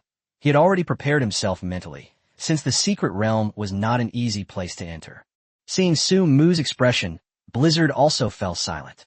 He took a deep breath and then slowly said, I don't know, but it seems we have to look for it. For the next period of time, Sumu and Blizzard searched the forest with difficulty, carefully looking in every corner, but they could not find the thing called Hidden Pearl. They searched tirelessly through the night, but the results often disappointed them. For 3 whole days, they still couldn't find this thing called the Hidden Pearl. To their surprise, something in the forest seemed to be helping them. Whenever they felt extremely tired, mysterious fruits would appear and provide them with food, allowing them to regain their strength. This continued for several days, and Sumu and Blizzard still hadn't found the Hidden Pearl. It was as if the Hidden Pearl was a fabrication and didn't exist. I can't take it anymore. Blizzard picked up a fruit, took a bite, and couldn't help but complain, is this secret realm really this disgusting? Sumu, somewhat exhausted, sat down on the ground. Honestly, just open it up and let us in. Once we pass through, we can take the immortal tree. Why make such a fuss? Blizzard tossed Sumu a fruit. If you ask me, let's search for another day. If we can't find it, we should just go home. Chapter 138, The Immortal Tree. Sumu took the fruit and put it in her mouth. A burst of sweet juice instantly filled her mouth. The fruit was sweet and instantly revitalized Sumu's energy and spirit. Hey, what exactly is this fruit? It tastes different every time I eat it. After eating 2 fruits, Blizzard felt much better. We'll know once we analyze it. Sumu shrugged and then used the analysis function on the fruit. You wouldn't believe it until you see it, and what you find is astonishing. The fruit had only 2 words clearly written on it. Hidden Pearl. Damn it. Is this how you treat people? Sumu couldn't help but curse in anger. What's wrong? Blizzard asked Sumu. Why are you suddenly so irritable? Damn it, this fruit is the Hidden Pearl. Damn it. Sumu cursed. What the heck? The Blizzard got excited too. I checked it with the analysis tool, and this thing is a Hidden Pearl. Sumu was also quite angry. Who do you think you are? Can't you just call yourself Gwazi Fruit? You said you'd call me Inju, Hidden Pearl, and if I didn't know better, I'd think you were talking about a pearl. These things are called fruits when you look at them, but if you can't see anything, they're called hidden pearls. Please don't insult people like that. Blizzard was also somewhat helpless. Where could they go to reason with this? The 2 of them had been eating fruit for several days, and it turned out to be a hidden pearl? It didn't make sense. But despite the complaints, finding the hidden pearl is a good thing. The 2 immediately took the hidden pearl to the huge stone tablet. The hidden pearl flashed a few times on the stone tablet, and then suddenly emitted a strong light, which was mixed with strong energy fluctuations. Then, a mysterious entrance appeared beneath the stone tablet. This must be the real Hidden Pearl realm, right? Blizzard looked at the entrance before her with a satisfied smile on her face. Isn't it time to start cursing? Sumu took a deep breath, then led the Blizzard into the mysterious entrance. After entering the mysterious entrance, the 2 discovered that it was a separate, secret realm. This space contains many enormous stone buildings, and there are powerful energy fluctuations between the buildings. Sumu and Blizzard traversed among these buildings and discovered that they were all ancient ruins containing many precious ancient artifacts. Sumu arrived in front of a building and discovered that there was a huge altar inside. This altar is 10 meters high and hundreds of meters wide, and the entire altar is cast from an unknown metal. This metal is harder than steel and possesses powerful energy fluctuations. Sumu and Blizzard carefully examined the altar and discovered that it seemed to be used to worship some mysterious entity. There were hundreds of mysterious runes on the altar, which shimmered with a faint light. Sumu used the analysis tool and discovered that these runes were an ancient sacrificial language. These runes seemed to be expressing some kind of prayer or blessing. Blizzard was somewhat exasperated. What kind of time was this to be researching such useless things? Shouldn't the most important thing right now be finding the immortal tree? The 2 continued on their way and came to an open square. The square is several hundred meters wide, and there is a huge stone monument in the center of the square. This stone tablet is tens of meters high and has some ancient characters engraved on it. Sumu approached the stone tablet and used his analytical skills, discovering that the text described an ancient world. The text mentions that this world was once a prosperous and thriving place, with powerful civilizations and creatures. However, Life in this world is heading towards destruction because of excessive greed and selfishness. The civilizations that this world once possessed have all been destroyed, leaving only some remnants and legends. The text also mentions that there was once a mysterious being protecting this world. This being is known as the Tide God, possessing immense power and wisdom. However, the god of Tide also disappeared without a trace due to the destruction of the world. The text concludes by mentioning that the Tide God left behind the entrance to the Hidden Pearl Realm, which leads to a mysterious world. If someone can find the entrance to the Hidden Pearl Realm and enter it, they will have the opportunity to obtain the power and wisdom of the Tide God. Looking at this legend, the two were somewhat puzzled. After walking a while longer, Blizzard and Su Mu sensed a change in the surrounding air. Compared to the outside world, the air here felt exceptionally fresh, bringing a sense of tranquility to their hearts. They walked slowly, but the scenery around them seemed to be changing rapidly. First, there was a lush forest of verdant expanse. Next, a clear blue lake with lotus flowers floating on its surface, everything appearing so peaceful. Then, they walked through a sea of flowers, the blossoms of every color filling the entire space with a rich fragrance. This secret realm is truly beautiful, like a paradise on Earth, Blizzard exclaimed. Yes, it truly is like a paradise on Earth, but why do I always have this unusual feeling? Su Mu echoed the sentiment, but he had a peculiar feeling in his heart, as if something existed within this beautiful secret realm. The two continued on their way, and soon they came to a huge waterfall. Water from the waterfall cascades down from the high mountain, and a white mist fills the air. A large lake has formed below the waterfall. The lake is crystal clear like a crystal lake. In the center of the lake stands a large, leafy tree, its trunk entirely translucent, and its leaves transparent, shimmering with a unique light. This could it be? Blizzard looked at Su Mu beside her with a hint of surprise. I don't know, let me see. After Su Mu activated the analysis, he saw that the information displayed by the tree was clearly that it was the immortal tree of immortality. Holy crap, it really is, Su Mu exclaimed as he looked at Blizzard after deciphering the analysis. Damn, this thing was found so easily. Blizzard was a little confused, but a smile was still on her face. Hearing what Blizzard said, Su Mu was also taken aback. Right? Wasn't it said that the immortal tree only appeared with a probability? It was impossible for the two of them to find it on their first visit. Was it? Such good luck? That doesn't make sense. TSK, there seems to be someone under that fairy tree. Blizzard tiptoed to take a look. Forget it, I give up. I'm too short. You can look for yourself. After looking for a while, Blizzard realized it couldn't see clearly, so it shrugged and asked Su Mu to take a look. Su Mu only got a general idea of what was going on. There was indeed a human figure beneath the immortal tree. However, Su Mu couldn't make out what it looked like at all. Should we go take a look? Su Mu asked, looking at Blizzard beside him. What are you saying? If you want the immortal tree, you'd better go and take a look. Blizzard shrugged, and then flew towards the center of the lake. Chapter 139 Dragon Clan Pearl Mystery? Seeing Blizzard fly alone towards the center of the lake, Su Mu no longer hesitated. He rowed a small boat and followed behind Blizzard. After the two arrived at the small island in the middle of the lake, they found a person standing under the big tree. Why does this person's back look so familiar? Blizzard turned around and asked Su Mu. Now that you mention it, it does make sense. Su Mu nodded in agreement. Just as the two were hesitating about whether to go up and say hello, the man suddenly turned around. Hello, challengers. The man smiled faintly, a smile that was as pleasant as a spring breeze. Upon seeing the person's appearance, both Su Mu and Blizzard were taken aback. Zhu Xian, what are you doing here? Su Mu asked as he stepped forward. How did I end up here? Good question. Zhu Xian smiled. I am a guardian of this hidden pearl realm. Why do you think I'm here? Oh, Blizzard exclaimed as if suddenly realizing something. So you're the guardian of this hidden pearl realm? As he spoke, Blizzard rolled up his sleeves and prepared to walk towards Zhu Xian. What are you doing?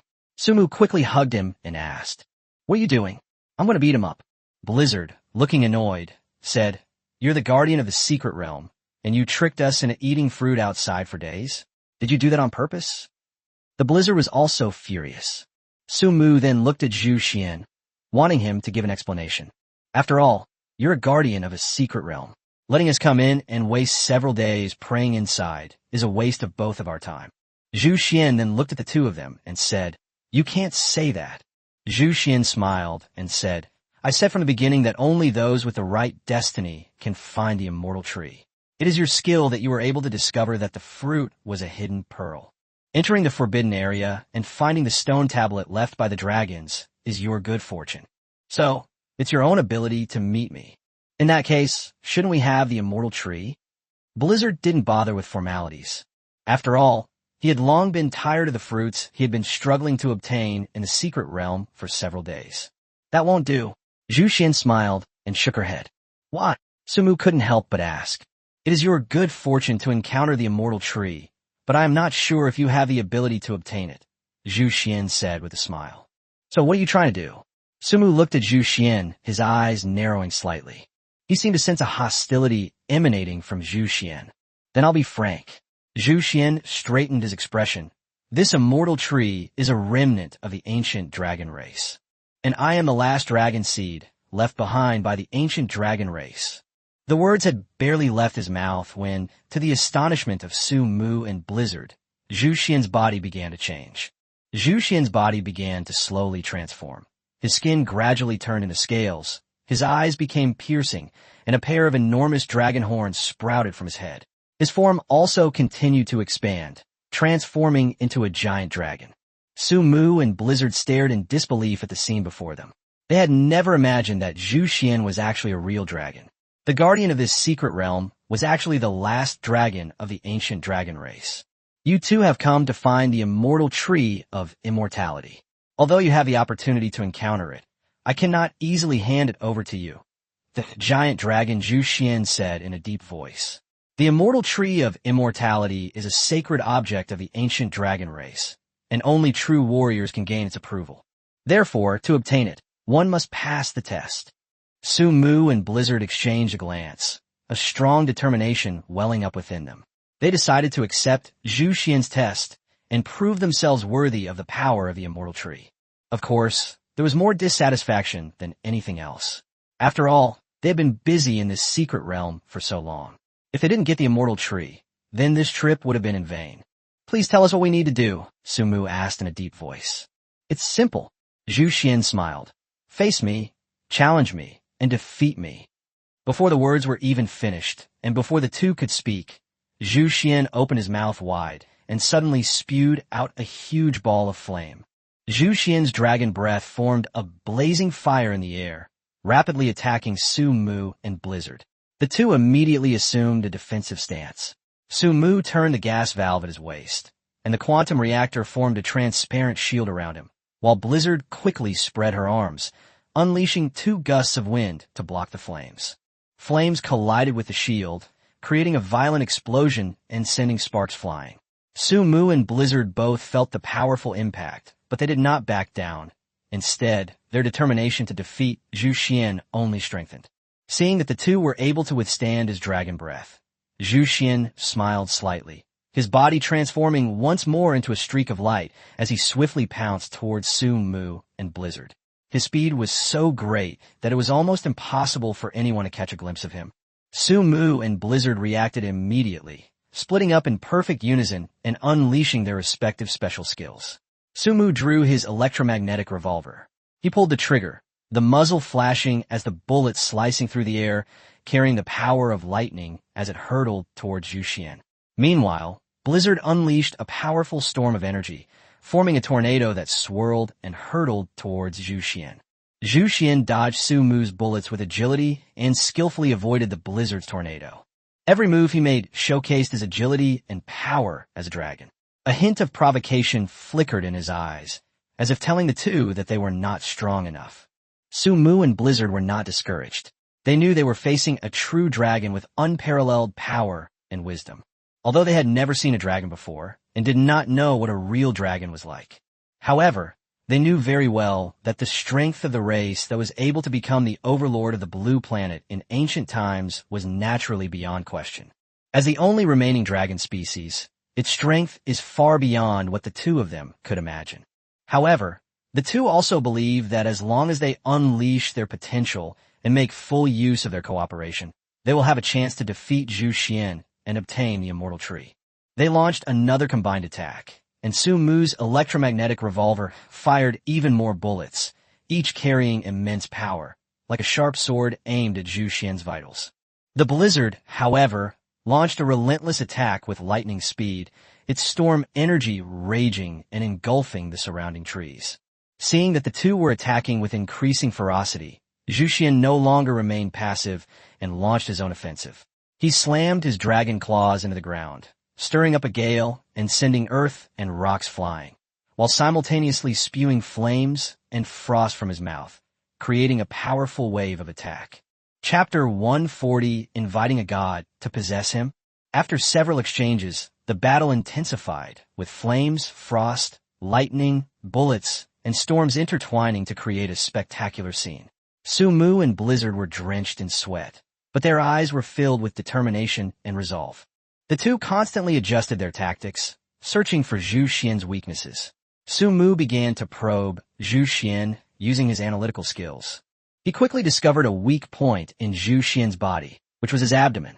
Blizzard, attack his abdomen. That's his weak point. Su Mu shouted at the Blizzard. Blizzard nodded, and then two hurricanes appeared in his hands. Then he waved his hands, and two hurricanes surrounded Zhu Xian from the left and right, forcing Zhu Xian into a predicament. Zhu Xian felt the pressure. He had never felt such a powerful sense of oppression since ancient times. Although he knew very well that it was only natural that a god-level blacksmith and the #1 super warrior in the national server could put so much pressure on him. But as the last surviving member of the dragon race, he possessed his own pride. He couldn't accept being forced into this situation by two humans. Zhu Xian roared in fury, his dragon's cry shaking the surrounding area. He unleashed in even greater power, instantly changing the course of the battle. Flames and frost intertwined, forming a blazing expanse of ice flames that enveloped Su Mu and the Blizzard. Su Mu and Blizzard were trapped in the ice and flames, feeling the intense cold and burning pain. Damn it, there's no way to get close to him like this, let alone attack his weak points, Blizzard cursed angrily. Su Mu and Blizzard were trapped in the ice flames, feeling an intense chill and burning pain. Their bodies were encased in ice flames, rendering them unable to move. Su Mu took a deep breath, concentrated, and prepared to find a way to break through. He closed his eyes and began to use his analytical abilities to try to analyze the composition of the ice flames and the source of the pearl's power in order to find its weakness. Seeing this, Blizzard used its storm element to create a whirlwind around itself and Su Mu, attempting to resist the onslaught of ice and flame. Time ticked by, and Su Mu and Blizzard struggled to hold on against the pressure of the ice flames. Suddenly, Su Mu frowned slightly. He sensed something different within the ice flames. He immediately relayed this information to Blizzard. Blizzard, I've discovered the weakness of the ice flames. Although ice flames are incredibly powerful, they're mutually restraining. The flames melt the ice, and the ice turns to water, which extinguishes the flames. Su Mu shouted to Blizzard, they don't actually have a physical form. They can be dispersed. Upon hearing Su Mu's words, Blizzard instantly understood what he intended to do, and so, Blizzard waved his hands. The powerful hurricane surrounding the two of them suddenly intensified. Then, the hurricane rushed towards the ice flames as if it wanted to destroy everything. Blizzard understood that the gale would intensify the flames, but he also understood that if he were strong enough, he could use the powerful winds to extinguish them. Looking at the two surrounded by ice flames, Zhu Xian outside revealed a confident look in his eyes. As expected, humans are still just humans. No matter how strong a human is, they cannot fight against a dragon. The power of a dragon is beyond human imagination. God level? Oof. Back in the heyday of our dragon race, those were beings everywhere. But in the blink of an eye, he realized something was wrong. His ice flames were actually growing stronger without his intervention. What was going on? However, before Zhu Xian could react, the icy flames vanished instantly. In their place came a powerful gale. In an instant, the gale completely dispersed the ice flames, and then a blizzard burst forth from the wind. You little brat, you made me eat fruit for days. If I don't make you my fruit today, then my title as the #1 super warrior in the national server is just for nothing. The blizzard flew toward Zhu Xian at an extremely fast speed, and in his hand was an electromagnetic revolver. Although Blizzard is not a lightning-type class changer, as the #1 super warrior in the Chinese server, He is quite skilled in lightning. Driven by the blizzard, a bullet carrying endless lightning flew towards Zhu Xian's abdomen. Zhu Xian sensed the danger and hurriedly dodged, but the bullets from blizzard were so fast that he didn't have time to react. Zhu Xian had no choice but to withstand the attack. He opened his mouth and let out a dragon's roar. The air around his body instantly froze into ice, forming a thick ice shield that blocked the blizzard's attack. This guy is too strong, Su Mu exclaimed inwardly, knowing that he and Blizzard would have to join forces to defeat Zhu Xian. Using his analytical abilities, Su Mu deduced the structure and characteristics of the Pearl Ice Shield, and then conveyed an attack suggestion to Blizzard. Blizzard, attack the top left corner of his ice shield. That's the weakest point. Receive. Blizzard responded immediately, gathering storm elements to form a rotating storm sphere. At the same time, Su Mu used his analytical abilities to pinpoint the weaknesses of the Pearl Ice Shield and guided the blizzard in the direction of its attack. The moment the storm ball hit its target, the ice shield shattered instantly. Zhu Xian lost his defense, and Blizzard's electromagnetic revolver shot towards his abdomen again. Unable to withstand the attack again, Zhu Xian quickly dodged, but the electromagnetic revolver was too fast. The bullet grazed his body, leaving a deep wound. Zhu Xian felt the pain and knew he had to end the fight as soon as possible, or the consequences would be unimaginable. He landed on the ground and transformed back into human form. Very good. I never expected that two little human children could pose such a threat to me. So, you forced me to do this. As soon as he finished speaking, Zhu Xian looked up to the sky and roared. Then his body changed again. His horns grew larger again, and his originally slender body gradually became muscular, with clearly defined muscle lines all over his body. She wore bracelets on her arms and a fish basket made of dragon scales hanging from her waist. Su Mu and Blizzard were stunned by what they saw. Damn it, isn't this the God of Tide? Blizzard was completely dumbfounded when she saw Zhu Xian transformed into the God of Tide statue. That's right, Zhu Xian. Oh no, I mean Chao Shun. The Tide God spoke softly, his voice resounding. I am the guardian deity of the hidden sea, one of the dragon gods, the Tide God. Damn it, is this thing God level in its second stage? Blizzard felt such immense pressure for the first time. A direct confrontation with a God level being? Don't be ridiculous. No one has ever actually done that before. You have to understand, God level figures are no pushovers. Chapter 141, Defeating the Tide God. After Zhu Xian transformed into the God of Tides, he brought immense pressure to Su Mu and Blizzard. Undeniably, even Su Mu, who is also a God-level being, felt immense pressure when facing the God of Tide. This sense of oppression comes not only from the other party, who is also a god, but also from the fact that the other party is a dragon. It was the legendary, mysterious dragon race. Even more so, because their level had reached a level they couldn't even imagine. Want to confront a God-level opponent head-on? Don't be delusional. This is a God-level being, not some common, ordinary thing. So far, besides myself, I've only ever seen one God-level being like this. His strength is countless times greater than that of Garros, the most difficult opponent he has ever faced. If I had known that obtaining the Immortal Tree would be so difficult, I would have preferred not to come at all. But the God of Tide didn't seem to want to give the two of them time to react. He simply moved his finger slightly. The once shimmering and perfectly calm lake surface suddenly erupted with waves. The towering water column seemed poised to crush Blizzard and Su Mu. Su Mu quickly tossed a few bottles of potions to Blizzard, who naturally knew that these were elixir of immortality and potion of wrath. He quickly swallowed it. Both of them now understood that this battle would definitely not be an easy one. So, can you pinpoint his weakness? Blizzard ist Sumu. It's still in the abdomen. This must be a common problem for dragons. Su Mu said, his eyes flashing blue light. Dragons don't have scales to protect their abdomens, so their abdomens are their most vulnerable part. Even so, it would be difficult for us to harm him. After all, he is a dragon. Hearing Su Mu's words, Blizzard also had a headache. So, you're saying I can only make one move? Do you think you have a second chance? Su Mu's tone was somewhat serious. We might know, not just might, we definitely will. We definitely only have one chance. If this opportunity doesn't work out, then I guess I'm out of luck.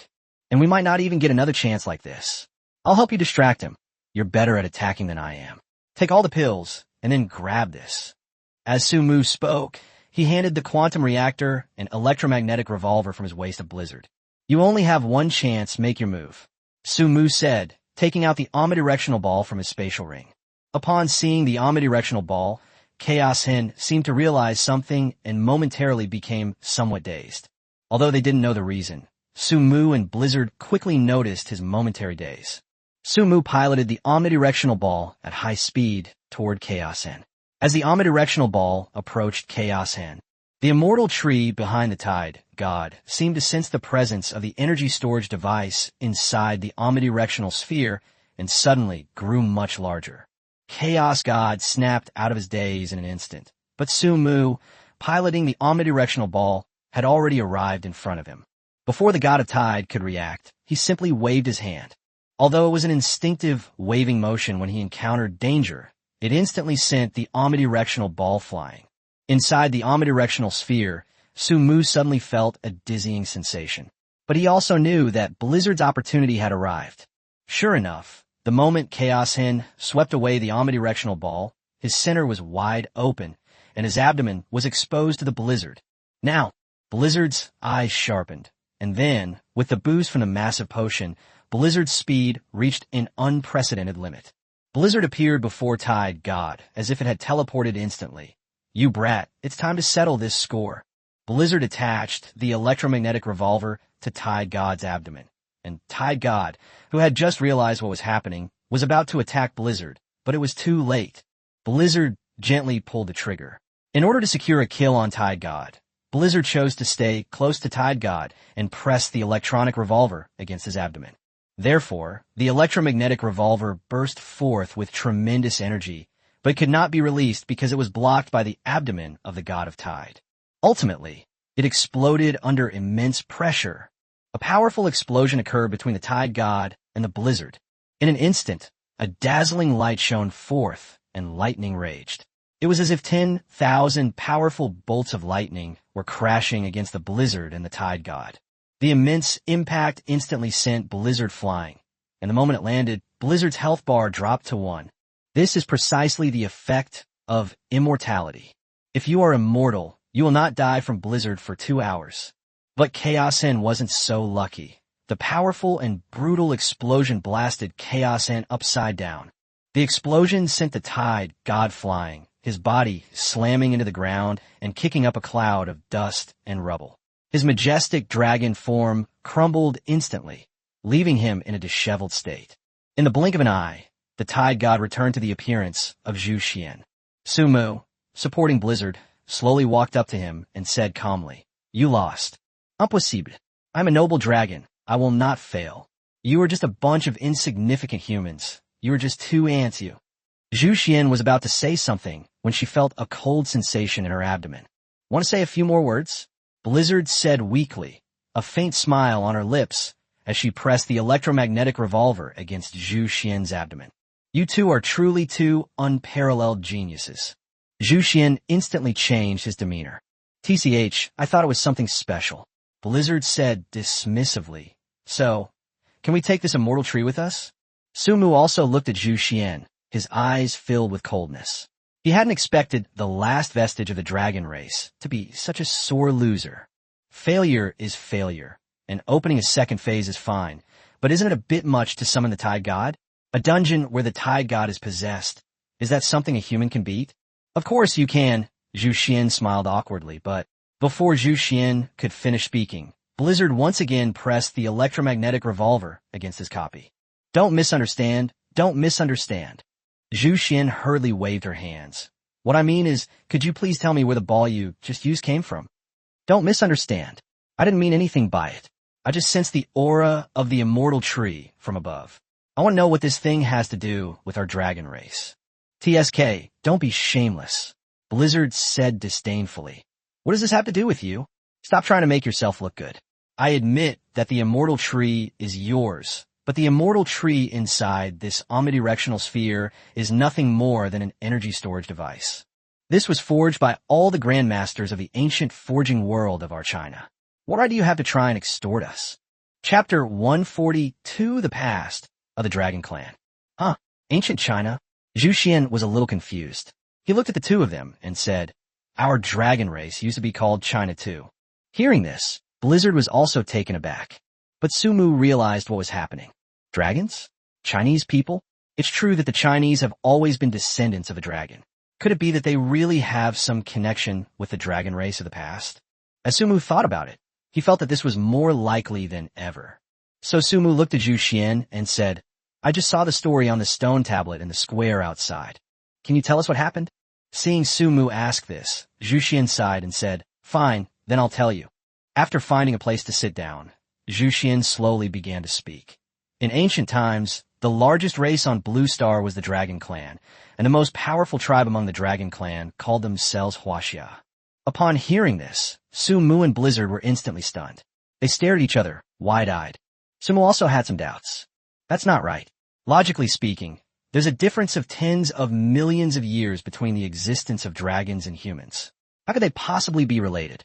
But Sumu didn't ask.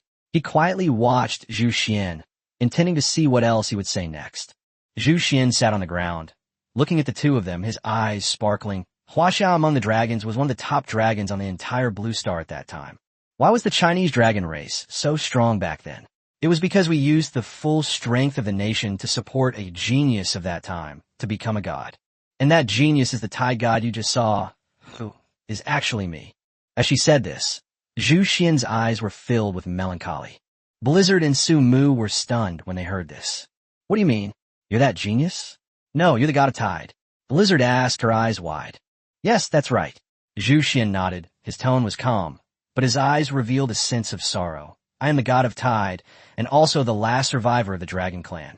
What exactly is going on? Sumu asked, completely bewildered. You should have seen it on the stone tablet outside, just now, right? Zhu Xian said calmly.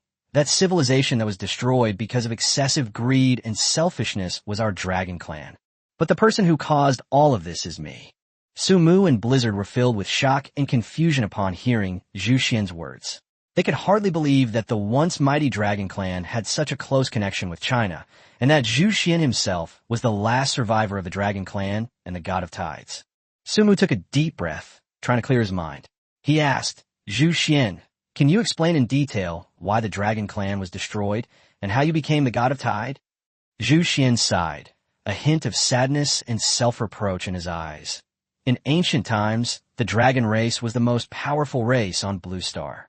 We possessed great strength and wisdom. However, as time went by, some dragons became greedy and selfish, pursuing greater power and resources. Relying on their strength compared to other groups, they began to plunder territory and wage war everywhere. Desire is like a bottomless pit. Once it's opened, it can't be stopped. After they try it and get their first victory and taste the first sweetness, this kind of war cannot be stopped. After plundering other tribes, they began to plunder their own tribes. This greedy struggle led to divisions and conflicts within the dragon race, eventually escalating into a brutal civil war. The entire dragon race was plunged into chaos and on the verge of destruction. Zhu Xian's voice was low and heavy. Sumu and Blizzard listened silently, their hearts filled with sorrow and worry.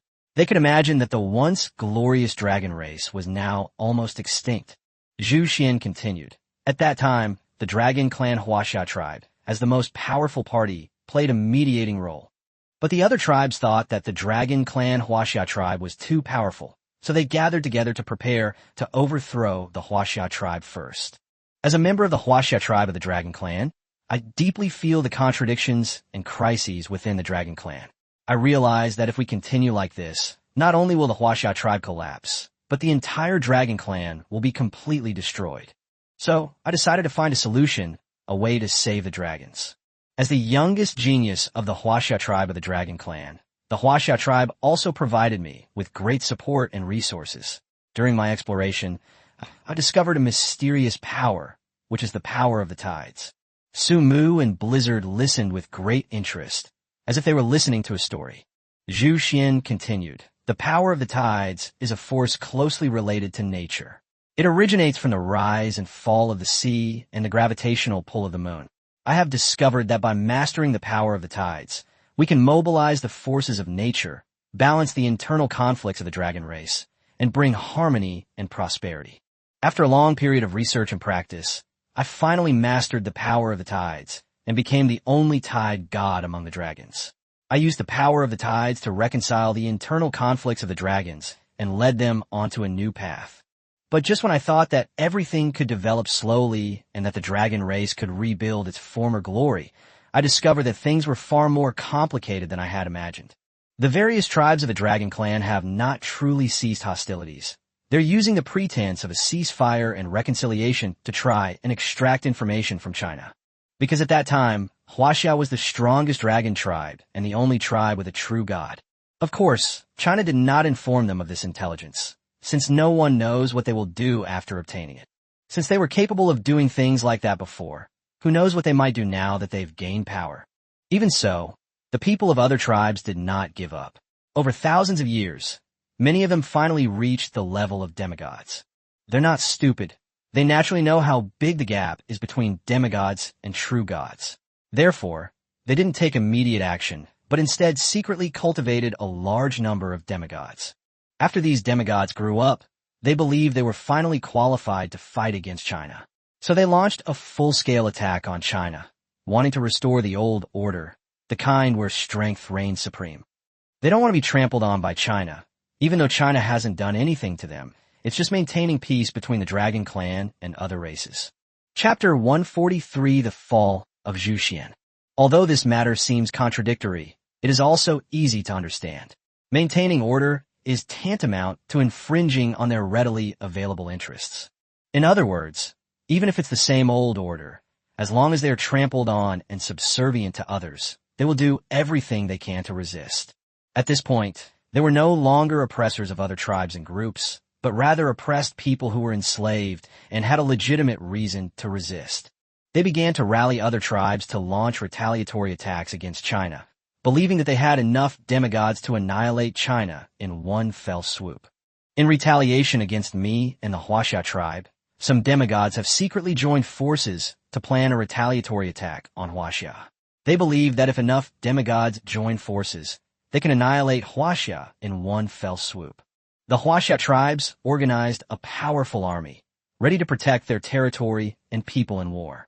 They knew that only through strength and unity could they protect their homeland and people. War broke out quickly. The dragon demigods, filled with anger and hatred, launched a fierce attack on the Huaxia tribe. They used their power to destroy the Huaxia tribe's city walls and villages and massacred innocent civilians. It was from that moment that the Battle of the Dragons officially began. They mobilized all their demigods to besiege China, believing that so many demigods would be enough to have a serious impact on China. But they underestimated the power of the true god. At this point, Zhu Xian looked up at the sky and said, "That day, I fought against all the demigods of the Dragon Clan all by myself. As the god of tides, I suppressed all the demigods of the Dragon Clan with my own strength. But that battle also destroyed the entire dragon civilization. The battle between demigods and true gods is not something ordinary people can participate in. Even some of the aftershocks are enough to kill many people. After that battle, I killed all the demigods and all the dragons were wiped out, leaving only me." At this point, Zhu Xian lowered his head. "But as a true god, I used up all my divine power in this battle, and my strength has declined rapidly. I'm no longer as strong as I used to be. The entire dragon civilization has left only the immortal tree of the Huaxia tribe of the dragon race. The immortal tree's function is just like its name suggests. It is immortal and indestructible, which is why it has been able to exist until now. Of course, only the people of the Dragon Clan Huaxia tribe can use it." After hearing Zhu Xian's story, Su Mu and Blizzard stared at each other in disbelief. What he said was so shocking that the two of them couldn't quite accept it for a moment. Seeing that the two remained silent, Zhu Xian spoke again. "Later, I came to the Hidden Sea and built the Hidden Pearl Temple there. I also established secret realms and forbidden areas within the Hidden Pearl Temple. I'm prepared to guard the immortal tree here. Those who want to obtain the immortal tree not only need to have enough good fortune to see it, but also need to have the strength to defeat me. Of course, the most important thing is, one must have the bloodline of the ancient dragon clan of the Huaxia tribe. Without it, one cannot take the immortal tree away. So, now you know why I asked you where this thing came from, right?" Zhu Xian said calmly.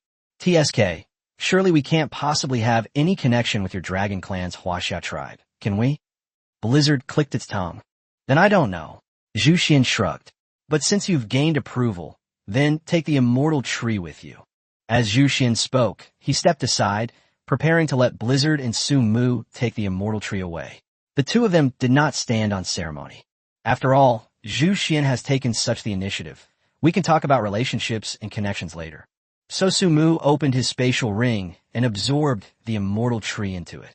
Looking at the immortal tree being absorbed into the spatial ring, Zhu Xian's face showed a relieved smile.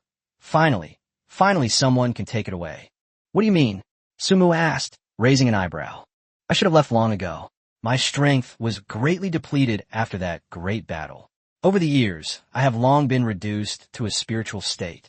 I have persisted until now only to protect this immortal tree. Since someone can take it away, then I should leave this world too.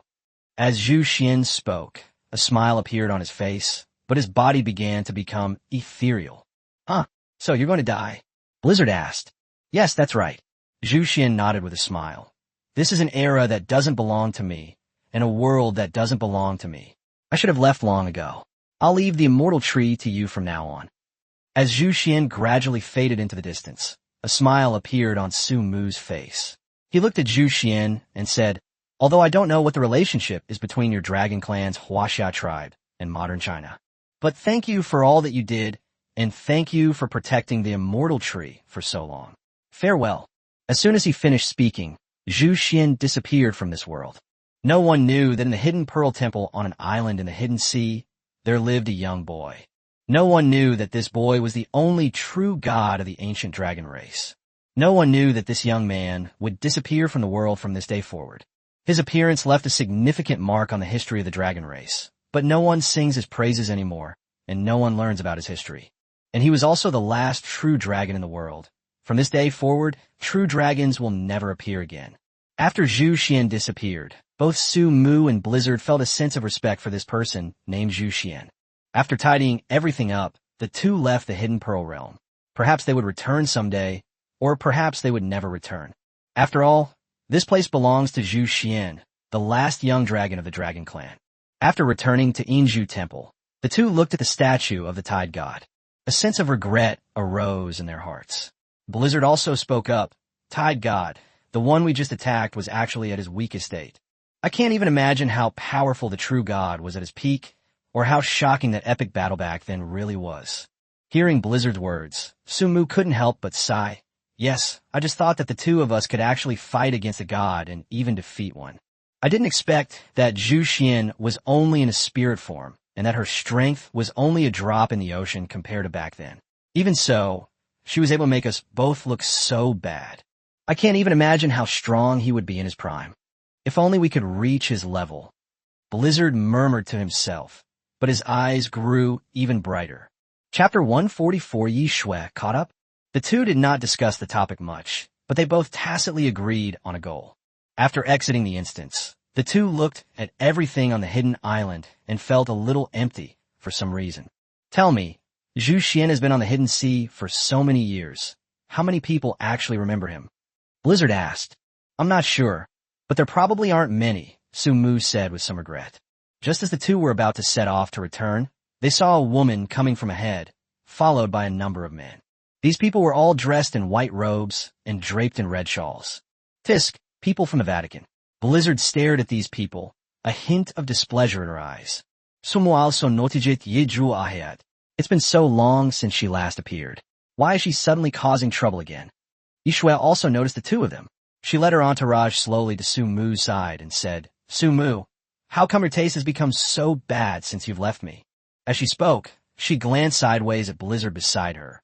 With such an unconventional and non-mainstream outfit, how could you be with someone like this? Yi Shui's eyes were filled with disdain, undeniably. She was now filled with hostility towards Blizzard, because Su Mu was now a precious treasure in her eyes. Anyone who is on good terms with him will reap huge benefits. But she didn't want to let Su Mu be lured away by someone else. It was undeniable that she felt threatened by Blizzard. This person's appearance is absolutely stunning. Yi Shui could even tell that she was wearing no makeup. Hey, is that your boyfriend? Blizzard asked Su Mu, who was standing to the side. No, it's just a fly. Sumu shook his head. Blizzard shrugged and looked at Yishue. Don't get me wrong, I'm a guy. Can you move aside? It has to be said that Sumu's words dealt a critical hit of 10,000 points to Yishue, so Blizzard's words were tantamount to dealing 10,000 points of real damage to her. What? What's a fly? That damn Sumu. Is that how he looks at me now? And what's more, this guy's a fucking man? A fucking man looks like this? Yishue was at a loss for words to describe her feelings. Although she knew that men's skin was generally much better than women's, wasn't this just too unlike a man's? And what exactly does Sumu mean? If it weren't for the position of Holy Maiden of the Holy Sea, do you really think I would even bother with him? Yishue was furious. She felt her dignity had been greatly insulted. She sneered, a cunning glint in her eyes. Sumu, you're a pathetic person. Do you think that with China's support you can use slander against me to exacerbate the inequality between us? You're too naive. You're just a piece of trash without any awakened talent. What right do you have to slander me? Blizzard looked at Yishue's expression with complete bewilderment. Did this girl break her brain when she was a child? Anyone with a normal mind would know by now that Sumu isn't an ordinary person, right? How could she still say something like that? He shook his head slightly and said to Sumu, "Ignore her. She's just picking a fight. Let's go. There's no need to waste time with someone like her." Sumu nodded. In his eyes, Yishue was nothing at all now. He couldn't be bothered to argue with her anymore. Although he didn't know how she had followed him here, he decided to just ignore her. Otherwise, what if word got out that a god-level blacksmith like himself was going to fight the #1 super warrior in the Chinese server against a two-armed opponent? Wouldn't that make people laugh their heads off? Just as the two were about to leave, Yishue suddenly stretched out her hands to stop them. "Wait," Yishue said with a cold smile, looking at the Blizzard with a hint of provocation in her eyes. "Are you Blizzard? I've heard you're really powerful. Is that true?" At this moment, she realized that this guy must be the #1 super warrior in the Chinese server. Judging from his appearance, she figured he probably bought his position as the #1 super warrior in the Chinese server.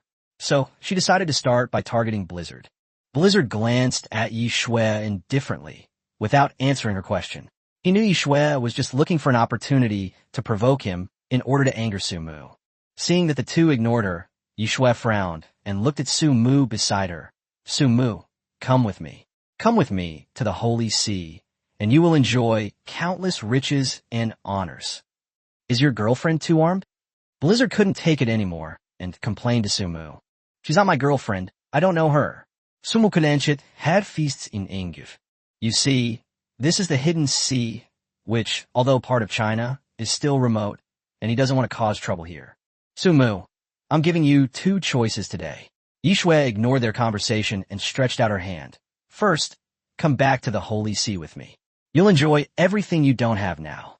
Secondly, we'll forcibly take you back." As soon as Yishue finished speaking, several Vatican personnel behind her quickly drew their weapons.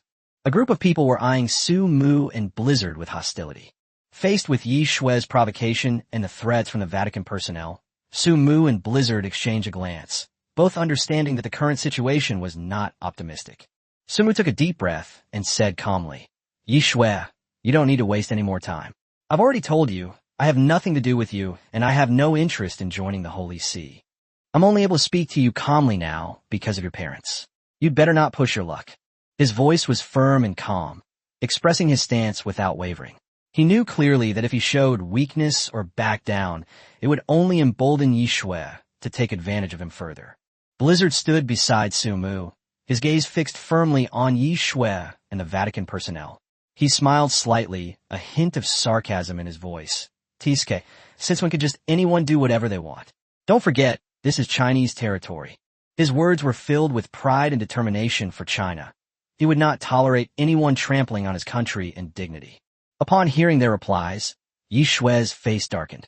She hadn't expected Sumu and Blizzard to refuse so resolutely, which filled her with anger and frustration. "You two idiots. Ye it. Just join the papacy obediently, and you'll enjoy power, status, and money.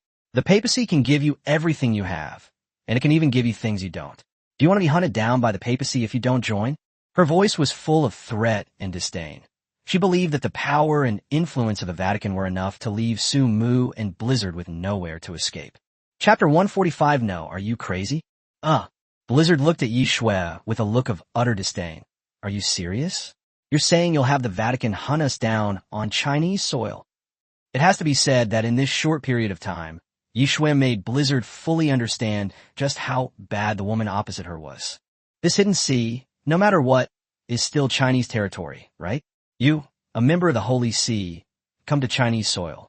Are you using the Holy See to threaten China's current top-ranked super warrior and China's future hope, Divine Craftsman? Dude, are you sure you're not out of your mind?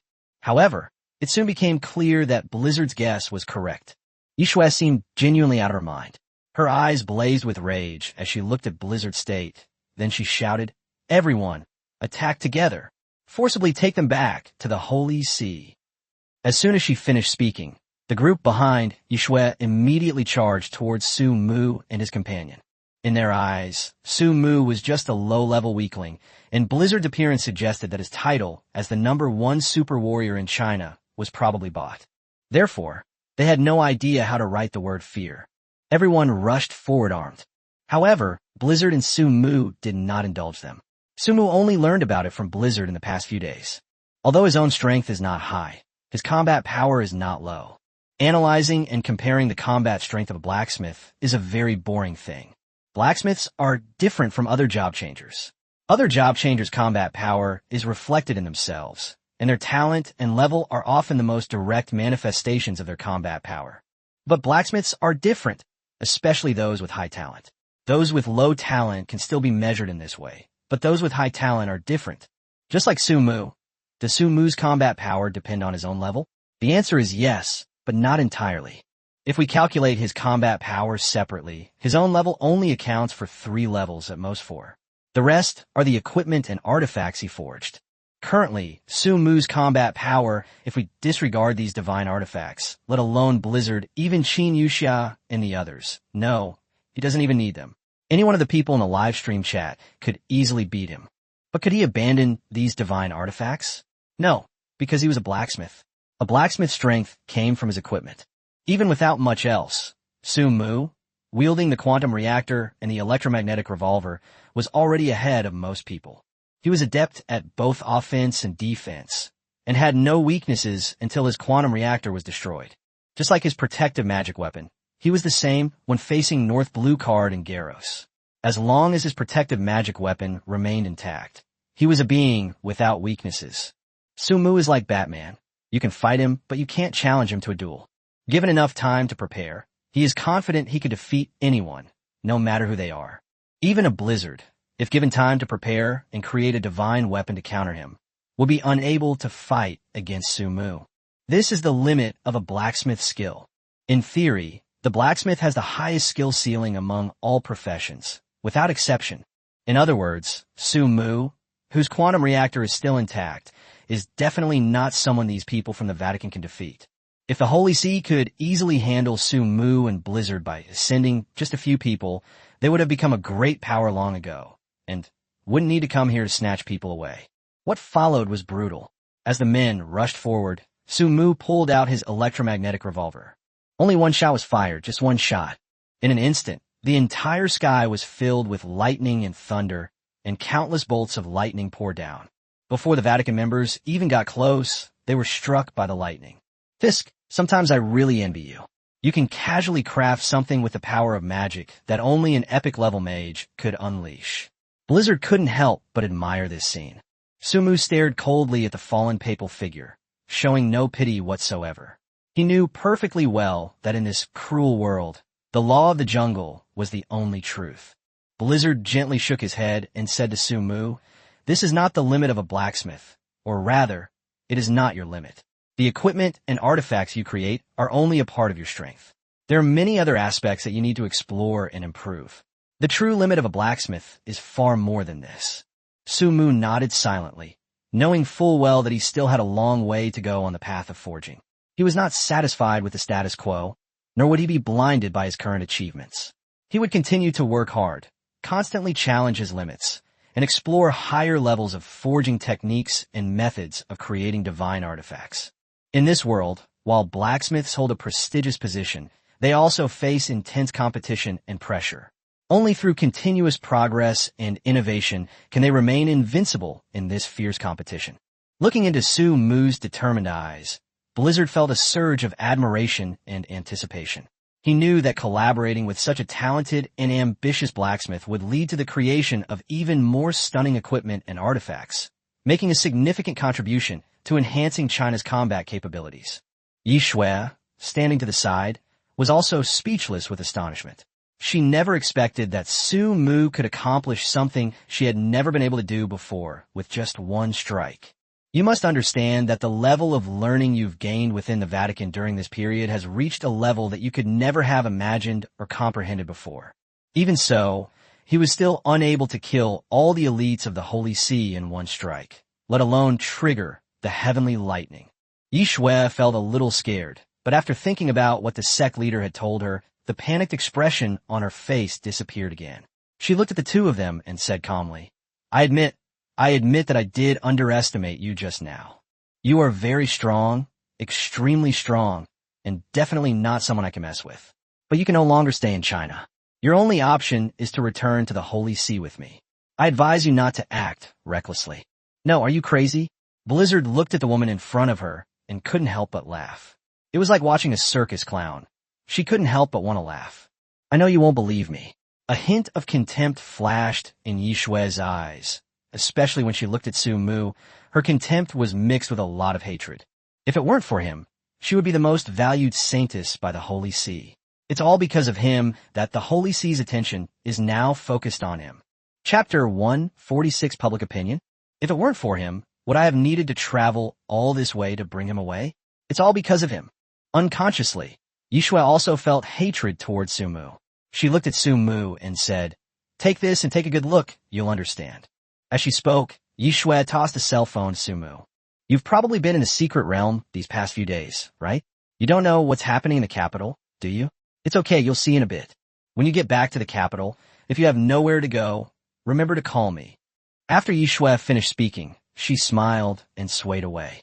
At that moment, she felt as if she could already see Su Mu kneeling at her feet, submitting to her and begging for her help. After Yi Shui left, Su Mu and Blizzard stared at each other blankly. Is she really mentally unstable? Blizzard is Sumu. I don't know, but I've been feeling uneasy these past few days. Sumu looked at her phone, somewhat puzzled. All right, my phone's dead.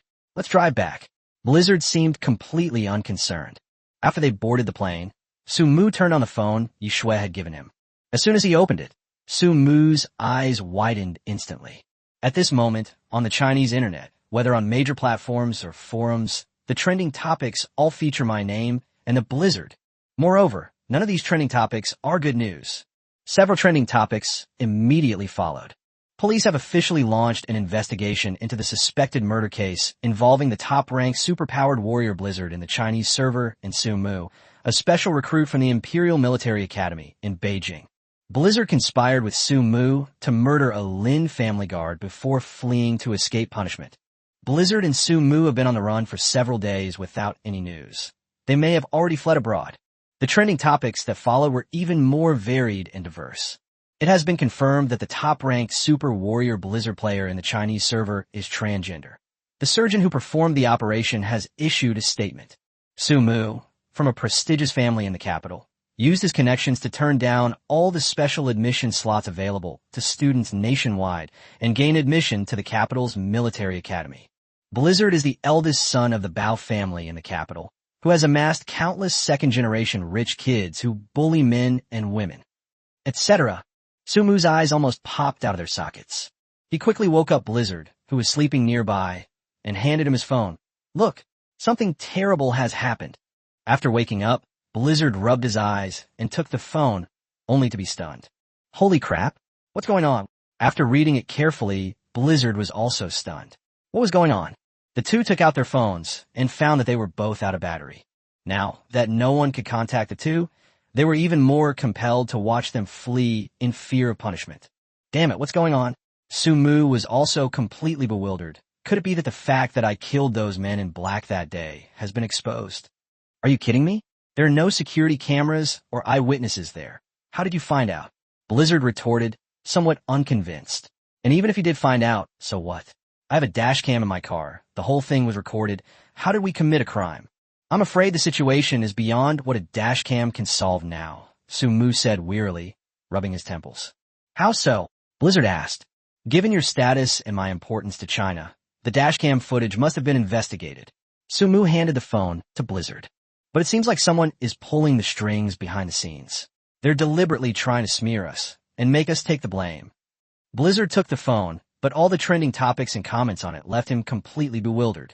A dashcam? Are you kidding me? This thing is definitely fake. That's right. Those two have been missing for several days. They must be fleeing to avoid punishment. Gentlemen, I have a bold guess. Do you think it's possible that because these two people are of such high status and powerful, the higher-ups deliberately fabricated this dashcam footage to help them escape punishment? Indeed, it's not impossible. Take the young master from the Bao family, for example. And then there are those who could be specially recruited into the Imperial Military Academy in the capital. So what if they have some connections? I know this Su Mu. He's my high school classmate. He hasn't awakened any of his talents. But recently he suddenly had a lot of people acting as his bodyguards. It must be because of the power behind him. Damn it, is China really that corrupt now? Can anyone with power and status do whatever they want? I'm already preparing to change my citizenship to that of the United States. Wait for me upstairs, take me with you. At least they have their freedom on the surface, instead of doing shady things behind the scenes. China is doomed. Various comments emerged one after another. And Su Mu and Blizzard took note of them, naturally forming their own speculations. Su Mu rubbed his temples and said, it's probably because our phones ran out of battery and shut down during the days we were gone, so no one could contact us. We've already been labeled as fugitives. Given your status and position, someone will definitely use this to their advantage. Blizzard, however, was furious. Fine, let me see. Dr. Lin? Someone from the Lin family. Very well. When I get back, I'll go castrate him first. The focus of the Blizzard, however, was on the man who appeared and claimed to be the surgeon who performed his gender reassignment surgery. Su Mu was already used to his peculiar focus of attention. He looked at Blizzard and asked, who do you think is behind this? The Lin family? Blizzard countered. Impossible. The Lin family doesn't have that kind of power. Su Mu shook his head. From Blizzard's words, he learned that the Lin family was just an ordinary nouveau riche. They had suddenly become arrogant in recent years, and they definitely didn't have the ability to do this. Who else could it be? I've never offended anyone in my life, and my family would never do such a thing. Blizzard shook her head, somewhat puzzled. People from the Vatican? Su Mu suddenly thought of something and asked. The Vatican? You mean that woman from earlier? Blizzard pondered for a moment and said, that's impossible. How would they know about these things? Do you think it's possible that the Vatican is colluding with the Lin family? Su Mu aced Blizzard meaningfully. Tell me what you think, Blizzard said seriously, as this was no small matter. You're right. The Vatican couldn't possibly know that we fought with those men in black, nor could they know that we would come to the hidden sea. Su Mu fell in a deep thought. But if that's the case, how did they manage to pinpoint our location so accurately just now and even know how many days we'd spend in the secret realm? Chapter 147 Conspiracy. I see. There's a mole among us. Blizzard exclaimed suddenly. Now I suspect I'm the mole. Stop messing around. I'm not joking with you. Su Mu was speechless at this guy's antics. How come he always seems so carefree? I've thought about it carefully, and actually, quite a few people know that we're coming to the hidden sea. Because you asked Li Guang to post it on WeChat Moments, and Li Guang's WeChat Moments contains all sorts of people. It's highly likely that the Lin family colluded with the Vatican after they finished speaking, and together they set up this trap for us. After hearing Su Mu's words, Blizzard pinched her chin with her fingers. The logic is fine, but something just feels off. Something's not right. Su Mu asked back. Something's off, Blizzard said. What's the motive? Those men in black who died were among the more capable fighters in the Lin family. Why would they fabricate such a flawed incident to frame us for losing so many experts? I'll pull you down from your position as the #1 super warrior in the national server, and I'll pull your Bao family down from that position. Su Mu said, the Lin family is a nouveau riche. They don't have a huge background, powerful backers, or the foundation that has been built up over time, yet they were able to rise to prominence in a place like the capital. This is highly illogical. How could so many powerful families in the capital suddenly rise to prominence? This can only mean that they have powerful backers. The motive is obvious. They want to bring down the Bao family and take their place. Even if they can't get the Bao family's position, they can still climb to a higher level. Su Mu explained, if that's the case, then the person behind them is very likely the Vatican. Su Mu began to try to connect everything.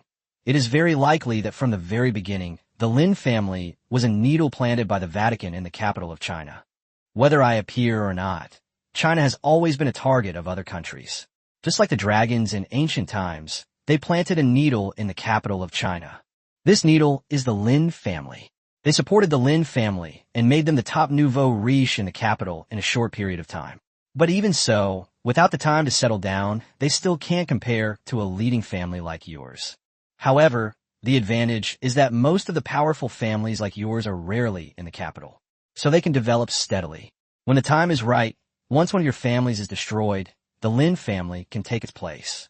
After all, they occupy a strategic location in the capital and have the help of the Holy See. What's wrong with them replacing you?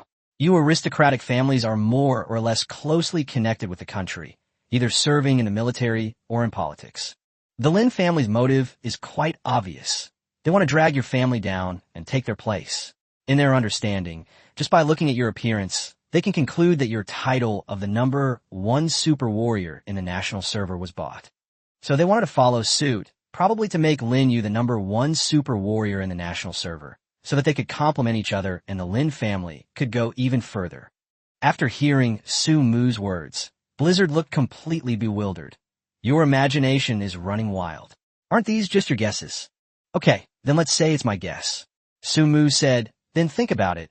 Out of 10,000 people, no, out of 10 million or 100 million, is it possible for one to become a nouveau riche overnight in the capital? After speaking, Blizzard pondered for a moment, then shook his head. The ancient aristocratic families in the capital would not allow such a thing to happen. Then here's the question. Without the help of the Vatican, how could it be such a coincidence that this happened at the same time the Vatican contacted us? After Su Mu finished speaking, he continued before Blizzard could react.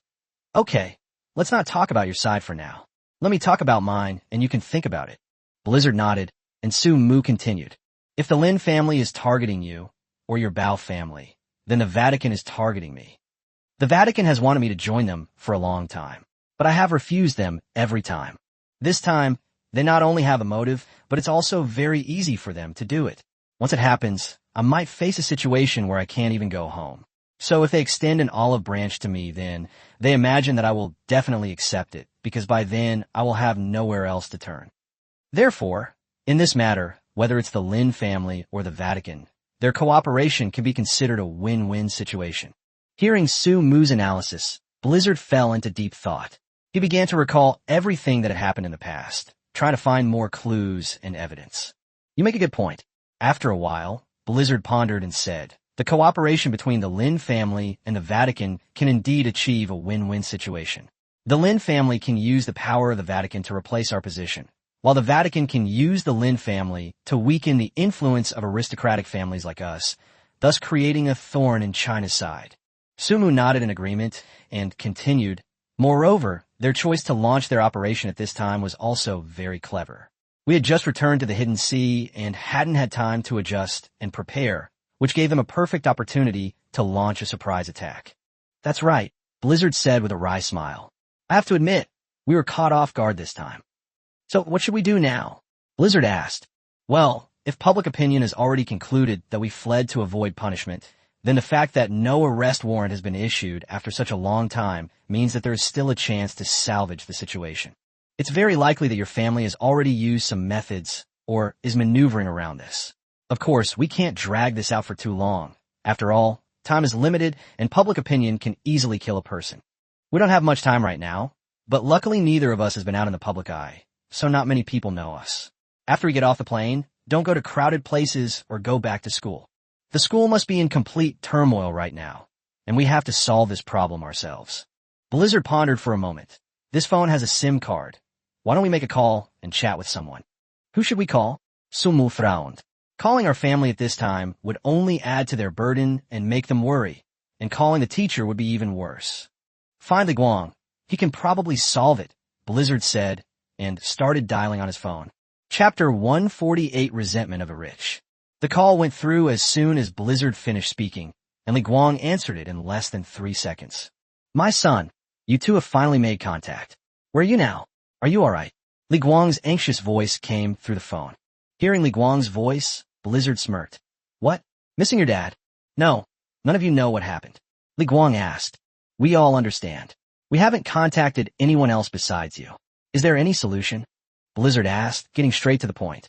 You guys are smart enough not to contact anyone else. Li Guang's voice revealed a hint of fatigue. Old Master Bao is so angry, he's almost going crazy. Things aren't peaceful at Su Mu's house either. Annie cried so much she ended up in the hospital, and Uncle Su has been taking care of her the whole time. Li Guang reported on the situation of their respective families to the two men.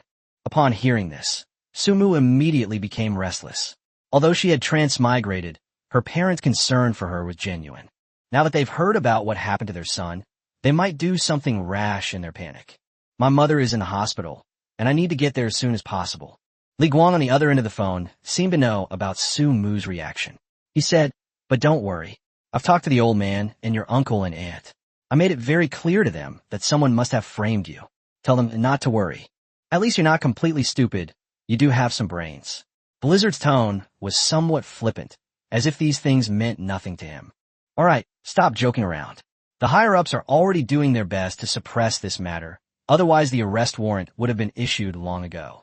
Remember, come back immediately, and don't go anywhere else. Come straight to the headquarters in the capital.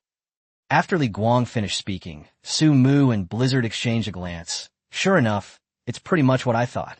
What are you thinking about? Li Guang asked. It's nothing. Su Mu shook her head. Li Guang, if even a dashcam can be accused of being fake, what other way do you think there is to help us clear our name and get justice? Seek justice? Get a redress. Li Guang's tone was somewhat contemptuous. Don't be ridiculous. This kind of thing might be okay if it happened to other people, but the chances of it happening to the two of you are extremely slim. Even if it happens to other people, you don't even need to deliberately look for evidence. Just show them the dashcam footage. But you are different. You are not ordinary people. Your status and position dictate how difficult it will be to deal with such matters once you get involved. Why? Blizzard asked. Resentment towards the rich. Su Mu seemed to realize something. Yes, that's right. Li Guang's tone was somewhat somber. This is a combination of resentment towards the rich and herd mentality. Just like the old saying that the emperor is subject to the same laws as the common people. In their eyes, everyone is just an ordinary person, living a similar life and spending similar amounts of money. No matter who gets into trouble, it has nothing to do with them. Since it didn't happen to me, I can do whatever I want. Even if a murderer were to emerge from among ordinary people, they would still believe that the law would bring him to justice. But if it happens to a rich kid like you, Blizzard, then the nature of the situation is completely different. Oh, tell me about it. Blizzard seemed intrigued. Whether it's you or Su Mu, the impact of this matter is the same, regardless of whether it's someone from the Lin family or even a few ordinary people who were killed. Because in the eyes of the masses, you are no different from arrogant and domineering rich kids like Lin Yu. When they are bullied by some second-generation rich kids, they are limited by their own strength and status, so they are obedient to them and dare not resist. But once these second-generation elites fall behind and lose their former prestige, they will swarm in to retaliate. And at this time, you who hold high positions of power become the targets of their revenge. Although neither of you has ever done anything to bully men or women in real life, you have now been portrayed by them as ruthless rich kids who kill without blinking an eye. Just like the villains in novels and TV dramas, Lin Yu became their object of protection at this time. He became a fictional figure, a righteous person, a second-generation heir who relied on legal weapons to protect himself. From this point on, it will be of no use for those who were bullied by Lin Yu in the past to speak out. They will not believe whether these people are telling the truth or lying. They will only believe themselves. They only believe that the two ruthless and brutal rich kids they fabricated have been overwhelmed by public opinion and have no choice but to pay online trolls to whitewash their image. Not to mention those who wanted to speak the truth, they were probably already bribed or silenced by Lin Yu. At this moment, they truly believe from the bottom of their hearts that Lin Yu is the innocent one. Strictly speaking, if there is a certain resentment towards the rich at the social level, then this mentality is not hatred towards all rich people, but rather moral indignation towards those who illegally become rich through improper means, and those who become rich but then turn their wealth into something unkind. In this sense, the resentment towards the rich should be considered legitimate. Some fanatics believe that it is justified to hate the rich, and they hate all rich people, believing that wealth must be associated with corruption. Why should others live better than me? This is also the normal mentality of such people. On the one hand, they hate the rich, but on the other hand, they yearn to become rich. In this sense, hatred of the rich will inevitably lead to a distorted outlook on life and values for such people. So the majority of these troublemakers are people who resent the rich, and most of them don't want to seek justice for you. They just want to see you fall to the bottom. They don't want to seek justice for Lin Yu. They don't care about the facts. It's because they don't want to deny that the second-generation rich kids and their stereotypes aren't ruthless killers. They just want to experience what it feels like to trample you underfoot and drive you to your doom. Nothing more. It seems that only in this way can they feel superior. They don't hate you. They just hate that they aren't the ones enjoying the kind of life you're living. So they want you to experience what it feels like to be driven to desperation. And at this moment, you have undoubtedly run right into their line of fire. Chapter 149 Imperial Capital, General Bureau. After hearing Li Guang's words, Blizzard fell silent. Li Guang was right. He had seen many similar cases over the years. That's why he remained silent about his family connections. Many people will distance themselves from me as soon as they hear that I am the young master of a violent family, and they will think that I am a cruel and heartless person, especially after he became the #1 super warrior in the Chinese server.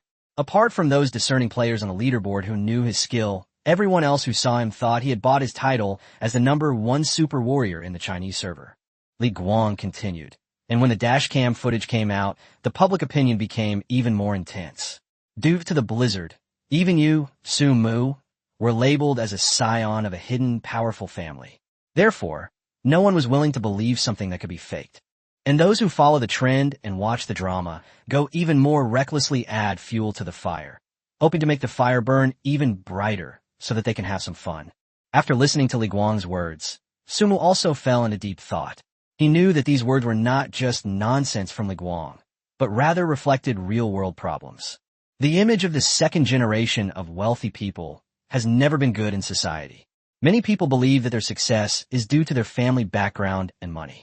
This stereotype makes them feel more helpless when they encounter trouble. Then what should we do? Sumu waved. The most important thing now is to come back as soon as possible and not do anything that would cause public outrage. Li Guang's tone revealed a hint of anxiety. I have contacted some friends and am trying to find a way to help you resolve this matter. But you must cooperate and not do anything that could be misunderstood. Otherwise, the consequences will be unimaginable. Su Mu and Blizzard exchanged a glance, both knowing that Li Guang was telling the truth. Now, their most important task was to keep a low profile and avoid doing anything that would incite public outrage.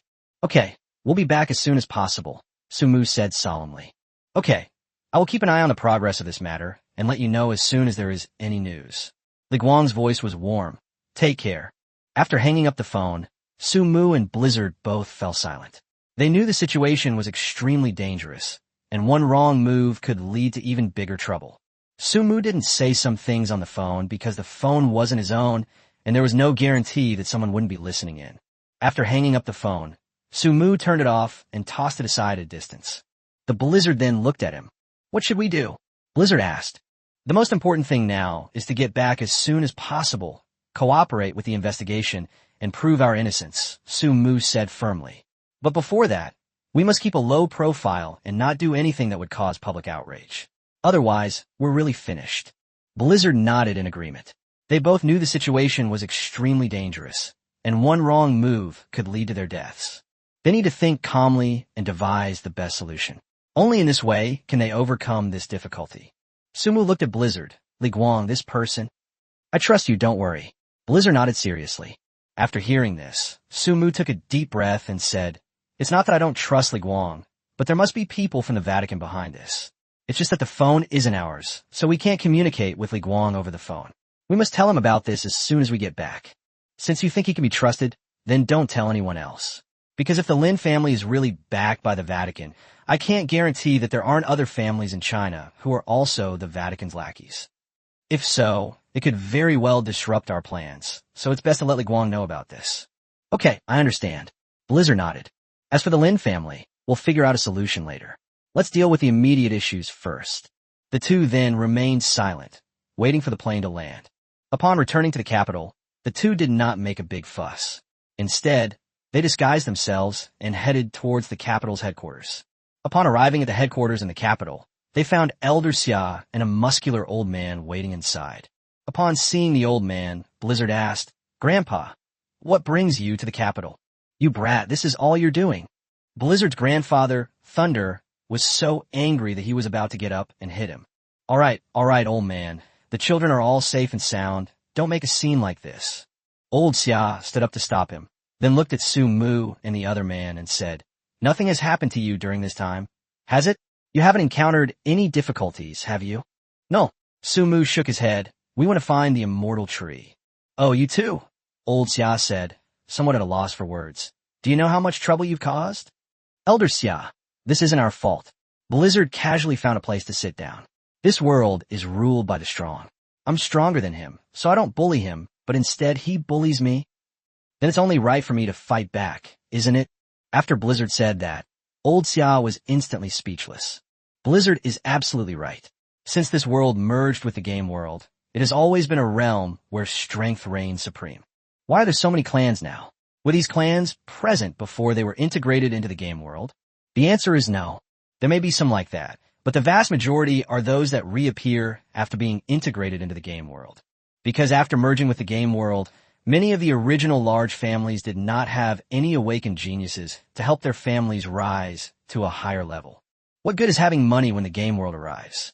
If you can't fight, you're doomed. As the saying goes, if my neighbor hoards grain, I hoard guns, my neighbor is my granary. That statement is absolutely true, because after the game worlds merged, everyone's strength experienced a qualitative leap. So what if you have money? If you can't fight, then your money becomes my money, doesn't it? This situation continued until a new order emerged, but by then the major families had already made their decisions. Established families with top-tier professionals who have undergone job advancement will rise to the next level, while those without such professionals will be replaced by newly emerging families. Therefore, even after order was established, this unspoken rule still existed among the various families. Regardless of the family, they all tacitly agree on one thing. Any conflicts or grudges should be resolved privately and not brought into the public eye. This unspoken rule has been in place for a very, very long time. Chapter 150, I'm going to save your lives today. Therefore, what Blizzard said is not without reason. After all, this has already become an unspoken rule. He's been raised with this kind of thinking since he was little, so can we really blame him for what happened? But Old Xia wanted to say something more. Blizzard interrupted again. "Furthermore, Mr. Xia, do you think we were wrong in this matter? The dashcam footage clearly shows that they were the ones who blocked the road, provoked us, and attacked us first." Seeing that Elder Xia was about to speak, Blizzard continued. "I know there's a lot of public pressure right now, but we weren't wrong in principle. It's true that I caused irreversible damage, but at most it was just excessive self-defense. So what if there were too many of them, and I didn't hold back? As for whether or not to believe the pressure from public opinion, to put it bluntly, shouldn't the authorities clarify this for us? The public may not know whether this is true or false, but don't the authorities know?" Blizzard's words were very clear and straightforward, and they were also trying to make his position clear. Su Mu looked at him, and a subtle glint appeared in her eyes. What young man who has become the #1 super warrior in the Chinese server at such a young age? This mindset is not something that ordinary teenagers of this age should have. His words were very clever. This not only left Mr. Xia speechless, but also demonstrated that he could have remained completely indifferent to the matter and waited for the authorities to clarify things for him. But the fact that he came here at this time makes it clear that he will face this matter. In other words, regardless of the outcome, the authorities must take responsibility and do something concrete. "Hey, you kid." Old Xia shook his head with a wry smile, then looked at Bao Lei. "Old man, look at your grandson. Not only can he fight, but he's also quick-witted. He's really something else." "That's right. Don't you know whose grandson he is?" Bao Lei glanced at him, his expression somewhat arrogant. Su Mu was completely bewildered. It seemed that old Xia wasn't really praising him. Why were these two, grandfather and grandson, acting so strangely? But this wasn't the time to talk about these things. Su Mu shook his head and then said, I have something to say. That's exactly what I've been waiting for. Old Xia chuckled. I knew you'd been keeping quiet for so long. You must be building up a big story for me. Go ahead and tell me. I want to hear what you have to say about this. Old Xia, it's like this. Su Mu straightened his clothes and then coughed twice before saying, I'm making a formal complaint that Sun Jibiao is a gangster. Ugh, I almost mixed up my words. Lin Yu and the entire Lin family colluded with the foreign organization, the Vatican, and established themselves within China. The entire Lin family is the Vatican's spy planted within China. These words caused not only Elder Xia to become restless, but even Bao Lei, who was standing nearby, stood up. Su Mu, I know you are very important to China, and I am willing to respectfully call you a master craftsman. But you must know that such words cannot be spoken carelessly. There are many ways to solve problems, but if these words are spoken and the facts are not as they seem, then the problem will be much bigger. While the Lin family in China may not be as powerful as the Bao, Xia, or Li families, they're not exactly unknown. At least in recent years, the Lin family has come into the public eye. If what you're saying is false, do you understand the consequences? The Lin family could use this as a pretext to their advantage. At this point, Bao Lei stopped talking and stared blankly at Su Mu. I know what you mean, and I understand what you're trying to say. Su Mu nodded. But what if it's true? Then the Lin family will collapse instantly. At that time, not to mention what you two did, you might even be hailed as national heroes for helping China eliminate traitors. A glint flashed in Bao Lei's eyes. Then why do you two think I dare to say this? Su Mu smiled, then handed the cell phone that Yi Shui had given him to the two elders. This was given to me by Yi Shui, a person from the Vatican. Her purpose in giving us this phone was to let us see the trending news in China. And I've also looked into it, and the phone is indeed not made in China. But how can you conclude that the Lin family has connections with the Vatican based solely on this phone? Isn't it too hasty to make such a conclusion based on just one phone? Old Xia broke out in a cold sweat after seeing that the evidence Su Mu presented was a phone.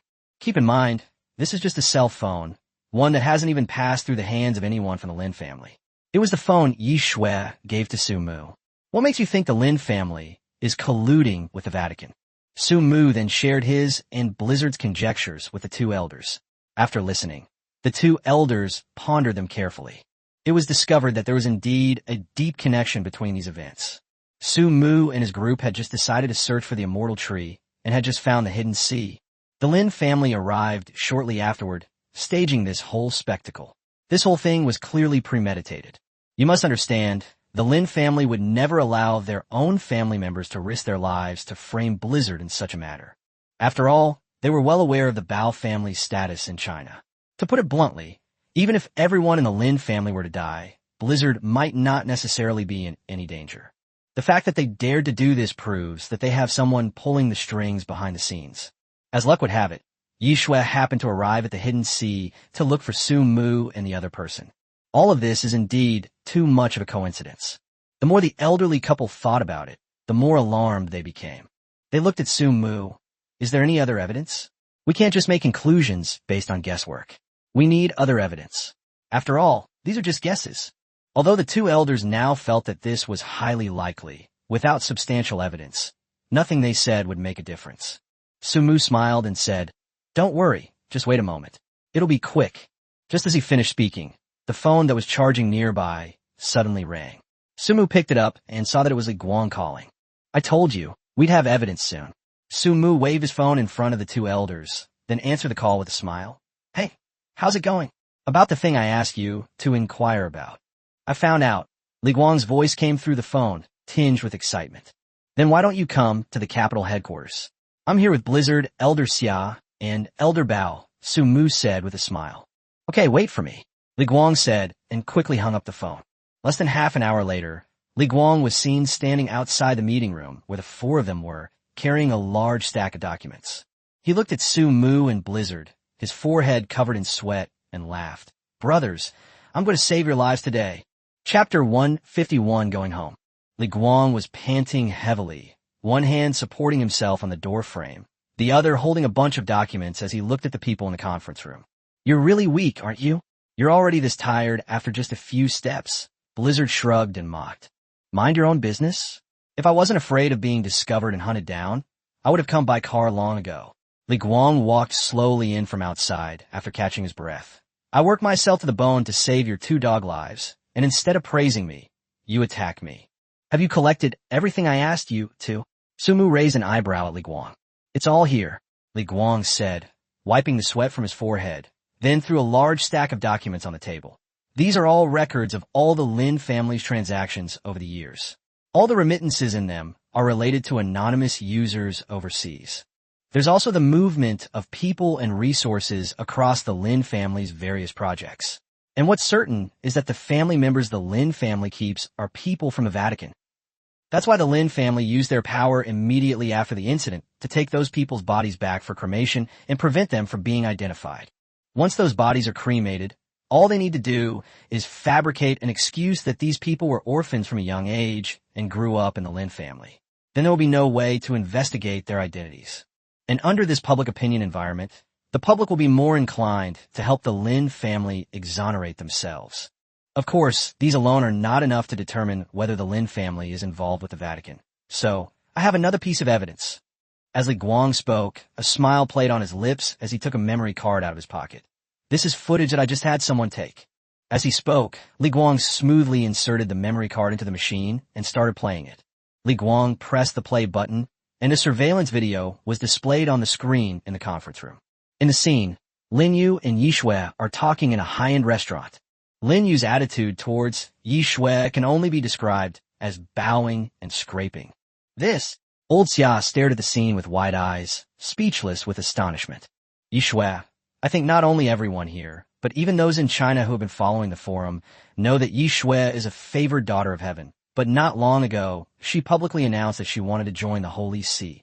Right? Li Guang picked up a glass of water from the side and took a sip. Given the current major events that have occurred in the Lin family, the eldest son, Lin Yu, is still maintaining contact with people from the Vatican. Combined with this information, shouldn't that be enough to explain the situation? But Old Xiao wanted to say something more. Li Guang pressed the play button again. If this still doesn't prove anything, then how about this? The scene shifts, revealing a dark red, secret room. The room is filled with various technological devices and mysterious symbols.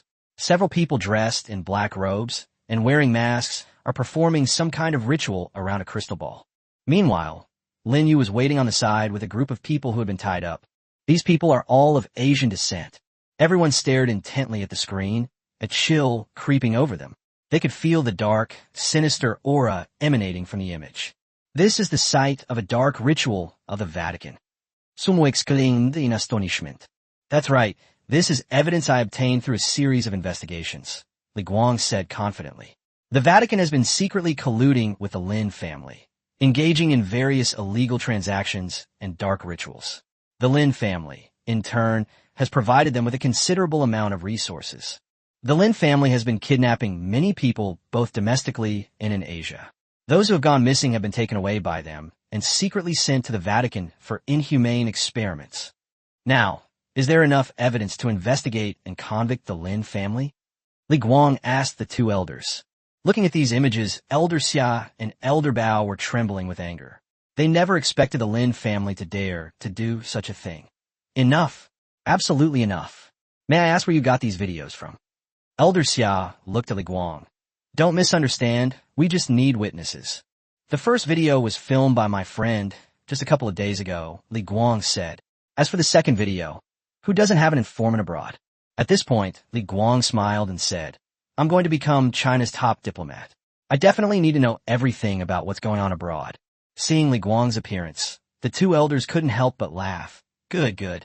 You young people are all very capable. I really want to see what China will become in your hands in the future. After a moment of reflection, Old Xia looked at Su Mu and said, Su Mu, I'll have someone take you to see your parents. Let them rest easy for now. Otherwise, they'll probably be worried sick about not seeing you for so long. I'll go let them know I'm safe first. Okay, what about the Lin family's affairs? Su Mu waved. Sigh. Bao Lei sighed. To be honest, I quite like you little brats. Besides, you didn't do anything wrong in this matter. and you've provided so much evidence. If we don't take action now, it would be really difficult for us. Here's what we'll do. You go home for a few days. As for Xiaoxue, you can go home too, or go wherever you want. Just don't be too conspicuous. We old folks will handle things here. It'll take 3 days at most. We'll definitely give you an answer within 3 days. All right, since that's the case, then I'll respectfully accept your offer. Sumo smiled. He hadn't seen his parents for several days, and now that something like this had happened to him, it would be strange if they weren't worried sick. So he hurriedly asked old Xia to arrange for someone to take him home, since it was best not to go out on his own at this time to avoid being discovered. That would just create more trouble. Half an hour later, Su Mu quickly returned to his doorstep. Upon entering the house, Su Mu saw her father and mother sitting on the sofa. The atmosphere in the room plummeted to freezing. Neither of them uttered a single word, sitting there like puppets. What's going on? Why is everyone so quiet all day long? Su Mu suddenly broke the silence. As soon as Su Mu said this, the two elders on the chairs turned around instantly. Su Mu was standing unharmed in front of the two of them, and Su's mother immediately burst into tears. Where have you been these past few days? Have you encountered any danger? Su's mother said, rushing up and hugging Su Mu. As if afraid that Su Mu would disappear again, she hugged Su Mu tightly and refused to let go. Su Mu was also somewhat embarrassed, and indeed, it was understandable. As a mother, it was natural to worry about her children being out of contact for so many days, coupled with the overwhelming public opinion. Chapter 152, The Matter Resolved. Moreover, when Su's mother saw Su Mu, her first question wasn't about those things, but rather whether Su Mu had encountered any danger during the days he was missing. This deeply moved Su Mu, because most parents, when their children get into trouble, don't immediately try to find out the truth of the matter, nor do they care what happened to their children. They only question their children about why they did it. Su Mu patted his mother's back to comfort her. Mom, don't worry. I'm Fine. Look, I'm all right, aren't I? Su's mother looked up at her son standing before her, her eyes filled with concern and love. She gently touched Su Mu's cheek and said, Silly child, how could you be all right? You've been through so much. How could your mother not worry? Su Mu felt his mother's deep love, and his eyes welled up with tears. He knew how lucky he was to have such a warm family and such loving parents. Mom, those things being talked about outside. Su Mu was about to speak. Su's mother held his hand tightly and said gently, My child, I believe you. You absolutely did not do those things, and even if you did, there was a reason for it. I will always believe in my child. Hearing his mother's words, Su Mu was deeply moved. At this moment, his father also spoke up. You brat, now that you're home, you only care about your mother and don't recognize me as your father anymore. Seeing her father's serious expression, Su Mu reluctantly let go of her mother and walked towards her father. Dad, do you believe your son? Su Mu opened his arms and walked towards his father with a smile. You brat, still putting on airs with me? Su's father pretended to hit him, and Su Mu quickly dodged. All right, stop joking around. Su Mu smiled. Dad, you have to believe me. Don't think about anything else these next few days. This matter will definitely be resolved perfectly within 3 days. Okay, I believe you. 3 days passed quickly. During these 3 days, Su Mu stayed at home with his parents. These were the 3 most leisurely days he had had since transmigrating. There were no busy quests to level up, and no dungeons or secret realms to fight. Qin Yuxia and Ran visited him during these 3 days. They all expressed their belief in his situation and told him that thanks to the efforts of higher-ups, the matter had taken a positive turn. Su Mu had also contacted Blizzard and Li Guang. Li Guang told him to just wait, while Blizzard was currently enjoying himself abroad. For him, as long as no one was dead, nothing else mattered. Since his grandfather and Li Guang both told him to wait, why not take the opportunity to go out and have some fun? Su Mu didn't know what to say about this, so he could only laugh it off. After all Su Mu knew about Blizzard was that he was a player who did whatever he wanted. 3 days passed quickly, and early on the 4th day, Su Mu was still asleep when she was awakened by a ringing phone. He took out his phone and saw that the caller was Li Guang. Su Mu answered the phone. Hello? It's so early in the morning. I haven't had enough sleep yet. Fine, I've been cleaning up your messes here, and you two are doing nothing. One of you went on a trip abroad, and the other is sleeping in at home. You two deserve to die. Li Guang's voice, filled with gritted teeth, came through the phone. All right, stop complaining. I know you're the best. I'll treat you to dinner another day. How did things go? Su Mu got out of bed, rubbed her messy hair, and headed towards the bathroom. Why don't you just check the trending news? Li Guang deliberately kept everyone in suspense. Sumu was also curious to see what the trending topics were like, so he opened the trending topics on various platforms while brushing his teeth. And the first thing that catches the eye is, according to the investigation, Lin Daguang, the head of the Lin family, has been confirmed to have colluded with the Vatican, a foreign organization, and provided intelligence to the Vatican on multiple occasions within China. He has been convicted of treason. Holy crap, they've already sentenced him. Sumo said, Sambat Satraust. That's right. Treason is no small matter, let alone the fact that it involves the two of you. Li Guang's voice came from the phone. When I was handling this matter, the help I received from above was enormous. I could command various organizations at will, and I could replace anyone who disobeyed. This left the Lin family in a state of isolation and helplessness during this investigation. Sumu ignored Li Guang's self-praise and continued reading. It has been confirmed that the dashcam footage in the cases of Sumu and Blizzard was not falsified, and other witnesses have also testified in court. Sumu clicked on the trending topic and scrolled down. He wasn't someone who cared about public opinion or how others perceived him. Otherwise, everyone would have known long ago that he had awakened the talent of a god-level blacksmith. He just didn't want his parents to see this kind of public opinion anymore, and he didn't want them to worry. And clearly, the public opinion surrounding this trending topic has indeed shifted. After the truth came out, those who had initially taken advantage of the situation all became cowards. Most of those who stirred up trouble were trolls hired by the Vatican. Those who were opportunistic began to side with Sumu after the wind shifted. The Lin family's conviction emboldened those who knew the truth to speak out. The wind direction changed rapidly. I've said it before, Sumu is just an ordinary person from an ordinary family. How could he possibly have such a powerful background? How dare anyone question the country? What are these people's intentions? Exactly, as the top super warrior in the Chinese server, why would Blizzard need to do something like this? It's clearly someone stirring up trouble and changing their stance with the wind. The Lin family truly deserves to die. Not only did they collude with the Vatican in shady dealings, but they also dared to betray the country. Lin Daguang should be sentenced. Various comments emerged, but Sumu could tell that the sentiment in all the comment sections had shifted, now leaning towards him. Sumu couldn't help but want to laugh. He recognized many of these IDs from previous posts. They were all just jumping on the bandwagon to criticize him. Now all these people are jumping out to speak for me. That's just too ridiculous. Of course, the reason also lies in the fact that Sumu was proven to be an ordinary person. Isn't the plot of an ordinary person being wrongly accused and bullied by a rich kid and then turning the tables with conclusive evidence more appealing to the general public? The more Sumu thought about it, the more ironic it seemed. Well, since the wind has shifted, it's a good thing, Sumu said with some relief. These days, he has been under an invisible pressure that makes it hard for him to breathe. But now that the matter has been resolved, he feels much more at ease.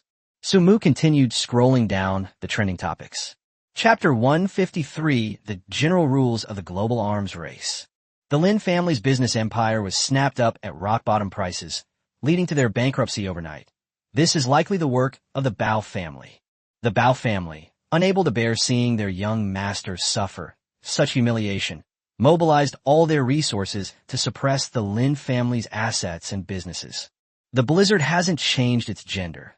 Both he and Sumu are currently enrolled at the Imperial Capital Military Academy. Well, the matter is resolved, which is a good thing, Sumu said, stretching. The trial is this afternoon, and both Lin Daguang and Lin you will be sentenced. Are you coming? Li Guang's voice came through the phone. So fast. Sumu's eyes widened, then she smiled and said, Come on, I'll definitely come. Time flew by, and it was already afternoon. In order not to anger her parents, Sumu decided it was best to keep them from seeing anyone from the Lin family. So he invited Xia Ran, Qin Yu, Lao Wang, and others to go with him. Upon arriving at the courthouse, Sumu saw Blizzard standing casually at the entrance, wearing a sun hat and looking at him with a nonchalant air. Tisk, you're really late. What the hell are you doing back here? Weren't you out having fun? Sumu looked at Blizzard with some surprise. What? Can't you come back just because you're out having fun? Blizzard took off his sun hat and used it as a fan to fan himself. Our enemy is going in, so we have to come and celebrate. Just as the group was exchanging pleasantries, Li Guang stepped out and said, Still bragging here? Those two, along with many members of the Lin family, have already been sentenced. What are you doing here? Are you here to eat shit? What? The verdict is over? You missed it. Sumu is also stunned. Yes, what they did was no small matter. And the evidence is conclusive, so sentencing is a done deal. It's just a formality, and it will actually be very quick. After seeing the evidence, the father and son were speechless with rebuttal. That's a real shame.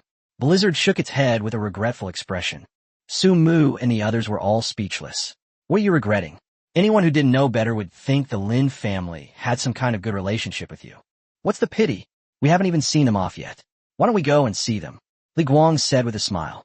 Suddenly, it's not a pity anymore. Blizzard put her hat back on. Let's go. The group then proceeded in a large procession toward the police car, carrying the prisoners. Upon closer inspection, the crowd only saw Lin Dagong and Lin Yu sitting in the same car, both of them handcuffed. The other vehicles likely carried accomplices of the Lin family in their crimes. When Lin Yu saw Sumu and Blizzard, he roared in fury. You two bastards. It's all because of you. Upon hearing this, Sumu frowned instantly. Blizzard then flicked his finger, and a pebble struck Lin Yu on the forehead, causing him some pain. Stop yelling.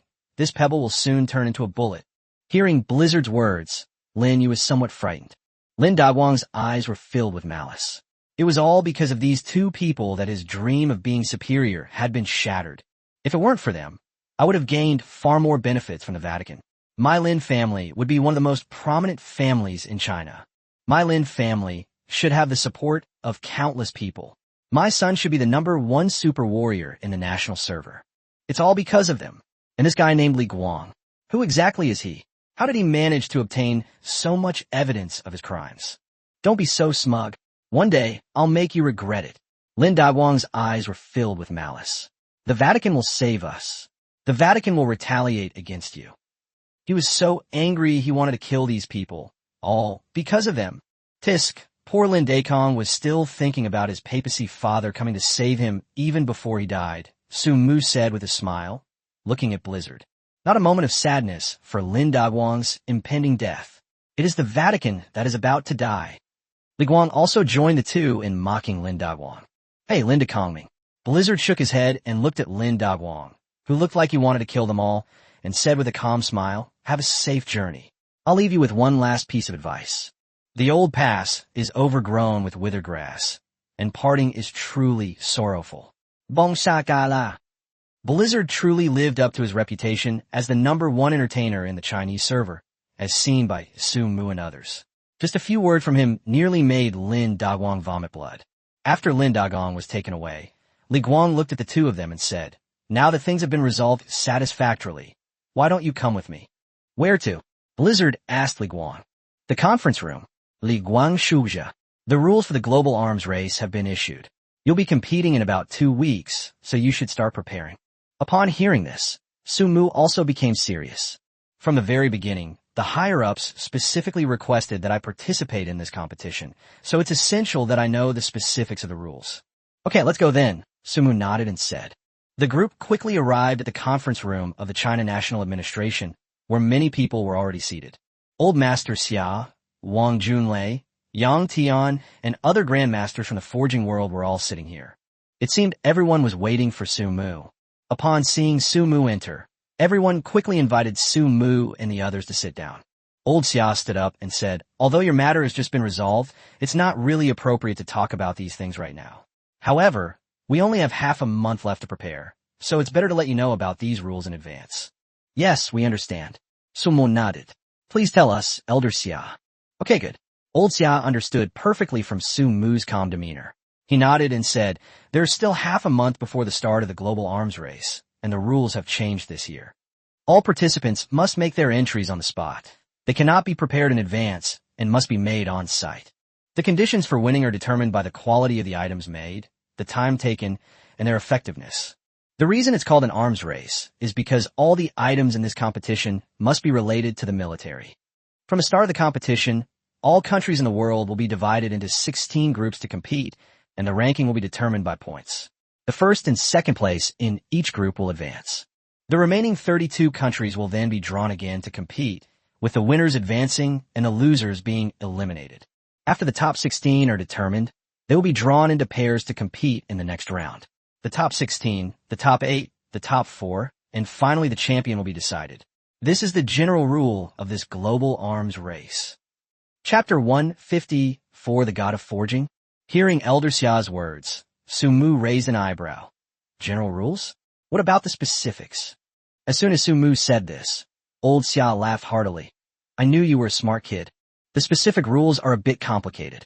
Starting from the group stage, no one can prepare any forged items in advance.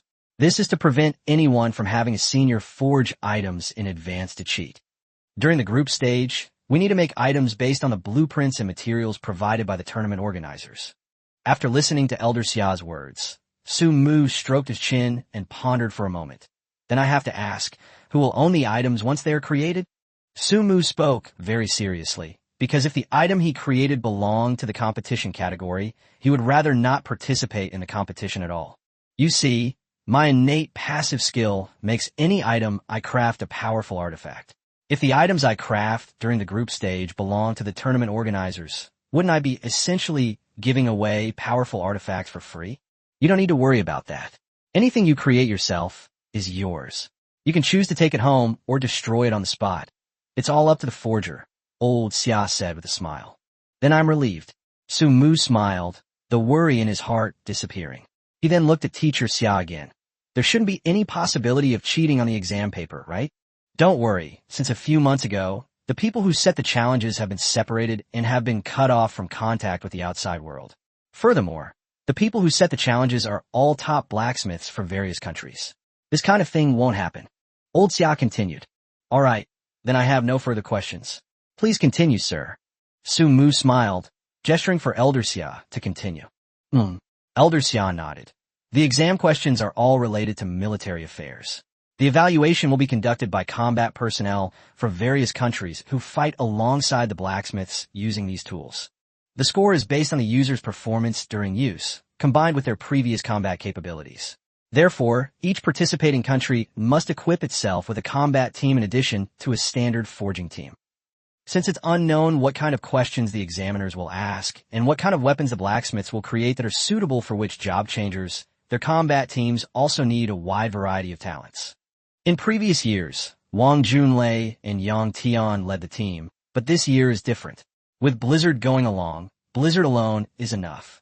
After all, as the number 1 super warrior in the Chinese server, he is familiar with the fighting styles of each class. Therefore, 1 Blizzard is enough.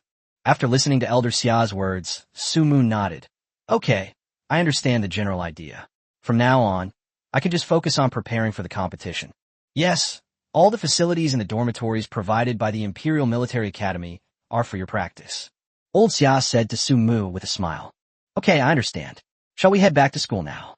Okay, be careful on the road. We won't bother you for the time being. Focus on your competition preparation. After leaving the conference room, Su Mu, Li Guang, Blizzard, and Xia Ran got into the car and returned to the Imperial Capital Military Academy. After entering the school, many students pointed and whispered about the 3 of them, but Su Mu didn't know what to say. He knew that even though things had been clarified now, it hadn't been long since the incident. People would inevitably start discussing it, although he really disliked being the center of attention. As for blizzards, they were quite common. He seemed to be used to them. That makes sense. After all, he grew up under everyone's gaze and carried so much burden, so it's no wonder he's used to it. Back in her dorm room, Su Mu collapsed onto her bed. Tisk, so young, and you're already giving up after a little setback? Blizzard sat down, crossed her legs, and looked at Su Mu.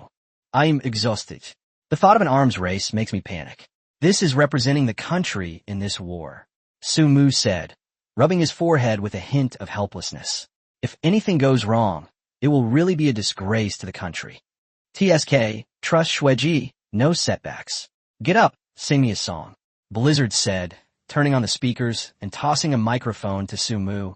The slowly falling maple leaves are like longing. Fisk, if you won't sing, I will. Li Guang reached out and snatched the microphone from Su Mu's hand. I'll light candles to warm the autumn at the end of the year. Seeing how energetic the two were, Su Mu was genuinely envious. He had to admit that the physical abilities of a craftsman, a profession focused on daily life, were quite different from those of these combat-oriented individuals. He had fought with Zhu Xian and hadn't recovered even after 3 days of rest. Seeing the two of them singing so happily, Su Mu was too lazy to join in. He just wanted to get a good night's sleep. So Su Mu drew the curtains.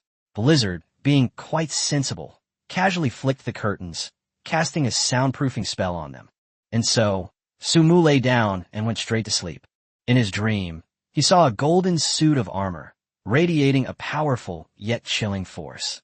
For some reason, however, the armor seemed strangely familiar. Su Mu slowly approached the armor, only to see it instantly emit a dazzling light that made it difficult for him to open his eyes. Su Mu felt this immense power, as if it could destroy the entire world. He tried to touch the armor, but found himself unable to reach it. "What is this?" Su Mu wondered. Suddenly, he heard a voice. "This is the power deep within you, which can grant you any wish." Su Mu looked in the direction of the sound, and saw a mysterious figure appear in front of him. "Who?" Su Mu tried to approach the figure, but only saw a mysterious aura emanating from him. "I am a part of your inner self. You may call me the god of forging," the mysterious figure said. "The god of forging? There's something like that deep within me," Su Mu asked in surprise. "Otherwise what? What makes you think you can awaken a god-level forging talent?" The god of forging's words were somewhat contemptuous. "Huh? So you mean you gave me my forging talent?" Su Mu stared wide-eyed at the figure. "You're not too stupid. After observing you for a while, I think you've met the minimum requirements for my successor." The god of forging nodded. "Wait, what do you mean by the talent you gave me? What do you mean by successor? What is this armor? And why did you choose me? What is all this about?" Su Mu was puzzled. He scratched his head and looked at the god of forging. "Ah, young man, have you ever heard of a system?" The god of forging sighed. Chapter 155 Orn. A system. Su Mu's ausweitend instantly. A system? Isn't that a standard feature in transmigration novels? Although I did transmigrate, I don't have this thing. My standard feature is a god-level forging talent, isn't it? Young man, to put it in terms you can understand, I am the system to you, the god of forging said calmly. "You're my system? What does that mean?" Su Mu was a little confused. "Well, I know you're not an ordinary person, or rather, in my perception, you're not from this world." The voice of the god of forging was somewhat bewildered. "Even I don't know why I sense this in you." Su Mu did not respond to the words of the god of forging. He knew that the other party's feeling was likely due to his own transmigration. "Let me start from the beginning." The god of forging thought for a moment. "Alas, I've been dead for so many years, I don't even know where to begin. In my lifetime, I was the greatest blacksmith in China, and also the strongest blacksmith in China. The title of god of blacksmithing is universally acknowledged, and you can still find my information now. Back then, I created many incredible things, and the omnidirectional ball in your hand is one of them." Upon hearing this, Su Mu's eyes widened suddenly. "No way. You mean you made this omnidirectional ball all by yourself?" "Yes. Is there a problem?" the god of forging asked gently. "No, it's nothing. Please continue." Su Mu was somewhat shocked, never expecting that such a divine artifact as the omnidirectional ball would actually be the work of the person in front of him. And, judging from what he said, it seems that he made it all by himself. Isn't this a bit too shocking and unconventional? Where did he get the blueprints? Where did he get the materials? Although he was extremely surprised, Su Mu did not intend to interrupt the other person. He knew that he only needed to listen. Since the other party claimed it was their system, they would definitely explain things to me later. And since it's a system, shouldn't they at least give me something good? My status in China has risen accordingly, and people regard me as an authority in the forging industry. I have not only created many amazing weapons and crafts, but also developed unique forging techniques. But blacksmiths are inherently physically weak, and I have been so engrossed in blacksmithing for years that I haven't improved my level. As a result, my body has been weakened by injuries and illnesses, bringing me to the end of my life. Because of my great power, I was qualified to ascend to godhood at the end of my life. But I refused the opportunity to ascend to godhood. Why is that? Su Mu couldn't help but ask upon hearing this. Because I discovered that, apart from blacksmiths, other professions also have the same problem. Their combat strength is not high, and they are easily injured. Although birth, aging, sickness, and death are inevitable, I want to leave a gift for all life professions at the end of my life. A gift that allows them to go to the battlefield together and have the same combat power as other job changers. So at the end of my life, I led many blacksmithing masters to build the secret realm in the Mariana Trench, with the aim of leaving future generations with this enormous wealth for blacksmiths. Hearing this, Su Mu couldn't help but feel a sense of awe. The image of this god of forging suddenly became much more imposing in his mind, and he finally understood why he had such a vague sense of familiarity with that armor. It was the blueprint he had found in the hidden realm of the Mariana Trench. After my death, because I refused to become a god, I became a wandering ghost in the world, carrying all my knowledge. Until I met you, I became your guardian deity, which is what you call the system.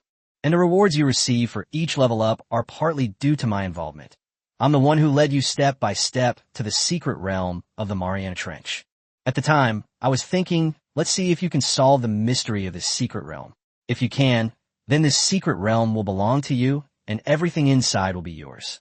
If you can't, then I'll just consider myself a mistake in choosing you, and I'll leave. But I must say, you did not disappoint me. Not only did you pass all the trials of the secret realm, you also demonstrated your determination. So I have decided to stay with you. After hearing the words of the god of forging, Su Mu suddenly realized. So all of this was the work of this god of forging? So what about that armor blueprint? Su Mu suddenly seemed to have thought of something, and he looked at the god of forging before him. Then, was the blueprint for that armor left by you? Yes, it was my lifelong dream. The god of forging nodded. I must admit, my lifespan was too short. I couldn't live to see it come to fruition. At the time, I only created the blueprints. I didn't have a way to actually manufacture it. Even now, I don't have any particularly good methods. Therefore, I have decided to entrust it to you. Once you're able to forge it, you'll be the only blacksmith in China who can rival me or even surpass me. Hearing the words of the god of forging, Su Mu suddenly felt a surge of motivation. He looked at the god of forging and asked, so, that armor is... That's right, it's the blueprint I developed that will give life-skilled workers the combat power of a professional. The god of forging affirmed. You've probably seen that blueprint, haven't you? Yes. Su Mu nodded seriously. If they could really create that armor, life professions would no longer be seen as weaklings by other job changers. He had naturally seen the blueprint, and everything depicted on it was far too shocking and worldly for him. Once the armor on the blueprints is manufactured, it will be no less than handcrafting an imperial armor. You should know that the armor is not only highly functional and comprehensive, but its combat power is also comparable to that of a super warrior. The armor incorporates skills from many different professions, essentially turning the wearer into a super warrior. So, young man, the future of China's forging industry is in your hands. I believe you can forge this armor. And after you create the first armor of your own, I will become its guardian spirit and always protect you. The god of forging spoke with great gentleness, treating Su Mu as if he were his own child. He saw hope in Su Mu and believed that Su Mu could bring glory to the Chinese forging industry. Chapter 156. These are the only 2 sentences you two know. Su Mu looked at the god of forging and nodded seriously. He also greatly desired this armor. You see, he also wanted to fight like a blizzard, rather than having to constantly use potions to activate artifacts every time he fought. That was far too cumbersome. Unlike a blizzard, it's a hurricane with a wave of the hand and magic with a swipe. It can fight in close combat and cast spells at distance. It's exactly what every man dreams of, and this armor has that ability. Of course, the most important thing for a blacksmith is to be able to draw up the blueprints himself, the god of blacksmithing said again. Drawing blueprints? Aren't blueprints dropped in dungeons? Su Mu looked at the god of forging with some confusion. No, that's not it. The god of forging shook his head. The blueprints don't drop from dungeons. Have you ever wondered where these blueprints from dungeons come from? You can find other dropped items, so why can't you find the blueprints outside? The blueprints purchased from shops are also made by others, and the blueprints dropped in dungeons are also made by others. And the people who can make these blueprints are all top-notch blacksmiths. Wait, upon hearing this, Su Mu suddenly interrupted the god of forging. You don't mean that you made the blueprints for that armor, do you? Yes, what's wrong? The god of forging asked Su Mu in a serious tone. Holy crap, I admire you so much. Su Mu instantly transformed into a devoted fanboy. Could you teach me how to make it? Since he came into contact with the forging industry, he has increasingly realized that forging blueprints are extremely rare. Especially since he is a god-level blacksmith, there are even fewer blueprints that are worthy of him. Therefore, he was eager to learn how to make blueprints. I'm afraid that won't work. The god of forging shook his head. Your level is still too low. Put the blueprint making on hold for now. I will teach you when your level is higher. All right. Su Mu was a little disappointed, but then he looked at the god of forging. Could you teach me some forging techniques? There are no tricks or shortcuts in the art of forging. Only endless practice can lead to the truth, the god of forging said. However, since you have such a strong thirst for knowledge and a desire to learn, I can demonstrate some basic forging techniques and practices for you. But remember, this is just an inspiration. True progress still requires your effort and practice. Hearing the words of the god of forging, Su Mu nodded seriously. Then, a seemingly real forging workshop appeared in his dream, where the god of forging, dressed in overalls and holding a hammer, began to demonstrate forging techniques. However, the appearance of the god of forging truly startled Su Mu. The god of forging was enormous, entirely red, with horns on its head and wool covering its body, just like a gigantic goat. Holy crap. Orn.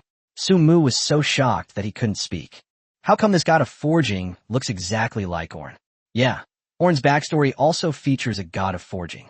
Upon hearing Su Mu's words, the god of forging paused for a moment before saying, Orn? It's been so many years since I've heard that name. I only became like this after I died, so there's nothing to be afraid of. The god of forging didn't take Su Mu's words to heart, but continued. My unique technique mainly includes two aspects, material selection and processing. When selecting materials, we need to consider various factors, such as strength, toughness, and thermal conductivity.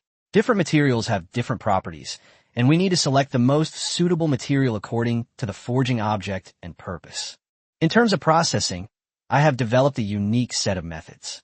These methods include steps such as heating, forging, and quenching, each of which requires precise control of time and temperature. Only weapons that have been carefully designed and processed can achieve the best results. He began by introducing the selection of materials, pointing out the characteristics and uses of different materials. Then, he demonstrated the precise heat treatment process, emphasizing the importance of controlling the temperature. Next, he demonstrated forging techniques, showing Su Mu the process of iron gradually deforming and becoming tough under the hammer's blows. The god of forging demonstrated and explained. The forging process requires focus and patience. Every strike needs precise force and angle. Only through continuous practice and adjustment can the material be forged into the ideal shape. Su Mu observed intently, trying his best to memorize every movement, every strike, and every treatment of the god of forging. He tried to imitate the god of forging's posture and strength, and felt the charm and skill of forging. Slowly, time passed by, and Su Mu learned a lot from the god of forging. But Su Mu had no intention of stopping until the god of forging felt a little tired, at which point he finally stopped. The god of forging looked at Su Mu. Young man, I am currently just an ideology. I need to rest, so let's talk again next time. As the god of forging spoke, he vanished from Su Mu's sight. After he disappeared, the light emanating from the armor that had been there gradually faded. Approaching the armor again, however, no longer gave off that overwhelming aura. Su Mu also discovered a bug. Logically, he should be asleep, yet he was able to study in his dreams? Wasn't that a bit too much of a bug? Didn't that mean he had twice the study time as others? However, for some reason, just as Su Mu was thinking this, he felt a little sleepy while in his dream, and so Su Mu slowly fell asleep in his dream. Su Mu rubbed his eyes when he woke up again. He was lying on his bed in his dormitory. The curtains were drawn, making it impossible for him to tell whether it was day or night outside. But at this moment, he already felt full of energy, though he was a little hungry. So he lifted the bed curtains, intending to call Blizzard and the other person to go find something to eat. As soon as he lifted the bed curtains, the spell that had been cast on them suddenly disappeared. Then a song was played. The slowly falling maple leaves are like longing. I light candles to warm the autumn at the end of the year. Damn it. If I remember correctly, you two sang this line before I went to sleep, right? Su Mu rubbed her ears and looked at Blizzard and Li Guang. You two can't possibly only know these two lines, can you? Oh, you noticed that. Li Guang looked at Su Mu and smiled. How about it? Want to sing along? Get lost? I'm a little hungry. How long have I been asleep? Su Mu asked, pushing away the microphone Li Guang offered. Chapter 157 Xia Rant's Arrival. It's already dark outside. How long do you think you slept? Li Guang rolled his eyes at him. What? Did you dream about a beautiful woman? I dreamt of a ram, Su Mu said, sitting in a chair and looking at the two of them. TSK? Sheep? Blizzard revealed a somewhat perverted and lewd smile. Dude, I didn't expect you to have such heavy tastes. What nonsense are you talking about? Sumo slaved him. I like women. Come on. I think Teacher Xia is pretty good, isn't she? What? You don't like her? Blizzard asked Su Mu, sitting on the table. Xiao Xue, don't upset him. He's probably just insecure, Li Guang said to Su Mu with a smile. What do you two mean? Su Mu looked at the two of them, completely bewildered. What do you mean? You can't tell that Teacher Xiao likes you, can you? Blizzard retorted. No, you guys can tell. Su Mu was dumbfounded. Of course. The romance between you two is practically written all over your faces. Goodness, the concern she shows you isn't the kind she shows to ordinary students, Blizzard shrugged. Maybe it's because I'm more outstanding? Su Mu raised an eyebrow at the two of them. Maybe your cerebellum is a bit atrophied. Blizzard lit a cigarette and said, You call yourself outstanding? Besides your damn talent, what else are you outstanding about? In terms of strength, you can't beat me. And in terms of social skills, you're not as good as Li Guang. He clearly likes you as a person. How did you figure out she likes me? Su Mu looked at the two of them with a bewildered expression. Undeniably, Xia Ran and I did have some kind of relationship back then. I did have some feelings for her, but I didn't know how to put it. I feel like things might be moving a little too fast right now. Don't ask too many questions. Blizzard yawned. Li Guang has been single for 18 years, so he's extremely sensitive to matters of the heart. He can spot even the slightest abnormality. Can we not bring this up again? Li Guang turned around and glared at Blizzard with a fierce look in his eyes. Single since birth for 18 years. Su Mu was a little confused. Logically speaking, Li Guang was a good person and had good qualities, so why had he been single for so long? Yes, Li Guang has a heart that longs for love, but he lost out to his unassuming appearance. Blizzard stubbed out his cigarette and smiled at Li Guang. Little Li, give up. Do you think you can find a girlfriend when you're with two handsome guys like us? Shut up, Li Guang ruarat. You know how handsome I used to be. It's just that I've gained weight now. TSK, you have money but don't buy a radio. You just listen to Li Guang bragging. You're so stubborn, harder to control than an AK-47. Blizzard jumped off the table, hugged Su Mu, and then looked at Li Guang. Let's go eat. Are you coming or not? Let's go. I'm hungry too. Damn. Li Guang also got up and followed the two to the cafeteria. The three of them sat down in the cafeteria, surrounded by many people watching them. Su Mu didn't care about their gazes. He was going to try to get used to it, even if those gazes weren't friendly. He understood that with the power of the forging god within him, he would surely rise to a higher position in the future, attracting even more attention. And he would also bear the brunt of many unfriendly stares. Therefore, he was in a very peaceful state of mind and ate his meal without a care in the world. By the way, the global arms race will be broadcast live. The higher-ups probably want you to get some exposure, Blizzard mumbled, a piece of green vegetable in her mouth. Yes, I know. Su Mu nodded. He knew this, of course. From the moment they entered the Elgar's mystery, the global broadcast required them to wear masks. This wasn't just to conceal their identities, but also to ensure their true faces would be revealed during the future global arms race, allowing them to achieve instant fame. All of this is simply because the current situation in China requires some young, fresh blood who can stand on the stage and bring about change. That effeminate trend has been rampant for far too long. Here, effeminate doesn't refer to someone like Blizzard who has a feminine appearance.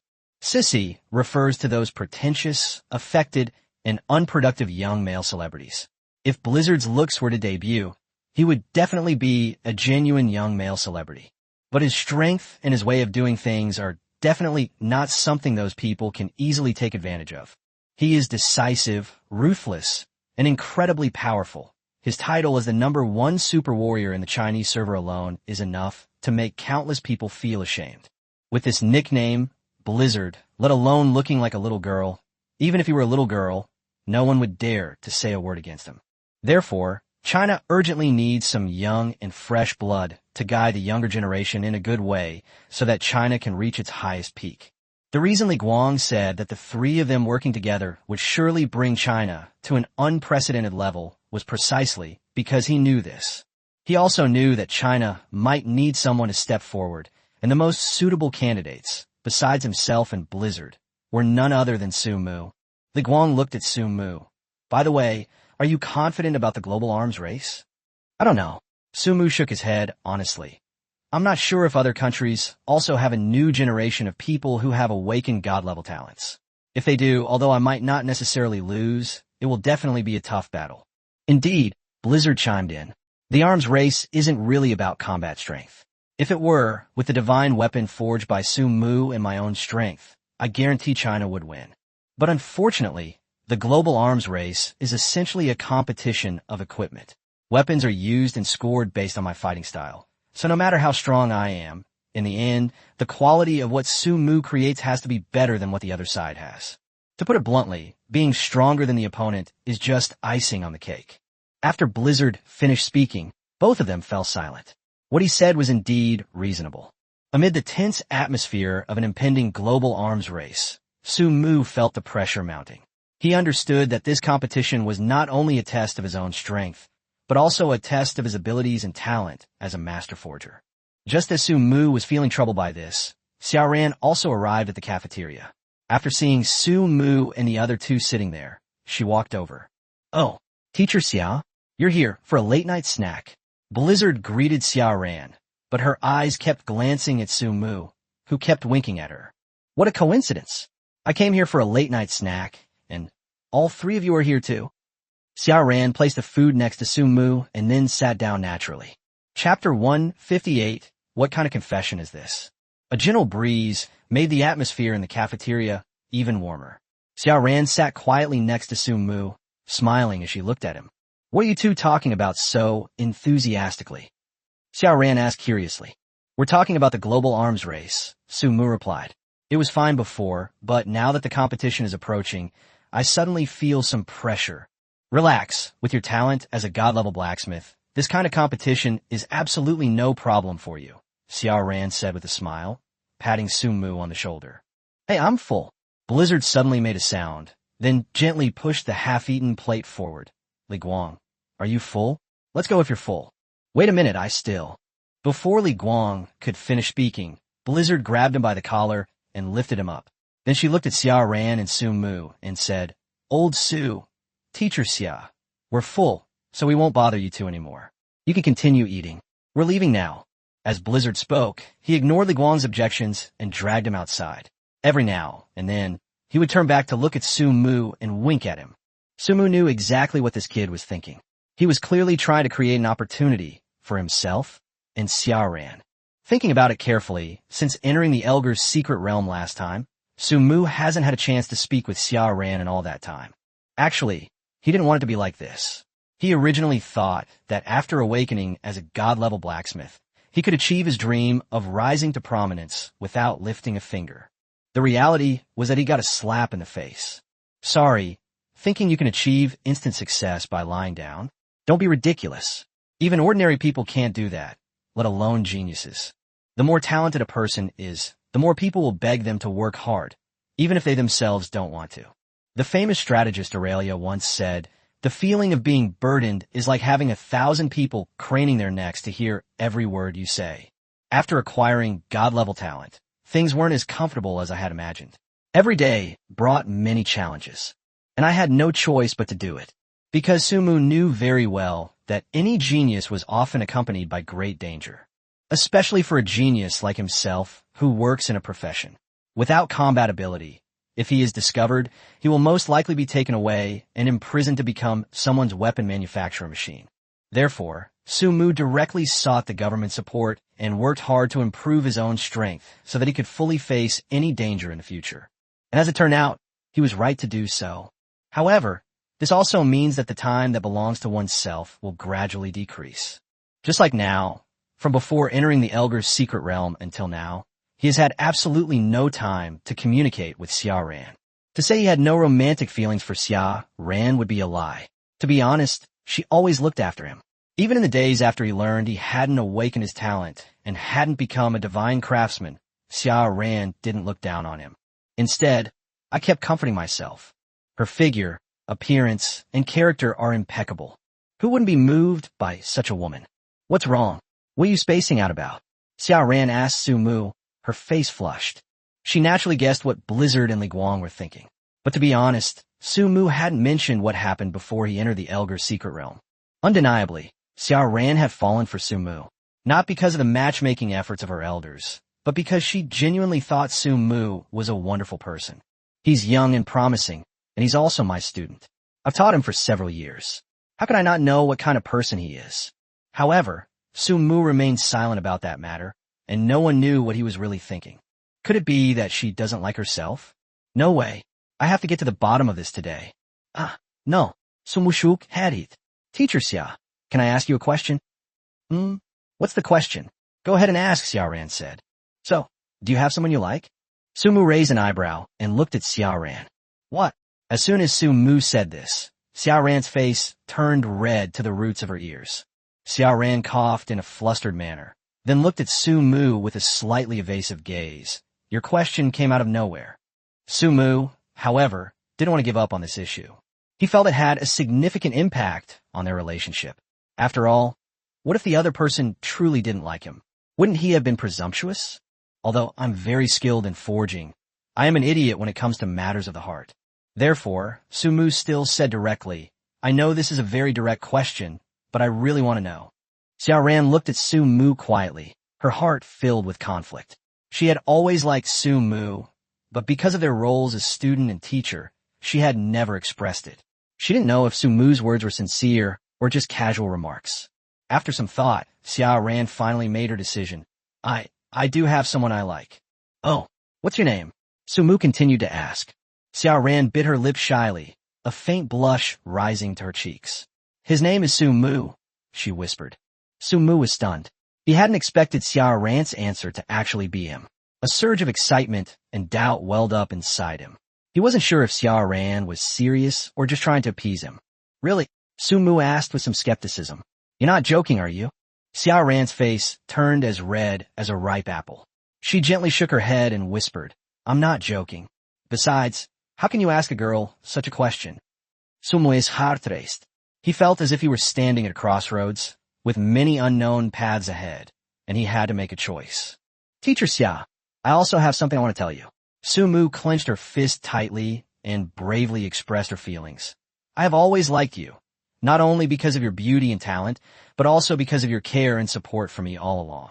I want to be with you and become an indispensable part of each other's lives. Do you consider this a confession? Xiaoran asked softly. Huh? Doesn't that count? Su Mu was stunned. I went to so much trouble to come up with this. Doesn't this count as a confession? Hearing Su Mu's words, Xiaoran's face turned completely red. This Su Mu, usually so smart, how could he be so clumsy now? Who confesses like that?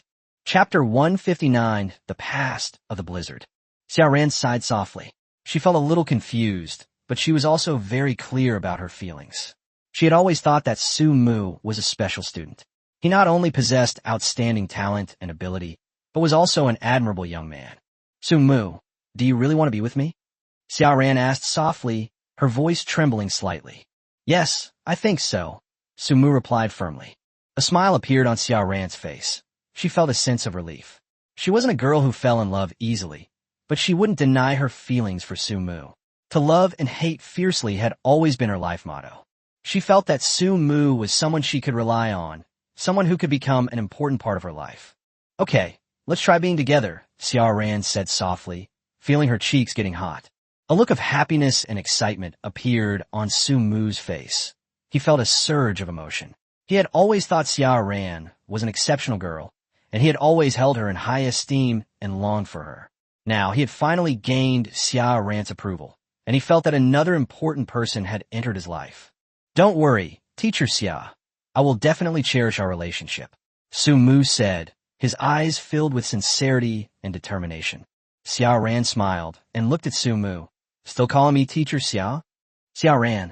Sigh. Do you think old Su can make it? Li Guang lay on the bed, looking at the Blizzard with boredom. How would I know? I've never been in a relationship, Blizzard replied, while drying her hair after washing it. TSK, you've never been in a relationship? Didn't you? Li Guang hadn't finished speaking when a fierce glint flashed in Blizzard's eyes. What's it to you? And what about your hair? Li Guang asked again. I like it, that's all. Blizzard didn't seem to intend to dwell on the topic any further, and Li Guang wisely refrained from asking any more questions. Not long after, the dormitory door opened. Su Mu swaggered in, swaying his hips, and said, "My two dear sons, have you missed your godfather? TSK, you look radiant." Blizzard tossed aside the hairdryer and leaned closer to Su Mu.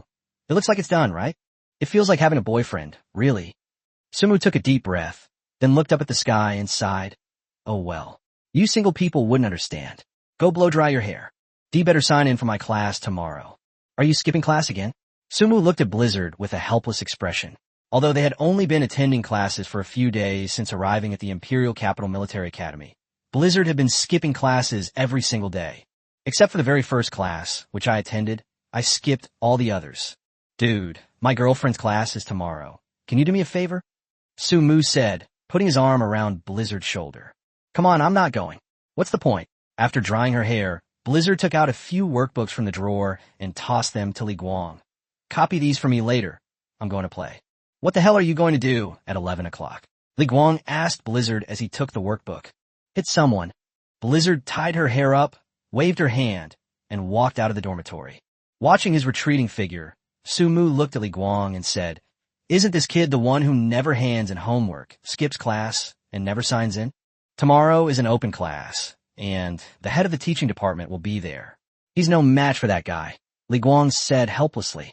"No way. Is there anyone in the school he can't beat? Su Moes ausweidend." In his memory, let alone the Imperial Military Academy, there were probably only a handful of military academies in all of China that could defeat Blizzard. "The dean of students is his second uncle," Li Guang shrugged. "This kid really wouldn't dare to fight his second uncle, would he?" "Oh, I see." Su Mu suddenly realized, then continued. "By the way, how long have you known him? Why do you feel like he?"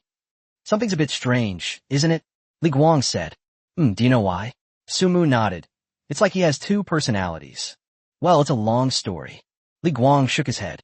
"This kid is mentally sound and doesn't have a split personality, but he's pretty much one." "What exactly is going on?" Su Mu asked Li Guang. In fact, he already considered the two of them as brothers, and he didn't want Blizzard to have any mental problems. "It's a long story." Li Guang shook his head. "This kid used to have a girl he really liked. And then?" Su Mu asked, as if she were ready to hear his story. "Well, how should I put it?" Li Guang scratched his head. "The story is actually quite long. Blizzard was actually quite withdrawn when he was a child, unlike how outgoing he is now. And he has always had a strong sense of superiority about him, which is something I can't even explain to you. It was as if everyone else was insignificant in his eyes, because his talent far exceeded what ordinary people could understand. He is a boxer with epic-level talent, but his epic-level talent is somewhat different. Compared to others with the same epic-level talent, his epic-level talent is almost godlike. So for him, disrespecting elders and being mischievous and rude was the norm, because in his eyes, no one was as good as him. And that's exactly what happened. His talent and ability made all of this possible. No one could last 3 rounds against him, and he had no equal among his peers. Skipping classes, fighting, causing trouble. No one could stop or control him. It wasn't that Grandpa Bao hadn't talked to him, or hadn't hit or scolded him, but all of this was just like daily life to him. When he gets home, he's a good boy. If you scold him, he acts like he doesn't hear you. It goes in one ear and out the other. Hitting him, with his strength, hitting him won't work. This kid started training in physical fitness from a young age. But once he returned to school, it was like a dragon entering the sea. He formed gangs, fought, and caused trouble. When his family cut off his financial support, he started playing dungeons and killing monsters to exchange items for money when he was 12 years old. That's how he gradually became a super warrior and eventually became the #1 super warrior in the Chinese server. Because in order to run various dungeons, he had to learn the skills of various classes. This is indeed somewhat different from him now.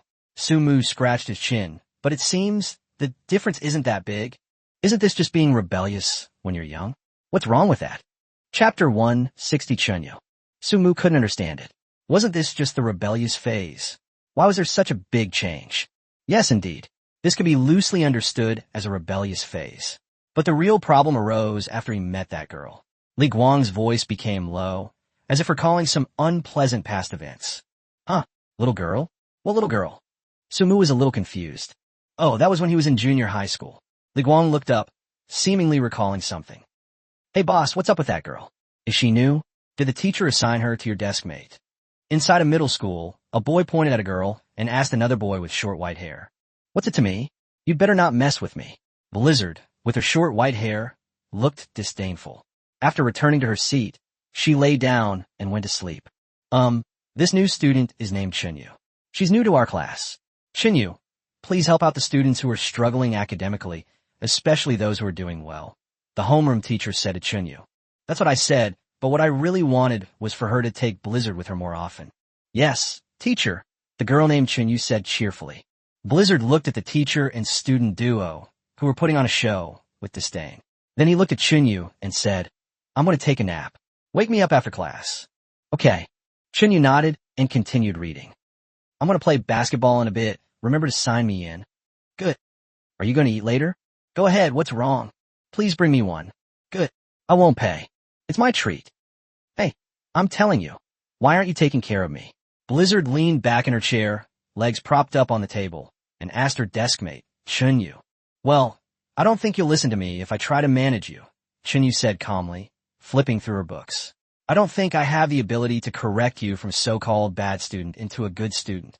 Of course, I don't discriminate against you so-called bad students. Therefore, I don't think it's necessary to make enemies with you just to fulfill the teacher's assignment. It's always better to have one more friend than one more enemy. Don't you think so? Blizzard put her leg down and looked at Chunyu. Teasuke, I didn't expect you to be so good at it. Good, you're on the right track. Keep it up. You'll be my only deskmate from now on, and I won't change you. You'll also be the only deskmate who won't end up in the hospital. Then I'll thank you in advance. I've finished my homework. Do you want to copy it? Write it for me. TSK, don't push your luck. I'll treat you to a meal. Okowo. Hey, they're checking for contraband later. Just leave it with me. Why? You don't want the defendant's parents to always get scolded when they get home, do you? Thanks. Have you ever been told that you are beautiful? Pretty is used to describe girls. Then could you grow your hair long? I think you would be really beautiful. Nerve. Chunyu's appearance didn't seem to disrupt Blizzard's original life trajectory. He continued fighting, causing trouble, and doing whatever he wanted. This made Blizzard feel very relieved because, for him, Chunyu not only didn't hinder or interfere with him, but actually helped him a lot. At least recently, the number of times parents have been called and has decreased significantly. As time went on, Blizzard seemed to have come to accept his deskmate. After all, to him, this was someone who slept outside all day, spending less time at school than at home. The school was like his home, and among the students there, apart from his younger brother, only his deskmate could be considered family. Therefore, Blizzard gradually accepted Chunyu. When careful, class monitor, please don't record this offense, okay? Get lost, stop bothering me. During physical fitness tests, I can't run anymore. Carrying you on my back is not within my scope of business. Gradually, their relationship warmed up. They ate together and went out together. Blizzard also changed her routine from getting a buzz cut every month to growing her hair long. Chunyu was a rather solitary person. She didn't have many other friends, and in her world, it seemed there was nothing else besides studying. So she only had one friend, Blizzard. Although they weren't officially a couple, their relationship was closer than that of lovers. Listening to Li Guang's story, Su Mu crossed his legs and said, Wasn't that a good thing? Why did it turn out like this? If things continue like this, that would be great. If things continue to develop this way, Blizzard will definitely become an excellent student like me under Chunyu's subtle influence, Li Guang said, shrugging. Just tell a story, stop bragging, and continue. Su Mu rolled her eyes at him. Li Guang shrugged. Later, in the third year of junior high, everyone thought the two were dating. But that wasn't the case. Chunyu got together with someone else. He's a transfer student from abroad. So, Blizzard is heartbroken? Su Mu waved. Of course not. Li Guang shook his head. Blizzard doesn't care about Chunyu's feelings. But later, this foreign transfer student tricked Chunyu into going abroad, and then Chunyu disappeared. After learning the truth, Blizzard searched the world frantically, only finding out a year later that Chunyu had been tricked into going abroad, sold, and then murdered. Hearing this, Su Mu frowned. He could roughly guess what was going on. Li Guang continued. After learning all this, Blizzard wasn't as frantic as I had imagined. But he was like a completely different person.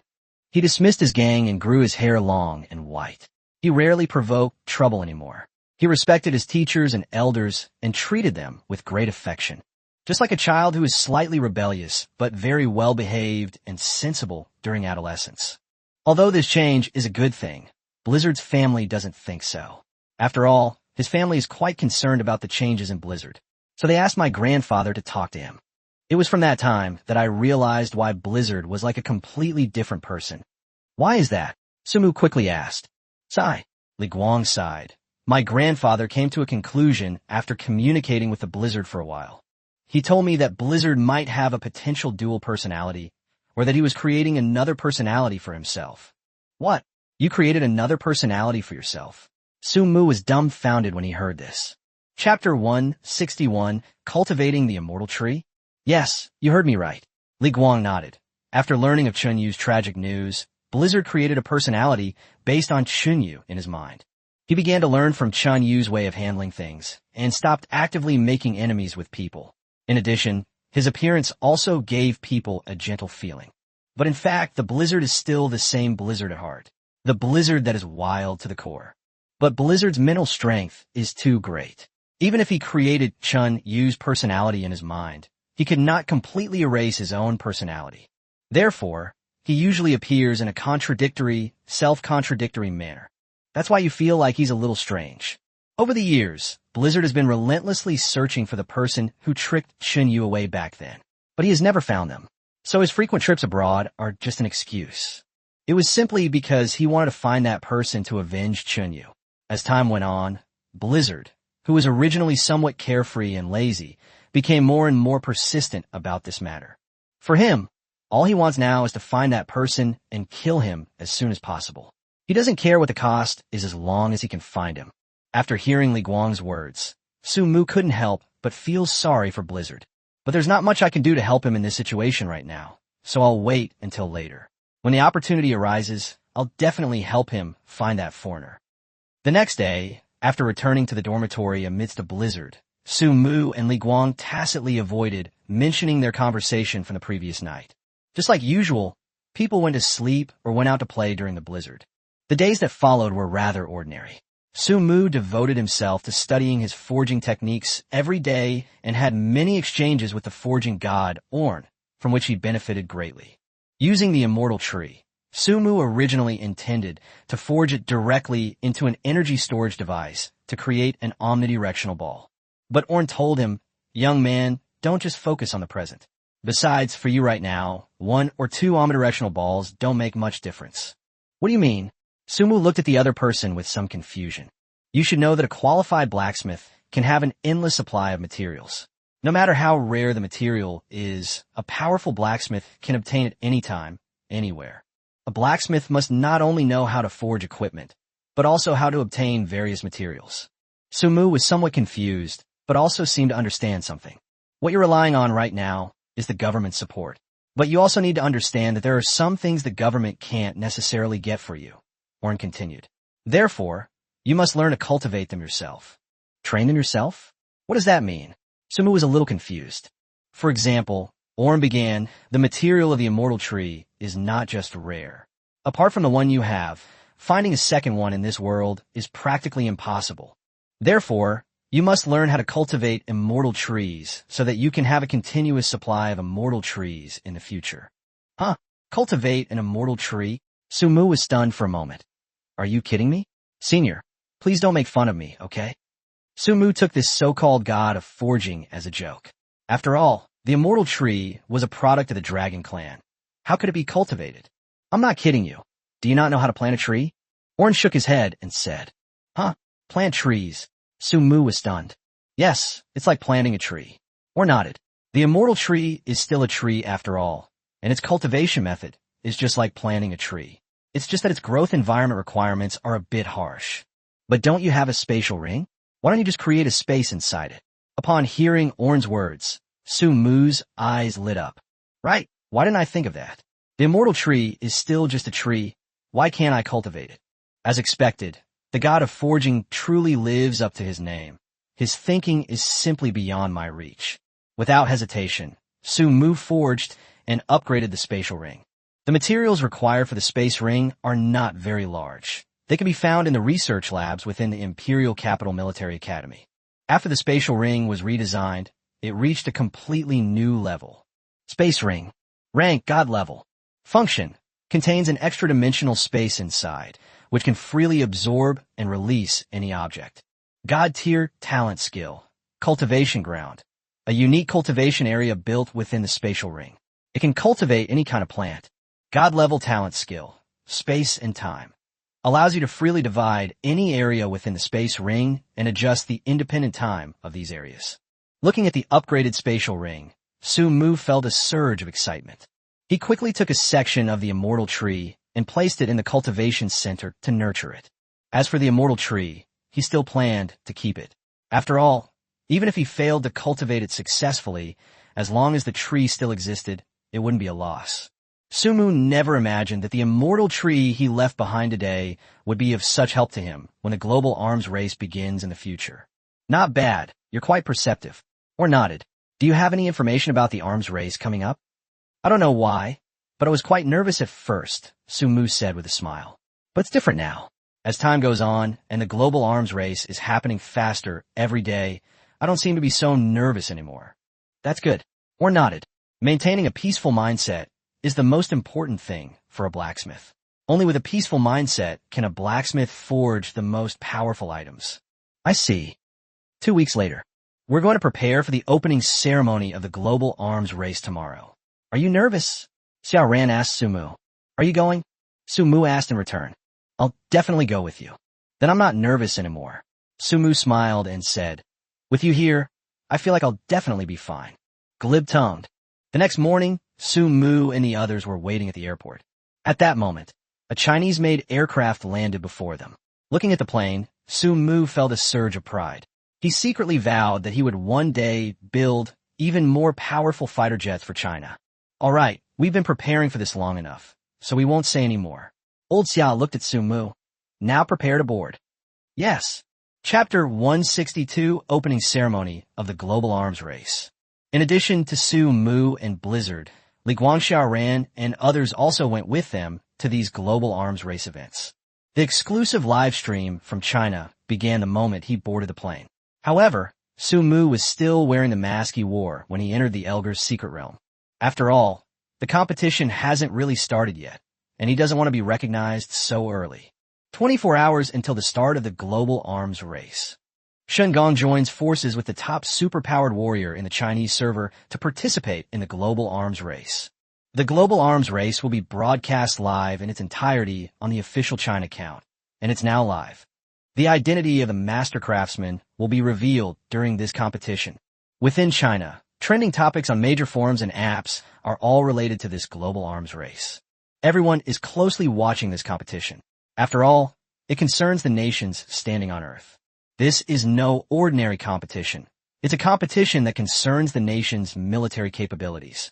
Everyone will be watching this competition closely, because the ranking you achieve in this competition actually means your country's ranking on this planet. On the plane, Su Mu was resting with his eyes closed, while Blizzard was playing games with his legs crossed. Hey, you two don't seem nervous at all about participating in the competition? Li Guang asked, looking at the two of them. What's there to be nervous about? Those who are meant to win will win. Su Mu didn't seem to care at all. Reconsideration? What's your rush? The Emperor isn't worried, but the eunuch is. Blizzard didn't even look up. You son of a bitch. Meanwhile, the comments section was buzzing with discussion. I never expected that Blizzard would still be willing to fight for his country after suffering such a great injustice. He is truly a fine and upright man of China. Hey upstairs, stop talking nonsense. It's not like the official team wronged him. It's those keyboard warriors and trolls. The official team has already released evidence to clear Blizzard's name, and they're still stirring things up. Exactly. As expected, Blizzard truly deserves the title of the #1 super warrior in the Chinese server. Blizzard glanced at the comments, then smirked and casually turned them off. Who knows if any of those who kicked someone when they were down are among these comments. Opportunists can say whatever they want. After the plane landed, Su Mu and the others hurriedly returned to the hotel to pack their luggage in preparation for the opening ceremony the next day. The next morning before dawn, the venue for the global arms race was bathed in a dazzling light.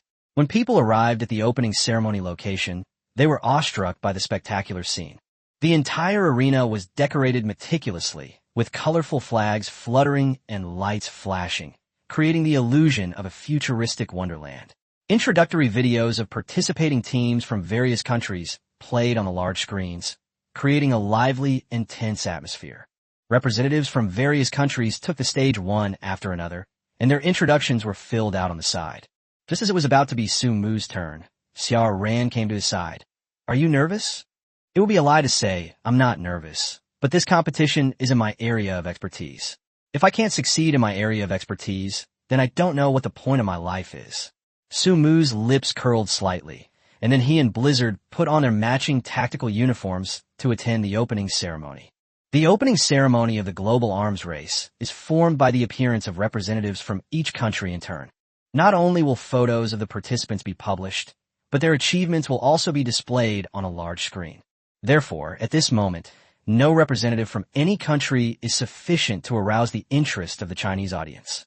Everyone focused their attention on the big screen, waiting for the countdown that was unique to China. Finally, it was Huaxia's turn.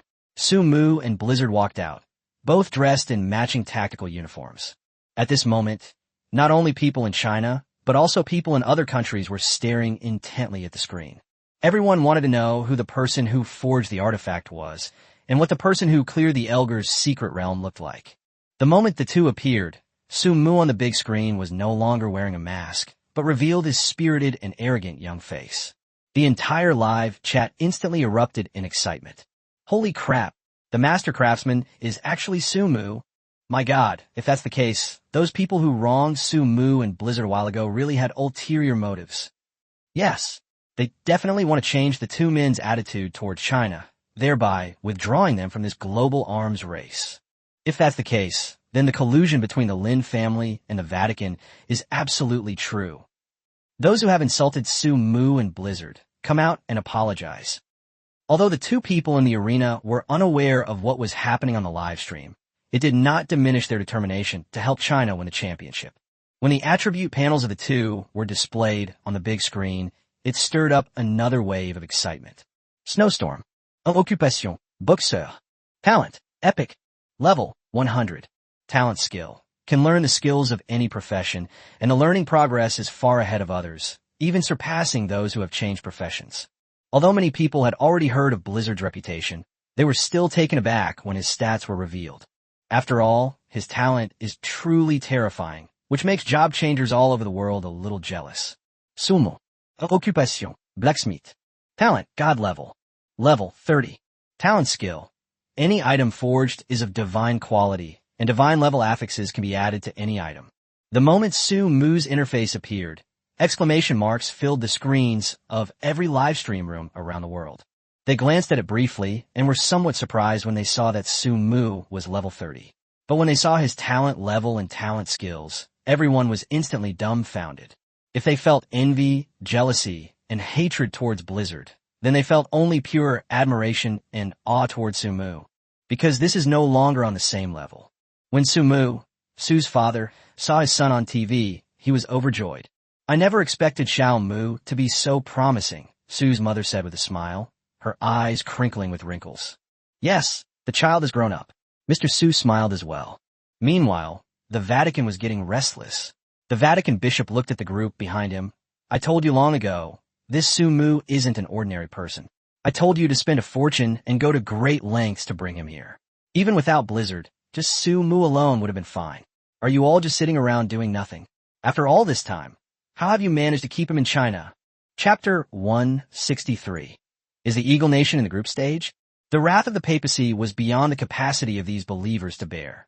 Everyone kept their heads down, afraid of saying the wrong thing and angering the bishop.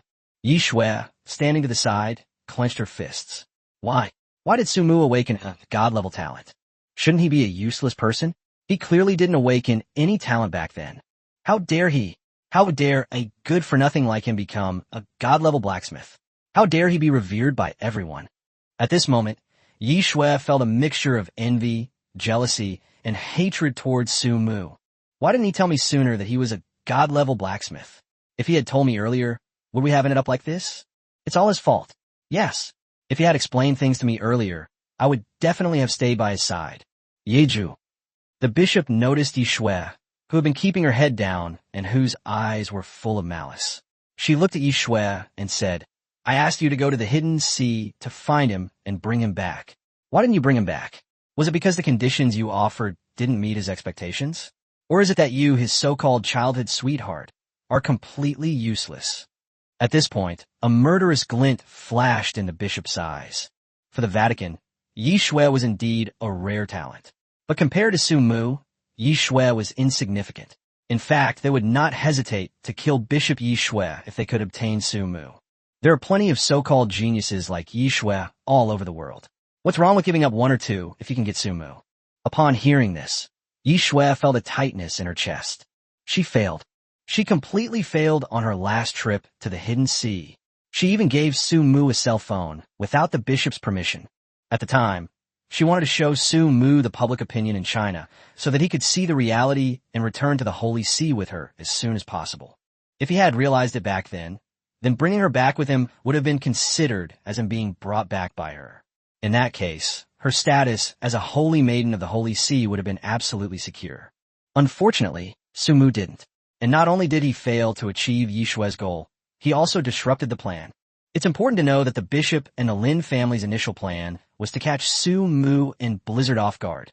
However, because he had given him that phone, the two of them were able to prepare in advance. As a result, they managed to defuse the offensive in less than a week after returning to China. In other words, the failure of this plan was largely due to the actions of its own people. It's all thanks to the phone I gave away.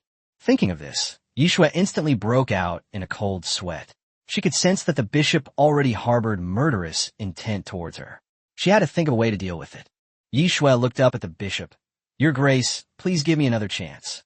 I will definitely find a way to get Su Mu into our Holy See during this global arms race. Looking at Yi Shui kneeling on the ground, the bishop snorted coldly. This is the last time. Thank you, Your Excellency. After the opening ceremony ended, the entire live broadcast room was buzzing with excitement. Various apps and major platforms across China were also trending with topics related to the opening ceremony. In particular, Su Mu, the divine craftsman representing China, quickly gained immense attention after his identity was revealed. Whether in China or abroad, he appears in the headlines of many trending search apps. Shocking. The mysterious master craftsman of China is actually Su Mu, who was wrongly accused. Shocking. The master craftsman is actually just a college freshman. Shocking. The master craftsman, Su Mu, who cleared the Elgar's secret realm, actually came from a poor family. A series of trending topics quickly filled various online platforms. This made Su Mu somewhat troubled whenever she picked up her phone. They were all messages from former classmates, nothing more than words of concern and care. TCH. Su Mu snorted softly, holding his phone. He hadn't forgotten how everyone mocked him after they found out he hadn't awakened his talent. After experiencing the Lin Yu incident, Su Mu finally understood that the world is full of sycophants. He looked at the Blizzard. Why are there so many people like this? Isn't this normal for the world? Blizzard didn't seem to care. He looked at Su Mu. All right, let's leave these people alone. You should use this time to study tomorrow's match. Upon hearing Blizzard's words, Su Mu tossed his phone aside. Blizzard is right. The competition has already started. Let's not think about those things anymore. Tomorrow is the first match of the group stage. Have our opponents been announced yet? Su Mu asked Xiao Ran. Xiao Ran is the assistant to the Chinese team in this arms race, much like a coach. She knows all these things in advance. It's out. Xiao Ran looked at the computer in her hand. The group stage uses a point system. There are 3 matches in total. The first place gets 2 points, and the second place gets 1 point. The top 2 teams will be determined after the 3 matches. Our group assigned to China is actually not bad, but there is one country we need to pay attention to. Oh, which one? Su Mu raised an eyebrow. The United States. Xiao Ran nodded seriously. The United States? Su Mu asked. Sambat puzzled. The United States has been assigned to the same group as us. Yes, that's right. Xiao Ran said. This time we're in Group A. I don't know how to put it, but the other countries in Group A aren't very strong. Apart from the United States and China, the other countries could be said to be weak in combat, let alone forging. In other words, Group A has essentially already assumed that the United States and China will advance. The only difference is whether they finish first or second. TSK, this group assignment seems suspiciously like it's been rigged, Blizzard muttered to itself. Hearing this, Su-Mu frowned.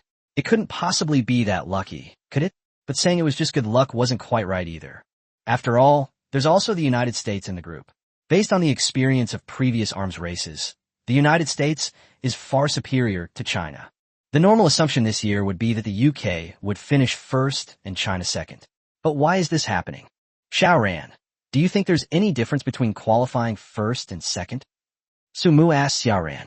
Upon hearing Su-Mu call her Xiaoran, Xiaoran's face instantly turned half red. Xiaoran? What kind of dress is that? I'm clearly several years older than him, and I'm his teacher. How about he call me that? Even if we're together now, it's still not allowed. Seeing Xiaoran's appearance, Su-Mu was a little confused. Xiaoran? What's wrong? Do you have a fever? Chapter 164 Group Stage Rules. Xiaoran only realized she had been lost in thought when she heard Su-Mu's question. She quickly waved her hand and said, It's nothing. It's just a bit sudden. I didn't expect you to call me that. Su-Mu was taken aback, thinking he had said something wrong. But looking at Xiaoran's blushing cheeks, he suddenly realized that his way of addressing her might have been a little too intimate. He raised an eyebrow at the Blizzard, then turned to Xiaoran, put his arm around her, and smiled. What? You're my girlfriend now. Can I call you that? Blizzard watched this scene from the sidelines, a slight smile playing on his lips. A publicly funded romance tisk. He shook his head and quietly left the room, leaving the two of them chatting there. Xiaoran blushed slightly and quickly changed the subject. By the way, you just asked what the difference is between the first and second place teams advancing from the group stage, right? Yes, since both teams qualify. Is there a big difference between first and second place in the group? Or is it just a title? Su-Mu naturally knew that Xiaoran was trying to ease the awkwardness. He was naturally willing to go along with it, since he himself was also eager to know the answer to this question. Well, how should I put it? Xiaoran scratched her chin. Actually, the difference is quite significant. The difference between first and second place in the group is not just a matter of title. Since there are first and second place in the group, there must be other benefits involved. Since the opponents after advancing from the group stage are also randomly selected by draw, the team that comes in first place cannot freely choose its opponent. So the only benefit left for the team that comes in first place is that it doesn't have any other advantages. That's the right to choose the type. Category selection, right? What's that? Su-Mu was a little confused. Simply put, all the questions in the group stage are randomly generated. After advancing from the group stage, the top team in each group can choose the type of items they need to forge for the next round. Types? Aren't they only forging military-related items? Su-Mu was a little confused. Of course, it's true that you can only forge military-related items. But there are many types of military-related items, such as cold weapons, firearms, armor, mounts, and so on. Xiaoran smiled and said, And becoming the top team member naturally allows you to choose which types of items to forge. This is a huge advantage. After all, not all blacksmiths are good at forging military equipment, and not all blacksmiths who are good at forging military equipment are proficient in forging all military equipment. I think you should know this better than I do. After Xiaoran finished speaking, Su-Mu nodded deeply. Indeed, Xiaoran was right. No blacksmith could claim to be 100% capable of forging military equipment. Therefore, those who participate in this arms race are not necessarily the strongest blacksmiths in each country, but they are certainly the blacksmiths in each country who have the most thorough understanding and research on military equipment. Of course, not all of these blacksmiths can forge all military equipment. After all, not every blacksmith has god-level talent like Su-Mu. They usually only choose one or two as their main skills. Su-Mu, however, was different. The first electromagnetic revolver he created was a firearm. Later, he also created protective gear like the quantum reactor, as well as enhancement items like potions. It can be said that Su-Mu is quite proficient in military equipment. Or rather, Su-Mu is actually proficient in every aspect of forging. That's why he was assigned to participate in this global arms race. After listening to Xiaoran's words, Su-Mu nodded. And there's one more thing. Xiaoran said again, the team that advances first will have priority in drawing lots to select the team that advances second. In other words, in a round of 16, the 16 group winners will not be drawn together to face each other. Instead, The second-placed countries in each group will always face opponents who are stronger than the group winners, and the opponents will also have the right to choose their race. This is a very tough challenge for the country that finished second in the group. After entering the round of 16, the draw will be random. If the first-place team in a group is drawn against the second-place team in another group, the team will retain the right to choose. If the first-place team is drawn against the first-place team and the second-place team against the second-place team, then the organizers will randomly select one team according to the tournament rules. After Xiao Ran finished speaking, Su Mu pondered for a moment. This format is fairly normal. After all, if there's no difference or advantage to qualifying first or second, I think everyone would prefer to qualify second. Because qualifying second guarantees qualification while making the first-place team complacent. It's best to keep some strategies hidden so you can surprise everyone later. It's not impossible for them to secure a place in the top 8, or even win the championship with this strategy. However, if qualifying first grants these two privileges, then whether to control points and choose to qualify second becomes a matter of consideration. After all, if they qualify as the second seed, they will face the group winners in every group in the round of 16. It's good if you're drawn into the same group as your opponent, since you've played in the group stage before and have some understanding of their strength. But if that's not the case, then you'll be in a very passive position. Even if both sides are of equal strength, the other side still has the right to choose first. Once the other party chooses an area that you are good at, you can easily find yourself in a passive position. Not to mention that this choice of category will continue into the quarterfinals. Therefore, the performance in the group stage will indeed affect the subsequent schedule. As a result, most countries will not choose to suppress their strength to control the points and qualify second, so as not to make their opponents take it lightly. Because in this case, the risk and the reward are not proportional. Of course, why do we say the vast majority? Because a small number of countries have no choice but to control their points to ensure they advance as the second-place team in their group. Take China and the United Kingdom as examples. Based on past experience, the United Kingdom's military strength far exceeds that of China by several times or even dozens of times. If both sides are as strong as in previous years, they will be placed in the same group. China had no choice but to suppress its strength and secure second place in the qualifying rounds. Because apart from the United States, none of the other countries in this group pose a threat to China. In other words, China's qualification is a foregone conclusion. Since qualifying is already guaranteed, there's no need to go to great lengths in the group stage and reveal all your trump cards only to end up finishing second in the group. It would be better to hold on to our trump cards and wait until later to give other countries a chance to secure a second-place finish in the group stage, which would be a more stable and easier approach.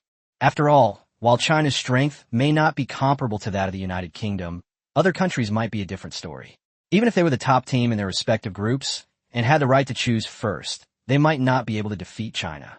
Of course, the premise is that you don't encounter the bear country too early, because the bear country is also likely to advance as the top team from other groups.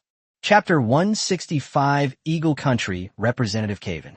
After understanding the rules of the group stage, Su Mu had his answer. If their strength is the same as in previous years, then there's nothing to say. But this year is different. This year, I am the one participating in the competition, and I am known as the #1 blacksmith in China. Now that he's back in the public eye, and the country intends to mold him into a leading figure of the new generation in China, he can no longer choose this approach. Although qualifying as the second-place team in the group is the most stable and reliable tactic, this tactic is not suitable for use. At the very least, it's not suitable for me. If they choose to qualify as the second-place team in their group in their first match exposed to the public eye, the public opinion would be predictably terrible. Besides, I am a god-level blacksmith. I had a pretty good understanding of the talent of god-level blacksmiths before. In fact, regardless of their talent, each blacksmith has their own area of expertise within their respective forging talents. Some highly skilled blacksmiths can indeed excel in many areas but be proficient in only a few. However, the vast majority of blacksmiths are proficient in one area but qualified in others, and some may not even be qualified in certain fields. Just like other professions, some boxers are skilled in Tai Chi and some in Bagwazang. Some mages are skilled in fire magic and some in water magic. Although Blizzard is the top super warrior in the Chinese server, he doesn't have a thorough understanding of some classes, such as blacksmithing. But I am different. I am a god-level blacksmith. In addition, the god of blacksmithing, Orn, resides within me. In the world of forging, every area is his forte. He excels in everything. So what's so difficult about qualifying first? When we encounter those hateful countries like the UK, Japan, or China, why not use that priority to pick their weaknesses and annoy them? Anyway, I'm good at everything, so I don't care about anything else. Of course, once a goal is set, it's essential to have a thorough understanding of your opponents. Su Mu wasn't arrogant to the core. That was the difference between him and Blizzard. Blizzard never cared who his opponent was or how strong they were. He only knew to slap them twice and they'd behave. But Su Mu is different. Call him cautious or timid, but that's his philosophy. Never fight a battle you are not prepared for. Su Mu would never reveal the slightest flaw until he had a complete understanding of his opponent. Therefore, Su Mu looked at Xiao Ran and asked, Xiao Ran, do you have any information about the UK national team? If so, could you tell me about it? Xiao Ran blushed again when she heard Su Mu call her that. But she knew that Su Mu was asking about something relatively important, so she didn't hesitate and said, I do have information about the national teams here. As Xiao Ran spoke, she manipulated the tablet in her hand and then opened a database, handing it to Su Mu. This is the information of the national teams. None of these national teams have changed their personnel. They're still the same ones from previous editions. The information about the Eagle Nations team is here. Xiao Ran opened a document, which contained information about the Eagle Nations representative team. As for why only the UK team is selected and not other teams, it's because we need to focus on the present. Right now, China's most important task is to overcome the UK team in the group stage. As for the other teams in the group stage, don't be ridiculous. They're not even worthy of being called opponents. Going all out and being fully prepared is the most basic respect for your opponent and enemy. But for the weak, it's humiliation. Not just anyone can be your opponent. Although Su Mu was cautious, the arrogance inherent in a great power still remained in his bones.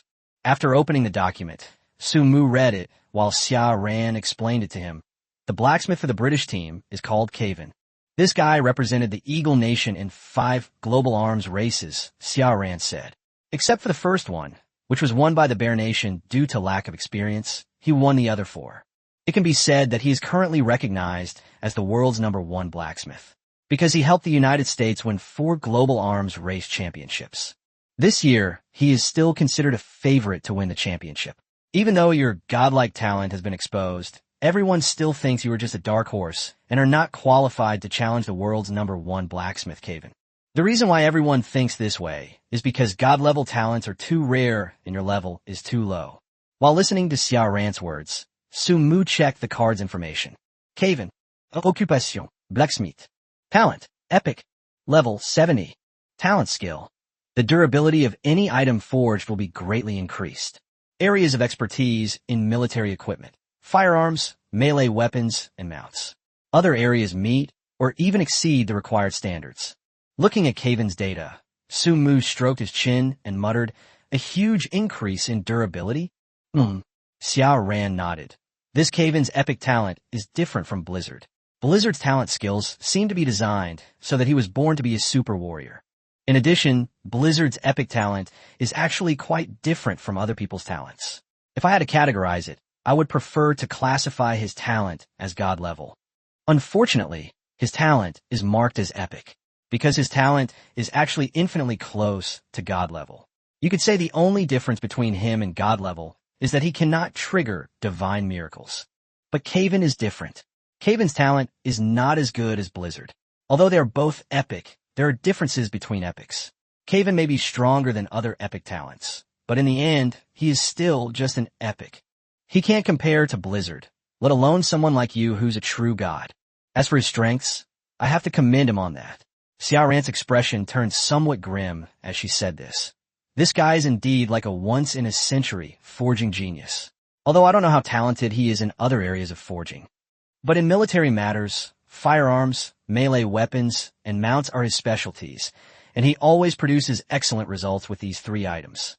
Most of the world's most famous military facilities are his creations. While other military facilities may not be as advanced as these 3, they still meet or even exceed his standards.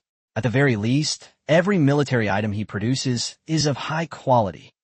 Chapter 166 Conspiracy Theory. Moreover, this guy is a fanatical warmonger, Xiao Ran continued.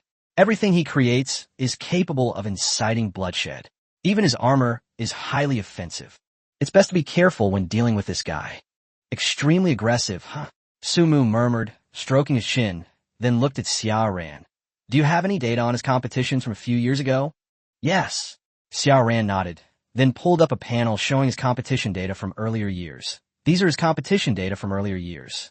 His competition schedule is actually a bit strange. This guy always chooses offensive options, Xiao Ran said, and he has almost never encountered any questions related to defensive gear in previous competitions. Su Mu raised an eyebrow upon hearing Xiao Ran's words. You mean this guy has never made protective gear in the competition? Yes, that's right. Xiao Ran nodded. This Caven has never participated in any competitions related to armor in previous years. These words prompted Su Mu to ponder deeply. Logically speaking, Su Mu was not surprised at all that Caven would choose offensive armor as his topic after winning first place in the personality group. That's just his personality, after all. But what about after advancing to the quarterfinals? The later rounds are all randomized challenges. Is Caven really that lucky? In the past 5 competitions, every time we entered the top 8, the topic was always offensive equipment. This made the word conspiracy pop into Su Mu's mind. Su Mu looked at Xiao Ran, who are the people in the event organizers. The event organizers mainly have people from the United States, South Korea, and Japan, while there are relatively few people from China and the United Kingdom. This is because these 5 countries are currently the most advanced in the world in the forging industry. However, the forging technology of China and Xiong Kingdom is relatively backward, so the number of people selected is relatively small, Xiao Ran explained. How are the competition questions set? Su Mu asked again. The competition questions were determined by a vote of the competition organizers, Xiao Ran replied. Hearing Xiao Ran's words, Su Mu had some guesses about it. Hongua and Sakuragua? Aren't they both lackeys of the Eagle Nation? And Caven is an Eagle Nation representing the Eagle Nation in the war. Could it be? Thinking of this, Su Mu quickly looked at Xiao Ran, who were the first, second, and third place winners in previous years. Hearing Su Mu's question, Xiao Ran didn't dwell on it too much and said, in the first year, the first place was Bear Country, the second was Eagle Country, and the third was Cherry Country. Then, when the second year started, Eagle Country was in first place, Cherry Country was in second place, and Han Country quickly caught up to third place. In the following years, it was basically the same. The United States was first, and the United States and Japan alternated between second and third place. After hearing Xiao Ran's words, Su Mu had a guess in his mind. He looked at Xiao Ran. Do you think the competition questions might have already been predetermined? It's already decided in advance? Xiao Ran's eyes widened instantly upon hearing Su Mu's words. Impossible. At first, everyone did have some suspicions. But later, a policy was implemented that the person who sets the questions cannot be seen in public for the first few months. A vote will be held after the questions are finalized. The possibility of this being prearranged is almost zero. Xiao Ran was taken aback at first, then shook her head to indicate her denial. Su Mu smiled and said, of course, I'm not talking about the prearranged topic after discussion. I mean the topic that these people tacitly agreed upon. Unspoken understanding? What does that mean? Xiao Ran was a little confused. I've thought about it carefully. Su Mu crossed his legs, picked up his tablet, and started looking at the information. Han Country and Sakura Country both have the Eagle Country as their leader. The 2 countries' attitude towards the Eagle Country can be described as following its lead. So, is it possible that this Caven simply doesn't know anything about armor-related questions? Or perhaps his performance on the armor-related questions was simply unsatisfactory. Or maybe it wasn't very good. In short, it wasn't good enough for him to win the championship. Upon hearing Su Mu's words, Xiao Ran suddenly realized something and exclaimed, you mean? That's right. Su Mu snapped his fingers. It's very likely that this Caven is not good at armor-related questions at all. And in order to win the championship, the Eagle Country asked the Sakura Country and the Han Country to avoid armor-related questions when setting questions. In this way, even if the final topic is determined by vote, the 3 countries of Sakura, Han, and Eagle will get the type they want because they receive more votes. This is why the United States has been able to hold the top spot for so long, while the United States and Japan have been able to switch between second and third place in every edition. After hearing Su Mu's words, Xiao Ran was speechless with surprise. She looked at Su Mu and said, "Isn't this a bit too bold?" Su Mu smiled and replied, "Perhaps it's a bit bold, but it's just my guess. We can't be sure if the competition organizers really have this kind of predetermined question situation. After all, more evidence is needed to support it." He continued to ponder, a serious expression on his face. However, if this conjecture is true, then the fairness of the entire competition is questionable.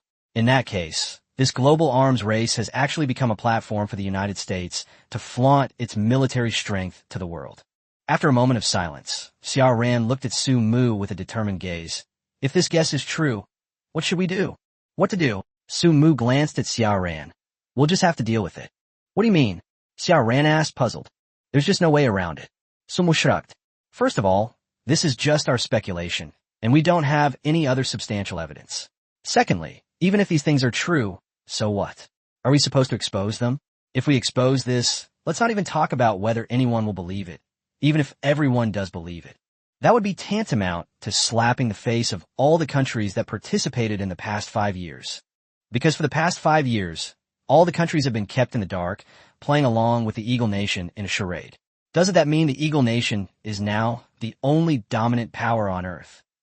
I believe many countries have realized this, and even your grandfather, Elder Xia, and his family have realized it.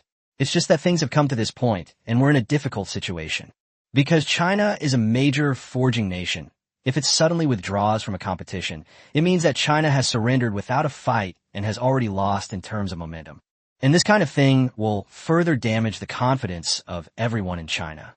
What China urgently needs now is immense self-confidence.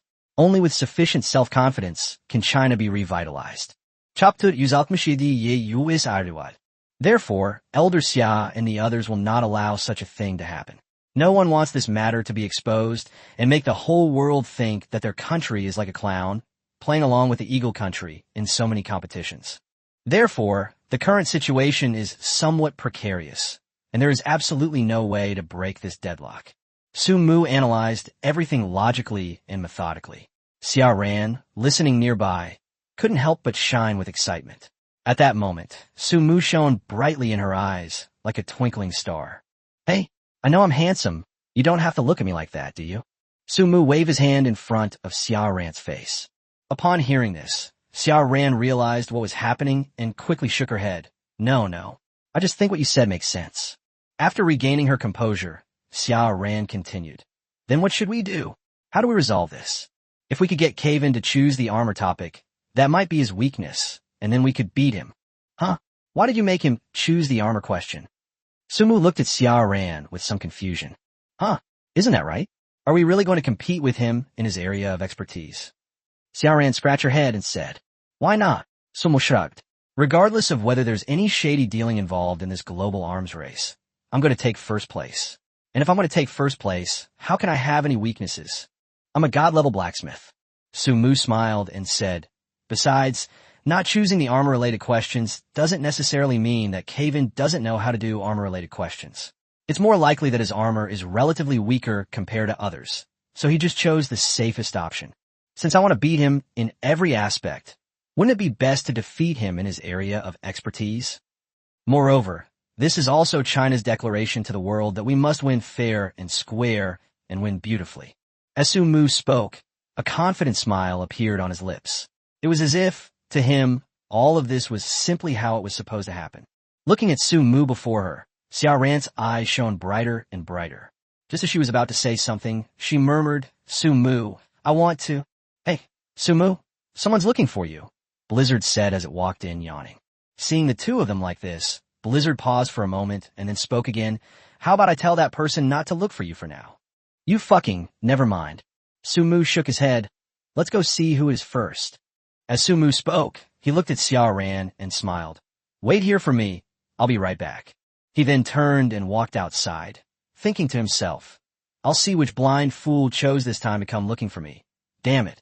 Stepping outside, he saw Blizzard sitting to the side, holding a bag of potato chips and looking at Su Mu with a mocking expression. And standing next to him was Yi Shui. "Damn it." Su Mu cursed under his breath and turned to leave. "Su Mu." Yi Shui immediately called out to Su Mu.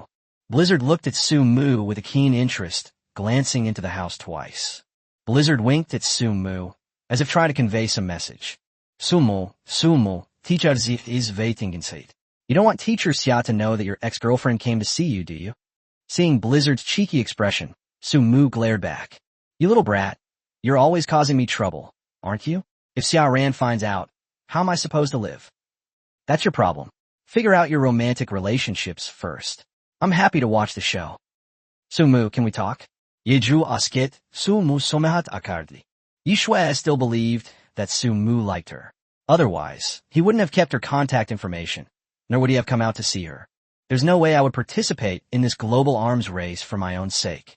Yes, in Yishue's eyes, Sumu came to participate in this global arms race just to see her. Otherwise, why would he participate in the global arms race? With his talent, he could easily have stayed in China and possessed countless riches and a supreme status. Why would someone want to get bogged down in this arms race? They're obviously just looking for me. I never expected that this guy would still be thinking about me so much and go to such lengths to find me. He was just being stubborn. Oh well, that's fine too. It will make things much easier for me to take him back to the Holy See. Looking back now, it's true that my attitude was indeed too harsh. It would be best to talk to her properly. Although that's what Yishue thought in her heart, the reality was completely the opposite. He went out to see her because the Blizzard hadn't clearly explained to Sumu who was looking for her. He didn't delete her contact information because Sumu had forgotten. Who would remember whether an idiot was in their contact list? As for participating in the global arms race, that's just wishful thinking on her part. She's here to win glory for her country. So who would come specifically to see her? Sumu looked at the guy in front of him, not knowing what to do. He said, "We don't have anything to talk about. If we have to talk, it's just about whether you can get lost." Yishue had no intention of giving up. In her heart, she believed that Sumu was just being stubborn and that he still couldn't let go of her. Sumu, I admit it. My attitude was a bit harsh before. Yishue composed herself and said, "I know you still like me. How about this? You come back to the Holy See with me, and we'll start over. With your talent, you're sure to shine in the Holy See.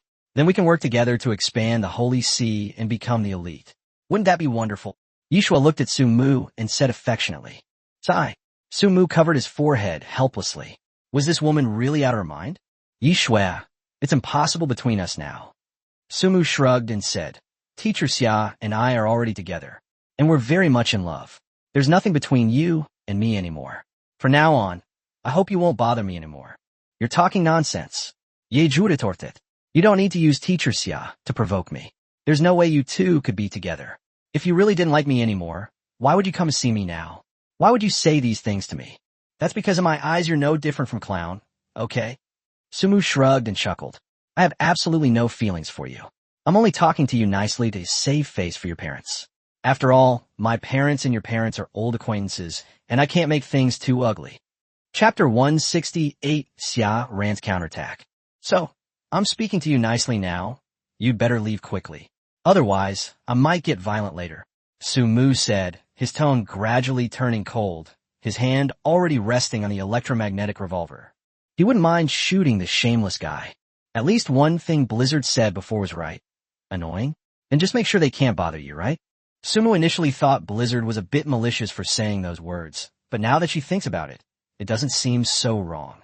After all, you've been bothering me like this for so long. How can I tolerate it? Yishue's expression changed.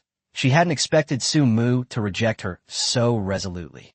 Filled with disappointment and anger, she still tried to save face. "Sumu, don't be so arrogant.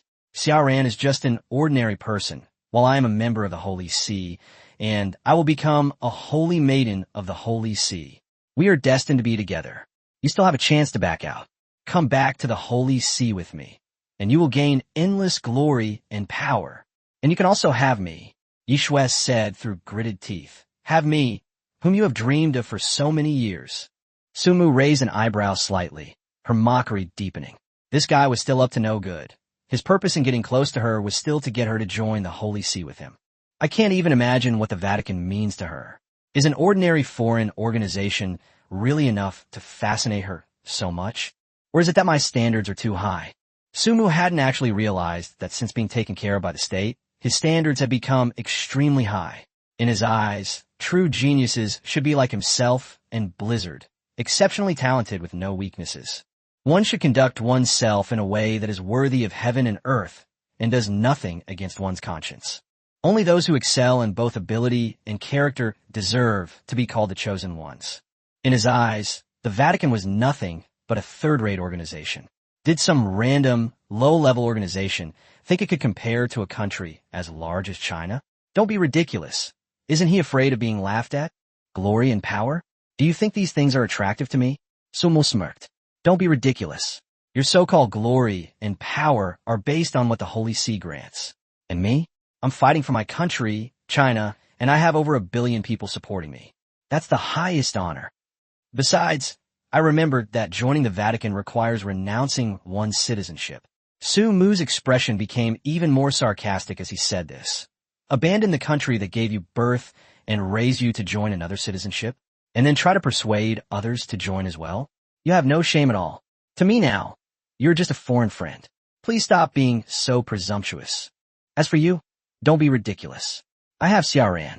Xiaoran is 1,000 times, 10,000 times better than you. Hearing Su Mu's words, Yi Shui's face turned pale. At that moment, she seemed to realize that what Su Mu said wasn't a lie. He really doesn't like me anymore. He might actually be with Xiaoran already. This won't do. I absolutely cannot accept this. He was clearly a piece of trash he had abandoned, a toy he had thrown away. How did he manage to reach his current level of success? Why should Xiaoran still want him? If you throw something away, others can only get your permission first. Yi Shui's mind had long been twisted. Growing up in a pampered family, she had always wanted anything she wanted and wouldn't allow anyone else to pick it up even if she lost it. During this time, whether it was the bishops of the Vatican or anyone else, everyone seemed to be talking about this sudden, extraordinary achievement in China. Yi Shui naturally knew that this extraordinary achievement was Su Mu. She just refused to admit it, refused to admit that a piece of trash she had thrown away could achieve such great success. Let's just assume he deceived everyone, even though the conclusion is untenable. At the opening ceremony of the global arms race, after Su Mu's godlike talent was revealed, Yi Shui lost her mind. She dared not admit it, much less imagine it, that the sycophant who had fawned over her for years, the trash she had carelessly discarded, had actually awakened a god-level talent. Not to mention he's currently with Xiaoran. Who is Xiaoran? She's old Master Xia's daughter. She's superior to me in looks and figure, and her knowledge and abilities are also far superior. How could someone who completely crushes me fall for a piece of trash I just dumped? This is absolutely unacceptable to Yi Shui. She looked at Su Mu. Su Mu, don't even think about it. Xiaoran only has her eye on your god-level talent. Why wasn't she with you before you awakened your god-level talent? I'm only with you now because of your godlike talent. I think you're mistaken. I like Su Mu not because of his talent, but because of his character. Xiaoran's voice rang out from behind Su Mu. This made Su Mu panic. Meanwhile, Blizzard was eating potato chips and watching the show, seemingly enjoying the spectacle. Xiaoran, why are you out here? Su Mu looked at Xiaoran, somewhat flustered. It's so noisy outside. How can I not come out? Xiaoran smiled slightly. Don't worry. No need to explain. I understand, and I can comprehend it. As she spoke, Xiaoran looked at Yi Shui and said, I'm sorry, Yi Shui, but I have to say your taste is terrible. Really? I never expected you to take a liking to the Vatican, and I never expected you to abandon Su Mu. But I have to say, I still have to thank you. Thank you for leaving Su Mu so that I can be with him.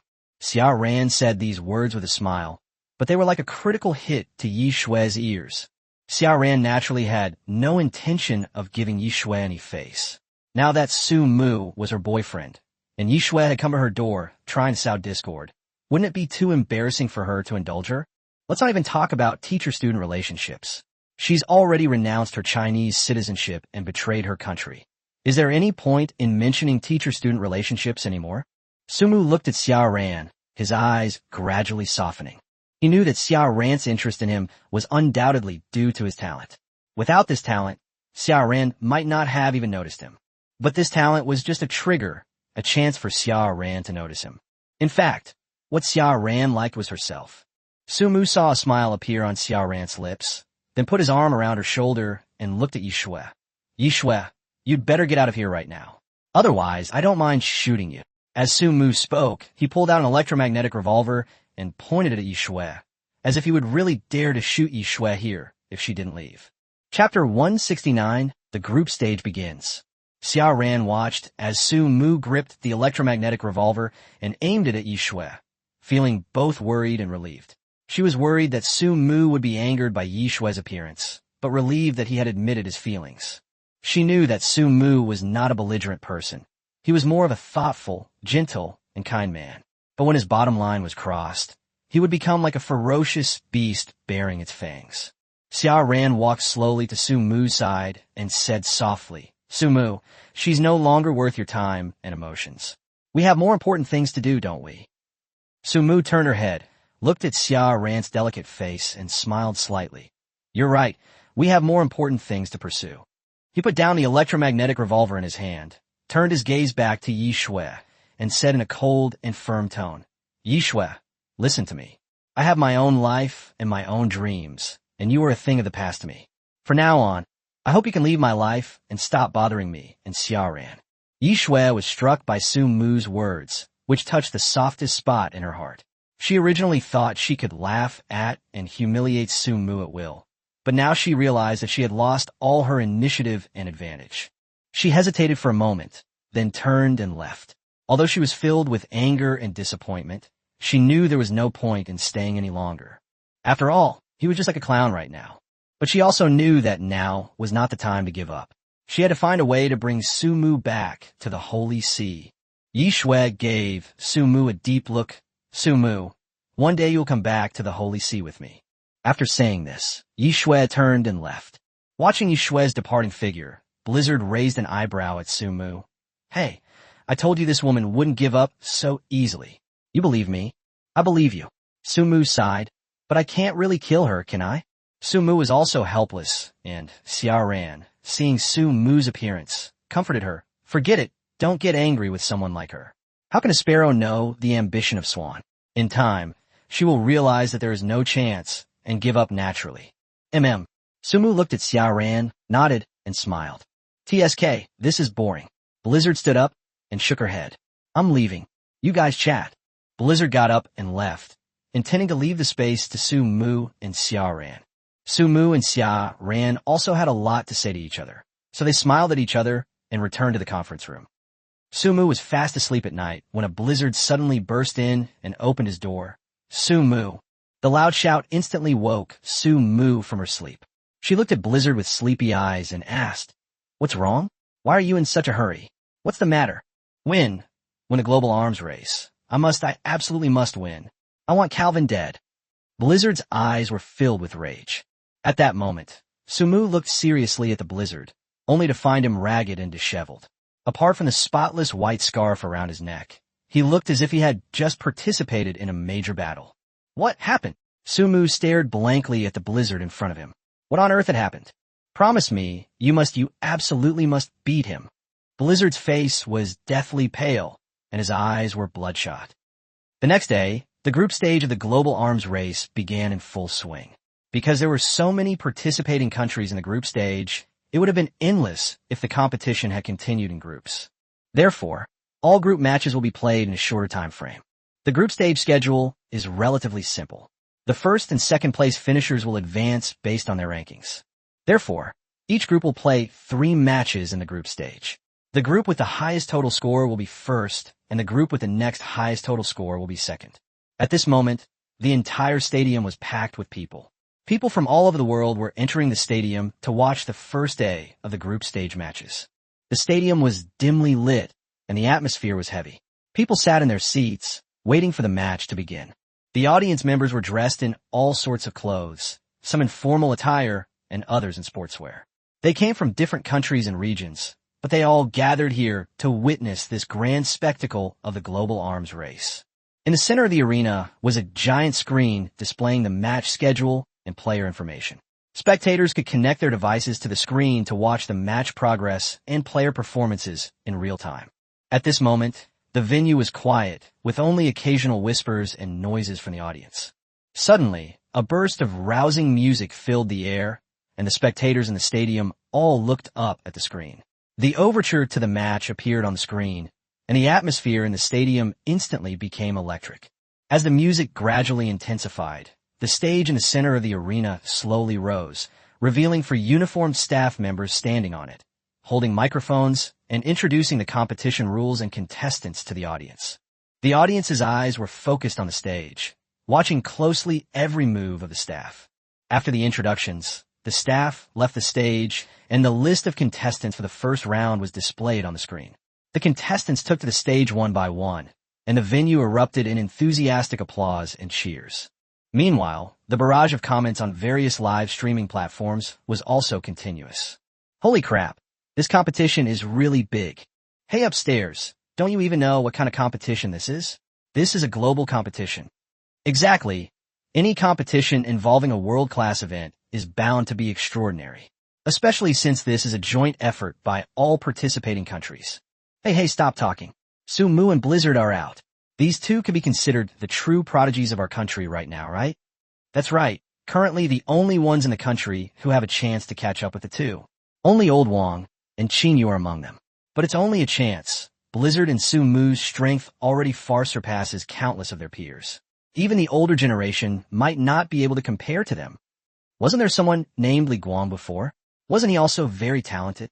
He's the future face of China's diplomacy. A prodigy like him should be used to openly confront other countries. All right, stop chatting.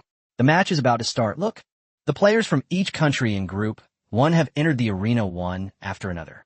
A stark contrast is evident. The teams from other countries in Group 1 have a significantly larger number of participants. In addition to the main blacksmiths, there are other accompanying teams to help strategize. There are also combat teams used for practice and scoring. On the contrary, China is slightly inferior. Chapter 170, The Abnormality of the Blizzard. This is actually a competition involving the entire nation, so bringing more people is perfectly fine. It's within the rules. On the other hand, China only had Sumu and Blizzard. Compared to teams from other countries, their numbers seemed rather meager. Even so, no one in the audience or those watching the live stream dared to say anything. China sent 2 people because the Chinese forging industry has indeed declined in recent years, and Sumu's appearance shows that he has the ability to single-handedly support the entire Chinese forging industry. If too many people were to come, it would only affect Sumu's judgment, which would be counterproductive. As for performance ratings, as long as they are applicable, that's enough. People with suitable professions and attributes can use them. And Blizzard, the #1 super warrior in the Chinese server, is naturally worth more than many others.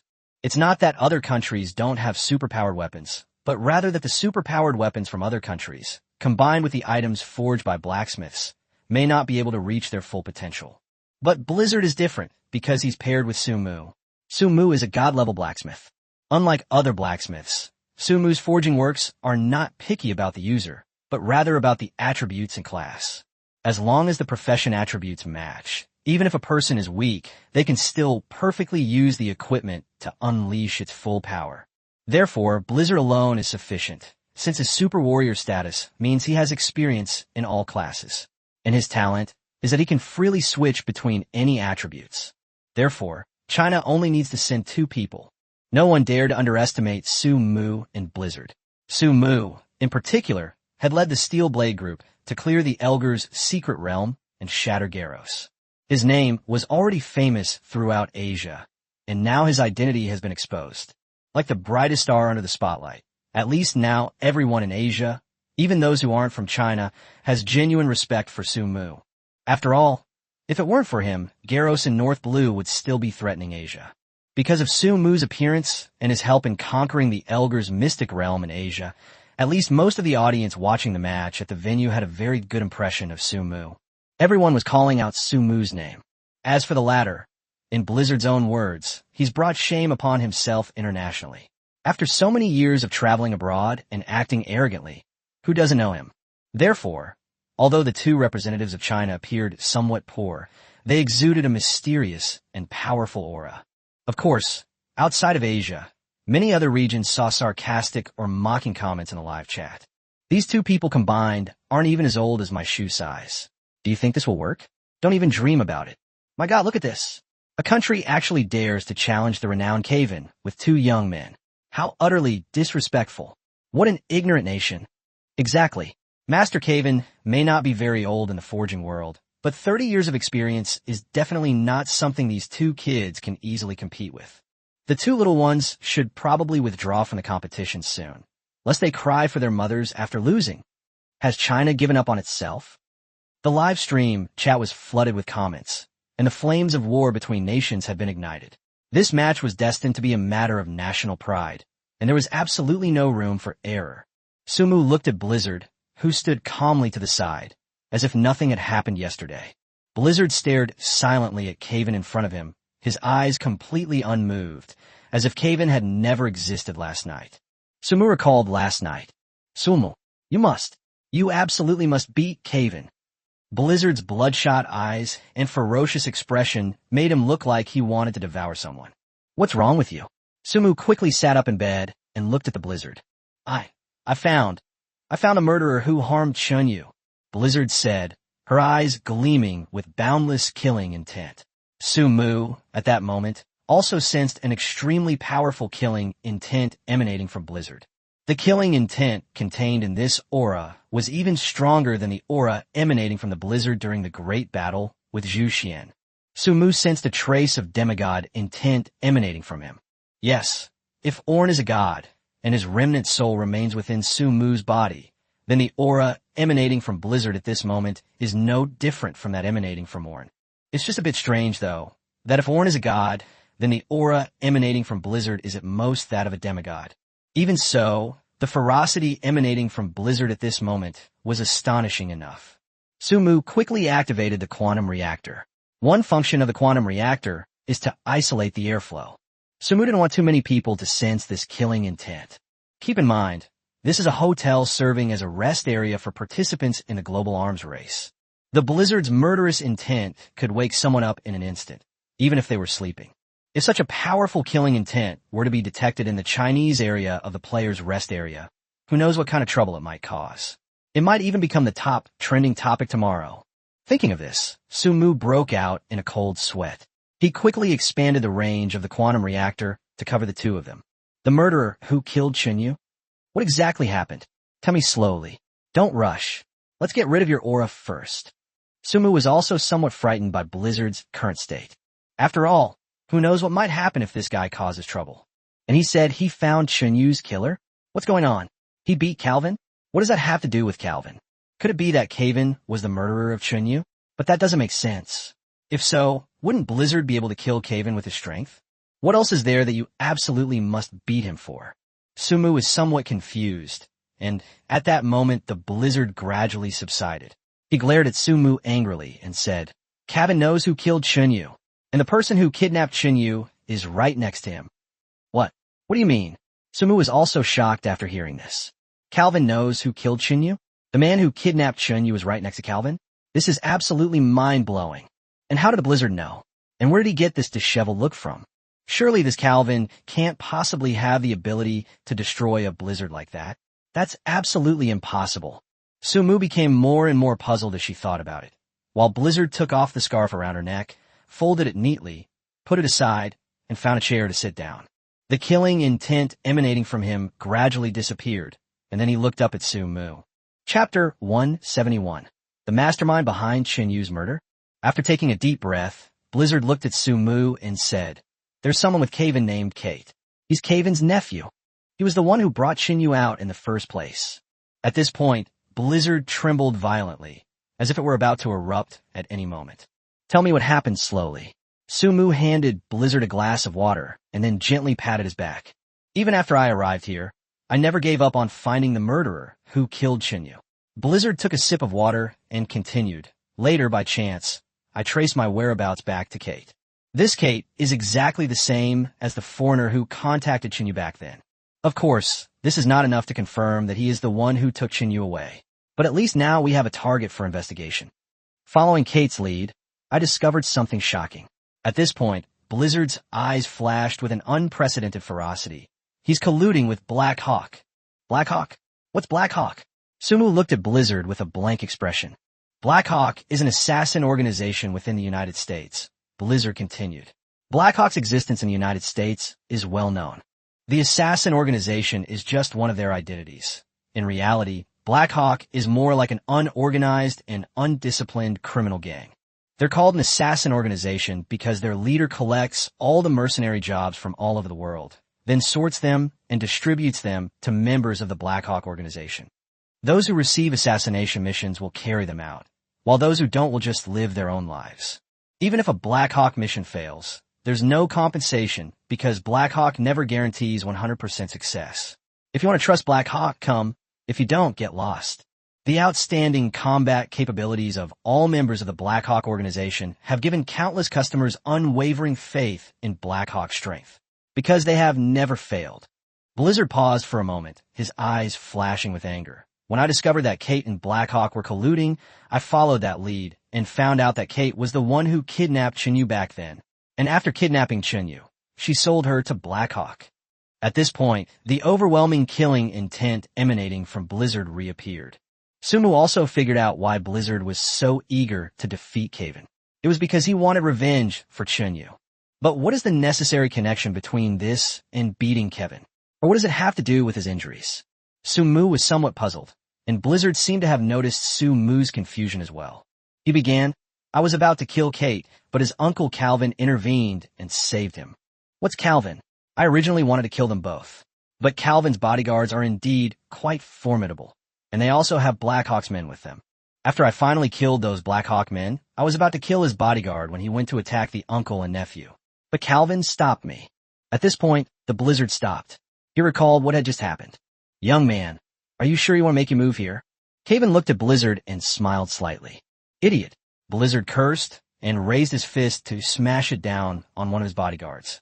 But then Kevin continued, if you throw that punch, all of China's efforts over the past few years will have been in vain.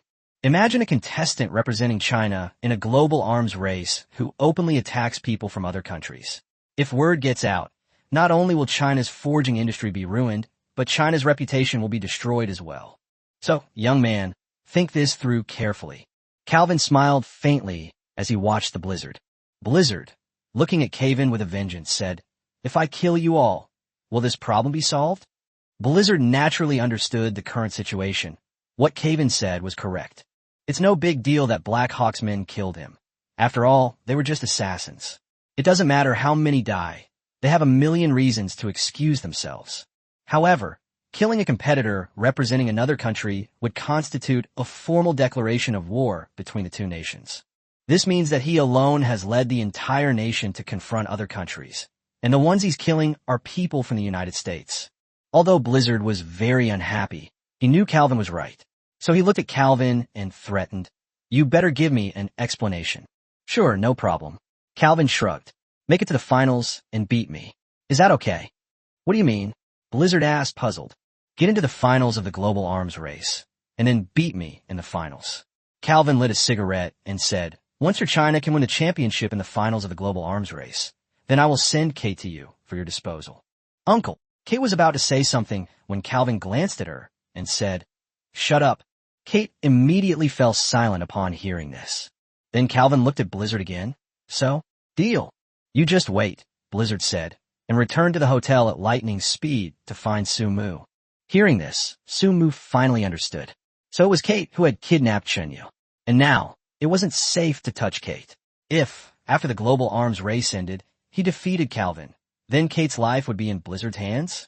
Although it sounds fine, something just feels off.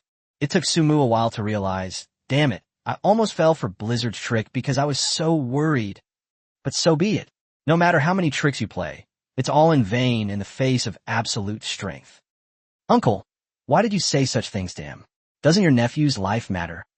Kate asked, looking at Calvin. He was frantic with worry. He'd heard about Blizzard's power before, let alone witnessed it firsthand. His disheveled appearance was from being beaten? Nonsense. He just got scrapes from running too fast. The blood on him is his own? What nonsense.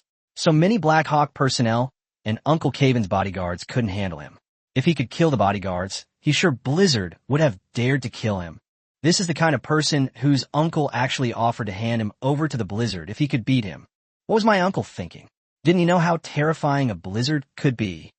Chapter 172, the group stage begins. Kate was stunned. Who was Blizzard? She was a world-renowned killing machine. His own uncle actually used him as a wager. Wasn't that tantamount to risking his life? Idiot! Calvin cursed menacingly. I told you before that we should target girls with weak backgrounds. Did you even listen to me? I heard that. Kate immediately replied. Does Chunyu have a powerful background? You son of a bitch. Calvin was about to curse Kate when he realized that what Kate said wasn't entirely wrong. Chunyu is indeed from a wealthy family, and his family is much better off than that of ordinary people. But for them in Black Hawk, does that count as a background? Is that background significant? Calvin didn't know what to say. Who would have thought that Chunyu would know a man? And what a coincidence that this man was Blizzard. If it was just a casual acquaintance, that would be fine, but why didn't Blizzard find out about it for such a long time afterward? That's because they learned that the Blizzard was investigating the matter, so they covered up a lot of information. Otherwise, if Blizzard finds even a clue, with his abilities and connections, he will definitely be able to trace it back to himself. Blizzard's habit of never showing himself in public led Calvin to think it was no big deal, but who would have thought that he would coincidentally participate in the global arms race this time? And what a coincidence that he set his sights on Kate. Yes, the reason Blizzard hadn't found any useful clues before was because Calvin used his connections to keep the matter hidden. But now that it has surfaced, the Blizzard is definitely not going to let it go. If Kate had taken a girl with no connections, Calvin could have easily handled it. But Chunyu doesn't seem to have any connections at all. Blizzard is her backer, her powerful patron. Taking away such a guy is practically like being a jinx. Seeing that Calvin was speechless after her words, Kate spoke again. Uncle, you don't want a nephew to die at the hands of the Blizzard, do you? Hey, you're really stupid. Calvin covered his face and shook his head. Accepting this bet with him, in Chinese terms, is nothing more than a delaying tactic. A delaying tactic? Yes. Calvin nodded. You should know Blizzard's strength. If he had wanted to kill you here, just now, absolutely no one could have stopped him. Calvin said, somewhat aggrieved. You have to admit that even if all the Black Hawks and our people combined, we might not be able to stop Blizzard from taking you away. So in facing him, we had no choice but to give in. I used the fact that he had to save face for his country to put pressure on him, which was enough to make him wary. But I couldn't leave him without giving him an explanation. Otherwise, given his nature, he would do anything, no matter the cost. So I can only gamble with him. As long as China can win the championship, I won't care about this matter. But think about it carefully. Is this even possible? Can China win the championship? At this point, Calvin's lips curled into a smile. I can only say that China is absolutely no match for our eagle country in the field of forging. Then, what if? Kate was about to say something when Calvin glared at her and said, shut up. There's no such thing as what if. The forging of the Eagle Nation is the best in the world. It's invincible. Yes, I understand, Uncle. Seeing Kate's state, Calvin finally dropped his horrified expression. He knew he had been involved in the brutal treatment of Chunyu. Therefore, I absolutely cannot let China win. If China can win the championship in this competition, it will prove that it is no longer of any use to the United Kingdom. So, whether it's to curry favor with China, the world's #1 power, or to obtain other items from China, then that means I'll be abandoned. If this hadn't happened, it wouldn't have mattered. After all, the money he'd made over the years was enough for a lifetime of luxury. But with the Blizzard's intervention, given his influence in China, he might very well be in mortal danger. Therefore, I must win this match, and I must win spectacularly. Sumu also realized what was wrong. It was that Calvin was just using this as a delaying tactic. But Blizzard, whose emotions were unstable at the moment, didn't notice this. But this is for the best. At least it's not a good thing for a Blizzard. As for beating him, isn't that a given? I never intended to lose to the Eagle Nation. Her thoughts drifted back to the arena. Standing next to Sumu, Blizzard had a calm expression and an unperturbed gaze. It was as if nothing had happened. But only Sumu, who was standing next to him, could vaguely sense the overwhelming killing intent emanating from Blizzard. The atmosphere in the arena was gradually building to a fever pitch, and then the host took to the stage with a microphone and announced, I hereby declare the first day of the group stage of the 6th Global Arms Race officially open. The first group will be the first to compete. Let's give a round of applause to the first group of contestants as they enter the arena. In an instant, thunderous applause erupted in the stadium, as if it would lift the roof off the stadium. Sumu patted Blizzard on the shoulder, signaling him to calm down. Blizzard also took a deep breath. He knew that he absolutely could not afford to make a mistake at this critical juncture. Even though his enemy was right in front of him, had to hold back. Then, the 5 countries in the first group entered the arena one after another. They were China, the United States, Russia, the United Kingdom, the United States, FLB, and the United Kingdom T. The results of the first group competition were known not only to the participants, but also to all the viewers around the world. This group is truly a lucky group for both China and the United States. Apart from these 2 countries, the forging capabilities of the other 3 countries in this group are not up to par. Therefore, everyone knew that the UK would be first and China second in terms of qualification from this group. Unfortunately, although everyone thought the same thing, Su Mu wanted to tell them that she was afraid she would have to disappoint them. This time, they will advance as the group winners. Soon, the host began to announce the type of the first match. The first match of the first group stage will be a game involving firearms. Please use the blueprints provided to create your own game. After the host finished speaking, he left the venue, while 5 people distributed several copies of drawings to the participants from each country. As expected, Su Mu's eyes instantly turned cold. This is only the first match of the group stage.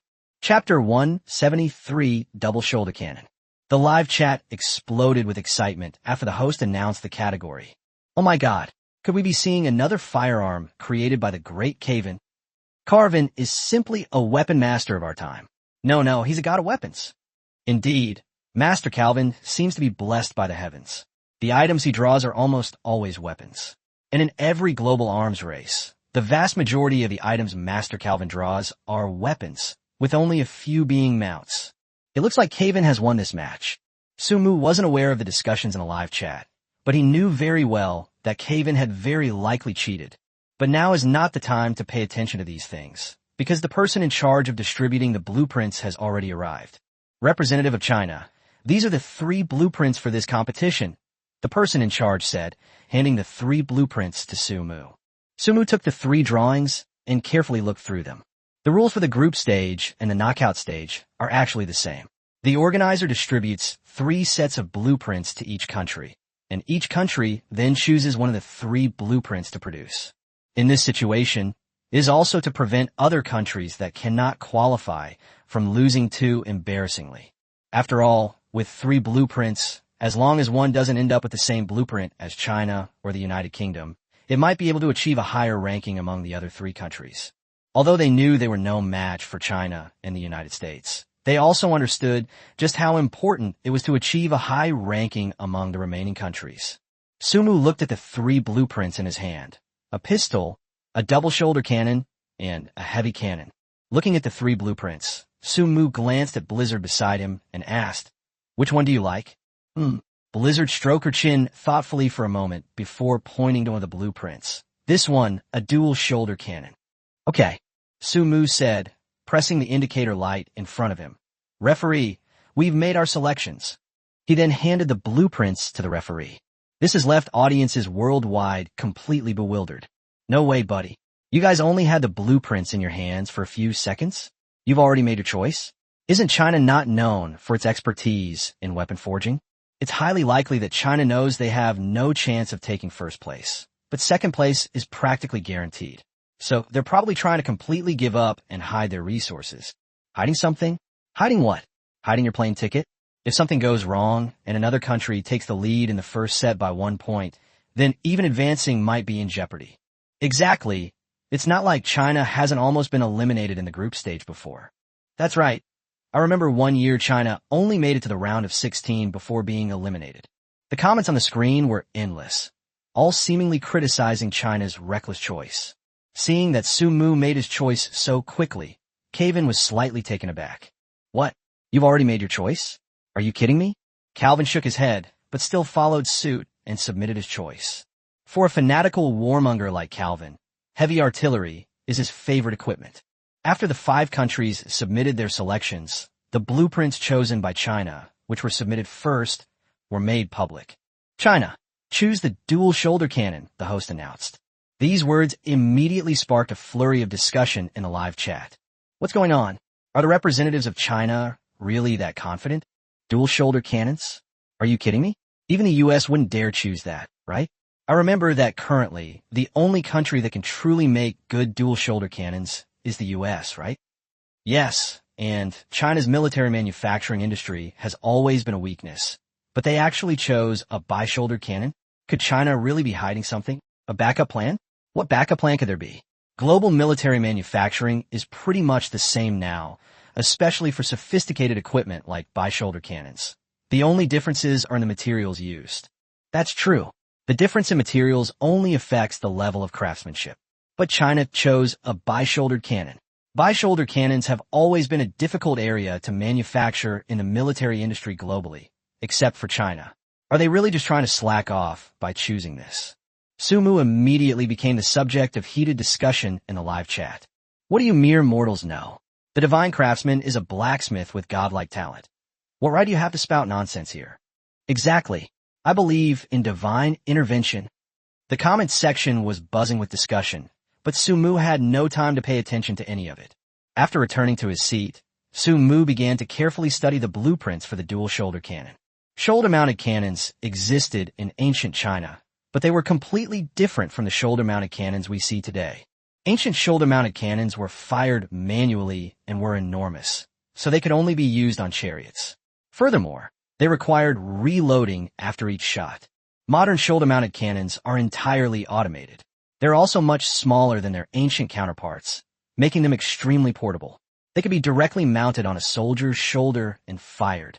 The drawings Su Mu received were hand-drawn versions, while can you compare a pistol to a dual-shoulder cannon? One is a close-range weapon, the other a mid-range weapon. They're completely different types of weapons.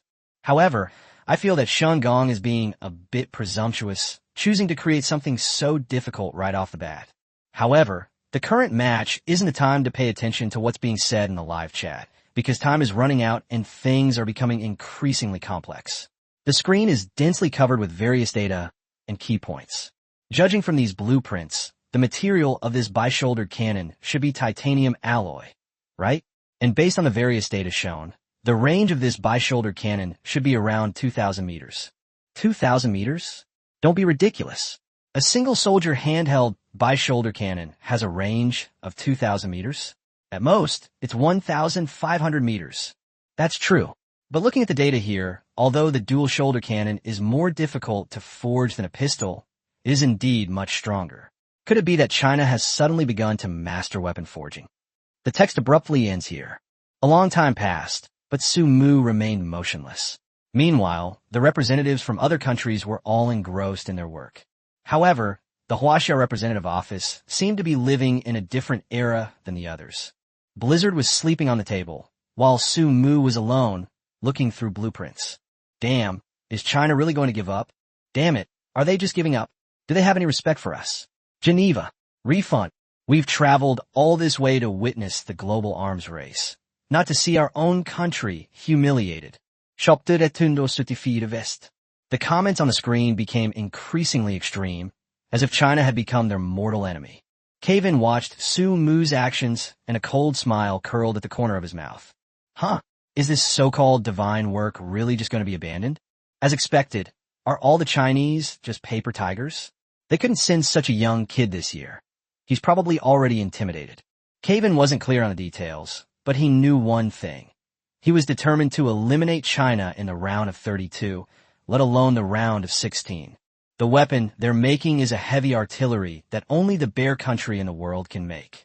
If they bring out these blueprints in the group stage, they'll be a major weapon of mass destruction. Judging from the three blueprints, the weapons are a pistol, a double-shoulder cannon, and a heavy cannon. Their manufacturing difficulty, practicality, and power increase from small to large. Therefore, heavy cannons will receive some additional compensation in the rating after they are built. That's why Calvin chose the heavy cannon. As for dual-shoulder cannons, manufacturing those would be a waste of time. And pistols? He wouldn't even glance at them. As time went by, people from various national representative offices gradually began to make them. But Su Mu woke up Blizzard at that moment. Hey, get up. What? Blizzard rubbed her eyes and looked at Su Mu. You were the one who used it during the rating process, which means you were the user of the dual-shoulder cannon. As the manufacturer, I definitely need to take your opinion into consideration, Su Mu said with a smile. My opinion? It's simple, portable, and sufficient. That's fine. Blizzard yawned.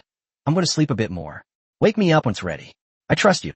After finishing speaking, Blizzard patted Su Mu on the shoulder and then continued to sleep on the table. The conversation between the two caused quite a stir in the live stream. What? So Huaxiao wasn't planning to give up?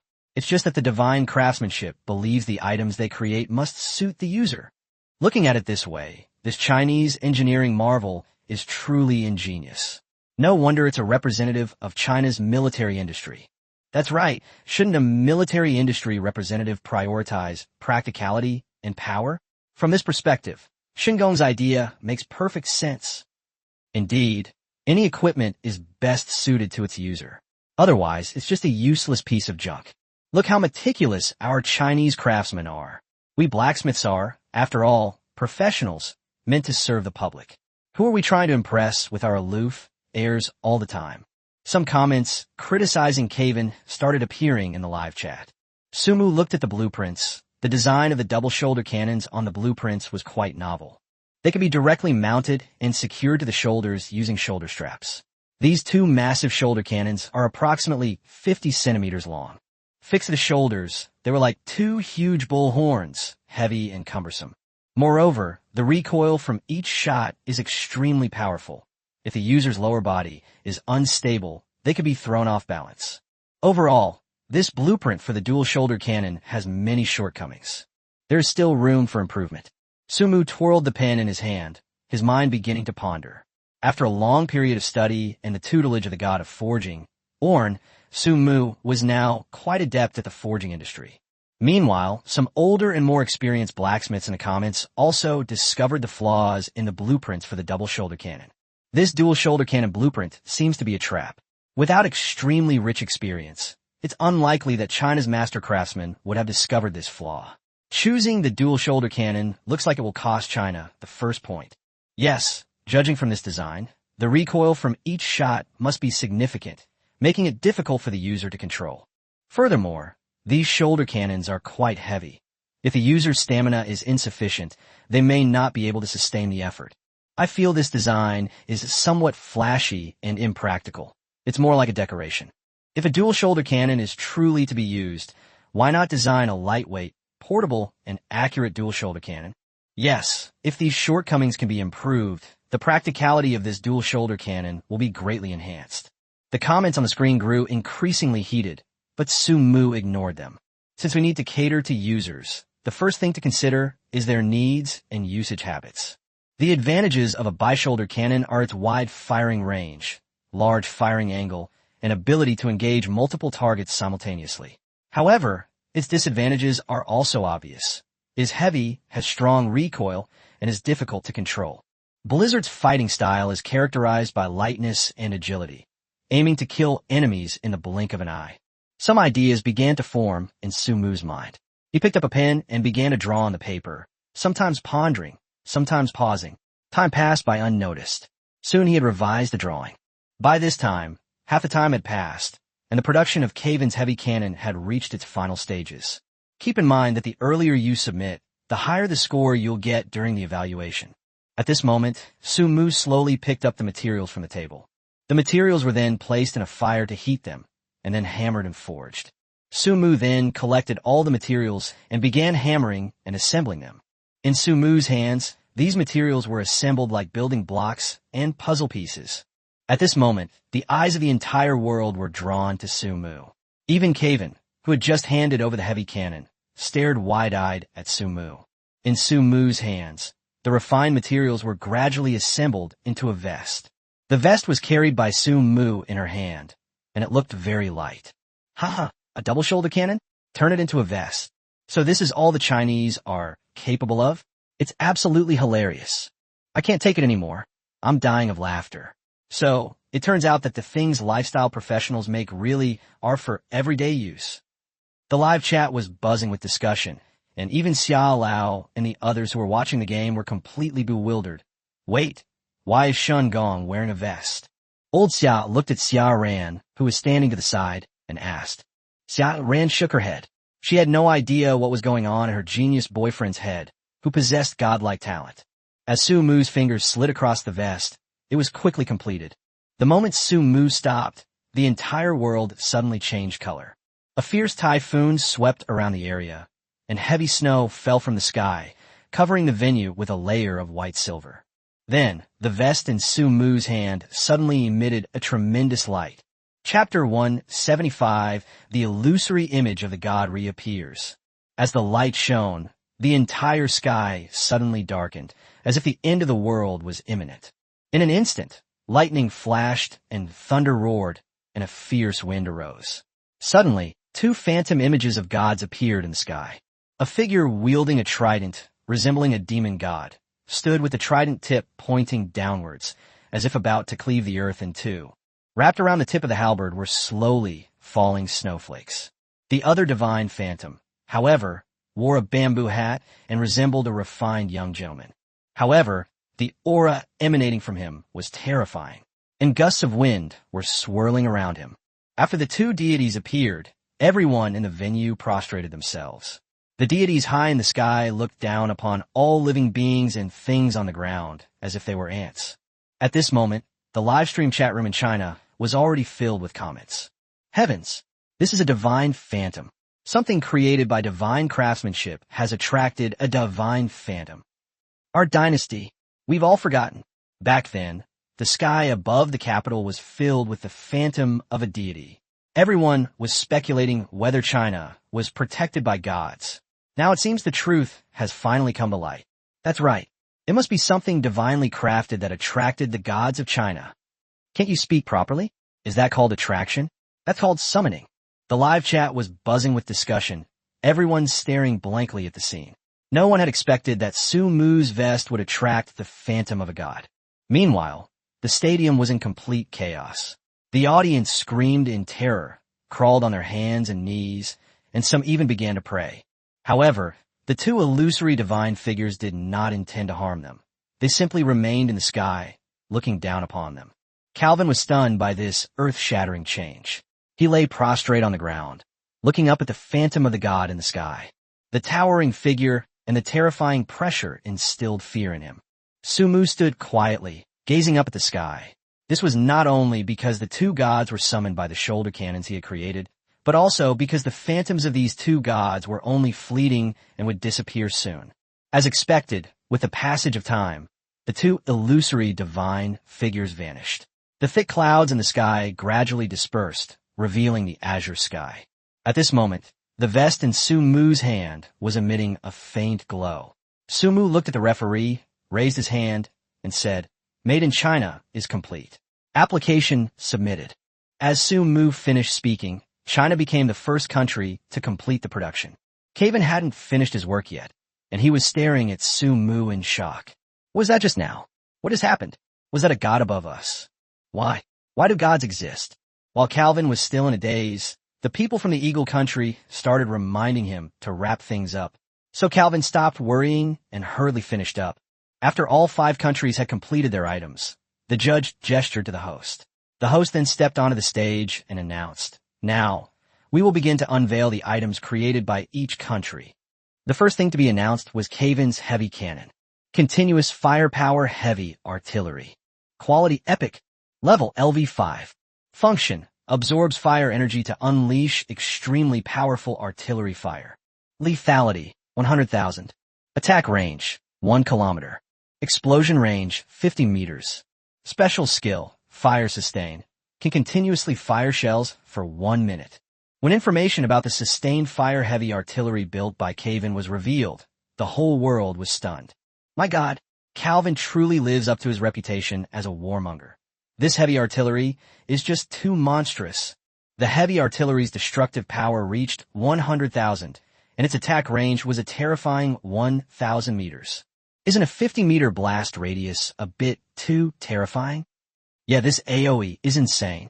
The comments section was buzzing with discussion, and Caven, who had created this heavy cannon, was beaming with joy. This heavy artillery with its continuous firepower truly exceeded his expectations. If he could score, this heavy artillery would definitely help him win first place. As for China, humph, Caven scoffed. We almost lost our composure just now. They chose the dual shoulder cannon. So what if that tattered vest they made can cause a miracle?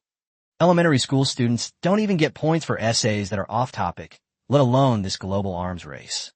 As information about the items produced by various countries was revealed one after another, it was finally China's turn. The weapon produced by China is a shoulder cannon. Let's take a look at its attributes. Then, information about the attributes of the shoulder cannons created by Sumu appeared on the big screen. Snowstorm cannon. Quality, mythical.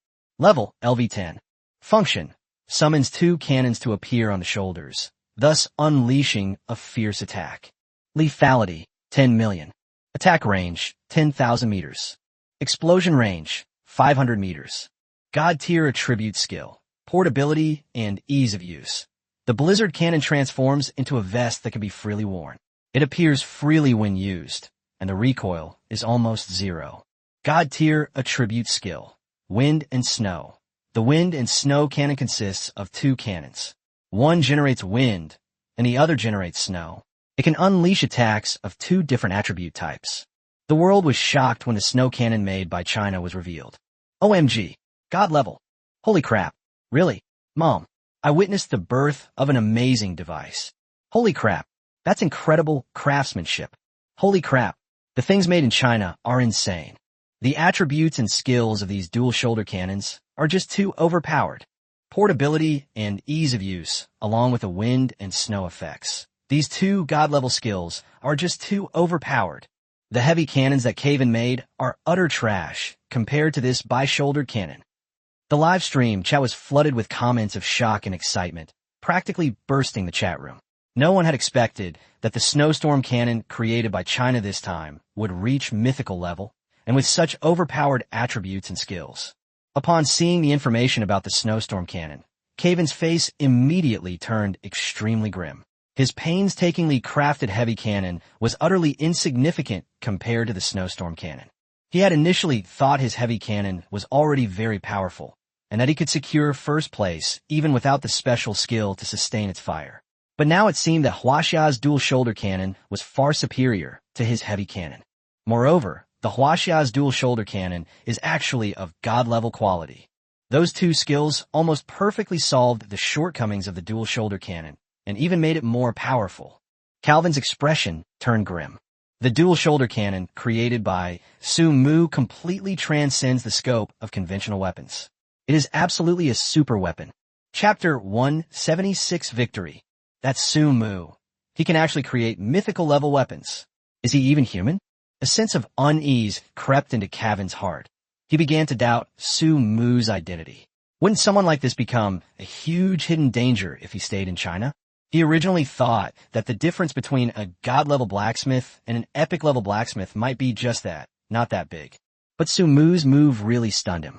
It's important to understand that god-level items are inherently unattainable. Yet Sumu seemed to have created them casually. And the divine items he created are so incredibly powerful. How can I possibly compete with him under these circumstances? Unconsciously, Calvin began to feel apprehensive. At this moment, the whole world was abuzz with excitement because of the snowstorm and the cannon. Everyone was talking about Sumu and this mythical weapon. As everyone remained in shock, the host stepped down from the stage and approached the representatives from each country. Looking at the crowd, he announced loudly, "Now, representatives from each country, please begin demonstrating your combat skills using the equipment developed by your respective nations. Our competition organizers will score your performances." As the host finished speaking, representatives from various countries stood up. They held weapons made in their own countries, ready to conduct a combat demonstration. Sumu woke up Blizzard, who was sleeping, and handed him the vest. Blizzard rubbed his sleepy eyes and took the vest. Blizzard, carrying the snow cannon, walked to the center of the arena. He then put on his vest and snapped his fingers. With a snap of his fingers, 2 cannons suddenly materialized on his shoulders. This immediately caused the comment section in the live stream to explode. Oh my god, so that's how those 2 cannons came to be. Wow, this is incredibly portable. It appears with just a snap of the fingers. The Blizzard cannon's abilities are too overpowered. Is this even a weapon that humans could create? The live chat was filled with shocked and discussing comments, while Blizzard was already prepared for battle. He looked up at Kaven not far away, a cold smile playing on his lips. Kaven noticed Blizzard's actions, and a sense of unease crept into his heart. A series of loud bangs rang out as the 2 cannons spewed fire like 2 fiery dragons. Their immense power and range astonished everyone present. Meanwhile, Caven had finished his demonstration. No one cared about his demonstration of the renewable heavy cannon, because everyone was waiting to see the Blizzard Cannon's demonstration. After all, that was a divine weapon. Even Caven himself was eager to see what kind of performance Blizzard could deliver. However, upon seeing Blizzard's expression, a hint of fear flashed in his eyes. Only now did he realize that he was no longer an ordinary blacksmith, but a blacksmith representing the United States in the global arms race. He knew very well that the heavy artillery he had made could not compare to the snowstorm cannon. But there was nothing he could do at this point, because everyone knew that China would definitely win the first group stage match. With a snap of Blizzard's fingers, the two cannons spun like two Blizzard whirlwinds, enveloping the mannequins to be used for the demonstration. The Blizzard had chosen the dummies that had just been bombarded by Caven's renewable fire cannon. Flames still surrounded those dummies. The dummy surrounded by flames was quickly engulfed by the powerful Blizzard. Everyone in the stadium felt waves of cold air coming from all directions, and their bodies gradually stiffened. And it seems everyone has noticed that this Blizzard cannon also has a lock-on function, because the Blizzard cannon on Blizzard's shoulder is pointed towards the sky. The shell that was fired actually changed direction in midair and headed towards the dummy on the ground. Holy crap, this snow cannon can do this. Isn't this ridiculously overpowered? A weapon like this will definitely be invincible in the future. China has really struck gold this time. The world was shocked by Snow Gainen's performance. But what they didn't expect was that Snow Gainen was battered by a blizzard. They actually started flying around the venue as if they were dancing.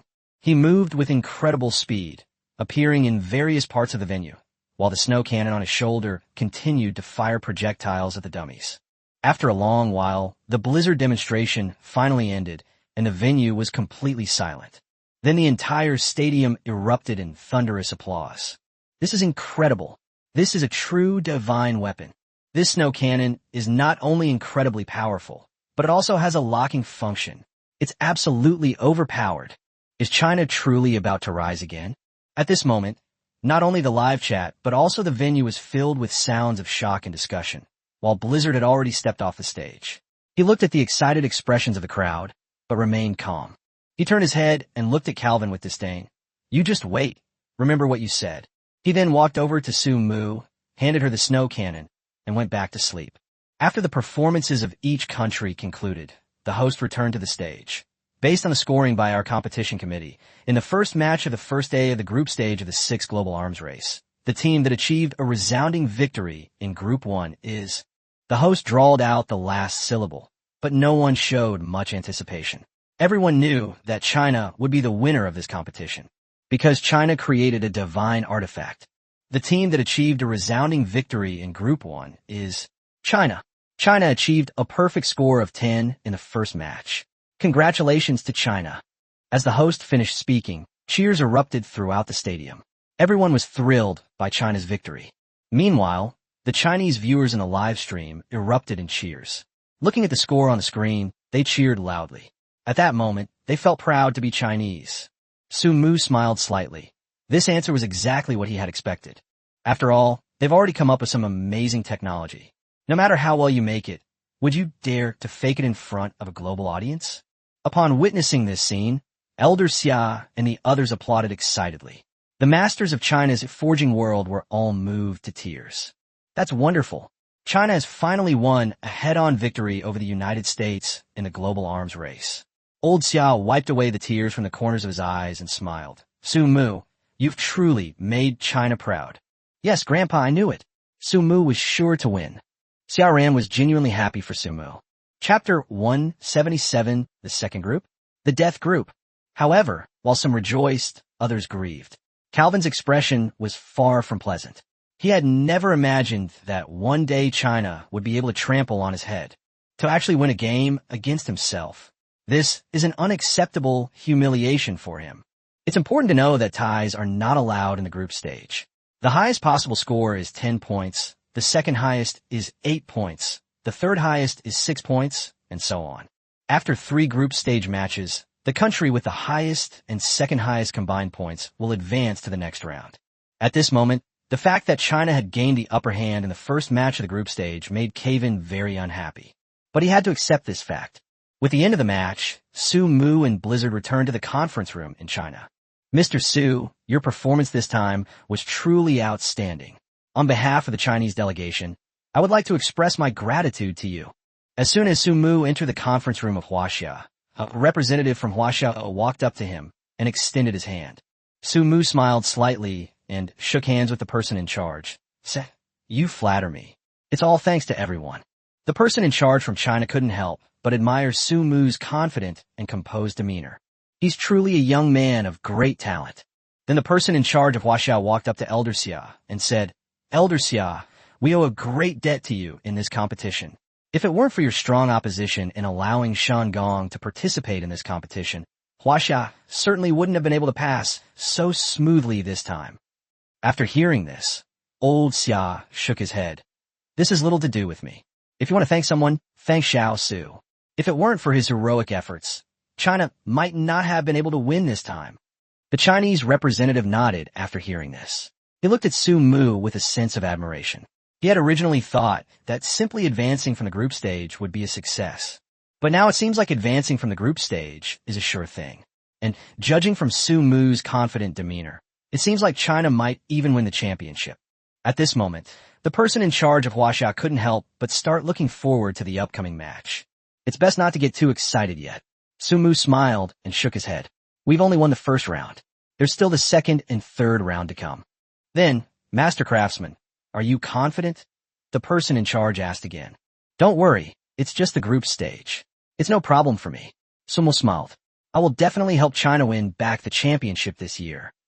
Meanwhile, the various app forums within China were already in an uproar. Everyone is talking about the match, and the story of the Chinese craftsman creating a divine artifact has once again become a trending topic. A masterpiece crafted by divine artisans, a perfect summer retreat. A divine artifact has appeared. A celestial being has emerged. China secured a decisive victory in their first group stage match, while the Eagles suffered their first defeat. Analysis of the 10 characteristics of snow cannons based on video. Is it possible to mass-produce the snow cannon and deploy it in dungeons, or even in war? In the live broadcast of the global arms race, the host looked at the enthusiastic audience in the arena and announced loudly, Ladies and gentlemen, the first match of the day has ended. Our Chinese delegation has won the first match.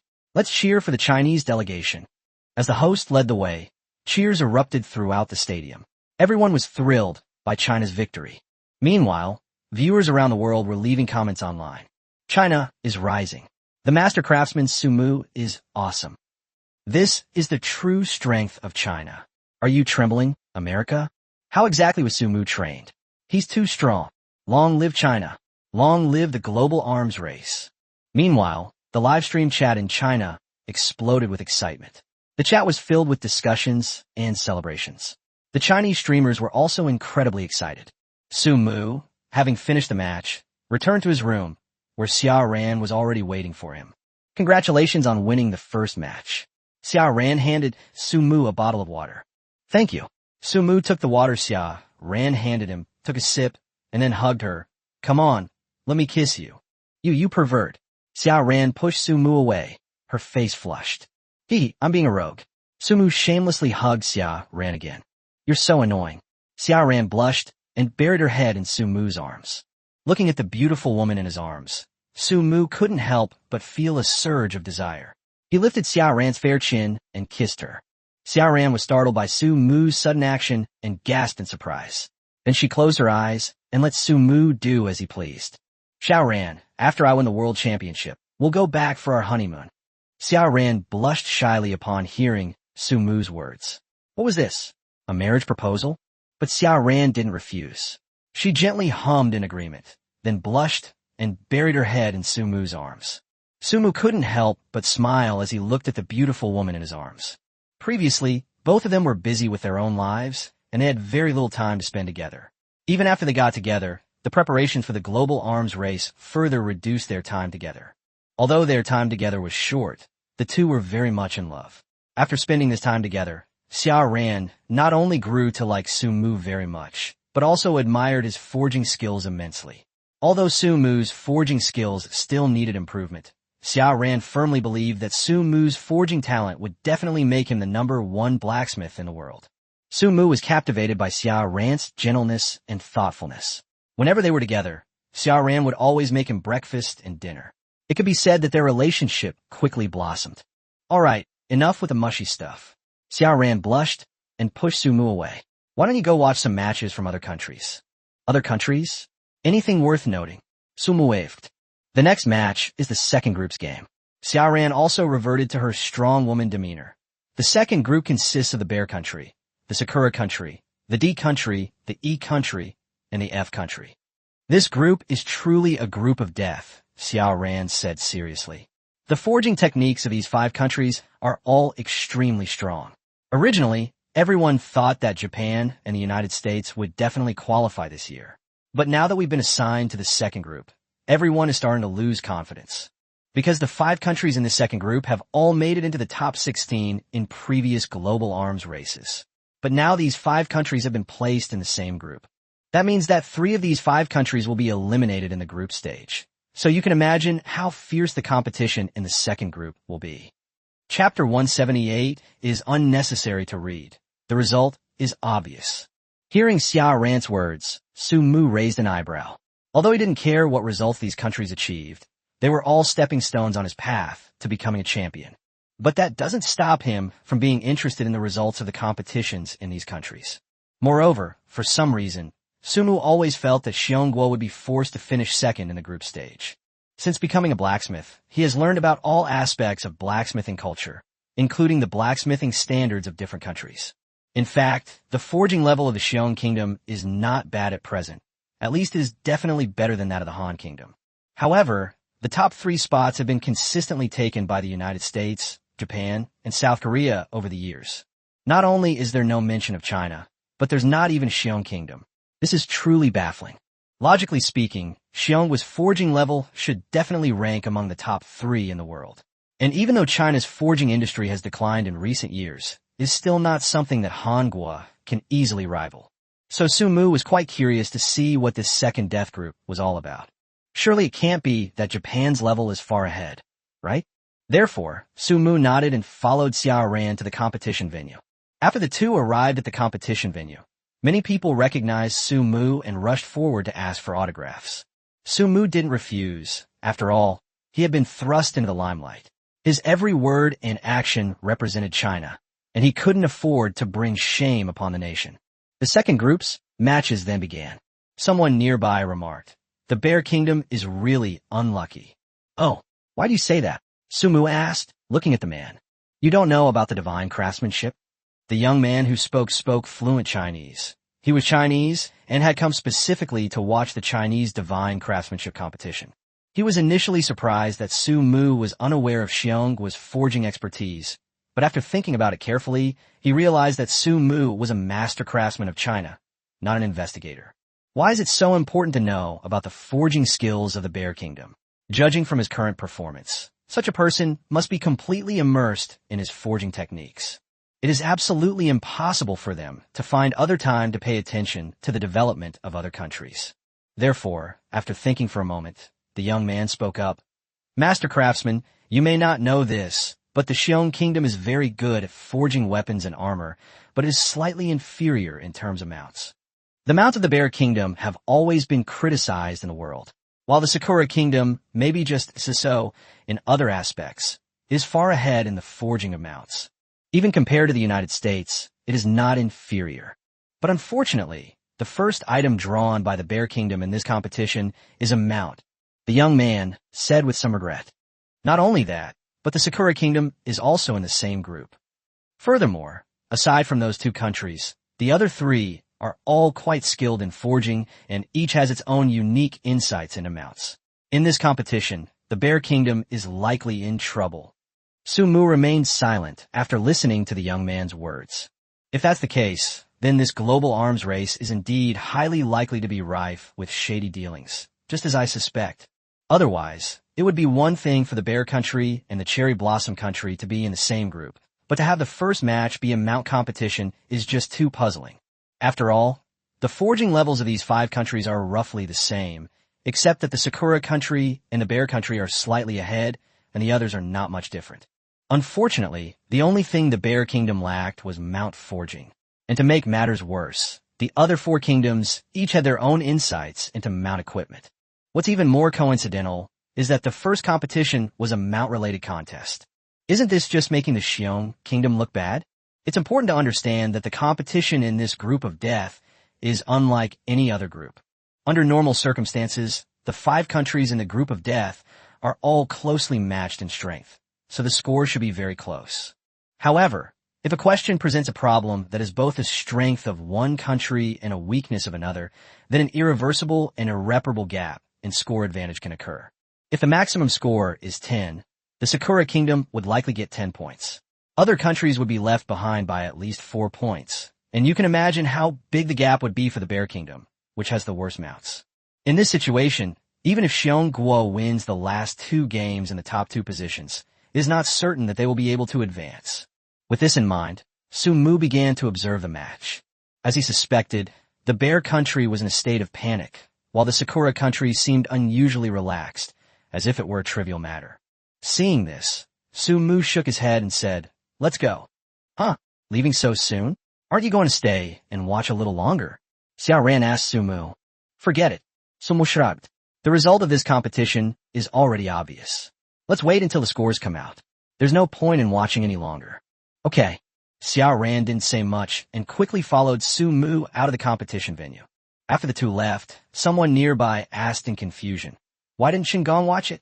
It's such a pity to miss such a wonderful match." What do you know? The master craftsman isn't an ordinary blacksmith. He's a god-level blacksmith, another person quickly explained. A god-level blacksmith? Yes, although there's only a 2-word difference between a god-level blacksmith and a blacksmith. They are worlds apart. A blacksmith can only forge corresponding equipment according to existing formulas. But a god-level blacksmith can deduce and innovate new forging methods, and even create new formulas. This is where the true strength of a god-level blacksmith lies. The man explained. The other person exclaimed in surprise, "Is it that amazing?" Of course, a god-level blacksmith is equivalent to a half-step god or even infinitely close to a god. China's current status is entirely due to their help, the man said with some pride. The other person said with some envy, "That's great. A talent like that would be a treasure in any country, right?" Of course. So you still have the heart to watch the game here? Hurry up and work hard, and strive to become someone like Shen Gong one day.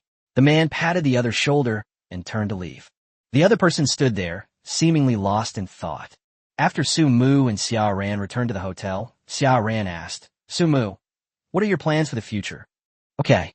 Su Mu nodded. "I'll go find Blizzard first." Chapter 179, Leveling Dungeon.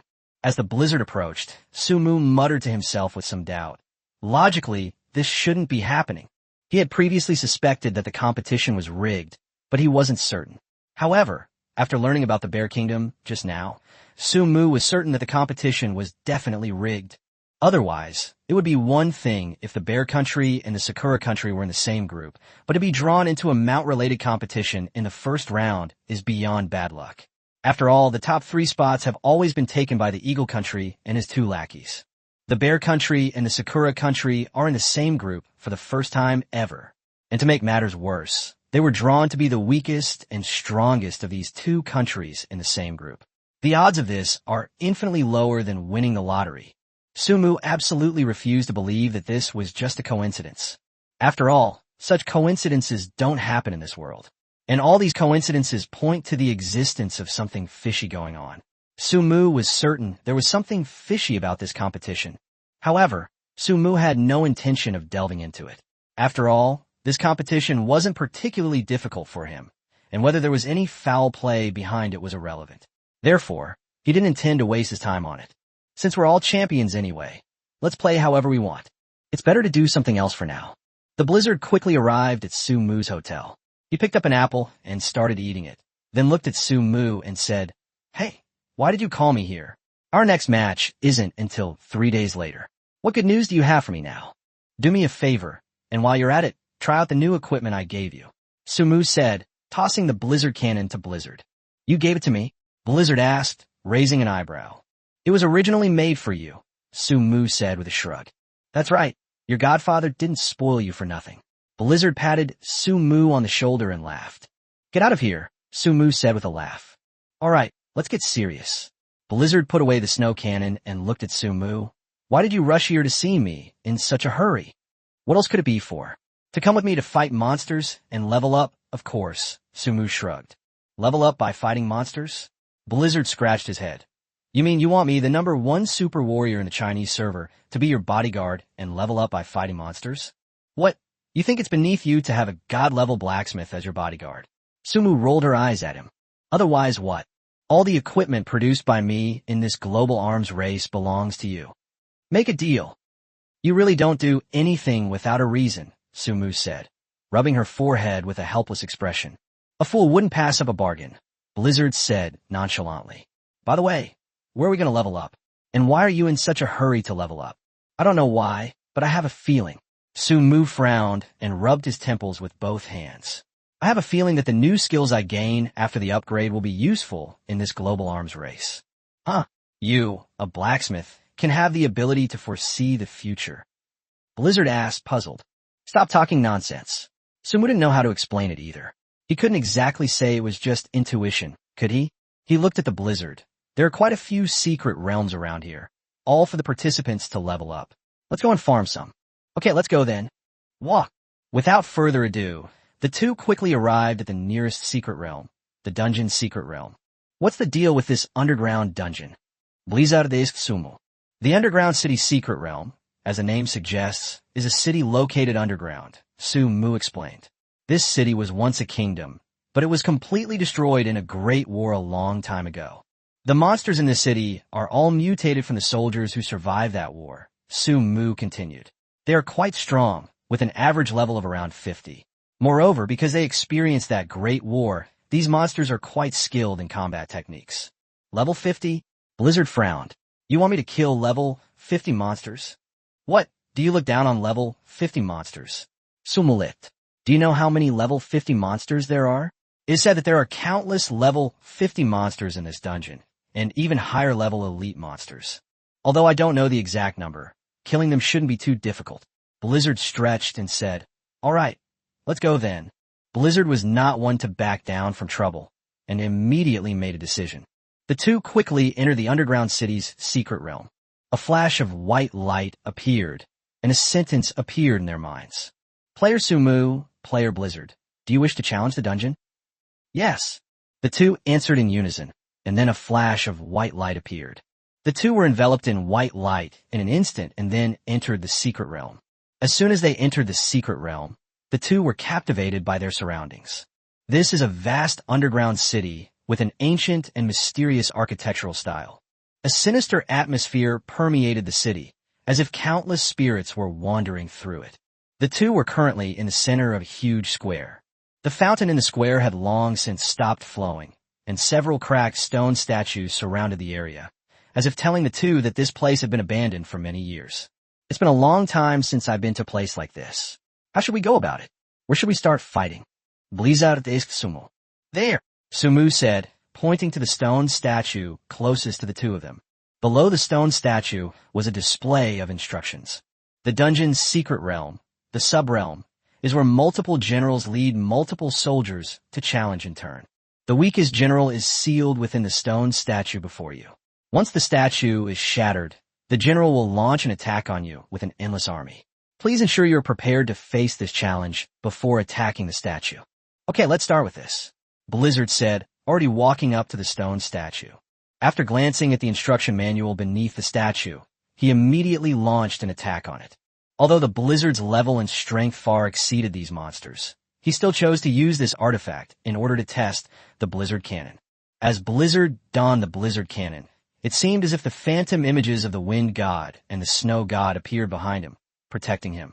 Immediately afterwards, two powerful cannonballs were fired from the Snowstorm Cannon and hit the stone statue. Then a plume of black smoke emerged from the stone statue, and a general dressed in ancient armor appeared before the two. The general looked majestically at the Blizzard, and then a large number of figures emerged from all around the square. Chapter 180, the second level of the underground city. When the Blizzard saw the general appear, It gave him no chance to react. He immediately equipped himself with a snow cannon and charged toward the general. However, at that moment, a message flashed before Su Mu and Blizzard's eyes. This secret realm will suppress the power of divine weapons, causing them to only unleash damage of perfect quality. Please do not rely excessively on divine weapons to challenge leveling dungeons. Please be aware. Upon hearing these words, both Su Mu and Blizzard were taken aback. So there are rules like this for leveling dungeons? The two had never thought of this before. How could leveling dungeons have restrictions on artifacts? But thinking about it, it makes sense. Blizzard has never run leveling dungeons since its release. It's always focused on open-world dungeons. Open-world dungeons are different from leveling dungeons. Failing a leveled dungeon might result in some loss of items, but failing an open-world dungeon could mean certain death. Su Mu's leveling up since his debut has always been guided by others, so he was unaware that level-up dungeons would impose restrictions on artifacts. But limitations are limitations. Anyway, even without this divine artifact, this general is still easy for Blizzard to handle. Seeing that the Blizzard and the general were locked in combat, Su Mu, bored, started fighting the smaller monsters. Because the artifact was suppressed, even Su Mu, who is currently level 30, is finding it quite difficult to defeat these level 50 monsters. However, the difficulty was only due to the large number of monsters, which made Su Mu somewhat tired of dealing with them. Meanwhile, the Blizzard side was engaged in a fierce battle. Although the general's level is only 60, his combat skills are extremely proficient.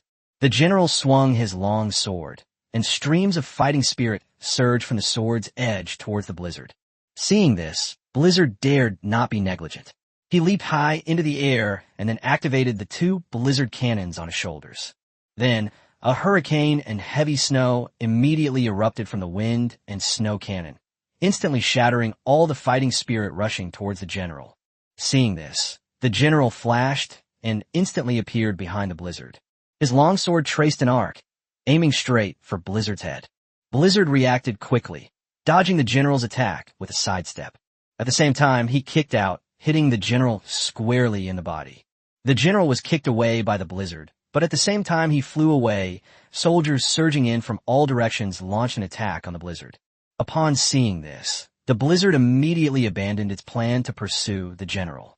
He moved around to dodge the soldiers' attacks, while simultaneously counterattacking the soldiers around him. Although these soldiers were only level 50, their sheer number made it quite difficult for Blizzard to kill them all. After killing dozens of soldiers in a row during the Blizzard, he finally started to feel a bit annoyed. "These guys are really unkillable cockroaches," Blizzard said, a fierce glint in her eyes. Then he soared into the air, the snow cannon on his shoulder aimed at the ground. Immediately afterwards, a fully charged shockwave slammed into the ground. This shockwave caused devastating area of effect damage, wiping out all the soldiers in the square. Just as the Blizzard breathed a sigh of relief, the general had already rushed in front of him again. The general swung his long sword and instantly appeared before the Blizzard. The Blizzard reacted quickly, dodging the attack and charging forward again. As their weapons clashed, a massive energy storm instantly erupted, blowing everything around them away. The Blizzard and the general's figure appeared and disappeared intermittently within this energy storm. Finally, after the energy storm dissipated, the Blizzard and the general's figure were revealed. The Blizzard remained standing still, while the general lay on the ground. "Woohoo! This Blizzard cannon is really useful." Blizzard gently stroked the two cannons on its shoulder and praised them. "Of course, look who made it," Su Mu said with some pride. After all, he now knows what his actions will mean in the future. Then a pleasant voice rang in their ears. "Ding! Congratulations on successfully defeating the Dungeon General. You have gained 1 million experience points and +1 leveling dungeon progress." "Not bad, not bad." Blizzard nodded and then looked at Su Mu. "I'll give you all this experience." As she spoke, Blizzard shared her share of experience points with Su Mu. This meant Su Mu effectively gained 2 million experience points.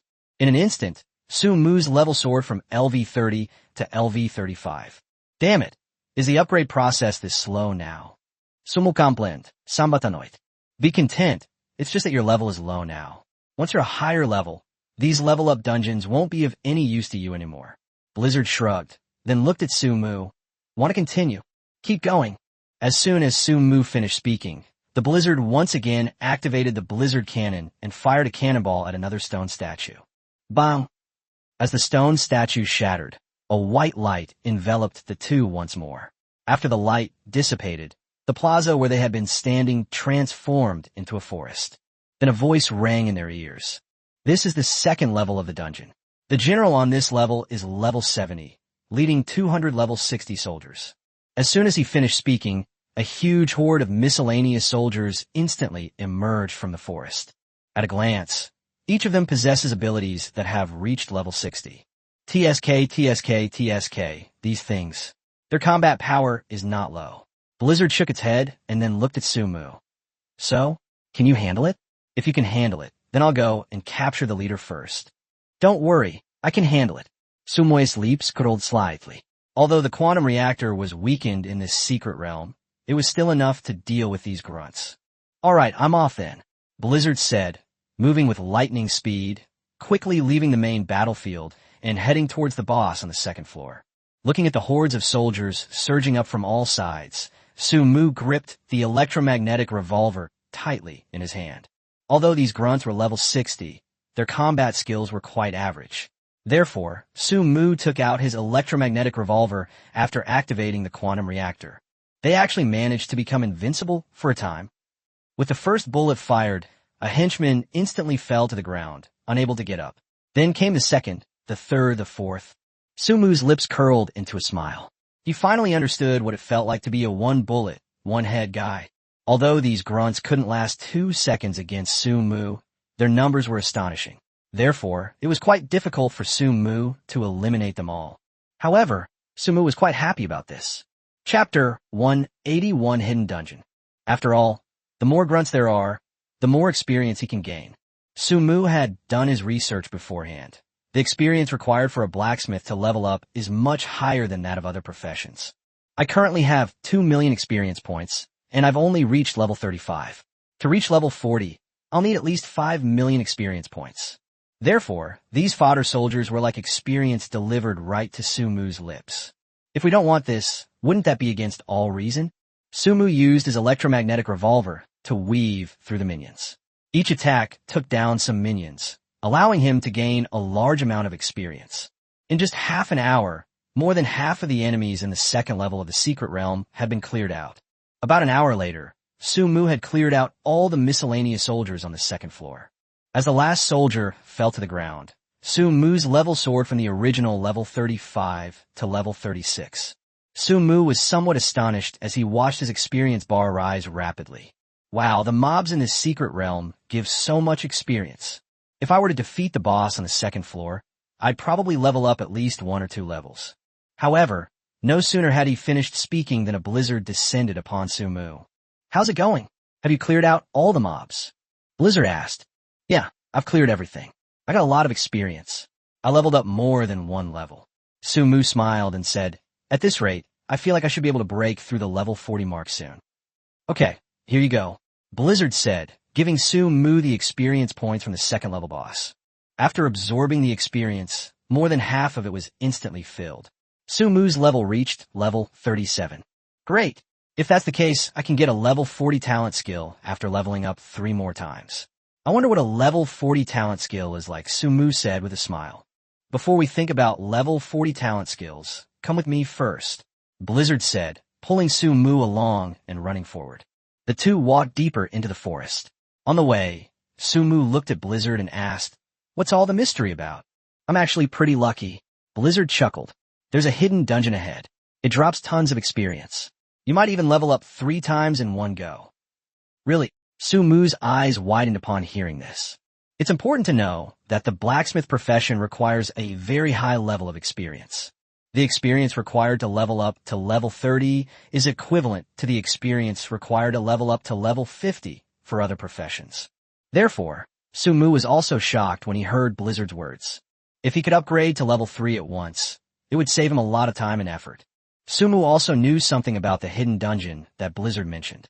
The so-called hidden dungeons are actually special dungeons in the game. These dungeons have a much higher drop rate and experience gain than regular dungeons. However, these hidden dungeons are extremely difficult. With Su-Mu's current level and strength, he is not yet capable of facing them alone. Although Blizzard was confident that he could level up to level 40 after defeating the boss. However, if you die too many times during the battle, then it will be a loss. After all, the more times he dies, the more experience he loses. Furthermore, if you die too many times, you may get stuck at a certain level or even be demoted before you could defeat the boss. After all, hidden dungeons are different from normal dungeons. The experience gained from hidden dungeons cannot be shared.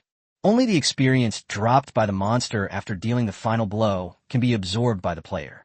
This is commonly known as kill stealing. Don't worry, I'm here.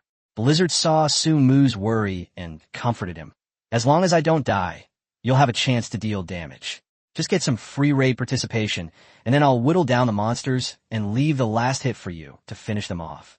Okay, I'll do as you say. Su Mu was a decisive person. Once he decided to go, he wouldn't hesitate. The two quickly arrived at the location of the hidden dungeon. There, something resembling a black hole appeared before Su Mu's eyes. Let's go, Blizzard said, jumping into the black hole first, followed closely by Su Mu. As soon as the two entered the hidden instance, they were stunned by the surrounding environment.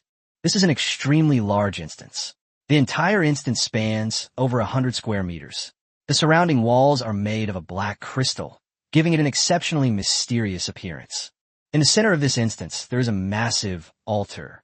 On the altar sits a black crystal, which emits a faint, eerie glow. The boss of this hidden dungeon is a wolf demon, Blizzard whispered in Su Mu's ear. This boss is level 70 and has extremely high defense. To defeat this boss, we must first destroy the altar beneath its feet. Su Mu nodded. He had also seen the altar earlier. However, he was unaware of its importance. So what should we do now? Su Mu waved. Wait, Blizzard said, pointing upwards. The final boss of this dungeon will continuously summon minions for combat. We must clear all the minions before we can destroy this altar. Su Mu nodded. Although he didn't know much about this hidden dungeon, after hearing what Blizzard said, he could roughly guess how to play it. The two quickly finished their discussion, and Blizzard, carrying the Blizzard cannon on his shoulder, charged forward. Su Mu, on the other hand, raised his electromagnetic revolver and began firing at the monsters. These monsters weren't high level, but there were a lot of them. Moreover, they possessed stealth abilities, so getting close to them would be troublesome. Therefore, from the beginning, Blizzard decided to have Su Mu handle the damage output, while he himself would primarily focus on tanking damage and crowd control. As time went on, the two of them cleared out most of the monsters in the hidden dungeon. These mob stealth ability is incredibly annoying. That's the downside of hidden dungeons, no matter the situation. These mobs are always the kind that aren't very dangerous, but extremely humiliating. Their existence is solely to cause trouble for players running dungeons. Whether they can kill anyone is irrelevant to them. Their only purpose is to annoy people. Therefore, Su Mu is filled with resentment towards these monsters. It's hard to imagine that a monster could possess the ability to become invisible. Damn, their stealth ability even makes them untargetable. What does this mean? It means that the AoE skills that you and Blizzard use could have instantly killed a group of mobs, but embarrassingly, these mobs could not be killed once they went invisible. Not only will they disappear from sight, but they will also avoid the AoE damage they would normally receive once they enter an untargetable state. Chapter 182, Reaching Level 40. It was a bit of a hassle, but not something insurmountable. Su Mu and Blizzard, relying on the extremely powerful mana potions, managed to whittle down the monsters after a full 3 hours. Damn it, these things are really unlucky, Blizzard said wearily, twisting his neck. Yeah, it's true we cleared it for so long without getting any experience points. It feels a bit unfair. Su Mu was also a little annoyed. Well, we've cleared it anyway. Shouldn't we be able to attack this altar now? Okay, I'll take care of it, Blizzard said, walking towards the altar ahead. After about 10 minutes, the Blizzard finally destroyed the altar. With the altar destroyed, the final boss immediately appeared. A massive black wolf appeared at the altar. This wolf was 3 times the size of an ordinary wolf, and it exuded an extremely terrifying aura. Upon seeing the black wolf, Blizzard and Su Mu immediately became alert. After exchanging a glance, they charged towards the wolf. Although the black wolf was large, it was surprisingly agile. Blizzard jumped onto the black wolf, but was immediately thrown off. Damn it, Blizzard cursed, immediately standing up and charging towards the black wolf. Su Mu, get in there. This thing has a damage reduction mechanism in dungeons. Attacks against it will only deal a maximum of 1% of its maximum health. Hearing Blizzard's words, Sumu understood what it meant. It meant that even if his damage exceeded the enemy's maximum health, he would still need to attack 100 times to kill him. This is just too much. Forget it. Now's not the time to dwell on these things. Sumu shook his head to clear his mind of these distractions, then quickly went to Black Wolf's side and fired at him. Although his attacks couldn't inflict much damage on Black Wolf, they did provide Blizzard with some room to deal damage. Enraged by the attacks from Sumu and Blizzard, the Black Wolf launched several attacks, but each one was blocked by Blizzard. Sumu, on the other hand, used his agile movements to constantly move around the Black Wolf and deal damage. The battle lasted for about 10 minutes, and the Black Wolf still had about 4/5 of its health remaining. Because the Black Wolf was so agile, and it had a buff that made it immune to control, it was not an easy task for the two of them to hit it. In this situation, the two could only slowly whittle down the Black Wolf's health. Its attack power wasn't high. Its hits couldn't even break their shields. But that didn't stop it from being a nuisance to them. It took the two of them nearly an hour to grind it to death. The moment Black Wolf fell, Blizzard and Sumu both breathed a deep sigh of relief. The long battle had exhausted their bodies, but seeing Black Wolf finally fall was a relief. Finally dead, Blizzard wiped the sweat from his forehead and said with a wry smile, "Yeah, this guy is really tough." Sumu was also a little helpless. Who would have thought that a hidden dungeon boss would be so disgusting? After Black Wolf died, Blizzard transferred all its experience points to Sumu. And just as Blizzard had predicted, Sumu, having absorbed this experience, reached level 40. After reaching level 40, Sumu awakened a new talent skill belonging to the blacksmith. Sumu opened his control panel. Name, Sumu. Occupation, blacksmith. Level LV 40. Strength, 600. Stamina, 700. Speed, 500. Spirit, 4000. Skill, forging LV 10. Skill, refinement. Can refine the attributes of any equipment, raising the quality of the equipment to a higher level. The higher the skill level, the greater the range of equipment quality improvement. Skill, enchantment. Can add a mythic level affix to any equipment, and the higher the skill level, the more affixes can be added. Skill, analysis. You can analyze the structure and core of any item, and then duplicate the same item. Skill, drawing. You can draw blueprints for any item you can construct and create. Talent, divine gift. Divine inspiration. Regardless of the quality of the equipment you forge, it will always have a fixed mythical attribute. Blizzard also came over to take a look. So, your new talent is drawing? Sumu nodded, looking at his new talent and panel attributes with some delight. TCH, I thought you were some kind of expert. Blizzard shrugged. Isn't drawing something that every blacksmith can learn by accumulating experience? Hey, you're wrong about that. Sumu smiled and said, "Do you think every blacksmith is a genius like us? Most blacksmiths would take at least 30 or 40 years to learn the skill of drawing. And you should know that I can create this drawing as long as I can make and construct anything. In other words, I can draw blueprints for anything I can imagine. Now think about it. Isn't that a remarkable talent?" Blizzard was stunned when he heard this. After thinking about it carefully, his face lit up with ecstatic joy. Holy crap, this talent is amazing. If you come across any good ideas or concepts, you could draw up blueprints and make them right away. Doesn't that mean you can make any equipment in the future? Sumu nodded. Theoretically, that's true, but there's one thing. The blueprints need to be drawn using mental energy. It's not enough to draw god-level blueprints yet. Or rather, you need to rest for a long time after drawing just one. Even so, it's ridiculously strong. Blizzard exclaimed excitedly. You're a god-level blacksmith, so you naturally don't know how rare god-level equipment is these days. Let me put this in perspective. Aside from the mythical equipment you've been crafting recently, there are no more than 50 mythical equipment pieces in the entire world before this. Blizzard got more and more excited as he talked, because of the lack of upgraded equipment.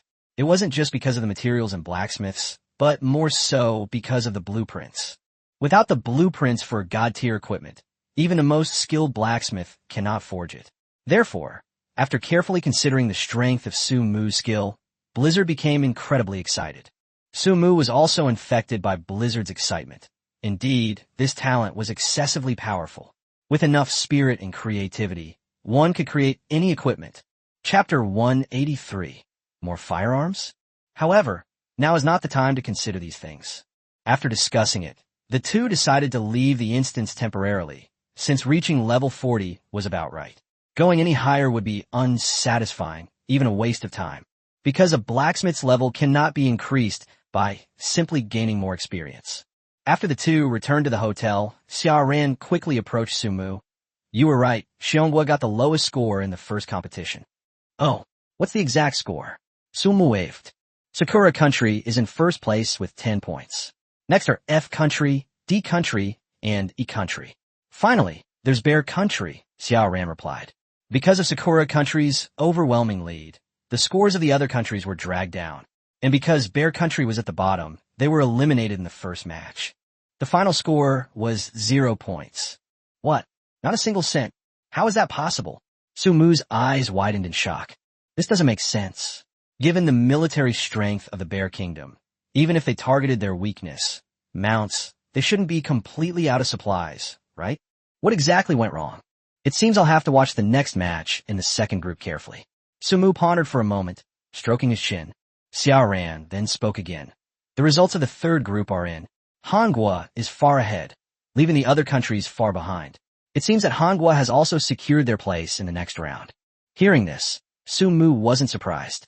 After all, given the assumption from the beginning that there was something fishy going on, it was absolutely impossible for the three countries, Eagle Country, Japan, and Japan, to be eliminated in the group stage. They have a very high chance of making it to the quarterfinals or even the semifinals. Forget it. Who cares what country they are? I'll fight them if they come. Sumu stretched and said, Our next match is tomorrow, right? Yes, tomorrow is the second match. Xiao Ran nodded and said, By the way, where did you and Blizzard go today? I did something big, Sumu said with a smile. I've leveled up to level 40 now. As Sumu spoke, he opened his attribute panel to show Xiao Ran. Xiao Ran's eyes widened when she saw Sumu's attribute panel. She never expected that Sumu would reach level 40 in just one day. Furthermore, it has awakened a new talent skill. Drawing? Does this mean you can draw the blueprints for god-level equipment yourself? Xiao Ran asked Sumu with delight. That's right, Sumu smiled. Moreover, if the blueprints we produce can be mass-produced, and we can also cultivate some materials ourselves, I think China will soon be able to afford god-level equipment. Upon hearing this, Xiao Ran was overjoyed and quickly called her grandfather to report the matter. Meanwhile, on the other side at the Vatican, Yi Shui was being chained and hanging from the roof by a Vatican bishop. Useless trash, it's all because of you, the bishop said, pointing at Yi Shui who was hanging in the air. If you hadn't angered Sumu, Sumu would have joined our holy see long ago. No sooner had he finished speaking than the bishop drew his whip and lashed it hard across Yi Shui's body.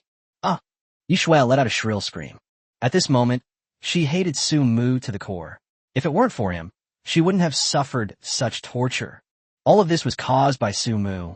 Unconsciously, Yi Shui's resentment towards Sumu deepened even further.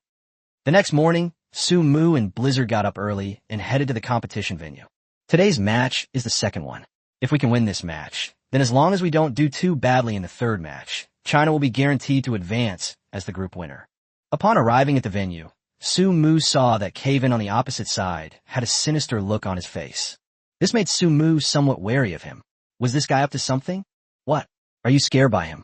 Blizzard nudged Sumu with her elbow and asked. No, that's not it.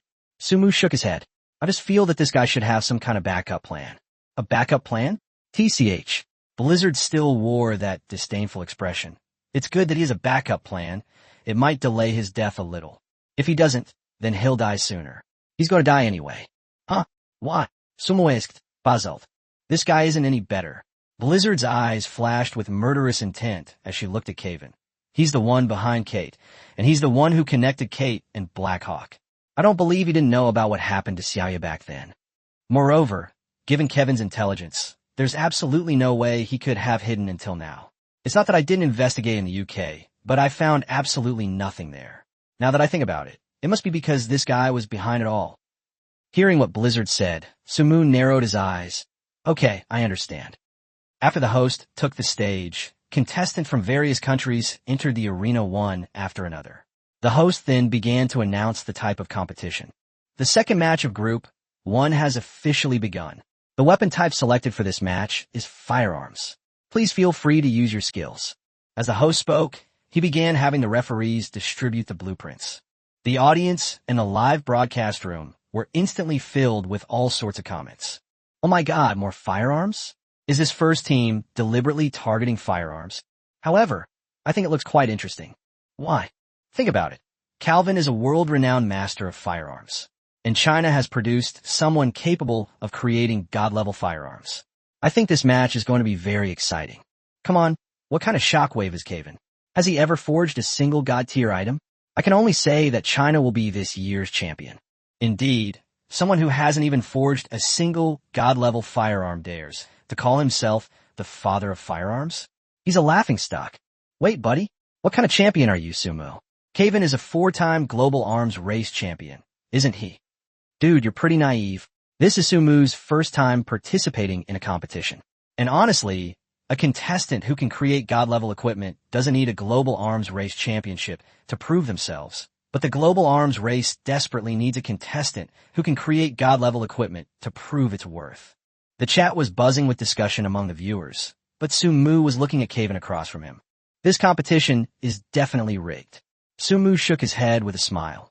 Even the second match is a firearms-type game? Nobody would believe it if you told them it was a life-or-death situation. Chapter 1, 84 Dare to Bet With Me? Calvin frowned as he looked at Sumu. We need to be more careful this time. According to my understanding, this guy shouldn't be good with firearms. He was just lucky last time. After all, China has never been a country that is good at using firearms. Chinese culture values harmony and should prioritize defensive equipment. He was just lucky last time. This time it's still a firearm. I have to test its elasticity. I need to get serious this time. As Calvin spoke, a fierce glint flashed in his eyes. After everyone had received the blueprints for the firearms, the host announced, "The competition has officially begun. Contestants from all countries, please select the blueprints you wish to forge." Sumu accepted the 3 blueprints handed down by the referee. The 3 blueprints were for a machine gun, a sniper rifle, and a scepter. Looking at the 3 blueprints, Sumu was stunned. He looked at Blizzard beside him and asked, "Wait, are canes considered firearms? I don't know about other canes, but this cane doesn't count?" Blizzard was also completely bewildered. "Seriously, you're asking me such a basic question, you God-level blacksmith? Is that appropriate?" Hearing the word Blizzard, Sumu finally realized. Yes, in this world, the definition of firearms is slightly different from Earth's, but largely the same. In this world, all weapons that can launch attacks using energy are collectively referred to as thermal weapons. The cane on this blueprint can absorb the crystals placed inside by the user and then condense into an extremely powerful attack. In short, the difference between this cane and a magician's staff is that it requires crystals to provide energy, but it does not depend on the user's strength. Even if the user is a muggle who hasn't changed jobs, they can still unleash powerful attacks using this cane. This is the difference between firearms and magical artifacts in this world. Strictly speaking, the electromagnetic revolver can also be considered a magical artifact. The ritual implements can be used simply by the user. They do not require any external energy source for charging. However, magical artifacts can freely adjust their power according to the user's strength. Otherwise, they may harm the user. Unlike firearms, which only require charging, firearms are different. As for the Blizzard's Blizzard Cannon, that's because Sumu modified it, allowing it to automatically switch its energy absorption method based on the user's strength. So in a sense, the Snow Cannon is actually a hybrid of firearms and magical artifacts. Firearms represent the lower limit, while magical artifacts represent the upper limit. Therefore, Sumu quickly realized that the cane was indeed a type of firearm. "Hey, I'm telling you," Calvin suddenly spoke up. "You're from China? Wait a minute." Sumu turned her head and looked at Calvin's slightly amused smile, frowning slightly. "What's wrong? Want to take a gamble?" Calvin asked Sumu with a confident look. "A gamble? What kind of gamble?" Blizzard yawned. "Your life?" Calvin was speechless, caught off guard by Blizzard's words. "Tell me, what do you want to bet?" Sumu stopped Blizzard and gently shook his head. "Let's bet on who will win this match," Calvin said confidently. "What's the stake?" Sumu asked calmly. This only excited Calvin more. Sure enough, The foolish Chinese seem to have no idea how to refuse others. Are you putting on this act to make me think you're completely unfazed? Don't be ridiculous. This is the norm for Chinese people. When faced with difficulties, they always appear calm and collected. But it's all just an act. You must be extremely anxious right now, right? Oomph. Seeing Calvin's confident demeanor, Su Mu had to admit that he was right. He had indeed been faking it. I can't let him know that I really can't hold back my laughter, can I? That would be so inconsiderate. You're betting with yourself? Betting on who wins or loses. Are you kidding me? You think you can lose? Since I'm going to win no matter what, let's see what kind of bet he's willing to make. Calvin grinned and laughed loudly. The winner can choose which blueprint the loser chooses in the next round. How about it? Calvin's voice came through the microphone throughout the arena, all to put Su Mu in a very difficult position.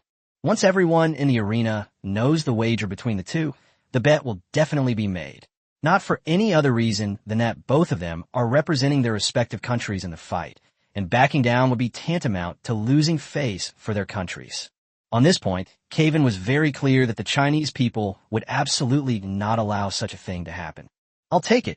Su Mu's voice wasn't loud, but it reached the ears of all the viewers in the arena and the live broadcast room. In an instant, the entire live broadcast room and venue erupted in excitement. Everyone was buzzing with discussion. Have the Chinese gone mad? They actually dared to accept Calvin's bet. This is going to be interesting. I refuse to believe Leonard will lose. The Chinese should stop embarrassing themselves and just surrender. The chat room exploded with comments, everyone discussing the match. The audience, however, watched Su Mu with a hint of schadenfreude. They knew perfectly well that Su Mu was destined to lose this match, because Calvin's experience in forging is indeed superior to Su Mu's. That's beyond doubt.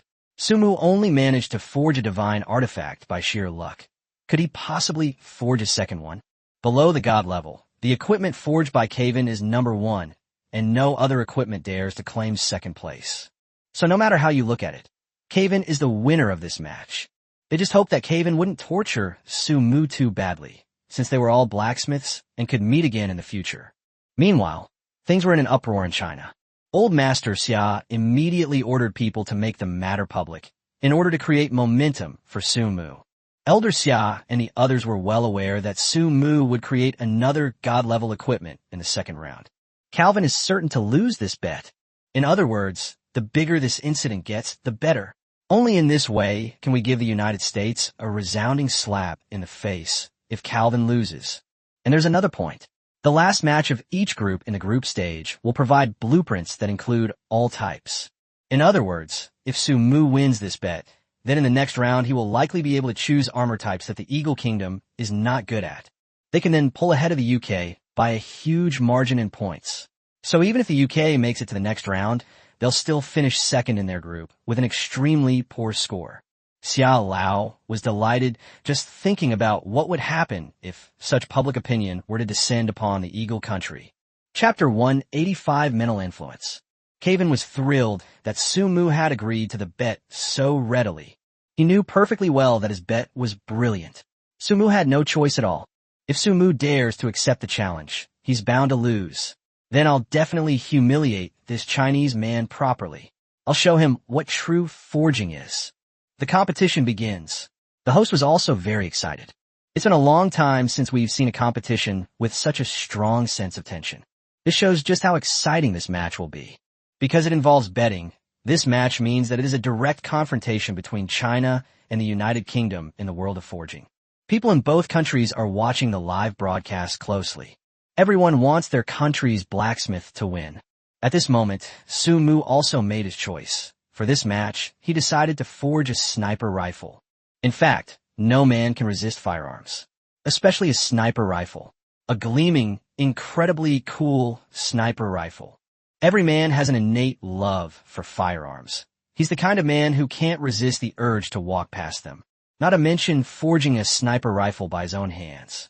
In past movies and TV dramas, sniper rifles were always the dream of every boy. Therefore, the moment these 3 blueprints appeared, Su Mu had already figured out what he wanted to forge. And coincidentally, Calvin also chose a sniper rifle. In other words, the two are now racing on the same line. There's no such thing as easy or simple. This has led to a war of words between netizens from both countries in live streams and forums. It seems the blacksmith from China are truly out of luck this time. Master Caven is clearly far superior to Su Mu. The blacksmiths of China are ultimately Chinese. They are far inferior to Master Caven, not even in the same league. It's not shameful for Chinese blacksmiths to lose to Caven. It's just that Chinese blacksmiths aren't skilled enough. Wait, why do you guys seem to enjoy barking so much? Who was second best in the last game? Yeah, so the godlike Blizzard cannon from last game didn't blow up your team, right? Why are you all so stubborn? Caven? What role is Caven? Can he create god-tier equipment? The Divine Craftsman makes keys. Can Caven make them? How many? The live stream chat was flooded with comments. Apart from Chinese netizens supporting Su Mu, almost all the other comments were mocking and ridiculing China. Not only were there comments from the UK, but also from Korea, Japan, and several other countries, almost all siding with the UK. Seeing these words, Xiao Lao and the others felt extremely angry and frustrated. No matter how bad the blacksmiths in China are, they are still Chinese. No matter how bad they are, they cannot be looked down upon by the people of the United States. This is a matter of principle. It cannot be tolerated. And what is the United States anyway? Do they even deserve to be compared to Su Mu? After this match, I'll definitely slap them in the face. Now that things had come to this, Su Mu was somewhat helpless. He hadn't expected that Caven would be so arrogant and conceited, completely disregarding him. Hasn't the god-tier equipment from the last match made him realize the gap between himself and him? Since you treat me like I don't exist, then don't blame me for being impolite. The match begins. The two sat at opposite ends of the platform, while the contestants from the other three countries seemed merely supporting characters. Before them stood a large forging machine. The materials had already been fed into the machine by the judges. The audience, however, was completely focused on the two forgers' hands. They knew very well that the most important element in forging was the hands. Only secondarily did the blacksmith's concentration come into play. If you don't concentrate enough, the equipment you forge will definitely be substandard, resulting in points being deducted during the scoring, and thus losing the game. So now, quite a few viewers are eagerly anticipating the two of them making a fool of themselves, preferably by failing at forging. However, things didn't go as planned. The moment Su Mu started working, he got into the zone. His hands moved like butterflies, fluttering up and down over the machinery. On the other hand, Calvin was somewhat distracted, his mind filled with the image of Su Mu losing. However, the more he thought about it, the less focused he became. Caven quickly forged his first piece of equipment. However, he seemed unsatisfied and started forging it again. Calvin instantly snapped out of his reverie. Anxiety began to creep into his heart. No, I can't lose. I absolutely cannot lose to China. I must win. I must win. Although he was anxious, his hands didn't stop moving. He quickly forged a brand new sniper rifle. Caven didn't know why. Could it be that he was really affected by Su Mu creating god-level equipment? Why were his movements so clumsy? It didn't seem like the technique an epic-level blacksmith should have. No, let alone epic level. It's probably not even as good as perfect level. What's going on? Caven was somewhat flustered, but what he didn't know was that Su Mu, blessed by the god of forging, Ornn, already possessed a mental strength that surpassed all other blacksmiths in the world. Ornn, as the god of forging, protects Su Mu. He will not only enhance Su Mu's forging skills, but also give him unique bonuses in forging. Any blacksmith would unconsciously feel fear when facing Su Mu. This fear might manifest in other ways, such as fantasizing about Su Mu failing or encountering problems with him, thus disrupting one's thinking. It is clear that Caven has been influenced by Ornn, the god of forging. At this moment, his mind was in complete disarray. But Su Mu didn't care about Calvin's situation. Who would care what a clown was thinking? Right now, Su Mu just wanted to focus on fixing the sniper rifle in front of him. He looked at the Blizzard and finally decided to create the sniper rifle in a form that was half magical artifact and half firearm. For a player of Blizzard's caliber, firearms are practically useless, because their own strength is at this level. But it's different if it's a semi-magical artifact. For a character like Blizzard, who theoretically has no upper limit, semi-magical equipment will be used even better. Under Su Mu's supervision, the sniper rifle was quickly completed. As Su Mu submitted his submission, a sinister smile appeared on Caven's face. because at that moment, he had already accepted a fact in his heart. That means Su Mu's defeat is already a foregone conclusion. Chapter 186, Azure Dragon Sniper. After all the contestants from all countries had submitted their papers, the judges began to score them. Meanwhile, the audience and viewers in the live broadcast room were already eagerly anticipating what was to come. There was no more arguing now because everyone understood. Now is the time to decide which nation, China or the United Kingdom, was more powerful in the forging world. The judges quickly finished scoring, and when announcing the answers, they were quite knowledgeable. He deliberately announced the other three countries first in order to push Su Mu and Kevin's bet into the spotlight. As expected, with the two players going all out, the scores of the other three countries were all suppressed to only 1 or 2 points. The referee will then announce the rating for Eagle Countries Kevin. Representative of the Eagle Nation, Kevin. Naval Sniper, rating 6 out of 10. As the referee announced the score, Calvin's smile widened even further. In the actual match, a score of 6 was actually quite low. But it's a different story when it comes to sniper rifles. Sniper rifles are inherently highly precise and difficult to forge firearms. Normally, a score of 4 is considered very impressive. Having created a high score of 6 in such a short time, Calvin believed he had victory in his grasp. Because before this, the sniper rifles I made had never exceeded 5 points. This time, with him going all out, he broke his own record. As Kevin's rating was announced, the live stream chat erupted in an uproar. Master Kevin is amazing, a high score of 6. Master Kevin's strength is indeed formidable. This scoring move is enough to suppress Su Mu. China is destined to lose this time. The blacksmiths in China are still far behind Master Kevin. There's nothing we can do about it. The blacksmiths in China are simply not skilled enough.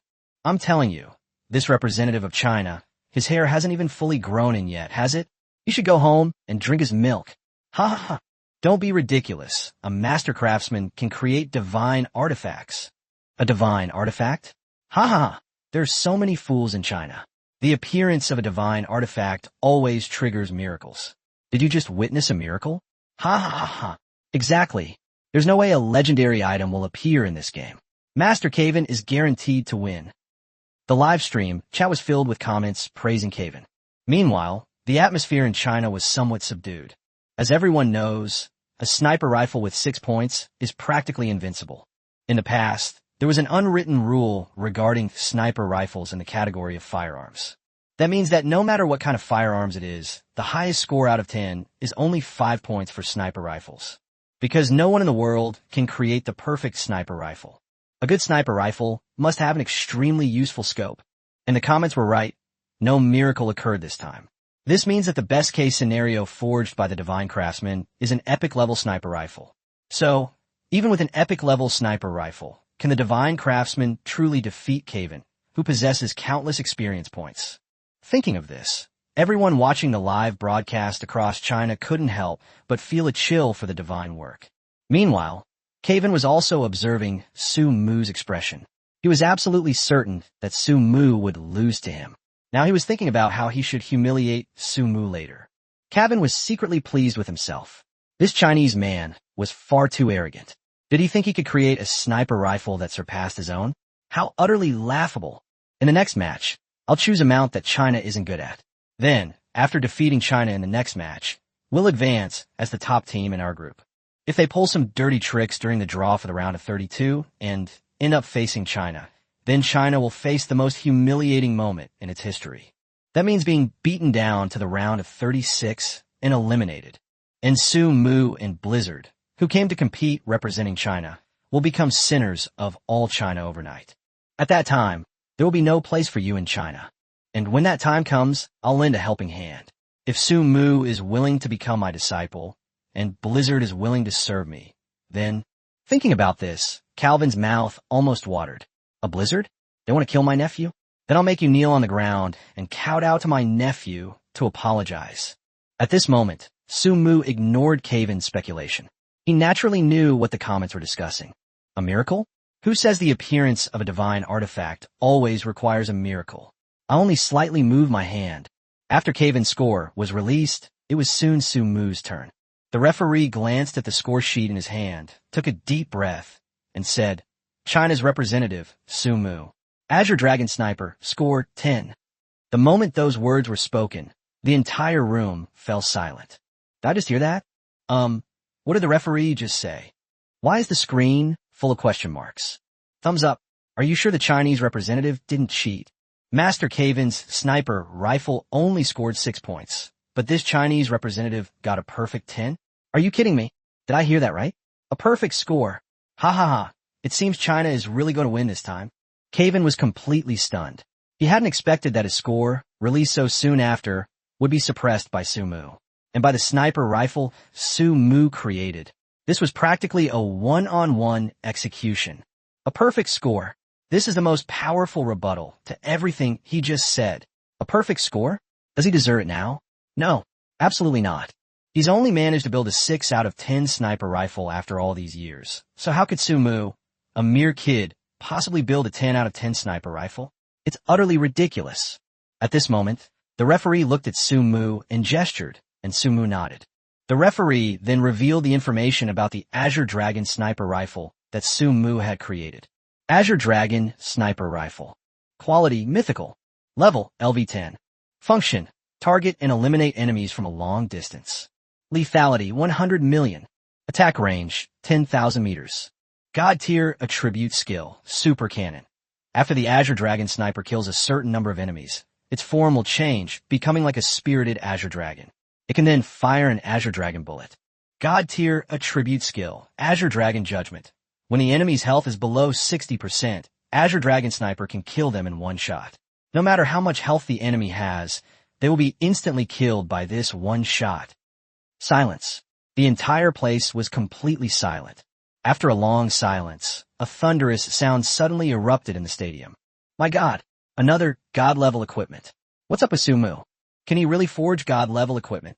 Chapter 187, Is there any cheating in God's work?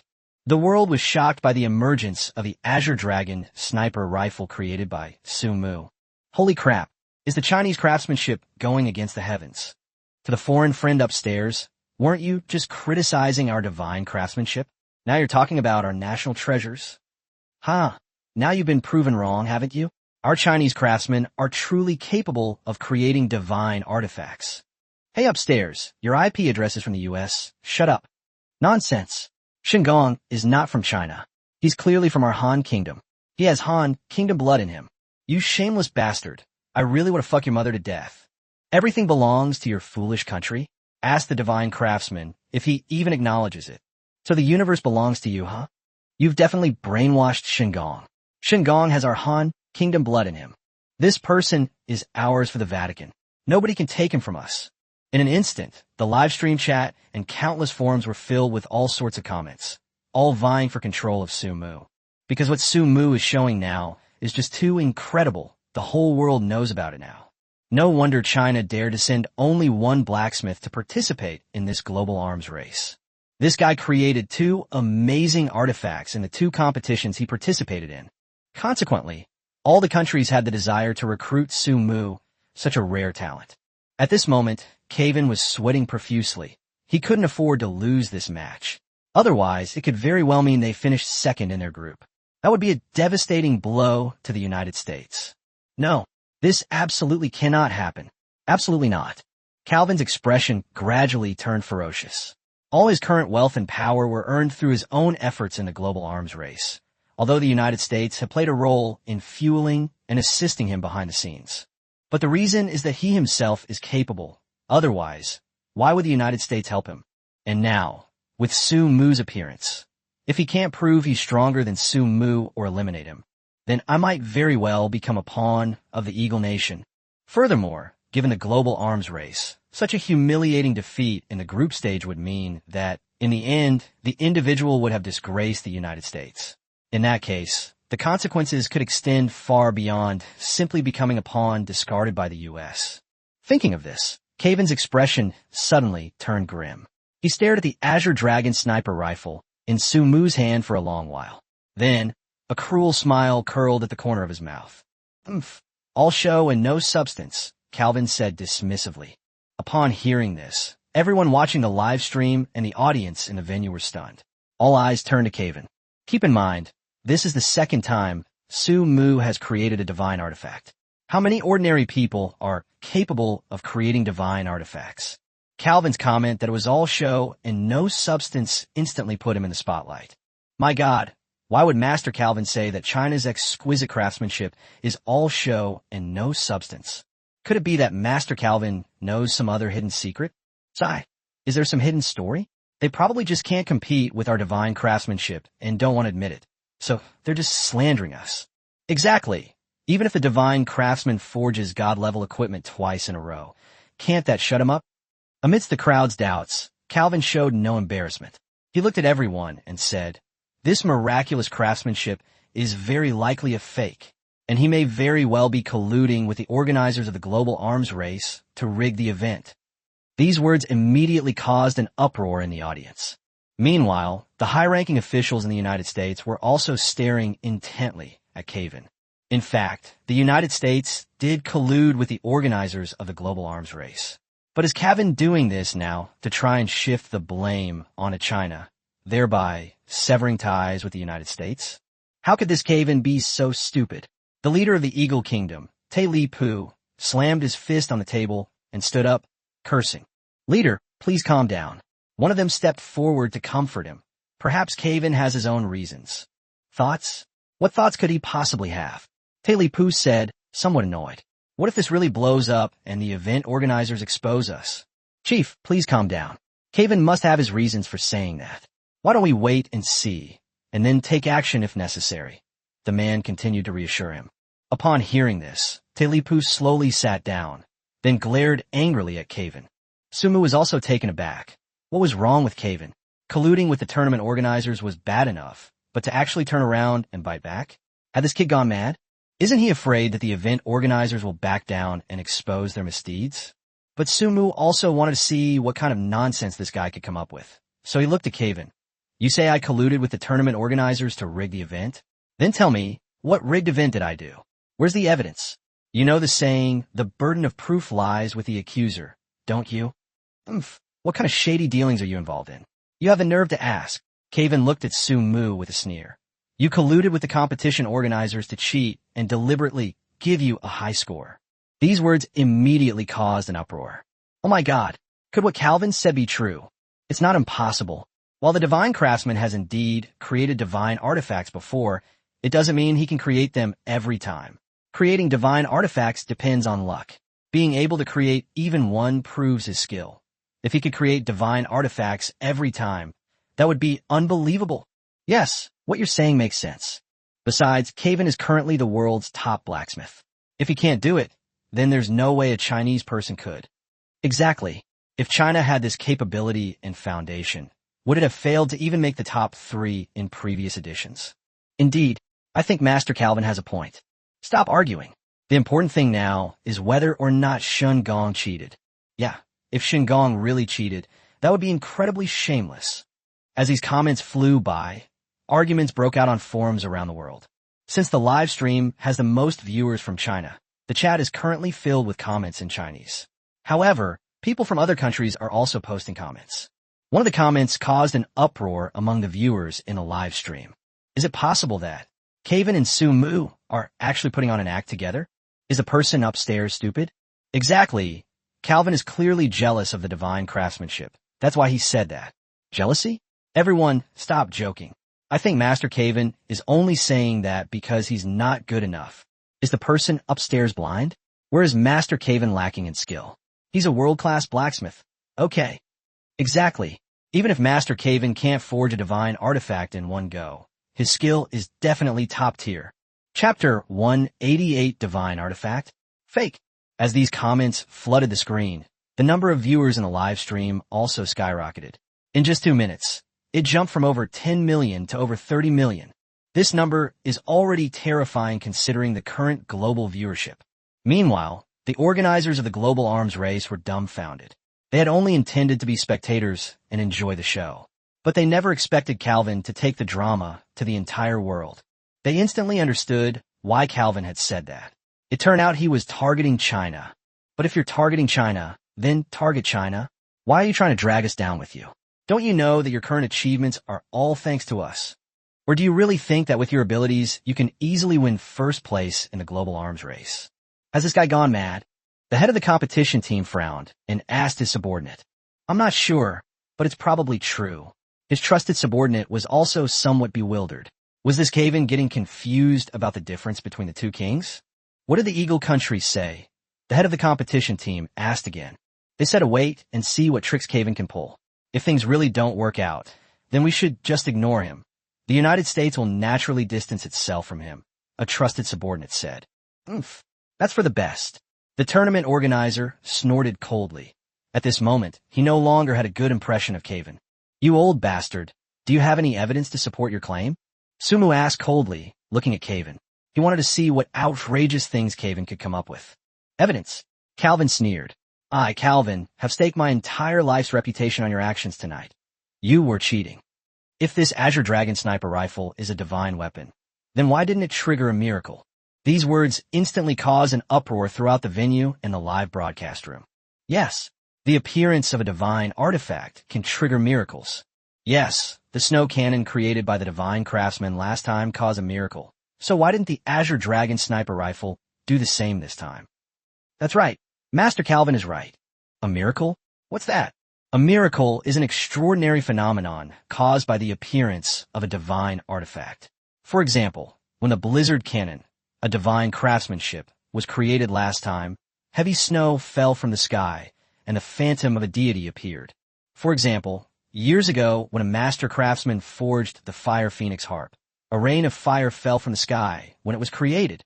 So in that case, the appearance of the Azure Dragon sniper rifle this time wasn't a miracle after all. All eyes are now on Sumu, and everyone wants to see how he will explain himself. Calvin's heart was pounding wildly. Yes, he discovered it. He discovered Sumu's loophole. I never expected that he would also collude with the competition organizers. If it weren't for my own experience telling me that the appearance of a divine artifact would inevitably trigger a miracle, I probably would have been fooled this time as well. But since we've already exposed you, then I'm sorry to say, but today your China will be disqualified from the competition. Although it's unclear whether you collaborated with the event organizers or used some means to mislead them, that's no longer important. Because right now, I, Calvin, will trample you under my feet. Caven looked at Sumu. Master Su, can you give me a reasonable explanation? Or is it that you didn't collude with the tournament organizers, but instead used some methods to mislead them into believing that the ordinary sniper rifle you made was god level? That idiot. The tournament organizer angrily slammed his teacup to the ground. As expected, those Americans are all selfish and self-serving. This Caven is a brainless moron too. How could he say something like that? The head of the tournament organizers was furious, because neither of the two possibilities mentioned by Caven would benefit the organizers in the slightest. Because the competition organizers are arguably the most authoritative in the global forging industry, as they are composed of the World Forging Association. Calvin's statement is simply meant to be interpreted in two ways. Either the tournament organizers are unfair and colluded with China Fortune to falsify scores. Either the tournament organizers were incompetent and failed to recognize China's scheme to disguise ordinary equipment as miracles. Either of these possibilities would be a devastating blow to the event organizers. There is absolutely no possibility of profiting from it. Moreover, China did not fabricate anything. He can't wait to see Calvin's true colors. However, when the Eagle Kingdom's Te Lipu saw Caven's words, his eyes lit up. As the leader of the Eagle Kingdom, he naturally knew that the emergence of divine artifacts was often accompanied by miracles. And Caven was right. No miracle occurred this time. In other words, China must have used some strange method to fake an ordinary sniper rifle as a god-tier weapon. The purpose was to get away with it. Right now, Te Lipu only has one thing on his mind. He hopes that Caven will expose Sumu as soon as possible. As for the competition organizers, what business is that of mine? Let them fend for themselves. As long as China can be overthrown, what can that sickly bear do to the United States? Once China loses its reputation, which is the most important thing on this blue planet, then China's future development will definitely plummet. Caven looked at Sumu smugly, as if he could already see Sumu being disqualified from the competition. He was secretly pleased. He had finally gotten his revenge. This damn guy was finally going to fall into his hands. Sumu stared coldly at Caven. inwardly sneering. This old fox was brimming with confidence, seemingly convinced that what he said was true. However, he wasn't in a hurry. The more smug this clown was, the more spectacular his slap in the face would be. The host, however, was furious, looking at Su Mu as if he were a fraud. He angrily said, "Su Mu, you'd better explain yourself. Otherwise, China will definitely be disqualified from the competition." Su Mu glanced at him indifferently, inwardly amused. This host was nothing but a frog in a well, completely unaware that he'd been manipulated by the old fox, Caven. But that was fine. The moment he was humiliated would be even more entertaining. "So, what you're implying is that you've concluded that the Azure Dragon sniper rifle I created isn't a divine weapon, and therefore you're using that to argue that I cheated? Is that right? Sumo est Kelvin calmly. Isn't that right? If it's a divine artifact, why didn't it trigger a miracle? If it's not a divine artifact, how could your score be higher than mine? Most importantly, you've already disguised it as a divine artifact and presented it to the world. How are you going to explain that now?" Caven said righteously. Chapter 189, The Birth of the Azure Dragon. Calvin is currently standing on the moral high ground, as if he is seeking justice for everyone in the world. He used his preconceived notions to make everyone believe that Su Mu had forged the artifact, and then placed himself on the moral high ground, leaving Su Mu with no way out. Various comments were heard in the live broadcast room. "I knew it. Su Mu was just like that. Just as expected of China. Not only can they not find good blacksmiths, they've even resorted to underhanded methods. I'm so sad I was born in this country. Tomorrow I'm changing my citizenship to the United States. We caught an idiot upstairs. Get out of here immediately." Su Mu ignored the comments in the live stream, and simply picked up the Azure Dragon sniper rifle in his hand and gently wiped the barrel. "You say it's not a god-tier piece of equipment if it doesn't have a divine miracle? Then I'll show you whether it has a divine miracle or not," Su Mu said, running his hand over the dragon eye on the Azure Dragon sniper rifle. Then, the Azure Dragon sniper rifle burst into a dazzling light, and the dragon carved on the gun body seemed to come alive. The entire sniper rifle seemed to come alive. The eyes of the Azure Dragon on the gun slowly opened and then began to rotate leisurely. Just then, a gasp suddenly erupted in the live stream. Everyone stared at the screen in disbelief. Suddenly, a dazzling light appeared in the once dark night sky. It was a beam of light like a shooting star, streaking down from the horizon and heading straight for the competition venue. The beam of light exploded above the arena, accompanied by endless golden radiance and scorching air currents, instantly spreading a powerful energy wave. The entire arena was covered by this energy wave, as if shrouded in a layer of golden light. Meanwhile, gasps of astonishment echoed through the live stream. Almost all the viewers stared in shock at the scene on the screen. They couldn't believe their eyes. "What's going on?" Calvin cried out, his face pale, his eyes filled with fear and unease. He had thought he had everything under control, but what on earth was this? "What's going on?" "You'll find out soon enough," Su Mu said, raising an eyebrow at Caven. Then, a huge Azure Dragon slowly emerged from the light. "My God, it's the Azure Dragon, one of the 4 sacred beasts of China. Holy crap, the Azure Dragon is a god-tier weapon too. Could this Azure Dragon sniper rifle really be a divine artifact? Holy crap, could this be some kind of miracle since the Azure Dragon sniper rifle was released? But why is it so late? What is this?" Caven looked at Su Mu with a flushed face. "A miracle? Didn't you want to see it?" Su Mu said with a smile. "No, this must be fake. This is not a miracle." Caven roared at Su Mu as if he had lost his mind. "Dude, stop being so stubborn." Su Mu smiled. "Aren't you going to accept reality? Then tell me, why did your miracle only happen now?" "What?" Caven asked Su Mu through gritted teeth in anger. This is his only chance to turn things around now. This so-called miracle must be a special effect that your China put together to make up for it.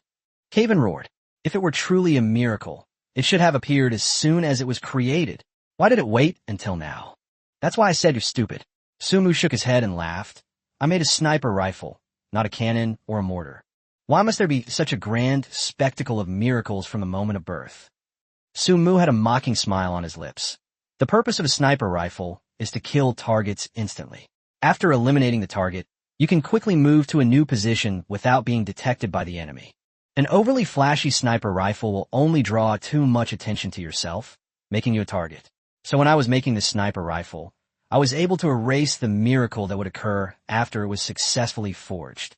But the miracles brought about by the creation of a divine weapon cannot be truly erased, so I hid them inside this Azure Dragon sniper rifle.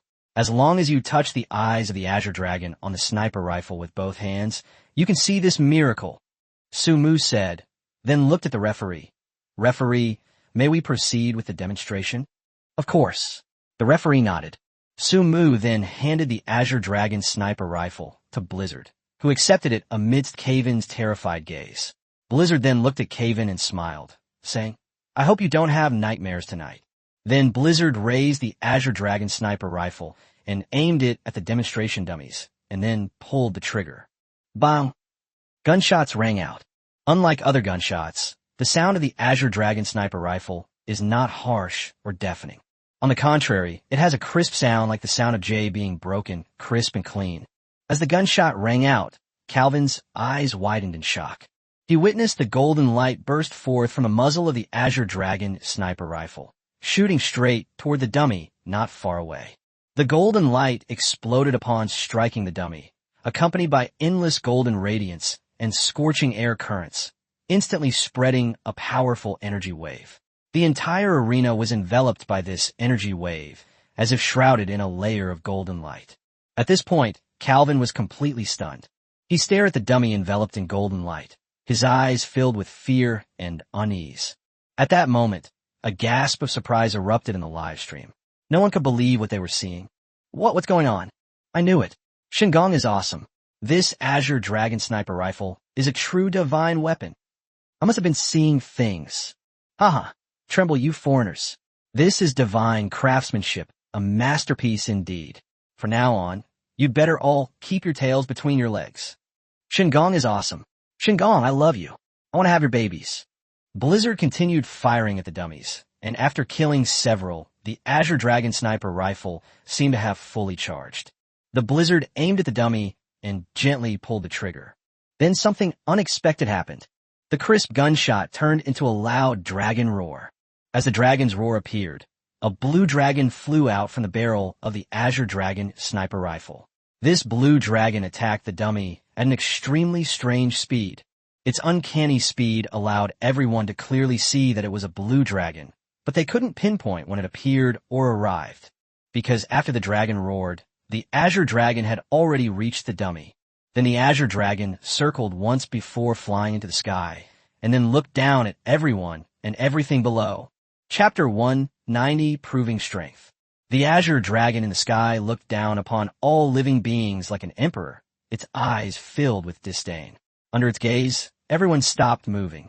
Everyone seemed to be frozen in place by an inexplicable force, and their movements were all restricted. Then, frost spots began to appear on the bodies of the dummy figures below the Azure Dragon. These frost spots then condensed into ice blocks at an extremely fast speed. Immediately afterwards, the Azure Dragon raised its head, let out a dragon roar, and charged towards the dummy below. In that instant, everyone present was stunned. A massive explosion occurred at the center of the dummies the moment the Azure Dragon struck them. The explosion instantly overturned part of the venue. The entire training ground was completely destroyed. Ice blocks rained down from the sky, landing on the heads of everyone in the stadium like scattered hailstones. But no one felt uncomfortable at this moment, because everyone in the room was filled with shock. It's important to know that this venue is made of the third hardest material discovered in the world, and it was created by bringing together all the world's most renowned forging masters. To put it bluntly, from the day construction began until its completion, everyone involved in the construction, even a random bricklayer or wall builder, was a prominent figure in their respective countries' forging industries. This venue was created by a group of people, and its perfection after completion ranks among the top 10 in the world. But even such a venue was partially destroyed by the impact of this Azure Dragon. Although it's only a small portion, it's enough to demonstrate the value of this Azure Dragon sniper rifle. The performance of this Azure Dragon sniper rifle right now is enough to prove Su Mu's strength. Even if someone were to say that this Azure Dragon sniper rifle isn't God tier, they would probably be met with a barrage of criticism. The masters who created this sight alone wouldn't accept it. Sumu was also pleasantly surprised by the performance of the Azure Dragon sniper rifle. Its performance completely exceeded his expectations. Of course, this was also due to the fact that the user was Blizzard. After all, given Blizzard's strength, he could indeed perfectly unleash the true power of the Azure Dragon sniper rifle. Blizzard glanced at the Azure Dragon sniper rifle in his hand, and it has to be said that even someone as knowledgeable as him was extremely fond of it at that moment. He had never seen a sniper rifle with such power. After all, he knew how sturdy the Venya was. The fact that it could shatter a part of it was enough to prove that it was a truly god-tier weapon. Unfortunately, its only drawback is that it's not as portable as the snow cannon, but its power is still enough to make anyone's heart flutter. He looked at Su Mu behind him with the eyes of a lovesick man who hadn't seen a young girl in decades. Okay, here you go. Su Mu waved his hand and laughed. Su Mu knew exactly what Blizzard was up to. Putting everything else aside, Su Mu himself could say he understood Blizzard quite well. Although this guy seems carefree on the surface, he's actually an extremely sensitive person. Over the time they've spent together, Su Mu has discovered that Blizzard doesn't really want anything besides weapons. For him, titles like #1 Super Warrior in the Chinese server are nothing but empty names, and things that enhance his strength are merely icing on the cake. Only powerful weapons can give him a sense of purpose in life. Of course, Su Mu was also delighted. After all, as a blacksmith, having his creations appreciated was a form of recognition for him. Of course, there are plenty of people who like my stuff these days. As a god-level blacksmith, I can only feel satisfied when the items I forge are used by someone like Blizzard, a dragon among men. After all, a fine sword is given to a hero, and the person who forged the sword also hopes that his sword will be used by a peerless master. The performance of this Azure Dragon sniper rifle shocked everyone present. Of course, there was one person whose inner thoughts were more complex than anyone else's at that moment. That's Calvin.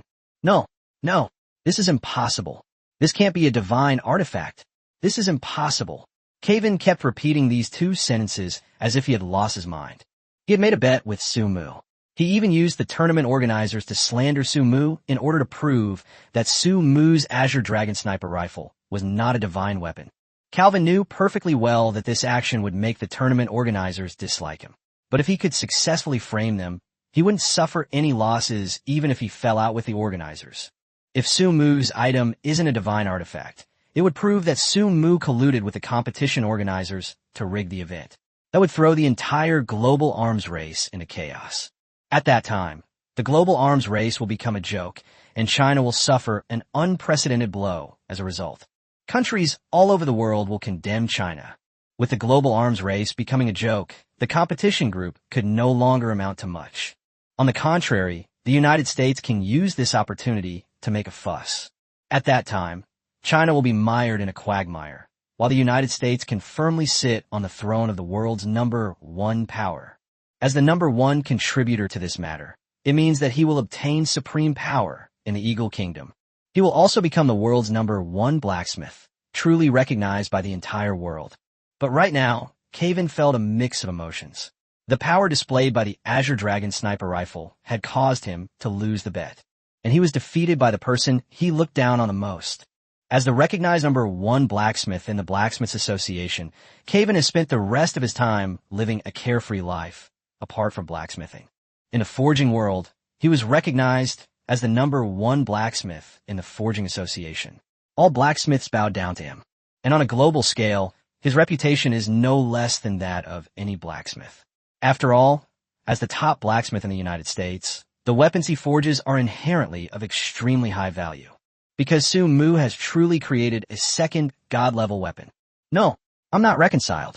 I don't accept this. Calvin's expression was somewhat ferocious.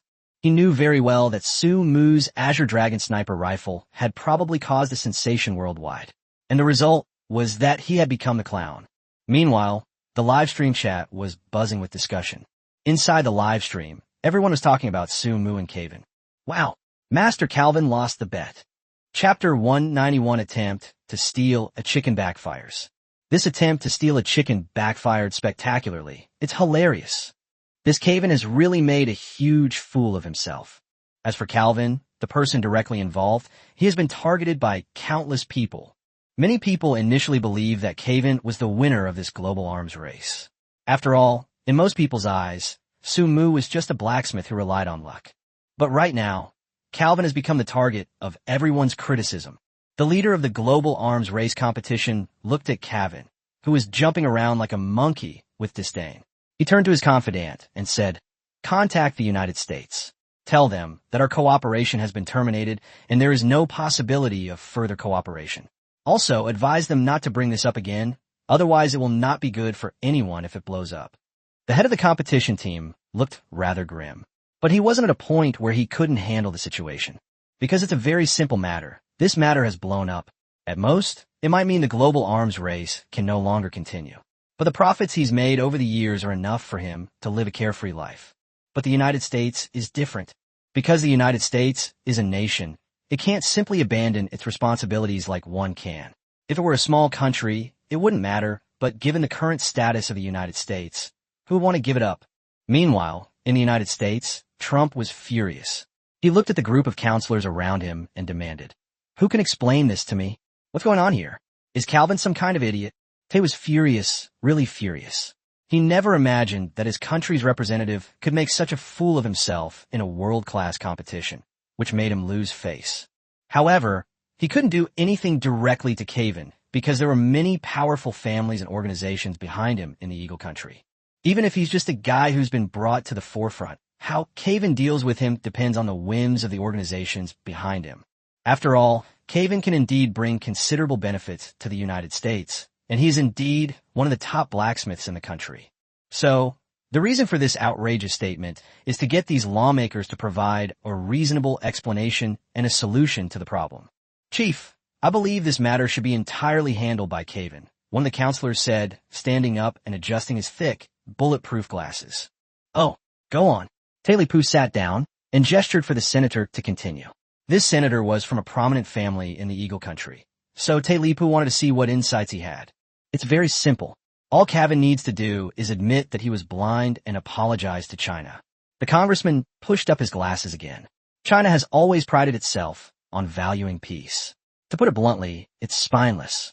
As long as Caven takes the initiative to apologize to Su Mu and admit his poor judgment, I think that given the nature of the Chinese, they won't pursue the matter further.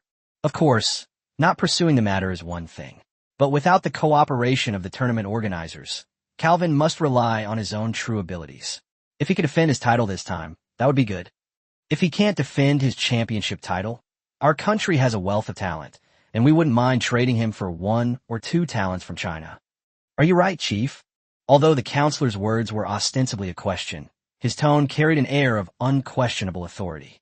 "Fine, then let's do as you say," Talipu said, rubbing his temples.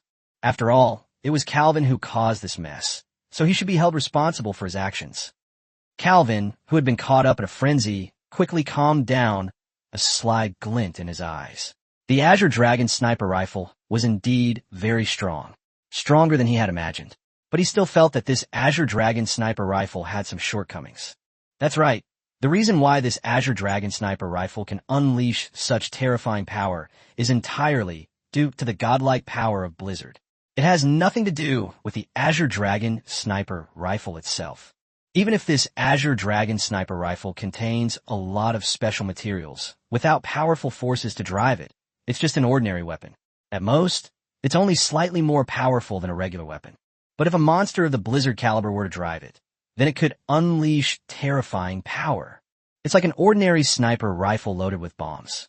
Without igniting the bombs, it's just an ordinary sniper rifle. But once someone lights the fuse, it explodes.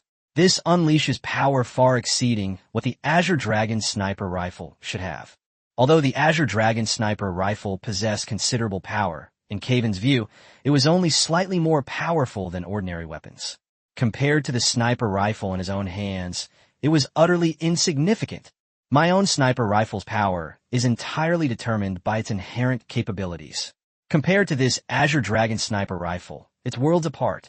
One relies on its own inherent strength to unleash its power, while the other relies on external forces to unleash its terrifying power. The two are simply incomparable. Having figured this out, Caven was about to speak when Caven immediately interjected. "I know what you're trying to say. Are you trying to say that this Azure Dragon sniper rifle is so powerful because the user is Blizzard? How did you know? Caven glared at Su Mu through gritted teeth. I knew you'd say that. After all, a corner dog can always find something unique in its area of expertise. Su Mu yawned and said, "You're right. This Azure Dragon sniper rifle can only unleash its power because of the Blizzard strength." These words caused an instant uproar in the entire venue, because this fundamentally deviated from the use of firearms. However, Teep, who was originally preparing to send someone to convey an apology to Calvin, quickly stopped his men. Although he was not a blacksmith, he could distinguish between firearms and magical artifacts.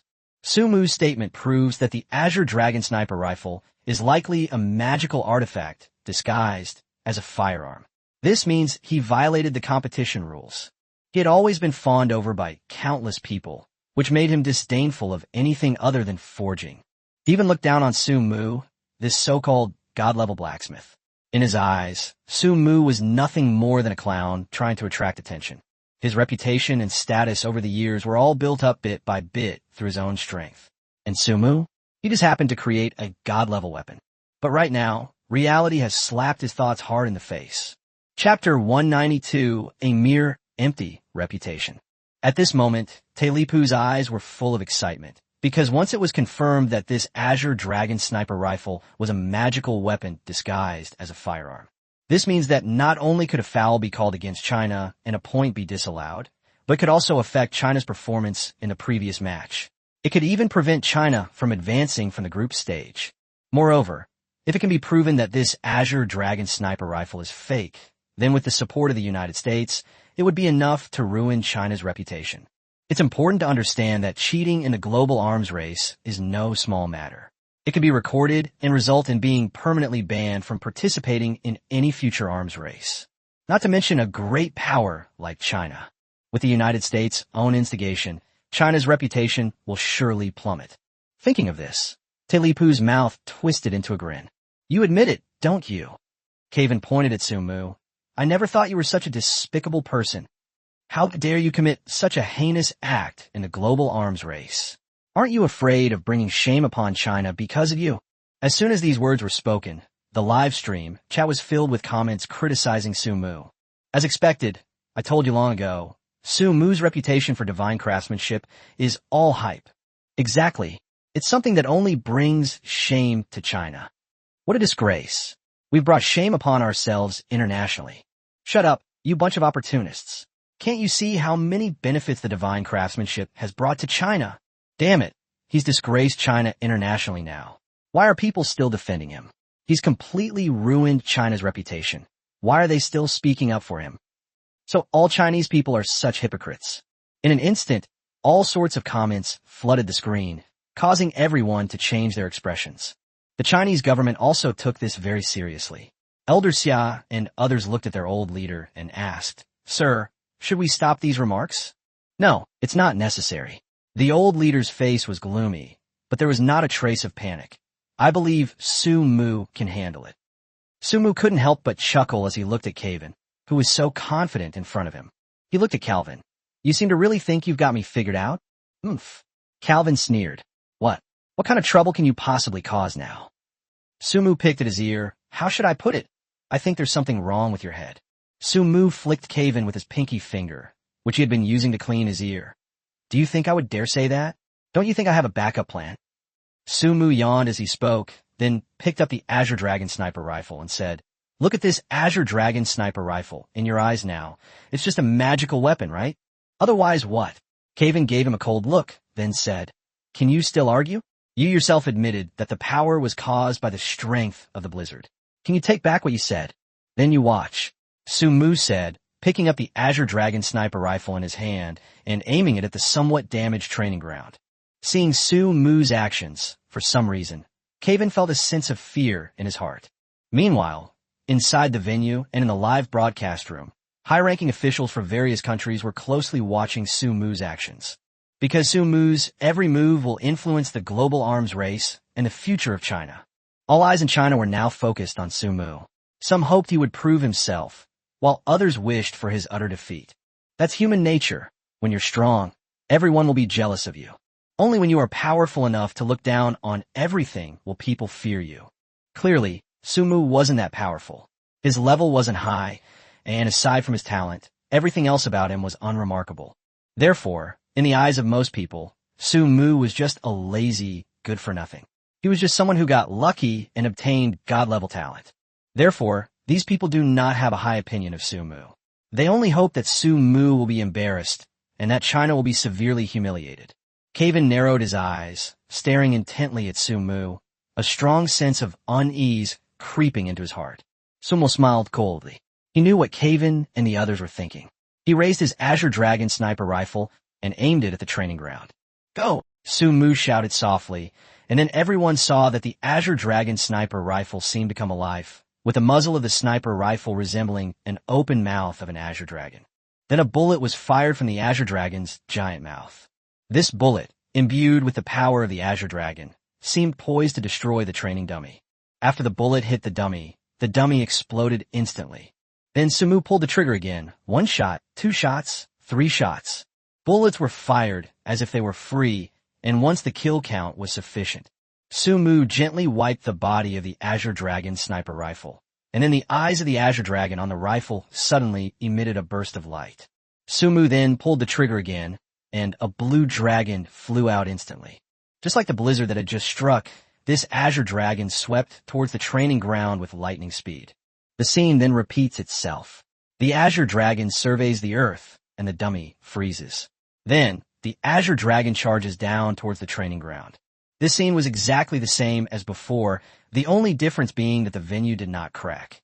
After unleashing this awakened skill, Su Mu put away the Azure Dragon sniper rifle and looked at Caven. "My level, I think I don't need to say more, right? Apart from forging, anyone here could probably surpass me in other attributes.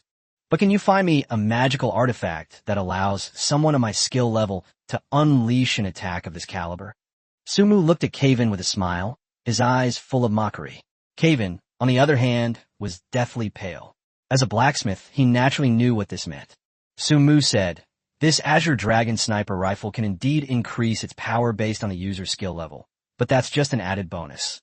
In fact, even someone who hasn't changed classes yet can still deal this much damage with this Azure Dragon sniper rifle. I simply upgraded the Azure Dragon sniper rifle, that's all." As soon as Su Mu finished speaking, the entire venue erupted in cheers. Everyone looked at each other in disbelief. Su Mu's words stirred up a huge wave in everyone's hearts, because no one had ever heard of firearms being used in this way before.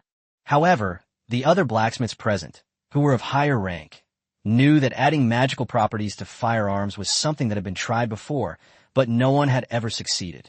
Because this relates to the forging paradox, it seems that only God-level blacksmiths are qualified to create it. Could it be that Su Mu is really a God-level blacksmith? Chapter 193, A Response Should Be Made. This scene shattered Calvin's illusions in an instant. Su Mu has genuinely created a God-level firearm, and he can even add the effects of a magic weapon to it. This is already an epic-making achievement in the forging industry. In other words, Su Mu now has a significant lead over any forging master in the world. Calvin's expression changed several times, and finally he lowered his head dejectedly. "You won." Su Mu smiled slightly. This was the result he wanted to see. He raised his hand and pointed to the training ground. As you all can see, this is just an ordinary firearm. The live stream chat erupted in excitement once again. "Wow, these Chinese players are amazing. Yes, not only did we easily defeat our opponent, but we also left them speechless. That was so satisfying." The Chinese players are all making a fortune quietly. They usually look ordinary, but I didn't expect them to be so strong. You upstairs, fence sitter, weren't you the one who was most vehemently slandering the divine works just now? Nonsense. I didn't slander Shinggong. I just wanted to encourage Shinggong to be more humble. Fuck you, I have your IP address. I'm going to verify it right now. Can I get someone to play for me in the same city? +1. At this moment, Su Mu was like a world-class star, with the eyes of the entire world focused on him. The old commander and others couldn't help but laugh as they watched Su Mu on screen. They knew that Su Mu's performance this time would definitely leave a significant mark on the history of the global arms race. "Sir, shouldn't we take this opportunity to make a big deal out of this?" Old Xia suggested. The old leader smiled slightly. No need. He looked at Su Mu and said, Su Mu is a very thoughtful young man, and he is also very capable. We just need to trust him and support him. As for hype, this global arms race is the best hype. With his abilities, I believe that after the global arms race ends, the whole world will look at him with new eyes. Old Xia nodded. Yes, sir. On the other hand, the atmosphere in the United Kingdom was somewhat awkward. Kevin, after all, represents the United States. Seeing Kevin's silence on the live stream, Trump and the other members of the U.S. Parliament fell silent as well. Chief, since Kevin doesn't have the ability but likes to slander and frame players from other countries, I don't think he deserves to be our Eagle Nation's blacksmith. What do you think? The aristocratic counselor stood up and asked Te Li Pu. His tone was full of superiority and an air of unquestionable authority. Ahem, Te Li Pu coughed twice and said, I understand what you mean. Calvin shouldn't have done this. He slandered a blacksmith without authorization, bringing shame upon a skilled blacksmith. He must take responsibility for this and should apologize. After he finished speaking, there was no other sound in the entire conference room. The silence was almost eerily quiet. Seeing this, Teep wiped the cold sweat from his forehead. He knew that these congressmen were not satisfied with Calvin's handling of the situation, and he needed to come up with a reasonable solution. Otherwise, they would be dissatisfied with themselves. Then, the absurd speaker said again, for this matter, Kevin should apologize to China, apologize to Shingon, and also publicly apologize to the United States because he has disgraced our country. These words restored the atmosphere in the meeting room. The leader is wise. A brilliant decision. On the other side, Calvin's face was so gloomy it looked like it could drip water. It's not shameful for him to lose to Su Mu, because now it seems that Su Mu is indeed stronger than him. But the things he said during the live stream were seen by people all over the world, and now there's no way to defend himself. And the most crucial thing is that he has now received the news. It's outrageous that he's being asked to apologize to China, to the divine craftsman Su Mu, and even to the United Kingdom during a live broadcast. He knew very well that this was something Trump had done to save face for the United States. In other words, he became an Eagle Kingdom blacksmith who knelt before China and the divine craftsmanship. No, that's not right. It's even possible that I've already been stripped of my U.S. citizenship. Because they want to apologize to the United States themselves, it's clear they want to sever ties. They want to be wholly separatists. They want to prove to everyone that this was Kevin's own decision, and it has absolutely nothing to do with the United States. This is an insult to him. Even so, Calvin had no solution. Because this matter has such a huge impact, if no response is made, the Eagle Party will be despised by the world. Everything he has now was given to him by the United States. Although it would be embarrassing to take the blame voluntarily, he is still a blacksmith in the United States. It's better than having everything taken away by the United States. Thinking of this, Kevin's eyes trembled, and his face turned extremely gloomy. Clenching his fists, he said to Su Mu with great reluctance, I'm sorry, Master Su Mu. I shouldn't have slandered your forging skills, and I shouldn't have made such assumptions about the strength of a god-level forger. Please forgive me. Su Mu was unmoved by Kevin's apology. He understood that this was a classic case of the U.S. discarding someone after they've served their purpose. In fact, even without Kevin, there would have been other Kevin-like beings such as Kevin, and Kevin-like creatures. What Su Mu is more concerned about right now is something else. Just as Kevin finished apologizing and was about to slink away, Su Mu called out to him, Wait a minute, Kevin. What's wrong, Master Su Mu? Kevin forced a smile that looked more like a grimace. I think you haven't forgotten the bet you made with me before this match, have you? Su Mu said with a smile to Kevin. Kevin was stunned when Su Mu said this. He had placed the bet with the certainty that Su Mu would lose, but now Su Mu had won, and not only this match, but also proved to him that Su Mu was 100% better than him and 100% stronger than him. Therefore, this gamble was inherently a thankless task for me. His defeat was inevitable. But after Su Mu won this bet, he could freely choose his own blueprints for the next round. If he wins the next game, it would be like throwing the face of the United States on the ground and stomping on it. Upon hearing their own words, Te Li Pu and the others couldn't help but tense up. The reason I made Calvin apologize was to try and put the matter behind us. Unexpectedly, instead of taking the opportunity to save face, Su Mu took the chance to dismantle it. I'm telling you straight up, I'm definitely going to be the winner of this bet. A deafening cheer erupted inside the stadium. In previous years, the United States consistently dominated the global arms race, establishing a near monopoly. However, the emergence of China now seems poised to break this deadlock. Chapter 194, What Reward Do You Want? Calvin's hands trembled, but he couldn't deny it, because he himself had just proposed the bet. He asked for the bet himself. He had originally thought he could bury his head in the sand and ignore everything, letting the matter pass. But now that Sumu has brought it up, it's clear that this is no longer something I can handle. Caven took a deep breath. He was now a world-renowned master blacksmith. He had no reason to renege on his bet with Sumu, because if you renege on the bet, everything that belongs to you will vanish in the blink of an eye. After all, he was currently recognized as the world's most skilled blacksmith, and then he publicly broke the bet. This would absolutely make all the blacksmiths in the world ashamed of him. After thinking for a moment, Calvin finally gritted his teeth and said, I understand. I lost this match. Bet sabet. You will choose the blueprints for me in the next match. After saying this, Calvin shook his hand, turned around, and left. He was furious, but Sumu remained calm. He knew very well that after this farce, the cooperation between the United Kingdom and the event organizers would probably be over. And he also has the right to choose the next blueprint for Caven. That means he has a very good chance of crushing Caven. While we can't eliminate him from the group stage, we can definitely make him lose face big time. However, aside from the United Kingdom, Japan and South Korea are a problem. After all, since the United Kingdom fell out with the event organizers, it's uncertain whether Japan and South Korea still have any cooperation with the event organizers. If they don't have it, that's fine. But if they do, then no matter how good their weapons are in the finals, they can still arbitrarily set their own score and make themselves lose. But now is not the time to think about these things, since I haven't been able to deal with Japan and South Korea yet. Let's wait and see what happens when these two countries enter the knockout stage. After Sumu returned to the hotel, Xiao Ran immediately rushed over and hugged him. Oh my God. Sumu, you're absolutely amazing. That's right. Don't you know who I am?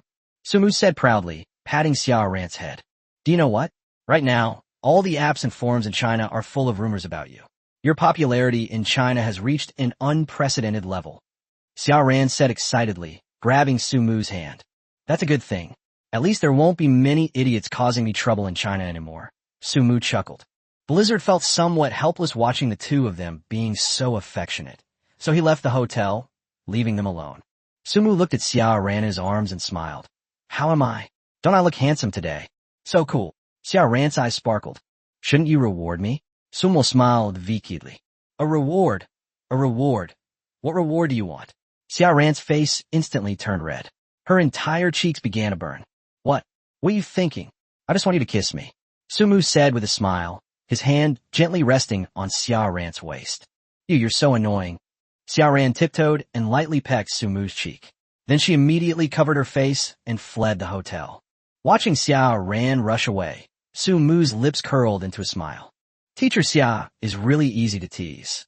The final match for Group 1 is in 3 days. For the next 3 days, Sumu doesn't plan to spend all his time in the dungeon. He discovered that the current dungeons didn't actually provide him with much of an advantage. Even with the help of a blizzard, you might not be able to level up even after a whole day. Ultimately, it comes down to the fact that my profession requires too much experience. Therefore, Sumu planned to use this time to communicate thoroughly with the forging god, Orn, in his mind, to see if he could learn anything new. Sumu lay on a large hotel bed, calling out Orn's name in his heart, and soon drifted off to sleep. Then, a phantom figure appeared before Sumu. What do you want to learn? Orn asked with an air of nonchalance. I feel my forging skills are not mature enough. Could you teach me some other techniques? Sumu asked, looking at Orn as he rubbed his hands together like a fly. Other techniques? You've got quite the appetite, kid. Orn chuckled and said, the reason I chose you as my successor is to have you forge that armor, not to let you fleece me. Boss, isn't what you're saying a bit biased? Sumu smiled and said, well, I'm not capable enough right now, so I need to learn from you. Teach me, and once I learn, won't I be able to forge that suit of armor much faster? You kid. Orn shook his head and smiled helplessly, then continued. You need to know that forging is a very profound skill. The more powerful the equipment you want to forge, the more effort you need to put in. Orn's expression gradually turned serious. I've spent thousands of years developing my current skill in forging. You think you can learn everything I have? That's impossible. At least with your current abilities, it's absolutely impossible. Sumu was slightly taken aback, and a thought popped in her mind. Do you mean you want me to create it myself? You're quite perceptive, kid. Orn nodded approvingly. Actually, your forging skills are already top-notch in this world, but there's still room for improvement. You need to learn to understand each blueprint and to know the structure of other equipment of this type. You need to completely immerse yourself in the blueprint. Only in this way can you create even more powerful equipment. Sumu was slightly taken aback. He seemed to understand Orn's meaning. Can I understand it this way? For example, if I need to forge a piece of equipment, then I need to understand the forging methods of all equipment of this type. Then I can use my forging skills to incorporate all of that into this piece of equipment. You're quite perceptive, kid, Orn chuckled and said. That's what you call a master of all trades. Orn continued. Once you can master the forging techniques for all the equipment in a series and create your own forging style, then theoretically, there is no limit to the number of pieces of equipment you can create. Of course, it's not that simple. Forging is a skill that requires talent, and you've already achieved a lot. What you need is more practice and more experience. Listening to Orn's words, Sumu seemed to be deep in thought. It seemed that he had already found a clear direction for his future. Chapter 195 enough for now.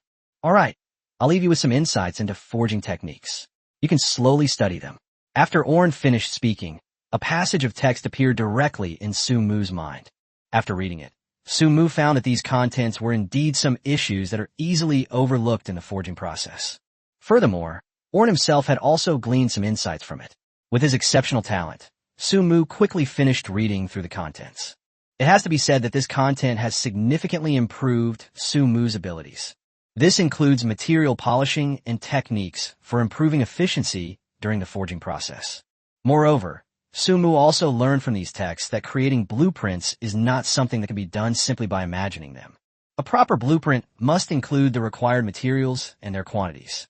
Otherwise, even if the blueprint is passed down, future generations will not be able to recreate what is shown on it. Even if it is recreated, it will differ from the original item. Because all materials in the world actually have one thing in common with medicinal materials, namely, they are not interactive. It's like having two medicines that treat the same ailment and can both be taken as daily supplements. However, if you put them together, they become a potent poison. The same principle applies to the materials used in forging. Different materials have different effects. If two conflicting materials are placed together, the resulting chemical reaction will have the opposite effect. Undeniably, leaving future generations to figure out how to manufacture things without specifying the type, style, and quantity of materials is problematic. It is very possible that during the production process, the combination of certain materials will produce some beneficial chemical reactions, resulting in a significant improvement in the final effect. However, there's a greater possibility that it will lead to a more serious accident in the end, causing the entire forging process to be ruined, or even worse, resulting in an unacceptable accident. After learning about these things, Sumu had a deeper understanding of forging techniques. Sumu looked at Orn with a helpless expression after reading it. It's just gone like that? Yes, Sumu had quickly digested all of this information. He was extremely dedicated to the forging technique. Therefore, even after fully understanding these insights, Sumu still wanted to learn more. Besides, this old guy in front of me is the god of forging. Why wouldn't I take advantage of this freebie? Wouldn't that be foolish? What? You think you can learn everything from me? Orn chuckled. My forging techniques aren't something you can master easily. You've only seen the surface. Get lost. Orn kicked Sumu out of the dream world. Then he lowered his head and shook his head slightly. Young people are really impatient. How can they be so hasty? But it's good to have this intention. After all, we may not have much time left. The blacksmith profession is key to completely resolving future disasters. Sumu woke up with a start, coughed a few times while clutching his chest, and then stretched comfortably. He thought to himself, damn it, that old bastard Orn is really stingy. But this is enough for now. Let's figure it out slowly. 3 days passed quickly, and the last match of the first group stage was about to begin.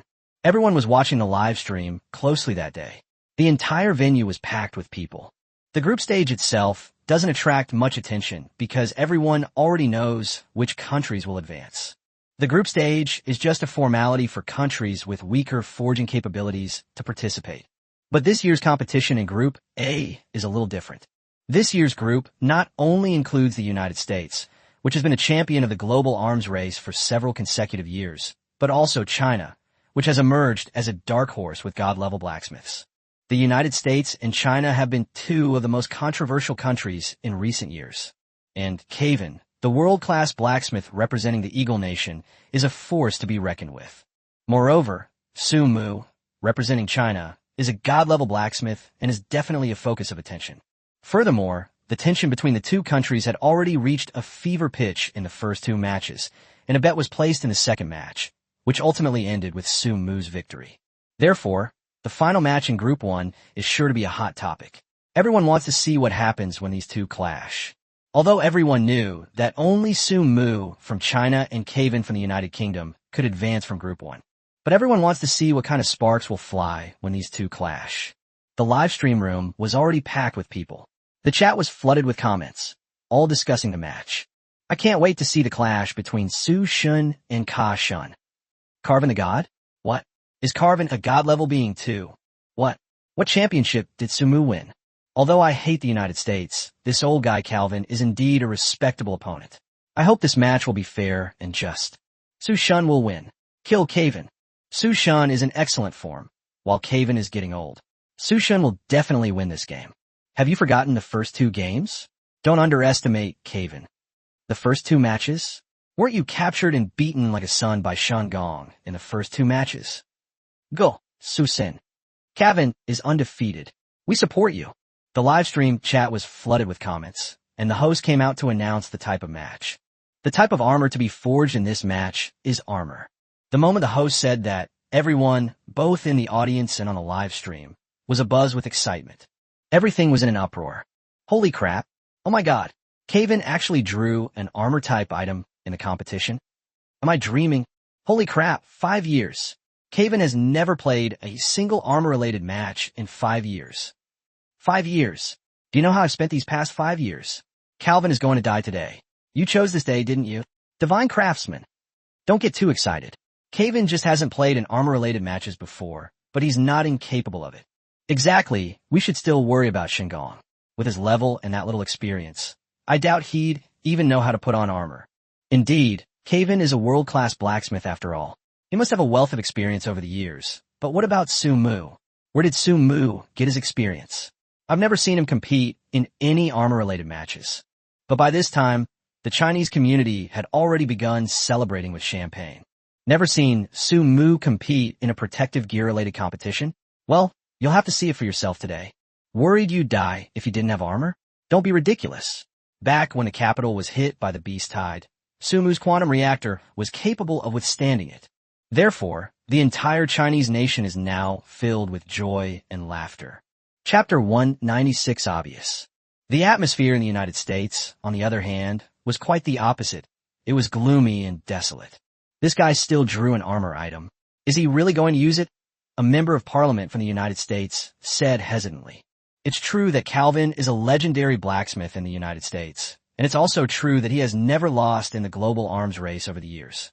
Unfortunately, most of his victories were based on offensive weapons. Everyone knows he rarely deals with defensive weapons. Otherwise, he wouldn't be known as the ultimate offensive blacksmith. But there's one thing every blacksmith knows.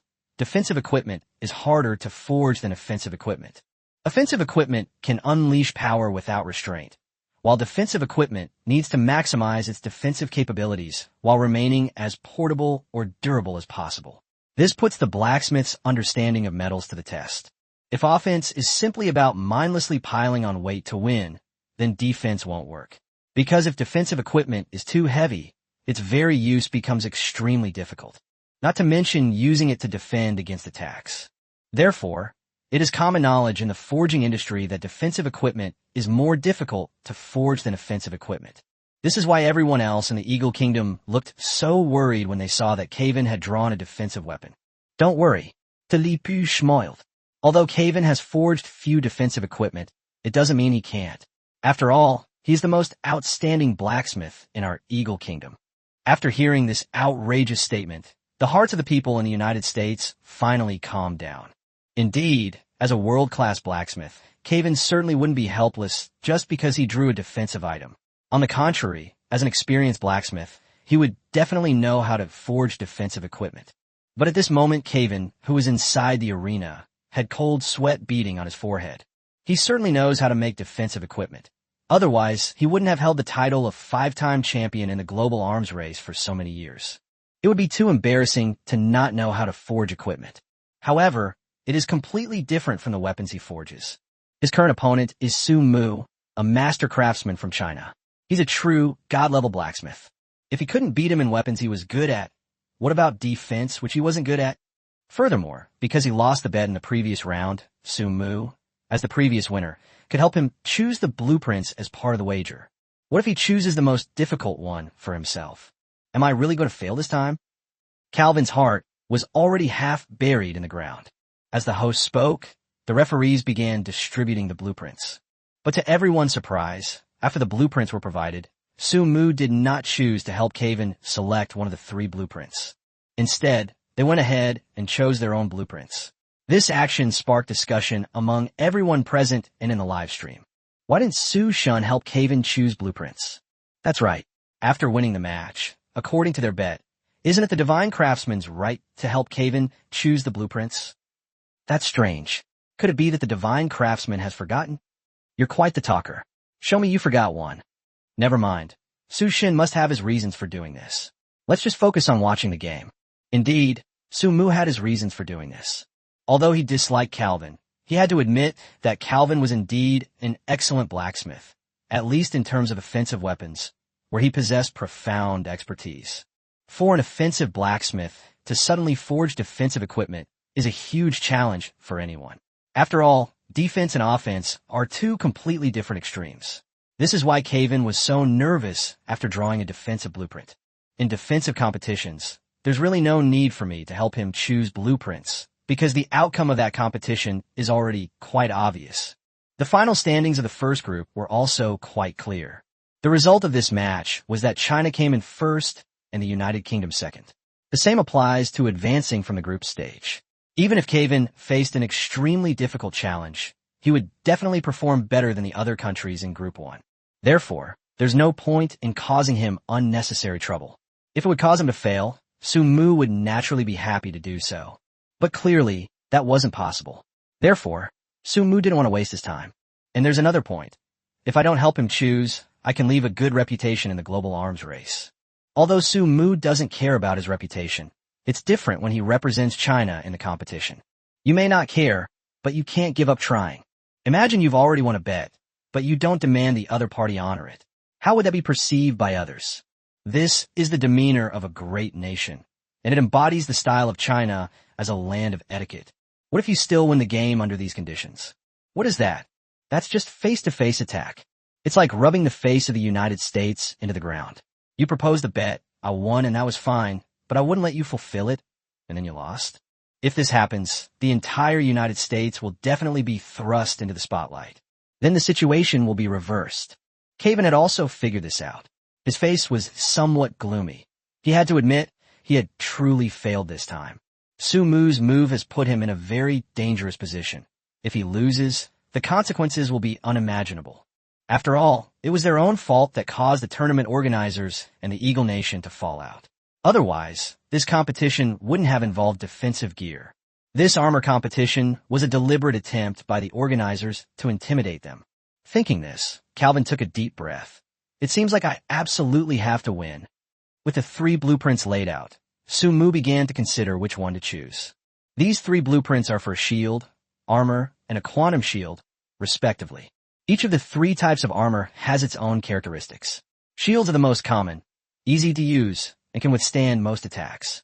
The armor is heavy and not very flexible, but it provides 360-degree protection with no blind spots. As long as the material is hard enough, it can withstand any attack. Quantum shield. That's quite advanced. Quantum shield is a watch worn on the wrist. It can be activated to defend against attacks when needed. The advantages of quantum shield are its portability, convenience, secrecy, and strong defensive capabilities. However, it also has significant drawbacks. These include high energy consumption and a limited defensive range. The four most important attributes of a defensive piece of equipment are defense, portability, defensive range, and energy consumption. Therefore, this quantum shield caught Su Mu's attention. It seemed similar to his own quantum reactor. Chapter 197 Super Shield. This quantum shield should be similar to my two reactors in essence, Su Mu pondered, stroking his chin. Logically speaking, this quantum shield can be considered a byproduct of the quantum reactor, because the properties and effects of the quantum reactor far surpass those of the quantum shield. Therefore, creating a quantum shield was a simple and easy task for me. Anyway, we've already secured first place in our group and qualified for the next round, so nothing else matters anymore. Therefore, Su Mu chose the quantum shield blueprint for production. Meanwhile, Kevin wasn't under much pressure. It was true that he wasn't good at defensive equipment, but only compared to a top-tier blacksmith like himself. There were no problems with its creation. Therefore, Kevin chose the quantum shield as his theme. He had already resigned himself to his fate. Even with the help of the tournament organizers, he hadn't been able to beat China or Su Mu. Now that he had completely broken ties with the tournament organizers, how could he possibly win? My only goal is to qualify as the second-place team in my group. Then, in the upcoming knockout stages, I can quickly improve my skills, in case Su Mu experiences an emergency that causes his performance to decline or prevents him from participating.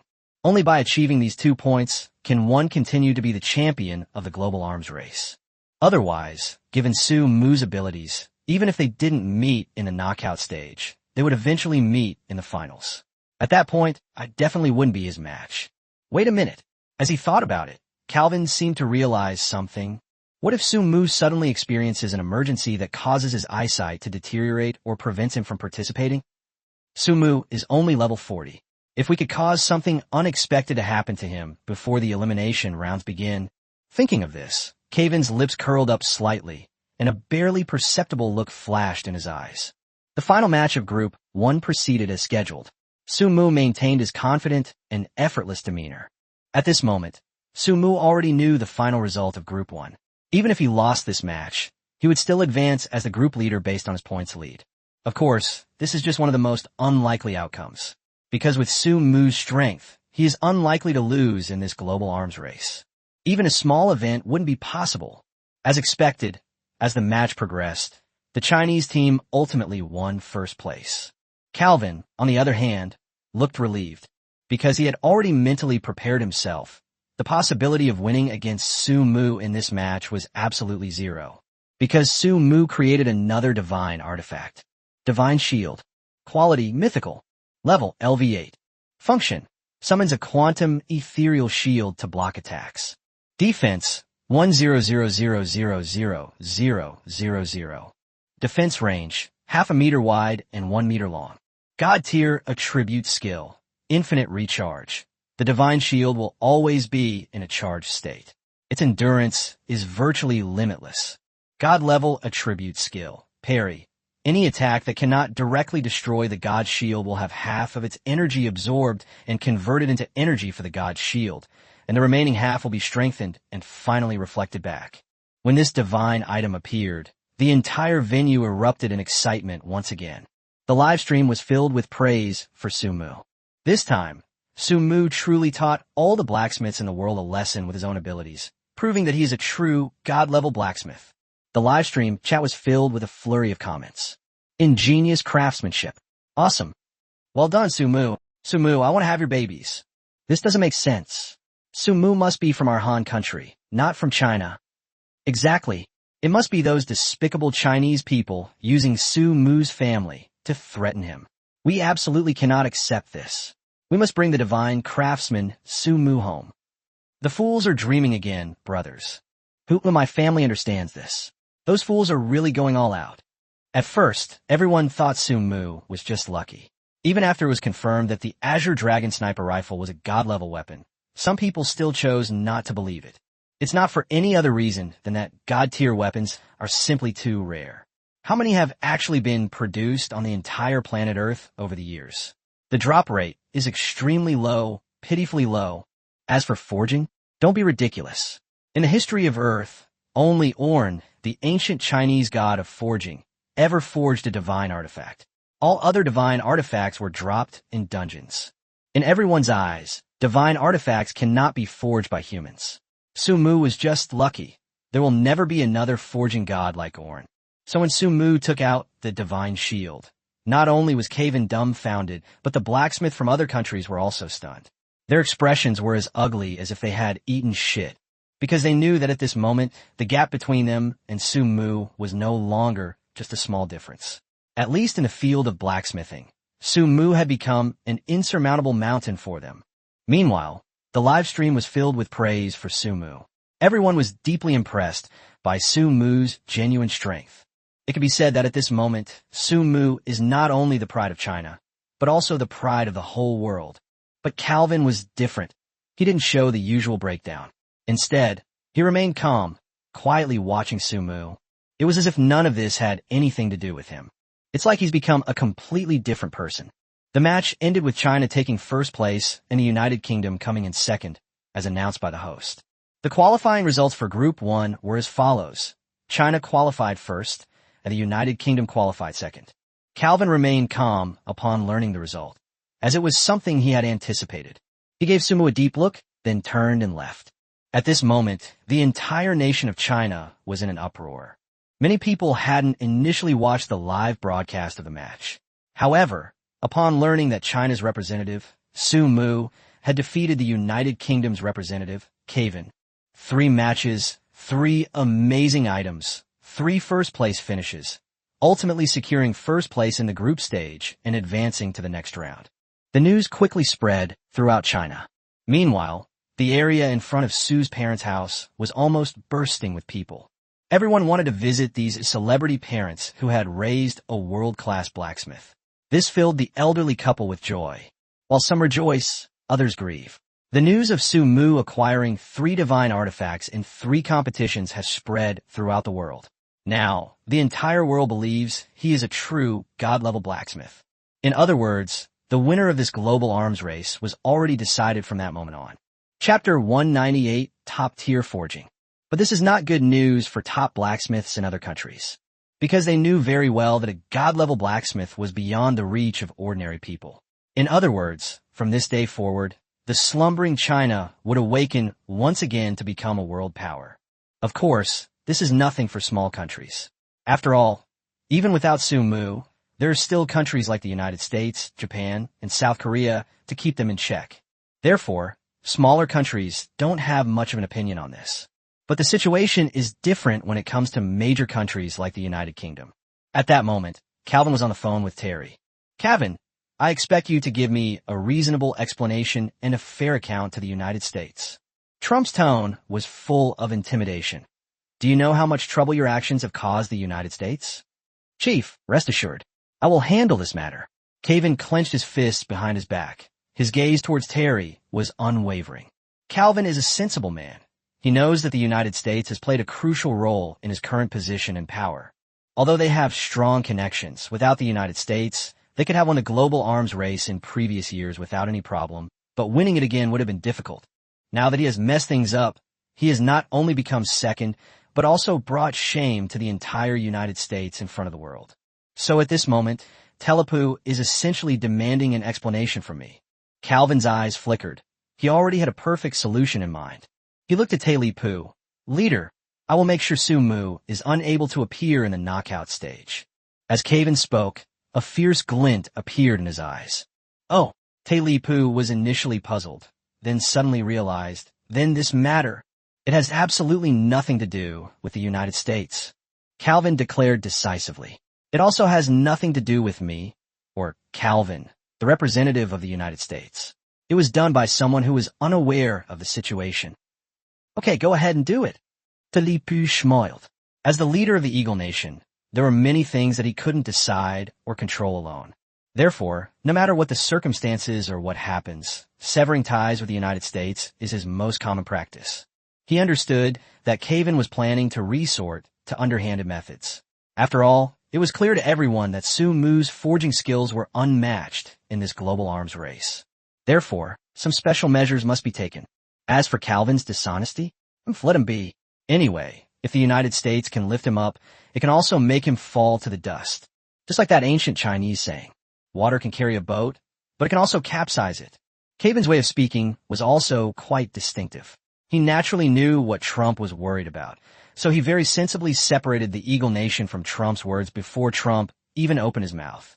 At the same time, in order to protect himself, he specifically emphasized that he was a representative of the United States. This was intended to serve as a warning to others, and at the very least, it ensured his own safety. Caven's idea was simple: eliminate Su Mu before the knockout stage began. Only in this way can we secure our position as the champion of the global arms race. If Su Mu fails to appear during the knockout stage, he will be automatically disqualified. It's important to understand that there's absolutely no room for error in the elimination rounds. And once Su Mu is gone, the only remaining blacksmiths who could pose a threat are from the Sakura Kingdom and the Bear Kingdom. The Sakura Kingdom and the Bear Kingdom are subordinate to the Eagle Kingdom, so they wouldn't dare to act recklessly. As for the Bear Kingdom, he should probably figure out how to get past the Sakura Kingdom. Even if I succeed, it will only pose a slight threat to me. As long as Su Mu is gone, I can easily win if I adjust my mindset. At this point, even Caven himself didn't realize that the name Su Mu had gradually become his inner demon. "Uncle, are you serious? You want me to get rid of Su Mu?" Kate looked at Caven with astonishment, as if he couldn't believe such words could come from Caven's mouth. "Yes, is there a problem?" Calvin asked in return. "Uncle, he has Blizzard by his side. You know how powerful Blizzard is." Kate's face was covered in cold sweat. By now, the name Blizzard had already spread throughout the entire Blue Star. Everyone who heard of him would praise him as a genius. How could I possibly survive in his hands? Kate gets angry whenever Blizzard Calvin is mentioned. If he hadn't arrested that guy named Chinyu back then, would things have escalated to this point?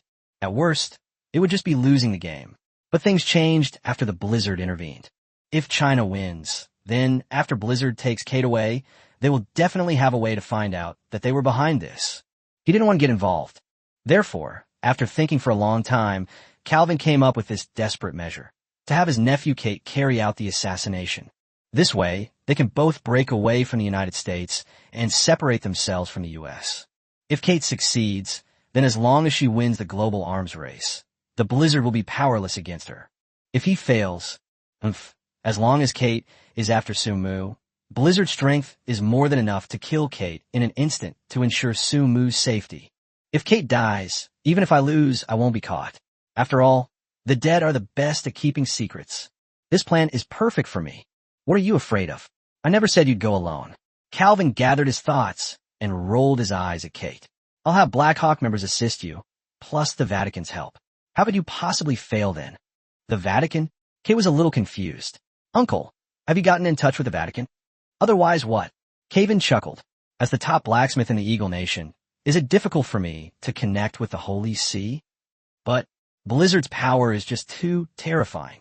Kate was still somewhat afraid. Even with the Holy See and Black Hawk, I'm afraid. Idiot, couldn't you have chosen a time when Blizzard wasn't around to make your move? Caven sneered. Without Blizzard, Su Mu is only level 40. You could solo him, let alone the Holy See and Black Hawk. The Holy See and Black Hawk are just there to cover for you. Remember this. You must kill Su Mu with your own hands. You must kill him with your own hands. Do you understand? Calvin's face was more ferocious than ever before, and even Kate was somewhat frightened. But, no buts. This is settled. You need to understand, if Su Mu doesn't die, I definitely won't be able to beat him. I think I don't need to say what will happen to you then, right? After saying this, Caven gave Kate a cold look before turning and leaving. Chapter 199, The First Divine Craft. After Calvin left, Kate clenched her fists as she watched his retreating figure. He was terrified and furious. He feared he would die if the operation failed. He was furious that his own uncle, Caven, would make him do such a thing. Kill Su Mu? Don't be ridiculous. He's currently the #1 blacksmith in China. Although his combat strength is not high, he definitely has countless experts by his side. Based on my own investigation, most of the top-ranked people on various professional lists in China are Su Mu's bodyguards. Qin Yu, Su Qin, and Lao Wang are all his bodyguards. In addition, he also has Wang Junlei and Yang Tian, two powerful figures protecting him. With combat power at this level, who the hell could get within 20 meters of him without anyone noticing? Of course, we're in the midst of a global arms race. These people won't be coming along. However, right here and now is something called a blizzard. Who the hell is Blizzard? He's the #1 super warrior in China. Who the hell can mess with him? Even if Qin Yu and the others weren't there, Blizzard alone would be deadly enough. With Blizzard's strength, the combined forces of Black Hawk and the Vatican wouldn't be enough to defeat him alone. What makes me think I'm capable of assassinating Su Mu? Therefore, Kevin was extremely angry at this moment. But besides anger, he also felt excitement. Kevin is right. If Su Mu dies, then Qin Yu's matter might just be over. Because if Su Mu dies, he won't be able to participate in the competition, and then Blizzard won't be able to do anything about it. As long as he hides back in the UK, under the protection of his family, he can still be the young master who can control everything. The more Kevin thought about it, the more driven he felt. After contacting the Vatican and Black Hawk, the various factions quickly assembled and began plotting something. Hey, can you two go somewhere else? Stop hanging around in my face, Blizzard said, looking at Su Mu and Xia Ran with some annoyance. Consider the feelings of single people, okay? TSK, you chose to be single. Is it my fault? Su Mu rolled her eyes at Blizzard while hugging Xia Ran. Being single with looks like that is your own problem. However, even after saying that, Su Mu felt a little embarrassed. Of course, not towards a Blizzard, but towards himself. This guy works at the same hotel as me, and he's always there whenever Xia Ran comes to see me. Isn't he just a total third wheel? No. How am I supposed to do anything bad with you here? Xia Ran has come here so many times, and you're always here. Don't you have any sense of propriety? Su Mu winked at Blizzard, and Blizzard deciphered Su Mu's words from his expression. Can you fucking get out of here? Don't get in my way. I want some alone time with you. Get the hell out of here. Blizzard glanced at him, raised an eyebrow. Then its eyebrows shot up rapidly. What are you talking about? This is my hotel too. Can I stay here? I like to sleep in my hotel. Is that any of your business? Fine, you just wait. Su Mu's gaze towards Blizzard was somewhat unfriendly. He then turned to Xiao Ran with a smile and said, Xiao Ran, shall we go for a walk outside? The hotel next door looks pretty big too. Okay. Xiao Ran blushed, her voice barely audible. She suddenly realized that her face was burning hot for some reason. The thought of what might happen next made Xiao Ran's heart race with excitement.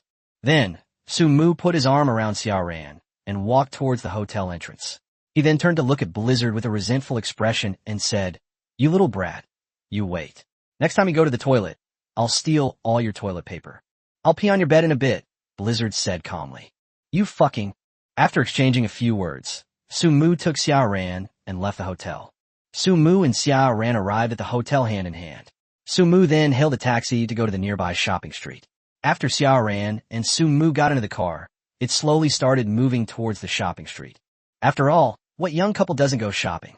At this moment, Kate, along with members of the Vatican and Black Hawk, had arrived outside the hotel. They lay in ambush in the shadows, preparing to assassinate Su Mu. Kate knew very well that this operation was extremely dangerous, but he had no way out. The group had been staking out this spot for quite some time, and Su Mu had come out before. But they are usually accompanied by blizzards, and in such situations, you have to resist even the best opportunities. After all, the person next to him was Blizzard. Who would dare to gamble on that? Just as he was about to give up and have someone else take over the shift, he saw Su Mu come out with a woman in his arms. Hey, is this Su Mu? A Black Hawk member who had just taken over the shift asked. Kate took a deep breath and said, Yes, it's him. Kate's eyes lit up the moment she saw Su Mu. You know, he's been waiting for this moment for a very long time. But when he saw that there was another person besides Su Mu, his restless heart calmed down again. Calm down, must calm down. We don't know this woman's background. What if she's really good at fighting? Kate took a deep breath, looked at a girl beside her, pointed at Xiao Ran, and asked, What's this woman's background? The girl who was asked the question had a resentful look on her face. This person was Yi Shui. Yi Shui was the leader of the people sent by the Vatican this time, for no other reason than that Yi Shui knew Su Mu very well. The Vatican's desire was simple. If Su Mu failed to submit to the Vatican, he must die. He absolutely could not live. Because if someone as talented as Su Mu cannot be used for one's own purposes, then he will definitely become one's enemy. Even if it doesn't interfere with their lives in any way, it's still a ticking time bomb. The papal bishops will never allow such a thing to happen. In addition, the Vatican has also stated its position. If Su Mu decides to join the Vatican when he is in a critical situation, then he can sell out Kate and Black Hawk's people. As long as I can get Sumu, I don't care about anything else. The people on Blackhawk's side naturally thought the same way. Only Kate was still foolishly believing that Black Hawk and the Vatican would definitely help her kill Sumu. Little did they know that capable people are always well-liked, no matter where they are. Thus, this team, which was not united and each had their own ulterior motives, was finally formed. Yi Shui gritted her teeth as she watched Su Mu and Xia Ran's retreating figures.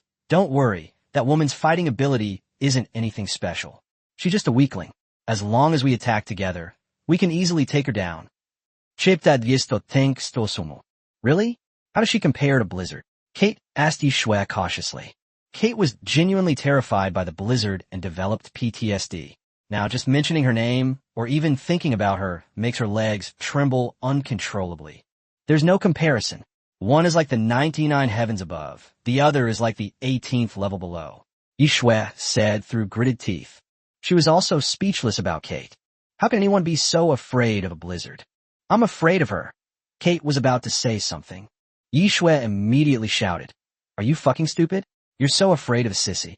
He's a Blizzard with eyes, and so am I. He's called Snow, and so am I. Why don't you ask him if he's afraid of me? Yi Shui was almost numb from Kate's antics. She had never seen a grown man so cowardly. Can you do it or not? If you can, then get lost. My time is precious. I don't have time to waste on you. Seeing that Yi Shui had said that, Kate composed herself. Yeah, that person isn't a Blizzard, is he? What's there to be afraid of? Does China really have anyone with the fighting power of a Blizzard?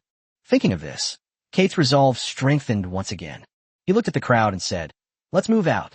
Yi Shui stared at Su Mu's retreating figure, her eyes filled with resentment and malice. She looked down at her hands, which were now covered in wounds. All of this was thanks to Su Mu. Because he failed to complete the bishop's task, the bishop had him hung up and whipped for a day and night. Aside from his hands, his body was covered in wounds. All of this was because of Su Mu. If it weren't for him, how could he have suffered such an undeserved calamity? What? You're saying it's the bishop's fault? Impossible. The bishop is high above. He can't possibly be wrong. I want Su Mu to pay for what I've suffered, and I want him to repay me tenfold. Yi Shui herself didn't realize that her inner world seemed to be becoming increasingly unhealthy. Su Mu and Xia Ran chatted and laughed along the way, discussing food and shopping. They were completely unaware that a crisis was approaching. Just as they entered an area with relatively low foot traffic, Su Mu suddenly realized that something was wrong. He looked at Xia Ran. Be careful. Run if things go wrong. What's wrong? Xia Ran immediately became extremely alert. Su Mu was a blacksmith, and although her combat strength wasn't high, it was definitely stronger than his. He is now the future of China, and I must protect him. There's something wrong with these people, Su Mu murmured, looking at the crowd around him. At this moment, the number of people around them increased significantly. Logically, it was impossible for so many people to be here at once. The sheer number of people present was astonishing in itself. They all had their heads down, glancing at him and Xia Ran every now and then. This was enough for Su Mu to deduce that these people had ill intentions, and even if they weren't coming for him, they certainly wouldn't do anything good, because they looked like they had a guilty conscience. Of course, Su Mu wasn't foolish enough to think they had something else to do. After all, Su Mu himself knew that he was now a Pishio, and a 24K pure gold Pishio at that. It's perfectly normal to be targeted, so it's always best to be prepared for the worst. Su Mu pretended to be nonchalant and took his phone out of his pocket, then dialed Blizzard's number. However, he was shocked to find that he couldn't make the call. It seemed that something was blocking the signal in this area. Damn it, Su Mu couldn't help but curse. He immediately regretted it after saying that. He noticed that everyone on the street was looking at him, and they were getting closer and closer to him and Xia Ran. Oh no! He grabbed Xia Ran's hand and shouted, "Run!" Xia Ran also realized what was happening and ran after Su Mu. Who are these people? Some of their clothes look familiar. Su Mu asked as he ran. Two groups of people, one from the Vatican and the other from Black Hawk. Xia Ran was quite knowledgeable and naturally knew these things. Black Hawk. It's Black Hawk again. Su Mu frowned. This was the second time he had heard the name of this organization. The first time was when he heard it from Blizzard. But there was no time to think about that now, because those people were catching up quickly and there was no time to ponder these things. Upon seeing this, Kate excitedly shouted, "Everyone, speed up! Don't let them get away. Kate has discovered that Su Mu is running away. This moment greatly boosted his confidence, because it was enough to prove that Su Mu had no backup plan. He was afraid, so he ordered everyone to catch up as quickly as possible. Soon, Su Mu and Xia Ran arrived at a grove of trees after being chased by the group. The Vatican and Black Hawk personnel slowly surrounded them. Come out and show yourselves, will you? If you're going to kill me, at least let me die knowing why, Su Mu said, looking at the two groups of people. The two were now surrounded, and Su Mu had just heard someone shouting. The voice sounded familiar, but he couldn't quite place it. Oomph, so you could be scared too. I thought the famous first blacksmith of China, master craftsman Su Mu, was some kind of genius. Kate squeezed out of the crowd and looked at Su Mu. You look familiar.